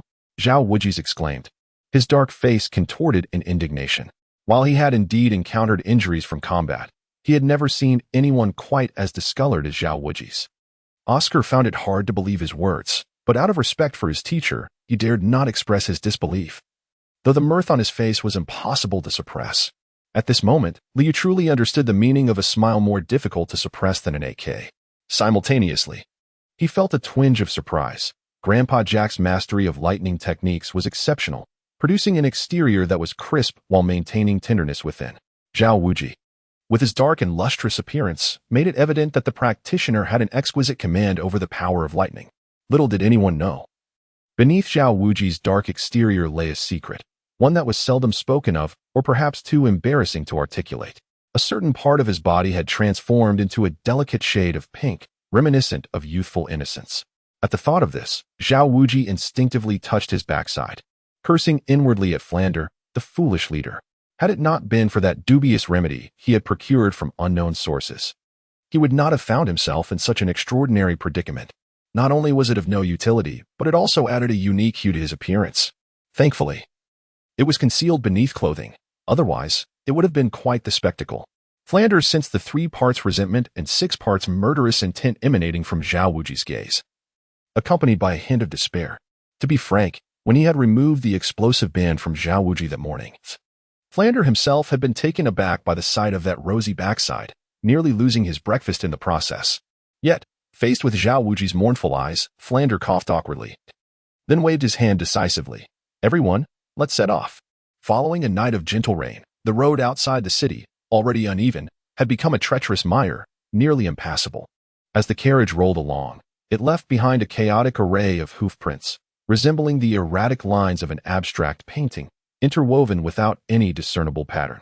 The 2 deep ruts carved into the earth appeared like gaping wounds, starkly visible across the path. Little Dance was somewhat astonished by this scene, for the avaricious merchant Dean Flander, known for his stinginess, had surprisingly displayed an unprecedented generosity this time.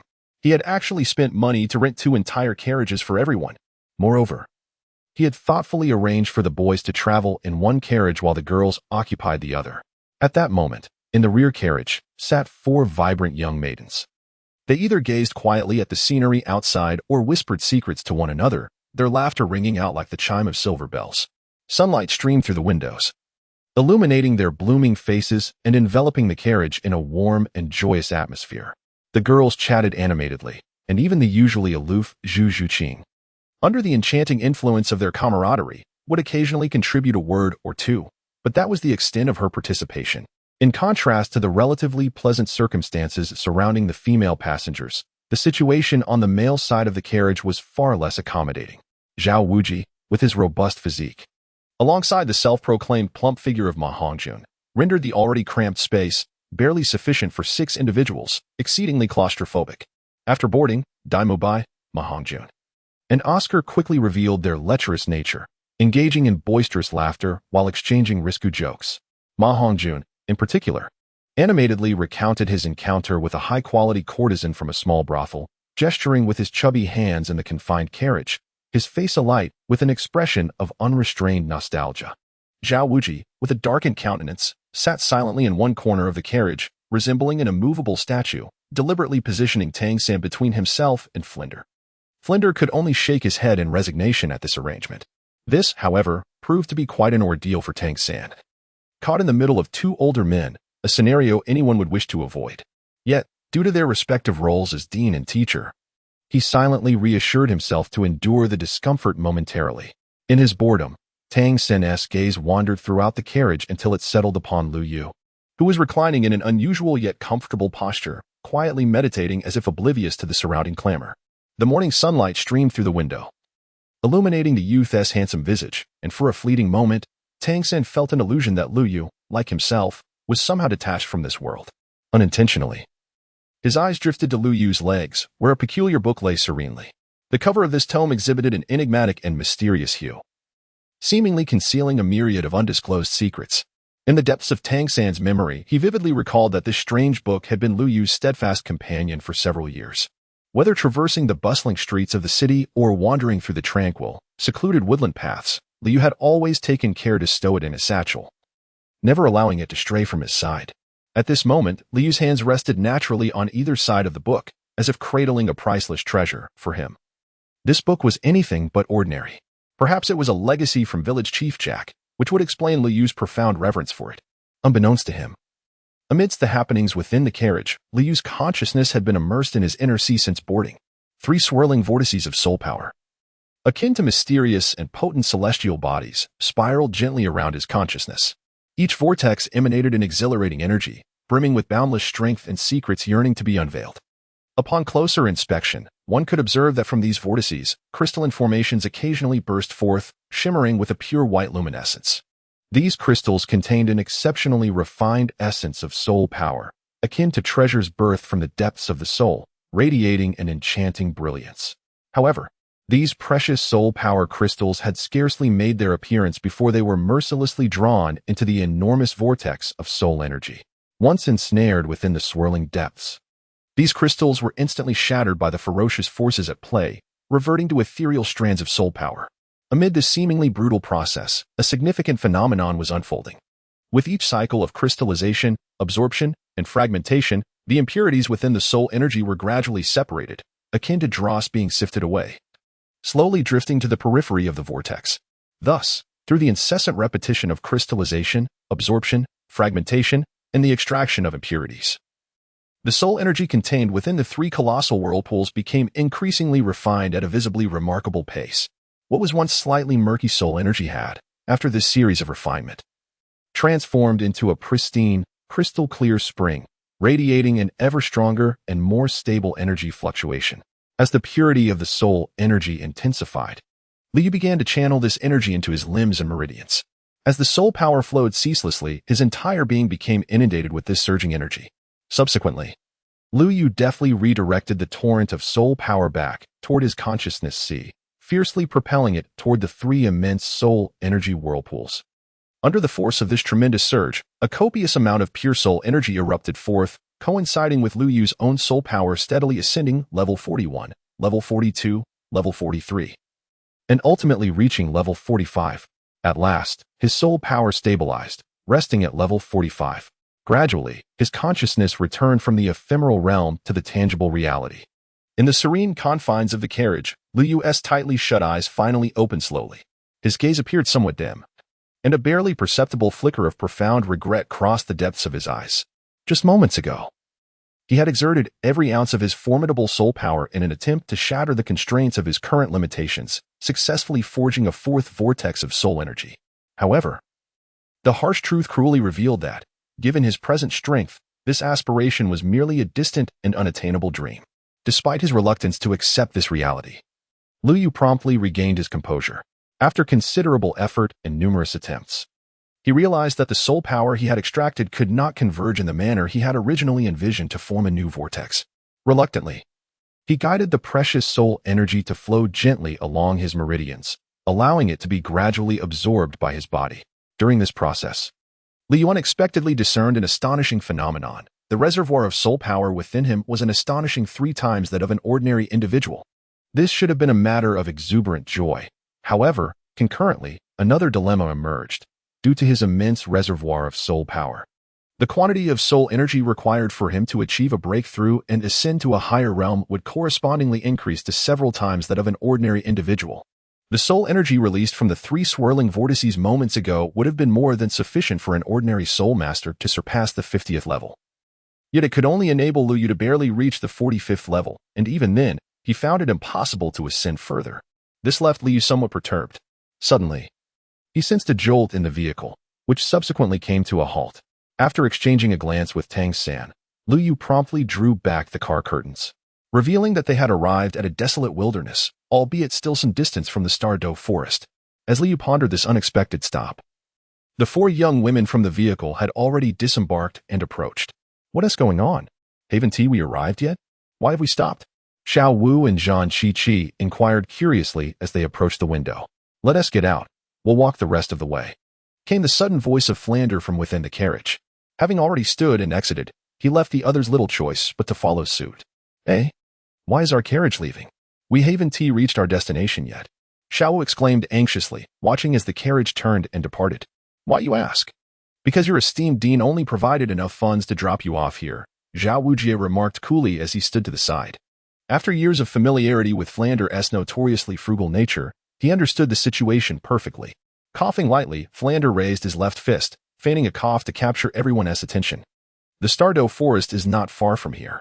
It's time for you to adjust your state of mind for the journey ahead. He then turned to Mubai. You take charge of the arrangements. We will set off shortly.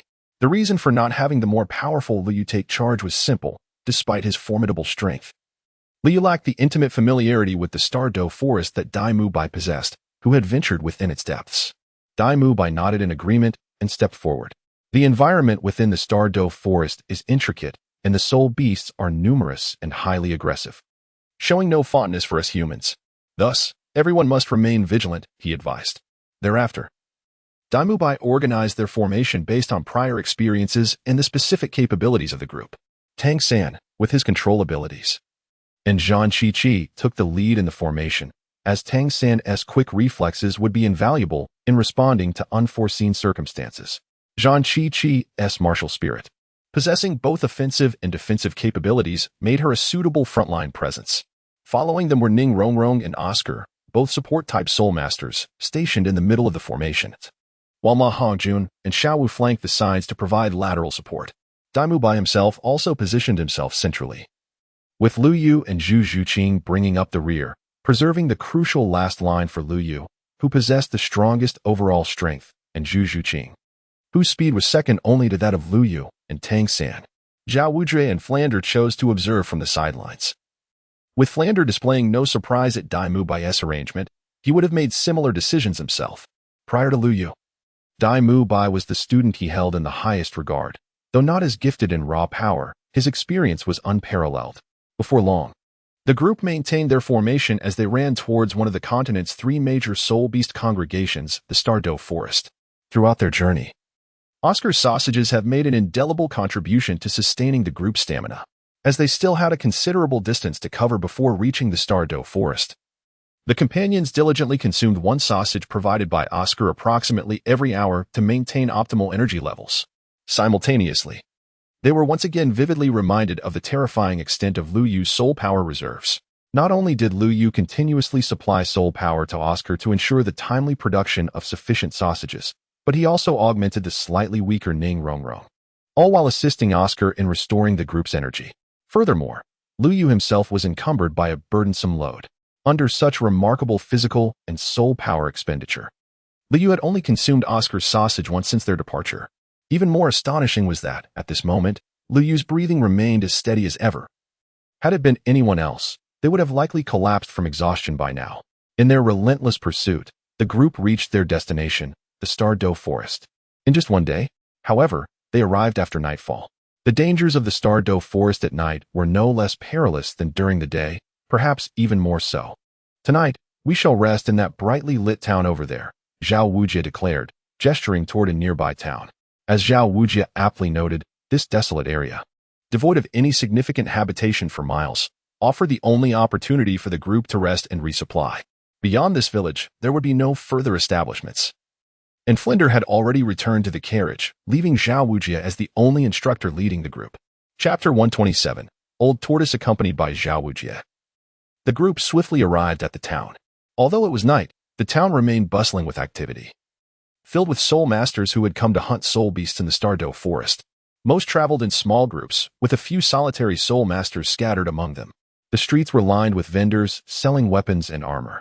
After inquiring about prices, Lu Yu discovered a wide range of costs. Yet the quality of most items left much to be desired. The wares displayed were largely deceptive scraps. Zhao Wujie, walking ahead with arms crossed, remarked nonchalantly, "If you encounter a formidable soul beast, you'd better pray for your mother to bless you with a couple more legs. These iron trinkets are of little use." In his view, the value of armor paled in comparison to that of chicken legs, which at least could satiate hunger. Dragging their weary bodies through the unfamiliar town, the group sought a suitable place to rest. At last, they stumbled upon a reasonably appealing inn. Centrally located, the inn was lively and bustling with activity. Upon entering, they found it to be modest yet clean and tidy, exuding a warm and comfortable ambience. The owner greeted them warmly, and with Lu Yu's financial prowess, they secured 4 rooms for the night. It seemed that the town had been purposefully constructed as a way station, positioned along a vital thoroughfare that welcomed a steady stream of travelers. Moreover, it is rather astonishing that even at such a late hour, the town has yet to impose a curfew, and the inn continues to operate as usual. It is worth noting that had such a scenario occurred in Nottingham, patrols would have undoubtedly arrived to conduct checks and enforce closures. Perhaps it is the town's unique geographical position and its special functions that allow for such a relaxed management style. Is Teacher Zhao not dining with us? As everyone gathered downstairs for a meal, Tang San suddenly noticed that Zhao Wuji's had seemingly remained in his room, not accompanying them. Perhaps it is precisely this behavior that raises concerns about getting lost at night. Lu Yu gently picked up the menu, casually glanced through it, and handed it over to Tang San beside him. As he examined the menu, although it appeared to boast a variety of dishes, a closer inspection revealed a rather limited selection. It is essential to recognize that the culinary style of Doloa continent starkly contrasts with that of the Dragon Kingdom where Lu Yu once resided. In fact, it bears a striking resemblance to that of the neighboring province. The dishes here are either roasted or stewed, reflecting a notably singular method of preparation. As for the flavors, they are disappointingly monotonous, lacking any innovation. After years of continuous tasting, Liu felt as though his once keen sense of taste was gradually deteriorating, rendering him increasingly insensitive to the pleasures of gourmet cuisine. Upon hearing Lu Yu's remarks, everyone couldn't help but think of Zhao Wuji's peculiar demeanor, nearly bursting into laughter. Tang San, with a hand pressed to his forehead, sighed in exasperation, remarking on how Lu Yu's wit remained consistently sharp. Although Tang San took the menu, he did not immediately place an order. Instead, he inquired what Xiao would like to eat. All eyes turned towards the two, and in an instant, their expressions shifted noticeably, especially Oscar, whose lively eyes now sparkled with an unusual light, as if the flames of gossip were about to erupt. Hey, why haven't you asked us what we want to eat, but only inquired about Xiao Wu? Oscar teased, his tone dripping with sarcasm.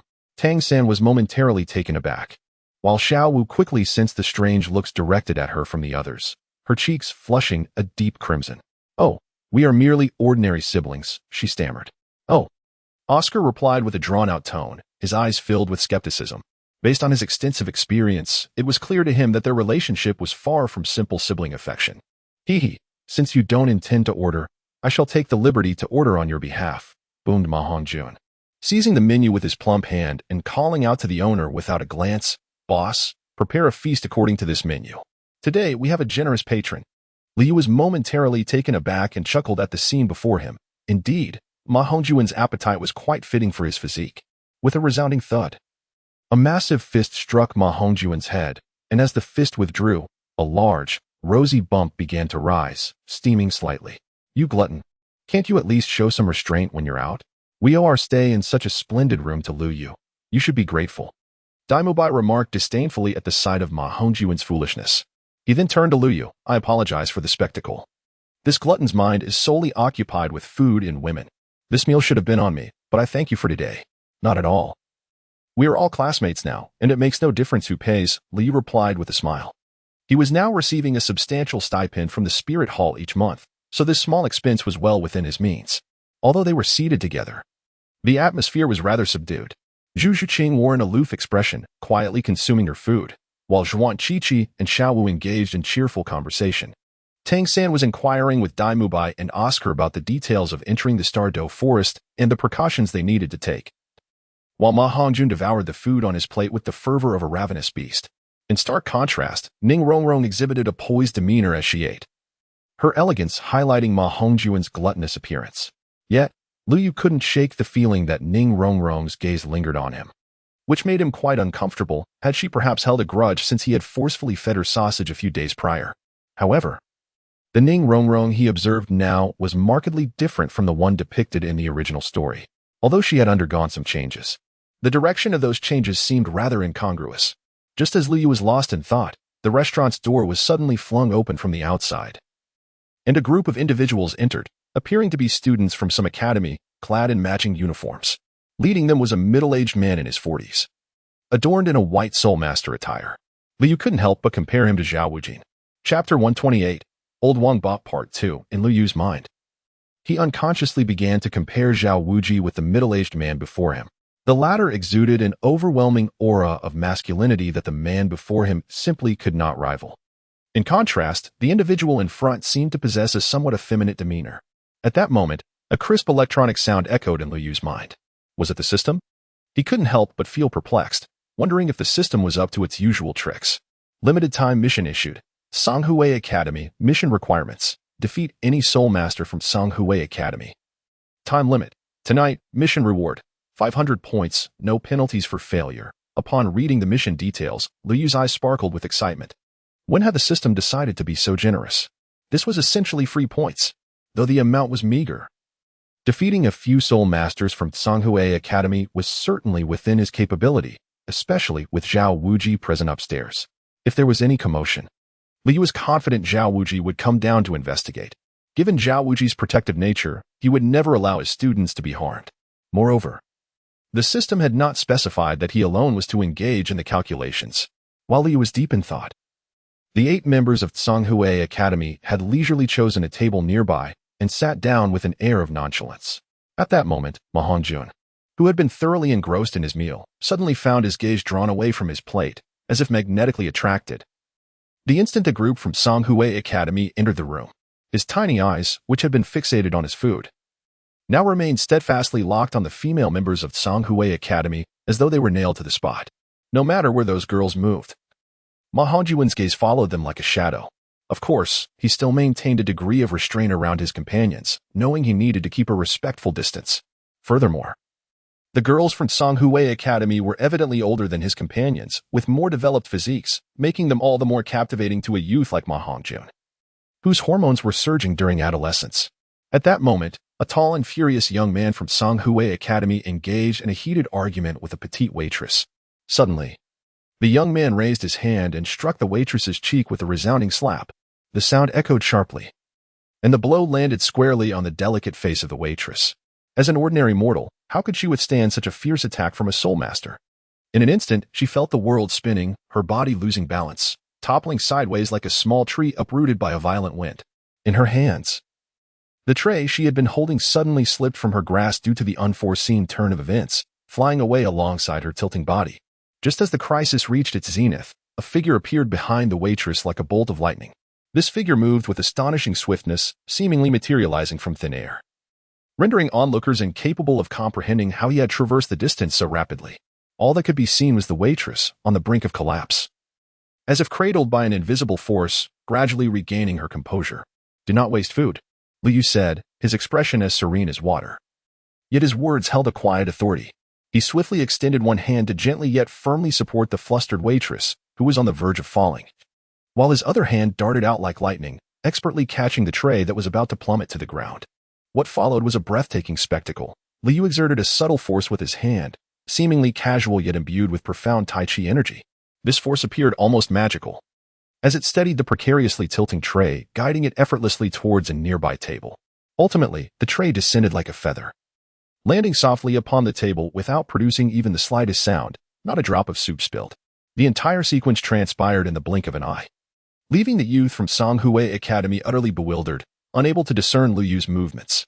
"Kid, I advise you not to meddle in affairs that do not concern you," sneered his adversary, noticing that Liu's attire did not signify wealth, nor did he seem to be a student from a prestigious Soul Master Academy.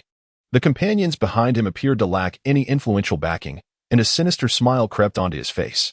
In Songhui Academy, one either faced bullying or became the bully. After spending considerable time there, this youth had merely cultivated a superficial ability to judge others by their appearance, clearly of little practical use.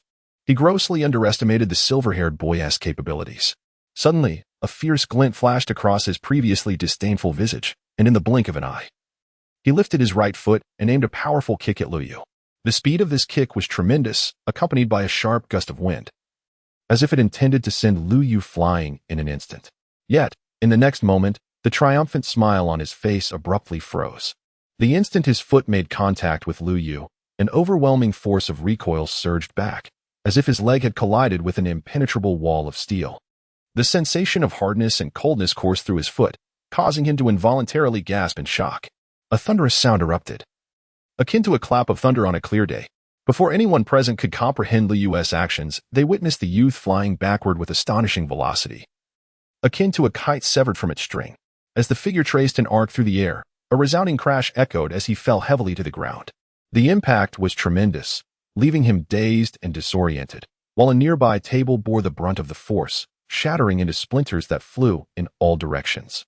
The restaurant erupted into chaos as patrons hastily abandoned their meals, retreating in fear of being caught in the fray. Witnessing this commotion, the members of Songhui Academy could no longer contain themselves. Chapter 129, The Fall of a Fool. Goodness, what a ruckus. Can't anyone enjoy a moment of peace? Just then, a languid and robust voice resonated from the upper floor, followed by a figure descending slowly.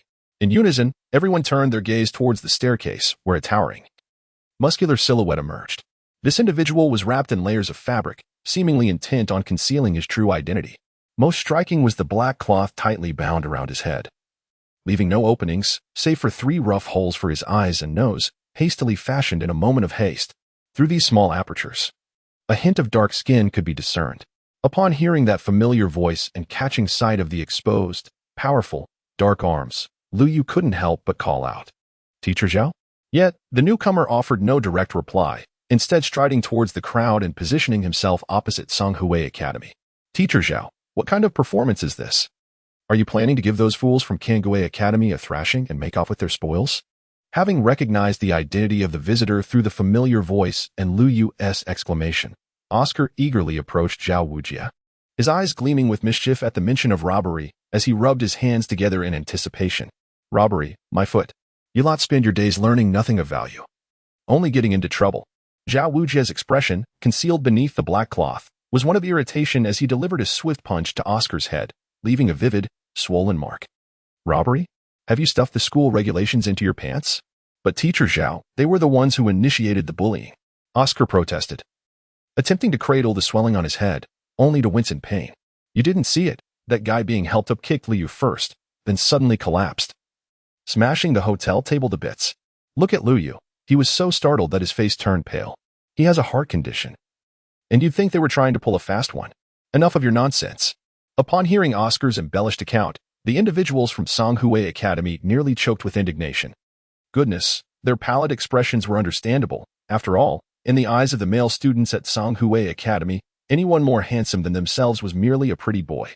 Yet, the audacity of attributing a shock of white hair to that lad was utterly absurd. It was clearly a result of his own premature aging. And to claim that someone with a heart condition could kick a person 5 meters away? Nonsense. Meanwhile, the members of Shrek Academy, upon hearing Oscar's vivid, albeit exaggerated yet authentic, narration, struggled to suppress their laughter, their faces flushed with mirth. Among them, the most noteworthy was the subject of the tale, Lu Yu. Though he appeared composed, he discreetly pressed down the corners of his mouth, which were betraying an involuntary smile. Liu mused to himself, "I never anticipated that Oscar, who usually seems so carefree and unserious, possesses such a talent for storytelling. Have the audacity to repeat that?" The irate members of Songhui Academy retorted, their tempers flaring in response to Oscar's slander.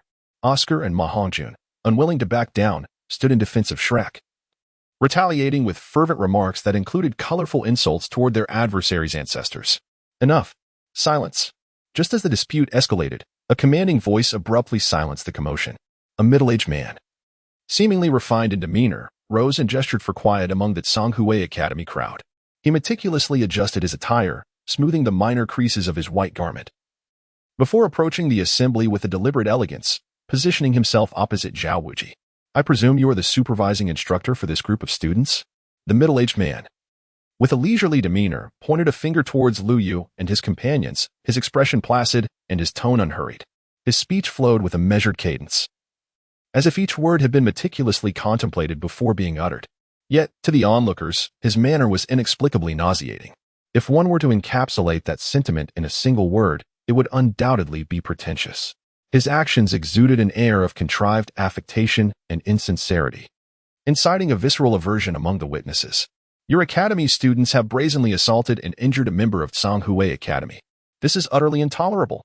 As an educator, will you simply stand by and allow such an incident to transpire without offering a reasonable explanation?" The middle-aged man tilted his head slightly, a smirk dancing on his lips, all while maintaining his self-proclaimed elegance. However, the glint of fury and dissatisfaction in his eyes betrayed his true emotions. With his arms crossed and his body leaning forward slightly, he seemed to be attempting to amplify the gravity of his words through his posture. The air around seemed to grow heavy with an unspoken tension, as if an invisible pressure was gradually enveloping everyone present. Yu Zhiqiu, having attained the position of Foreign Affairs Director at the Songhui Academy, possessed the discernment befitting his role. However, judging by the attire of the individuals before him, they bore no resemblance to members of any major sect. Thus, he concluded that the Shrek group were mere soft persimmons, easily manipulated. Little did he realize that his actions rendered him a mere jester in the eyes of Daimu Bai, Oscar, and Ma Hongjun. The greasy man was nearly in Teacher Zhao's face, yet there was no sign of her reaction. Meanwhile, Xiao Wu observed the aggressive demeanor of the opposing group, perplexed by Zhao Wujia's utter lack of response.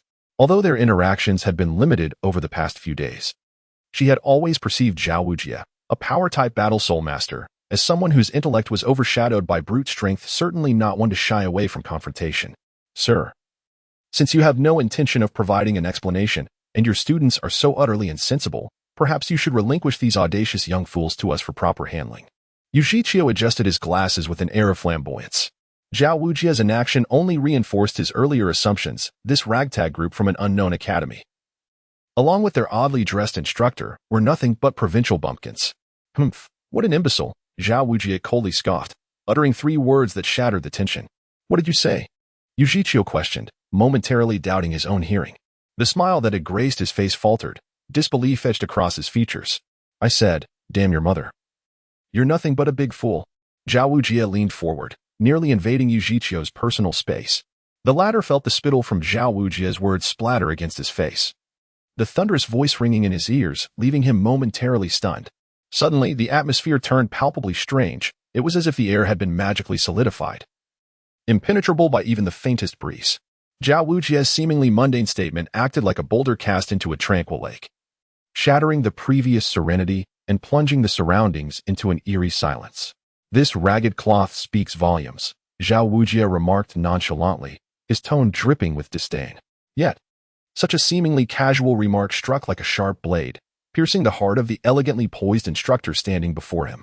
In an instant, her composed and graceful visage twisted in fury, her eyes, obscured by black-rimmed glasses, now ablaze with an inferno of rage, threatening to reduce Zhao Wujia to ashes. He clenched his jaw tightly, his hands instinctively forming fists, his body trembling slightly, evidently on the brink of losing his composure due to rage. At that moment, the group standing behind Zhao Wuji, including Lu Yu, found themselves stifling laughter at Zhao Wuji's antics. Though their efforts to contain it were in vain as laughter escaped their lips. Indeed, Zhao Wuji embodied the archetype of a muscular yet cerebral battle spirit master. As perceived by Xiao Wu, even a simple exchange of words was undoubtedly a prelude to a confrontation. The effect of Zhao Wuji's actions was vividly reflected in Yu Zhiqiu, whose shoulders shook with barely contained fury and whose cheeks flushed with indignation. A bunch of shameless country bumpkins, courting death. Yu Zhiqiu almost spat these words through gritted teeth. Xian Gui manifest, he exclaimed, and in that instant, dark ripples resembling surging waves erupted from within his body at an astonishing speed. At this moment, Yu Zhiqiu was utterly consumed by his wrath, reaching a peak of fury. The once graceful and dignified figure he had been was now cast aside in the face of Zhao Wuji's intolerable insult and provocation. It felt as though his dignity as a member of the Zhonghui Academy and his personal pride had been mercilessly trampled underfoot, subjected to relentless degradation, an affront too great for Yu Zhiqiu to endure. In his heart, a solitary thought prevailed. Zhao Wuji must pay a heavy price for this transgression.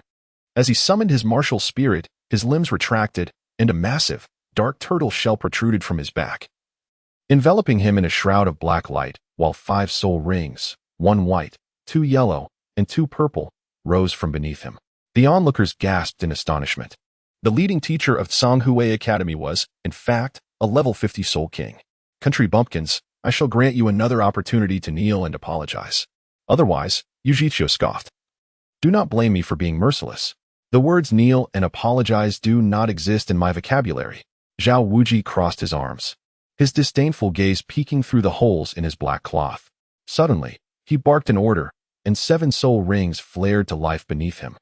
The overwhelming aura of a level 76 battle spirit sage crashing towards Yu Zhiqiu like a tidal wave, causing the latter's momentum to falter. A soul sage. The crowd gasped in disbelief. To encounter a soul sage, second only to the soul Delaw of level 80 and the titled Delaw of level 90. In this humble town, Zen was utterly unexpected. At this moment, Yu Zhiqiu beheld the 7 soul rings revolving around Zhao Wuji, and his mind went blank. He never anticipated that this masked figure before him was, in fact, a soul sage. In his understanding, those who attain such a rank typically align themselves with a faction as an esteemed guest. Could it be that this individual, shrouded in black cloth, wished to conceal their identity?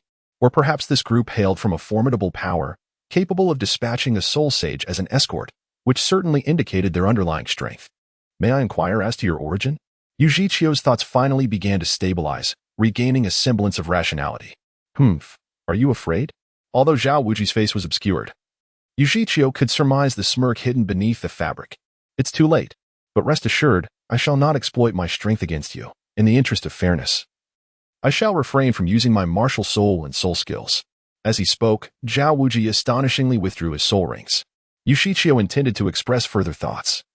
Yet Zhao Wuji offered him no chance. Almost instantaneously, he unleashed a powerful punch. The distance between them so minimal that the force of Zhao Wuji's blow reached Yu Zhiqiu in an instant. The latter was caught off guard, with a resounding crash.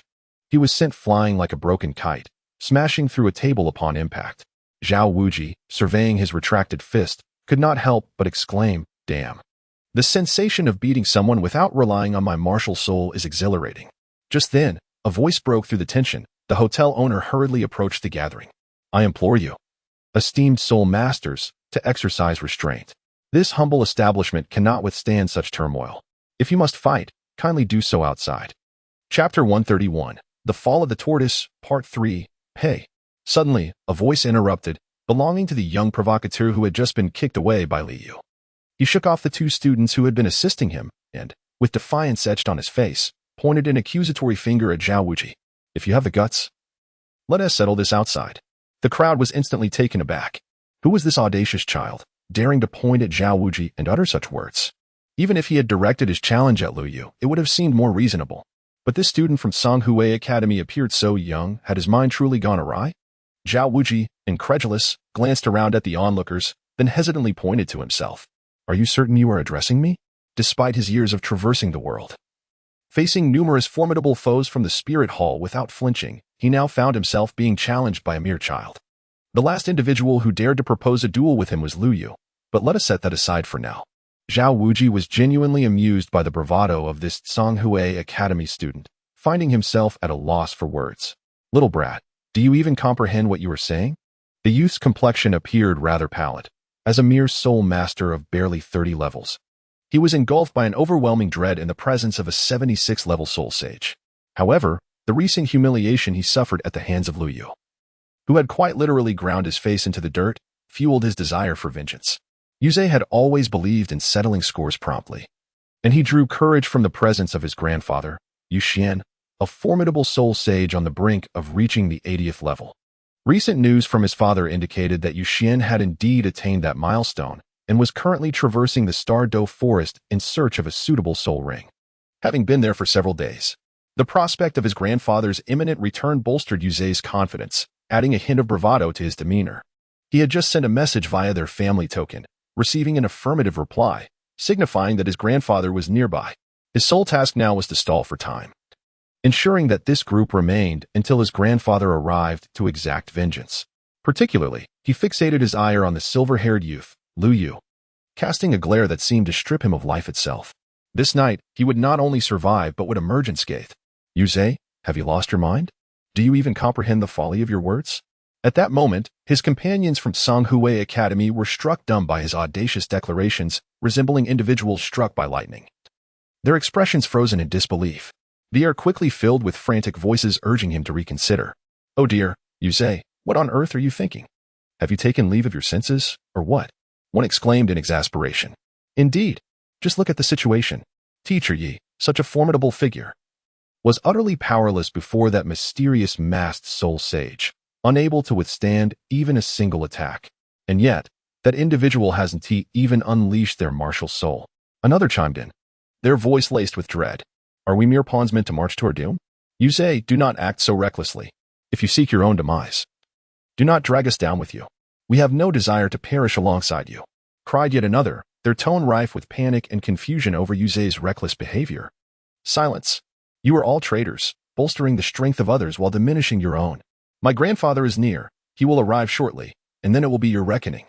Yuzhe shouted vehemently at Lu Yu and the others, his eyes burning with fury. In that critical moment, a heavy thud resounded from behind, akin to a substantial object crashing to the ground. Alarmed, the group instinctively turned to investigate. To their astonishment, two pale, trembling hands emerged from beneath a pile of shattered wood. Struggling, the hands pushed aside the debris, and soon, a figure began to laboriously climb upward.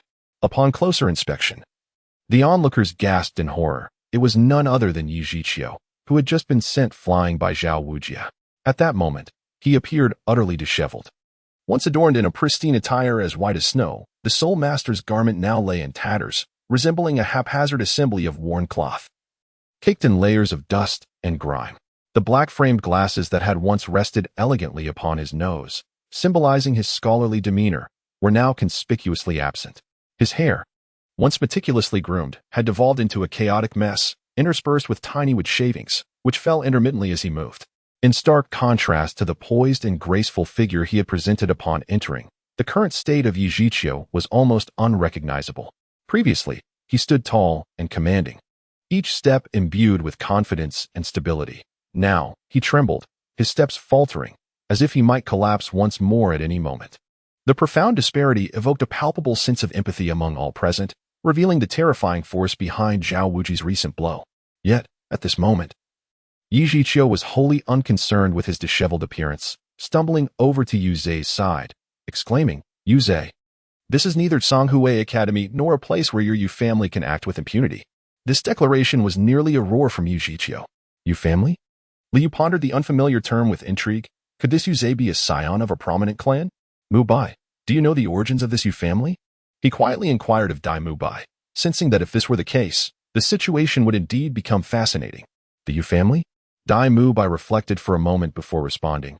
I have heard mention of this family before. They were said to be of considerable standing several centuries ago, reaching the zenith of their power during that era. It was rumored that at least 2 titled doyuos resided within their ranks. However, as time wore on, the family's strength waned, their talented individuals dwindling, leaving no one capable of revitalizing the Yu family. Presently, they barely sustain their reputation, reliant on the remnants of their ancestors' legacy. Are there any formidable figures still associated with the Yu family? And who exactly was that person's grandfather? It seemed prudent to directly inquire of Dai Mu Bai regarding such matters. After all, the student named Yu Zhe from Songhui Academy must have had a powerful grandfather as well. Chapter 132. Master Yu Xian. As Lu Yu observed the expression of the other party when mentioning this so-called grandfather, a sense of curiosity inevitably arose within him. He proceeded to inquire further. To be honest, I do not possess extensive knowledge on the subject, Dai Mu Bai remarked, slightly furrowing his brows while gently caressing the sculpted lines of his jaw with one hand, as he thoughtfully began to articulate his thoughts. However, based on the limited information I have gathered, the most formidable figure within the Yu family appears to be an elder named Yu Xian. This venerable individual is now in his 80s, yet his prowess is not to be underestimated.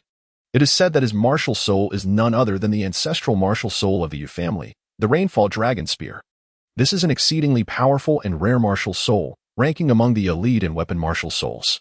Moreover, it is worth noting that Yu Xian is a level 79 assault-type soul sage. Judging by his age, he seems to align quite well with that person's grandfather. Therefore, in my opinion, it is highly likely that he is indeed the one. At this moment, the members of Shrek Academy were intently listening to Dai Mu Bai's detailed and vivid explanation. Each pair of eyes was fixated upon him, brimming with curiosity and focus, as if they were deeply captivated by the tale he was unfolding. In stark contrast, the atmosphere at Songhui Academy was markedly different. Yu Zhiqiu's face was flushed, veins bulging on his forehead, and his eyes wide open, resembling bronze bells, almost bursting with fury. His anger had reached a boiling point, and he appeared as if he were a volcano on the verge of eruption. The architect of this turmoil was none other than the student named Yu Zhe standing before him. Yu Zhe was quite notorious at Songhui Academy, not for any commendable achievements, but rather for his exasperating personality and unconventional conduct. When it comes to Yu Zhe's martial soul, it is indeed remarkable, as it is identical to that of his grandfather, the powerful ancestral martial soul, the Rainfall Dragon Spear. With such a martial soul, Yu Zhe's innate talent far exceeds that of the average person, making him undeniably one of the top talents among ordinary individuals. Regrettably, it seems that fate enjoys playing cruel jokes. Despite possessing such exceptional talent, Yu Zhe is afflicted with a rather dim-witted disposition. His thought processes often leave others bewildered, and his behavior is eccentric and utterly unpredictable, operating outside the bounds of reason. To describe him as foolish might even be a rather courteous characterization. At this moment, Yi Zhiqiu was suffering the torment brought on by this peculiar student, his inner fury raging uncontrollably, yet he felt utterly powerless. When Zhao Wuji displayed his strength as a seven-ring soul sage, Yi Zhiqiu had already given up hope of reclaiming the situation. Moreover, it was Yuzhe who instigated the trouble by bullying the waitress, yet this young man seemed intent on courting disaster for himself. However, this peculiar individual must not be offended. As the director of the Foreign Affairs Department, if any issues arise during an outing with students, the dean will undoubtedly take issue. Furthermore, there is also Yu Xian, Reinze's grandfather, a genuine soul sage of the 79th rank, not someone to provoke lightly. Additionally, before him stands Zhao Wuji, another soul sage. At this moment, Yu Zhiqiu deeply regrets his decision to assist Reinze. Reinze, despite being a scion of a prominent family, is behaving foolishly, surely. If he cannot seek vengeance openly, he could resort to subtle tactics behind the scenes. At this juncture, Yu Zhiqiu is overwhelmed by a sense of frustration. Realizing that even if Yu Xian were present, he would likely refrain from antagonizing Zhao Wuji. Although Reinze is the sole heir of the Yu family, Yu Xian prioritizes the revival of the family's former glory far above the welfare of his grandson. Out of sheer desperation, Yi Zhiqiu reluctantly prepared to lower his pride once more, but before he could utter a word, a tremendous roar suddenly echoed from the sky. All of you, disperse. This thunderous shout reverberated like a lightning strike, leaving everyone present with ringing ears. Almost immediately, a shadow leapt from above like a bolt of lightning, descending with an unparalleled ferocity. With a resounding crash, the entire small hotel trembled violently. The figure landed heavily on the wooden floor, which could no longer withstand such immense force, splintering into countless fragments and sending dust flying in all directions.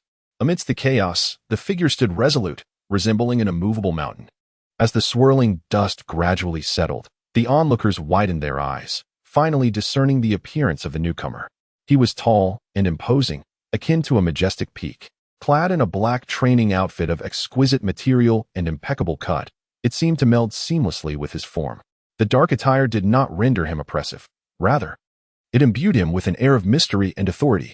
In his grasp was a 2-meter-long iron halberd, as black as ink, resembling a flash of lightning in the night, evoking a sense of dread.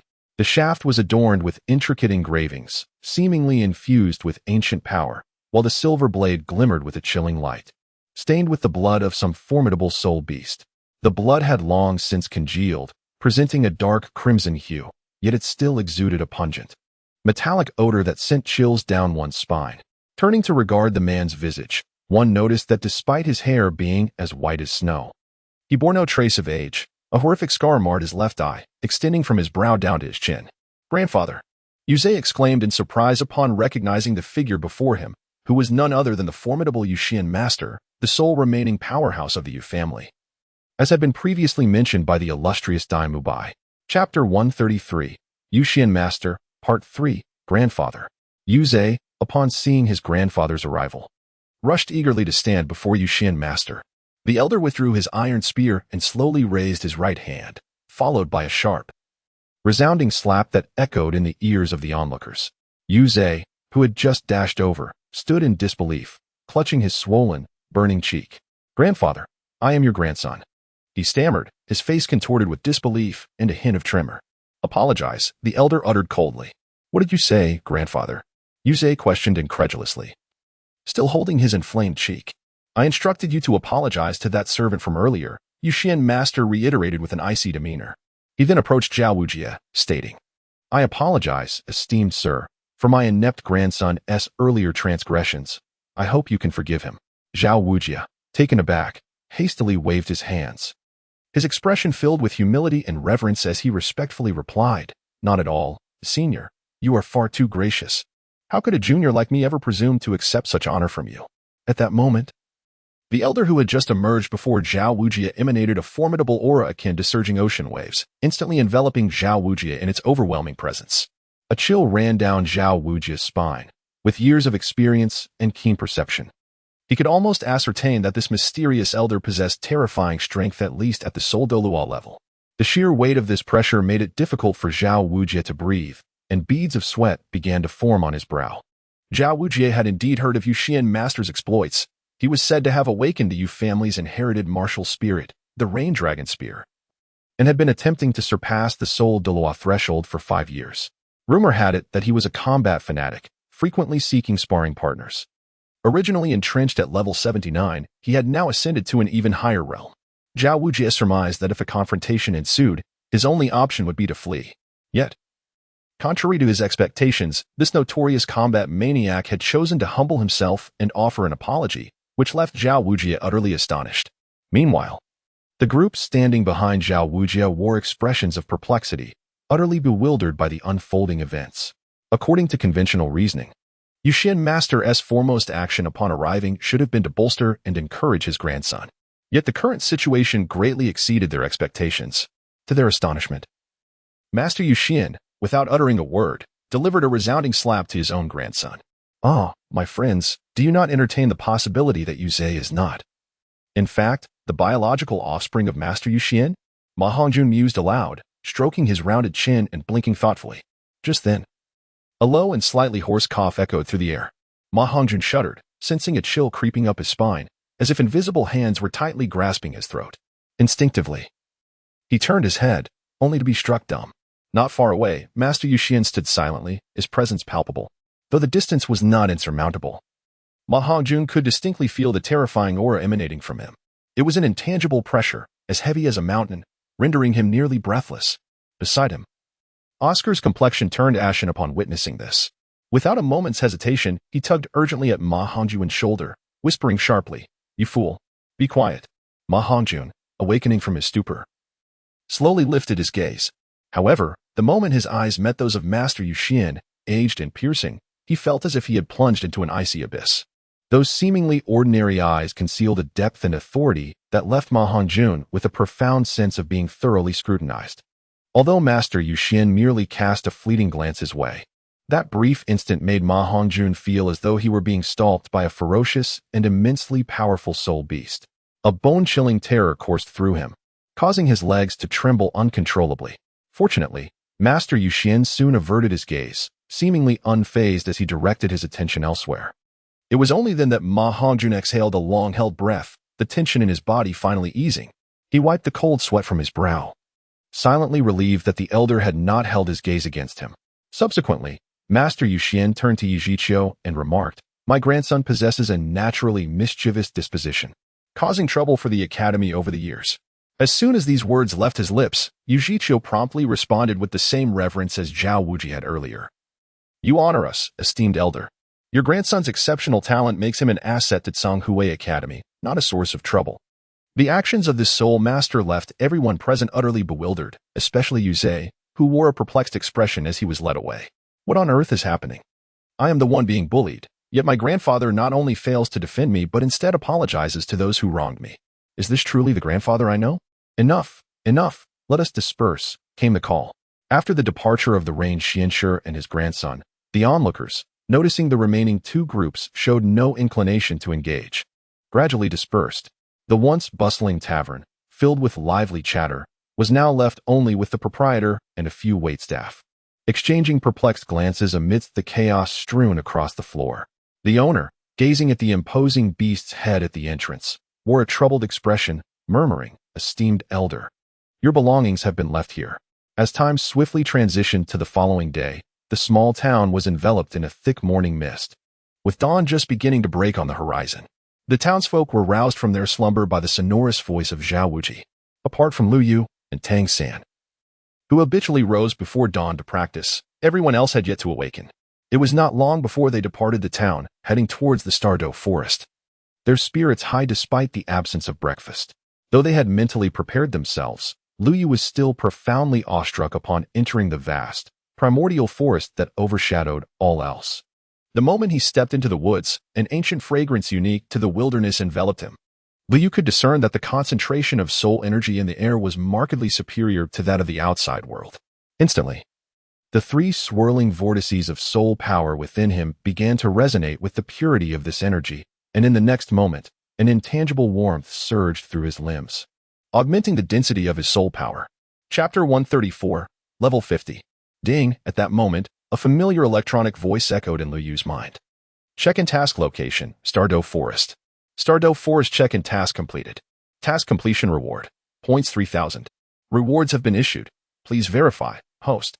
Lu Yu's consciousness instantaneously entered the system space, where a familiar virtual panel materialized before him. There, in the Soul Power section, it clearly indicated, Soul Power, Level 46 Soul Master. Indeed, upon re-entering the Stardew Forest, his soul power had ascended by 1 level. The Stardew Forest, as one of the 3 principal gathering places for soul beasts on the continent, proved to be extraordinary. The density of soul power here was notably richer than in the outside world. If he were to cultivate here for a few months, reaching level 60 would be a mere trifle. Suddenly, Zhao Wujie halted and made a gesture for silence, turning to face the group. The Stardew Great Forest was not merely a place where soul beasts were farmed, it was home to soul beasts that had existed for over 100,000 years. Thus, once they entered, they must proceed with utmost caution. Their task was to assist Oscar in locating a suitable soul ring and then retreat immediately. Did everyone understand? The group responded in unison, acknowledging their comprehension. Zhao Wujie nodded in satisfaction and then turned his attention to Oscar and Ning Rongrong. You two must stay close to me and avoid wandering off. Oscar, prepare some sausages to replenish your energy. With the incantation of a spell, 2 yellow rays of light shimmered beneath Oscar's feet, a result of the adaptive training course meticulously arranged by Flander.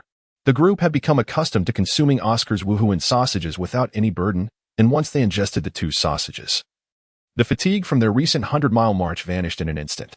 As the saying goes, there was originally no path in the world. It becomes a path when many tread upon it. However, upon entering the forest, Lu Yu and his companions had to carve out their own way, naturally slowing their pace considerably. The 4 flying daggers at the forefront spun swiftly, slicing through the encroaching vines. These daggers were purchased by Lu Yu during their rest at the town, and under his precise mental control, they moved with a life of their own, continuously clearing the obstructive foliage. The most minor obstacles they encountered were vines as thick as an adult's thigh, and this was merely the periphery of the Stardew Great Forest. Tang San kept a close watch on the 4 daggers, which moved with the agility of serpents, and a surge of astonishment welled up within him. It is worth noting that he had attempted to control objects with his mental power on several occasions, but the effect demonstrated by Lu Yu was vastly superior. Moreover, it was astonishing that Lu Yu was positioned at the back of the group, controlling the daggers. This implied that he not only needed to maintain a clear and accurate judgment of the situation ahead, but also to overcome the disturbances caused by distance. However, it seemed that these challenges posed no significant problem for Lu Yu. As they progressed, Tang San kept his purple extreme magic eye activated, enabling him to capture every subtle movement of the daggers. What left him utterly astounded was that each time the daggers danced and cut through, they struck precisely at the most vulnerable and easily severable points of the vines. Such precise control was truly awe-inspiring. Tang San instinctively turned to glance back at Lu Yu. At this moment, Lu Yu's complexion was rosy, and his eyes sparkled with vitality. He appeared to be brimming with energy, displaying no signs of fatigue despite the prolonged exertion required for his control. What was even more astonishing was that, under such intense operation, Lu Yu maintained an extraordinary level of precision, as if everything were well within his grasp. Tang San could not help but marvel inwardly at Lu Yu's formidable mental fortitude and endurance. At this juncture, Zhao Wujie joined the team, and Zhu Qing was assigned to the forefront, while Zhao Wujie personally took up the rear with Lu Yu. Witnessing Lu Yu's deft handling of the flying daggers, Zhao Wujie felt a growing admiration for the young man's potential, pondering just how many skills Lu Yu possessed. To conserve their precious stamina for the myriad challenges that might arise ahead, the task of clearing the path was entrusted to Lu Yu and Dai Mubai, who would alternate in this duty.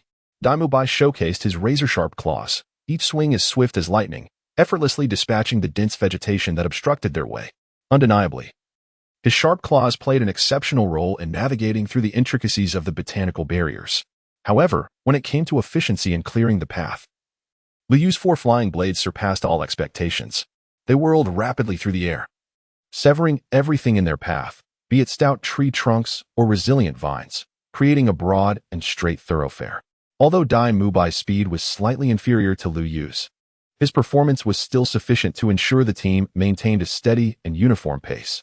After all, the primary objective of this expedition was not merely to traverse the area swiftly, but to assist Oscar in locating a soul ring that would perfectly align with his attributes and enhance his strength. A hasty advance could potentially result in missed opportunities.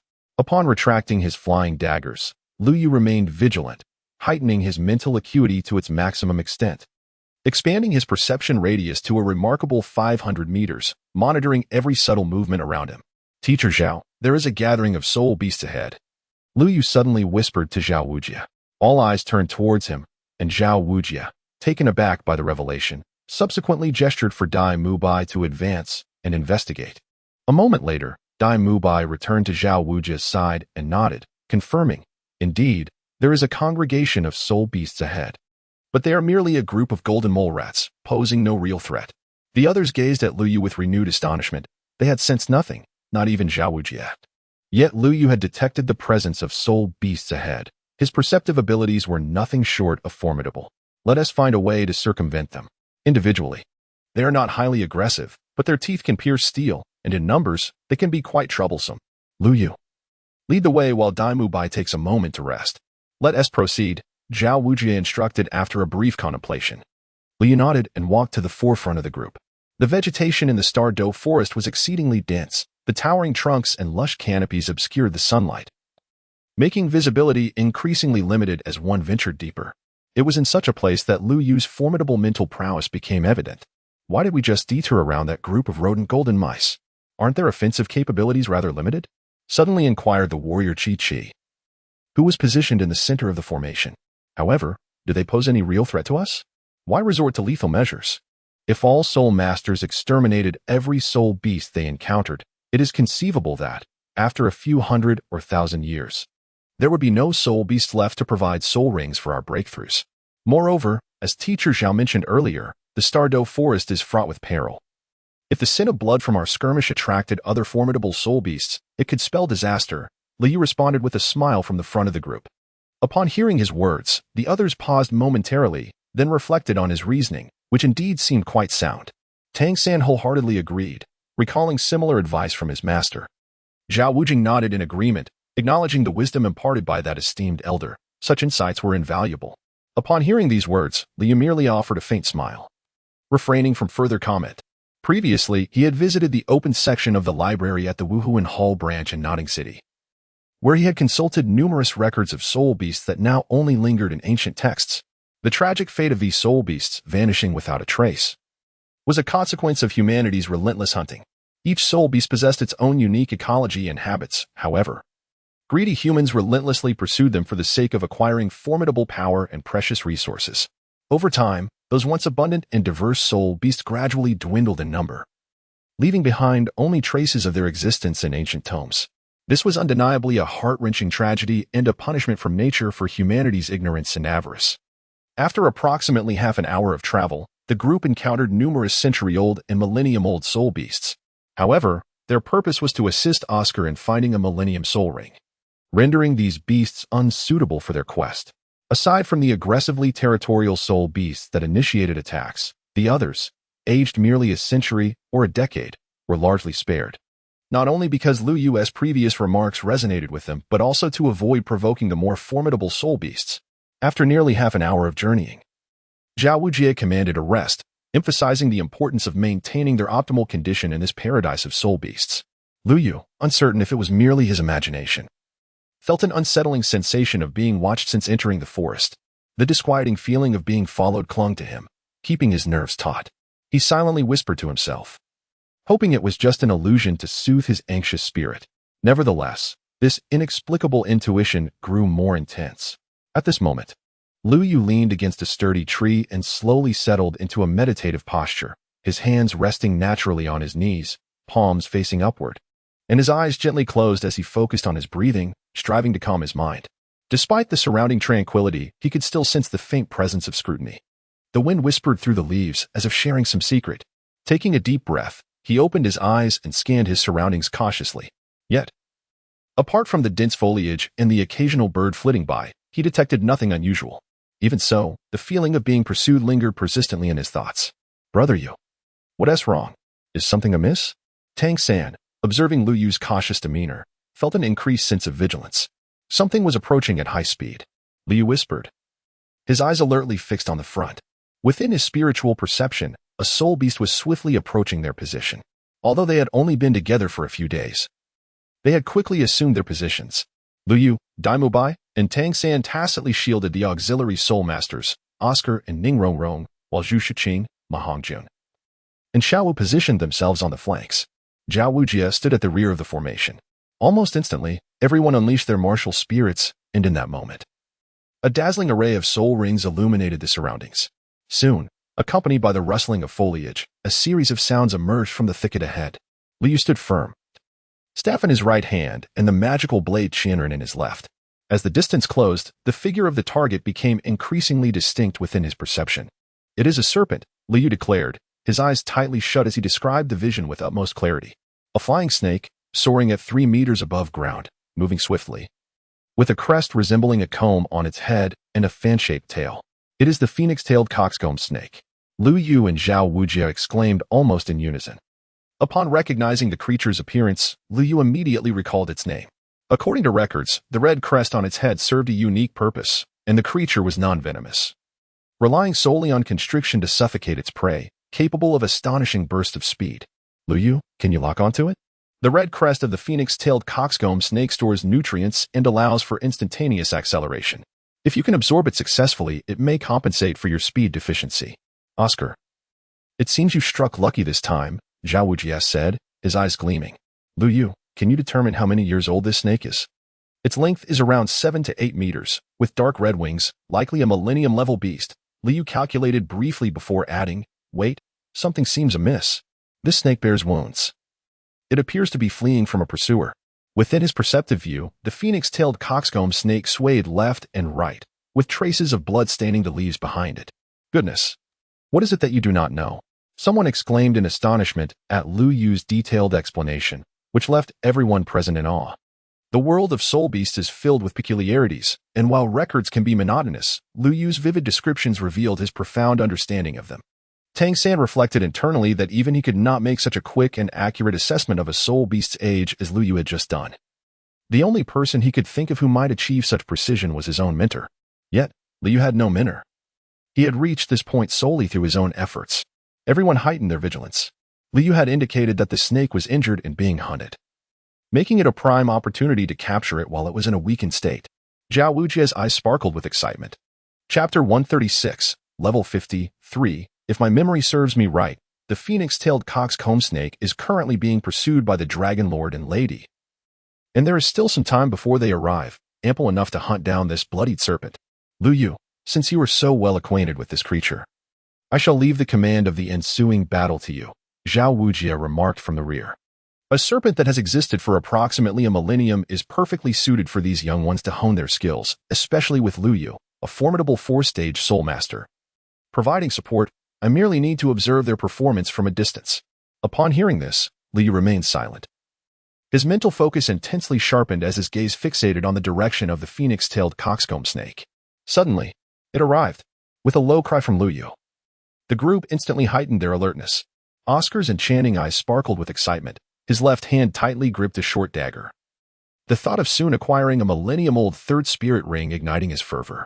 At the moment Liu Yu spoke, Zhu Shiqing swiftly ascended a tree, leveraging the agility of her spirit. Leaning forward slightly, her claws glistened with a sharp, cold light. In the next instant, a massive snake erupted from the dense thicket, its appearance closely matching Liu Yu's description, nearly 7 meters in length, adorned with a vivid crimson crest atop its head.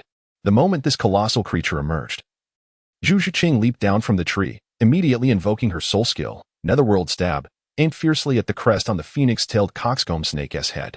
Yet, even in a wounded state, the creature's reflexes remained remarkably swift.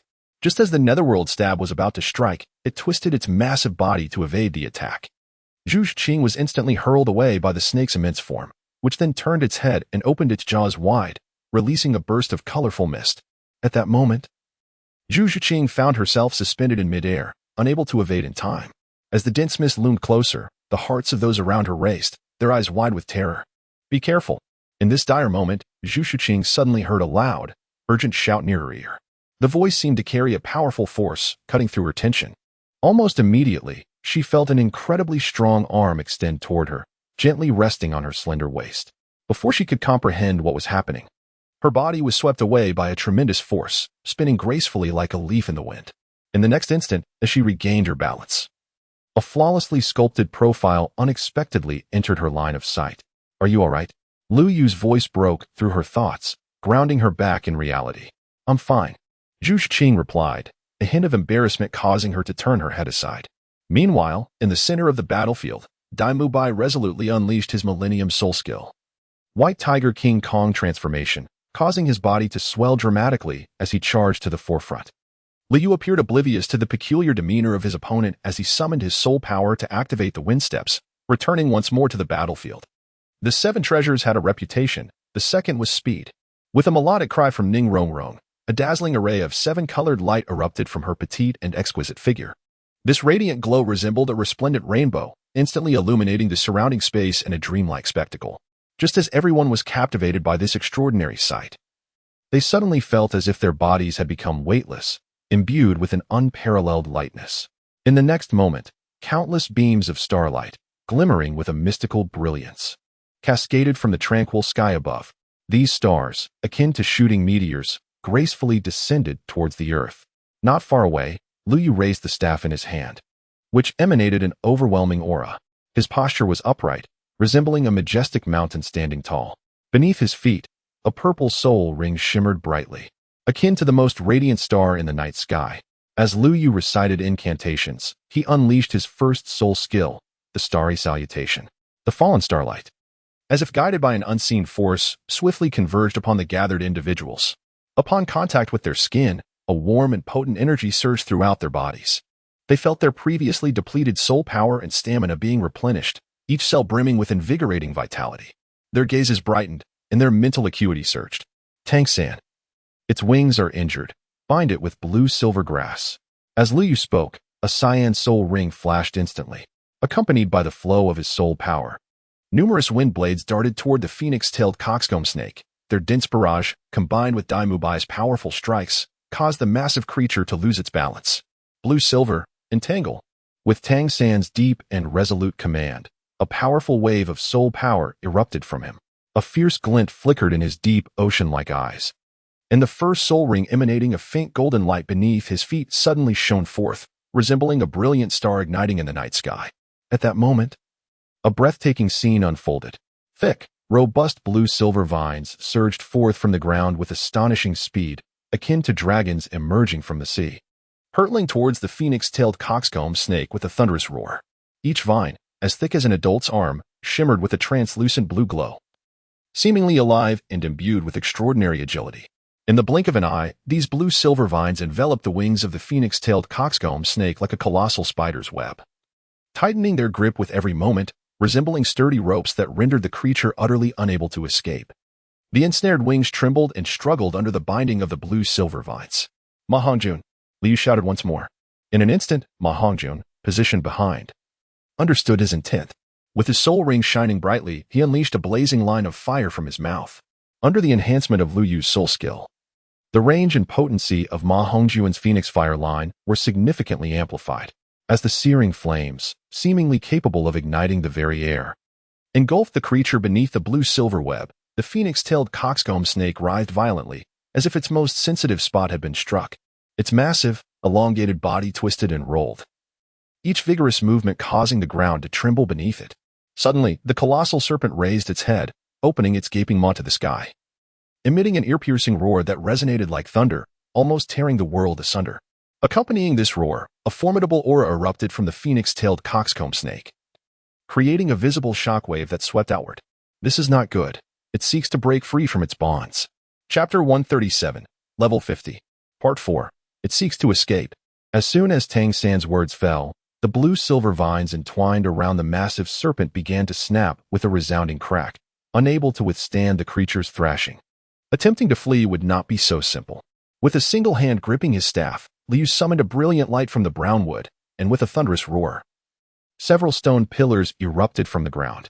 Third-tier earth magic, giant rock formation.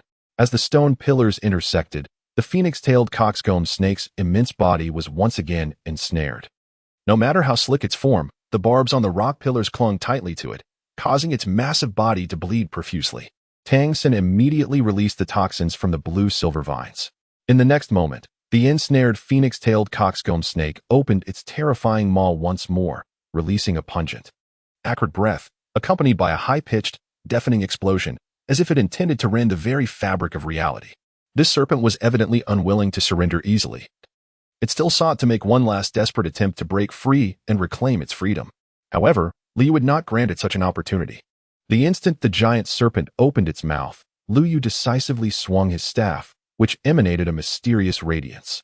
With his action, a series of thunderous booms echoed, and the ground began to shake violently. Immediately, 3 colossal and robust stone pillars erupted from the ground with tremendous force, intertwining with one another.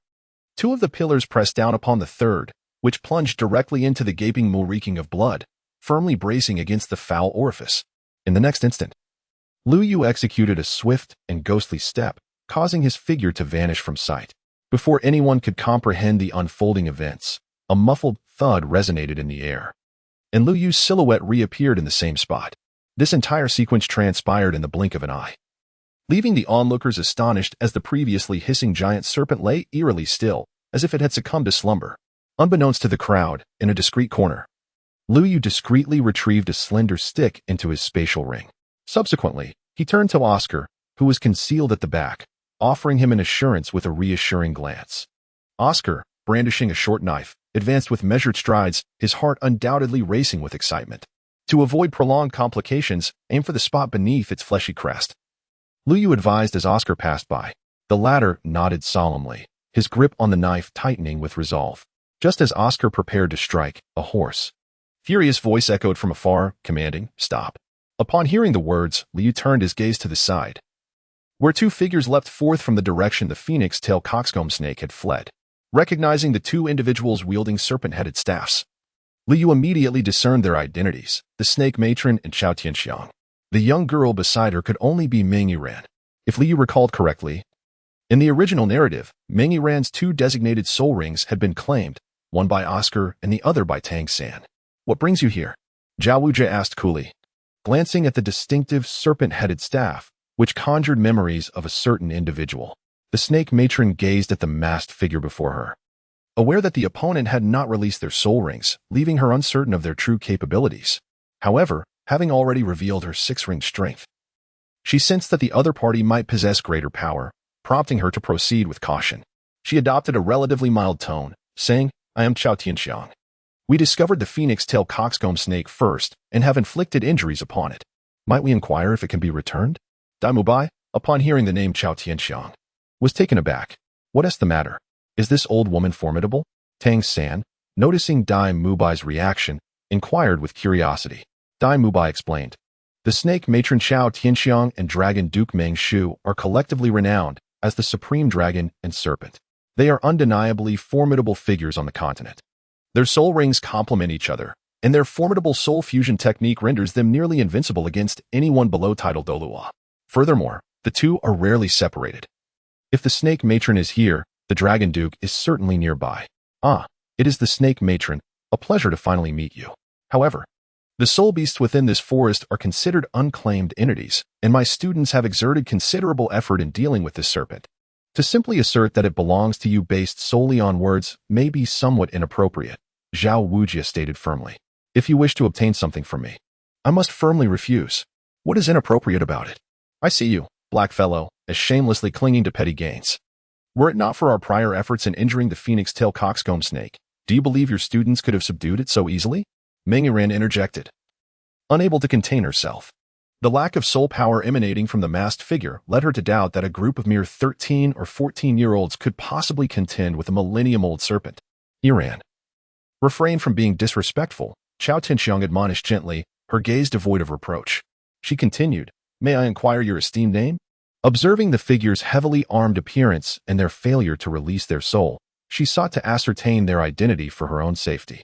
"I am Zhao Wujie," he replied somewhat reluctantly, feeling somewhat out of place in his current guise. Nevertheless, he hoped for a modicum of respect from the other party.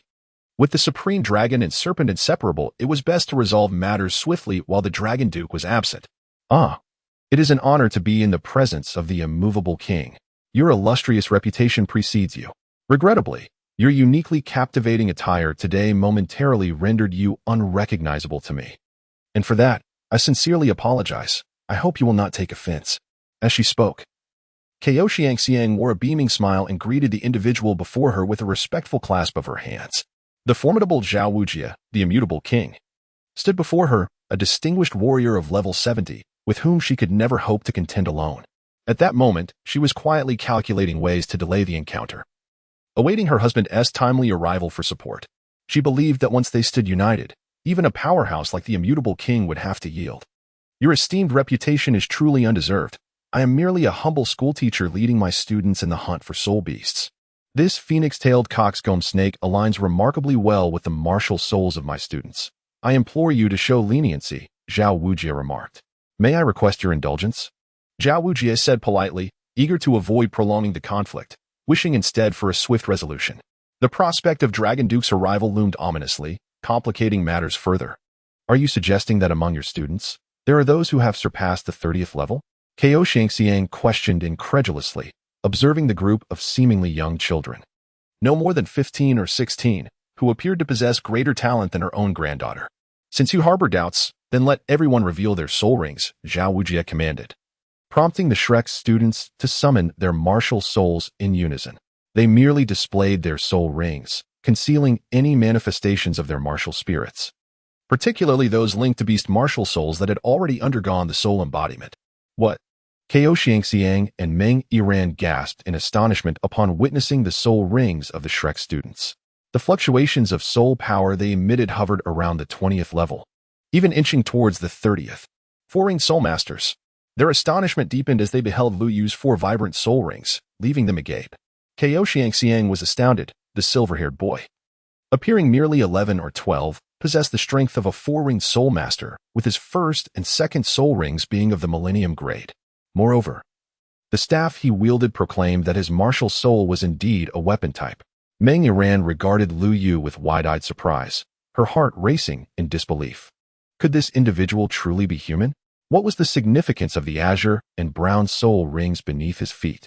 Was his martial soul in a state of mutation? Ko Shangxiang pondered, contemplating the uniqueness of Lu Yu's soul rings. In that instant, an audacious and exhilarating thought surged within Ko Shangxiang's mind.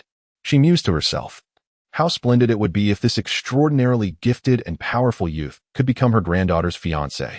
After all, achieving the 4-ring soul master status at such a tender age of 11 or 12 was a talent so rare it was nearly unparalleled.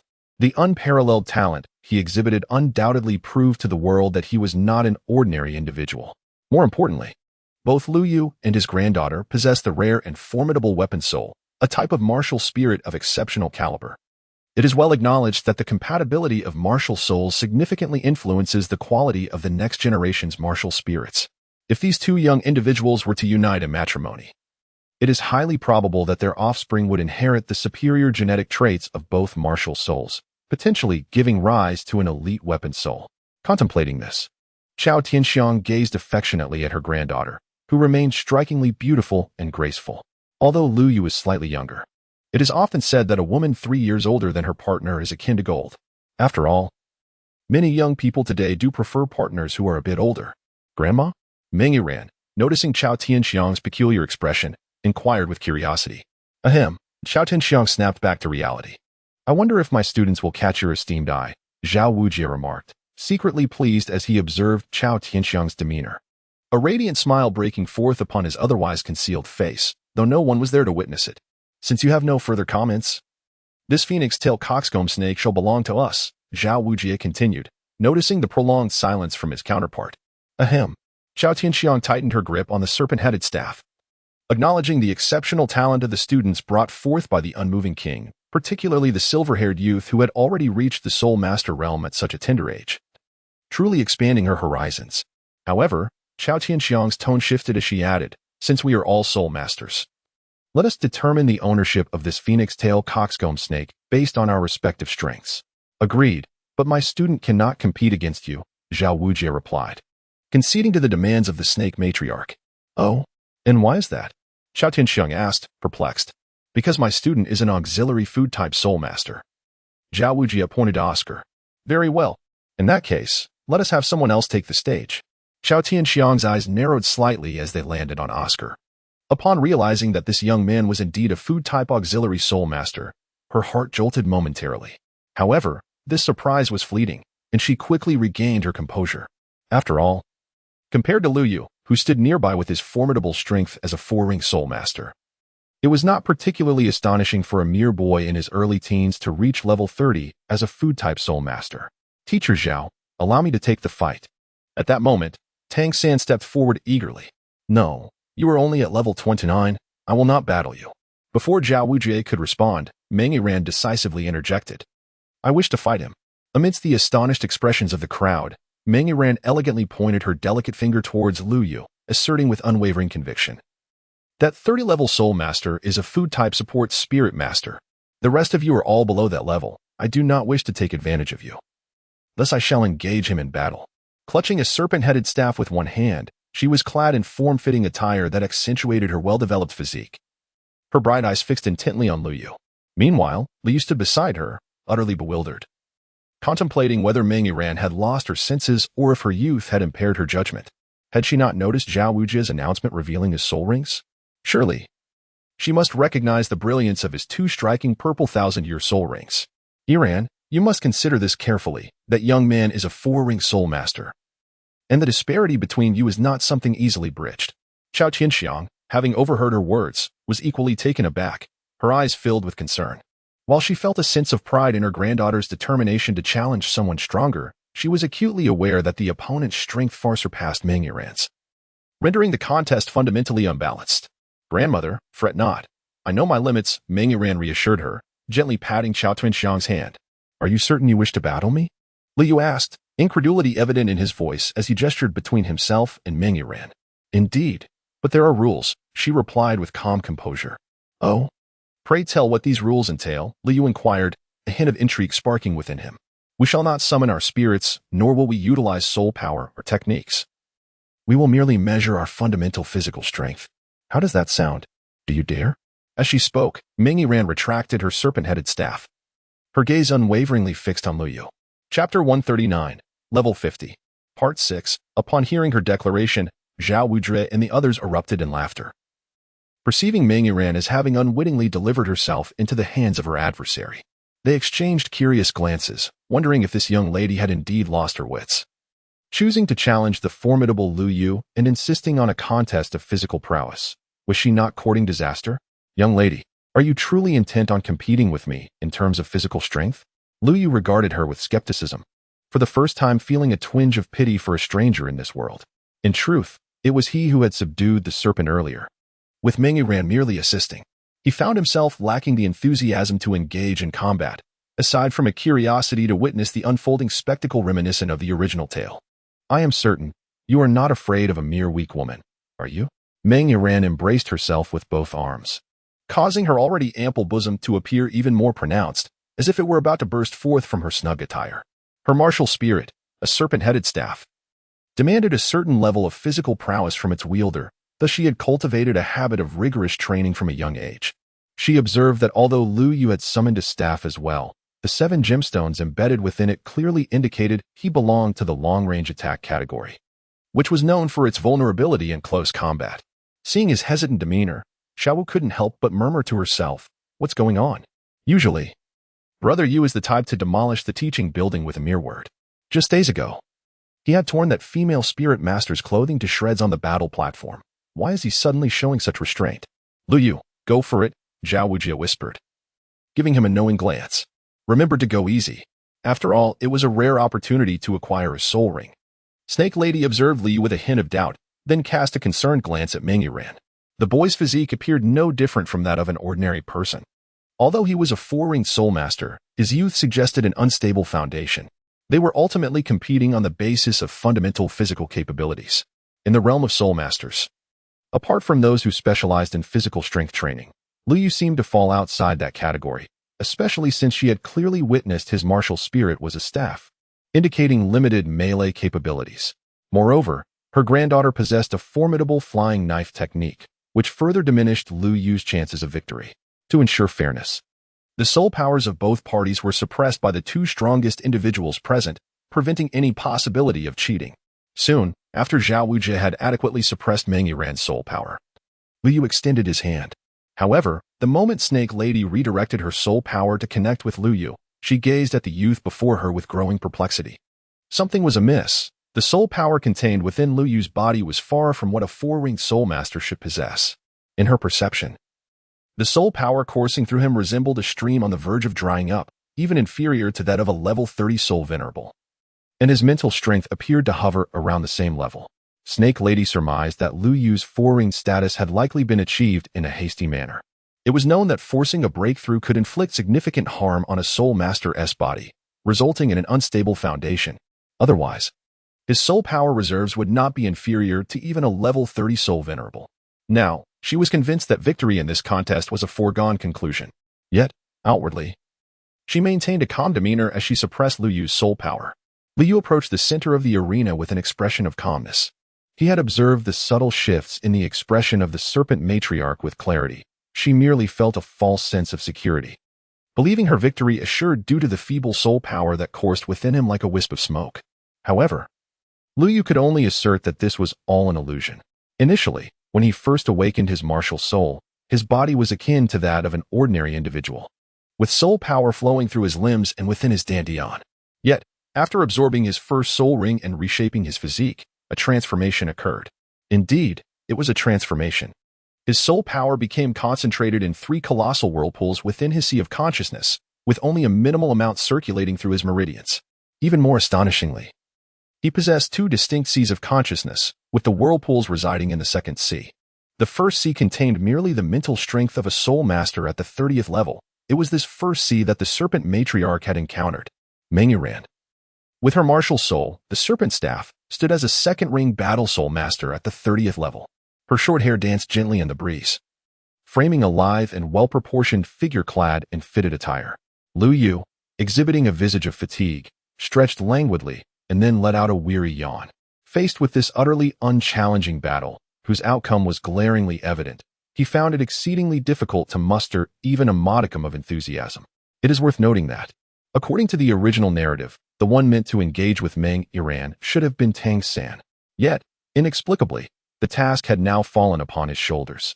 Contemplating this, Lu Yu couldn't help but let out a quiet sigh, pondering that the iconic scene in which Meng Yiran's brilliance was unveiled in the original narrative would likely remain beyond his grasp.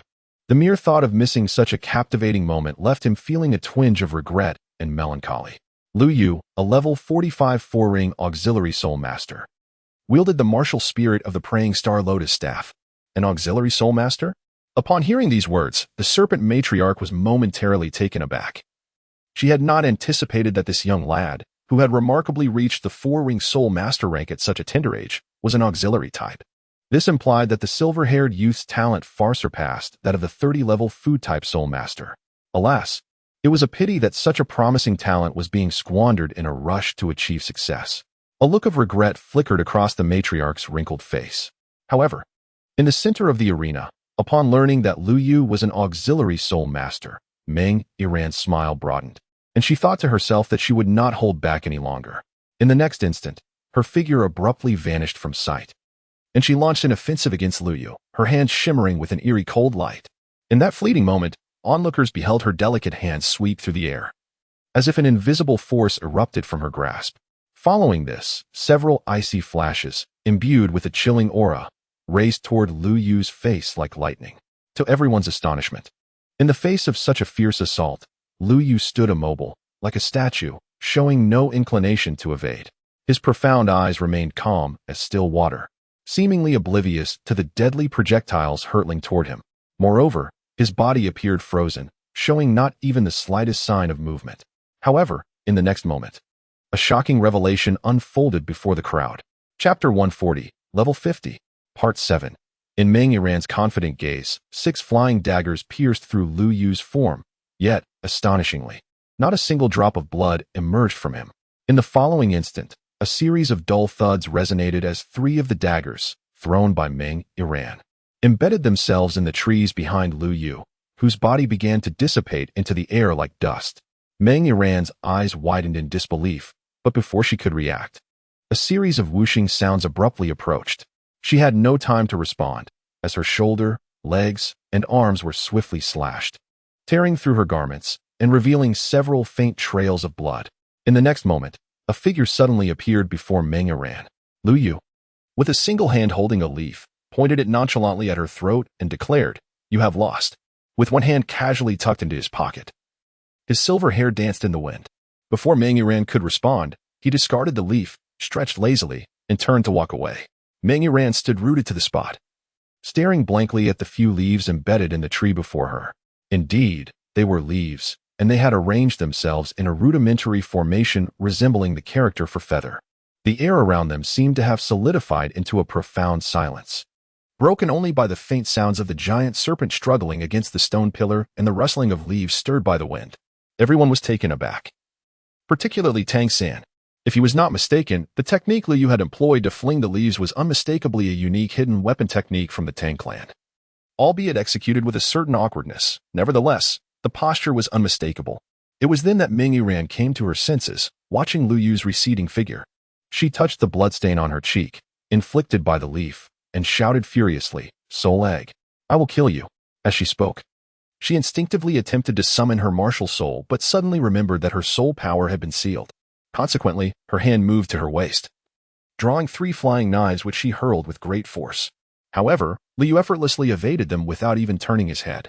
"Enough," Meng Yiran, the snake woman, interjected, swiftly appearing before her to block her path. "Why are you stopping me, madam?"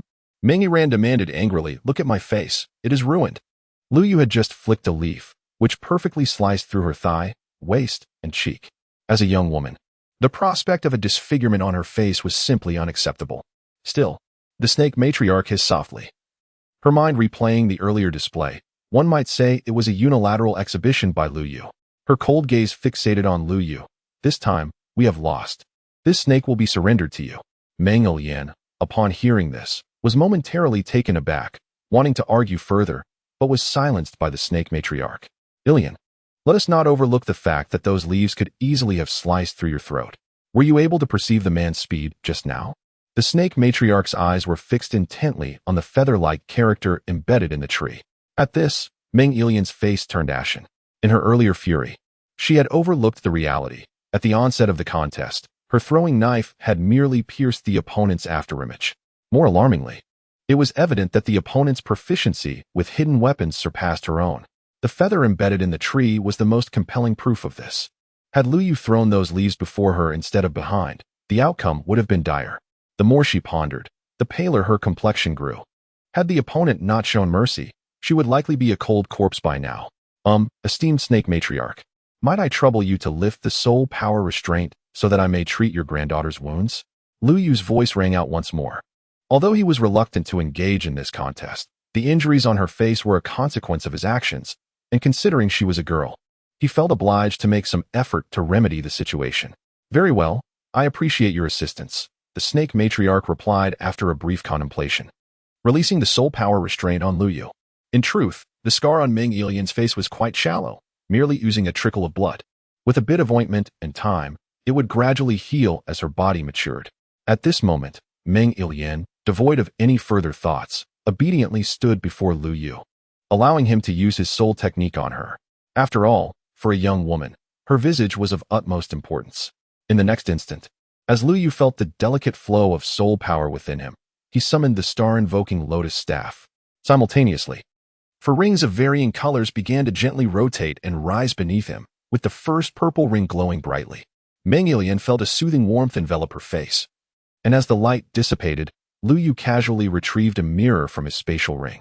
Meng Ilian leaned in closely to examine her face post-treatment and was astonished to find not only had the bloodstains vanished, but her skin appeared significantly more hydrated and elastic than before. A cough from the side drew the snake matriarch's attention, as she could not suppress a few dry coughs while casting a meaningful glance at her granddaughter. Thank you, Meng Ilian murmured shyly, a blush creeping onto her face. "Pardon? What did you say?" Liu Yu gazed at her with a look of perplexity, his head instinctively tilting forward. Her voice had been so faint that he could hardly discern her words, prompting him to inquire further. However, Meng Yiran, like a startled little rabbit, darted behind the snake woman, further bewildering Liu Yu. Had he not merely assisted her with a minor scar? How could she seem so transformed in an instant? Ahem. I extend my gratitude to the young brother for your assistance. This phoenix-tailed coxcomb snake shall be yours, the snake woman remarked, stifling a chuckle at her granddaughter's demeanor. In that case, we shall not intrude any longer. Farewell. Do take care, Zhao Wujing interjected, approaching with a respectful gesture. Teacher Zhao, you have an exceptional student. May our paths cross again by the ever-flowing green waters and enduring hills, the snake woman replied, casting a glance at Zhao Wujing before departing with Meng Yiran. Yet, as they left, Meng Yiran's gaze lingered on Lu Yu, whether intentionally or not, remained ambiguous. Catching this moment, Zhao Wujing shot Lu Yu a peculiar look, though Lu Yu, separated by a veil, remained oblivious. Well, Lu Yu, what was that trick with the tree leaves you just performed? I wish to learn it. As the two departed, the serene atmosphere among the Shrek members was abruptly shattered, particularly by Oscar, who rushed forward to Lu Yu, his eyes sparkling with excitement. The speed exhibited by Lu Yu is beyond human capability, one that could not be replicated. Yet, those few leaves he casually cast aside were nothing short of spectacular, instantly igniting Oscar's long-held dream of mastery. Chapter 141, Level 50, Part 8. Ah, you wish to learn? Lu Yu remarked with a peculiar smile as he observed Oscar's eyes alight with excitement. The latter nodded fervently, eager to learn. Then, leaning closer, I'll teach you, Lu Yu said, a mysterious smile playing on his lips. Instantly, Oscar, like a hungry pup drawn to a delectable morsel, eagerly leaned in with his ear. Meanwhile, Lu Yu feigned an air of secrecy, partially covering his mouth with his hand, and began to whisper softly into Oscar's ear. As Lu Yu's words flowed, Oscar's once uplifted smile, buoyed by anticipation and enthusiasm, fell at a startling pace. His radiant grin seemed to freeze as if under a spell, and his lively, captivating eyes, reminiscent of blooming peach blossoms, were now clouded with confusion and astonishment.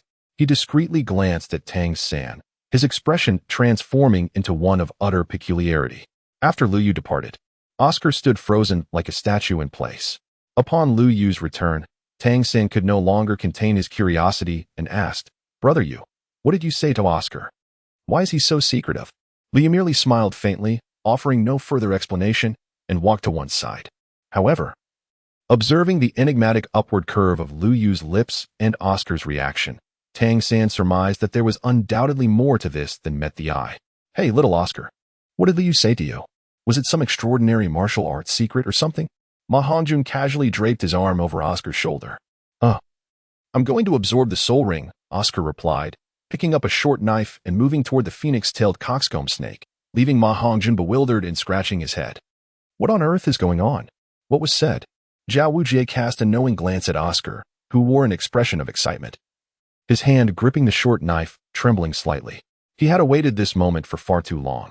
The phoenix-tailed coxcomb snake, under the pressure of Lu Yu's colossal rock formation, could hardly stir.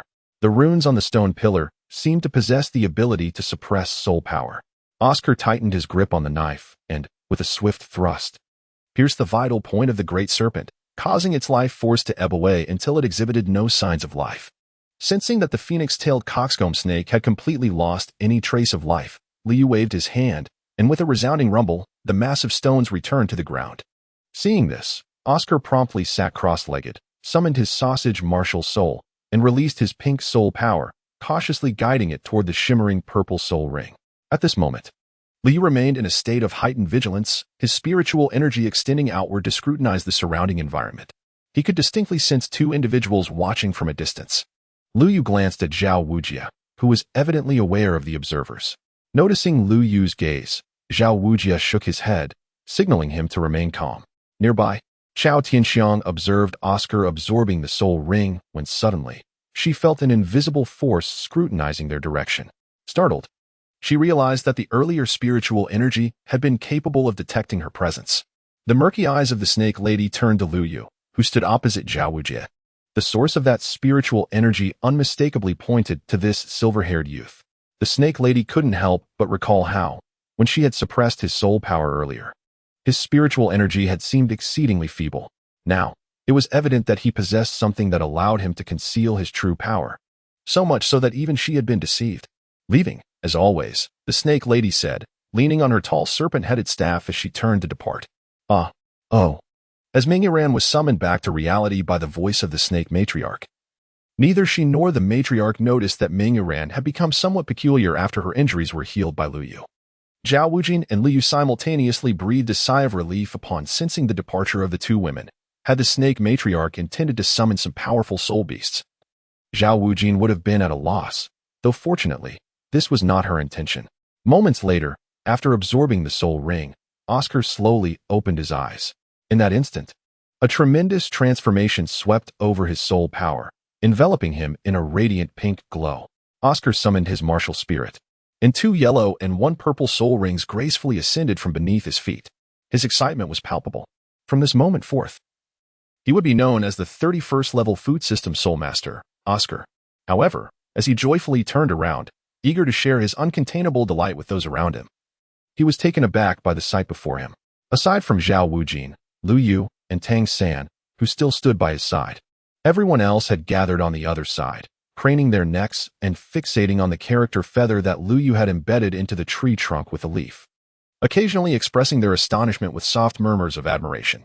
Look how deeply it penetrated, and yet the leaf remains intact, without even a single crack. Such mastery over power is truly astonishing, Dai Mubai remarked, gazing in awe at the leaf embedded in the trunk. Congratulations, Oscar, Lu Yu said as he stepped forward and patted Oscar on the shoulder. At that moment, the others also noticed that Oscar had completed his soul ring absorption and rushed over, encircling him and his companions. How do you feel, little Oscar? Have you noticed any changes in your body? Dai Mubai was the first to inquire. Yes. Oscar, what is your 3rd soul skill? Show us. Ma Hongjun looked at Oscar eagerly. Cough. Oscar feigned profundity. Since you are all so eager, I shall indulge your curiosity. Open your eyes wide and behold. I, Oscar, shall unveil my 3rd soul skill. I have a mushroom sausage. With a chant and a flash of light, a mushroom sausage materialized in Oscar's hand. Yet at that moment, the air seemed to pause, and then laughter erupted. I say, Oscar, your martial spirit continues to perform reliably as always. Ma Hongjun, recalling Oscar's familiar yet novel incantation, burst into hearty laughter. However, Oscar dismissed their reactions with indifference, saying, laugh all you want. From now on, aside from Lu Yu and Tang San, none of you shall partake in my mushroom sausage. Chapter 142, Level 50. All right, everyone, stop laughing. Zhao Waoqi suppressed the laughter of the crowd and said, Oscar, please elaborate on the effect of your 3rd soul skill. A proud expression instantly lit up Oscar's face as he replied, the effect of my 3rd soul skill is flight. What? The crowd gasped in astonishment at the revelation of Oscar's 3rd soul skill. Roar. Before they could fully comprehend the shock, a ferocious beast roar echoed from a distance, followed by a tremendous tremor shaking the ground beneath them. Look over there. Lu Yu pointed towards the depths of the forest, where a cloud of dust began to rise. As the ground quaked more violently, the dust approached ever closer. This is bad. Zhao Waoqi was the first to react, shouting, run. A sense of foreboding washed over him as he gazed at the distant cloud of dust. It's a beast tide. A cold electronic voice resonated in Lu Yu's mind. Ding. A large-scale, unexplained uprising of soul beasts has been detected in the Stardow Forest, suspected to be a beast tide. A time-limited survival mission has been issued. Soul Beast Uprising. Mission requirement: survive the beast tide. Optional task: investigate the cause of the beast tide. Completion reward: points 9,000. Random magical item 1. Optional task completion reward: points 6,000. When the term beast tide reached Ning Rongrong's delicate ears, her previously rosy and vibrant face drained of color, turning as pale as a sheet of paper, devoid of any vitality. These 2 chilling words had existed for her only in the ancient tomes of her sect, as if from a distant and terrifying legend.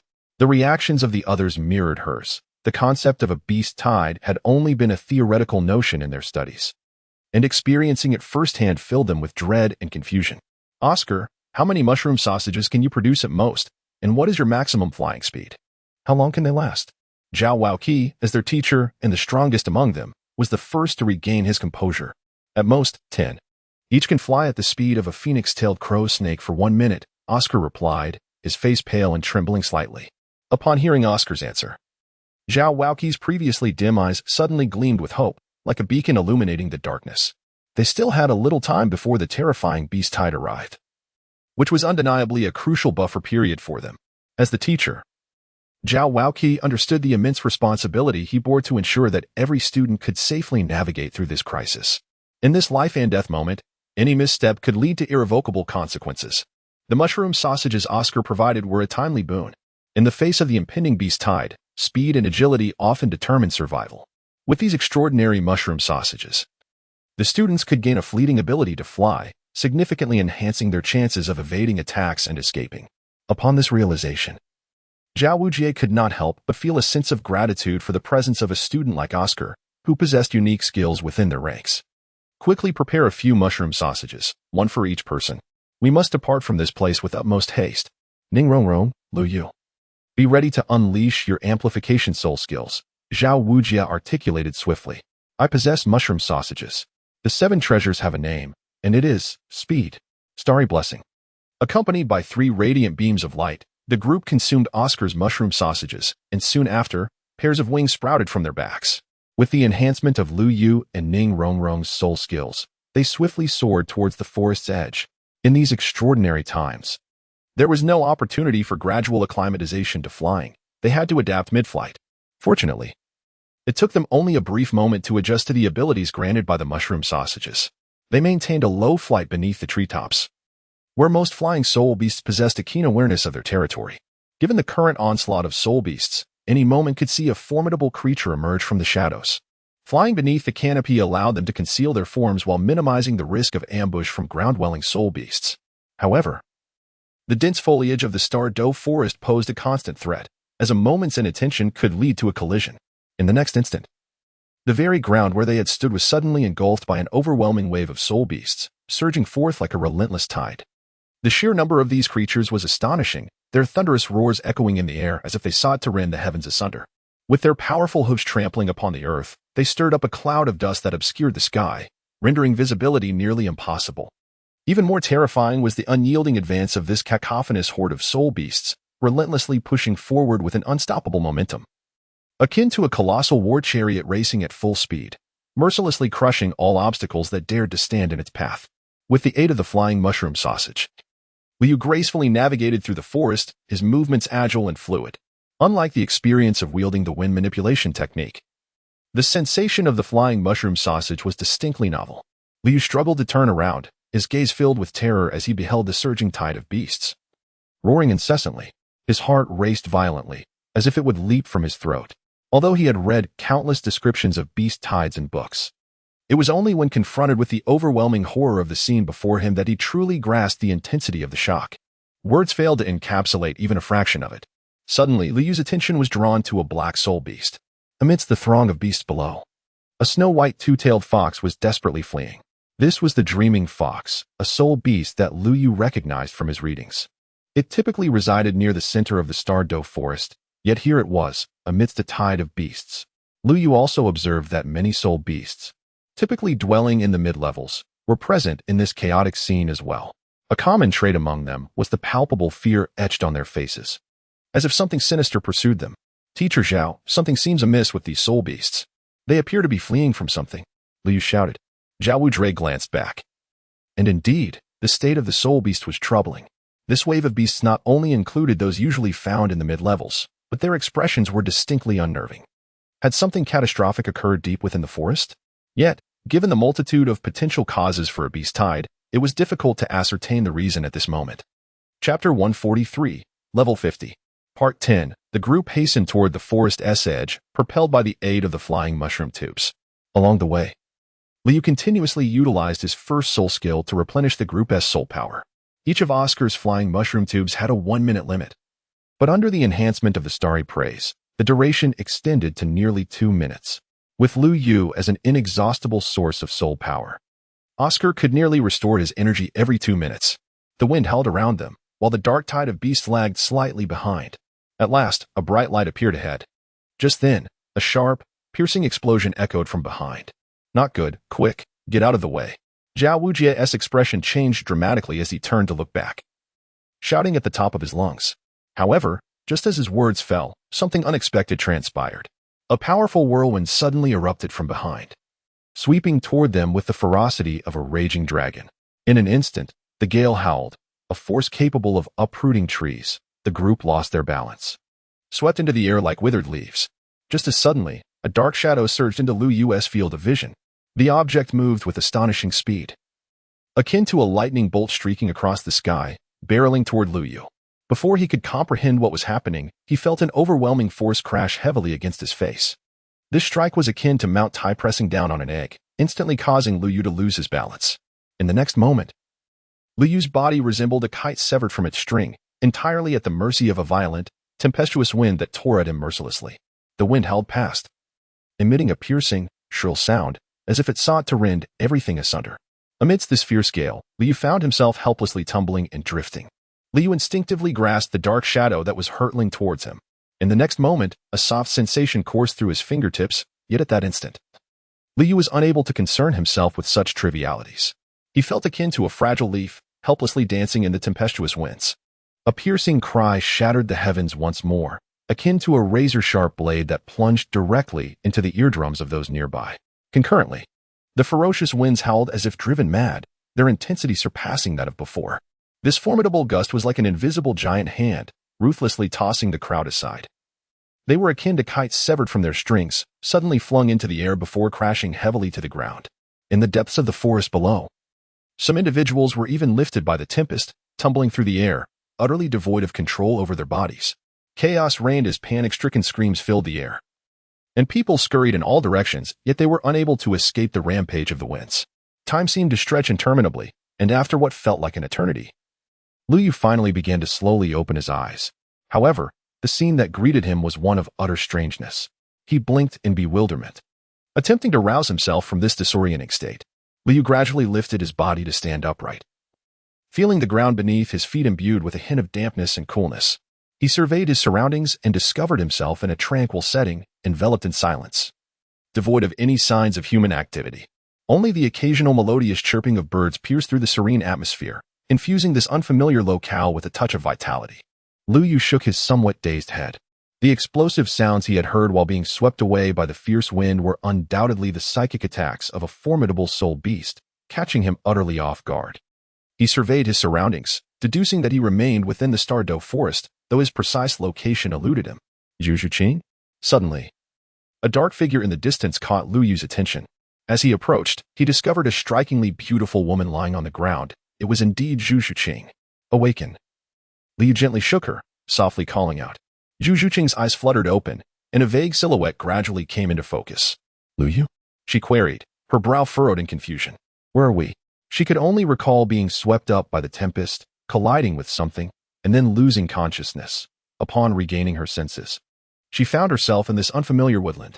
Are you feeling unwell or injured anywhere? Liu Yu extended his hand, a look of concern etched on his face. No.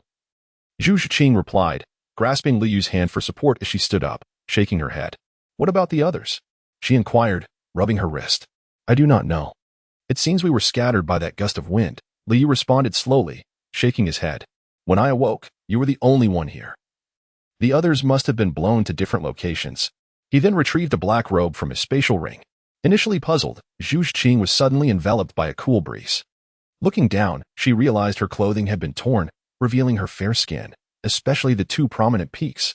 A flush of crimson swiftly spread across her cheeks as she awkwardly accepted the black robe from Liu Yu and donned it hastily.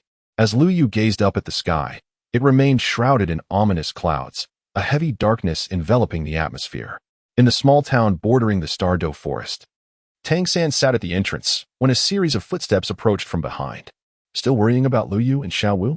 Oscar took a seat beside Tang San, offering him a box. No matter how anxious one may be, one must eat. A full stomach provides the strength to continue worrying. Ultimately, nourishment is paramount. Tang San sat in silence, allowing Oscar to carefully place the food box on his lap. Yet, Tang San remained as motionless as a statue, devoid of any sign of life. Time passed swiftly, and it had been precisely 2 days since they had encountered the harrowing beast tide. The terrifying scene lingered vividly in their minds, instilling a sense of dread. Nonetheless, Tang San and his companions were undeniably fortunate. When the ferocious tempest swept through, they were hurled away by its tremendous force, ultimately landing near a small town on the outskirts of the Stardew Forest. By chance, a few benevolent local residents happened upon them, discovering their unconscious forms and bringing them back to the town. After a period of attentive care and recovery, they gradually began to emerge from the shadows of that calamity, regaining a modicum of vitality. The beast tide had only transpired within the depths of the Stardew Forest. Even this town, situated in close proximity to the forest, had been spared. The Stardew Forest was now comprehensively sealed off by various empires, including the Spirit Hall, prohibiting soul masters below level 70 from entering and imposing strict time limits on those who could. The The specific cause of the beast tide was still under investigation. In search of the 3 missing individuals, Zhao Wujing chose to remain in the town, promptly notifying Flanders, who was hastily en route. Chapter 144, Level 50. Part 11. For the past 2 days, Zhao Wujing had been scouring the outskirts in search of Lu Yu and the others, yet he had uncovered no leads. If he failed to locate them today, he would have to venture deeper. However, since the outbreak of the beast tide, the periphery of the Stardow forest had transformed dramatically. One could now encounter soul beasts aged from 10,000 to even 100,000 years. This was the reason Zhao Wujing remained on the outskirts for 2 days, as approaching the central area was impossible. Boom. After vanquishing the last soul beast, Zhao Wujing discarded its corpse carelessly aside. The multitude of carcasses strewn about indicated that he had come across a horde of soul beasts. Breathing heavily, he collapsed onto the ground, his body battered and bruised. He had just faced a swarm of 10,000-year-old black demon scorpions, soul beasts that typically resided only in the central region of the Stardow forest. Yet here he was, in the outer area, unexpectedly confronting such creatures. And in a group no less. Roar. At that moment, a thunderous roar echoed from a distance. Suddenly, a shadow lunged violently towards Zhao Wujing. Still reeling from his recent battle, he had no time to react as several energy blades surged from behind, striking the shadow and sending it flying. With a thud, it crashed to the ground, and then a figure descended from the sky, landing beside Zhao Wujing. "Boss," Zhao Wujia exclaimed in surprise. Flander, adjusting his black-framed glasses with an air of flamboyance, remarked on how the esteemed Duke of Unmoved had become so disheveled after only a few days. Zhao Wujia's face was flushed, his lips trembling slightly, as waves of excitement surged within him, rendering him momentarily speechless, unable to articulate even a complete sentence. After a considerable pause, he managed to regain some composure, though his voice still quivered with evident emotion. "I have finally seen you again." His gaze was fixed intently upon the figure before him, brimming with eagerness and joy. However, upon realizing that only Flander had arrived, a frown of confusion crossed his brow. "What? Is it just you? Where are the others?" As he spoke, he instinctively glanced behind Flander. "Did I not ask you to bring more assistants? Where are they?" A smile played at the corners of Flander's mouth as he shook his head. "Those 2 seniors have already proceeded to the central area. That lad Liu possesses a soul-guiding device left by the seniors and should be able to locate them, but as for the other 2 young ladies, it remains uncertain." Zhao Wujia rose to his feet, stating, "This time, it is entirely my fault. As the leading teacher, I failed to protect my students." His robust and dark physique appeared almost comically like that of a wronged young bride at that moment. "It is not solely your fault," Flander reassured him. "After all, the incident occurred abruptly. Surviving the beast tide is commendable in itself. I have gathered some information along the way. This beast tide does not seem coincidental, but rather appears to have been orchestrated by someone behind the scenes. Have you discovered any clues in the past couple of days?" Zhao Wujia shook his head. The situation was too chaotic at that time. I could only grasp a few individuals nearby. And those piercing cries that day carried a powerful mental assault. In the end, I only saw Lu Yu flying in this direction. Flander nodded and said, "Then let us first investigate this direction. Perhaps we might uncover some clues." Indeed, the 2 then commenced their search. Meanwhile, deep within the Stardow forest, a group of pink soul beasts encircled the 2 individuals. Suddenly, the once tranquil and serene pink beasts erupted like a powder keg, unleashing a deafening and shrill explosion. This sudden cacophony seemed poised to rend the very fabric of space, instilling a sense of dread. Following this, the frenzied beasts surged forward like a tumultuous tide, claws bared, intent on tearing their adversaries to shreds. However, in this critical moment, an ancient elder, who had remained silent and appeared exceedingly frail, nonchalantly raised his gnarled arm, as if merely brushing aside his sleeve. With a gentle yet deliberate motion, he pointed ever so slightly forward. Boom! A multitude of lightning strikes descended instantaneously, turning the pink beast horde before him into charred remains, mere corpses.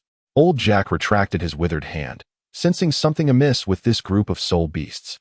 He gazed at the black mist emanating from the lifeless bodies, speaking in a tone as casual as an elderly gentleman out for a stroll.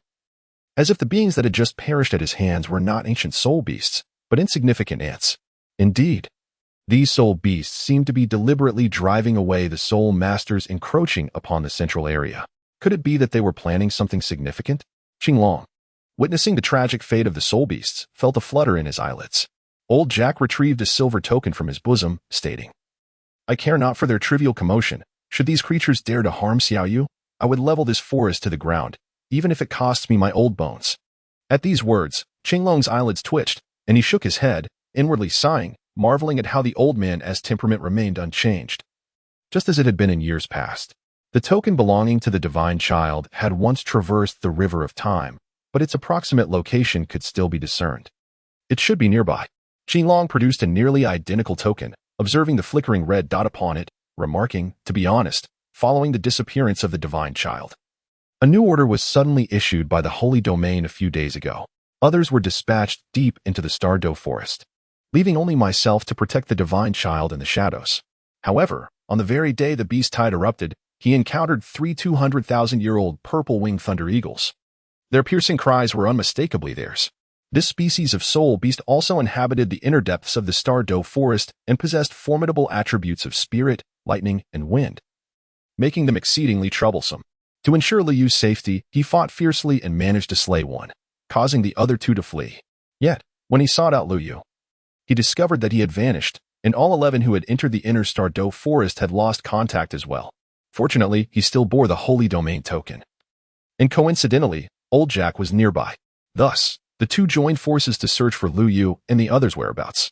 Meanwhile, deep within the Stardow Forest, a dreamlike pink figure darted through the woods with incredible speed. This figure resembled a sprightly sprite, gracefully and nimbly leaping between the treetops and branches. Each landing was executed with unparalleled precision, as though she were one with her surroundings.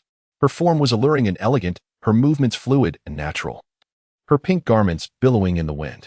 Chapter 145, Level 50. 12. The figure of Xiao Wu continued to weave through the forest, her direction unwaveringly toward the depths of the Stardow Forest, her face betraying a look of concern. As a 100,000-year soul beast, her extraordinary perceptive abilities allowed her to keenly sense the peculiarities underlying the outbreak of this beast tide. Along her path, she had witnessed the grim spectacle of countless ancient soul beasts lying lifeless on the ground. The deceased 10,000-year soul beasts appeared devoid of any visible wounds. However, upon closer inspection, she discovered that their bodies had begun to decay from within. In a mere brief period, an unbearable stench of rot permeated the air, saturating the entire space. This bizarre phenomenon instilled a sense of caution within her, as her intuition warned that this was far from a mere case of natural death. What force could possibly inflict such a horrifying outcome? She resolved to delve deeper into this mystery and unveil the truth behind it. Daming, Erming, what has transpired at home during this time? Where are you now? An overwhelming sense of anxiety surged within Xiao Wu. Meanwhile, on the other side of the Stardow Forest, a towering soul beast fixated its greedy, fierce eyes on a man and a woman before it, its copper bell-like gaze exuding a menacing glint. Its upper body leaned forward slightly, sharp claws raking deep gashes into the ground. The dark demon evil god tiger. Zhu Zhuqing's eyes widened in horror as she fixated on the enormous soul beast radiating a terrifying aura, a wave of profound despair washing over her. The dark demon evil god tiger loomed like a mountain, its body cloaked in a layer of black scales that glimmered with a chilling light. Its blood-red eyes burned like flames, revealing an endless intent to kill and malevolence. Zhu Zhuqing was well aware that this dark demon evil god tiger possessed over 10,000 years of formidable strength, and at this moment, only Liu Yu stood beside her. Although both were competent soul masters, they had no chance against such a ferocious soul beast. In the past 2 days, Zhu Zhuqing and Liu Yu had faced countless heart-stopping skirmishes. The soul beasts they encountered, the weakest among them having 1,000 years of cultivation, were relentless. Moreover, it was increasingly dire as they often encountered packs of soul beasts. Once these creatures caught wind of their presence, they would attack without hesitation, pursuing them at breakneck speed. In such moments, Zhu Zhuqing and Liu Yu could only muster all their strength to flee, striving to evade these ferocious foes. However, the prolonged flight and battles had left them physically and mentally exhausted, and now, confronted with this 10,000-year dark demon evil god tiger, Zhu Zhuqing felt utterly unprepared to face this life-and-death crisis. They had just narrowly escaped a harrowing flight from a pack of ferocious wind demon wolves, their sharp fangs nearly claiming their lives. At this moment, Zhu Zhuqing's once elegant black robe was now tattered and torn, riddled with deep, intersecting scratches as if sliced by countless sharp blades. Through the frayed fabric, one could see her snow-white skin marred by numerous ghastly gashes, some of which continued to bleed profusely, staining her surroundings crimson. Had it not been for Liu Yu's unwavering support, tirelessly employing his soul techniques to tend to her wounds, Zhu Zhiqing might have perished in this perilous forest on the very first day. However, after such an extensive period of fierce combat and relentless flight, Zhu Zhiqing now found herself utterly exhausted, devoid of even the slightest vestige of strength. She could only lie limply upon Lu Yu's broad and sturdy back. Her eyes tightly shut, her complexion as pale as parchment, and even her breath appeared exceedingly faint. Lu Yu, leave me here, you must escape on your own. Zhu Zhiqing's voice was barely audible, as fragile as a wisp of air. Lu Yu fixed his gaze upon the colossal beast before him, gripping the enchanted blade, Qianren, tightly in his hand. The praying star lotus staff floated beside him, emanating a warm glow. What foolish words! We are comrades who have braved life and death together. How could I, Lu Yu, abandon a companion and survive alone? The mention of companionship elicited a faint smile from Zhu Zhiqing, though at that moment, Lu Yu was oblivious to it. After 2 days of relentless battle, one of the 3 soul power whirlpools within Lu Yu's sea of consciousness had been nearly exhausted. Fortunately, the remaining 2 whirlpools continued to provide a steady flow of soul power. Following an intense confrontation the previous night, Lu Yu's soul power had surged to level 49, mere steps away from the coveted level 50. However, the dire circumstances did not permit him the luxury of a stable breakthrough, especially as he also had to tend to the injured and poisoned Zhu Zhiqing. Lu Yu had now come to ascertain that they were situated at the outermost perimeter of the core region of the Stardow Forest. Fortunately, apart from the dark god Evil Tiger before them, they had not encountered any formidable soul beasts during these past 2 days. Suddenly, without warning, the enormous beast before them, a creature so massive it was astonishing, opened its gaping maw, unleashing a thunderous roar filled with primal ferocity. The sound seemed to penetrate the heavens, sending chills down one's spine. In the next instant, the dark god, Evil Tiger, akin to a moving mountain, charged towards them with astounding speed. Its massive, weighty form moved as swiftly as lightning, generating a powerful wind pressure that swept through the air.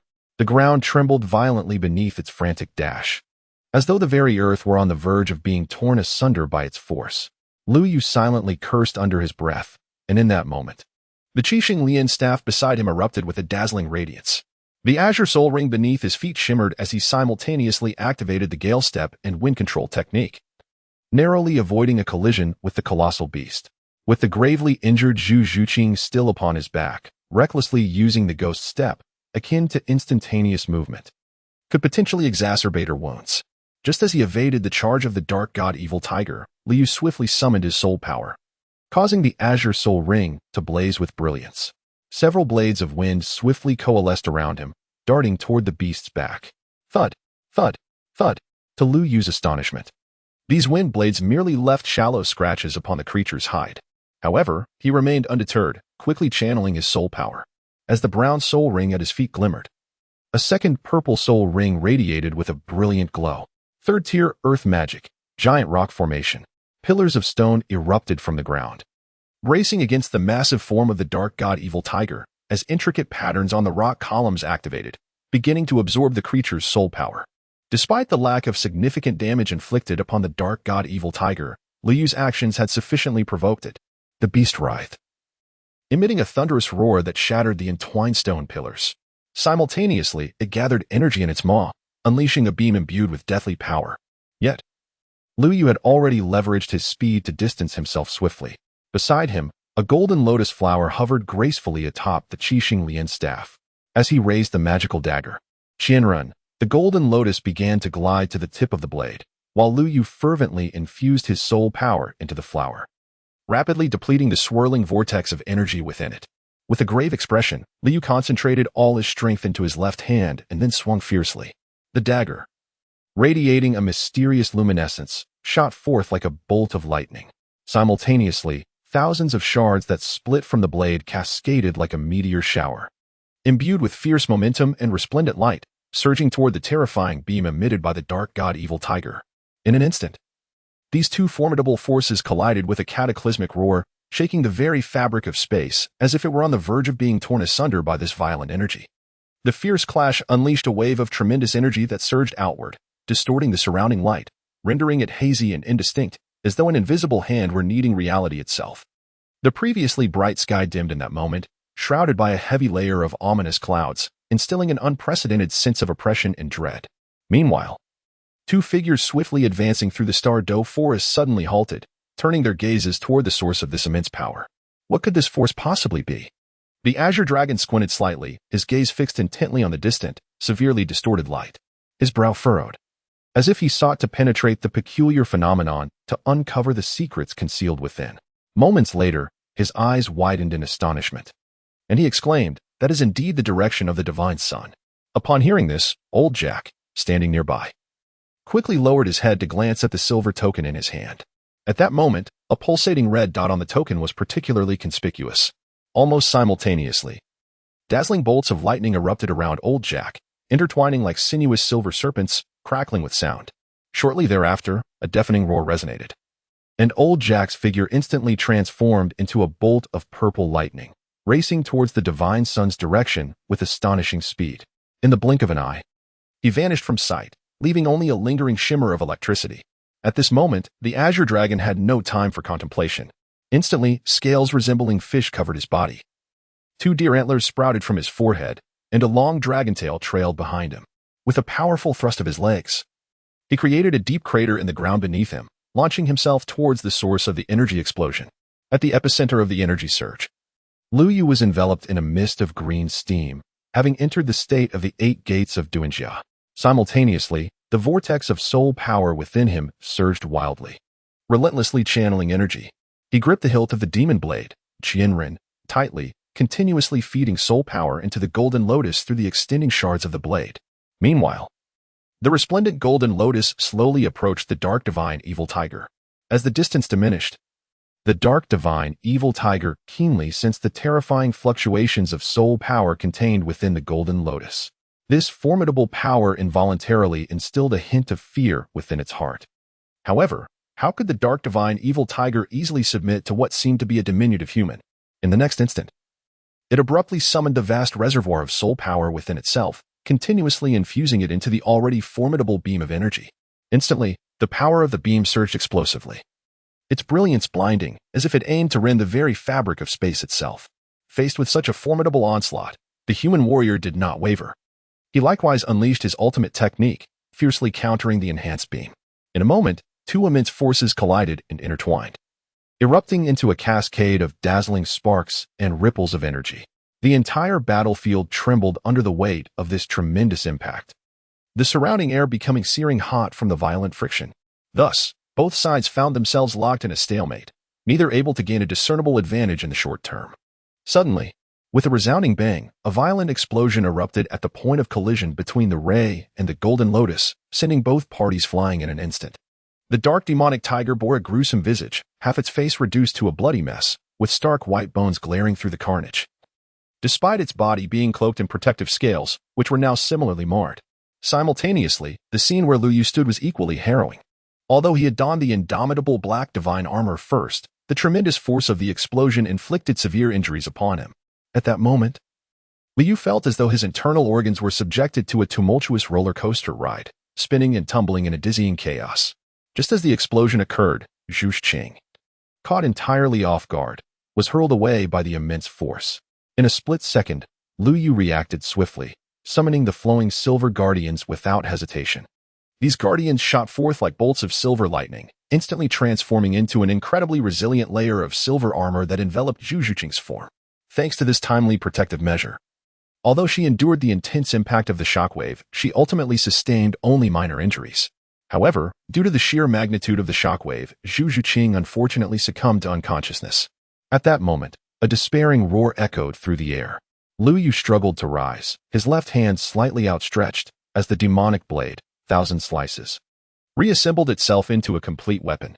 With the 4th gate of the 8 gates of Duanjia opened, Lu Yu tasted a bittersweet tang as he spat out a mouthful of blood mixed with fragments, forcibly redirecting his soul energy to activate the 8 gates shield again. A furious roar erupted from the dark, demonic tiger as it crouched low, leaping toward Lu Yu with astonishing speed, its sharp claws slicing through the air, aimed directly at Lu Yu's face. Upon witnessing the scene, Lu Yu swiftly raised his enchanted blade to parry, accompanied by a resounding clang of metal as the edge clashed with the wicked claws, igniting sparks in the air. Chapter 147, Level 50, Part 14. How heavy? The oppressive force surged through his arm to his brain in an instant, causing Lu Yu to sense impending danger. He leveraged the momentum to retreat, And with a ghostly step, his figure abruptly appeared behind the dark god demon tiger, unleashing a flurry of blades. Suddenly, the massive creature, exuding an aura of boundless darkness, let out a pained roar. Its powerful hind leg jerked violently, as though struck by an invisible force. Almost immediately, a glint of cold light flashed, an exceptionally sharp blade carved an arc through the air, precisely landing upon the hind leg of the dark god demon tiger. In that fleeting moment, flesh was rent asunder, revealing a deep gash that bled profusely, the crimson liquid gushing forth like a fountain, cascading down the leg and splattering onto the ground, forming startling blossoms of blood. The dark god demon tiger roared in uncontainable fury, opening its cavernous maw to unleash a deafening bellow that resonated through the heavens, as if intending to consume the very cosmos. Concurrently, its eyes, already brimming with malice and ferocity, now burned with an even greater intensity, akin to flames raging in a tempest. Witnessing this, the colossal form of the dark god demon tiger lowered slightly, its robust tail lifted high, shrouding the surroundings in darkness. In that instant, a towering shadow materialized behind its formidable body, a specter that bore an uncanny resemblance to the dark god demon tiger itself. This apparition let out a fearsome roar, and in an instant, a beam of darkness surged forth towards Lu Yu. Lu Yu felt a sudden tightening in his chest. Acutely aware of the terrifying aura of death emanating from the black beam of light, akin to a chilling presence from the depths of the underworld. Without a moment's hesitation, Liu resolutely summoned the immense soul power within him. He grasped the Qixing Lian staff tightly, channeling his soul energy into it in a relentless surge. As the soul power flowed, the Qixing Lian began to radiate a dazzling brilliance, its body quivering slightly. With a thunderous roar, Liu swung the staff forcefully downwards towards the ground. Instantly, a deep, resonant rumble echoed through the earth, as if the very ground had been shaken by a strike. Accompanied by this cacophony, numerous formidable stone walls erupted from the ground like bamboo shoots after rain. Towering dozens of feet high, each wall was unyielding, resembling forged steel. They connected seamlessly, forming an impregnable barrier that shielded Liu from harm. This was Liu's fourth-tier Earth-type defensive magic, the Myriad Rock Barrier. Boom. A pitch-black beam, as dark as ink and seemingly capable of devouring all light, hurtled towards the Myriad Rock Barrier with the force of a tempest. At the moment of impact, an extraordinarily deep and thunderous boom resounded, akin to celestial thunder cracking directly beside him, deafening in its intensity. Yet, even in the face of such a horrific assault, the seemingly indomitable Myriad Rock Barrier did not shatter immediately. It stood resilient, a steadfast fortress repelling the initial onslaught of the black beam. However, the black beam was evidently no ordinary force. Its power was cataclysmic. After a brief standoff, the beam erupted with even greater ferocity, accompanied by a heart-stopping wave of energy. It surged forth, effortlessly breaking through the layers of the Myriad Rock Barrier. In an instant, colossal rocks shattered and fragmented, dust swirling in a chaotic cloud. The once towering and solid Myriad Rock Barrier was reduced to ruins, crumbling under the relentless assault. The black beam continued its relentless advance, leaving devastation in its wake. Boom. Just when the dark god Evil Tiger believed Lu Yu was doomed, the black beam struck what appeared to be an unyielding barrier, causing the entire space to resonate with a heavy thud at the moment of impact. Liu gripped the Qixing Lian staff tightly as a blue lotus at its tip, accompanied by a purple soul ring, began to rotate gracefully, releasing a blue luminescence that enveloped both Lu Yu and Zhu Qing behind him. With starlight shimmering across the protective barrier. First soul skill, Starry Tribute. Second form, Celestial Guardians. Liu clenched his teeth, steadfastly holding the staff, letting out a fierce roar as the last vortex of soul power in his mind surged chaotically, flooding his entire body with an overwhelming tide of energy. The fifth gate of the 8 gates of Duanjia has been opened. With a resounding boom, Liu erupted like a boiling cauldron, emanating intense steam. In the state of the fifth gate of the 8 gates of Duanjia, Lu Yu's soul force surged exponentially, filling his being with a tempest of ferocious energy. Die, beast! Lu Yu roared. The azure lotus at the end of his staff spun rapidly, and a golden lotus materialized, accompanied by a purple soul ring that incessantly infused it with chaotic soul power. The golden lotus slowly rotated as Liu held it aloft, then hurled it forth. In that instant, the golden lotus surged against the black beam of light, defying its course. To everyone's astonishment, the black beam was momentarily countered by the golden lotus.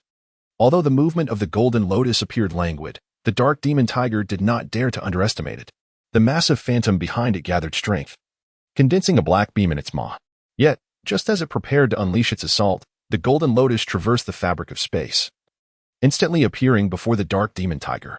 The next moment, a cataclysmic explosion reverberated through the air, as if the very world had been rent asunder. A violent detonation erupted with unparalleled ferocity.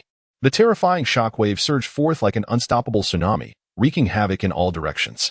Under the influence of this savage force, the once majestic trees were obliterated, reduced to mere splinters that danced through the air like dust. These fragments ignited under the searing heat, transforming into a blazing inferno. The chilling heat spread with astonishing rapidity, igniting everything in its wake, as if the very air began to combust. The rolling heat waves, akin to a ferocious beast, opened wide its maw, mercilessly devouring all in proximity. At that moment, the attention of the Soul Masters within the Stardew Forest was drawn to the violent explosion. Chapter 148, Level 50. 15. Just then, two figures rushing toward the scene abruptly halted. "This is bad. We must flee," Old Jack exclaimed, glancing at the darkness, then quickening his pace toward the epicenter of the explosion. In the blink of an eye, they arrived at the heart of the blast, where the once lush foliage lay in disarray. A massive crater marred the ground, with a soul beast resembling a tiger sprawled on one side, while two figures lay intertwined on the other.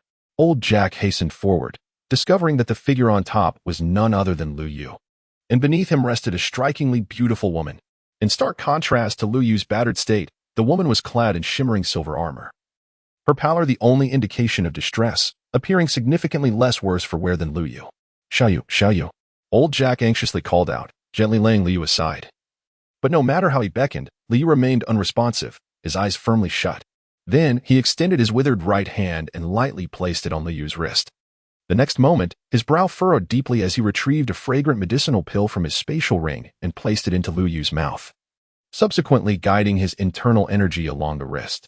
Meanwhile, a Qinglong was drawn to a faint sound of breathing nearby, discovering a black tiger-shaped soul beast lying weakly on the ground. "Is this the Dark Demon Evil God Tiger?"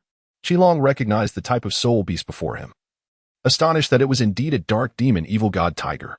He had anticipated that Lu Yu might encounter danger in the Stardew Forest, but he never imagined that he would face such a formidable beast. Although he seldom traversed the continent, he possessed some fundamental knowledge about soul beasts. As far as he knew, this particular soul beast was rare, exhibiting high intelligence and formidable strength, capable of challenging opponents of a higher rank. Judging by the size of the Dark Demon Evil God Tiger before him, it must possess at least 10,000 years of cultivation, meaning Lu Yu had just battled and severely injured a 10,000-year-old Dark Demon Evil God Tiger. This was utterly astonishing, and Qinglong's eyes widened in disbelief. At this moment, Old Jack had completed the preliminary treatment for Lu Yu. Given Lu Yu's physical constitution, he would recover with a few days of proper rest. Old Jack wiped the beads of sweat from his forehead and shifted his gaze towards Zhu Qing, who stood nearby, a hint of confusion flickering in his aged eyes. "Senior, if my judgment is correct, the godchild must have just encountered this Dark Demon Evil God Tiger. Otherwise, he wouldn't have sustained such severe injuries." Qinglong approached Old Jack to share his discovery. "The Dark Demon Evil God Tiger," Old Jack exclaimed in shock. His sixth spirit ring was derived from a Dark Demon Evil God Tiger, and he was well aware of the peril posed by such a soul beast. He had nearly lost his life to one in the past. He then looked at Lu Yu with a sense of pride, marveling that the young man now possessed the strength to confront a Dark Demon Evil God Tiger alone. Senior, may I inquire about the godchild's condition?" Qinglong interjected, unable to contain himself. His foremost task was to ensure the godchild's safety, while the mission to investigate the core area of the Stardew Forest had been entrusted to other attendants. However, he lacked medical knowledge and had to rely on Old Jack's expertise. Old Jack slowly shook his head, saying Lu Yu is not in serious danger. He was merely caught too close to the explosion and has sustained significant injuries. However, I have administered a great restoration pill to him. With a few days of rest, he should be fine. It is this young lady's condition that is worrisome. Following Old Jack's gaze, Qinglong looked towards Zhu Qing, puzzled. Isn't she the godchild's classmate from Shrek Academy? What has happened to her? She has been poisoned, and the poison is quite severe, Old Jack replied slowly. Isn't the godchild's first spirit ability renowned for its exceptional healing effects? Moreover, these two should have been together all along. What could have happened? The Azure Dragon, puzzled, inquired about the healing prowess of Lu Yu's first soul skill, the Star Lotus Staff, which he had witnessed numerous times. The restorative effects of a Millennium Soul Ring were nearly equivalent to that of a level 60 healing Soul Master. Old Jack slowly shook his head and remarked, Little Yu's first soul skill exhibits remarkable, if not flawless, healing capabilities for external and certain internal injuries. However, against such potent toxins, it proves to be of limited efficacy, merely serving to delay the inevitable. Otherwise, this young lady would not have endured until now. Are you suggesting we take this young lady back as well? Queried the Azure Dragon. Indeed, Old Jack replied, though her family has quite a few traditions, it would be acceptable to consider her as my granddaughter-in-law. In the next moment, Old Jack's words left the Azure Dragon at a loss for words. After all that effort, this elder still had the leisure to select a granddaughter-in-law. He found himself at a loss for a suitable response. Then what should we do about that dark demon evil god tiger? It appears it is not yet fully deceased. The Azure Dragon asked. Suddenly, a flash of lightning sparkled in Old Jack's aged eyes. The sky visibly darkened, heavy clouds gathering, and the next instant, several bolts of lightning struck the fallen dark demon evil god tiger. In its last moments, the creature finally met the end of its soul beast existence. Moments later, the sky cleared, and the once massive body of the dark demon evil god tiger had vanished, leaving only a patch of charred earth. Old Jack gradually put away the Thunder Spirit Pearl, then waved a hand, causing the two individuals lying on the ground to float gently without any external assistance. Let us depart and escort these two little ones out. We still need to traverse the core area, Old Jack said leisurely.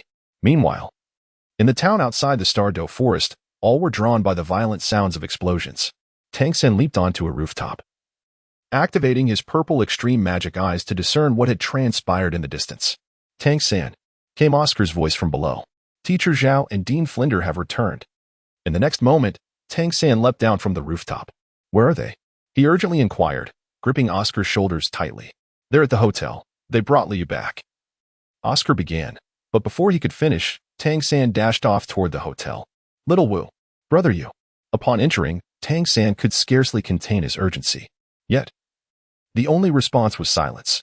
Everyone in the room stood together, and Flinder stepped forward to pat Tang San on the shoulder, his face etched with guilt. I'm sorry. We couldn't find Little Wu. We only discovered Lu Yu and Zhu Zhuqing. Along with this, Flinder handed Tang Sen a piece of metal, a wrist crossbow. The moment Tang Sen beheld the wrist crossbow, his heart skipped a beat. Chapter 149, Level 50. 16. Oscar, how many mushroom sausages do you have left? Outside the hotel, Tang Sen asked Oscar, who stood before him. If you want, I can prepare some fresh ones for you. Are you hungry? Oscar expressed his bewilderment, and soon an expression of astonishment surfaced on his face. Tang San, you cannot possibly intend to venture into the Stardew Forest alone. No. You have already experienced the beast tide just days ago, and you have seen the state of Lu Yu and Zhu Zhuqing. I cannot allow you to take such a perilous risk, especially given that we are unaware of the current circumstances inside. The prohibition against soul masters below level 70 entering clearly indicates that it is exceedingly dangerous. However, Tang San's voice resonated with urgency. But right now, Xiao's life hangs in the balance within. She is my sister, my most cherished family. As her elder brother, how can I remain idle, knowing she is in peril? Oscar, steadfast in his refusal, shook his head vigorously. If it were your family in there, I believe you would not simply wait idly either, would you? Tang San's gaze bore into Oscar's, his eyes glistening with unshed tears, a poignant plea for understanding. Seeing Oscar's resolve beginning to waver, Tang San continued to persuade him. I will merely circle the perimeter. If I find nothing, I shall return immediately. Very well, Oscar relented, his tense expression easing slightly. Bring Xiao Wu back safely. She is part of our Shrek Academy. With that, Oscar's soul rings flared to life beneath him. I possess a grand sausage, a small sausage, and a mushroom sausage. As he recited the incantation, 3 soul rings manifested before Tang San. Watching Tang San's silhouette recede into the distance, Oscar sighed in resignation. Feeling the weight of Tang San's earnest gaze, he then struck the wall beside him with a fierce punch, lamenting, Oscar, why must you be so soft-hearted? Knowing the danger within, you still offer him sausages. If Tang San were to perish inside, you would be a murderer. Suddenly, a thought struck Oscar, prompting him to dash back to the small inn. Xiaoyao, whereas Tang San, Dai Mu Bai, descending the stairs, noticed Oscar's frantic demeanor and asked curiously. The dean is looking for him. Gasping for breath, Oscar implored, quick, we must find the dean. Tang San has entered the forest alone. What? Dai Mu Bai's eyes widened in disbelief, and he immediately rushed back to his room to to locate Flinder. Mubai, what's the matter? Why the urgency? Zhao Wujing inquired. Taken aback by Dai Mubai's flustered state, as he was usually composed and unflappable. Dean, it's bad. Tang Sen has gone into the forest alone. Zhao Waoqi was taken aback, his voice rising in astonishment as he heard Dai Mubai recount that Tang Sen had ventured into the forest alone. The realization struck him like a thunderclap. This group of Shrek Academy's extraordinary students was indeed adept at attracting trouble. They had lost 3 but managed to return 2. And now 1. Tang San had entered the forest. Dai Mubai reiterated his earlier statement, and a shared glance between Flinder and Zhao Waoqi conveyed a silent dread. What was Tang San doing in there? Was he unaware of the dangers lurking within the Stardow forest? Enough. It's Tang San who has gone in. Why are you being so hostile towards Mubai? Flinder remarked, noticing Zhao Waoqi's rising anger. When did Tang San enter? He then turned to Dai Mubai for clarification. Not long ago, he asked Oscar for 3 sausages, seemingly intending to find Xiao Wu. Upon hearing this, Zhao Waoqi's head spun with concern. Everyone stay here in the hotel. No one is allowed to leave without permission. He felt a sense of impending danger, even a threat to his life, if these young prodigies continued their reckless pursuits. At that moment, Tang San was already nearing the outskirts of the Stardow Great Forest, following the beast wave that erupted 2 days prior. The major empires and the Spirit Hall had jointly sealed off the area. To enter, one must now present a Spirit Master badge. Aside from those tasked with investigation, few would dare venture into such perilous territory, especially given the previous treacherous reputation of the Stardow Forest. With the recent beast tide, the conditions within were undoubtedly more hazardous, compounded by the many Spirit Masters who had already gone missing. They were acutely aware of the value of both their lives and their spirit rings. Before long, Tang Sen arrived at the designated temporary checkpoint with the swiftness of an arrow released from its bow. The scene before him was somewhat desolate, with only a handful of Spirit Masters scattered about. These individuals had come in response to specific investigation commissions, some conversing quietly in small groups while others stood alone, anxiously casting glances toward the checkpoint entrance, awaiting permission to enter. In addition to these commissioned Spirit Masters, there were also those from the Spirit Hall and various major nations, all waiting in uniform attire, standing in orderly rows, a stark contrast to the scattered individuals. Although the crowd was small, the diversity of backgrounds among the gathered Spirit Masters lent the atmosphere a complex and multifaceted nature. Tang San furrowed his brow at this sight. The number of people passing through the checkpoint was minimal, and without a level 70 Spirit Master badge, he knew it would be impossible to blend in. If only you could be here, he mused. Perhaps he could create a tunnel for me to enter. Tang San contemplated silently. Each checkpoint was guarded by at least one soul saint with a mental capacity of 70, tasked with probing the mental and soul power levels of every individual. They were even equipped with specialized soul power crystals, making it utterly impossible to sneak away with a badge. He had to think of alternative methods. Suddenly, his attention was drawn to a peculiar group. Not far away, a contingent clad in uniform white attire was carrying something as they made their way outward. These were the military medics of the Star Luo Empire. Recognizing the unique insignia on their garments, Tang San deduced their identities. They were the only individuals permitted to traverse both sides of the checkpoint without undergoing soul power detection. Upon seeing this group of medical personnel, a glimmer of hope ignited within Tang San. Earlier, during his time at the Primary Soul Master Academy in Nodding City, a notoriously ill-reputed teacher had deliberately harassed Xiao Wu. Consequently, the 3 of them had set their sights on him. Although the teacher possessed little talent and taught a rather lackluster subject, it was evident he had connections that allowed him entry into the academy. Yet, he happened to be a nobleman from the city, residing in a heavily guarded location. Thus, under Lu Yu's guidance, the trio disguised themselves as newly hired attendants and brazenly infiltrated his residence, seizing the opportunity to shave the miscreant's head clean under the cover of night. In his previous life, Tang San often resorted to disguises to infiltrate enemy ranks during missions for the Tang sect, seizing the chance to eliminate targets. Notably, among the medical personnel, there were several individuals of similar stature to his own. With their faces concealed by masks, a mere adjustment of attire could easily alter his appearance. Resolving to act, he swiftly maneuvered to a secluded corner, where he spotted a medical staff member momentarily distracted. Seizing the opportunity, Tang San quietly approached from behind and rendered the person unconscious. Fortuitously, the individual bore a striking resemblance to him, and with a mask in place, any visual differences would be negligible. The lingering scent of the uniform further aided his disguise. Subsequently, he blended seamlessly into the group. As anticipated, upon passing through the checkpoint, the soldier merely cast a glance and allowed him to proceed. Tang San successfully entered the inner perimeter of the blockade. Seizing the moment when no one was watching, he darted to a secluded corner, promptly shedding his uniform and discarding it carelessly. From the 24 bridges by moonlight, he retrieved the flying mushroom sausage gifted by Oscar and consumed it in one bite.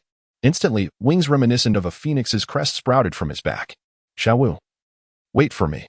I shall rescue you shortly, he declared, his figure soaring swiftly into the depths of the forest. Shortly after Tang San took flight, two figures appeared at the spot where he had discarded his clothing. Zhao Wuji bent down to pick up the abandoned attire, scrutinizing it closely, confirming it to be the uniform of a military medic. Goodness, how cunning these children have become, even resorting to disguises, he muttered, tossing the uniform aside in frustration.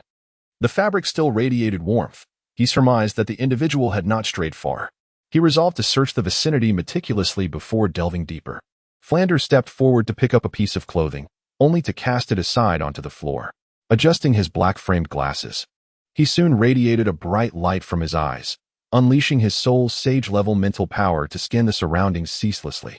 In this tranquil and serene little town, within the confines of what appeared to be an ordinary hotel room, Liu lay quietly on an old, somewhat worn bed. Sunlight filtered through the gaps in the curtains, casting a mottled pattern upon his face. After a considerable time, Liu Yu's tightly shut eyes began to flutter slightly, and he gradually opened them. However, as he attempted to discern his surroundings, an excruciating pain, akin to an explosive force, suddenly engulfed him, mercilessly assaulting his mind. This unexpected agony rendered Liu Yu nearly incapable of coherent thought. Instinctively, he yearned to raise his hand to soothe the feeling that his head might burst. Yet, the moment he moved his arm, a heart-wrenching pain surged from his limb, swiftly radiating throughout his entire body. Each muscle and nerve feeling as if they were being ruthlessly torn apart, leaving him in profound torment. The intensity of the pain was so overwhelming that even a simple groan became an arduous task for Liu Yu. Gasping in agony, Liu Yu could not help but draw in a sharp breath. Meanwhile, Oscar, who had been leaning over the table, was instantly drawn to the sound, his demeanor shifting to one of alertness. Liu Yu, you are awake. Teacher Zhao, Liu Yu has awakened. Oscar exclaimed excitedly, calling out towards the door. Oscar? Here, Liu Yu managed to utter a couple of words, but the moment he spoke, his throat felt as if it were being torn apart, and his voice emerged hoarse and strained. Oh, please don't move. I will fetch you a glass of water, Oscar replied, dashing outside. Liu struggled in bed for a considerable time, enduring excruciating pain before he managed to sit up, leaning his back against the wall. As his eyes adjusted to the surrounding light, he finally discerned his location, a relatively simple room, beside which lay a bed occupied by a figure entirely wrapped in bandages. Xiao San? Liu exclaimed in astonishment as he gazed at the mummified form beside him. Could it be that Tang San, like himself, had been cast into the depths of the Stardow Forest by the whirlwind and had encountered a fierce battle? However, a sense of unease washed over him as he quickly looked down at himself, only to discover that his own condition was hardly better than Tang San's. His body was also encased in bandages, albeit with his face exposed. At that moment, a creaking sound echoed through the room as the door swung open, revealing two individuals. Teacher Zhao, what is the situation?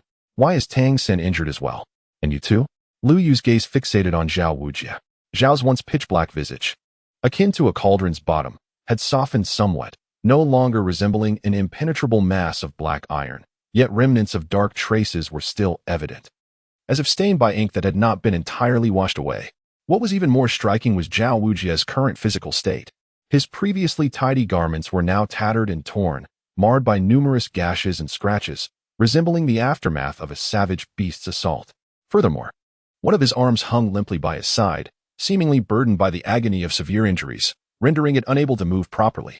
The white bandages tightly wrapped around his waist were particularly alarming, as they bore faint traces of blood seeping through. This chain of events traces back to the moment we were scattered by the whirlwind. Zhao Wujie slowly approached the bedside, pulling up a chair and sitting down before continuing. At that time, we were unceremoniously cast near a small town, where passing residents brought us back. However, you, Zhu Zhuqing, and Xiao were thrown to an unknown location. Shortly thereafter, when the beast tide erupted, the Great Empire and the Spirit Hall jointly sealed off this area of the Stardow Forest. After 2 fruitless days of searching for you with Dean Flander, We discovered that you and Zhu Zhiqing had been returned by your grandfather. At that moment, both of you were gravely injured and unconscious, compelling us to bring you here. Wait, did you say my grandfather came? Lu Yu interrupted, unable to contain himself at the mention of his grandfather. Indeed, the man claimed to be your grandfather, and he, along with another figure in black, brought you and Zhu Zhiqing back, Zhao Wujie replied, taking a sip of water from Oscar before continuing. Recalling the scene of that day with Old Jack and the Azure Dragon, a wave of apprehension washed over him. Lu Yu and Zhu Zhiqing were covered in blood, and had they arrived any later, it was likely they would have perished. Another figure in black? Is that Tang San's father? Lu Yu inquired, puzzled. Zhao Wujie slightly shook his head in response, not the one known as Hao Dian. Isn't it Tang Hao? Lu Yu couldn't help but feel a hint of confusion at the mention. If Tang Hao had not accompanied Grandpa Jack, he should have been preparing to resurrect Tang San's mother, A Yin, according to the narrative. What about the others? Where's Zhu Zhiqing? How could Tang San and you end up in such a state? Lu Yu inquired, observing the scars on Zhao Wujie's body. Zhu Zhiqing is currently lying next door. She has been poisoned and remains unconscious, Zhao Wujie sighed. Fortunately, the title Dolua, Thundercloud, left behind an antidote, and she is now out of grave danger. Thundercloud Dolua? The unfamiliar title startled Lu Yu momentarily. Is that Grandpa Jack's title?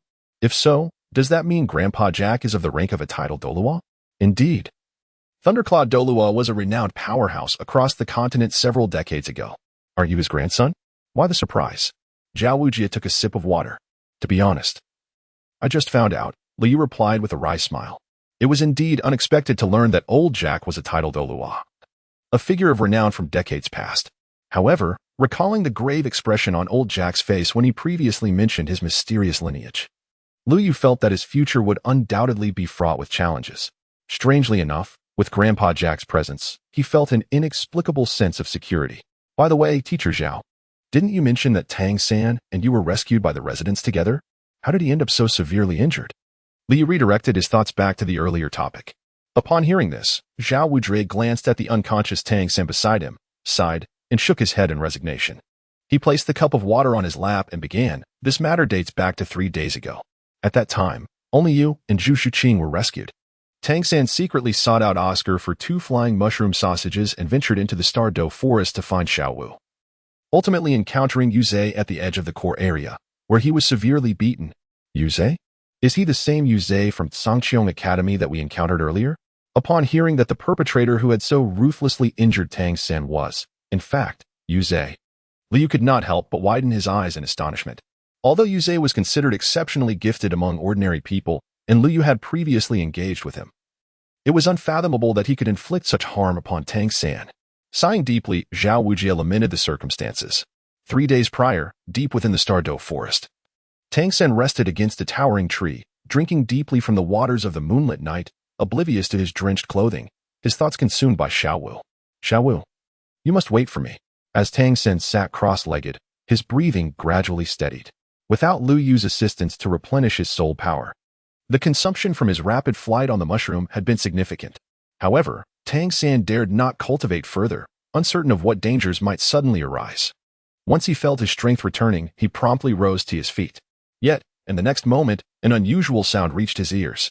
Cautiously, he turned to glance at the thicket behind him, where the strange noise originated. Suddenly, a shadow akin to a wraith surged forth from the underbrush. Upon closer inspection, it was revealed to be an enormous spider, entirely cloaked in black. Its 8 legs, sharp and elongated like spears, plunged deep into the earth, as if seeking to pierce the very ground itself. The spider's carapace shimmered with a profound and enigmatic darkness, glinting ominously in the dim light. Its massive form moved languidly, rustling the surrounding leaves, confirming it as the true source of the earlier unsettling sound. Tang San appeared to be the spider's destined prey, as its sharp legs swiftly lifted, slicing through the air towards him. In that fleeting moment, Tang San caught sight of peculiar human-like patterns on its abdomen, the human-faced demon spider. He quickly recalled the Soul Beast's information in his mind. However, there was no time for contemplation. The 2 sharp legs were already upon him. Tang San hastily leapt aside, narrowly evading the spider's assault, gasping in disbelief at encountering a human-faced demon spider in such a place. This soul beast was notoriously troublesome. Its webs were venomous, and even the slightest contact could prove fatal. Moreover, its formidable shell could withstand all of Tang San's current offensive measures, including hidden weapons. If only brother you were here, he thought. But at that moment, he had no time to ponder. Xiao Wu was waiting for him, and he absolutely could not fall here. Meanwhile, in another part of the forest, Flinder and Zhao Wujie were darting about like headless flies amid the dense foliage. They could only make rough estimates of Tang San's whereabouts, having searched for an extended period without catching sight of him. Boss, if we venture any deeper, we will approach the core area. Just think, the Stardow Forest has recently experienced a ferocious beast tide. Let us linger here for a moment longer. For each passing second heightens the peril we face. One cannot help but wonder whether this young man may encounter unforeseen circumstances, Zhao Wujie remarked. His brow furrowed tightly, his rugged visage now etched with a deep sense of distress, as if a heavy burden weighed upon his heart. His eyes brimmed with anxiety and trepidation, seemingly anticipating the myriad of unfortunate events that might unfold. Let us search a little longer. Tang San is not yet at level 30 and cannot have ventured far. He should be nearby, he continued. Suddenly, Flinder's gaze was drawn to a scrap of blue cloth hanging from a branch ahead, likely a remnant of Tang San's attire, indicating that he must be in close proximity. In an instant, Flinder's acute senses detected a subtle noise, and his keen, all-like eyes swiftly locked onto the source. There was movement. We must hurry to investigate. No sooner had he spoken than his figure blurred into motion, racing ahead with remarkable speed. Chapter 152. A reunion with Yuzhe with a resounding crash. Tang San was propelled against a tree. The sharp sting of pain searing through his back caused him to draw in a sharp breath. Yet, far from displaying any sign of defeat, his expression was instead tinged with excitement. In the recent skirmish, he had discerned the vulnerability of the human-faced demon spider. A gruesome wound marred its abdomen, revealing that it had suffered injury. The human-faced demon spider leaped high into the air, and as it descended, its two spear-like legs lunged toward Tang San. With a swift roll, he evaded the attack, but the tree nearby was instantly severed in half. Seizing the opportunity, Tang San's hand transformed, gleaming like cold jade, as several beams of icy light shot forth from his palm. The demon spider, fiercely protective of its vital spots, could not afford to attack Tang San in that moment and swiftly dodged aside. At that moment, Tang San produced a black mechanism, deftly manipulating it with both hands. Accompanied by the sound of gears clicking, he rapidly adjusted the hidden weapon to its activation state. In his left hand, he gripped a pitch-black hammer, the formidable Haotian hammer. His second spirit. Given the urgency of the situation, he had no choice but to summon his second spirit, and with only himself and a human-faced demon spider present. There was no third party to witness the encounter, granting him but a singular chance. Suddenly, Tang San made his move, opting for a proactive approach. Remaining on the defensive would only lead to his eventual demise. He resolved to take a bold risk instead. With a powerful swing of his left hand, the Haotian hammer descended toward the demon spider's toughest armor on its chest. The spider, underestimating the attack due to its perception of Tang San as a weak human, chose not to defend, believing its chest armor to be impenetrable. Consequently, it raised its sharp forelegs, preparing to strike at Tang San. However, in the next instant, Tang San redirected the hammer, which unexpectedly veered toward the demon spider's most vulnerable area, its abdomen. A dull thud echoed as the hammer struck true. And before the spider could react, Tang San raised the mechanism in his hand, unleashing 16 beams of white light straight at the face on the spider's abdomen. With a final, resounding crash, the massive creature collapsed, its abdomen utterly shattered, clearly deceased. Simultaneously, Tang San fell weakly to the ground, gasping for breath. The black mechanism discarded beside him.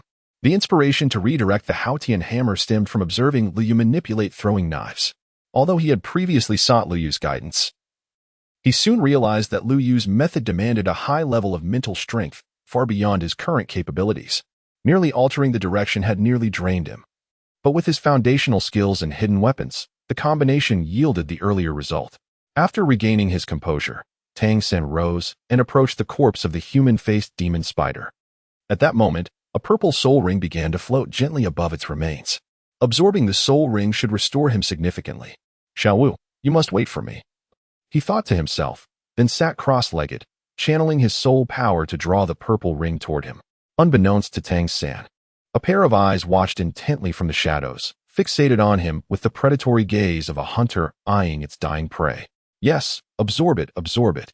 Once you have consumed the soul ring, you shall obediently become my nourishment, it thought. Moments later, Tang San awoke, a spark igniting in his eyes as he stood, gazing down at the 3 soul rings below him. He had now ascended to the rank of Soul Zune. Whoosh! Bang! However, in the next moment, a shadow suddenly darted towards him.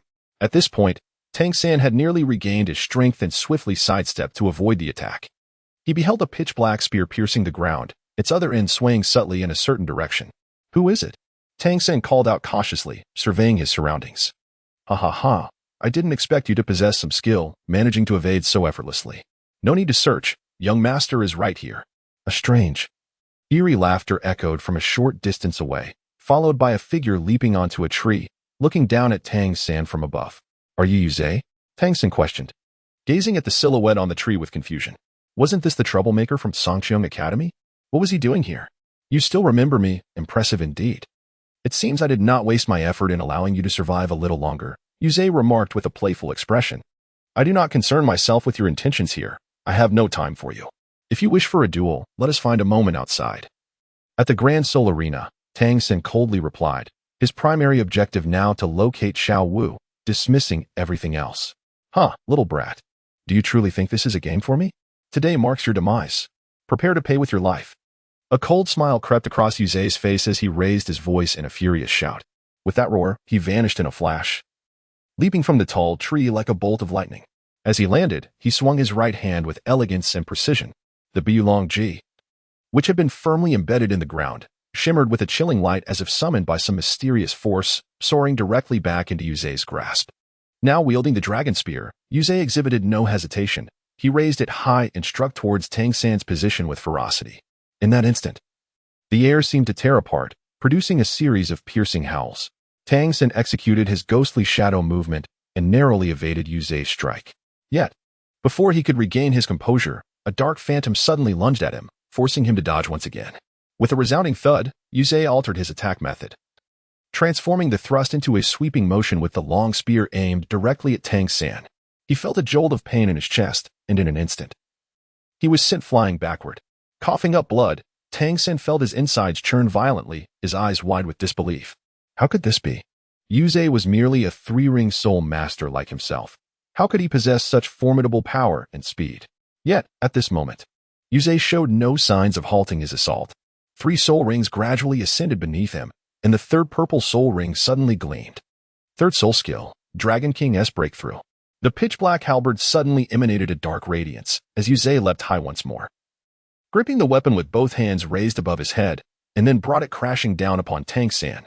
In Chapter 153, Encounter with Yuzhe Part 2. The formidable aura radiating from the halberd sent a shiver through Tang San's heart. With no time for contemplation, he swiftly rose to evade just as the halberd was about to descend.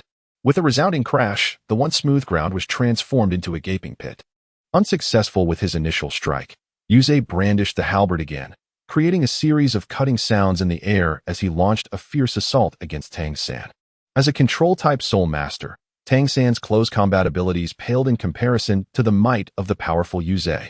Moreover, the strength and speed Yuzhe exhibited were far beyond what could be expected from a newly ascended 3rd-level attack-type soul master.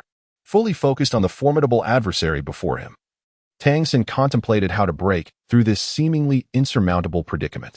His movements were agile as he attempted to employ the extraordinary ghost shadow phantom steps to create distance, seeking an opportunity for counterattack.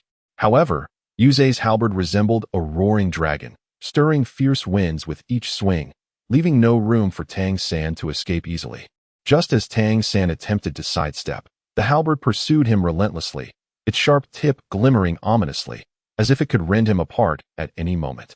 Furthermore, Yuzhe's attacks were not only executed with astonishing speed, but also bore immense force.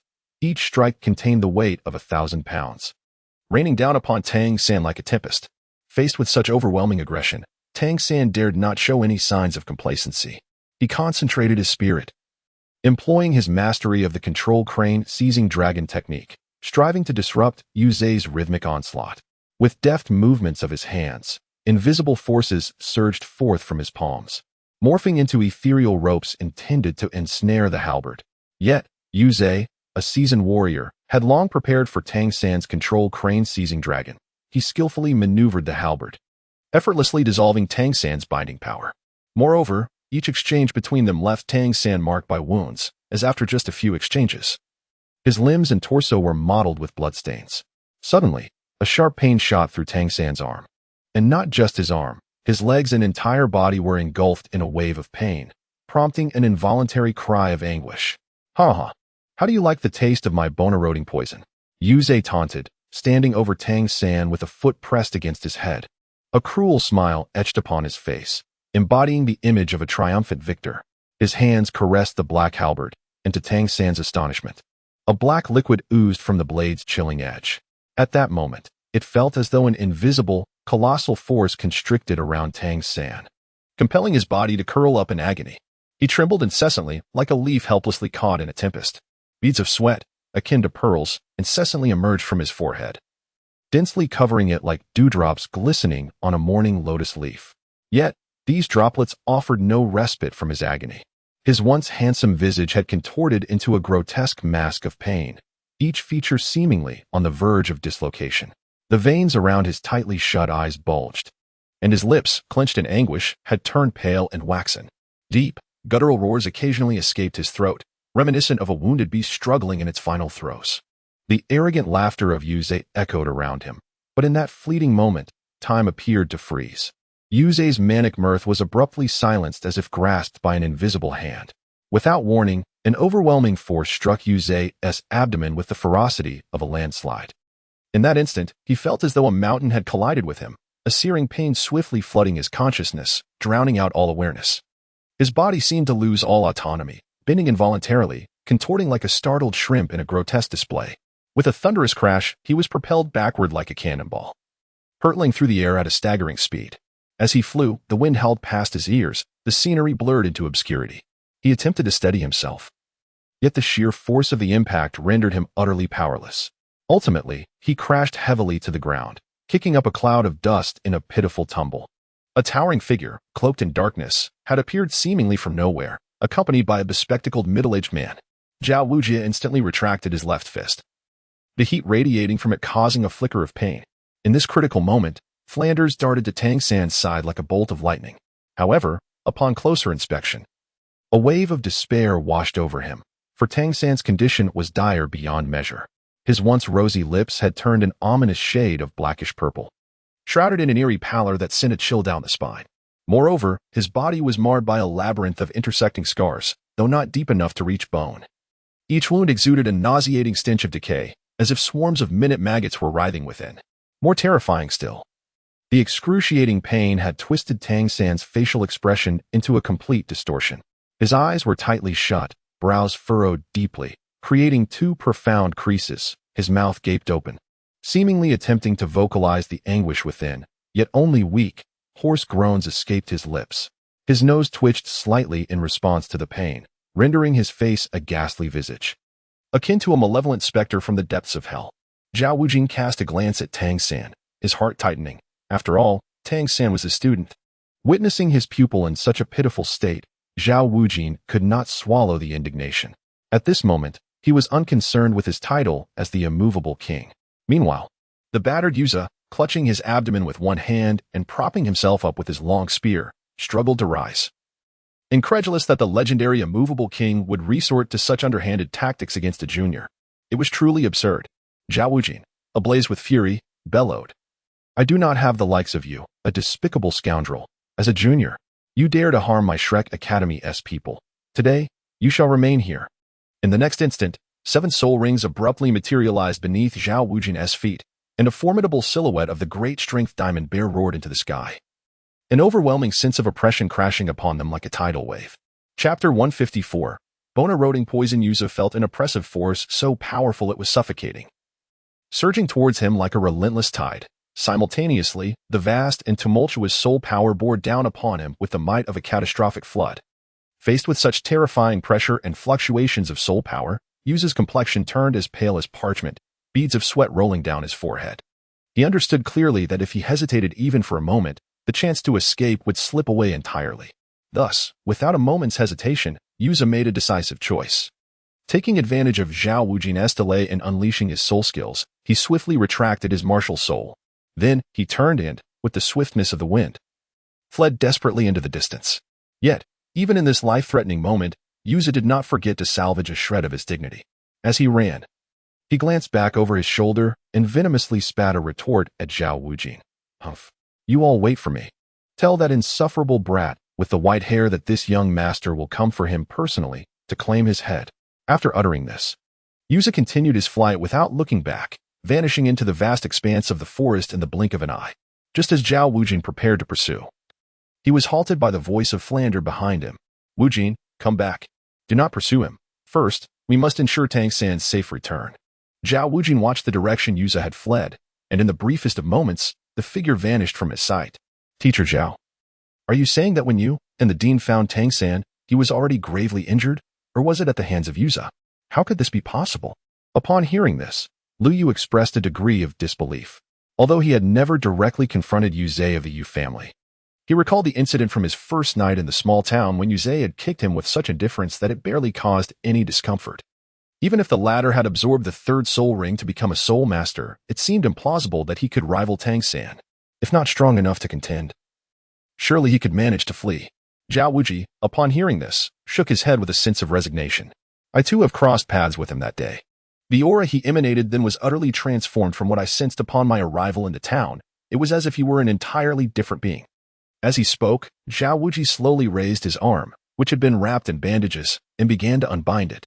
At that moment, as Lu Yu was fully engrossed in the conversation, a black arm suddenly intruded into his line of sight without warning. This arm exuded a chilling darkness, starkly contrasting the deep black hue that had resulted from Zhao Wuji's previous encounter with lightning. It resembled the result of a lethal poison. A purplish-black shade so profound that it seemed capable of devouring all light around it. Lu Yu instinctively leaned closer, yearning to see more clearly. As he drew nearer, a pungent stench of decay surged forth like a relentless tide, ruthlessly infiltrating his nostrils. The odor was so overwhelming that it provoked a wave of nausea, as if the arm had long since succumbed to the abyss of death and decay. What on earth is happening? Could it be the doing of Yu Zhe? Lu Yu pinched his nose, forming a conjecture. Indeed, Zhao Wuji nodded. At that moment, I had merely struck him with a punch, not realizing the gravity of the situation until I returned to find the entire arm devoid of sensation. As he spoke, Zhao Wuji cast a glance at Tang San. Noting that Xiao San and Yu Zhe had been engaged in battle the longest, bearing numerous wounds inflicted by his martial soul. Although the cuts were shallow, the poison had already permeated the skin, even invading the bones. I recall that the Yu family's inherited martial soul possesses no toxic attributes. Could it be that his martial soul has undergone a mutation? Lu Yu couldn't help but wonder. Zhao Wuji shook his head. Perhaps, but I am not well versed in this area. Teacher Zhao, I wish to rest alone for a moment, Lu Yu suddenly declared. Very well, take your time. I shall step out for now, Zhao Wuji replied, nodding before rising and exiting the room with Oscar.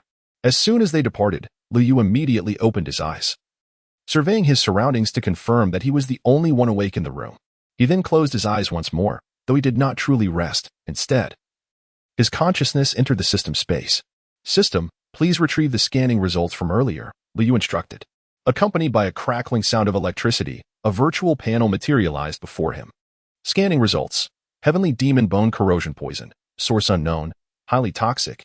Capable of dissolving the bones of the poisoned individual. Symptoms include abnormal purplish-black skin. A small amount of toxin induces numbness, while a larger quantity results in excruciating pain. After a period of nurturing within the human body, the poison contaminates the bone marrow, transforming it into Heavenly Demon Bone Corrosion Poison. The manifestation of symptoms varies according to individual constitution. Is there an antidote? Lu Yu inquired, reasoning that since the system could provide such detailed information on the toxin, there must be a solution or at the very least, some clues. Currently, there is no known antidote for this toxin on the continent. A cold, electronic voice resonated, instantly shattering Lu Yu's hopes. The absence of an antidote meant that if he were to encounter Yu Zhe and inadvertently succumb to the poison, he would be left utterly defenseless. After all, Zhao Wuji had just mentioned Yu Zhe's intent to take his head, and both Tang San and Zhao Wuji were currently afflicted by the toxin. Once again, the system proved to be unexpectedly unhelpful. However, but what? Could you please finish your sentence without the dramatic pause? Lu Yu was truly exasperated with the system's theatrics, feeling as if it was taking its sweet time.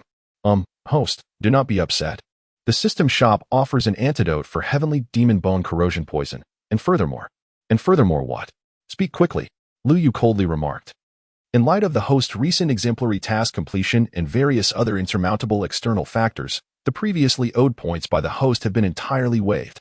Current host points, 5,000. Is this a stroke of good fortune? Lu Yu gazed at the refreshed points panel of the system, momentarily taken aback. This currency system surprisingly exhibits such humane design. When did it become so considerate? Never mind, I shall set aside these thoughts for now. Lu Yu gazed at his 5,000-point deposit and promptly opened the system shop. After browsing extensively, he failed to find the antidote for the demonic bone-eating poison that the system had just mentioned. Consequently, he decisively spent 1,000 points to refresh the merchandise. At last, his expenditure proved worthwhile. The first item on the new page was prominently labeled as the antidote for the demonic bone-eating poison, priced at a mere 500 points. Without hesitation, Liu opted to purchase it, acquiring 4 doses in one go, 2 for Tang San and Zhao Wujie, while retaining the remaining for his own safety.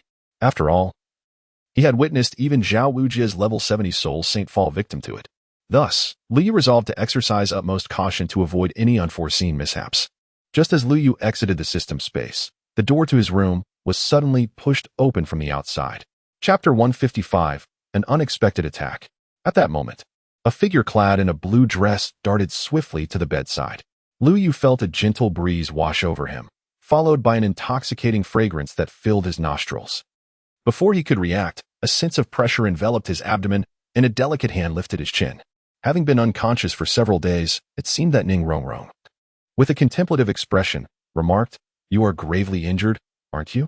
I wonder, if I were to do something to you right now, would you resist? Or would you scream like a girl? I am utterly curious." At that moment, Ning Rongrong's petite figure, particularly her perky little backside, was perched atop Liu's abdomen, their bodies nearly touching. She even leaned closer to whisper softly in his ear, deliberately exhaling gently near him. Suddenly, Liu felt a tantalizing tickle at his ear, akin to a mischievous kitten playfully pawing at him. This unexpected sensation sent a slight tremor through him, yet his gaze swiftly hardened with determination. In that very instant, Liu, who had been seated beneath the young girl, exerted force, causing her to lose her balance. Clearly caught off guard, she was momentarily flustered, unable to react in time. Seizing the opportunity, Liu sprang to his feet with lightning speed, his movements deft and resolute, as if everything had been meticulously orchestrated in his mind. Without hesitation, he reached out, grasping the still-dazed girl and swiftly reversing her position, pinning her down with considerable force. The entire sequence unfolded seamlessly. "Little girl, you are playing with fire," Liu mimicked Ning Rongrong's earlier tone, leaning close to her ear and lowering his voice. "Let me go," she protested, urgency lacing her words. Ning Rongrong's delicate face instantly flushed a deep crimson, yet for reasons unknown. An unusual sensation near her ear stirred a tempest within her heart. "Let go, you rascal," Liu chuckled mischievously. In the next moment, Ning Rongrong suddenly exclaimed, "Ah, you scoundrel, quickly remove your hand." Initially, she had merely intended to tease Liu while he was injured, seeking to avenge the earlier humiliation when he had stuffed a sausage into her mouth. However, she did not anticipate that despite his injuries, Liu would still possess the capacity to resist. She endeavored to push him away with all her strength, but to her dismay, his grip was unyielding, rendering her efforts futile. Especially now, as Liu audaciously roamed over her, she implored, "You scoundrel, remove your hand." "Not there." Liu, this rascal, dared to grasp his own waist. Suddenly, Ning Rongrong felt an unusual sensation in her lower abdomen, as if something was pressing against her, warm and firm. In that instant, Ning Rongrong seemed to behold something astonishing, letting out a sharp and brief gasp of surprise. However, before the startled exclamation could fully escape, Liu swiftly extended his hand, deftly covering Ning Rongrong's mouth with remarkable precision. Her eyes widened in terror and astonishment, only able to emit muffled sounds of confusion. In that moment, she resembled a frightened little bird, helpless and ensnared. Simultaneously, Liu quickly turned his head, cautiously glancing at Tang San, who was in a state of repose beside him. An undercurrent of anxiety surged within him, fearing that Ning Rongrong's sudden and piercing scream might have disturbed Tang San's peaceful rest. At that moment, Liu also became acutely aware of an unusual sensation below. He had indeed reacted. Yet, it was not entirely his fault, for he was merely a spirited youth. Although Ning Rongrong was only 12, her figure had begun to develop. While not as pronounced as Zhu Zhuqing's, her modest bosom had begun to swell slightly, her skin smooth and delicate, exuding a faint fragrance. Furthermore, during their earlier tussle, Ning Rongrong's abdomen had continuously brushed against Lu Yu, making it quite impossible for him to remain unaffected. Lu Yu also noticed that something was amiss with Ning Rongrong's expression beneath him, realizing he had indeed overstepped his boundaries. He gazed into Ning Rongrong's eyes and said, "I shall release you now, but you must promise not to engage in any further mischief. Do you understand?" In her gem-like, crystalline eyes, a hint of misty tears began to shimmer, resembling faint stars twinkling in the night sky. She appeared like an innocent fawn, pitifully vulnerable and utterly endearing. Her delicate face flushed a deep crimson, whether from shyness or indignation, akin to a ripe apple or the radiant blossoms of spring. So red that one might imagine it could weep with a gentle squeeze. As Ning Rongrong subtly nodded, Lu Yu suppressed the turmoil within him and slowly withdrew his hand from her petite mouth, then sat up. However, in the next moment, Ning Rongrong, who had been quietly lying on the bed, suddenly sprang up as if startled by an overwhelming fright. Her small frame leapt from the bed with the agility of a frightened deer, seizing the opportunity while Lu Yu was still recovering from his surprise. Ning Rongrong lunged into his arms with the swiftness of a lightning strike, clinging tightly to him as if seeking refuge within his very being. Without hesitation, she opened her mouth and bit down firmly on Lu Yu's hand. This bite was infused with strength and determination, as though she sought to release her inner turmoil and anxiety through this act. After biting him, Ning Rongrong, like a firecracker ignited, frantically wriggled free from his embrace and dashed towards the door without a backward glance. Her figure vanished in an instant, leaving Lu Yu standing in stunned silence, still feeling the lingering pain from the bite and the faint scent of Ning Rongrong. "Ouch!" Lu Yu involuntarily exclaimed as pain shot through his hand. Yet by this time, Ning Rongrong had already fled the room, and he lacked the inclination to pursue her. What on earth is this girl part dog? Why does her bite hurt so much? He examined the fresh, neat row of bite marks on his hand, unable to suppress a sharp intake of breath, and disdainfully wiped away the remnants of saliva. In the next moment, a hint of nostalgia crossed his face, as he mused that Ning Rongrong's touch was rather pleasant. He silently vowed, "Just wait. I shall return this bite in due time." Chapter 156. Discussion. In the next instant, intense pain surged throughout Lu Yu's body, as his earlier struggles with Ning Rongrong had aggravated his wounds, causing a few to ooze with traces of blood. He gasped, reclining back onto the bed, his consciousness drifting once more into the system's marketplace. He recalled that there were items akin to the Great Healing Pill available for treating injuries. Quickly navigating through the marketplace pages, Lu Yu's attention was eventually captured by a green pill, Imu Dan, a medicinal pill for healing, specifically effective for internal injuries and auxiliary for external wounds. Price, 1,000 points. Lu Yu cast a glance at the introduction of the Imu Dan and promptly clicked on the purchase option. As long as he resolved his internal injuries, his external wounds would eventually heal on their own with time. Compared to the other elixirs he had recently examined, this Imu Dan proved to be the most cost-effective choice, especially considering that other elixirs often commanded prices upwards of 3,000. The most crucial factor was that he simply could not afford them. Lu Yu gazed at the elixir in his hand, which emitted a faint green glow. The delicate fragrance of the young girl was gradually replaced by the enchanting aroma of the medicinal potion. Without hesitation, Lu Yu opened his mouth and swiftly consumed the pill that emanated a mysterious glow. The moment the pill entered his mouth, it seemed to melt away as if exposed to an intense heat.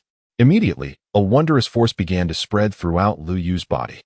He felt enveloped by a warm and comforting sensation, akin to basking in the gentle yet fervent sunlight on a summer beach.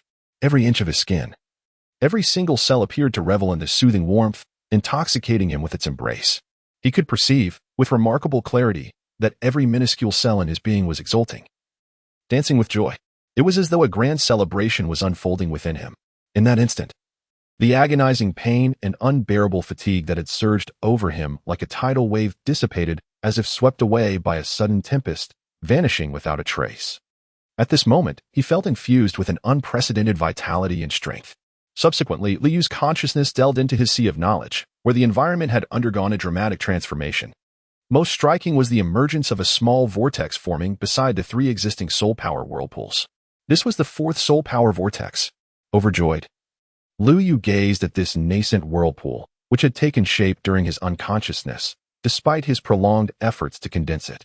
However, his body currently possessed only a meager amount of soul power, most of which had been absorbed by the first three whirlpools, leaving scant energy for the fourth. Though its size was modest, it was more than sufficient for Lu Yu. The scale could be gradually enhanced through dedicated practice and compression of soul power. What truly exhilarated him was that the appearance of the fourth whirlpool signified the potential to quadruple his soul power, indicating a significant increase in his reserves. With a heart brimming with joy, Liu returned to the realm of reality. Upon noticing Tang San resting on the bed nearby, he suddenly slapped his forehead, nearly forgetting the pressing matter at hand. Without hesitation, Liu sprang from the bed. His body had nearly regained its former vitality. A few more days of rest would suffice, and he felt even stronger than before his injury. Liu approached Tang San's bedside, gently parting his dark lips to insert a pill. As the elixir descended, Tang San's complexion rapidly improved, transforming from a ghastly pallor to a more vibrant hue. His previously contorted and ghastly visage gradually relaxing. It appeared that the antidote provided by the system was indeed effective. Next, he intended to deliver assistance to Teacher Zhao, and then check on Zhu Zhiqing next door, as Teacher Zhao had mentioned that she seemed to have been poisoned as well. Liu contemplated this, and then retrieved a set of spare clothing from his spatial ring, for he could not possibly present himself to others swathed entirely in bandages. Liu leapt forward, voicing his complaints. I cannot fathom who the so-called genius doctor is who bandaged me. The bindings are excessively tight, even wrapping the uninjured areas with an astonishing firmness. It is truly the work of an inept physician. Especially around my chest, it feels as though I am being choked, nearly gasping for breath. At that moment, Zhang Qiqi sat quietly in the room, engrossed in meditation, when she unexpectedly let out a loud sneeze. The sound shattered the previously serene atmosphere. She couldn't help but feel perplexed. How strange. I am certainly not unwell. Why would I suddenly sneeze? She pondered. Could it be that I caught a chill? Reflexively, she touched her forehead, confirming there were no signs of fever. Her gaze then drifted to the bed, where Zhu Zhiqing lay in a state of unconsciousness, her complexion as pale as paper. Witnessing this scene stirred a wave of concern within Zhang Qiqi. After a moment's contemplation, she rose slowly, her steps light as she approached the window. Upon reaching it, she discovered it was wide open, a cool breeze wafting in from outside. Promptly, she extended her hand to close the window tightly. As it shut, the chill was effectively kept at bay. Knock, knock, knock. Liu arrived at the door across the room and rapped gently. The next moment, the door swung open from within, revealing Oscar, who initially regarded Liu with confusion, followed by delight. Liu, you were able to get out of bed? Have you recovered? Liu smiled and nodded, saying, that's about all there is to it. Is Teacher Zhao here? I've come to deliver the antidote. The antidote? Oh, yes, inside. Please, come in. Everyone is gathered here. As Oscar spoke, he stepped aside to make way for Liu. Liu has arrived. Please take a seat. If you're injured, there is no need to stand. Flanders remarked upon seeing Liu enter. Liu observed that Dean Shrek's condition was far from favorable. He appeared haggard and weary. First, there was the incident of the students encountering a beast tide during their training expedition, and now one of the students was missing in the forest. Flender had not enjoyed a restful night's sleep for several days, particularly after Tang San had recklessly ventured alone into the Stardow forest. Zhao Wujing felt that his superior seemed to have aged significantly, with more strands of silver adorning his hair. Just then, a creaking sound echoed as the door opened, and Liu turned to see two figures entering. It was Xu Qing and Ning Rongrong. Liu observed that at this moment, Ning Rongrong's delicate face was still tinted with a blush, though it had improved significantly from earlier in the room. Chapter 157, Return. Ning Rongrong also noticed Liu sitting on the sofa, but as soon as she saw him, memories of the earlier incident flooded her mind. She quickly turned her flushed face away and hastily distanced herself from Liu, moving to sit on the left side of Zhang Qiqi. Liu could sense the murderous glare directed at him, yet he merely smiled indifferently, dismissing it entirely. However, Ning Rongrong was incensed by Liu's nonchalant demeanor.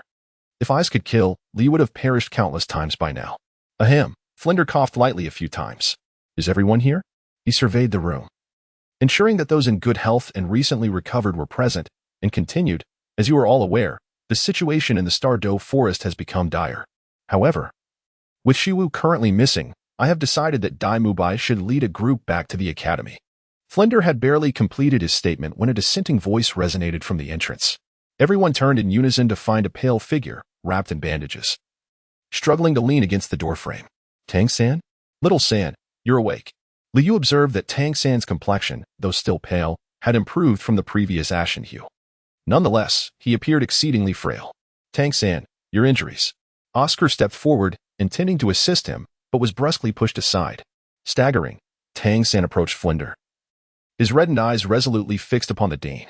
Dean, Xiao Wu is my sister. I must stay. Calm down, Xiao San. Liu interjected, unable to remain silent any longer as he witnessed Tang San's emotions teetering on the brink of eruption. He swiftly advanced, extending his hands to support Tang San's precarious form, gently guiding him to a nearby sofa where he could sit down. At that moment, Tang San seemed enveloped by an invisible yet immense pressure, his chest heaving violently like a bellows. Clearly, his emotions had reached a critical breaking point. Furthermore, due to his injuries from the earlier battle, his physical condition was dire, and he intermittently emitted suppressed, painful coughs that struck the hearts of those around him like a hammer. The depth of Tang San's care for Xiao Wu was evident to all present. The tenderness and concern that flickered in his eyes when he gazed at her seemed capable of melting away everything around them. Their unspoken understanding, a tacit connection that required no words, was palpable, making it obvious to others that their bond transcended the ordinary. Despite their clarity regarding the nature of their relationship, everyone chose to remain silent, refraining from shattering that delicate veil. However, at that moment, news of Xiao Wu's sudden disappearance struck like a bolt from the blue, instantly piercing Tang San's heart. Undoubtedly, he was the most anxious and distressed among them. He turned to Liu Yu with a pleading expression, as if silently imploring him to say something reassuring. Liu Yu felt a pang of sympathy for Tang San's plight, yet he understood that he could not gamble with lives. Without absolute certainty, he could not permit Tang San to remain. Xiao San, you need to remain calm. Allow the Dean to finish speaking. Even if you can stay, you're gravely injured. When Xiao Wu returns and sees you in this state, it will surely trouble her heart, Liu Yu reassured him, gently resting a hand on his shoulder. Tang San opened his mouth as if to articulate a response, but ultimately fell silent. Once he had settled, Flinder continued, Daimu Bai will take the others back. Teacher Zhao Wujie and I will remain. The various empires have issued bounty notices, summoning soul masters of level 70 and above to enter the forest. Teacher Zhao Wujie and I have accepted the bounty, seizing this opportunity to search for Xiao Wu's whereabouts. Zhao Wujie nodded in agreement. Rest assured, Tang San. Xiao Wu is a member of our Shrek family, and as her teachers, we will do everything in our power to ensure her safety. Mubai, take them back to prepare. We shall depart tomorrow, Flinder instructed. Flinder addressed Daimu Bai, acknowledging him with a respectful, yes, Dean. Daimu Bai replied, subsequently turning to assist Tang San, trailing behind the others as they departed. However, just as they reached the threshold, Liu Yu seemed to have recalled something, promptly turning back to re-enter the room. Liu Yu, do you have something else to discuss? Zhao Wujie inquired, noticing Liu Yu's unexpected return.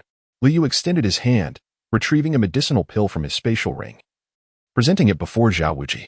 Teacher Zhao, this is the antidote that can cleanse the toxins from your arm. Where did you acquire this? Zhao Wujie inquired, gazing at the pill in Liu Yu's hand. He could even perceive the unique fragrance emanating from it. Although a hint of skepticism lingered, he accepted it nonetheless. Rest assured, the efficacy of this pill is beyond reproach. Just moments ago, you witnessed Tang San's condition. Without this antidote, he might still be confined to his bed, Liu Yu continued. Sensing Zhao Wujie's doubt, Zhao Wujie recalled the state in which he had brought Tang San back. At that time, Tang San was gravely poisoned, and it was uncertain whether he would awaken. Yet, just moments ago, he had indeed seen Tang San approach them on his own. Ultimately, he chose to trust Liu Yu, for he was, after all, his student and could not possibly wish him harm. As Zhao Wujie swallowed the pill, his eyes widened in astonishment. The pill dissolved instantly upon entering his mouth, barely registering before it slid down his throat. Soon, a warm current surged through his entire body, and in the next moment, to Zhao Wujie's astonishment, the visible purplish-black discoloration on his arm markedly diminished and ultimately vanished. Zhao Wujie's improvement was considerably more pronounced than Tang San's, suggesting that his poisoning was less severe. Liu Yu observed Zhao Wujie's arm gradually recovering, contemplating within himself. Beside them, Flinder was equally astonished by the effectiveness of Liu Yu's antidote. Although he was not well versed in matters of toxins, he could discern that the poisons afflicting Zhao Wujie and Tang San were indeed formidable. Liu Yu, Flinder suddenly spoke. Where did you procure this antidote? And how much do you have left? This was left to me by my grandfather before his departure. Currently, my stock is rather limited. Liu Yu anticipated this line of questioning and opted to mention his grandfather rather than divulging details about the SB system. Flinder merely nodded in response. It was the answer he had expected. As long as you have some in reserve, that is reassuring. Previously, Yuzhe had made threats, suggesting he might target you. Although he may not match your strength, even a level 70 soul sage has fallen victim to his poison, so you must exercise caution. Flinder advised earnestly. Understood, Director. Li replied, then continued, speaking of my grandfather, do you know where he might be now? Flinder shook his head. The actions of Senior Lei Yundolua have always been shrouded in mystery. If you, as his grandson, are unaware of his whereabouts, it is unlikely that we would know.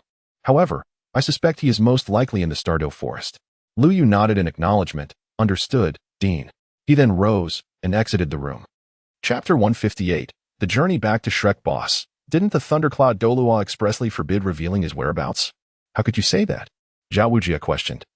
Perplexed by Flander's earlier remarks, he could not fathom Flander's reasoning. If Liu discovered the Thundercloud Dolua's location, he might follow in Tang San's footsteps and venture into the Stardow Forest. If misfortune were to befall him there, it would spell doom for his life. In Zhao Wujia's eyes, the safest course of action was to have Lu Yu obediently accompany Dai Mubai and the others back. However, Flander merely chuckled and shook his head. Even if I hadn't mentioned it, he would inevitably find his way to the forest. Huh, why do you say that? Zhao Wujia was baffled, unable to grasp Flander's certainty. Although Lu Yu did not voice it, both Xiao Wu and Tang San held significant places in his heart. He regarded them as his younger siblings. Flander paused momentarily before continuing. Liu is already 1 foot in the 50th level. Even if Xiao Wu had not gone missing, he would still venture into the forest to hunt for soul rings. What? Are you saying Lu Yu has reached the 50th level? Zhao Wujia exclaimed, leaping from his chair in astonishment. How old is he this year? Just 12. The notion of being at the 50th level, seemingly unrelated, now stood before him. The graduation standard for Shrek was a mere 40th level soul master, yet Lu Yu was already at 50. Suddenly, Zhao Wujie recalled that Lu Yu had met the graduation criteria upon entering school. This. Flander chuckled, shaking his head in disbelief. I was initially skeptical too, but this was divulged by the Thundercloud Dolua himself. Moreover, he has already stated his intention to covertly protect Lu Yu. Our task is merely to relay a message from the Thundercloud Dolua to Lu Yu. He is already aware, and the rest is beyond our concern. Flander approached and patted Zhao Wujie on the shoulder. Take a good rest. Time waits for no one. Absorb the effects of the medicinal pills thoroughly. Tomorrow we shall prepare to delve into the forest in search of Xiao Wu. Get to bed early tonight. With that, Flander exited the room, leaving Zhao Wujie seated alone on the sofa, bemused by the nature of the message he had just conveyed. Time passed swiftly, and soon it was the following morning. The group had prepared their belongings and stood before the carriage, awaiting departure. Orders had been issued from above. The town had begun to clear out tourists. In just a few days, this once bustling town had become desolate, and some of the local inhabitants, fearing the impending beast tide, chose to temporarily vacate their homes and seek refuge elsewhere for a few days before returning. As the sun began to rise, several carriages laden with luggage were already stationed along the roadside. Lu Yu, cradling the unconscious Zhu Zhuqing, gently placed her onto the carriage before stepping down to caution the driver, requesting a slower pace due to the presence of an injured passenger. Suddenly, without warning, a package was thrust into Lu Yu's hands. Before he could comprehend the situation, Ning Rongrong had already leaped onto the carriage with a supportive grip on his shoulder, swiftly snatching the package back and drawing the curtain closed. Lu Yu stood there in a daze, momentarily speechless, before shaking his head and proceeding to the rear carriage. Zhao Wujie and Flinder observed the retreating convoy with a hint of confusion. Zhao inquired, Strange, boss, did you not say Lu Yu intended to enter the Stardow Forest? Why, then, is he not remaining behind? Flinder replied with a light tap on Zhao's shoulder. If you seek answers, who shall provide them? Instead of pondering this, we would do better to strategize our exploration area, lest we flounder about aimlessly. Mubai. Lu Yu gently shook Dai Mubai's shoulder, rousing him from his stupor. What is it? What happened? Dai Mubai responded, startled. Nothing significant, merely a reminder that we've arrived. It is time for us to disembark. Oscar, observing Dai's peculiar demeanor, interjected, Boss Dai, what has been troubling you these past few days? Are you perhaps shaken by the beast tide? Nothing. I'm perfectly fine. Dai Mubai assured, shaking off the lingering drowsiness. All right, I'll assist with the luggage. Just as he prepared to disembark, Oscar hesitated. Boss Dai, have you forgotten? We traveled light this time, with no luggage. Dai Mubai, poised to step down, froze momentarily, his balance faltering, nearly toppling from the carriage. Thankfully, he reacted swiftly, extending his feet to regain stability. I will help Tang Sen down, he quickly stated, making his way to the rear carriage. Hey Lu Yu, Have you noticed anything amiss with Boss Dai these past few days? Oscar whispered to Lu Yu as he observed Dai Mu Bai's retreating figure. What seems off? Lu Yu questioned, puzzled. Perhaps he simply hasn't rested well. Let's get down. We haven't settled the fare yet. With that, he leapt from the carriage. Huh? Oscar, bewildered, replied. We haven't paid the fare? Wasn't it the dean who called for the carriage? Wow, it seems Sister Xiaowu is right. The dean is exceedingly frugal. Both journeys by carriage were funded entirely from their own pockets, while Flandra unwaveringly adhered to the principle of seeking transportation without spending a single coin. Meanwhile, at the edge of a natural lake within the stellar forest, a figure clad in pink sat contemplatively by the water's edge, gazing intently at her reflection in the lake. For nearly 10 days, Xiaowu had lingered around this serene lake, not due to a lack of desire to venture out, but because a towering figure in the distance had persistently barred her from departing even a step from this tranquil spot. Finally, unable to contain her frustration any longer, Xiaowu stood up. However, just as she turned to take a step forward, the ground suddenly trembled violently, and a formidable wall appeared before her. Ming, I beseech you, please clear the way. Xiaowu shouted at the imposing barrier. Suddenly, the wall shifted, revealing the massive figure of the Titan giant ape, Ming, who slowly approached her and stated, No, Deming has decreed that you cannot leave until the situation outside stabilizes. It is far too perilous. Xiaowu felt a surge of anger at his words. Why? You must provide me with a reason. Days prior, after being scattered by a tempest along with the others, she had encountered Ming in the forest. After bringing her to this location, he had remained silent, insisting she stay put and forbidding her from wandering. Moreover, whenever she inquired about Deming's whereabouts, he merely gazed at the lake in silence. Observing Xiaowu's irritation, Ming patiently seated himself and explained. There exists a malevolent presence outside that does not belong here. Deming was injured while battling it, and it is dangerous for you to venture out now. Deming is injured? Xiaowu exclaimed, astonished. Deming, the formidable blue sky bull, was reputed to be the strongest spirit beast within this forest, and the notion that he could be wounded was unfathomable. What about the beast hide? She inquired, looking questioningly at Ming. Once more, Ming's gaze drifted towards the tranquil surface of the water. After Deming was injured, I remained here to protect it. This beast tide was also instigated by that entity. What exactly is this entity that could injure Deming and provoke such chaos? Xiaowu pressed. Ming shook his head, responding, I do not know. It seems to have appeared suddenly, yet it was gravely wounded by Deming during their encounter. The beast tide appears to be a deliberate attempt to conceal something. In any case, the outside world is currently unsafe. It would be prudent for you to remain here and refrain from wandering. I cannot. I must go find Yugo and Sangyo, Xiaowu declared, rising once more. Absolutely not. Ming's colossal frame once again obstructed Xiaowu's path. In the next moment, she felt herself grasped by a gigantic hand. I promised Deming to protect you, and thus, I must keep a vigilant watch over you, ensuring you remain under my watchful eye. Ming's voice resonated as he held Xiaowu firmly in his grasp, leaving her with no means of escape, her cheeks puffed in indignation. Meanwhile, at Shrek Academy, in the infirmary, a space that could scarcely be deemed more than a modest wooden cabin, Zhu Zhuqing lay upon the bed. Having remained in a state of unconsciousness since the moment old Jack brought her and Lu Yu out of the forest, Lu Yu closed his eyes, one hand resting gently on Zhu Zhuqing's wrist, while Zhang Qiqi stood silently nearby, fearful of making any sound that might disturb him. At that moment, the wooden door was suddenly pushed open from the outside, and two figures rushed in, clumsily carrying a large pile of items. Shu, be quiet. Ning Rongrong shot a sharp glance at Oscar and Ma Hongjun, gesturing towards Lu Yu, who was taking Zhu Zhuqing's pulse, indicating that they should maintain silence. My apologies. Oscar quickly lowered his voice upon seeing the two in the center of the room, slowing his pace as he approached the bedside. He gently placed his belongings down and then stood beside Zhang Qiqi with Ma Hongjun. Just then, Lu Yu, sitting at the edge of the bed, opened his eyes. Ning Rongrong immediately stepped forward and inquired, How is she? Is Zhuqing feeling better? Lu Yu nodded and remarked, There are no significant issues now.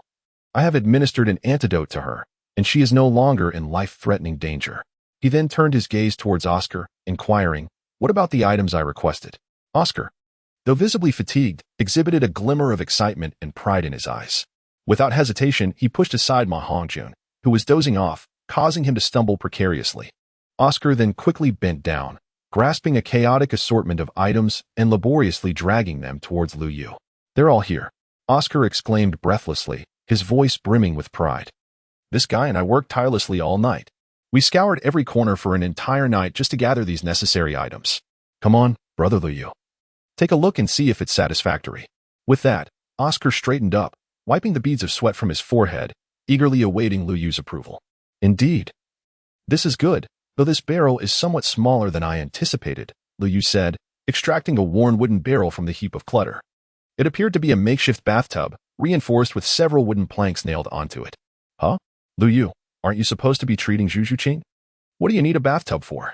Ning Rongrong asked, her brow furrowed in confusion as she glanced at the tub in Lu Yu's hands. Naturally, it is for treating and saving her. What else could it be for? Lu Yu replied, examining the barrel to ensure it would not leak while he explained. The poison afflicting Zhu Zhuqing is no ordinary toxin, and the delay has allowed it to spread throughout her body. Although the antidote can eliminate most of the poison, some remnants have infiltrated her very marrow and can only be extracted through external means. Extracted through external means? How does one do that? Ning Rongrong inquired, perplexed, as she had never encountered such an innovative treatment method. Oscar, where's the hot water I requested? Lu Yu redirected his attention to Oscar, seeking clarity. Outside. Dido is heating it up. It should be ready soon, Oscar responded. Bring it in, and clear out everything else in the room as well. Huh? Oscar's mouth dropped open in astonishment. What do you mean? I'll help you. Let us move it together, he said. Lu Yu replied nonchalantly. The medical room was rather rudimentary, and thus there were not many items to relocate. After just 2 trips, they had emptied the room, leaving only a bed and the unconscious Zhu Zhuqing atop it. Lu Yu, the hot water is ready. What are you planning to do? At that moment, Mubai rushed in, his face smeared with soot from the smoke produced while boiling the water. Mubai, you arrived just in time. Please bring the hot water and pot into the room. Oscar, I'd appreciate it if you and Ma Hongjun could make a quick trip to gather some firewood. Lu Yu instructed while thoughtfully calculating the necessities. With hot water, medicinal ingredients, and a medium to accept the toxins nearly assembled, only the final step remained, preparation on the stove. Wait, what did you just say? Hearing Lu Yu's murmurs, Ning Rongrong inched closer, and upon catching the last utterance, she was momentarily taken aback. Lu Yu's earlier mention of needing firewood and moving the large pot into the infirmary caused Zhang Qiqi to scream in fright. She rushed to confront Lu Yu, exclaiming, Lu Yu, do you really want to harm Zhu Zhuqing? Meanwhile, Dai Mubai and the others paused their actions, their attention drawn to Lu Yu. Sighing at the unfolding scene, Lu Yu decided that since his intentions could no longer be concealed, he would speak plainly. Cough, cough, cough. Rest assured, I harbor no ill will. Nor do I wish to harm Zhu Zhuqing. These items are solely for assisting her in expelling the last remnants of poison from her body, Lu Yu explained, directing his gaze toward Zhang Qiqi. What kind of treatment is this? Zhang Qiqi continued to question skeptically. If you don't believe me, take a look at this. It was left for me by the dean. Lu Yu retrieved a note from his pocket, densely filled with writing. Ning Rongrong took it and examined it closely. Indeed, the handwriting belonged to Flander. However, as she read, her expression shifted to one of unease. She promptly handed the note to Oscar, who, upon reading it, wore a similarly contemplative expression. Dai Mubai, observing their reactions, took the note with a perplexed look, and after reading it, a flicker of unusual emotion crossed his eyes. Yet he refrained from further comment, returning the note to Lu Yu before resuming his tidying up. Now, surely you must believe me, Lu Yu remarked as Ning Rongrong stowed the note away. In truth, he possessed 2 copies of the same content. One had appeared in his pocket upon awakening, and he instantly recognized the handwriting as belonging to Grandfather Jack. The other, the one he had just shown to everyone, was from Flander, personally handed to him the day before his return. Initially puzzled as to why both Grandfather Jack and Flander would give him notes containing identical messages, he now began to grasp the reasoning behind it. Chapter 160. The Iron Pot Stews 2. There remained little to be done. After the group moved the large pot into the infirmary, they exited, leaving only Lu Yu, Ning Rongrong, and the unconscious Zhu Zhuqing within the now emptied space. What? Are you so distrustful of me? Worried that I might take advantage of treating Zhu Zhuqing? Lu Yu inquired, gazing at Ning Rongrong. No. I merely intend to stay and assist you, while keeping an eye on you, Ning Rongrong retorted, glaring at Lu Yu. In response, Lu Yu offered a slight smile and said, then please, help me lift Zhu Zhuqing into the pot. Thank you. Despite Ning Rongrong's apparent reluctance, she complied and assisted in placing Zhu Zhuqing into the large pot, which Lu Yu had specially commissioned from a blacksmith. ample enough to accommodate a bathtub with some extra space to spare. Liu removed several patches from the bathtub, ensuring that the hot water in the pot could circulate freely with that in the tub. He then retrieved a few herbs from his spatial ring, processed them with minimal effort, and cast them directly into the pot. Ning Rongrong observed Lu Yu's actions, convinced that he was merely preparing a dish, while Zhu Zhuqing could be likened to the very ingredients. Once everything was ready, Lu Yu shed his outer garments and leaped into the bathtub, sitting cross-legged opposite Zhu Zhuqing. "What are you still dawdling for? Hurry and add firewood," Liu instructed, addressing the perplexed Ning Rongrong. In response, Ning Rongrong indignantly pointed at Lu Yu. But upon catching sight of Zhu Zhuqing's pale visage, she huffed and reluctantly moved aside to gather sticks to kindle the flames beneath the pot. "This time, I'll let you off for Zhuqing's sake, but next time, I shall ensure you face the consequences for daring to have this young lady stoke the fire." It was unclear whether the flush on Ning Rongrong's face stemmed from anger or the heat of the flames. Despite the evident turmoil of this young lady, Lu Yu remained blissfully unaware. At that moment, as the fire beneath the pot blazed more vigorously, the water temperature began to rise dramatically. The already boiling hot water surged once again into a fervent boil, bubbling and churning relentlessly. A continuous stream of steam ascended from the pot, enveloping the entire space in a hazy mist. Through this veil of vapor, Lu Yu could faintly discern the transformation occurring in Zhu Zhuqing's porcelain-like skin. Initially, it darkened incrementally, only to shift from black to a deep purple, presenting a sight both eerie and alarming. Seeing this, Lu Yu could not help but express his surprise. Frankly, he had harbored doubts about the unconventional remedy left by Grandpa Jack, but now it seemed to be the only recourse. The detoxification pills he had exchanged for in the system marketplace merely alleviated some of the toxins within Zhu Zhuqing, proving ineffective against those that had penetrated her very marrow. The only option left was to rely on the unique method of a Mandarin duck bath for detoxification. This technique employed any one of the 5 elements: metal, wood, water, fire, or earth, as a medium, linking the two individuals and facilitating the extraction of toxins from the patient's body using herbs like tianqing grass and qingyu grass, subsequently transferring the toxins into the user, namely Lu Yu. When Lu Yu first encountered this method, he was astonished to discover that among the 5 mediums, metal, wood, water, fire, and earth, only water, specifically boiling hot water, could be employed. The other 4 mediums were either molten metal solutions or magma, which were clearly lethal rather than therapeutic, leaving no chance for survival. Given Lu Yu's current capabilities, water was the only feasible medium. The potential use of the other 4 might be considered in the future. As the temperature of the water gradually increased, Lu Yu began to channel his soul power, catalyzing the medicinal properties of the herbs in the large pot. With the passage of time, the water in the tub transformed into a vibrant jade green, exuding a refreshing herbal fragrance. At that moment, Ning Rongrong, seated below, detected a delightful aroma that wafted into her nostrils, sweeping away the sensation of being scorched by the flames, leaving her with an indescribable lightness. In stark contrast, Zhu Zhuqing, who was undergoing treatment, appeared to be in a completely different state. At least on the surface, this seemed to be the case, as her formerly fair skin had turned a dark shade, even tinged with purple, and her once sensuous lips had taken on a deep black hue. This was a clear manifestation of the toxins that had infiltrated her body and penetrated to her very marrow. Observing this, Lu Yu activated the vortex of soul power within his sea of consciousness, continuously channeling his soul energy. This energy, having been meticulously compressed and purified by Lu Yu, began to flow through the medicinal liquid towards Zhu Zhuqing. With delicate control, a substantial amount of soul power gently entered Zhu Zhuqing's body, gradually approaching the lingering toxins. Lu Yu took a deep breath, focusing his mind as he began to gently draw out the toxins that lay hidden within Zhu Zhuqing's body. His hands seemed to possess a magical power, delicately and precisely caressing her skin, each movement executed with utmost care and meticulous attention to detail. Lu Yu was wholly absorbed in regulating the strength and rhythm of his hands, daring not to exhibit even the slightest negligence. He understood all too well that a moment's carelessness or excessive force could inflict irreparable secondary harm upon the already injured Zhu Zhuqing. Thus, he maintained a state of heightened vigilance and caution, treating this woman before him as one would a priceless treasure.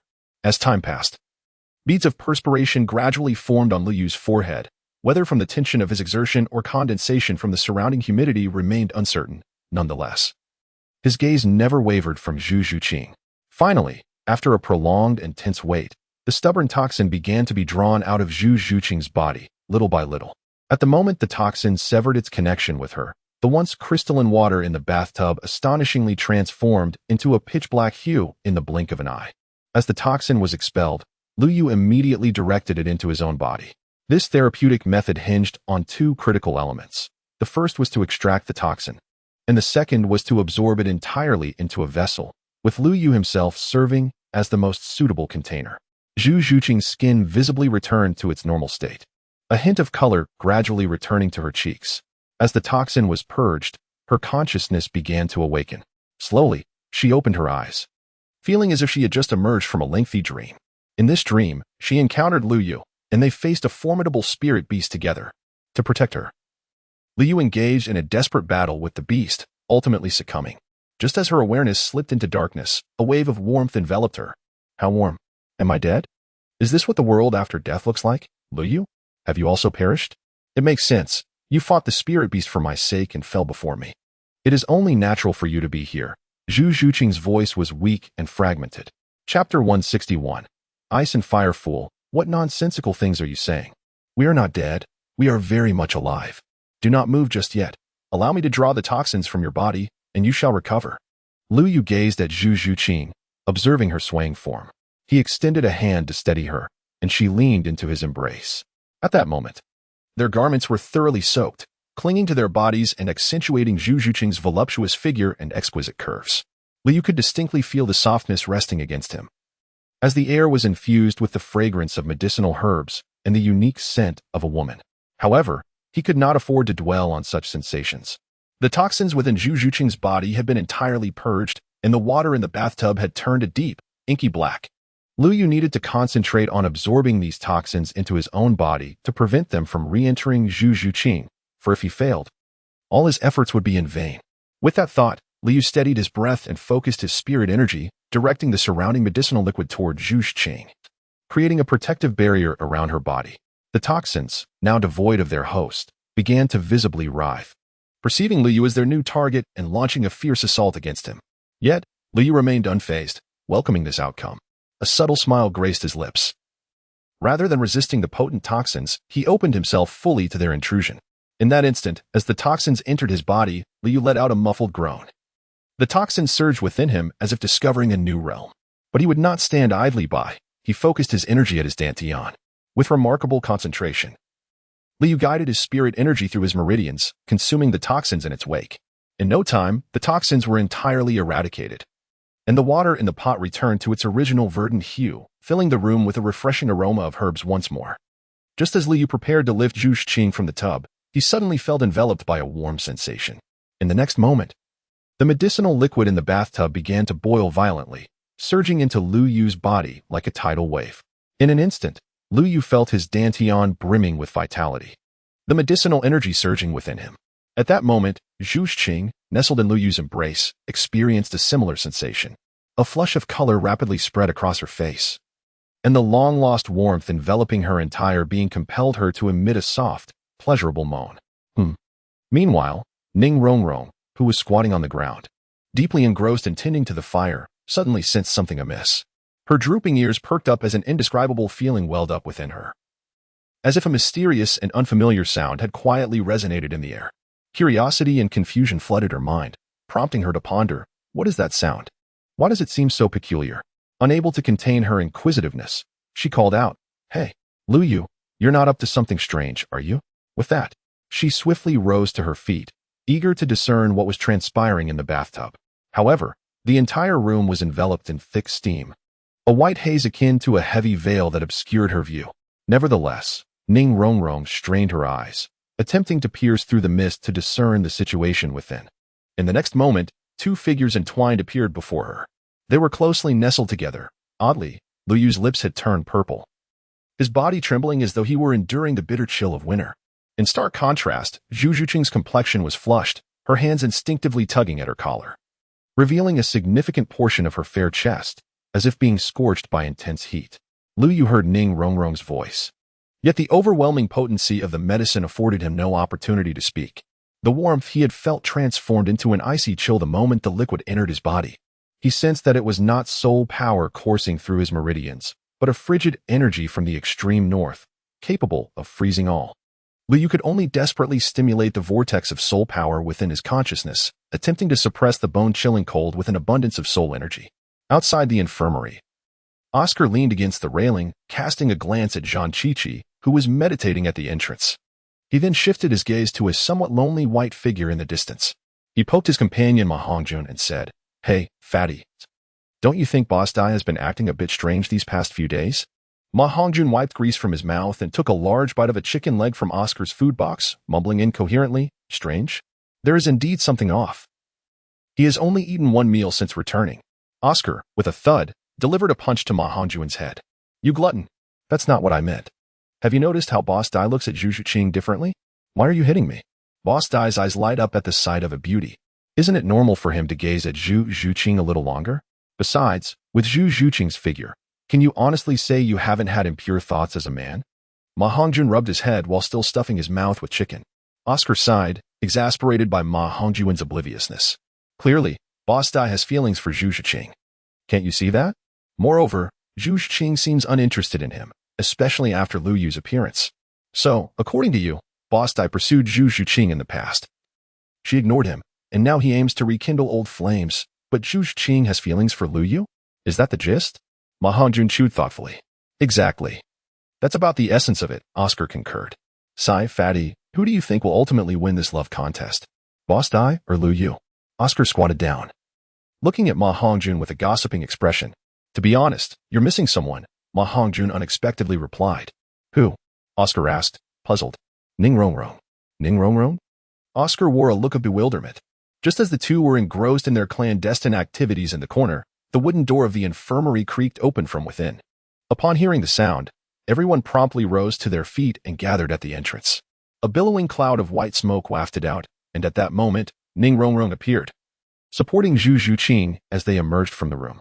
Zhu Zhuqing was draped in a voluminous black cloak, which effectively concealed her curvaceous figure. Observing this, Zhang Qiqi immediately stepped forward to assist, helping Zhu Zhuqing make her way toward the girls' dormitory. This is splendid, Oscar thought, astonished to see Zhu Zhuqing able to walk. Beside him, Dai Mubai cast a glance at Zhu Zhuqing, his eyes briefly betraying an unusual glimmer before he quickly masked it. Where's Liu Yu? He inquired as he approached. I'm here, Liu Yu exclaimed, emerging from the misty interior with his silver hair visible. The moment he stepped out, he instinctively tightened the blanket around himself. Achoo. Goodness, what kind of medicine did Grandpa Jack leave behind? It's so cold, Liu muttered to himself. Chapter 162. Liu remains awake. Achoo. As night fell, Liu sat cross-legged by the bridge, diligently attempting to dissipate the medicinal energy within his dantian. Indeed, he had not fully absorbed the potency from the medicinal bath earlier. He had barely moved, allowing the energy to autonomously seep into his dantian. So far, the only side effect he had experienced from this energy was the chill it imparted. However, no matter how he urged and guided his soul power, the medicinal energy remained obstinately unresponsive to his efforts. Just then, a sudden sound of footsteps echoed through the stillness. Liu lifted his gaze and saw a figure gradually approaching. Mubai? What brings you here? Liu was somewhat surprised to see Dai Mubai. He hadn't anticipated his visit at such an hour. Liu, can you not sleep either? Dai Mubai inquired, taken aback to encounter Liu while out for a solitary stroll under the night sky. He pondered whether or not to share a certain matter with him. Well, I've been lying in bed a bit too much these past few days, so I thought I might get up and stretch a little. Liu replied with a smile. He noticed Dai Mubai's hesitant demeanor and guessed that something had been troubling him lately. Would you like to hear a story? Dai Mubai proposed. A story? Liu responded, puzzled. It was clear to him that something was amiss. This was not the typical demeanor of Dai Mubai, especially with that profound expression adorning his face. In this continent, there exist two ancient families. Dai Mubai began slowly. Hey, could you refrain from speaking as if I'm not here? At least show some respect for others' opinions, Liu thought to himself. A boy and a girl belong to these two venerable families. Due to the peculiarities of their martial spirits, these families had a long-standing tradition of intermarriage, leading to a betrothal arranged for them from birth. As he listened, Liu gradually perceived the unsettling familiarity of the tale. Was this not the story of the royal family of the Xing Luo Empire and the Zhu family? Wait, Daimubai was seemingly the third prince of the Xing Luo Empire. However, these two families were governed by a brutally harsh survival rule. It was not merely a matter of one generation, but each lineage had to endure a cruel cycle of mutual slaughter, with only the victor entitled to survive. As he concluded, Daimubai turned his gaze towards Lu Yu. The boy, seeking to escape this grim fate, had ventured out on his own, only to discover that no matter how far he ran, the family curse followed him relentlessly. There was no place to hide, Daimubai stated, abruptly halting his narration. Lu Yu, who had been engrossed in the tale, suddenly found himself at a loss for words. Why had he stopped? Although he was already aware of the events. Hearing the protagonist recount it added a unique flavor to the story. Lu Yu, what do you think of Zhu Zhuqing? Daimubai suddenly asked. His question abrupt and lacking context. She seems quite remarkable, a very determined young woman, Lu Yu reflected before responding. Indeed, you are correct. She is indeed a very strong-willed person. Daimubai echoed Lu Yu's words, affirming, no, I believe that within the hearts of those who are fiercely competitive, there always exists a tender spot. For some, their drive for strength may be a response to the pressures of their surroundings. They have no choice. Deep down, they yearn for someone to rely upon. As Lu Yu rose, resting his hands on the railing of the wooden bridge, he gazed at the shimmering surface of the water and continued, unaware that during their conversation, a graceful figure in a shadowy corner nearby seemed to have heard something and turned to leave. After hearing these words, Daimubai fell into a long silence, his gaze vacantly fixed upon the water. Well, it's getting late. Let us head back and rest. Be careful not to catch a chill out here, Lu Yu said with a smile, patting Daimubai on the shoulder before turning to walk towards the dormitory. After a brief moment of hesitation, Daimubai followed in Lu Yu's footsteps. The night swiftly passed. Lu Yu, as was his custom, rose early to engage in his morning exercises. Clad in weighted armor, he activated the runes inscribed upon it and maximized his soul power output. The familiar sensation of pressure enveloped his entire being. After traversing the Stardew Great Forest, Lu Yu felt a slight enhancement in his physical prowess, albeit a modest one. As he concluded his morning routine and began to return, he was taken aback to see a figure standing ahead, seemingly awaiting his arrival. Zhu Zhuqing? Upon recognizing her, Lu Yu was filled with curiosity. What was she doing here? Zhu Zhuqing, what brings you here? Is your injury improving? He inquired. I am waiting for you, Zhu Zhuqing replied coolly, her tone as indifferent as ever. Waiting for me? For what purpose? Lu Yu asked while removing his weighted gear. Are you planning to return to the Stardew Great Forest? I wish to accompany you, she stated. Lu Yu paused, straightening his posture as he regarded her. How did you know I was going back? Just a guess. In any case, you should simply agree, she responded. But surely you must provide me with a reason, Lu Yu insisted. With her hands clasped behind her back, Zhu Zhuqing replied. You need to hunt soul beasts to obtain soul rings upon reaching level 50, and I am in the same situation. Moreover, I must express my gratitude to you and your esteemed mentor. Had you not carried me out from the Stardew Great Forest, I would not have survived. Nor could I have successfully reached level 30. Upon hearing this, Lu Yu was momentarily taken aback, but then composedly replied, There is no senior behind me. I am merely an ordinary rural youth. Before he could finish, Zhu Zhuqing interjected, That day in the forest, when you defeated the dark demon tiger, 2 men in black were present, an elderly gentleman and a middle-aged man. They brought us to the tavern, and I overheard the conversation between the old man and Dean Flander. Did you not succumb to poison and lose consciousness? Lu Yu questioned, perplexed. He recalled that Zhu Zhuqing had remained unconscious until yesterday. How could she have heard the dialogue between Grandpa Jack and Flander so clearly? At times, I was aware, but unable to awaken, Zhu Zhuqing clarified. Thus, I must accompany you to the Stardew Forest. She gazed steadfastly into Lu Yu's eyes as she spoke. Absolutely not. It is far too perilous there now. And did I not mention my intention to return? Lu Yu firmly rejected her, turning to leave. However, Zhu Zhuqing suddenly stepped in front of him, asserting, if you refuse, that individual will persistently follow you until you acquiesce. Lu Yu found himself at a loss for words as he looked at Zhu Zhuqing standing before him, ultimately conceding. Very well, if you wish to go, then go. However, I shall not be held accountable for any mishaps. Not a problem. Thank you, Zhu Zhuqing replied, her rare smile brightening her expression as she thanked Lu Yu before turning to depart. Chapter 163. The treasure hunt. Lu Yu watched as Zhu Zhuqing departed, shaking his head. Once again embarking on the journey to the Stardew Forest, the two opted to take a carriage for a distance, considering that both had only just recovered from severe injuries. However, along the way, Liu noticed a peculiar phenomenon. The number of travelers on the road had significantly increased compared to before. This route is the closest connection from Soto City to the Stardew Forest, suggesting that the majority of these individuals were likely heading towards the forest. Yet, given the recent outbreak of the Beast Tide and the subsequent closure of the Stardew Forest, why were there still so many people hastily making their way there? Liu exchanged a glance with Zhu Zhiqing, clearly noting the peculiar phenomenon. Sir, why are there suddenly so many people on this road? Has something happened? Liu inquired of the coachman. It's all because treasures have surfaced in the Stardew Forest. Otherwise, after the recent Beast Tide, why would so many be here now? They're all here for the treasure, the coachman replied, puffing on his pipe and speaking in a fluent dialect. Treasure?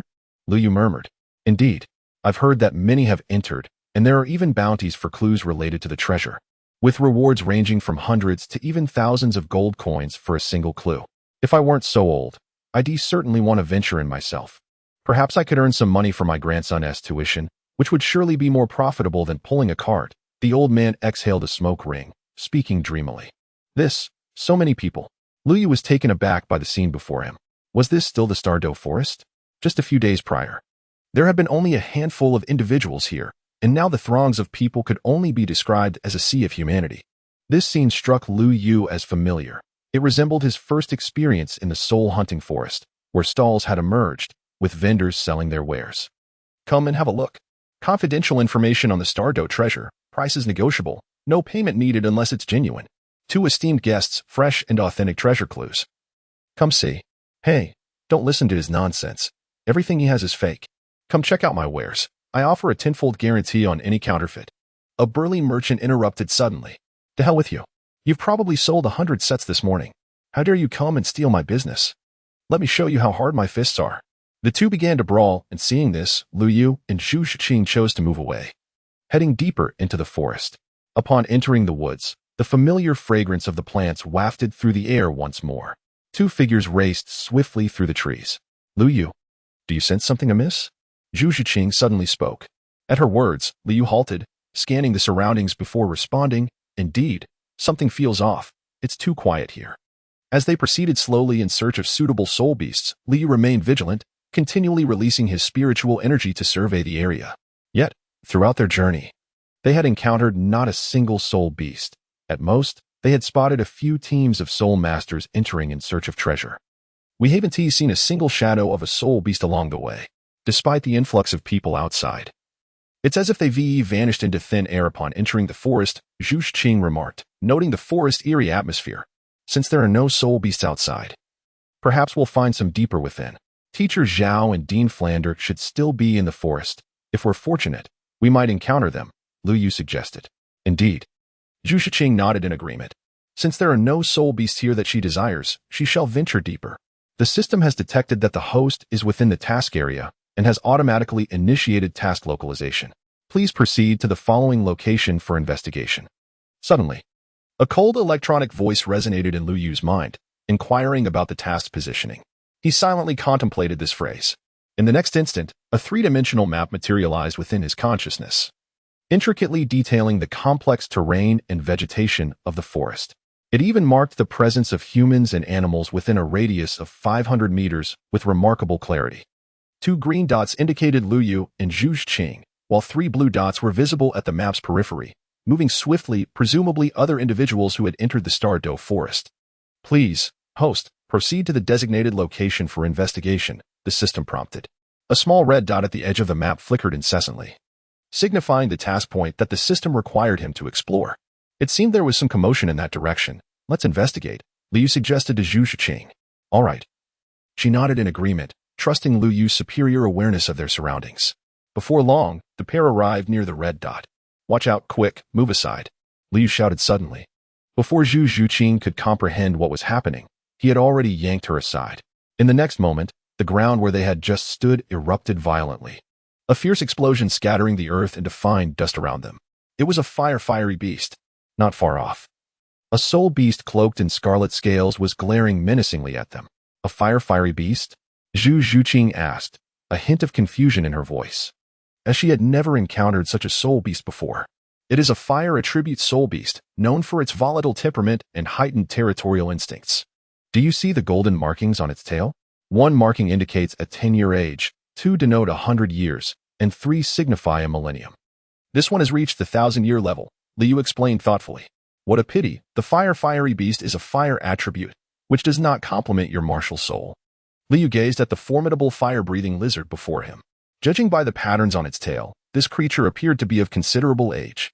However, its singular fire attribute bore little significance for Zhu Zhiqing, while it was insufficiently mature for Lu Yu.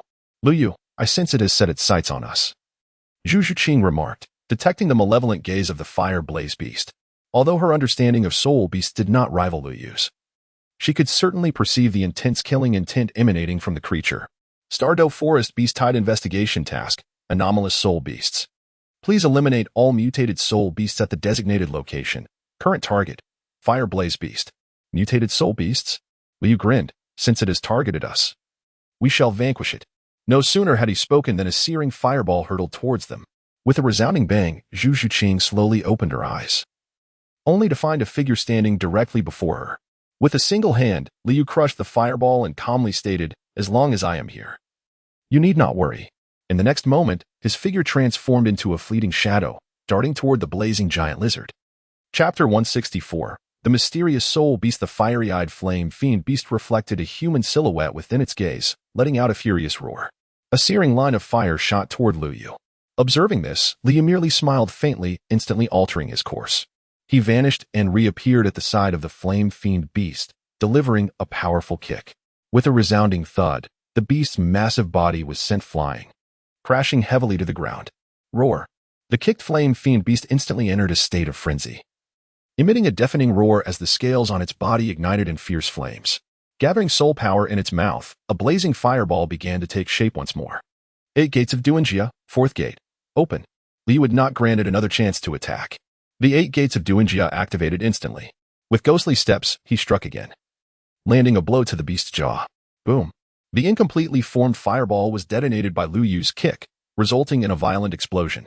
Without hesitation, Liu closed the distance again, drawing forth his magical blade, 1,000 Edges, and executing a swift and decisive strike. Before the flame fiend beast could react, it was already lifeless. However, just as Lu Yu prepared to sheath his blade, he noticed Zhu Zhiqing tremblingly raising her hand, pointing behind him and exclaiming, "Behind you." At that very moment Liu turned, a vast and ominous shadow surged toward him like a ferocious beast, enveloping him with blinding speed. In an instant, a bone-chilling cold seemed to howl forth from the depths of the netherworld, piercing through Lu Yu's body and stabbing toward the crown of his head like an ice shard. This frigid presence arrived with such swiftness and ferocity that Lu Yu had little time to think or react. Driven by instinct, he executed his most adept ghostly step technique. In a flash, he grasped Zhu Zhiqing's hand and swiftly retreated, creating distance from the mysterious shadow. What is this? They both instinctively uttered in unison. As they focused their gaze, they could not help but gasp in horror. The flame fiend beast, which Liu had just decapitated, was still writhing. Its body struggled, as if imbued with boundless vitality. From the severed neck, a gruesome stream of dark green blood gushed forth like a fountain, splattering onto the ground, hissing and releasing noxious fumes. This eerie scene sent chills down the spines of both individuals, leaving them to ponder in silence. What could be so extraordinary about this beast that it could remain so tenacious even after being decapitated? Liu contemplated inwardly. Is this the mutated soul beast mentioned by the system? Even after losing its head, it remains alive. How grotesque. Nevertheless, it is somewhat advantageous, at least without its head.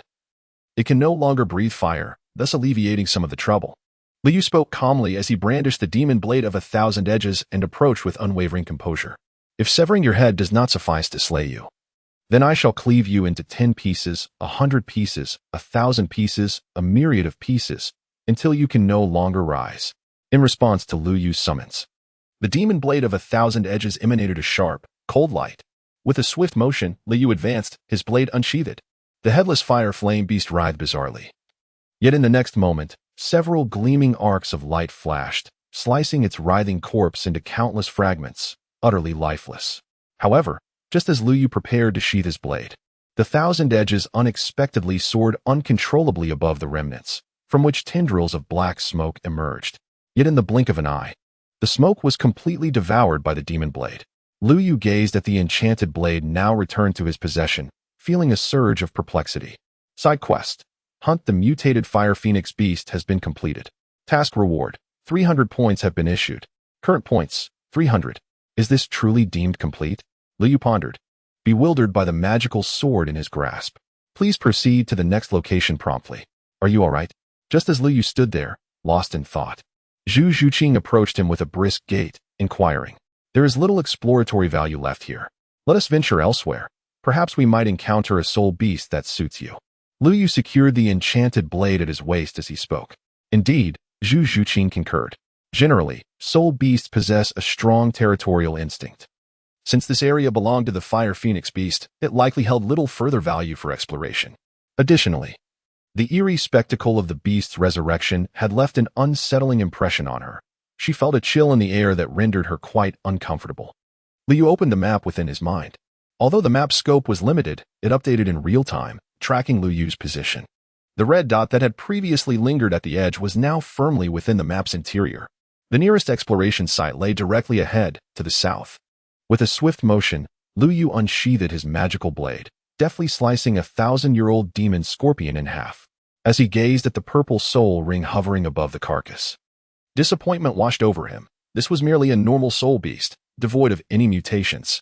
Suddenly, Liu raised his gaze towards a specific direction. A purple dot was rapidly approaching on the map.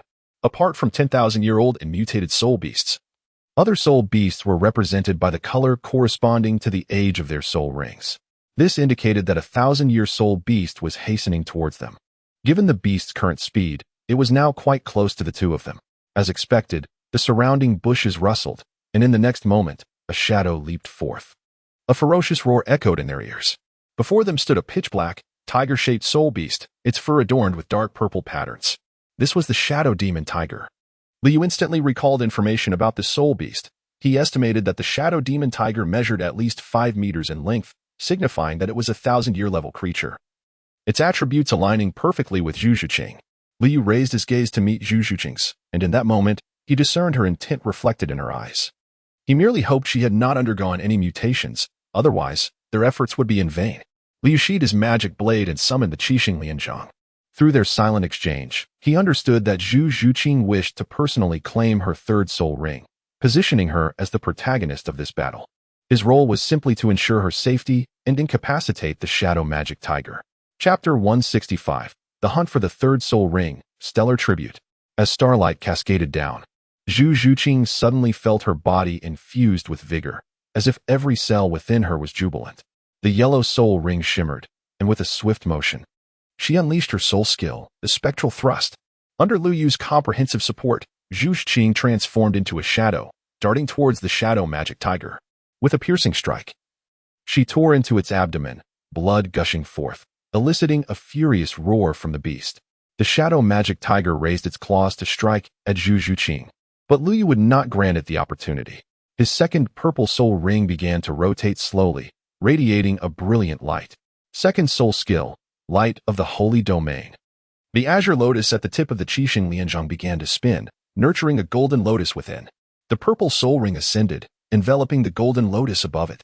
Suddenly, the golden lotus erupted in bloom, resembling a resplendent flower gleaming in the darkness. In an instant, a blinding golden beam shot forth with astonishing speed, hurtling towards the Shadow Magic Tiger. Accompanied by a thunderous roar, the entire space trembled. The once majestic Shadow Magic Tiger, airborne and imposing, found itself unable to react or evade in time. It could only watch helplessly as the golden beam struck it with the force of a falling star. In that moment, an overwhelming power erupted upon contact with the Shadow Magic Tiger, sending its massive form hurtling backwards, as if it were a cannonball, tracing a long arc through the air before crashing heavily to the ground. 10,000 Rock Barrier. As the Shadow Magic Tiger landed, Liu's brown soul ring gleamed, and columns of rock surged from the ground like bamboo shoots after rain, intertwining to ensnare the critically wounded beast. Zhu Zhuqing, Liu called, and she immediately understood. Her yellow soul ring shone brightly as she activated her first soul skill, the Spectral Thrust, swiftly approaching the ailing soul beast. Just as she prepared to deliver the final blow, a cold light suddenly flew towards her.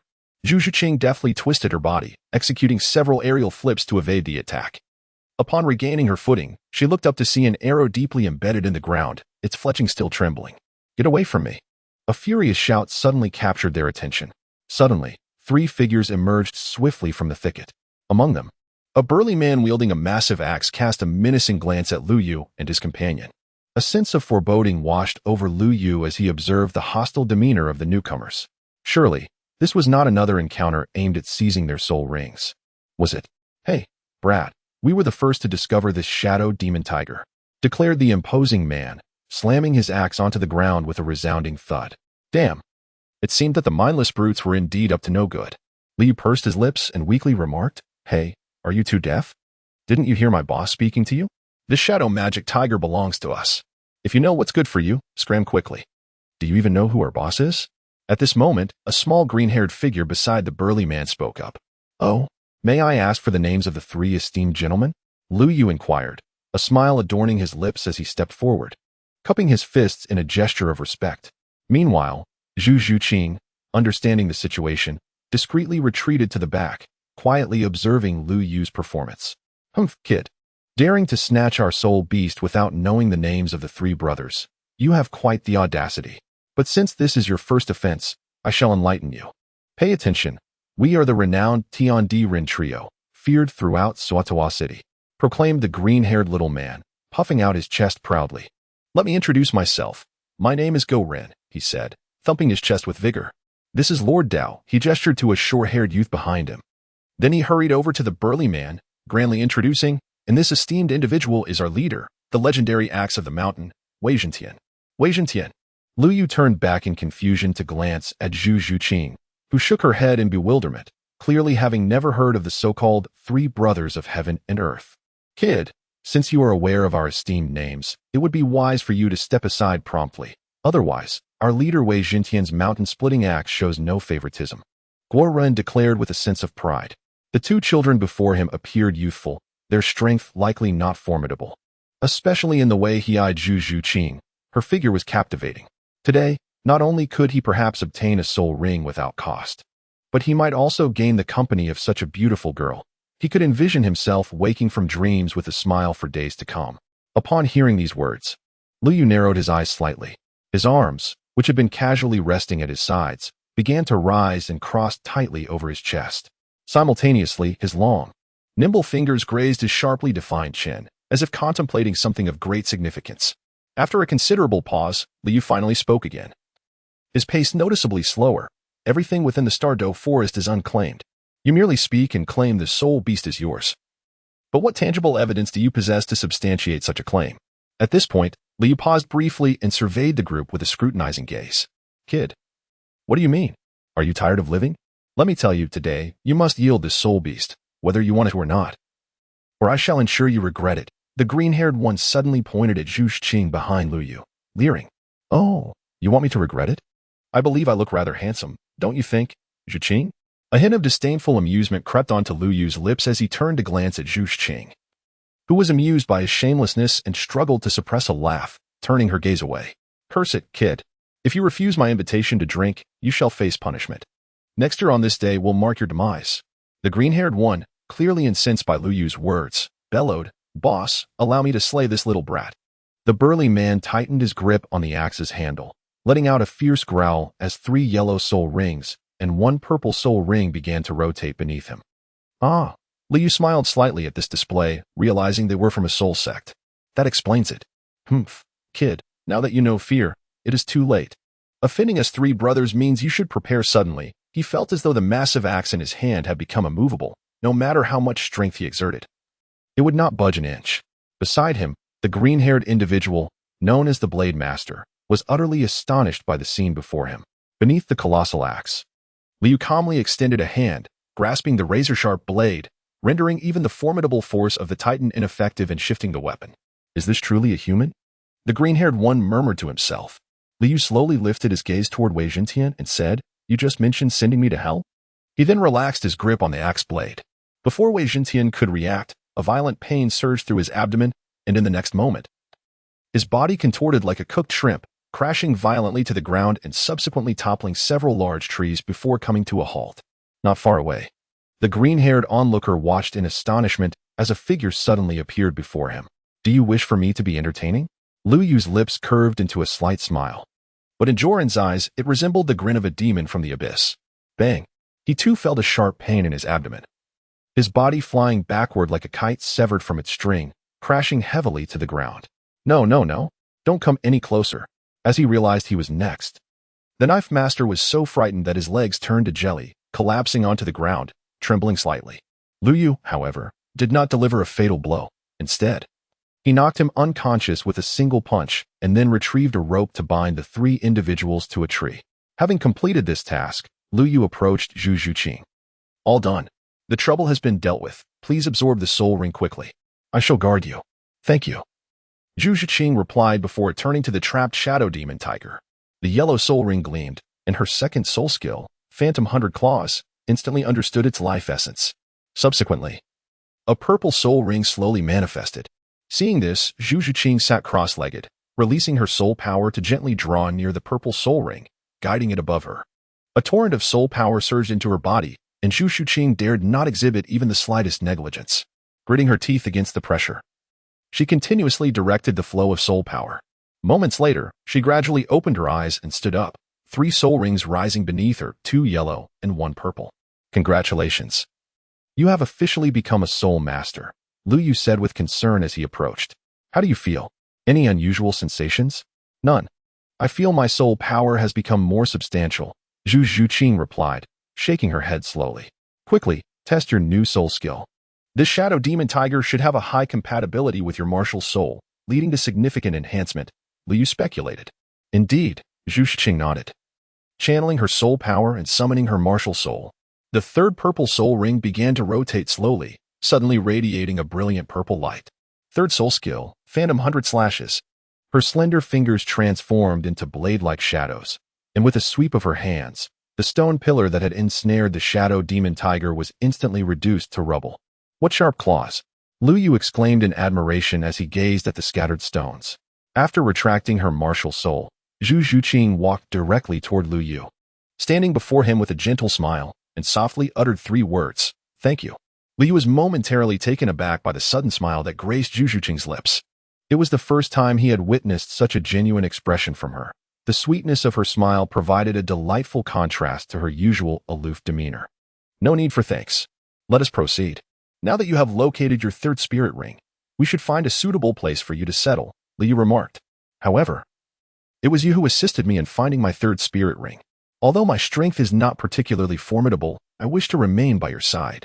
At the very least, I can help keep an eye on our surroundings and lend you a hand. Moreover, I require practical experience to hone my spirit skills, Zhu Zhuqing resolutely countered, her tone leaving no room for dissent. Very well, Lu Yu acquiesced without further contemplation. He then opened the task map in his mind and set off towards the nearest investigation site.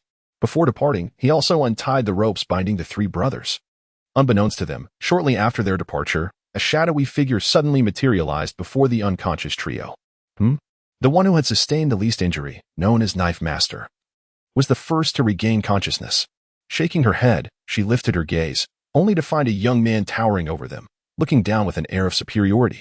A terrified scream pierced the air, and her complexion turned as pale as a sheet, her eyes widening in disbelief at the scene before her. You, she stammered. Her voice caught in her throat as if gripped by an invisible hand, only managing to produce choked, incoherent sounds. At that moment, the mysterious figure moved with lightning speed, leaving Knife Master no opportunity to react. He suddenly raised his arm, his long fingers curling slightly, as if commanding some dreadful force. In an instant, a dense, nearly inextinguishable black light surged from his fingertips, resembling a ferocious black dragon as it lunged menacingly towards Knife Master. The speed of the black light was astonishing. In the blink of an eye, it was upon her. She stood frozen, watching in despair and helplessness. At that moment, her legs turned to jelly. Her body felt drained of all strength. The thought of fleeing was a mere fantasy, and even moving a single step felt utterly unattainable. The newcomer watched as the black dragon gradually melded into Knife Master's form, bent down, and spoke slowly. Pursue the couple from earlier. Remember, do not alert them. Simply follow in their wake. Having spoken, the figure turned and departed. Moments later, Dao Yi abruptly lifted her head, revealing that the crimson hue had overtaken most of her eyes. She slowly rose and summoned her martial spirit, 2 short blades, raising them towards the other 2 individuals. At that instant, the green-haired Gorin suddenly awoke, exclaiming, "Xiao Dao, what are you doing? Put down the blades." However, before he could finish his sentence, the sharp edge swiftly descended, slicing across his throat and leaving behind a faint scar of crimson.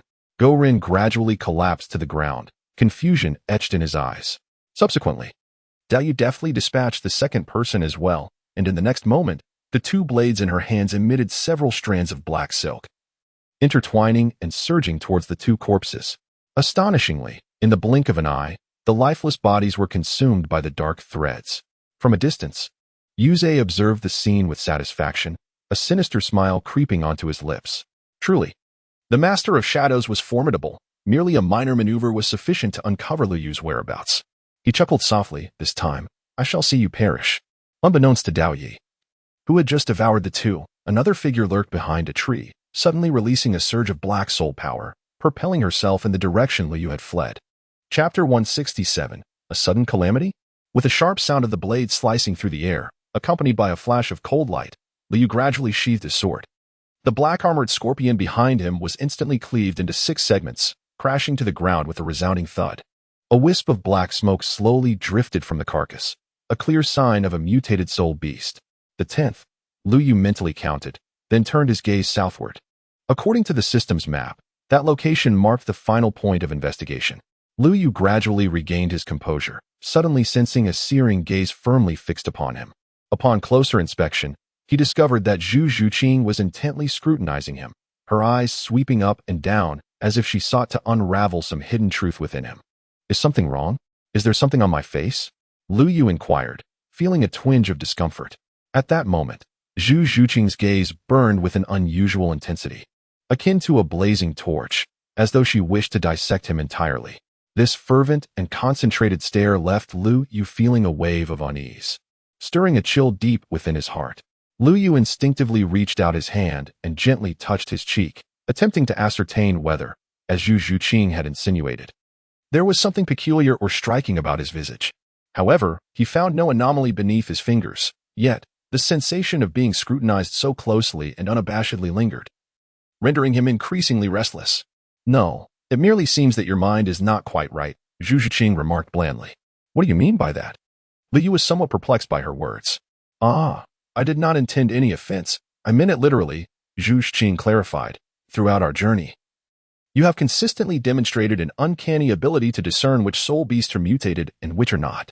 Thus, I am quite curious if there resides within you an ancient sage, perhaps an elderly gentleman who has lived for countless years." Indeed, Lu Yu had accurately identified every mutated soul beast they encountered, and after vanquishing each one, he could unfailingly locate the next mutated soul beast lair. What further intrigued Zhu Zhuqing was Lu Yu's assertion that their expedition into the forest was primarily to seek a suitable 5th soul rings. Yet every one of his endeavors seemed directed toward the mutated soul beasts. It was noteworthy that every mutated soul beast they defeated emitted only black smoke upon death, producing no soul rings. Additionally, given that Lu Yu had reached level 50 at the tender age of 12, Zhu Zhuqing speculated that an elderly gentleman with a white beard was secretly guiding and assisting him from within. Lu Yu was left bewildered by Zhu Zhuqing's musings, initially. He nearly suspected that the existence of a system had been revealed. However, he had not anticipated that Zhu Zhuqing's imagination could be so vivid, suggesting that she must indulge in quite a few novels. "Think as you will. Let us assume there is indeed an elderly gentleman residing within me," Lu Yu chuckled, sheathing his magic blade as he set off toward the final investigative task. "By the way, the old man asked me to remind you to read fewer novels, as they may hinder your development." Zhu Zhuqing rolled her eyes and muttered under her breath, "Your brain development is the one that's abnormal."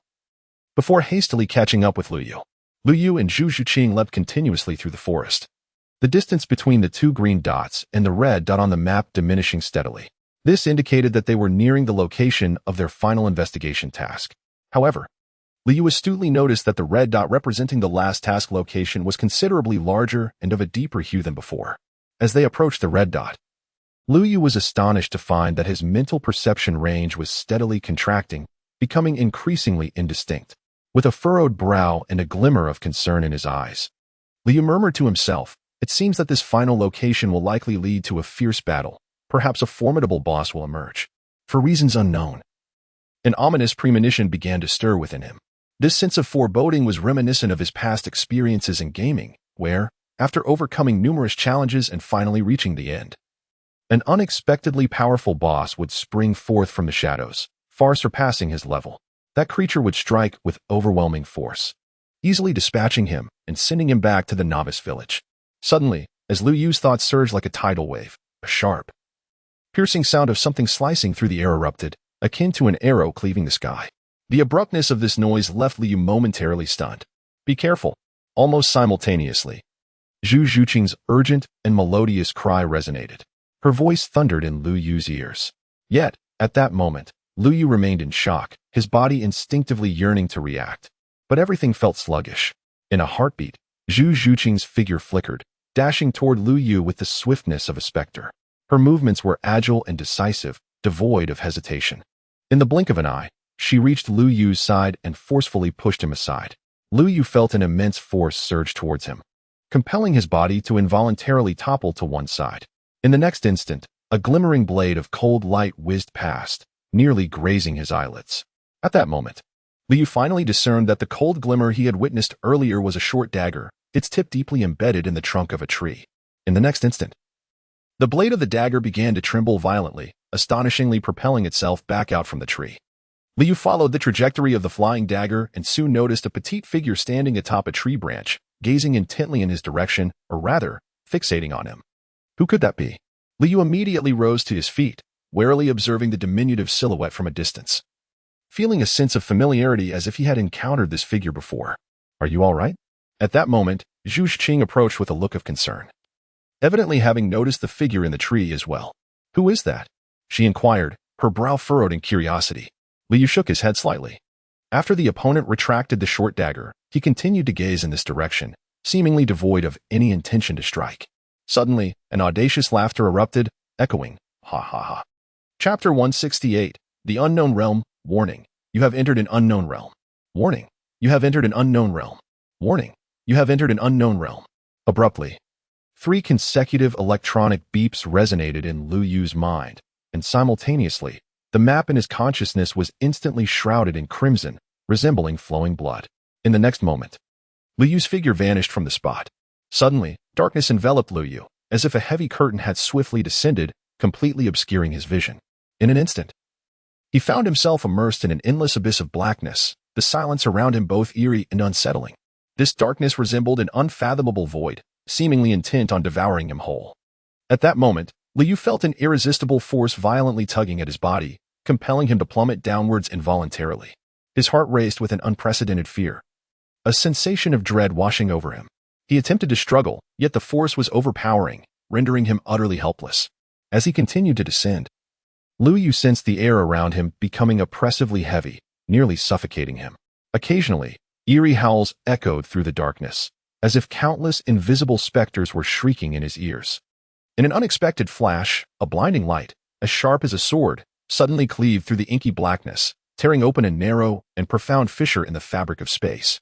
This abrupt change caught Lu Yu off guard, and instinctively, he raised his right hand. The brilliant light surged toward him like a roaring tide. But upon encountering his outstretched palm, it seemed to be repelled by an invisible barrier, struggling to penetrate through the narrow gaps between his fingers. These fragmented rays of light resembled golden threads, intertwining and cascading upon Lu Yu's face and body, crafting an extraordinary and enigmatic tapestry of shadows and illumination. What on earth is this place? Lu Yu furrowed his brow, murmuring in disbelief. At that moment, the surrounding light began to warp bizarrely, as if being mercilessly kneaded by an unseen hand. Soon after, Lu Yu felt a palpable sensation beneath his feet, as if a mysterious force gently placed him upon the ground. Hesitantly, he slowly opened his eyes, cautiously surveying his surroundings. However, what he beheld made him gasp in astonishment. He was standing in an expansive and boundless forest. The woods were extraordinarily dense, ancient trees towering above, their branches intertwining and obscuring the sky. Sunlight filtered through the gaps in the leaves, casting dappled patterns of light and shadow upon the forest floor. A damp mist permeated the air, imparting an atmosphere that was both eerie and mystical. "Where's Zhu Zhuqing?" Lu Yu scanned the area, only to discover that he was utterly alone. Suddenly, a thunderous roar erupted from the distance. Lu Yu looked up, only to find dark clouds shrouding the treetops, accompanied by flashes of lightning and booming thunder. As bolts of lightning crashed down, It seemed that a battle was taking place up above. Liu gazed at the distant lightning, each bolt seemingly orchestrated by an unseen hand. The map in his mind remained vivid, the final investigation site appearing just ahead. He needed to devise a means to rendezvous with Zhu Shiqing, he mused. With a ghostly step, his body transformed into a fleeting shadow as he hastened towards the epicenter of the tempest. Meanwhile, in the Stardow forest, Lu Yu and Zhu Shiqing stood vigilant, scanning their surroundings while calling out Lu Yu's name. The moment she heard that eerie laughter, a sensation akin to countless sharp steel needles piercing her skull, overwhelmed her. A searing pain rendering her consciousness hazy. Gripping her head in agony, her body trembled as she fought to remain alert. Yet, the relentless pain surged like a tide, threatening to engulf her completely. After what felt like an eternity, when Zhu Shiqing finally emerged from the depths of her torment, she realized with a shock that Liu had vanished without a trace. The surroundings were eerily silent, leaving her alone in desolation. An inexplicable dread and helplessness washed over her, sending a shiver down her spine. Suddenly, a glimmer of cold light flashed by. Zhu Shiqing instinctively sidestepped as a dagger nearly grazed her. She scanned the area warily. Stop searching. That kid has already fallen into the domain of the Shadow Lord. With no chance of emerging alive. Out of nowhere, a figure materialized before her. Zhu Shiqing recognized the man, though the memory eluded her grasp. "Who are you?" she inquired. "Who I am is of little importance to you now. You are merely a dying person," he replied, his gaze towards her eerily reminiscent of one assessing the dead. "Kill her," he commanded coldly to the girl beside him, and in an instant, his form dissipated into a wisp of black smoke. The girl wielding the dagger moved with a stiffness that was both mechanical and unsettling. She nodded slightly in acknowledgement, yet her eyes lacked vitality. As if her soul had been extinguished. Like a marionette, she advanced slowly. Simultaneously, the yellow soul ring beneath her feet blazed with a brilliant light. And the girl surged forward with astonishing speed, akin to an arrow released from its bow, leaving a blurred afterimage that rendered her nearly impossible to track. In that critical moment, Zhu Shiqing's beautiful eyes fixated on the rushing girl. In an instant, the first yellow soul ring surrounding her erupted with radiant brilliance, akin to a blazing sun. Following this, she vanished in a flash, her speed electrifying as she unleashed her first soul skill, the Phantom Piercer. Like a specter, she advanced rather than retreating, swiftly closing the distance between herself and the girl. Meanwhile, the second yellow soul ring began to radiate, its resplendent light illuminating the surrounding space. Accompanying this brilliance, Zhu Shiqing's hands underwent a swift transformation, morphing into remarkably sharp claws. In the next moment, without hesitation, she unleashed her second soul skill, the Spectral 100 Claws. Instantly, her hands glimmered with a chilling light as they reached towards the girl. However, in the blink of an eye, the girl vanished from her sight, leaving Zhu Shiqing to stabilize her stance upon landing. In the following moment, the girl reappeared at the spot where the short blade had previously fallen. As the girl landed, another short blade was flung forth in an instant. With a crisp sound of metal clashing, Zhu Shiqing's hands sliced through the air like blades, gleaming with a dark sheen. The third soul skill, Spectral Slash. The metallic sounds echoed continuously as the two figures clashed, sparks flying amidst their fierce exchanges. As the battle progressed, an expression of shock gradually etched itself upon Zhu Shiqing's face. The girl appeared to possess inexhaustible strength. After several rounds of confrontation, Zhu Shiqing's hands began to tingle. And her opponent, resembling a relentless killing machine, initially somewhat rigid, soon exhibited increasing speed and cunning angles in her attacks. Suddenly, just as Zhu Shiqing was about to strike, a short blade lunged at her from an exceptionally tricky angle. She swiftly withdrew her outstretched hands, evading this lethal blow. Yet, her opponent showed no signs of granting her respite. The third purple soul ring beneath the girl's feet materialized. A dark purple soul ring. Upon witnessing the soul ring emanating dark smoke, Zhu Shiqing felt a wave of astonishment. She could sense an aura of malevolence emanating from it, reminiscent of the mutated soul beast that Lu Yu had previously vanquished. In that fleeting moment, an unexpected event transpired. The girl's third soul ring erupted in a dazzling brilliance. And astonishingly, her figure split into three identical entities, akin to phantoms. These three figures charged towards Zhu Shiqing with astonishing speed, each wielding a pair of razor-sharp blades that shimmered with a cold glint. In an instant, 6 blades swept towards Zhu Shiqing like a tempest, their velocity overwhelming. Faced with such a rapid onslaught, Zhu Shiqing had no alternative but to retreat swiftly, agilely dodging to the sides. However, The figure of Zhu Zhuqing suddenly vanished, only to reappear behind the girl in an instant. The purple soul ring shimmered as Zhu Zhuqing unhesitatingly unleashed the nether slash towards the shadow at the center. With a sickening sound, blood erupted forth, and a surge of joy filled Zhu Zhuqing's heart. Although the three shadows appeared identical to the naked eye, displaying no flaws. Their movements grew increasingly rigid compared to the true form with each successive strike, and their eyes were merely hollow black orbs. After enduring a heavy blow from Zhu Zhuqing, the opponent's movement noticeably faltered, revealing a weakness. Seizing this opportunity, Zhu Zhuqing lunged forward once more. As her true form was wounded, the two shadows were also evidently affected. Taking advantage of this moment, Zhu Zhuqing swiftly dispatched the two shadows with the nether 100 claws. As the shadows dissipated, she immediately turned her assault towards the true body. Nether slash! With this fierce cry, the girl had just turned around, yet before she could react, a chilling glimmer sliced through the air like lightning. In that instant, a slender line of crimson appeared upon the girl's fair neck. Subsequently, a dull thud echoed as the girl's body, as if bereft of support, pitched forward and crashed heavily onto the unyielding ground. Her vacant eyes momentarily sparkled with life, only to be replaced by a look of release as the breath of life rapidly ebbed away from her. Experiencing this harrowing scene firsthand, Zhu Zhuqing was suddenly overwhelmed by an indescribable wave of nausea. It felt as though an invisible hand had gripped her stomach tightly, churning violently within her. The tumultuous sensation became unbearable, and with a heaving sound, she opened her mouth to expel all the food she had previously consumed.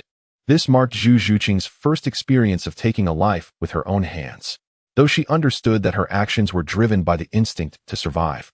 The brutal and sanguinary scene instilled within her a profound sense of fear and discomfort. Meanwhile, in the realm of the unknown, Liu executed the ghostly steps and arrived at the epicenter of the battle in mere moments. The closer he drew to the heart of the conflict, the more intense the shock from the thunderclaps became. As Liu drew closer, he beheld at least 10 figures engaged in a life-and-death struggle with the soul beast. These 10 silhouettes stood in the air like celestial deities, each enveloped in a unique and resplendent radiance. The light surrounding them varied from the intense heat of blazing flames to the serene brilliance of moonlight, and even to the profound dark blue reminiscent of the endless depths of the ocean. Yet, what captured Liu Yu's attention most was the fact that these 10 formidable beings were uniformly adorned with 9 soul rings floating around them. These soul rings emanated a potent and enigmatic aura, as if they harbored boundless power within. Their hues were diverse, ranging from dazzling gold to vibrant crimson, and from deep, somber black to others. Dozens of soul rings intertwined, shimmering across the horizon and creating a magnificent tapestry of colors. The resplendent glow illuminated the entire sky, transforming the previously dim world into a realm of brilliance. Who, then, were these extraordinary individuals, and what brought them to this place? Liu Yu was particularly intrigued by the soul beast that was locked in combat with the 10 titled Dola, seemingly holding its ground against such formidable opponents. Liu held his breath, moving with a ghostly grace, each step as light as a feather, fearful that even the slightest sound might attract attention. His athletic form seemed to meld seamlessly with the surrounding environment, skillfully utilizing trees, rocks, and other natural cover to conceal his presence. At this moment, Liu Yu concentrated all his mental energy, refraining from any outward manifestation. After all, above him hovered a formidable assembly of 10 titled Doluos. Even more chilling was the presence of an immensely powerful soul beast soaring through the sky. Judging by the oppressive aura it emitted, this creature possessed at least 100,000 years of cultivation. In such a perilously dangerous situation, if Liu Yu were to inadvertently reveal his existence, the consequences would be utterly catastrophic, tantamount to courting death. Thus, he must maintain an unwavering vigilance and caution, ensuring he does not become a target for all. Liu Yu held his breath, remaining ever vigilant while fully immersed in the battle. Suddenly, he perceived a dark smoke. It seemed he had stumbled upon a revelation. In Chapter 170, The Descent of the Sacred Realm, Liu Yu was astonished to discover that the dark smoke emanating from the soul beast was identical to that of the aberrant soul beasts he had encountered outside, albeit in a more concentrated form, obscuring the beast's figure entirely. Was it possible that the age of the soul beast corresponded with the intensity of the black mist? Or could these aberrant soul beasts and the dark vapor be manifestations of the beast before him? Boom, boom, boom. Suddenly, a brilliant pillar of lightning struck down once more, shaking the earth as if it were trembling from the thunder's might. The colossal creature enveloped in the tempest of thunder let out a furious roar. its surrounding black mist surging violently, soaring skyward like a boiling cauldron. Its form became discernible. In the sky, a figure cloaked in black urged, "Quickly! The limited black mist that the residual spirit can manipulate must be separated from that great serpent while we have the chance." Feng Guanshan spoke rapidly, and the soul rings floating beside him erupted into radiant light. In an instant, his form transformed into a fiery phoenix, which unleashed a searing stream of flames from its beak. Witnessing this powerful warrior manifest his martial soul's true form, the onlookers were galvanized into action, each channeling their soul power to summon their own martial souls in response to the impending peril. In a heartbeat, a dazzling array of brilliance intertwined, creating a mesmerizing spectacle. At that moment, 3 green-haired young men shouted in unison, their bodies undergoing a tremendous metamorphosis, swiftly transforming into 3 sinuous, spiraling azure dragons. These dragons were immense, their bodies shimmering with a radiant azure light, exuding an overwhelming aura.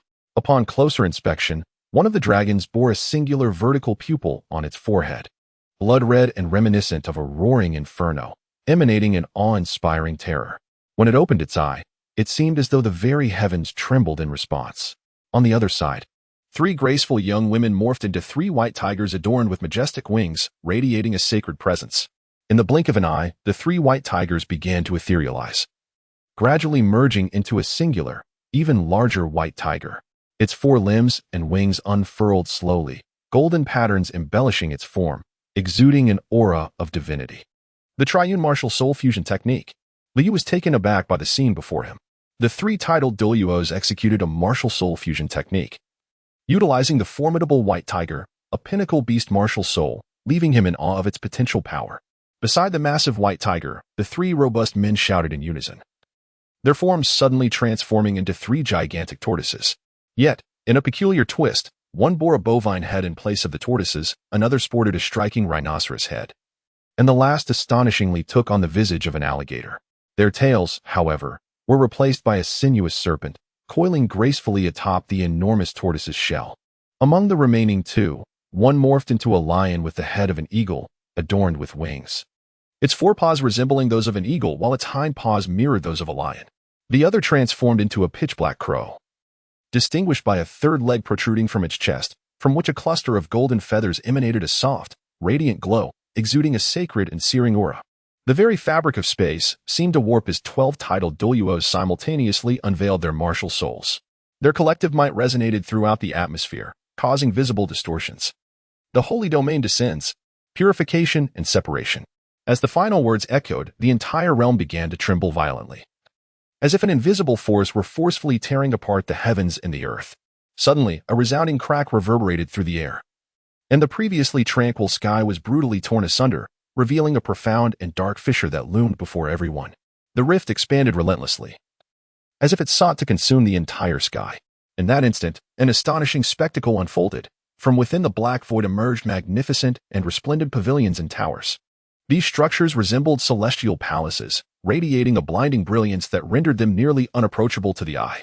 They were arranged in a harmonious layout, some soaring into the clouds, others intricately designed, each edifice exquisitely crafted, showcasing magnificent eaves and intricately carved beams, all epitomizing unparalleled artistry and opulent grandeur.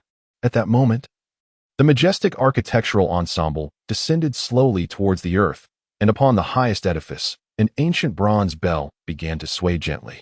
Suddenly, a deep and resonant chime erupted like thunder, its deafening sound reverberating throughout the entire space.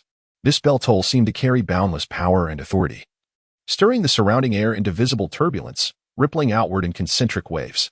Moments later, the somber and dignified resonances echoed once more, even louder and more profoundly stirring than before.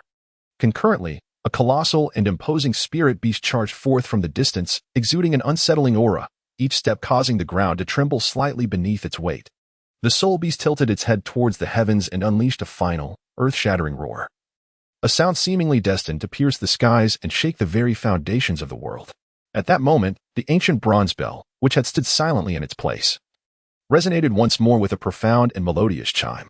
In response to this sound, the grand and magnificent structures around it appeared to ignite, erupting in an extraordinarily brilliant radiance. These beams of light flowed through the air like golden torrents, intertwining and illuminating the entire area as if it were broad daylight.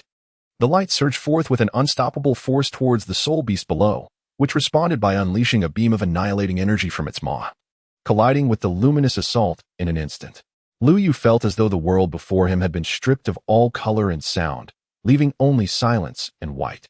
In the next moment, a tremendous roar erupted in his ears, as if his very bones were about to shatter under the force. At the epicenter of the clash, a massive shockwave surged outward in an instant. Caught off guard, Liu instinctively raised his hands to shield himself but was instantly swept away. In the following moment, he sensed a powerful force behind him, a strong hand steadying his form. Time seemed to stretch indefinitely, and as the surrounding world gradually quieted, the hand behind him was gently withdrawn. Lowering his arms and gazing ahead, he was met with a scene of utter devastation. His eyes fell first upon the ravaged forest, while above, the majestic structures slowly faded from view, and the 12 manifestations of martial spirits reverted to their human forms. At the center of the explosion lay a colossal figure sprawled on the ground, its surrounding dark aura having long since dissipated. Liu was left utterly astonished upon witnessing the true visage of the soul beast. "Let us depart. This space is on the verge of collapse." A familiar aged voice resonated from behind him. "Grandfather!" Liu exclaimed in delight, turning to see that familiar silhouette. "First, follow me away from here. We can discuss everything once we're outside," Jack stated, not waiting for Lu Yu's response. One hand rested reassuringly on his shoulder, while the other produced a string of silver beads, which, in the next moment, burst forth with dazzling white light. In an instant, Lu Yu felt a weakness beneath his feet and instinctively closed his eyes. When he opened them again, he found himself back in the starry forest, having left that mysterious space behind. Just as Lu Yu was about to speak, a rustling sound emanated from the nearby thicket, and suddenly, a figure stumbled forth, collapsing to the ground with a thud. Zhu Zhuqing? As Lu Yu approached to discern the identity of the fallen figure, he was taken aback by the sight of her numerous injuries. Zhu Zhuqing's complexion was pallid, her body marred by wounds that appeared to be inflicted by sharp instruments. The injuries were already turning black, with traces of dark energy still lingering in certain areas. The dark energy has not yet penetrated her body, if we act swiftly. "This young lady may yet be saved," old Jack remarked as he examined her condition with a detached air. "Extracting it? Of course, the 1,000 blades," Liu thought. Observing the dark energy enveloping Zhu Zhuqing, he promptly unsheathed the enchanted blade, 1,000 blades, with a swift motion. The blade's tip was aimed at her wounds, and in the next moment, the inscriptions on the blade radiated a resplendent purple light. Within moments, the dark energy surrounding Zhu Zhuqing dissipated entirely. As Liu prepared to retract the blade, old Jack suddenly interjected, "Little Yu, could you allow me a glimpse of the blade you wield?" He gestured toward the enchanted sword in Liu's hand. Liu handed the knife to old Jack without a moment's hesitation. "How peculiar this knife is." Old Jack received the enigmatic blade, cradling it with utmost care as if it were a rare treasure. His eyes widened as he began to scrutinize it closely. The shattered blade glimmered under the brilliant sunlight, resembling fragments of torn stars that emanated a chilling aura. The hilt was even more captivating, adorned with intricate and elaborate patterns, seemingly infused with some ancient and formidable power. As the sunlight cascaded upon the hilt, the engravings emitted a faint purple glow, akin to wisps of violet mist gently rising and swirling. However, old Jack merely glanced at the knife a few times before returning it to Lu Yu, instructing him to keep it safe and step outside first. Old Jack spoke calmly, showing little curiosity about the knife's origins. Soon, the three of them found themselves back at the small town outside the starry forest, which had once again become bustling with activity, reminiscent of the throngs of people that had filled it days before Lu Yu's departure. Numerous vendors along the street were still loudly proclaiming the treasures of the starry forest and selling maps. Old Jack sat by the window, sipping tea and gazing indifferently at the bustling crowd below. At that moment, Lu Yu approached. The young girl is not severely affected by the dark energy. She should awaken shortly, old Jack remarked, shifting his gaze back to the window. "Grandfather, is the treasure of the starry forest real?" Lu Yu inquired as he took a seat opposite old Jack. "Haven't you already deduced it? Surely, your venture into the forest, despite the dangers, was not merely for such trivial matters," old Jack replied with a smile. "Grandfather, is the beast tied in the starry forest related to that dark energy? And is that so-called treasure merely a ruse to lure people into the forest to their doom?" Liu poured forth all the questions he had accumulated. "You are quite astute. The treasure is indeed a mere gimmick to entice them into peril," old Jack confirmed. "Then who is the mastermind behind it all? And what is their purpose?" Liu pressed. Hold on, asking so many questions at once. Are you not afraid that I might become muddled? Old Jack chuckled as he took a sip of tea. Let us start with the mastermind. I can assure you that the orchestrator of this incident does not hail from this continent, nor are they even human. Not from this continent? Liu Yu questioned, bewildered. Indeed. The space you inadvertently entered was a temporary realm created to sever that azure sky python from its essence. As for that entity, in a certain sense, you have already encountered it. When you were a child, your parents perished because of those otherworldly fiends. My parents were killed by otherworldly fiends? Liu Yu murmured in disbelief. Indeed, when the otherworldly fiends invaded your homeland, your parents risked their lives to escape with you. By the time I discovered the situation, it was already too late. Today, what was eradicated was merely a manifestation of that beast. Its true form remains shrouded in mystery. The treasure serves merely as bait to lure soul masters into the forest, providing sustenance for its growth. Old Jack spoke slowly. However, it is certain that there are individuals aiding that entity. Otherwise, it could not have disseminated information so swiftly or evolved at such an alarming rate. The Azure Bolt Python? Upon hearing those words, Liu could not help but gasp. As far as he knew, the two reigning sovereigns of the Star Doe Forest were the Titan Giant Ape and the Azure Bolt Python. The fact that mysterious black energy could manipulate the Azure Bolt Python, and that this was merely a fragment of its true essence, was astonishing. Do you know who is assisting it from behind the scenes? Old Jack shook his head slowly. There is no need for you to concern yourself with that. Your focus should be on cultivating your skills while my old bones can still support your growth for a while longer. Yet, Grandpa, Liu wished to say more. But Old Jack raised a hand to interrupt him. If you wish to uncover more, seek it out yourself. The token left by your parents is the best clue. It will guide you back to the Holy Domain, where you will find all the answers you seek. Your classmate is about to awaken. Soon, I will take you to the forest to search for your fifth soul ring. Old Jack rose slowly and exited, leaving Liu Yu alone at the window, staring blankly at the bustling crowd below. The Holy Domain? Liu Yu couldn't help but feel a renewed curiosity about his origins. This was a place he had never heard of before, and it seemed that the journey ahead would be long and arduous. He sighed. What is this? When did you become so sentimental? A voice interrupted. A book with a single eye floated over from the nearby sofa. Emoholic, observing Liu Yu's dazed expression, could not resist teasing him. Are you worried about that stunning beauty in bed, or are you concerned about your own inadequacies? You're the one who is inadequate. A man despises being told he is lacking. Liu Yu retorted. Old Emo, do you possess any exceptional healing magic? Liu Yu inquired. Healing magic? Emoholic pondered for a moment before responding. There are quite a few. Why do you ask? Isn't your first soul skill already imbued with healing properties? I was just curious. Does practicing healing magic require any special prerequisites, such as unique elemental attributes? Liu Yu pressed on. There aren't any significant restrictions. Your first soul skill is already comparable to most healing magics. After all, most healing spells, aside from those specializing in that discipline, merely treat the symptoms rather than the root cause. However, given your current circumstances, I would recommend you explore alchemy. Alchemy? Liu Yu was somewhat puzzled. What connection could there possibly be between alchemy and healing magic? Indeed, within the realm of Austin, numerous magical potion recipes primarily originate from the hands of alchemists, particularly those concerning restorative elixirs. In their laboratories, these practitioners frequently stumble upon concoctions that deviate from their intended experiments. Consequently, subsequent generations of potion makers and apothecaries often require a foundation in alchemical knowledge. Merholic rested upon the table, a single eye fixed upon Liu Yu as he spoke. The path you choose ultimately lies within your own discretion.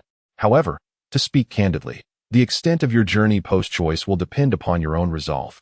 Although your talent is commendable, I have encountered far too many gifted individuals who have faltered midway. If you lack the fortitude, I would advise you to content yourself with being an elemental mage, which is quite commendable in its own right. Then I shall pursue alchemy. Liu Yu replied with a calm demeanor. Are you certain? You heard my earlier remarks, did you not? The trials and tribulations of mastering alchemy are not to be borne lightly. I am certain, Liu Yu asserted resolutely. Very well. Once you acquire the fifth soul ring, I shall impart my knowledge to you. After all, that endeavor demands a significant degree of mental acuity and physical prowess. Suddenly, a resounding boom echoed through the forest. Old Jack, observing Liu Yu's silhouette in the distance, wore a satisfied smile. Although he was ostensibly aiding Liu Yu in obtaining the fifth soul ring, he had largely remained a bystander throughout the journey. The soul beasts encountered were predominantly dealt with by Lu Yu himself, and should any prove too formidable, Old Jack was always prepared to whisk Zhu Zhuqing away to safety. His intervention was seldom required. Lu Yu, be cautious behind you, Zhu Zhuqing shouted. Hardly had her words left her lips when Lu Yu swiftly turned, his waist twisting as he wielded the enchanted blade, thousand slices, in a fluid motion. The demonic scorpion was cleaved in twain, crashing to the ground and releasing a cascade of green blood, which filled the air with a foul stench. A violet soul ring gradually ascended into the atmosphere. Lu Yu did not intend to absorb indiscriminately. Rather, he sought a soul beast with a singular element. This approach would allow him to maximize the efficacy of the Qixing Lotus Staff. Ideally, he desired a beast approximately 12,000 years old. Though he would not be averse to absorbing one of even greater age, Lu Yu speculated that with his current physical condition, he should be able to endure a soul ring of approximately 15,000 years. Thus, he resolved to venture deeper. What do you think? Should we proceed further? At that moment, Zhu Zhuqing stepped forward to inquire. After a full day of rest and Lu Yu's treatment, her injuries had completely healed, and she could distinctly sense that the medicinal power within her Dantian had been partially absorbed, elevating her soul power to level 32. Indeed, this vicinity is populated with soul beasts around 1,000 years old. What I require is a 10,000-year soul ring. Perhaps you should return to the inn and wait for us. The soul beasts deeper within are significantly stronger, and should any mishap occur, Lu Yu suggested. No. Dean Flander has stated that 1 + 1 is greater than 2. Sometimes, weaker soul masters can triumph over stronger ones through cooperation. I can stay and assist you, Zhu Zhuqing declared, her gaze unwavering as she looked into Lu Yu's eyes. Very well, let us set off now, Lu Yu replied with a wry smile, contemplating that with Old Jack accompanying them, they should be safe. As the trio journeyed onward, they encountered several soul beasts. Following the restoration of the Star Doe Forest to normalcy, the distribution of soul beasts gradually reverted to its original state, though the number of beasts had evidently declined since the outbreak of the beast wave. Additionally, Lu Yu had another purpose for entering the forest, to locate Xiao Wu, as Tang San had entrusted him with this task before their departure.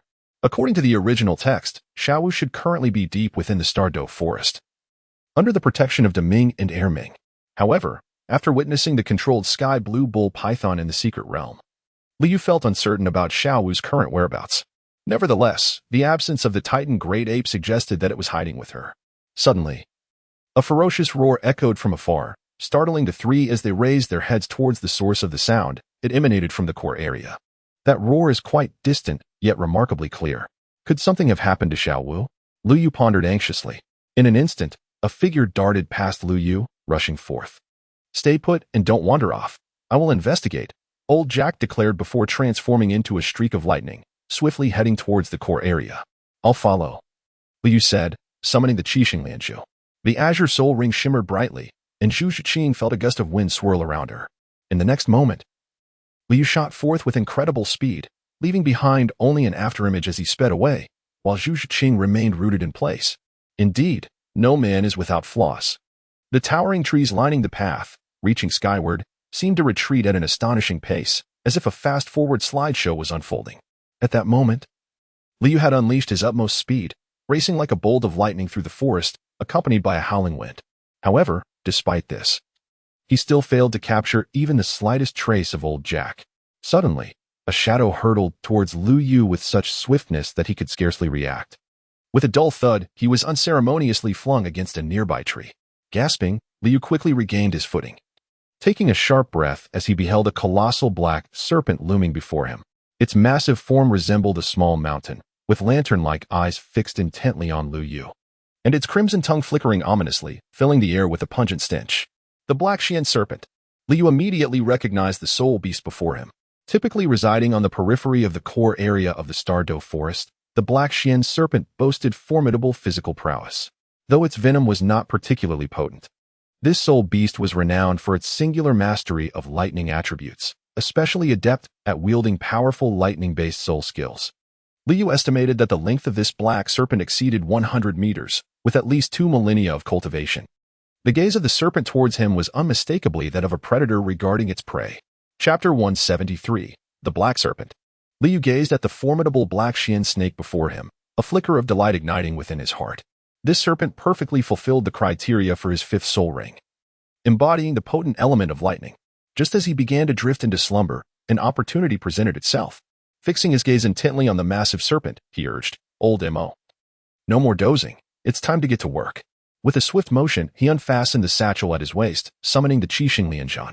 In the next heartbeat, the ebony serpent, cloaked in shadows and exuding a chilling aura, suddenly unhinged its gaping maw, unleashing a deafening roar that seemed capable of piercing the very soul, sending shivers down one's spine. Instantly, its colossal body, resembling a small hill, lunged towards Liu with astonishing speed, stirring a fierce wind that laid the surrounding foliage low. Yet, in the face of this sudden onslaught, Liu remained remarkably composed. He stood firmly rooted to the ground, his gaze unwavering as he confronted the charging Black Xian snake. Simultaneously, the once still third azure soul ring beneath him erupted in a brilliant radiance. Employing the techniques of gale steps and wind manipulation, Liu Yu deftly evaded the serpent's fierce assault. The serpent, realizing its miss, opened its maw wide again, manifesting a dark lightning orb within. In an instant, that orb surged towards Liu Yu with incredible velocity. A moment later, a cataclysmic explosion resonated as the robust trunk behind Liu Yu disintegrated into dust, yet he remained elusive, vanishing from sight. However, in that fleeting instant, the Black Xian snake sensed an icy dread. As a predator that had thrived in the Star Doe forest for 2 millennia, its massive form instinctively twisted away from Liu Yu's lethal strike. Quickly regaining his stance after the missed blow, Liu Yu activated his second-generation Purple Soul Ring, unleashing his second soul skill, Light of the Holy Realm. At the focal point of the onlooker's gaze, a resplendent golden lotus erupted from the tip of his staff. In an instant, the lotus radiated a blinding brilliance, reminiscent of the sun's fervent glow. Following this, a torrential, searing beam of light surged forth from the heart of the lotus, slicing through the air towards the enormous head of the Black Xian snake. With a resounding crash, the entire space trembled in response. However, the Black Xian snake was not without its defenses. In a moment of dire urgency, it hastily conjured a robust barrier, attempting to withstand the force of the radiant beam. The collision unleashed an explosive shockwave that sent both Liu Yu and the Black Xian snake hurtling through the air. With a heavy thud, Liu Yu crashed to the ground, momentarily dazed by the unexpected blast, yet otherwise unharmed. Shaking his head to regain focus, he raised his staff, and the first soul ring beneath him shimmered brightly. First soul skill, Ode to the Stars. 8 gates of Duanjia, the 5th gate, open. With a low growl, Liu Yu swiftly unsheathed his 1,000-blade sword from his waist, and with a ghostly step, his figure abruptly vanished from sight. In contrast, the black serpent seemed to be incited by Liu Yu's actions, perceiving itself as the prey wounded by the bipedal creature. Its massive head reared back, unleashing a thunderous roar. And in the next moment, countless arcs of black lightning enveloped its grand form. Amidst the astonished gazes of onlookers, the already colossal and imposing black serpent began to conjure a far larger apparition behind it in an instant. This spectral form appeared to emerge slowly from an unfathomable abyss of darkness, exuding a chilling aura of power and terror. Upon closer inspection, it was revealed that this phantasm was entirely composed of intertwining black lightning. These dark bolts slithered through the void like agile dragons, radiating blinding brilliance. Most astonishingly, the shape of this spectral figure bore an uncanny resemblance to the black serpent before it. Every detail, from the grotesque, contorted body to the sharp, menacing fangs, as well as the cold, glinting eyes, mirrored its counterpart with impeccable precision. From a distance, it appeared as though 2 black serpents coexisted within this space, one tangible and corporeal, the other ethereal and enigmatic, each enhancing the other's majesty and ferocity. In an instant, the apparition opened its gaping maw, unleashing a bolt of thunderous energy directed at Liu Yu. However, just then, an unusual sound erupted from another direction. With a swift motion, a fierce blade of light surged forth as Liu Yu wielded the enchanted sword, charging towards the colossal creature. The spectral figure above the serpent stirred, opening its abyss-like jaws to release a column of pitch-black lightning. With a resounding crash, Liu Yu adeptly employed his ghostly step to evade the apparition's assault. Shaking his wrist, the blade of his sword shattered into countless fragments. Yet he held the hilt upright against his chest. In the next moment, a brilliant gleam ignited in his eyes as the sword's hilt emanated a soaring purple light, and the myriad shards swiftly reformed into an imposing blade that reached skyward. With a resolute shout, Liu Yu swung the 40-meter-long blade, and in the blink of an eye, the violet blade of light sliced through both the black serpent and its colossal apparition with effortless precision. Liu Yu took a deep breath, gradually retracting the enchanted blade in his hand. As he executed this motion, the once imposing and terrifying colossal phantom began to blur, as if it had lost its support, dissipating little by little into the air. At the very moment the immense phantom vanished entirely, a minute fissure unexpectedly appeared at the 7-inch mark of the previously formidable and domineering black serpent. Though seemingly insignificant, this fissure acted like a fuse, igniting a series of astonishing transformations. With a crisp crack, the fissure swiftly widened, and the massive body of the black serpent split cleanly in half as if cleaved by an invisible axe at the 7-inch point. Instantly, a nauseating stench assailed the senses, while the once concealed crimson blood within the black serpent surged forth like a breached dam, spraying everywhere and creating a scene reminiscent of a bloodstorm. At this juncture, Liu slowly approached his own figure, which then began to fade, transforming gradually into a floating book. "Kid, you owe me a good meal when we return. I just took a full hit from that giant snake for you," Monholik, the one-eyed being, remarked, gazing at Luyu. "All right. The choice of hotel in Soto City is yours," Luyu replied with a slight smile. Upon witnessing a black soul ring emerge, he hastened towards the massive corpse of the black serpent, sitting cross-legged before it, releasing his soul power to envelop the black soul ring, drawing it upwards. Chapter 174. An unexpected encounter with Xiao Wu. Sensing the abundant soul power contained within the soul ring, Liu felt no hint of complacency. Although absorbing a 20,000 soul ring posed no significant challenge given his current physical condition, he distinctly sensed a lingering brutal aura within it. Still not giving up? Liu murmured, realizing that this aura was a remnant of the black serpent's soul, lingering within the soul ring. The complete form of the serpent had been unable to overpower Liu, let alone this fragment of its soul.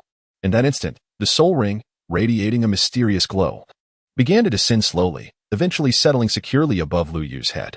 Following this, the powerful soul energy contained within the ring erupted as if a long-caged beast had broken free, surging towards Luyu's body with an overwhelming force akin to a torrential flood. This influx of soul power surged recklessly into Luyu's being, causing his meridians and bones to emit faint tremors, seemingly struggling to endure such a tremendous energy impact. However, this was but a trifling matter for Luyu, as his complete attention was focused on that remnant soul. Simultaneously, a faintly discernible remnant soul quietly merged into this torrent. This remnant soul flickered with a dim light, appearing somewhat ethereal and fragile, yet its speed was astonishing as it swiftly surged into Luyu's sea of consciousness alongside the soul power. Confronted by the unwelcome remnant soul, Liu felt a fleeting surprise in his heart. However, he chose not to bar its entry. Instead, he opened the gates of his consciousness, allowing the entity to intrude. Indeed, the moment the dark, enigmatic serpent's remnant soul entered his mind, it immediately revealed its true nature, launching a fierce assault on Luyu's awareness. Liu had long been prepared for this. Otherwise, he would not have dared to allow the other party to so easily penetrate his consciousness. As the remnant soul of the black serpent surged towards the consciousness of the carp, it suddenly halted. It sensed an immense force of attraction emanating from behind. Turning its gaze, the black serpent discovered that, unbeknownst to it, for colossal whirlpools had inexplicably manifested within the realm of consciousness. And it was from these whirlpools that the terrifying pull originated. Although the black serpent was not adept at mental powers, it believed that, with its 2 decades of cultivation, its mental prowess would surpass that of this bipedal creature.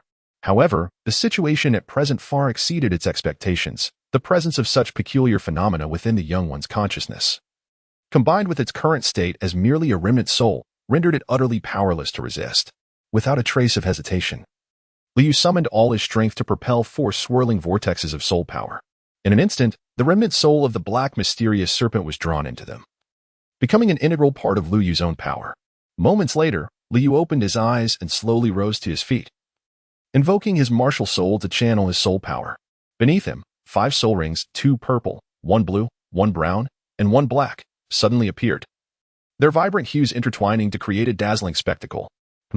Why has the color of the 5th soul ring returned to normal? Liu was momentarily taken aback as he glanced down at the soul ring. Could it be influenced by the black mysterious serpent? He vaguely speculated that the lightning used by the serpent during their previous battle seemed to be black. Never mind, let me test the capabilities of this new soul ring. In the next moment, Liu gently raised the staff in his hand, and the 5th soul ring erupted in a brilliant radiance. 5th soul skill, Cataclysm of the Python. Liu let out a low shout, and in an instant, numerous black lightning serpents coalesced around him, resembling the earlier manifestation of the black mysterious serpent. In the next moment, the serpent shot forth with explosive force, accompanied by a series of thunderous booms. To his astonishment, several towering trees, which could be embraced by 3 individuals, were obliterated in an instant. Indeed, the destruction of trees alone could not convey the true might of his soul skills. Gazing at the shattered remnants of the trees, Liu murmured to himself, I should first reunite with grandfather. I nearly forgot about Zhu Zhuqing, who was still in the forest. It suddenly dawned on him that he had been so preoccupied with finding grandfather Jack that he had overlooked Zhu Zhuqing's presence in the woods. Old Mo, come here and lend me a hand, he called out. On the fringes of the core area of the Stardow forest, a silver-haired figure was weaving through the trees. In the next moment, a pink silhouette caught his attention. Liu quickly leaped onto a branch. It was Xiaowu. At that moment, Xiaowu also spotted Liu perched on the tree, her face lighting up with joy. Brother Yu, she exclaimed. Yet, in an instant, a look of urgency replaced her excitement. There's no time to explain. Come with me quickly. She grasped Liu's wrist and tugged him to follow her in haste. Wait, Xiaowu, don't rush. What on earth is going on? Liu was bewildered by her sense of urgency. Should she have completed her 3rd soul ring and be on her way back to Shrek by now? Why was she here in the core area of the Stardow forest? If Xiaowu was here, did that imply that Dai Ming and Erming were also present? However, Liu had only seen Xiaowu thus far. His thoughts spiraled into panic, recalling the black chi-controlled sky blue bull python he had encountered in the secret realm. Could something have happened to the Titan Giant Ape? Yet, Xiaowu seemed oblivious to Liu's concerns as she continued to pull him along. Xiaowu, hold on a moment. Suddenly, she felt a pair of strong arms envelop her from behind, lifting her effortlessly into a princess carry. Lead the way, Liu said calmly. In the next moment, a cerulean soul ring illuminated, and with the speed of the gale step and wind manipulation, Liu swiftly navigated through the forest, leaving a trail of afterimages behind. After what felt like an eternity, they arrived at a lake following Xiaowu's guidance. Liu gently set her down and noticed that besides himself, there were several other individuals gathered by the lakeside. Among them was none other than old Jack. Grandfather? Liu inquired, puzzled. What on earth is happening here? Why are you present? And who are these people? He surveyed the area, observing 12 figures clad in black robes, their faces obscured from view. Xiaoyu, you've arrived. Old Jack spoke slowly. It was I who sent this young lady to find you. Send me to find him? Liu was filled with confusion. Indeed, old Jack gazed upon the natural lake before him, revealing that within the starry forest resided 2 sovereigns. The one you previously encountered was the Azure Sky Bull Python, while the one here was another, the Titan Giant Ape. The mere mention of the Titan Giant Ape sent a jolt of apprehension through Liu's heart. A foreboding suspicion began to form. Had he been summoned here in relation to the Titan Giant Ape? In the next moment, old Jack began to speak slowly. Chapter 175, The Aberrant Titan Giant Ape. He continued, the reason I summoned you is indeed connected to the Titan Giant Ape. As expected, Liu thought, and replied, Grandfather, please speak plainly. Observing Liu's expression, old Jack refrained from unnecessary preamble and stated directly, the Titan Giant Ape has also been corrupted by the dark energy, and we require your assistance. But was he the source of the dark energy eradicated? How could it still manifest? Liu inquired, perplexed. Old Jack shook his head slowly. This time, we were careless. We did not anticipate that it still possessed a contingency. The Titan Giant Ape and the Azure Sky Bull Python, as the 2 dominant forces of the starry forest, exert a significant suppressive influence over other soul beasts. The consequences of their absence would be unimaginable. He then turned to Liu and added, regrettably, the sacred domain can only be purified once every 7 days, and by that time, it may be too late. Therefore, Xiaoyu, your role is of utmost importance. Liu nodded solemnly, understanding his grandfather's words. I will give my all, he vowed. Old Jack also nodded, stating, soon, we will release the Titan Giant Ape. You all should retreat to the back for now. Suddenly, Liu felt a tug on his sleeve. He turned to see Xiaowu, her eyes brimming with tears, gazing imploringly at him. Brother Yu, I beg you, you must save Deming and Erming. They're my family. Liu reached out and gently patted Xiaowu's head, offering comfort. Rest assured, since you call me brother, we are family. And I have no reason to turn a blind eye to your troubles. As family, I wish to share a little secret with you. Upon hearing Liu's words, a look of curiosity appeared on Xiaowu's face. Upon witnessing this, Liu smiled faintly and said, in truth, I have long been aware of your true identity. You are a little rabbit, are you not? Brother Yu, you? Xiaowu exclaimed in astonishment as she gazed at Liu. There is no need for such surprise. It is quite easy to deduce. You find yourself alone in the perilous Stardow Forest. And having remained in the core area for such an extended period without a single injury. Moreover, your remarkable familiarity with this forest during our journey here is unmistakable. Coupled with your performance during the hunt for soul beasts, Lu Yu remarked, casting his gaze towards the pristine lake ahead. Even if we were to attribute your last point to a strong sense of empathy and a reluctance to witness death, your extraordinary luck regarding the first 2 points is rather striking.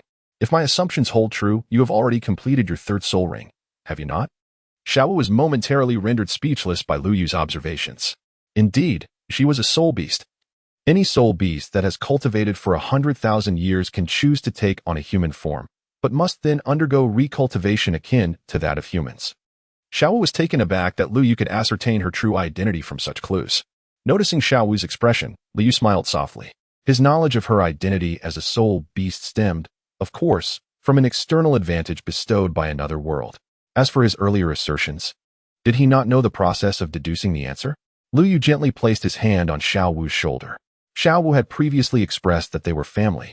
Regardless of whether one was human or spirit beast, this truth would remain unaltered. As she pondered Lu Yu's words, she lifted her head to gaze at him and said, "Brother Yu, could you please refrain from sharing this matter with anyone else, including Tang San?" Lu Yu nodded in agreement, assuring, "Rest assured, I shall keep your secret." This was entirely within his expectations. In the next moment, their attention was drawn to a commotion not far away. Lu Yu stood beneath a tree, gazing at the natural lake. He beheld the 12 figures clad in black robes from the previous secret realm, along with Old Jack and a total of 13 individuals. Facing the lake as they formed a series of intricate hand seals. Suddenly, the once tranquil surface of the water began to boil. "Congratulations, host. You have completed the side quest of the Stardow Forest. Rewards have been issued. Unlocking the second side quest of the Stardow Forest, the Aberrant Titan Giant Ape. Quest requirements: purify the Titan Giant Ape tainted by dark energy and uncover the mastermind behind the plot against the Titan Giant Ape. Quest rewards: 3,000 points. Long-term quest." A cold, electronic voice echoed in Lu Yu's mind. Yet at that moment, he found himself too preoccupied to pay it any heed. Suddenly, an unexpected turn of events unfolded. The sky above the lake darkened ominously with thick clouds, and the once tranquil surface of the water began to roil violently, revealing a massive, indistinct shadow beneath. As the 13th Spirit Dolua completed his incantation, an enormous magical array gradually took shape upon the water's surface, causing the lake to erupt into a frenzy. With a thunderous roar, a colossal shadow emerged above the array, revealing the Titan Great Ape, its limbs ensnared by 4 robust chains, the other ends of which were anchored to towering pillars that reached towards the heavens. The moment this immense shadow reappeared, Xiao Wu could not suppress her anxiety and called out, "Xiao Yu." Old Jack, maintaining his incantation posture, turned to Lu Yu and urged, "Hurry." Lu Yu bestowed upon Xiao Wu a reassuring glance, and in an instant, executed a ghostly step, while the black god armor enveloped his entire being. The Qixing Lian staff was summoned, and the first soul ring shimmered brightly. The first soul skill, Praise of the Stars, was unleashed. In the following moment, the demon blade of 1,000 edges materialized in his grasp. Clad in a celestial cloak of stars, Liu transformed into a fleeting shadow, dashing towards the immense dark figure within the array. The Titan Ape, now corrupted by the dark energy, was in a state of utter confusion. Thus, Liu aimed for a swift resolution, seeking to absorb the darkness before retreating. Old Jack gazed anxiously at the fragile silhouette amidst the arcane formation. With a thunderous roar that reverberated throughout the expanse, Liu had just cautiously set foot upon the enigmatic and ancient array when an overwhelming force surged forth like a tidal wave. It was the Titan Ape. Colossal as a mountain, its eyes ablaze with fury, muscles taut and ready. Suddenly, it swung its enormous fist, akin to a small hill, with the ferocity of a thunderbolt aimed squarely at Lu Yu. Yet, despite the staggering power of this blow, the Titan Ape's formidable limbs were bound tightly by heavy, unyielding chains. As its fist approached Lu Yu, those chains seemed to possess a life of their own, rapidly retracting with a disconcerting metallic screech. In an instant, the Titan Ape was seized by an invisible force, halting its advance abruptly. Its once unstoppable momentum was abruptly interrupted, the sheer inertia nearly causing it to topple. Nevertheless, the Titan Ape refused to abandon its assault, struggling to break free from the chain's grip, determined to continue its onslaught against Lu Yu. Lu Yu gazed at the colossal fist looming before him, releasing a sigh of relief. The moment he entered the formation, he sensed his soul power being suppressed. During that fleeting moment of distraction, he nearly lost his life, but fortunately, his opponent was firmly restrained. It was a close call. Liu exhaled in relief. Chapter 176. The enveloping darkness come forth. Liu gripped the enchanted blade, Qianren. Although the Titan ape was currently subdued by the formation, its ancient and formidable aura still weighed heavily upon him, nearly depriving him of breath. With a swift motion, the magical blade was unsheathed with a sharp hiss. Employing the ghostly steps, Liu transformed into a fleeting shadow, darting toward the Titan ape. He believed that as long as Qianren could approach his adversary, the battle would soon reach its conclusion. A thunderous roar erupted, shaking the very fabric of the heavens and earth. The Titan ape's eyes widened, ablaze with fury, as it unleashed another earth-shattering bellow. Its massive form, akin to a mountain, quivered slightly, and its powerful arms were raised high. The enormous fists, akin to meteors, descended with alarming swiftness, striking its broad and sturdy chest with resounding thuds. Each impact resonated like a thunderclap, as if to expel the boundless wrath and strength festering within. At that moment, the Titan ape abruptly ceased its chest thumping, its eyes, large as bells, fixating intently ahead, glimmering with a chilling light. In an instant, its already colossal fists clenched tightly, the muscles taut and unyielding as steel. The next moment, these iron fists, imbued with the force of a tempest, crashed down towards the ground with cataclysmic might. In that instant, Liu Yu felt an overwhelming shockwave barreling toward him, compelling him to reveal his form. Just barely, he braced against that tremendous force, gritting his teeth in determination. The fifth gate of the 8 gates of Duanjia opens. Liu let out a low growl, a trickle of fresh blood spilling from the corner of his mouth. Quickly, subdue the Titan giant ape and create an opportunity for Xiaoyu, old Jack urged hastily. The 13 individuals swiftly altered their hand seals, channels of formidable soul power surging into the formation. In the next moment, the massive body of the Titan giant ape was ensnared by several chains that materialized from thin air, binding it tightly. Liu seized the opportunity, and with a swift motion, the blade of his enchanted dagger elongated abruptly, piercing the skin of the Titan giant ape with a resounding thud. The inscriptions on the dagger instantaneously erupted in a dazzling purple radiance. In the next moment, an overwhelming tide of black mist surged from the Titan giant ape towards the dagger. What in the world is happening? My mental energy. Liu suddenly realized that his mental strength was depleting at an alarming rate. Once the black mist was entirely absorbed by the dagger, both the Titan giant ape and Liu collapsed, plunging into the lake with a heavy splash. Liu felt as though he had swallowed a mouthful of water. Quick! Save him! A figure cloaked in black shouted.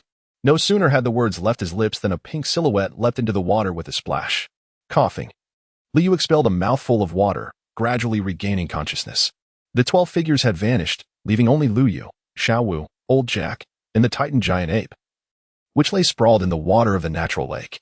Liu opened his eyes to see 2 indistinct faces before fainting once more. He was unhurt. It was merely an exhaustion of mental energy that had caused him to lose consciousness, and with a period of rest, he would surely recover. Upon realizing that Liu Yu was fine, old Jack and Xiaowu both breathed a sigh of relief. Old Jack gestured in the air, causing Liu Yu's body to float gently. He turned to Xiaowu and said, "Little girl, the 2 giants are safe now. Let us move together for mutual support." Xiaowu hesitated, glancing at Ming, who had just awakened but lay still, motionless. "Your friend will be fine. He will awaken shortly." Old Jack seemed to see through Xiaowu's concerns and reassured her. "Thank you, Senior," Xiaowu replied, then hurried to the lakeside, speaking to the empty water's surface. "Ming, Ming, I am leaving. You must take care of yourselves during this time." She then turned and quickly followed in old Jack's footsteps. A flash of violet lightning illuminated the scene, and the 3 vanished in an instant. After their departure, the Titan giant ape at the shore turned over and sat up, while the lake churned violently, revealing a pair of enormous bull horns rising above the surface. Their gaze was fixed intently on the direction Xiaowu had departed. Meanwhile, in a hotel outside the Stardow Forest, a graceful figure sat quietly by the window. Zhu Xing, seated cross-legged, was meditating, with a book levitating beside her. Suddenly, an unusual sound from outside broke her concentration, prompting her to rise swiftly and look out the window. Mo Horliku also floated swiftly to the window. They beheld 3 figures arriving at the hotel entrance, and Zhu Xuqing watched as those 3 quickly descended the stairs. Rushing downstairs, she was met with the sight of the unconscious Liu Yu, concern evident in her eyes. "Xiaowu, what happened to Liu Yu? What transpired?" she asked anxiously. "Brother Yu merely exhausted his mental energy. He just needs a little rest," Xiao Wu explained nearby. Qing, let the senior take brother you upstairs to rest. Oh, right. I'll lead the way, Zhu Zhuqing replied, coming back to her senses. The group entered a room, and with a single wave of his hand, old Jack gently laid Lu Yu onto the bed, while Zhu Zhuqing meticulously arranged the blankets. At that moment, the door to the room was suddenly pushed open from the outside, and two figures entered. Xiao Wu. The voices echoed in unison. Principal Flander, Teacher Zhao. I apologize for the worry I've caused you during this time, Xiao Wu said. Flander and Zhao Wuji were utterly astonished upon seeing Xiao Wu. They had been searching in the forest for so long, and now a living person had unexpectedly appeared before them. Xiao Wu, how did you get out? Where have you been all this time? And what happened to Lu Yu? Zhao Wujia inquired anxiously. Upon hearing this, Xiao Wu promptly clarified. It is thanks to this esteemed elder that both Lu Yu and I were able to emerge safely from the Stardow forest. She then acknowledged the elder standing behind her with respect. Greetings, senior. No need for such formalities. You both have endured much during this time, old Jack replied, waving his hand dismissively. The group then settled down to engage in casual conversation. After approximately 10 minutes, Xiao Wu recounted the series of events to the three, omitting any mention of her identity as a soul beast, while old Jack quietly sipped his tea. Upon concluding Xiao Wu's narrative, Zhao Wujia immediately rose and bowed earnestly to old Jack. Thank you, senior, for coming to the aid of us, the Shrek Academy disciples. Old Jack set his teacup aside and remarked, there is no need for such formalities. It is merely an act of kindness. Moreover, I have a few matters to discuss with you shortly. Please, senior, speak freely. Whatever your request, even if it entails traversing mountains of blades or seas of fire, I, Zhao Wujia, shall not hesitate, even at the cost of my own life. Zhao Wujia respectfully spoke. Chapter 177, The Strange Dreamscape. Sunlight scattered across the starry forest, casting a tapestry of shadows. Beneath this dim expanse lay a labyrinthine system of countless interconnecting caves, forming an immense underground maze. In the murky passage, a solitary figure advanced with a torch in hand, the flickering flame casting a feeble glow upon the pitch-black cavern. The individual carried a sizable backpack on his back. Yuza swung his halberd to sever the delicate vines obstructing his path, then continued onward, seemingly able to see through the darkness of the cave, disregarding the myriad of forks in the path as he navigated the intricate tunnels. Soon, he arrived before a stone door. He placed his backpack on the ground and rummaged through it, extracting an object illuminated by the dim firelight. It was a heart, a vivid, crimson human heart. As if freshly unearthed, he retrieved 2 more hearts from the bag and placed them into the recess of the stone door. In the next moment, the entire cavern trembled violently, accompanied by a thunderous roar, as the heavy stone door slowly creaked open. He hoisted his backpack once more and raised the torch. Stepping into the boundless darkness, Yuza appeared to possess an intimate knowledge of the chamber beyond the stone door. As he strode directly towards a grotesque statue with greenish skin and sharp fangs. Crouching down, he exerted all his strength to rotate the base of the statue. A rumble emanated from below, and the grooves in the walls of the chamber suddenly ignited with flames, illuminating the previously shadowy space. In an instant, the floor in the center of the chamber began to descend, and an altar gradually emerged. Yuza approached the altar and unceremoniously emptied the contents of his backpack. A cascade of red and white matter spilling forth. The bag was filled entirely with bloodied organs. Even a few human hands among them, all remnants of those soul masters drawn by the allure of the treasure. A faint, enigmatic smile curled upon Yuza's lips, as if mocking the greed and folly of these individuals.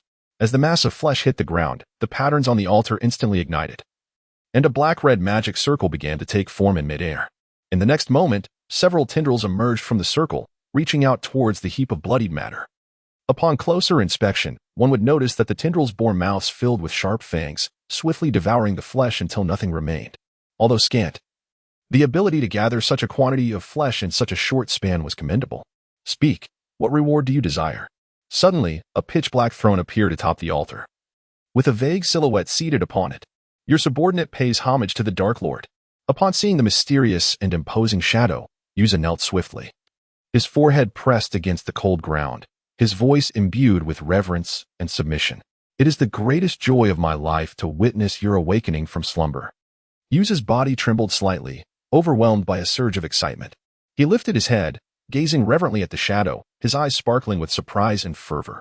The shadow emitted a harsh, grating laugh in response to Yuza's answer. reminiscent of nails scraping against a chalkboard. "This is what you deserve," it said, waving a hand as a thick, obsidian tentacle suddenly pierced Yuze's body, lifting him high into the air. A sharp pain coursed through him, and he let out a piercing scream, his face contorting in agony as dark veins began to spread across his distorted features. The tentacle retracted, and he fell to the ground with a thud, a black soul ring abruptly appearing around him. "This is what you deserve," the shadow repeated in a fragmented tone, its previous action seemingly having drained it considerably. "More flesh. I require more flesh." Yuze hastily crawled before the shadow. "I shall seek more flesh for you, my lord." "Wait," the shadow interrupted. "Kill Luyu," it exclaimed, its crimson eyes widening. "Yes, I shall take care of it immediately," Yuze replied promptly. "You may go out first." "I need to recuperate." "I take my leave," Yuze said, bowing deeply as he exited the chamber swiftly. Suddenly, in the empty room, the shadow atop the stone pedestal opened its crimson eyes. "The remnants of time must perish." "Ah," Liu suddenly shouted, jolting upright from his bed. Bewildered, he looked around and realized he was lying on a soft mattress. The arrangement of the room's furnishings seemed oddly familiar. Was this the Shrek dormitory? He recalled faintly collapsing in the Stardow forest. How had he ended up here? What had that entity been? As he murmured to himself, he slowly opened his eyes, beads of perspiration forming on his forehead. He strained to recollect the bizarre dream he had just experienced, an inexplicable fear and confusion surging within him. Could this truly have been merely an ordinary dream? Yet, why did those eyes feel so painfully real, as if they could pierce through his very soul? The more he pondered, the more he felt a chill run down his spine. The dark figure seemed to linger before him, and those fiery crimson eyes were deeply etched into his mind. "Luyu, you're awake." Suddenly, the wooden door creaked open as Oscar entered. Marveling at the sight of Luyu sitting up in bed, "What are you dawdling at the door for?" Oscar was abruptly shoved aside, stumbling into the room and nearly falling to his knees. Without needing to turn around, he knew the intruder was the plump Ma Hongjun. "You trying to knock me over?" "Oh, Luyu, you're awake," Ma Hongjun exclaimed, entering the room and expressing his surprise, completely ignoring Oscar beside him. "Luyu, why are you sweating so much? Is your wound painful?" Oscar suddenly noticed the fine beads of sweat accumulating on Luyu's forehead and remarked, "Oh, it's nothing, just a nightmare." Luyu replied as he wiped the perspiration from his brow. "Oscar, how long have I been unconscious?" Not long. Since yesterday afternoon when the principal brought you all back. It has been less than a day and a night," Oscar said, pouring a glass of water and handing it to Luyu. "By the way, there is something on the table from the principal, which he said your grandfather asked him to deliver to you. He insisted that you open it personally. Rest assured, we haven't touched it." Oscar gestured towards a box on the table. "Oh ho ho, Luyu, I never imagined you could keep this from the brothers for so long." A chubby round face suddenly intruded upon Luyu's sight, as Ma Hongjun grinned broadly. "You glutton, Luyu has just awakened. Be mindful not to frighten him." Oscar pulled Ma Hongjun aside. "Get away from me, you fatso. With that enormous face of yours so close. It's a wonder you don't disgust Luyu." Oscar yanked Ma Hongjun further away. "The principal has given us a break these past few days. You need not worry about classes. We'll step outside for a moment." "So you can rest well," Oscar assured Luyu before dragging Ma Hongjun out of the room. "So, I fainted for an entire day?" Luyu wiped the sweat from his hands, then dressed and approached the table, bringing the box before him. Luyu picked up the box and weighed it in his hands, producing a sound of objects clashing together. It possessed a certain heft and sounded quite solid. Yet, there was no discernible opening. Luyu scrutinized the box from top to bottom, yet found no place that could be opened. Luyu flipped through the contents and suddenly felt as if he had pressed an unseen button, triggering a mechanism. A small square at the bottom of the box gradually retracted, followed by the sound of gears whirring within the wooden case. With a distinct click, a crack appeared in the lid above. As he pried it open along the fissure, Luyu finally beheld the treasures contained within: a piece of parchment, a leather-bound book, and a smaller wooden box. Luyu picked up the note inscribed with a message, seemingly left by his grandfather. The content of the note read, "Little you, by the time you discover this note, I will have departed. The items I have bequeathed to you have already been entrusted to you by Flander. The contents of that small box possess considerable power. Exercise caution in their use, I implore you. Additionally, I borrowed your book for a few days. In exchange, your friend has left you a book. Old Jack." "My book?" After reading the note, Luyu couldn't help but feel a tinge of confusion. Suddenly, a thought crossed his mind. Old Imo? Old Imo. Luyu was suddenly jolted awake, realizing that Imo Holik was gone. Could it be that his grandfather was referring to old Imo? Alas, with old Mo's departure, who would teach him the art of alchemy? Just as despair enveloped Lu Yu, his gaze was unexpectedly drawn to a leather-bound book below. The Elucidation of Alchemy?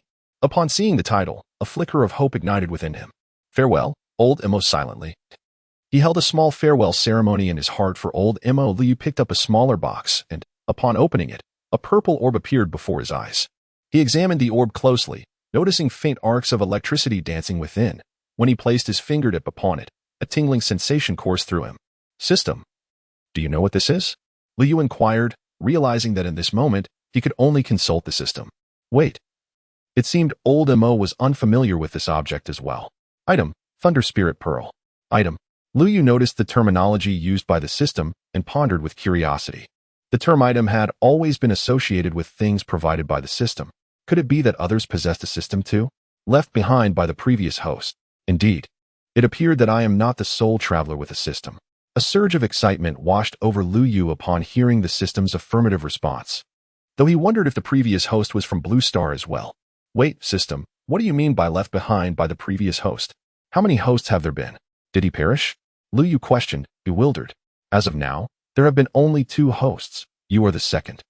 The previous host traversed to the wrong time and place at an inopportune moment and, due to various uncontrollable factors, currently exists in a state that is neither life nor death. Due to the previous host's missteps, some system items have been lost. Should these items fall into the hands of enemies, the consequences would be dire. It is hoped that the host will assist in their recovery, for which the host will gain complete usage rights to the items, or alternatively, exchange them for system points. Detected the system's lost item, Thunder Spirit Pearl. Would you like to recover it? Suddenly, a selection panel emerged before Lu Yu, with yes inscribed on the right and no on the left. Without hesitation, Lu Yu opted for no. It was ludicrous. Given that it was a system item, its power could hardly be trivial.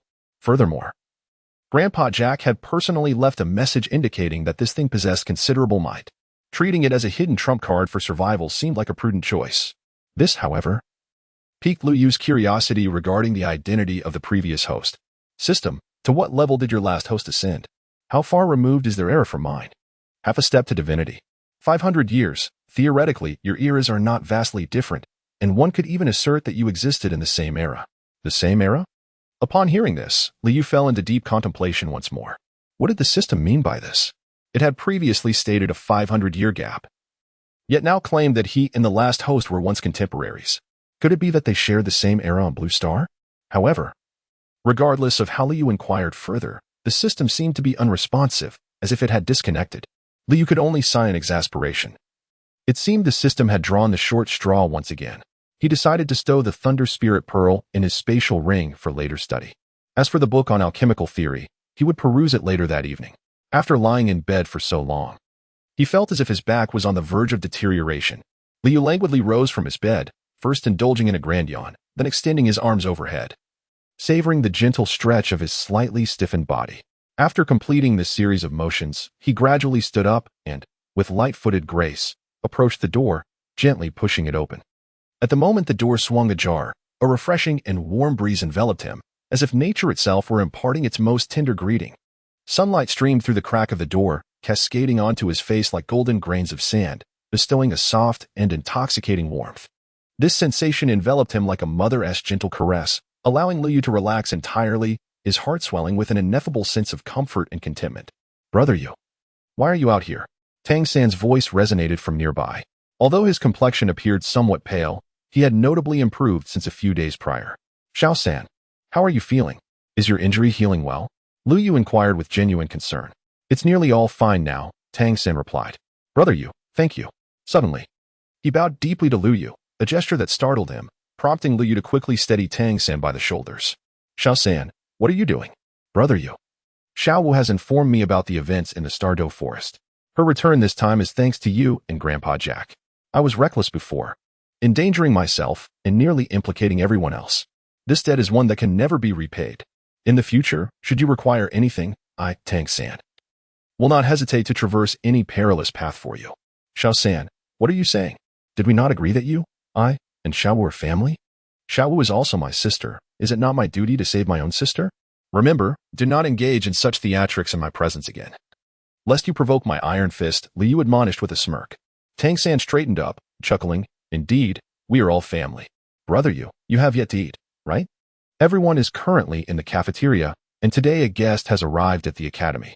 Shall we go take a look? Tang San suggested with a smile. A guest? Then let us proceed. Chapter 179. The arrival of the Master Liu arrived at the cafeteria alongside Tang San, and their presence immediately captured the attention of everyone present. Liu casually selected a seat, only to soon realize that the morning's fare was rather extravagant, with each person's meal meticulously arranged. What was the meaning of this? A sense of confusion washed over Liu as he glanced at Tang San, who, in response, revealed a mysterious smile. Brother you, do indulge in your meal first. You shall understand shortly. After finishing his breakfast, Liu was startled by the sound of a bell. What is happening? Did the dean not say we would have a holiday? Why are we gathering again? The hard-earned break was coming to an end, Oscar grumbled. Though it was merely a complaint to Tang San and the others. Nevertheless, he obediently joined the others in running to the playground for assembly. Upon arriving at the open area, they discovered only Zhao Wujia present. Zhao Wujia scanned the group and nodded, affirming, Good, no one has fallen behind. Teacher Zhao, what are we doing today? Dai Mubai inquired eagerly. Waiting for others, Zhao Wujia replied. Waiting for others? The group echoed in unison. However, after delivering his statement, Zhao Wujia fell silent. The scene shifted back to when the group was having breakfast in Flinder's office. Flinder gazed at the man before him in astonishment. Xiaogang. How did you end up like this? The person seated opposite him was indeed Master Yu Xiaogang, Tang San's mentor. His clothes were covered in dust, revealing several rips. And his lips appeared chapped, his voice hoarse. Let's set aside my condition for now. I heard you encountered a beast tide in the Stardow Forest. Please update me on the situation, he urged, his eyes filled with urgency. Flinder succinctly recounted their experiences in the Stardow Forest.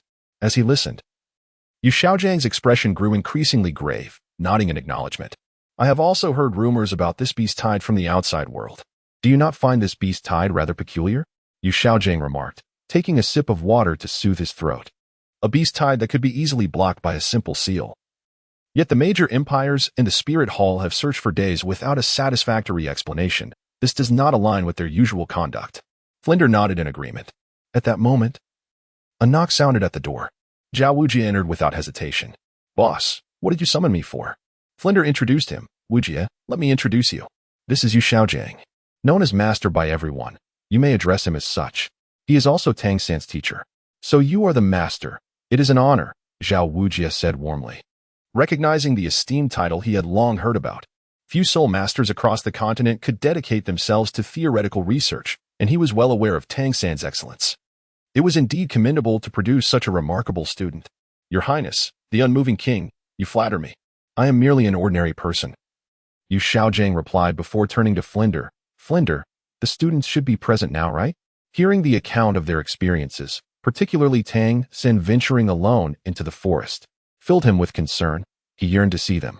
Flinder nodded in response. Of course, Wujia, the holiday is cancelled. Please gather the children. Understood, Zhao Wujia acknowledged. Then turned to depart. Now, the time returns to the present. In the open space, Zhao Wujia was in a state of repose with his eyes closed.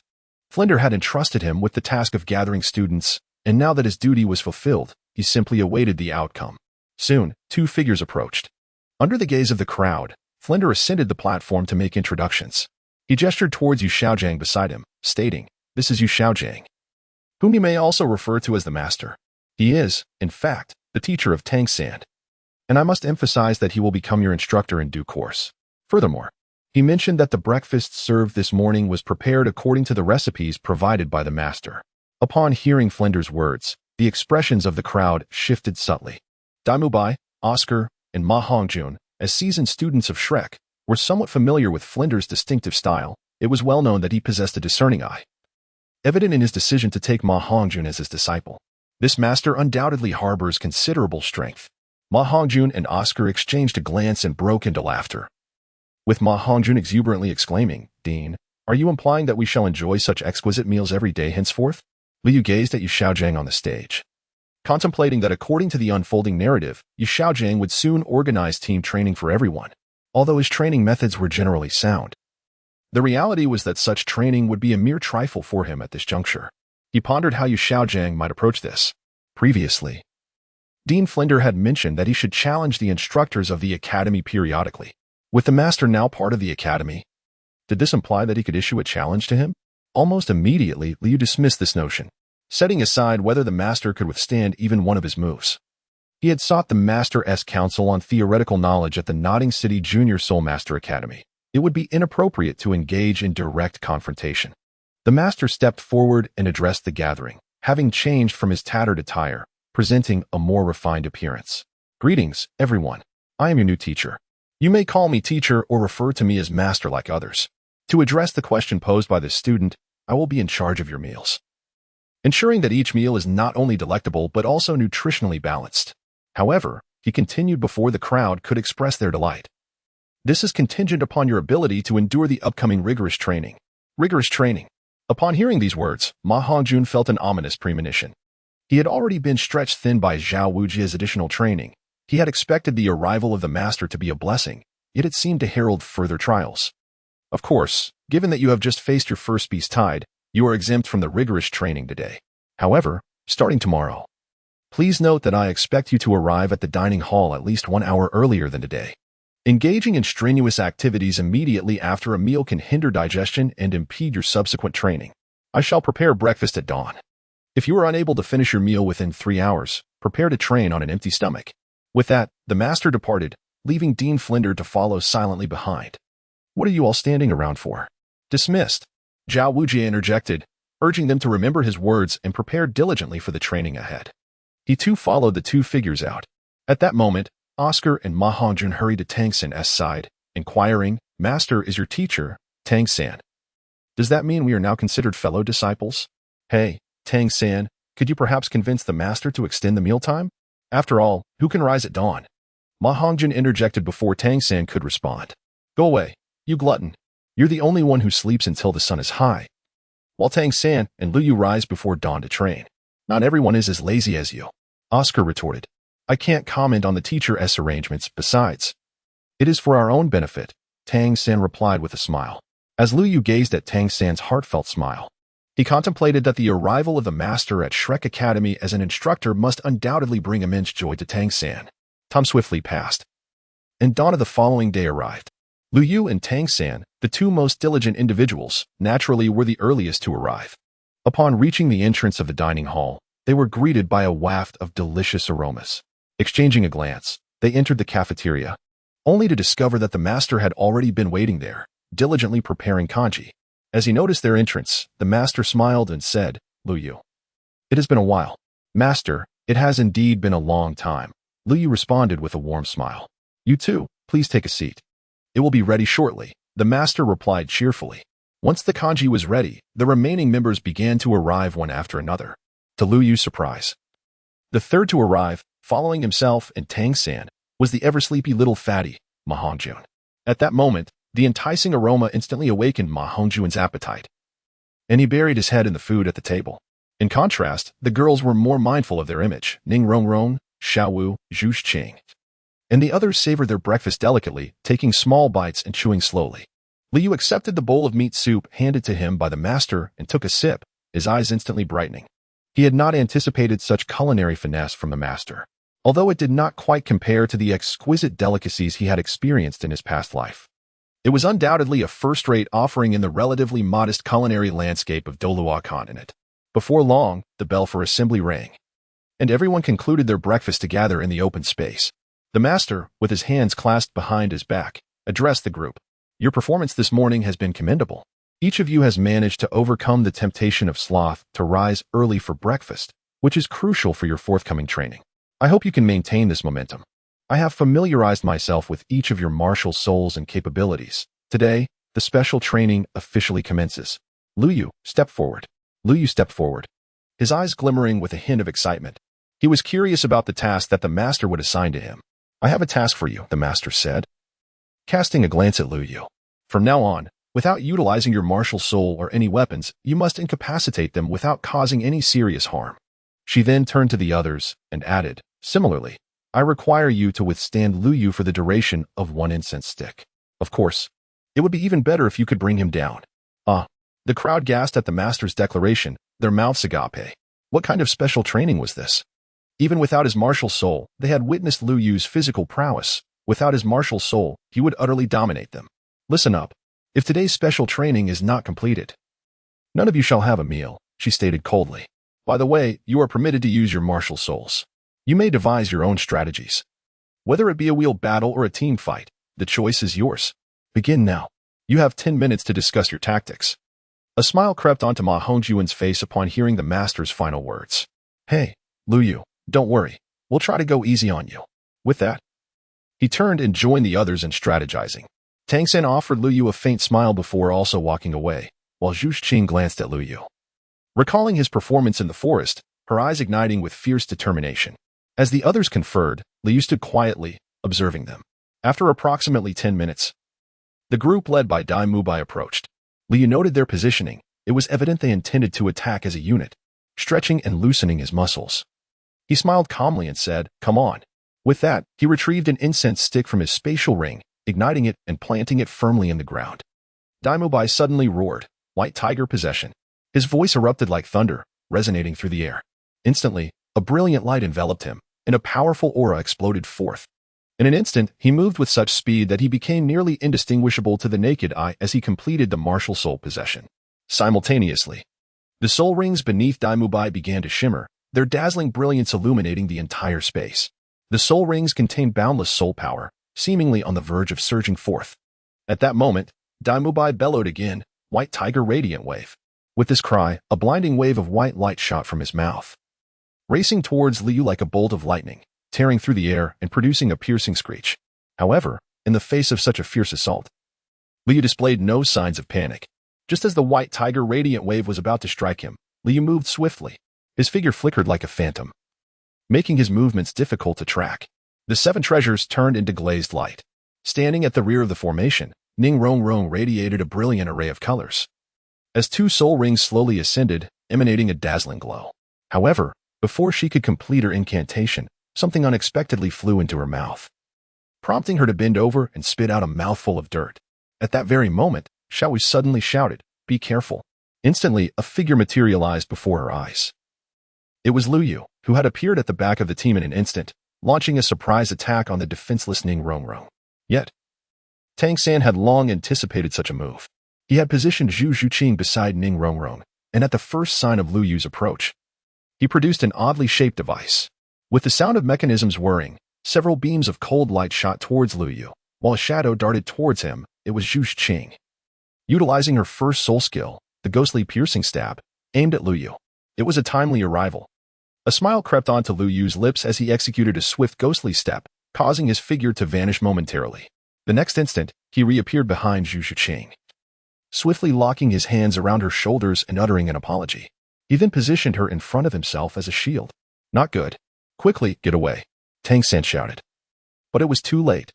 Zhu Zhuqing, caught off guard, had already been used by Lu Yu as a human shield, absorbing all the incoming attacks. The toxins from the flying needles took effect, and Zhu Zhuqing's consciousness began to fade. In the next moment, she lost all strength and collapsed into Lu Yu's embrace. Chapter 181. Special training. Lu Yu gently placed Zhu Zhuqing aside, and then his figure abruptly vanished from the spot. "Little San, your strike is quite ruthless." Suddenly, Lu Yu's voice echoed in Tang San's ear, his speed astonishingly swift. Tang San was taken aback when, bang, a sharp pain surged through his abdomen, causing his body to soar backward like a kite severed from its string. "Third brother," Xiaowu exclaimed in concern as she witnessed Tang San being propelled away. In the next instant, several blue-silver vines sprouted beneath Lu Yu's feet, ghost vine parasite. The blue-silver entwined. Remarkably, Tang San had previously left behind ghost vine seeds at that location.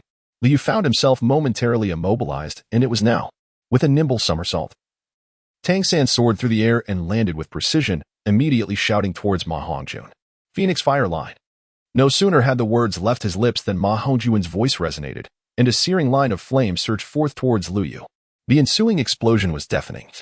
A violent eruption of sound and force. Did it succeed? The onlookers anxiously gazed towards the center of the explosion.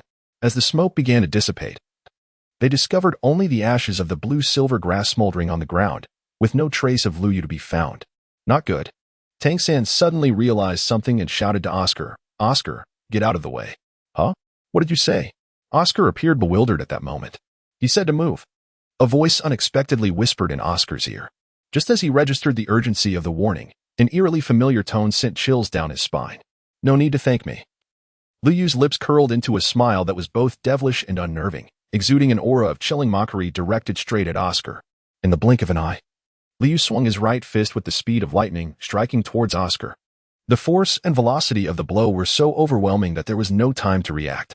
In that instant, Oscar felt as though his abdomen had been struck by a speeding freight truck, a wave of excruciating pain radiating throughout his body. He let out a muffled groan, instinctively curling up like a boiled shrimp. Then, with a resounding crash, Oscar's body flew backward as if severed from its strings, hurtling through the air and crashing to the ground several meters away, sending a cloud of dust into the air. Suddenly, Lu Yu's gaze was met with a pair of pink eyes.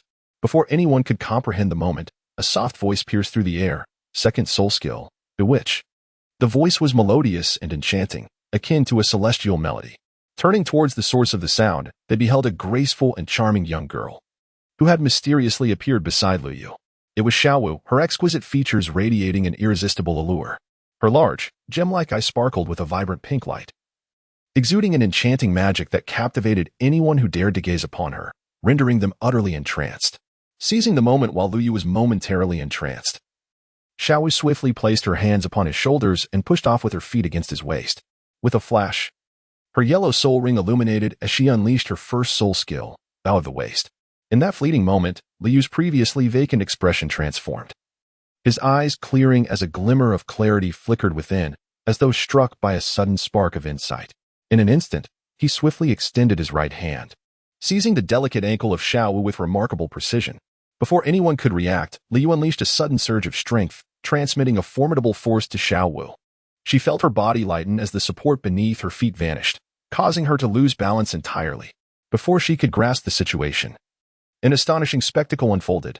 Lu Yu swung her like a heavy club. Xiaowu's body whirled through the air, accompanied by a rush of wind that howled around her. At that critical moment, a flash of silver streaked toward them like a bolt of lightning. Upon closer inspection, it was none other than Battle Qiqi, embodying her martial spirit.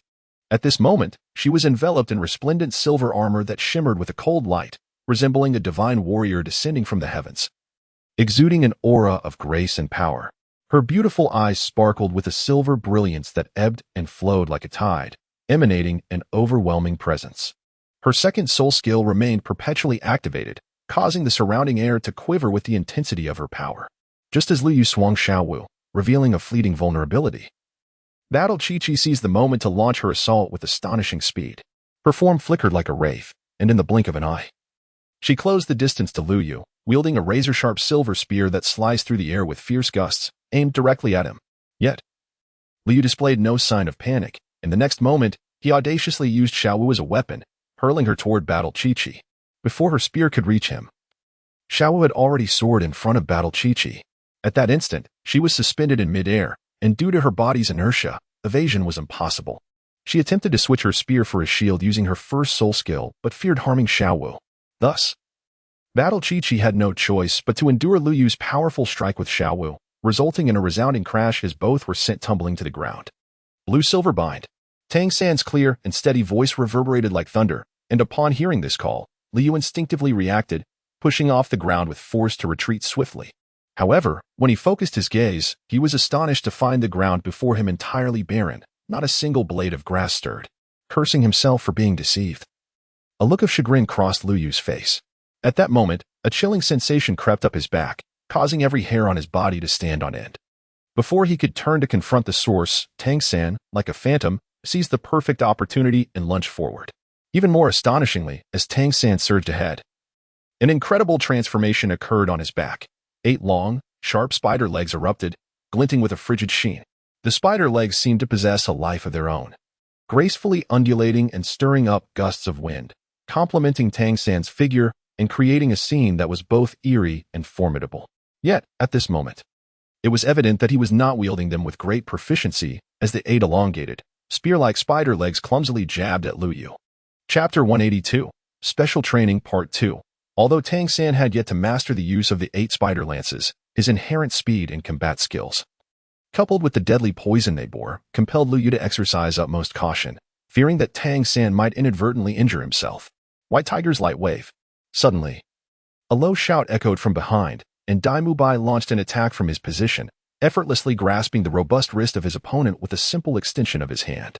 I must ask, do you all delight in this game of deception? Liu remarked coldly, glancing back at Dai Mubai, who was enveloped in a radiant white light. His muscles having swelled to at least twice their size, indicating he was in the state of his third spirit ability. He had not anticipated that his surprise attack would be so easily countered. In the next instant, a long spear, glimmering with a chilling sheen and exuding a razor-sharp quality, pierced the air like lightning, hurtling towards Liu Yu's face with astonishing velocity. Faced with this sudden onslaught, Liu Yu reacted with remarkable swiftness, propelling himself backward with explosive force, akin to an arrow released from a bow. However, his adversaries were not inclined to let him escape so easily. Almost simultaneously, Tang San swiftly drew his hands from his waist, unleashing a flurry of glinting needles, as slender as cow hair, which he hurled towards Liu Yu with great ferocity. These needles flew with incredible speed and at precarious angles, seemingly intent on completely encircling Liu Yu. Yet, witnessing this unfolding scenario, Liu Yu displayed no signs of panic. In fact, he had anticipated Tang San's maneuver.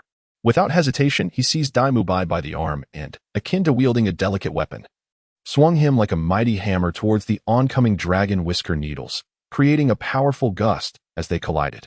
Dai Mubai felt a wave of dizziness wash over him. He attempted to break free, but it felt as though he were ensnared by a steel vice, his struggles futile. Suddenly, he felt his wrist loosen, and in that instant, he was propelled towards Tang San, while Liu Yu swiftly followed up with a powerful kick, sending both Dai Mubai and Tang San hurtling like marionettes with severed strings, crashing with a resounding thud into the nearby Ma Hongjun. Now, aside from the watching master, Liu Yu was the only one still standing, and the incense had barely burned halfway. The master surveyed the scene with an expression of indifference, addressing the group. Are you satisfied with your performances just now? He first turned to Tang San, stating, as a control-type spirit master, you are arguably the strongest in a one-on-one duel when unchallenged by a countering spirit master. Your role in team combat is to dictate the rhythm of the battlefield and create opportunities for your teammates. Truly formidable control spirit masters can even manipulate their foes. Yet you allowed your opponent to eliminate your teammates one by one, placing the least combat-capable support spirit master right under the enemy's nose. If this were a battlefield, you would bear the blame for their demise. Subsequently, the master's icy gaze once again fixed upon Dai Mubai, Ma Hongjun, and Shu Qing, emphasizing that the individual combat prowess of an assault-type soul master surpasses that of other soul masters of the same rank. They should seize the opportunity to deliver a decisive blow to their adversaries. Yet, what have you accomplished? None of you have demonstrated such capability. As agility-type soul masters, recklessly charging ahead without regard for your teammates, and even causing harm to your allies, I have only witnessed a group of brutes. A band of thoughtless soul masters from your recent performance. Yu Xiaojiang's words struck each individual, shattering their pride into pieces. It is because Liu Yu is remarkably strong. His soul power and physical prowess far exceed ours, rendering this not a fair battle, retorted Shu Qing instantly. She spoke truthfully, even without his martial soul. Liu Yu's physical strength could rival that of a level 50 soul master. Fairness? If this were a battlefield and you encountered an opponent whose strength far surpassed yours, would you dare to tell them that their superiority renders this battle unjust and that it should not exist? Yu Xiaojiang countered with a hint of scorn. Zhu Qing found herself momentarily speechless by his rebuttal. Just yesterday, your esteemed Dean Flander personally conversed with me, earnestly informing me that you, a group of vibrant youths brimming with potential, are to become the last cohort of students in the illustrious history of Shrek Academy. Undoubtedly, this signifies that you will become the cherished disciples of Dean Flander, who has devoted his heart and soul to your cultivation, filled with anticipation and hope. However, witnessing your earlier conduct, I could not help but feel a surge of concern and disappointment. Observing your lackadaisical attitude, your dearth of fighting spirit, and your nonchalant approach to your studies, can such a state truly honor Dean Flander's earnest expectations of you? Yu Xiaojiang's indifferent words pierced the hearts of all present like a sharp blade. Shrek Academy, renowned for nurturing prodigies, now sees its final batch of students consisting of inept individuals. Perhaps your talents are astonishing enough to be deemed monstrous, yet that is all there is to it. Your performance does not merit such a title, Yu Xiaojiang admonished. Everyone hung their heads low, their faces flushed with embarrassment, the feeling of shame threatening to overflow, wishing they could bury their heads deep into the earth to escape the sight of their current predicament. When they heard that they were indeed the last batch of students at Shrek Academy, this sense of humiliation surged like a tidal wave, instantly drowning each of their spirits. Every individual felt utterly mortified.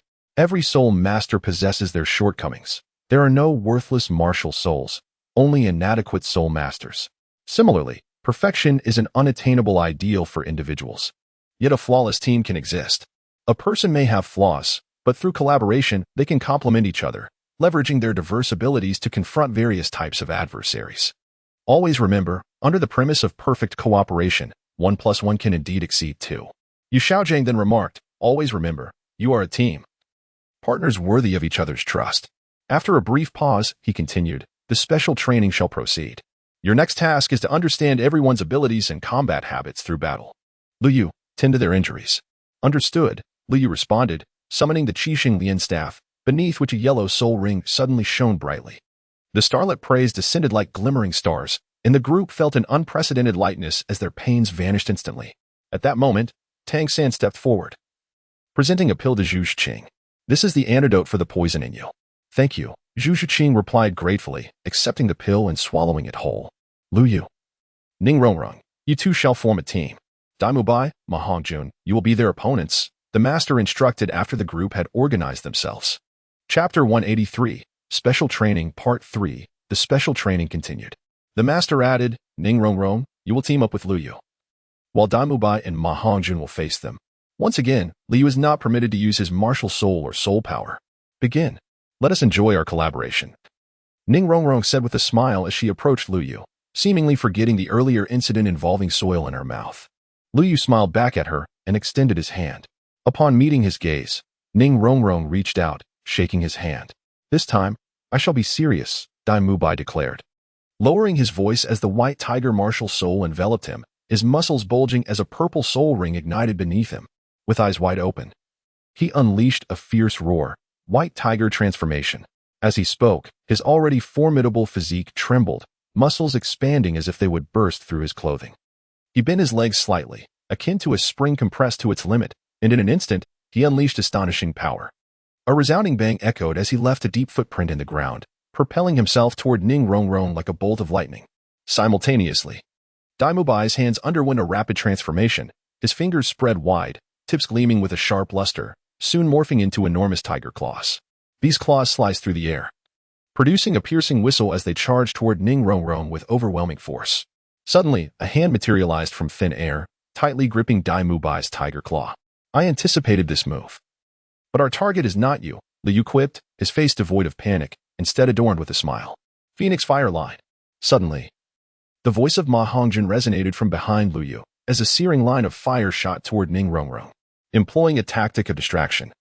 With Daimu Bai serving as bait to divert Lu Yu's attention, Ma Hongjun concealed himself in the shadows, striking unexpectedly. From the outset, Daimu Bai had no intention of annihilating Lu Yu entirely. Any hit that could land would suffice, even if it resulted in a one-for-one exchange. Wouldn't it?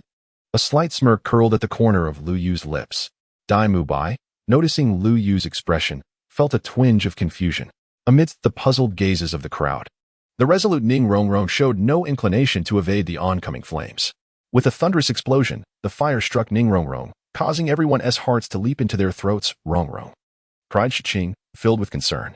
The 7 treasures glaze tile shone brilliantly, uttering the word, strength. Suddenly, Ning Rongrong's voice emerged from the billowing smoke, and in the next instant, a dazzling array of colors flickered within the haze. As the smoke dissipated, a figure adorned in a black and gold armor stood firm, enveloped in the radiance emanating from the 7 treasures glazed tower. It was unmistakably Ning Rongrong. What is that? Ma Hongjun gaped in astonishment at the sight of Ning Rongrong standing unscathed. That his brother used battle armor. Tang San was the first to recognize that the black and gold armor worn by Ning Rongrong was the same one Lu Yu had donned during his confrontation with Zhao Wujie. Time rewound to the moment just before the battle commenced. System, modify the usage rights of the Black God armor, adding a new user, Ning Rongrong. Lu Yu communicated with the system through his consciousness. Modification complete. Ning Rongrong has been added as a user of the Black God armor, with the highest authority granted to Lu Yu and secondary authority to Ning Rongrong. Please have the host make contact with the other party to complete the armor transfer. Detected secondary usage rights of the Black God armor. Initiating armor transfer. Transfer complete. Ning Rongrong cautiously extended her hand, gently grasping Lu Yu's palm. The moment her fingertips brushed against his skin, A cool sensation flowed like a gentle stream swiftly coursing down her arm and enveloping her being. This chill sent a shiver through Ning Rongrong, yet simultaneously evoked an extraordinary sense of comfort. Meanwhile, not far away, Ma Hongjun unleashed his intensely blazing flames. The surging inferno resembling a ferocious beast lunging toward Ning Rongrong. Just as the roaring fire seemed poised to engulf her, that earlier coolness surged within her, as if summoned, spreading throughout her entire body at an astonishing pace. In an instant, Ning Rongrong felt as though she were immersed in a refreshing realm. Subsequently, a brilliant light flashed, and an exquisitely crafted, shimmering battle armor materialized around her. The armor clung tightly to her form, each plate gleaming with a cold, steely light, enveloping her like an indomitable fortress. When Ma Hongjun's fervent flames finally collided with Ning Rongrong, a soft hissing sound was heard. For the flames could not penetrate the armor's defenses. Instead, they were resolutely kept at bay. A subtle ripple danced across the armor's surface, effortlessly dissipating the force of the flames, allowing Ning Rongrong to remain unscathed in her stance. Regaining her composure swiftly, she summoned her martial soul, channeling her soul power. As a yellow soul ring gracefully ascended before settling upon the 7 treasure glazed tile. With her first soul skill, Power Enhancement, the resplendent tower released 2 radiant beams of light that illuminated both Ning Rongrong and Lu Yu. The 7 treasures spun like glass, and with a second command, speed was bestowed. Once more, their figures were enveloped in a luminous aura. A subtle smile graced Lu Yu's lips as he exerted his strength in an instant. Upon witnessing that elusive smile, Dai Mubai's heart jolted with a foreboding sensation, an ominous premonition washing over him. Before he could react, he felt an abrupt loss of weight, soaring into the air as though riding on clouds. In the next moment, the familiar and chilling sensation of weightlessness struck once more. Terrified, Dai Mubai's eyes widened in horror as he beheld his imposing physique effortlessly grasped by Lu Yu, akin to clutching a mere feather. Subsequently, with a swift motion of his arm, Lu Yu sent Dai Mubai spinning uncontrollably through the air. At that moment, Dai Mubai felt as though he had transformed into a marionette, devoid of any autonomy over his movements. Lu Yu, resembling a masterful dancer, wielded him like a colossal baton, creating a whirlwind of motion. Hang on a bit longer, Dai. I will come to your aid. On the other side, Ma Hongjun's second yellow spirit ring suddenly radiated with brilliance. With a commanding shout, Ma Hongjun activated his second spirit ability, Phoenix Rising from the Ashes. Instantly, a pair of wings, entirely forged from flames, sprouted from his back. However, due to his current strength, he could not sustain flight. Thus, the effect of his second spirit ability merely enhanced his attack power by approximately 30%. Phoenix Fire Line, Ma Hongjun proclaimed, unleashing a torrent of scorching flames. I refuse to believe I cannot melt that shell of yours. You insolent fool. Ning Rongrong seethed, her cheeks flushed with indignation. How dare you insult me? Calling me a turtle? You are the true turtle, the ugliest and most foolish of them all. I wager your entire family shares your wretchedness. Her face aflame with fury, Ning Rongrong trembled slightly, directing her ire at Ma Hongjun. In an astonishing display, her black god armor enveloped her entirely, shimmering with an enigmatic and profound black radiance, resembling an indomitable shield. Unexpectedly, she charged forward without hesitation, akin to a cannonball, racing towards the searing fire line at an astonishing speed. It is crucial to note that this fire line harbored an exceedingly terrifying temperature and energy. The consequences of a mere touch would be unimaginable. Yet, in that moment, Ning Rongrong disregarded all caution. For Ma Hongjun's earlier taunt had crossed an unforgivable line. His audacity to liken her magnificent black god armor to a turtle shell was tantamount to indirectly branding her a turtle. Such an affront was an unbearable humiliation for someone as proud as Ning Rongrong. Meanwhile, Lu Yu stood astounded by Ning Rongrong's audacity, momentarily forgetting she was a support spirit master. Although the black god armor boasts astonishing defensive capabilities, it lacks any enhancement to its offensive power. Charging recklessly into battle would be akin to merely tickling the opponent. The spectators, including Ma Hongjun, were left bewildered by Ning Rongrong's actions. WOC, sister, do you not remember that you are a support spirit master? Or have you lost your fervor? One must wonder about the psychological impact on a fragile heart when witnessing a support spirit master boldly charging into the fray.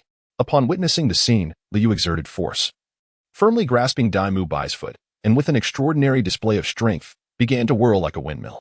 Suddenly, he released his grip, commanding him to go. In that fleeting moment, Dai Mubai's body surged forth like a cannonball ignited by a fuse, propelled with astonishing speed and might. His figure traced a sharp arc through the air, charged with an indomitable spirit as he raced toward Ma Hongjun. A resounding crash echoed, reverberating through the very fabric of space. Before Ma Hongjun could react, he was struck with pinpoint accuracy by the meteoric Daimubai. The force of the impact was overwhelming, rendering Ma Hongjun unable to withstand it. He lost his balance and was sent careening backward like a kite severed from its string. Moments later, another dull thud resounded as the two collided heavily with the unforgiving ground. Dust erupted, enveloping them in a colossal cloud of smoke, leaving the onlookers in stunned silence, momentarily incapable of processing the sudden turn of events. Meanwhile, as Ning Rongrong darted toward her target like an arrow released from a bow, she abruptly halted midway, her previously eager expression morphing into one of disappointment. Slowly, she turned her gaze toward Lu Yu, her eyes betraying an unbidden hint of resentment, as if silently lamenting her inner discontent and grievances, akin to a meticulously orchestrated performance being ruthlessly disrupted by Lu Yu. It is worth noting that, even if one were to concede 1,000 times, Ma Hongjun's comments merely suggested that the armor resembled a turtle shell. Yet, she had acted out of the kindness of her heart, intending to support Lu Yu, and now, her efforts had been abruptly thwarted. How could her spirits possibly remain high in such circumstances? Beside them, Yushao Gang observed the unfolding events, nodding slowly. The battle concluded. Li Yu attended to their injuries in preparation for the next confrontation, the next duo, Tang San and Xiao Wu, against Zhang Qiqi and Lu Yu. What? I have to go again? Lu Yu exclaimed, astonishment etched across his face as if he had heard the most incredulous news. Yushao Gang, however, maintained a calm demeanor, merely nodding in acknowledgement. Lu Yu silently lamented his predicament. Suddenly, he recalled that Flander had previously mentioned the necessity of selecting a student each week for a challenge. Little did he expect that he would now bear the additional responsibility of serving as a sparring partner for others, and on a regular basis no less. Commencing today, he would be tasked with guiding them as they train to enhance their resilience under pressure. As for the specific intensity of the pressure to be applied and the methods of training to be employed, unless I provide explicit instructions and arrangements, the entirety of this responsibility lies in your hands, allowing you the freedom to exercise your discretion based on the circumstances, Yin Xiaojiang stated calmly. Though his words conveyed an unmistakable authority, Li Yu sighed helplessly, realizing that he could not evade this responsibility. Although he felt somewhat reluctant, he understood the significance it held for the enhancement of the team's overall strength. Therefore, gritting his teeth, he steeled himself and agreed. Very well. Since you have such trust in me, I shall certainly do my utmost to fulfill the role of a sparring partner. Li Yu did not refuse. He had now established a clear objective regarding the challenge assigned by Flander. Although it may seem somewhat inappropriate, his actions would certainly not contravene the school's rules and regulations. In fact, they could be deemed reasonable and justifiable. Upon further contemplation of the master's decision, it becomes evident that having Lu Yu serve as a sparring partner for these individuals is indeed the most advantageous choice. This arrangement not only allows Lu Yu to comprehend each person's combat style, but also enables him to familiarize himself with the characteristics of various types of soul masters, thereby contributing to the comprehensive development that Flander had previously advocated. Very well, it is settled. Lu Yu, you shall first attend to the injuries of Dai Mubai and Ma Hongjun, preparing for the next battle, urged Yu Xiaojiang with a cold demeanor. Beside him, Tang San seemed unfazed by the master's decision. A moment's reflection would reveal the benefits inherent in it.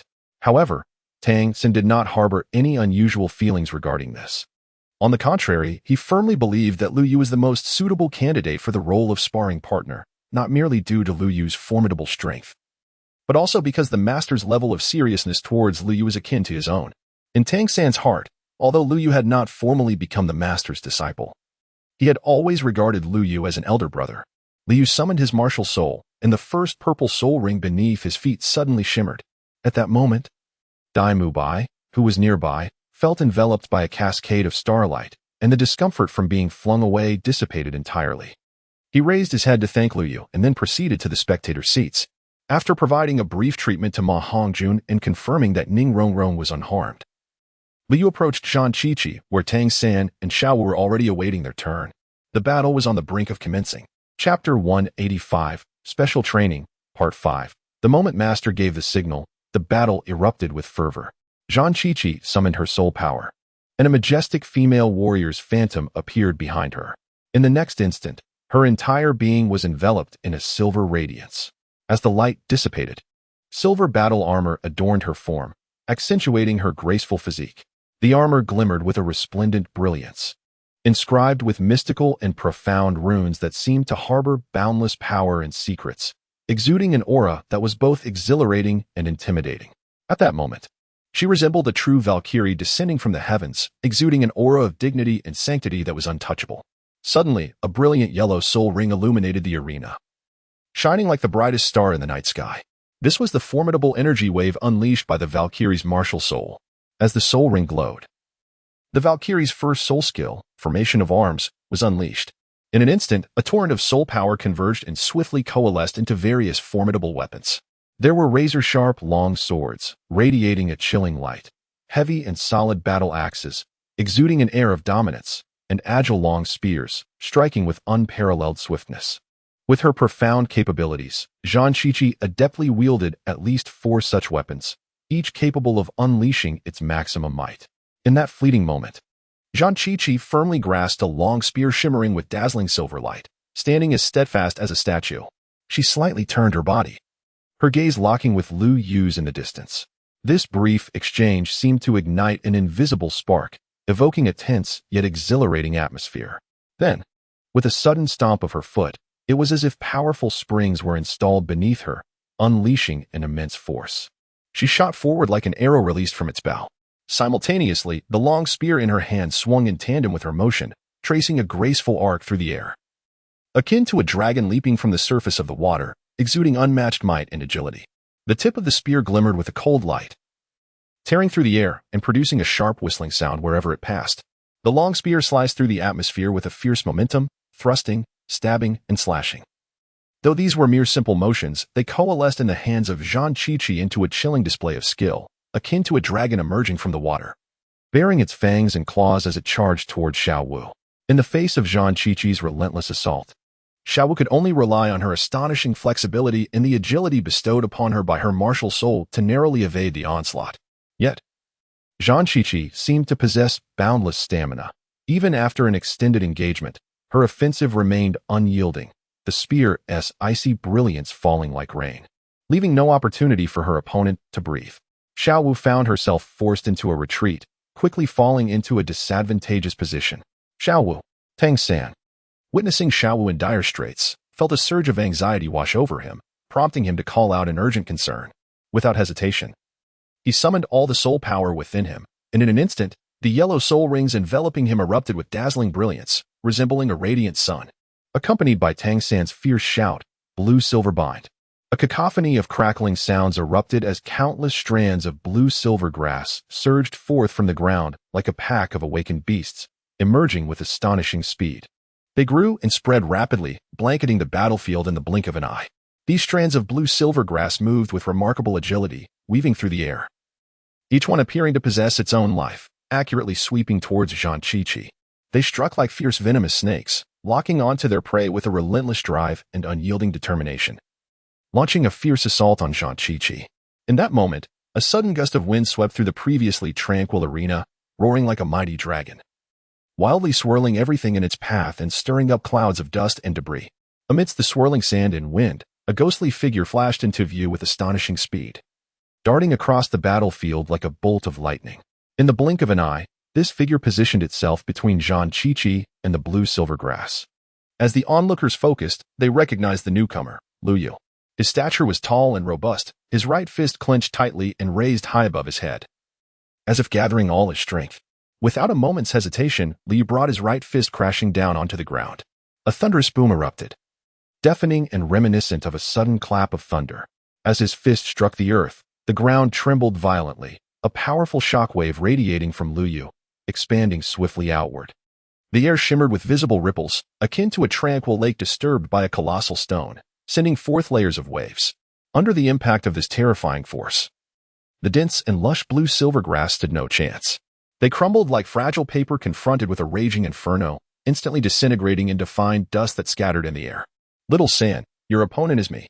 As the smoke dissipated, Lu Yu's figure appeared before Tang San.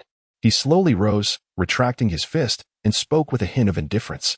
Realizing that assisting Xiao Wu was no longer feasible, Tang San's eyes ignited with fierce battle intent. If that is your intention, Come forth, brother Yu. Allow me to experience your strength. A cold smirk graced Lu Yu's lips. In the next moment, he unleashed his legs with explosive force, propelling his body forward like a cannonball, delivering a powerful kick aimed directly at Tang San's face. Yet, Tang San, with agility akin to lightning, evaded the blow at the last possible moment, arching his upper body back like a willow swaying in the wind. Nearby, Ma Hongjuan's eyes widened in astonishment, filled with envy. In an instant, Tang San displayed an astonishing flexibility, bending backward as if he were a finely crafted arch bridge. His movements flowed effortlessly, devoid of any hesitation. Meanwhile, Li Yu's swift kick sliced through the air with a chilling whistle. However, Tang San's reflexes were extraordinarily rapid. His nose nearly grazed Li Yu's rear, and by a mere fraction, he successfully dodged the formidable strike. The scene was breathtaking, eliciting an involuntary chill of apprehension. With a resounding thud, Li Yu's foot missed Tang San and struck a tree behind him, shattering the trunk into splinters. At that moment, Tang San swiftly regained his footing, the yellow soul ring beneath him suddenly radiating with brilliance as he clapped his hands forcefully against the ground. Blue silver bind, he shouted. In that instant, a resounding whoosh echoed as countless strands of blue silver grass seemed to respond to an unseen force, surging forth from the earth like a verdant tide. Their growth was astonishingly rapid, akin to bamboo shoots sprouting after a long-awaited rain, bursting forth from the ground and reaching heights surpassing a person in the blink of an eye. The blue-silver grass intertwined, weaving into massive and resilient blue webs. Each web was composed of thousands of slender, supple stems tightly connected, creating a seemingly impenetrable net. The grass cascaded from all directions toward Lu Yu, carrying with it an overwhelming force and pressure, as if intent on engulfing him entirely. Yet, Lu Yu remained unperturbed, allowing the multitude of blue-silver grass to weave and whistle around him. A faint smile played upon his lips. Xiao San, do you underestimate me too much? Resorting to such trivial tactics against me seems rather excessive. As his words fell, Li Yu raised his right fist once more and struck down, reducing the countless strands of blue-silver grass to mere powder. In response, a subtle smile curled at the corners of Tang San's mouth as he brought his fingers together, channeling his soul power. The second soul ring beneath him gleamed brightly as he invoked Ghost Vine Parasite. In an instant, countless vines sprouted from Lu Yu's head, hands, feet, and indeed enveloped his entire body, intertwining and coiling around him until he resembled a human-shaped Zongzi. Yet, in the next moment, the air quivered visibly, and Lu Yu exerted his strength once more, invoking the 8 gates of Duanjia. The second gate, unlocked. The ghostly vines were instantly reduced to powder. As the dust settled, Lu Yu shook his shoulders, and in the blink of an eye, he shot forward again, charging towards Tang San. Tang San, taken aback by the sudden onslaught, felt a chill run down his spine and swiftly retreated several steps, creating a safe distance between them. Simultaneously, he swung his hands fiercely, unleashing a frigid aura from his palms. Mystic Jade Hand, Tang San called out, as his once porcelain-like palms now shimmered with a faint icy radiance, as if clad in an impenetrable armor of ice. Without delay, Tang San's hands darted towards his waist with astonishing speed, akin to 2 agile serpents darting through the air. As his hands moved, fine yet razor-sharp beams of icy light, like meteors, surged forth, filling the air as they hurtled towards Lu Yu. Though these icy rays were as slender as cow hairs, each one bore an astonishing chill and penetrative power. Hidden weapons? Quite intriguing, but not enough to satisfy me. Lu Yu scoffed, halting in place as his hands danced through the air. Look, Lu Yu's movements resemble Tang San's techniques. Oscar, watching from the sidelines, exclaimed in astonishment. Humph. The Tang sect's hidden weapons are not so easily countered, Tang San thought, a smirk forming on his lips. These flying needles were laced with poison, while not lethally toxic. They were certainly not something an average person could withstand. However, the ensuing scene nearly made his eyes pop out in disbelief.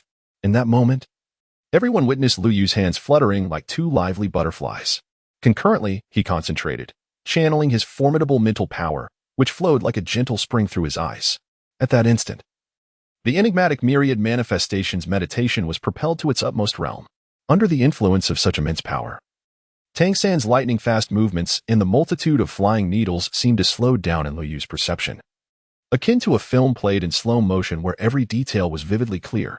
Furthermore, bolstered by the terrifying enhancement of the second gate of the 8 gates of Duanjia, Lu Yu's reflexes reached a jaw-dropping level, allowing him to effortlessly keep pace with the unfolding events. In the blink of an eye, Lu Yu extended his hands with lightning speed, precisely catching the flying needles that were hurtling towards him. Without hesitation, he mimicked Tang San's earlier motion, swinging his arm to hurl the captured needles back with force. The flying needles resembled streaks of meteors, glimmering with an icy light as they sliced through the air, hurtling directly towards Tang San. In that fleeting moment of contact, Lu Yu, aware of the poison on the needles, initially intended to rely on his superior speed to approach Tang San for a decisive strike. However, a sudden chill emanated from his dantian, effortlessly absorbing all the toxin from the needles.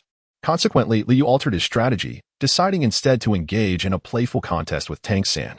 As the myriad needles filled the sky, Tang San, though momentarily startled, quickly regained his composure. As a disciple of the Tang sect, he not only possessed the skills to wield hidden weapons but also had a repertoire for countering them. He halted his own throwing motion, transitioning seamlessly into a unique technique, controlling the crane and capturing the dragon.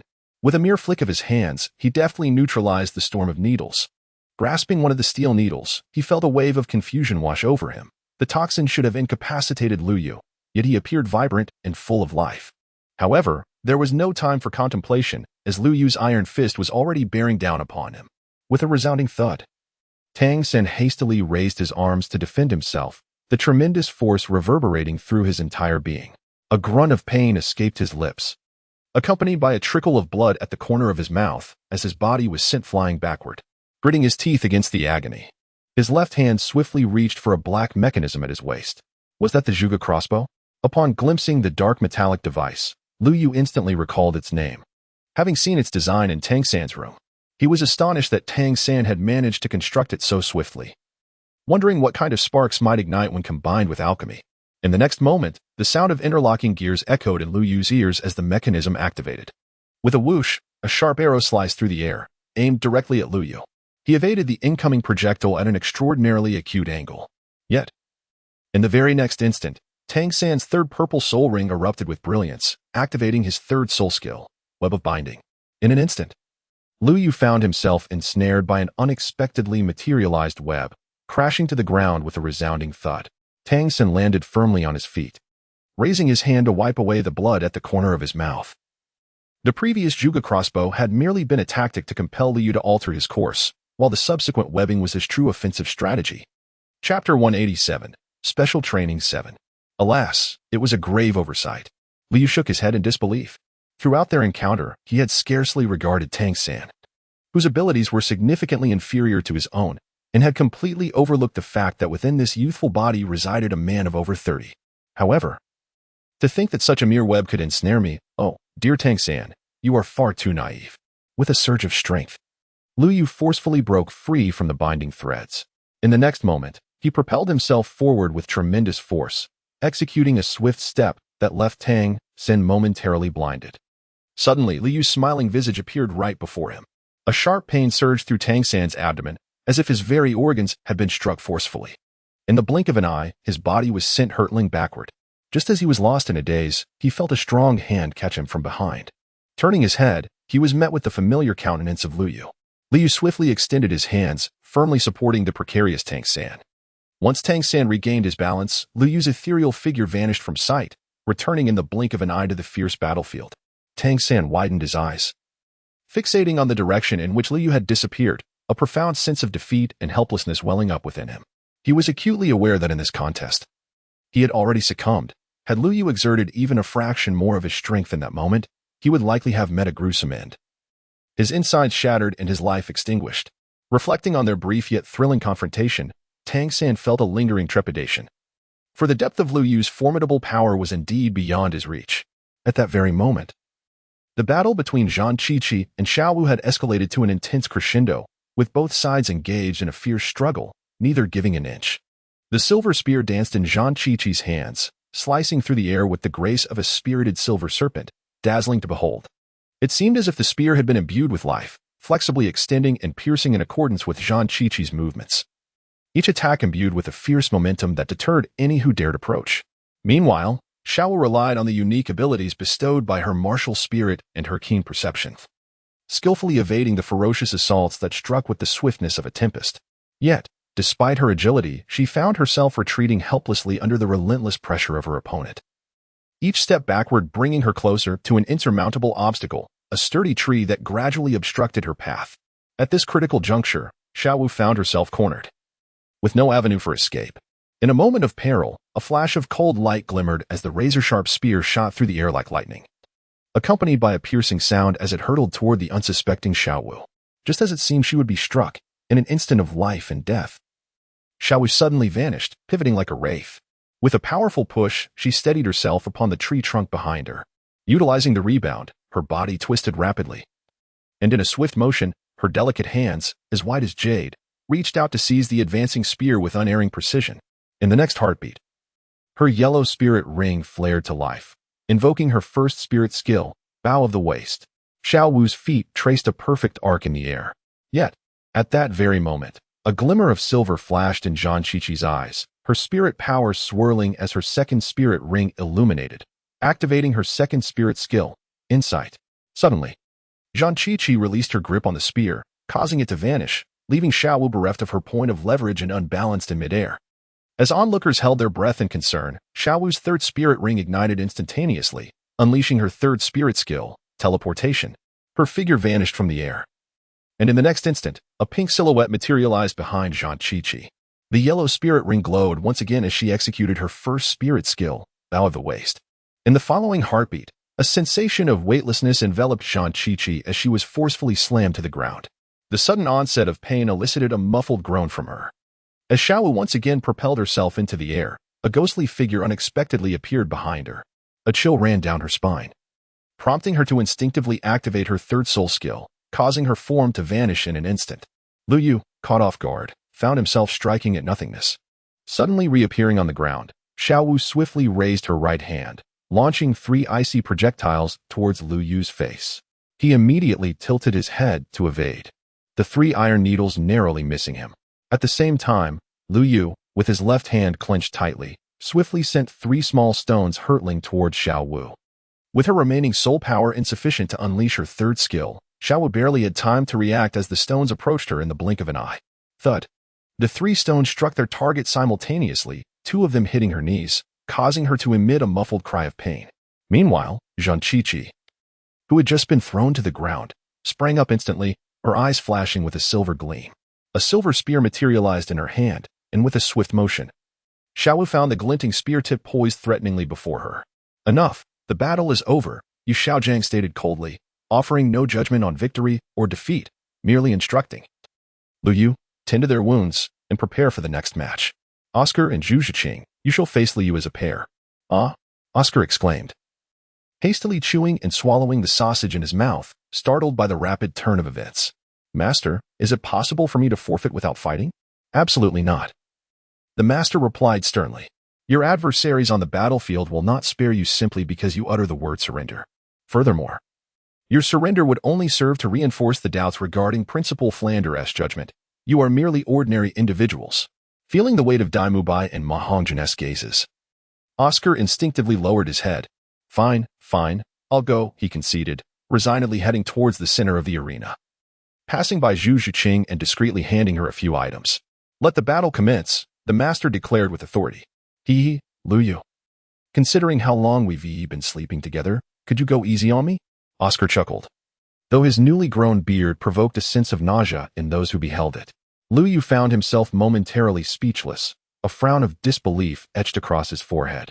Who on earth did you sleep with? We simply share a dormitory.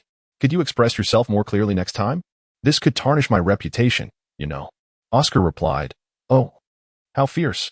Despite Lu Yu's usual good temper, Oscar's nauseating remark provoked him to utter a phrase steeped in tradition. However, in the next instant, a shadow suddenly lunged at Lu Yu, its sharp claws slicing through the air like blades, aimed directly at his face. Chapter 188, Special Training Part 8. As the shadow approached, the battle was imminent. Lu Yu swiftly pushed off the ground and retreated, narrowly evading Zhu Zhiqing's disfiguring claw. That was close, Lu Yu thought, his heart still racing. In the next moment, Zhu Zhiqing's first spirit ring glowed once more, and with a swift motion, her hands transformed into razor-sharp claws aimed at Lu Yu. Just as her hands were a mere step away from his cheek, Lu Yu's figure abruptly vanished from before her. What? Zhu Zhiqing was momentarily stunned, yet inexplicably relieved that she had managed to evade the attack. In the next instant, a smiling face suddenly appeared before Oscar's eyes. Oscar. What did you just say? I didn't catch that. At that moment, Lu Yu's smile appeared devilish to Oscar, who felt a cold sweat break out on his forehead. His speech faltering. Suddenly, like the others before him, Oscar felt a sharp pain in his abdomen. In the next moment, his body flew backward like a kite with a severed string. Uniquely, just before hitting the ground, a pair of wings sprouted from his back. Without hesitation, Oscar chose to ascend, attempting to distance himself from Lu Yu's range of attack. However, in the next moment, his plans crumbled as a shadow enveloped him. Oscar looked up in astonishment, only to see a foot growing larger before him. With a resounding thud, Lu Yu's foot landed squarely on Oscar's face, sending him crashing to the ground. What a relief, Lu Yu thought, his feet firmly planted. That kick had brought him immense satisfaction. He hadn't realized Oscar's face could serve such a purpose. He silently vowed to seize more opportunities in the future. In the next instant, Lu Yu felt a chilling sensation on his back, as if a cold wind had swept through.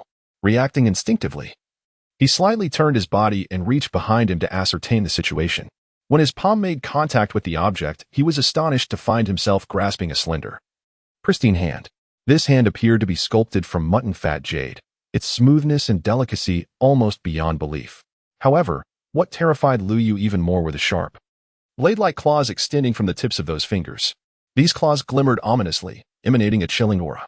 They were a mere few centimeters from Lu Yu's eyes, and had they advanced even slightly further, they would have pierced directly into his eyeballs. At this moment, Lu Yu's heart raced to its utmost, and a fine sheen of sweat appeared on his forehead. Meanwhile, Zhu Zhuqing struggled to break free from Lu Yu's grasp. Suddenly, a pair of wings sprouted from her back, and in the next instant, she swiftly retreated, creating distance between herself and Lu Yu. It was the flight mushroom sausage that Oscar had given her before entering. Just moments ago, when Oscar was pinned to the ground by Lu Yu, she had quickly consumed the flight mushroom sausage. With her natural speed, augmented by the mushroom's effects, she had approached Lu Yu rapidly, yet before she could land a blow, she had already lost her optimal opportunity, prompting Zhu Zhuqing to make a decisive retreat. Before Lu Yu could react, her first soul ring illuminated once more, activating her first soul skill, Netherworld Stab. Zhu Zhuqing transformed into a shadow, this time not charging directly at Lu Yu, but instead weaving in and out, creating a dazzling display. Lu Yu remained stationary, seemingly surrendering to the situation. Suddenly, he moved, extending his hand toward the empty left side. In the next moment, Zhu Zhuqing's figure appeared there, her hand caught firmly in Lu Yu's grasp. Are you going to continue fighting? Lu Yu smiled as he turned to Zhu Zhuqing, inquiring lightly. The next instant, she provided her answer. Her purple soul ring flashed intensely, activating her third soul skill, Netherworld Slash. Instantly, her right hand transformed into a dark blade, swiftly aimed at Lu Yu. He promptly released her left hand and retreated decisively, evading the strike and creating distance between them. Observing Zhu Zhuqing, whose fighting spirit was palpable, Lu Yu could only shake his head in exasperation. How stubborn could this girl be? In that fleeting moment, Zhu Zhuqing executed a ghostly step, her figure vanishing as if it were a specter. Suspended in midair, she anxiously scanned her surroundings, attempting to catch any sign of Lu Yu. Just then, she felt a subtle gust of wind behind her. Almost instinctively, Zhu Zhuqing's sharp claws lashed out toward the source of the sound. To her astonishment, her strike met nothing but air. How could this be? She swiftly turned around, her face filled with shock as she stared at the empty space behind her, a surge of intense unease rising within her. Something was definitely amiss. Zhu Zhuqing furrowed her delicate brows, questioning where he could be hiding. Suddenly, a hand emerged, reaching directly for her shoulder. At that moment, Zhu Zhuqing instinctively sidestepped to evade it. However, her evasive action caused Lu Yu's hand, which had initially aimed for her shoulder, to veer slightly off course, landing on another part of her body. In the next instant, Lu Yu's figure became apparent, and a soft sensation traveled through his fingertips, leaving him incredulous as he gazed at Zhu Zhuqing's impressive bosom and exclaimed in astonishment. Oscar and Ma Hongjun below stood with their mouths agape, incredulous as they observed the two, with Oscar expressing a tinge of envy. Oh, the sensation must be delightful. At that very moment, all eyes were drawn to Zhu Zhuqing's porcelain-like visage, which appeared to be brushed with a delicate shade of crimson, reminiscent of the evening glow. This blush swiftly spread, infusing her previously icy demeanor with a hint of shyness and allure.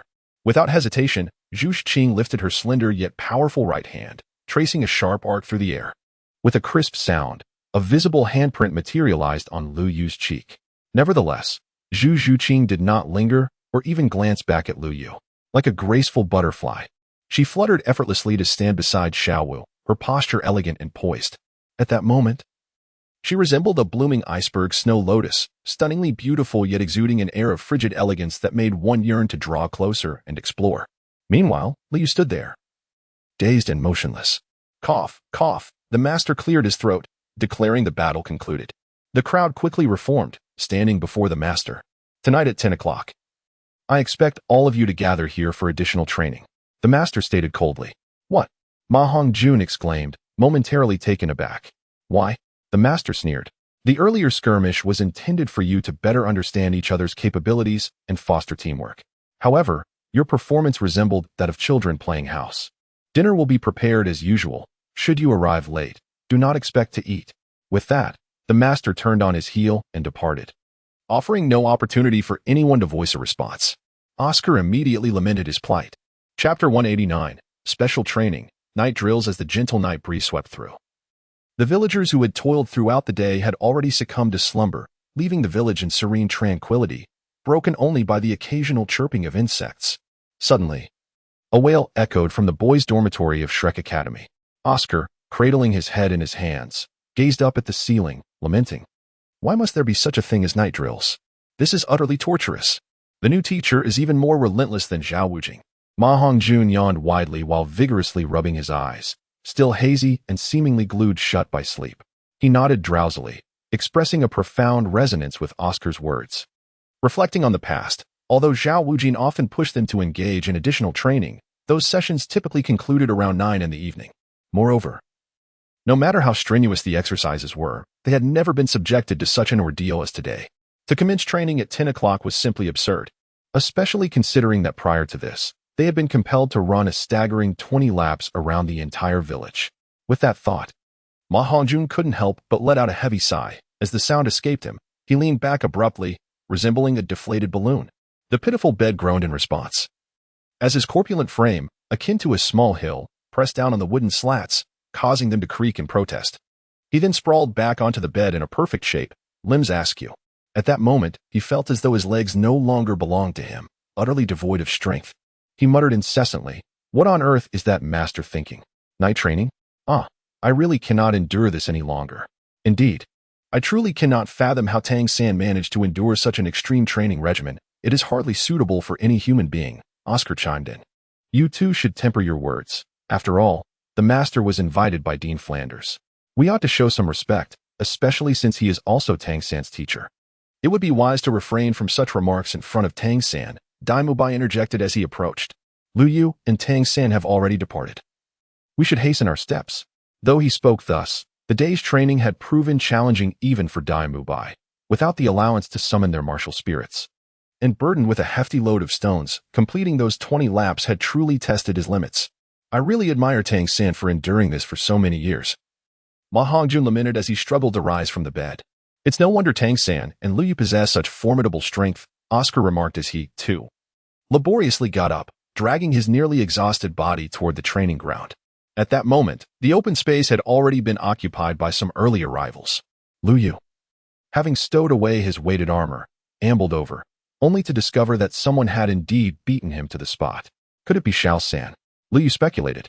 But upon approaching, he realized it was someone else entirely. A slender figure clad in black stood at the center of the training ground. It was Zhu Zhuqing. Her proud chest rose and fell dramatically, her breath coming in gasps, and beads of sweat glistened on her forehead, indicating she had just engaged in a vigorous workout. Zhuqing, you arrived quite early, Lu Yu greeted her warmly. Yes, you too have come early, Zhu Zhuqing's voice, cool and melodious, flowed forth slowly. Her tone as tranquil as a lake in late autumn, making it challenging to discern any emotional turbulence within her. She gently lifted her head, her gaze sweeping over him like a chilling star, only to retract swiftly, as if even a moment's lingering glance would be superfluous. Zhu Zhuqing inhaled deeply, and with that breath drawn into her being, her previously turbulent aura gradually settled into tranquility.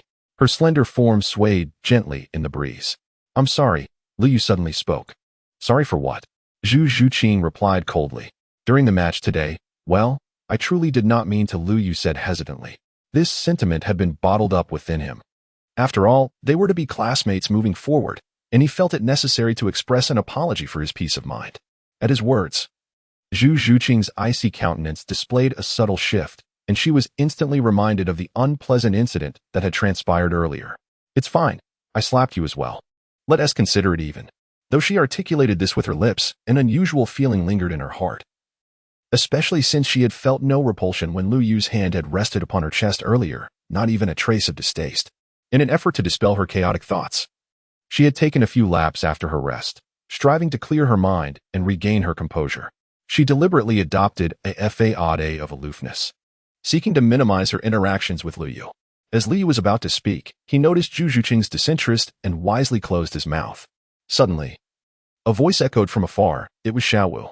Li Yu turned to see Ning Rongrong and Zhu Qiqi following closely behind her, arriving at the playground. The weariness etched on their faces suggested that the 20 laps assigned by the master had taken a toll on them as well.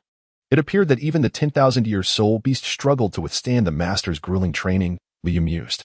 Xiao Wu greeted Lu Yu but still wore an exhausted expression. You good, Shiqing? Why are you here so early? Aren't you tired? Where's San? You two are usually inseparable. Why isn't he with you?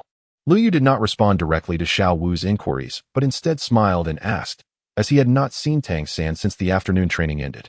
He had assumed Tang San had gone to find Xiao Wu. To Lu Yu's surprise, Xiao Wu shook her head weakly and replied, I don't know. After training, I returned to the dormitory with Qiqi and the others, and I haven't seen San. Perhaps he went to find the dean or the master. Lu Yu speculated that it was only natural for the master, being Tang San's mentor, to catch up with his student after a prolonged separation. Lost in thought, the others gradually arrived at the playground, all appearing drained and hollow, evidently exhausted from the master's intense training regimen. However, Lu Yu stood apart from the rest. Despite the master's special treatment, which required him to carry 3 times the weight of others while donning weighted armor, his robust physique and formidable recovery capabilities allowed him to recuperate swiftly with just a brief pause. Hello, everyone. You all arrived quite early, Oscar greeted with his lethargic eyes. Seemingly half asleep. Chapter 190, Night Training begins. At that moment, 3 figures approached from the distance. The foremost was none other than the mastermind behind everyone's suffering. Master Yu Xiaojiang, followed closely by Flinder and Tang San. Flinder yawned widely, his bleary eyes indicating he had just been roused from sleep. Meanwhile, Tang San appeared troubled, having just learned something astonishing from the master and Flinder. It seems you all arrived on time. That deserves commendation, Flinder remarked first. As he spoke, Tang San returned to the lineup, positioning himself beside Lu Yu. For some reason, Lu Yu felt that Tang San had cast him a peculiar glance. Yet he bore an expression that suggested he had no intention of speaking. San, where did you go earlier?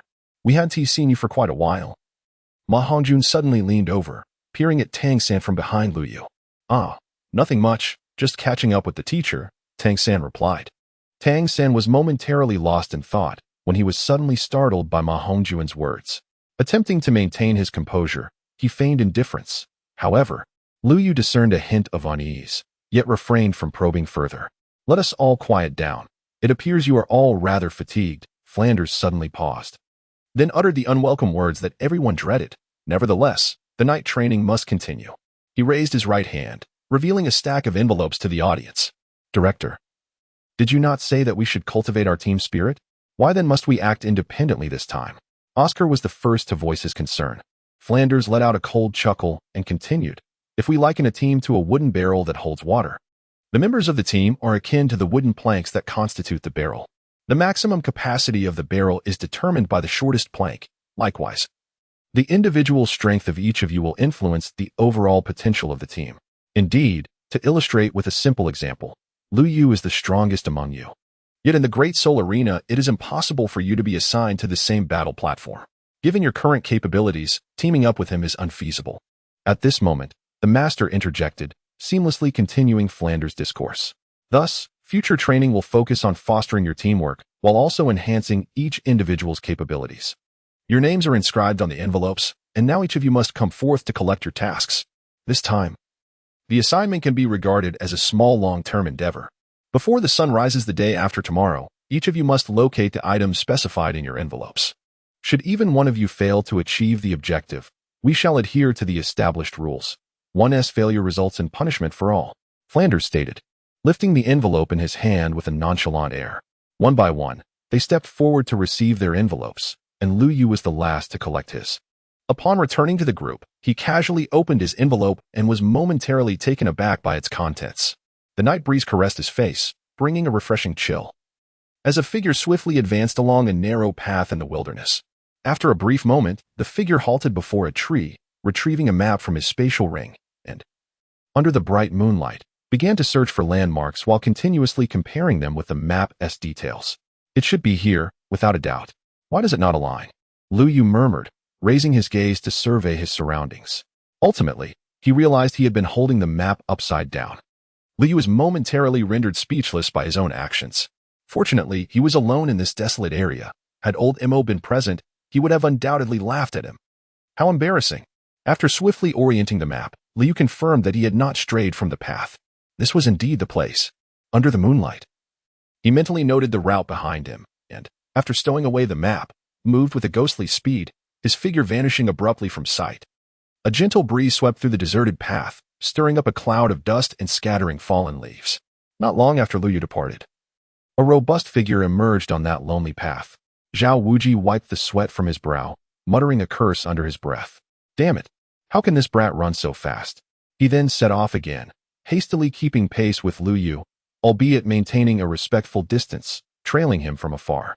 Meanwhile, moonlight illuminated a path outside a forest where Zhu Zhuqing was perusing a herbal compendium. She gently opened an aged envelope, revealing a daunting and mysterious quest.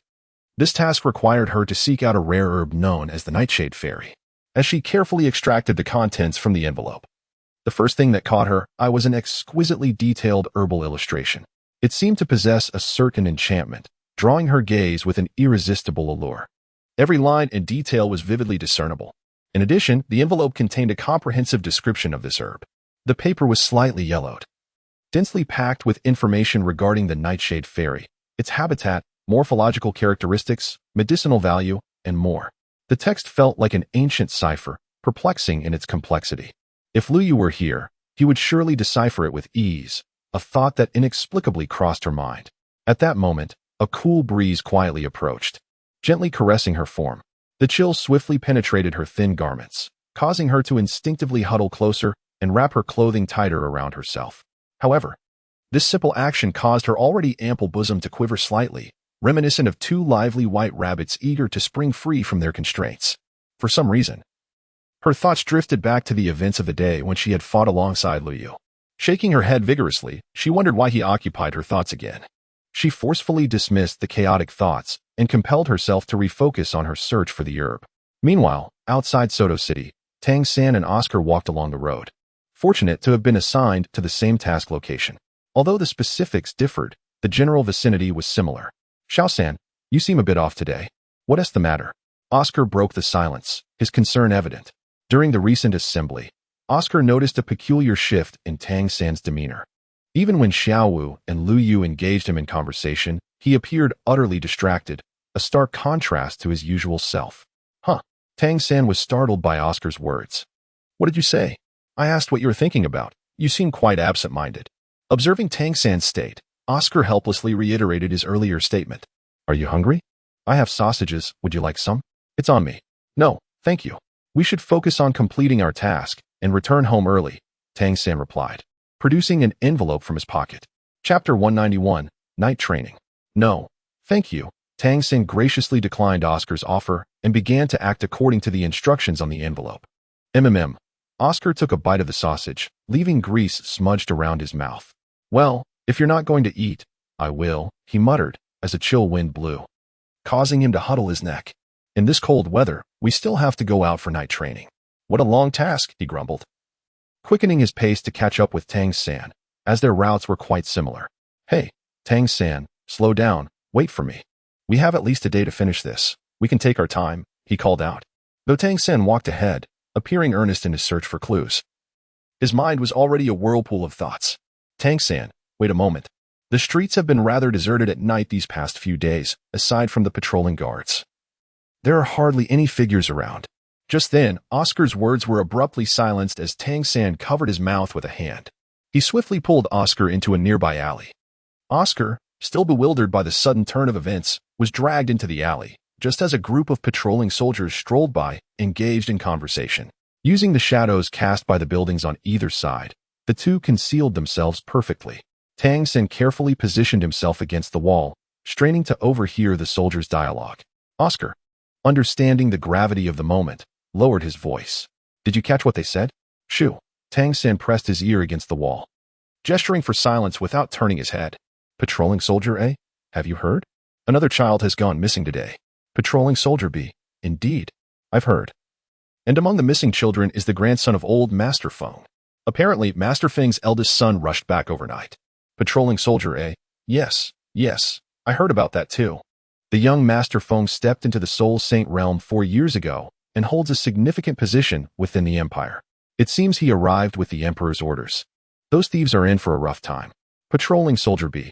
But didn't the city lord also dispatch numerous personnel to search last time, only to find nothing? And I've heard that this young Master Feng's reputation isn't particularly upright. His breakthrough to Soul Saint was reportedly achieved through secret methods. And he is rumored to be involved with many influential figures. Will they truly be able to find him?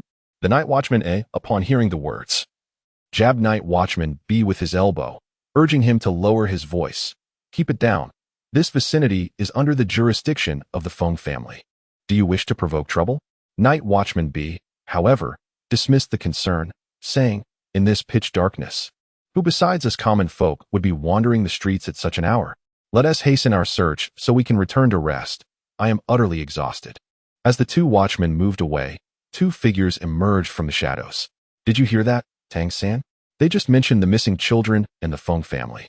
Tang Sen swiftly retrieved the task envelope given by his master, revealing a yellowed piece of paper that bore a bounty notice alongside a map of Soto City, prominently marked with a red circle indicating the Feng family's location. Oscar, at that moment, also produced his envelope, which contained an identical map to Tang San's, though lacking the bounty notice. Instead, it held 4 sheets of paper. The names inscribed on these sheets appeared to belong to the Chun family's establishments.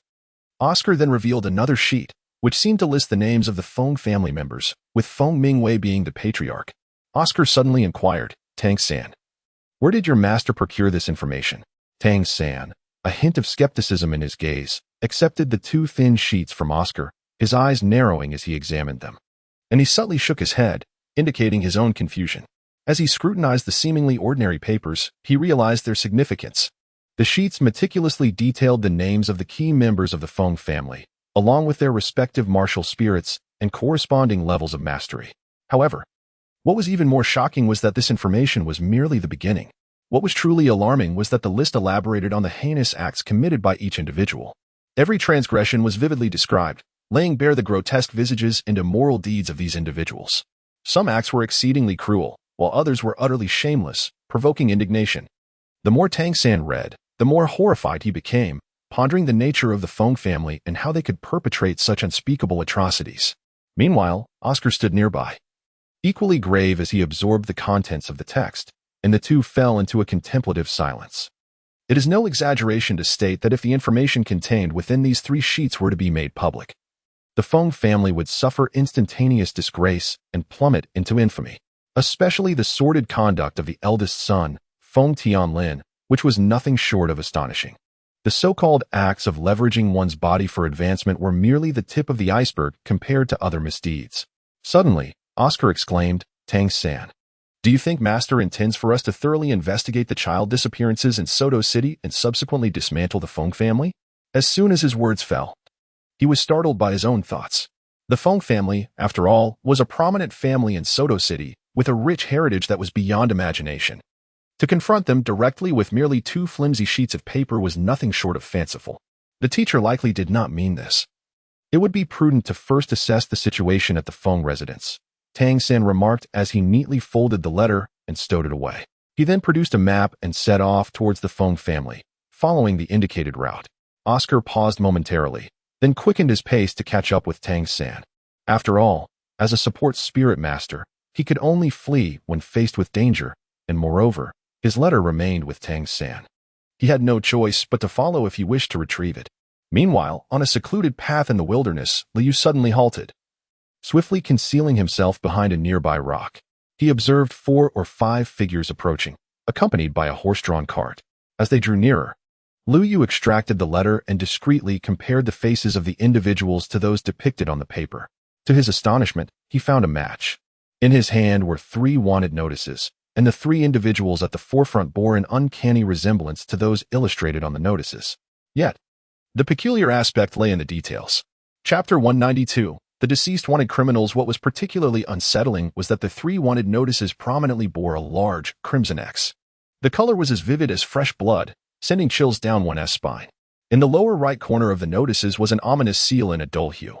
It was known that such a mark would only appear once the bounty targets issued by Soto City had been successfully apprehended and dealt with according to the law. To Lu Yu's utter shock, the date of execution for these 3 individuals was clearly marked as 3 years prior. This indicated that these wanted criminals had already faced their due punishment a full 3 years ago. Lu Yu clutched the wanted notice tightly in his hands, his brow furrowed, and his heart laden with confusion and uncertainty. He simply could not fathom why the master, who had always shown a keen interest solely in the study of martial souls, would go to the trouble of collecting the wanted notices for criminals who had met their fate 3 years prior. What hidden secrets or profound meanings lay beneath this peculiar circumstance? Lu Yu pondered deeply, yet he could not arrive at a satisfactory conclusion.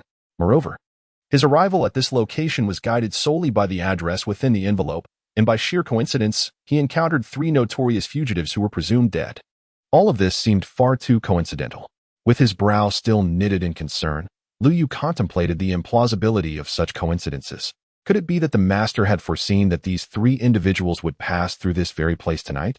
Lu Yu's mind was a whirlwind of thoughts, yet he remained acutely aware of the movements of the 3 individuals. If these 3 were indeed the ones listed on the wanted notice in his possession, then even the weakest among them possessed a formidable strength of level 40, a mere reflection of their prowess 3 years prior. Lu Yu recalled that it was a man named Feng Tianlin, a soul sage of level 70, who had initially captured them. As the sound of the carriage faded into the distance, the figures of those individuals had already vanished. Only then did Lu Yu emerge from behind the stone, gazing in the direction they had departed. Indeed, Lu Yu pondered to himself, based on their trajectory and various signs, it appeared their destination was remarkably akin to his own. Such a coincidence was too extraordinary. Could there be some hidden truth behind it? He could not help but furrow his brow, murmuring softly to himself. However, this was not the time for deep contemplation.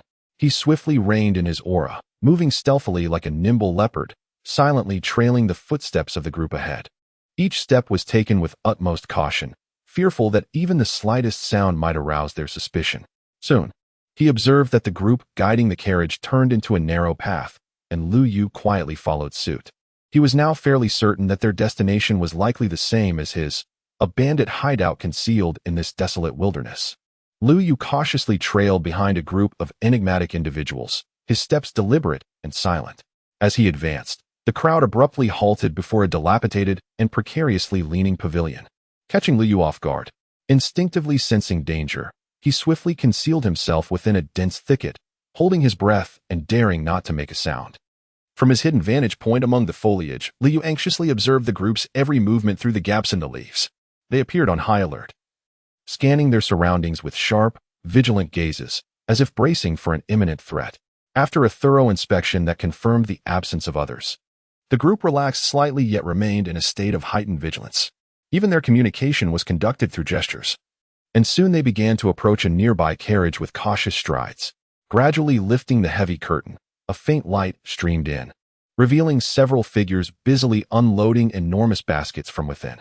Each basket towered half a person high, looking hefty and imposing, with securely fastened lids draped in a layer of black fabric that concealed their contents, leaving only a slight glimpse at the bottom.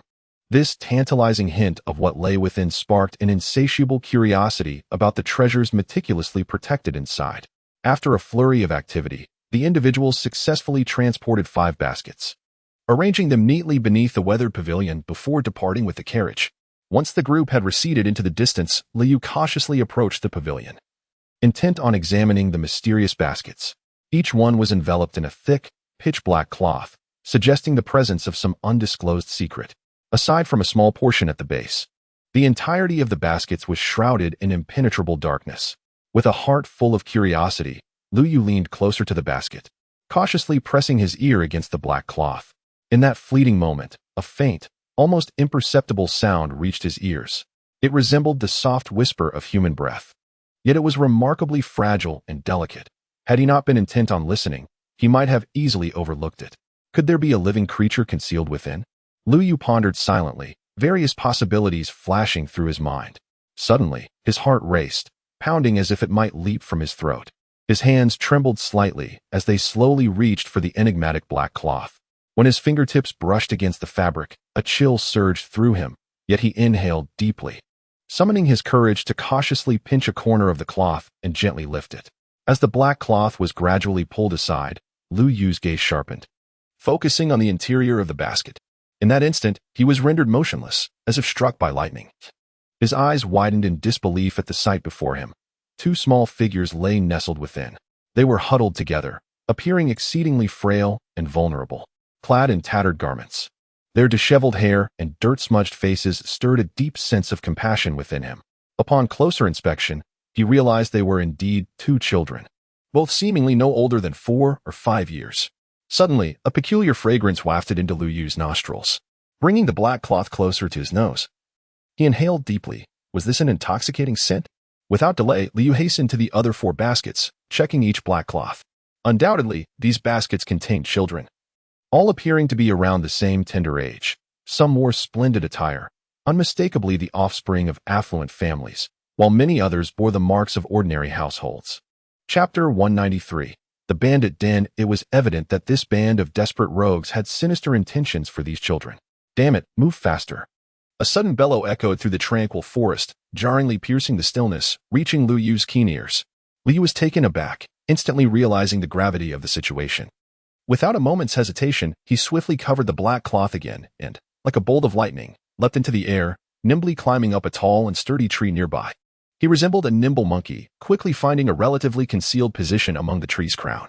Cautiously, he peered through the lush foliage to observe the scene below. At that moment, his attention was captured by 2 imposing figures, brawny men with broad shoulders and a commanding presence, striding forward with a fierce demeanor, accompanied by a throng of followers. Both men bore intimidating countenances, their faces laden with heavy flesh that instilled fear in those who beheld them.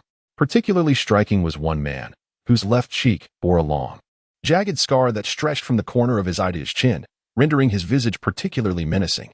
Suddenly, the scarred man halted, pivoting sharply to address the group behind him, bellowing, "Move faster, you lot. What are you dawdling for?" His fierce gaze and brutish tone suggested he might devour them whole. At the sound of his roar, the individuals trailing behind quivered involuntarily, hastening their movements.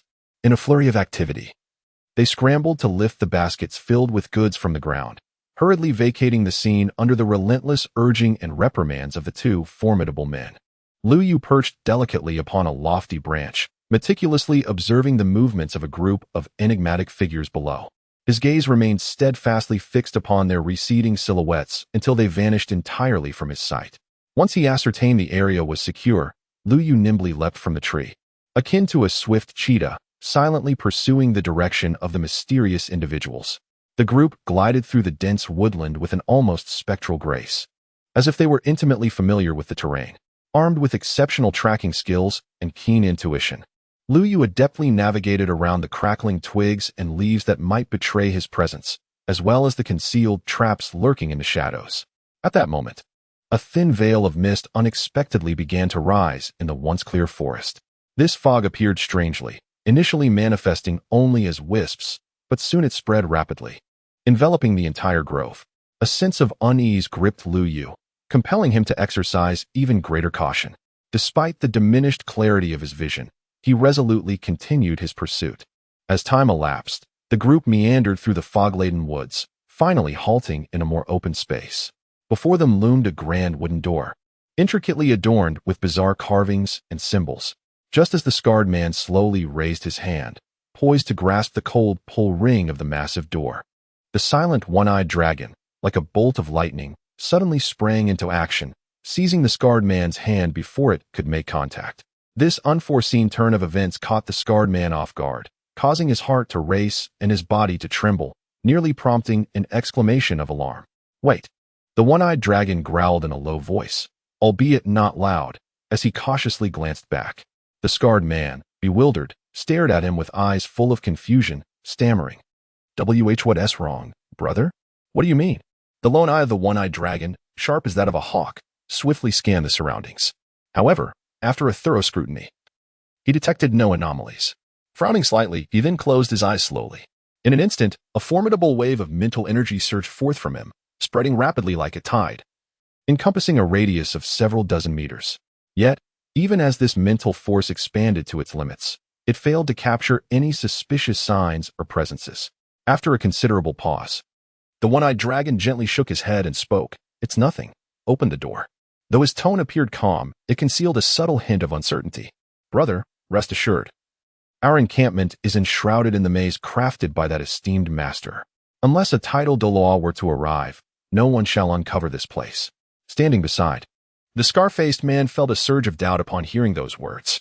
After all, the one-eyed dragon had appeared exceedingly tense and solemn moments ago, a demeanor ill-suited for someone who had gleaned nothing. However, he well understood that the one-eyed dragon was the most adept in mental prowess within the entire stronghold, possessing a heightened sensitivity to danger far beyond that of ordinary individuals. Since the one-eyed dragon had confidently asserted that all was well, it was likely to be true. Thus, the scar-faced man merely pressed his lips together, ultimately opting for silence as he complied with the one-eyed dragon's directive to open the grand door. That ancient and heavy wooden door stood like an impregnable fortress, quietly emanating an aura both mysterious and oppressive.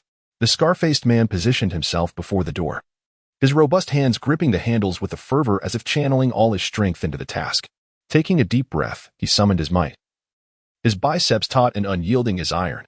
As he exerted himself, grotesque veins began to protrude on his forehead, writhing like serpents. These veins swelled ominously, as if on the verge of bursting. Suddenly, the scar-faced man unleashed a thunderous roar that reverberated through the air, a sound akin to the crack of thunder, echoing throughout the space. At that moment, the once immovable grand door emitted a low, rumbling sound, reminiscent of a slumbering beast awoken from its long dormancy. Under the sheer force of the scar-faced man's brute strength, the door began to shift slowly, the gap widening gradually. Ultimately, when the door ceased its movement, a fissure large enough for 3 individuals to pass side by side had formed. "What are you all staring at? Move quickly," the one-eyed dragon bellowed at the onlookers. As he stepped inside, followed closely by the scar-faced man, the massive door then swung shut with a resounding thud. Peeking from behind a tree, Lu Yu cautiously emerged, startled by the sudden release of mental energy from the one-eyed dragon. Fortunately, the latter was merely a level 50 Soul King with limited mental capabilities, allowing Lu Yu to evade detection in that fleeting moment. Now, Lu Yu employed his spectral footwork once more, arriving at the wooden door while stealthily concealing himself behind the trunk of a tree, finally revealing the stronghold's faade before him. Chapter 194. Slipping in with the night enveloped the woods in a shroud of mist, the surrounding silence chilling to the bone. The stronghold's appearance in such a setting was jarring, particularly as it was encircled by towering walls. From a distance, not even a flicker of firelight could be perceived from within. After confirming that the vicinity was devoid of observers, Lu Yu stepped out from behind the tree. The prior probing by the one-eyed dragon had startled him, nearly leading him to believe he had been compromised. Yet, in the instant the dragon unleashed his mental energy, Lu Yu had swiftly leaped beyond the reach of his scrutiny. Fortunately, the one-eyed dragon's limited range as a level 50 Soul King had spared him from discovery. Lu Yu slowly raised his head, gazing at the imposing wall before him. This formidable barrier served as an impenetrable shield, separating the inner world from the outside. He took a deep breath and cautiously stepped back, each movement light and deliberate, as if striving to avoid any unnecessary attention. After retreating several paces, Lu Yu suddenly accelerated into a sprint, his feet gaining speed like an arrow released from a bow, rushing towards the towering wall. As he neared the wall, he forcefully pushed off the ground, launching himself into the air like a cannonball. At the same moment, he lightly tapped the wall with his toes, utilizing the rebound to leap upward once more. He then executed a peculiar and extraordinary technique known as the ghost step, causing his figure to flicker in the air, elusive and spectral. Thus, Lu Yu repeatedly tapped the wall, leveraging its surface to propel himself upward. Each leap was perfectly timed, maintaining both speed and altitude while emitting no sound. In a short while, he successfully reached the pinnacle of the wall. Perched atop the wall, Lu Yu quietly surveyed the scenery below, a wave of accomplishment swelling within him. The entire process of scaling the wall had been remarkably smooth, and he had gone unnoticed throughout. Although the top of the wall was somewhat spacious, it was cluttered with various objects, accommodating only 2 or 3 individuals at most. At that moment, only 2 guards were stationed there. Lu Yu swiftly drew a concealed dart, and before the guards could react, they lost consciousness. He deftly caught the falling bodies with his ghost step, laying them gently on the ground to stifle any noise, and then swiftly silenced one with a muffled blow, ensuring they would remain incapacitated until the following evening. Having completed these tasks, Lu Yu cautiously lowered his body, nearly pressing against the top of the wall, and quietly peered down. To his astonishment, he discovered that the number of individuals within the village was surprisingly scant.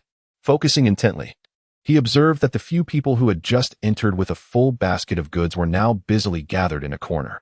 Among them stood a burly man with a gruesome scar across his face, arms crossed, his piercing gaze fixed intently upon their every move.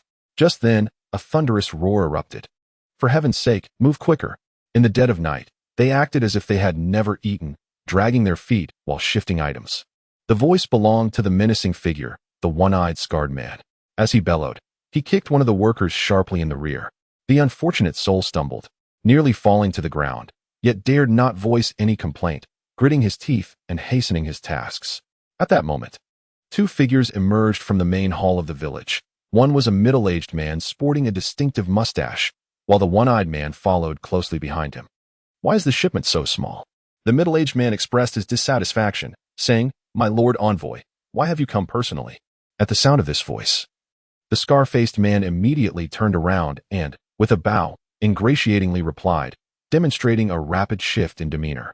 "You may not be aware, but there has been a troubling increase in missing children in the nearby towns, which has raised alarms among the higher-ups. We, brothers, have been unable to find a suitable opportunity," he remarked, casting a discreet glance at the one-eyed dragon beside him, seemingly seeking the latter's support. "Indeed, my lord envoy.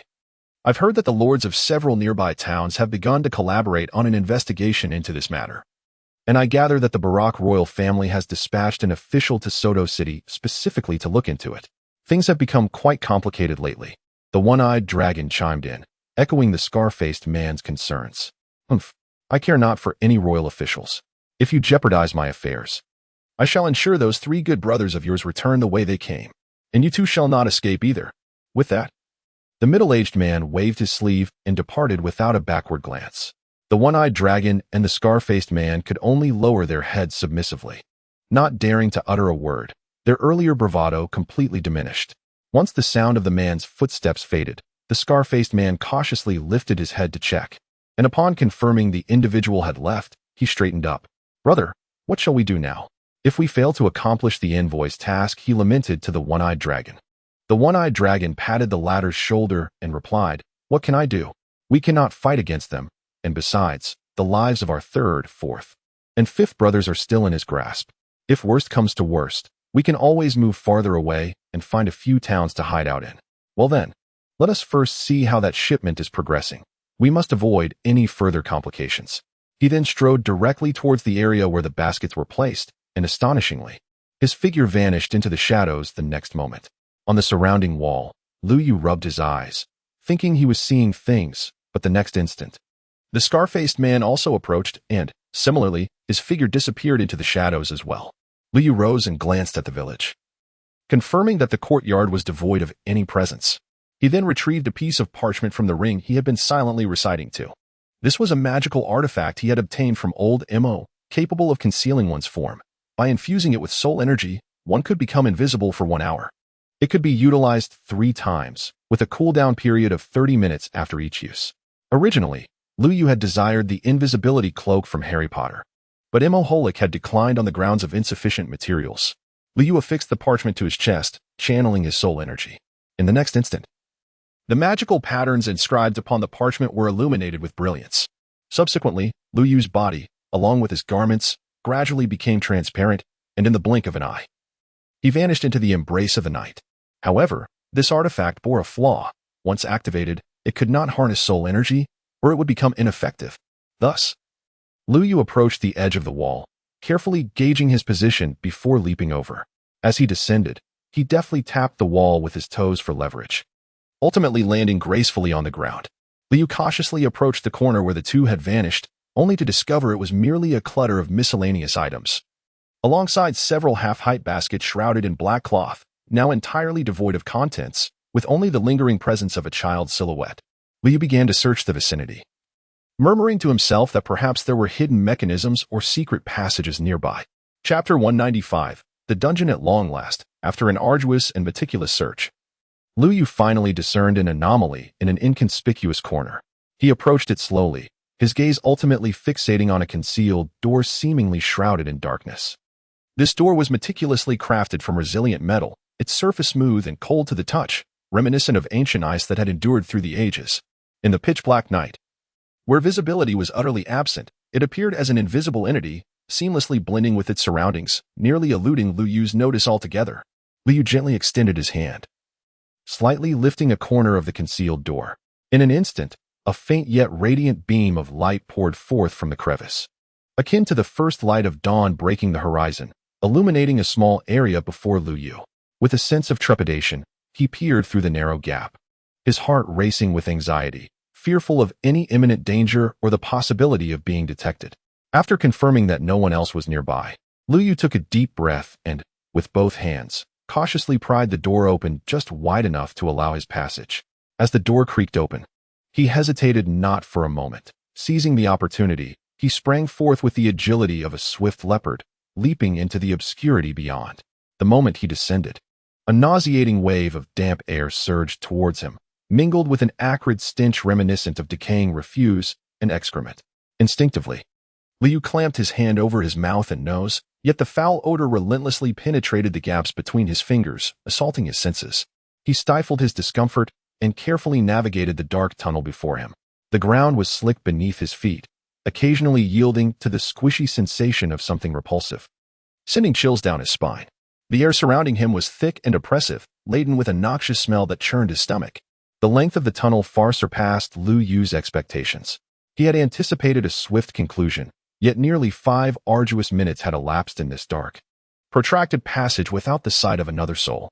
Only the infinite shadows and suffocating silence accompanied him, creating the unsettling sensation of being forsaken by the world in this filthy, odorous corner. Just as he contemplated retreating along the path he had traversed, a faint, indistinct noise reached his ears. The sound was elusive, as if emanating from a distant realm, yet also seeming alarmingly close. Liu instinctively halted, holding his breath, and strained to listen. The sound alternated between what seemed like low whispers and the soft clatter of objects colliding. Upon hearing the murmurs ahead, Liu quickened his pace, and soon, a spacious room materialized before him. As he crossed the threshold, the sight that greeted him elicited an involuntary gasp. On the dimly lit floor lay rows of small children, most no older than 4 or 5, their innocent faces reflecting a mixture of confusion and fear.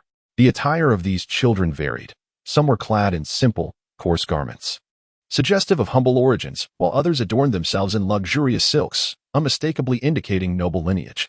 Yet, regardless of their wealth or poverty, they found themselves ensnared in this horrific tableau. Among the children, shadows flitted to and fro, creating an eerie atmosphere. Periodically, these enigmatic figures would crouch down and forcibly thrust pills into the helpless mouths of the children. The little ones either wept and struggled in fear or had become numbed by torment. In one corner of the room, another group was busily bustling about, laboriously lifting the unfortunate children and transporting them to another chamber, oblivious to the fate that awaited them.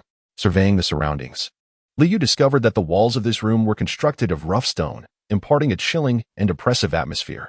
It appeared that these stones were not merely stacked by human hands, but seemed to have been hewn directly from the earth, exuding a damp and decayed odor. Above the walls, a circle of torches flickered, their dancing flames rendering the entire room even more sinister and eerie. Meanwhile, the cyclopean figure and the scarred face, who had previously escorted Liu down, were now seated leisurely atop a black stone platform in the center of the room, coldly observing the unfolding scene. To Liu's astonishment, he realized that the inhabitants of this village were indeed hiding here. With wide eyes, he murmured to himself, filled with shock, anger, and concern for the safety of these innocent children. Yet, in the next moment, his gaze was drawn to a wooden box atop the black stone platform, intricately engraved with crimson patterns that appeared as if stained with blood. Liu hurriedly retrieved a piece of letter paper from his pocket, holding it up to his eyes to meticulously compare it with the box depicted upon it. Ultimately, he confirmed that the painting indeed represented the very box he was seeking. Such an effortless acquisition, he mused inwardly. The task assigned to him by the master was to retrieve the black box illustrated in the painting, along with the 3 wanted posters. However, the current situation was not conducive for action. Liu surveyed the surroundings. There were at least 20 individuals in the room.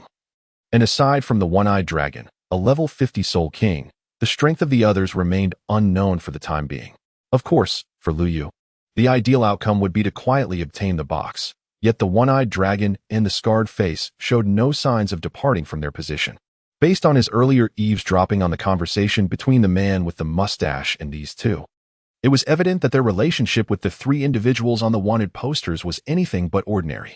Just as Liu was preparing to sneak in and seize the box, a figure unexpectedly appeared at the tunnel entrance, leaving him utterly astonished. What a delightful gathering. Indulging in drink at this late hour, utterly unconcerned about the stench. The voice echoed from the tunnel before the figure stepped into the room. Yuza? Upon recognizing the familiar silhouette, Liu felt a flicker of surprise. What business did he have here? The one-eyed dragon promptly echoed this sentiment. Questioning why young Master Yuza was present at such an hour, seemingly indifferent to the odor, the one-eyed dragon poured himself a substantial bowl of liquor, downing it in one gulp, showing no regard for the young master he mentioned. Ha ha ha, Yuza responded, surprisingly unperturbed, instead wearing a smile. We are all serving that esteemed individual, and I naturally had to come to monitor your progress. Otherwise, suddenly Yuza's expression darkened. Otherwise, it would be disastrous if we delayed the Lord's revival. In an instant, without any forewarning, Yuza struck out. The onlookers perceived a flash before their eyes, followed by a cold glimmer, and then witnessed an arm severed, soaring high and tracing an arc before crashing heavily to the ground. Instantly, the air was thick with the stench of blood, repulsive and overwhelming. At that moment, the right shoulder of the one-eyed dragon was drenched in CR with the surname Yu. Do you wish to meet your demise? The scar-faced man momentarily froze, before erupting in furious shouts.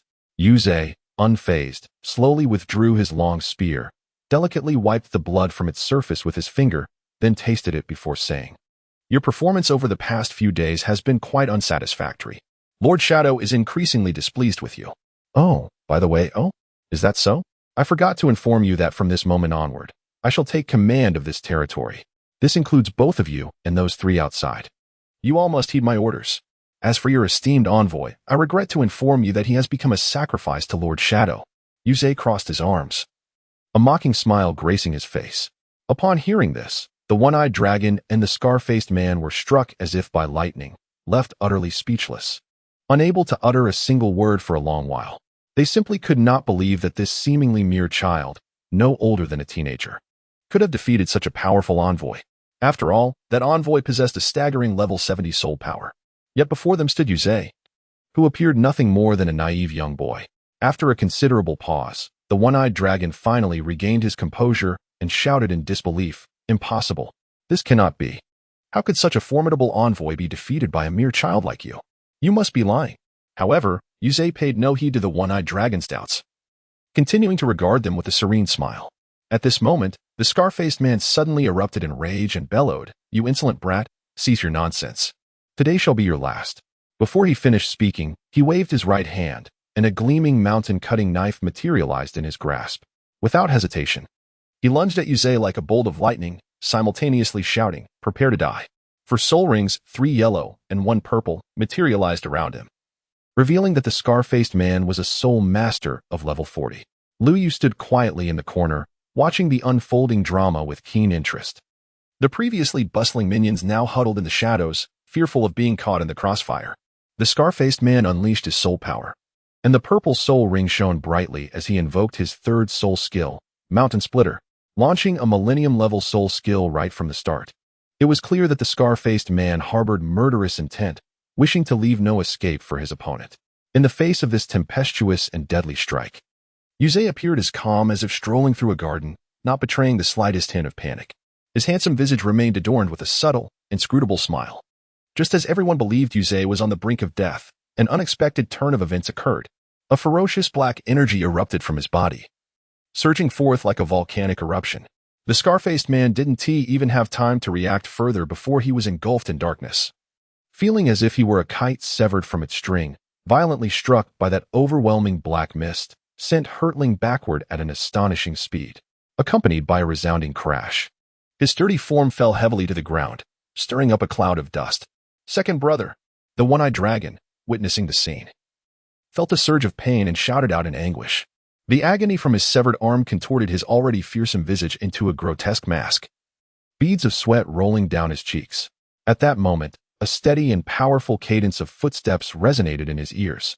Terrified, he lifted his gaze, only to behold Yuzei advancing towards him, step by deliberate step.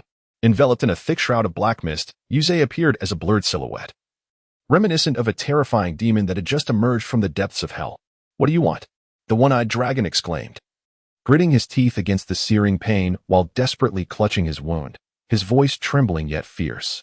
A chilling smirk crept across Yuzei's lips, and his elongated right arm began to rise slowly, as if this simple gesture contained boundless power and enigma. In that instant, a dense black vapor surged forth from his palm, swirling violently in the air. This dark essence, akin to a tumultuous tide, rushed towards the one-eyed dragon with astonishing speed. His soul eye widened in terror as he beheld the rapidly approaching black mist, yet it was too late. In the blink of an eye, the black vapor enveloped him like an immense net, leaving him no means of escape. Just as the one-eyed dragon attempted to utter a heart-wrenching scream, the dreadful black mist surged into his body through his eyes, nose, ears, and mouth like a swarm of agile serpents, silencing him before he could fully express his horror. The moment the black vapor invaded his being, an unprecedented agony surged through him. This torment felt as if countless sharp daggers were simultaneously twisting within his innards, akin to being scorched by raging flames that seared every inch of his skin and bone. The intense pain raced through the nerve endings of his body like lightning, seizing his mind and rendering him almost incapable of thought. Chapter 197. Yuzei in an instant, the thick, ink-like, sinister black mist surged towards the one-eyed dragon like a torrent breaking through a dam, visibly merging with his form. In the blink of an eye, the already fearsome one-eyed dragon underwent a startling transformation. The arm that had been severed began to grow back, as if endowed with miraculous regenerative abilities, emerging in an eerie manner. The newly formed limb was not only pale as snow, but also radiated a chilling aura. Simultaneously, his remaining eye was entirely consumed by darkness, transforming into an unfathomably deep black, as if it could devour the very souls of those who gazed into it. What is truly terrifying is that his once relatively normal visage is now marred by a multitude of interwoven black stripes. These markings, akin to menacing demonic runes, traverse his cheeks, forehead, and chin, rendering him a ghastly specter emerging from the abyss of hell, instilling a profound sense of dread. "Brother," Scarface exclaimed, taken aback by the sight of the Cyclops. "What have you done to my brother?" he demanded furiously. Yuza's lips curled into a faint smile, as though nothing in this world could stir even the slightest ripple within his heart. He gently clapped his hands, then, with an air of tranquility, sauntered toward the stone platform. Upon reaching it, he seated himself with an unhurried demeanor, his gaze as serene as still water, and spoke softly, "In truth, it is nothing of great consequence, merely a small opportunity afforded to your brother. Upon reflection, he ought to express his gratitude to me." At these words, Scarface was instantly engulfed by rage, his eyes widening in fury, his face contorted in a terrifying grimace. He bellowed with uncontainable wrath, "You scoundrel!" With that, he raised his gleaming blade high, channeling all his strength into a fierce downward strike aimed at Yuza. As the razor-sharp edge descended upon Yuza, the hearts of those gathered held their breath in trepidation. Yet, at that critical moment, a robust hand suddenly reached out from the side, firmly grasping Scarface's shoulder. Scarface felt an overwhelming force surge through him, rendering his arm utterly immobile. "Calm yourself, brother." A deep and authoritative voice resonated, prompting Scarface to turn in shock, only to discover that it was his elder brother, the Cyclops, who had seized him. The Cyclope's countenance was dark and foreboding, his remaining eye glinting with a complex light. "Brother?" Scarface's expression was one of confusion and disbelief, unable to comprehend why his brother would intervene. Taking a deep breath to suppress his own fury and indignation, the Cyclops bowed deeply to Yuza, his tone unusually respectful as he said, "I thank you, young master, for sparing my brother's life. Today's events are solely due to our ignorance and presumption in the presence of your esteemed self. I implore your magnanimity, do not hold our transgressions against us." Following this declaration, the Cyclops maintained his bow, showing no sign of leniency. "Brother, you?" Scarface's eyes widened in disbelief, his grotesque scar twisting in shock. He stared intently at the Cyclops, as if the man before him were a complete stranger rather than his comrade of many years.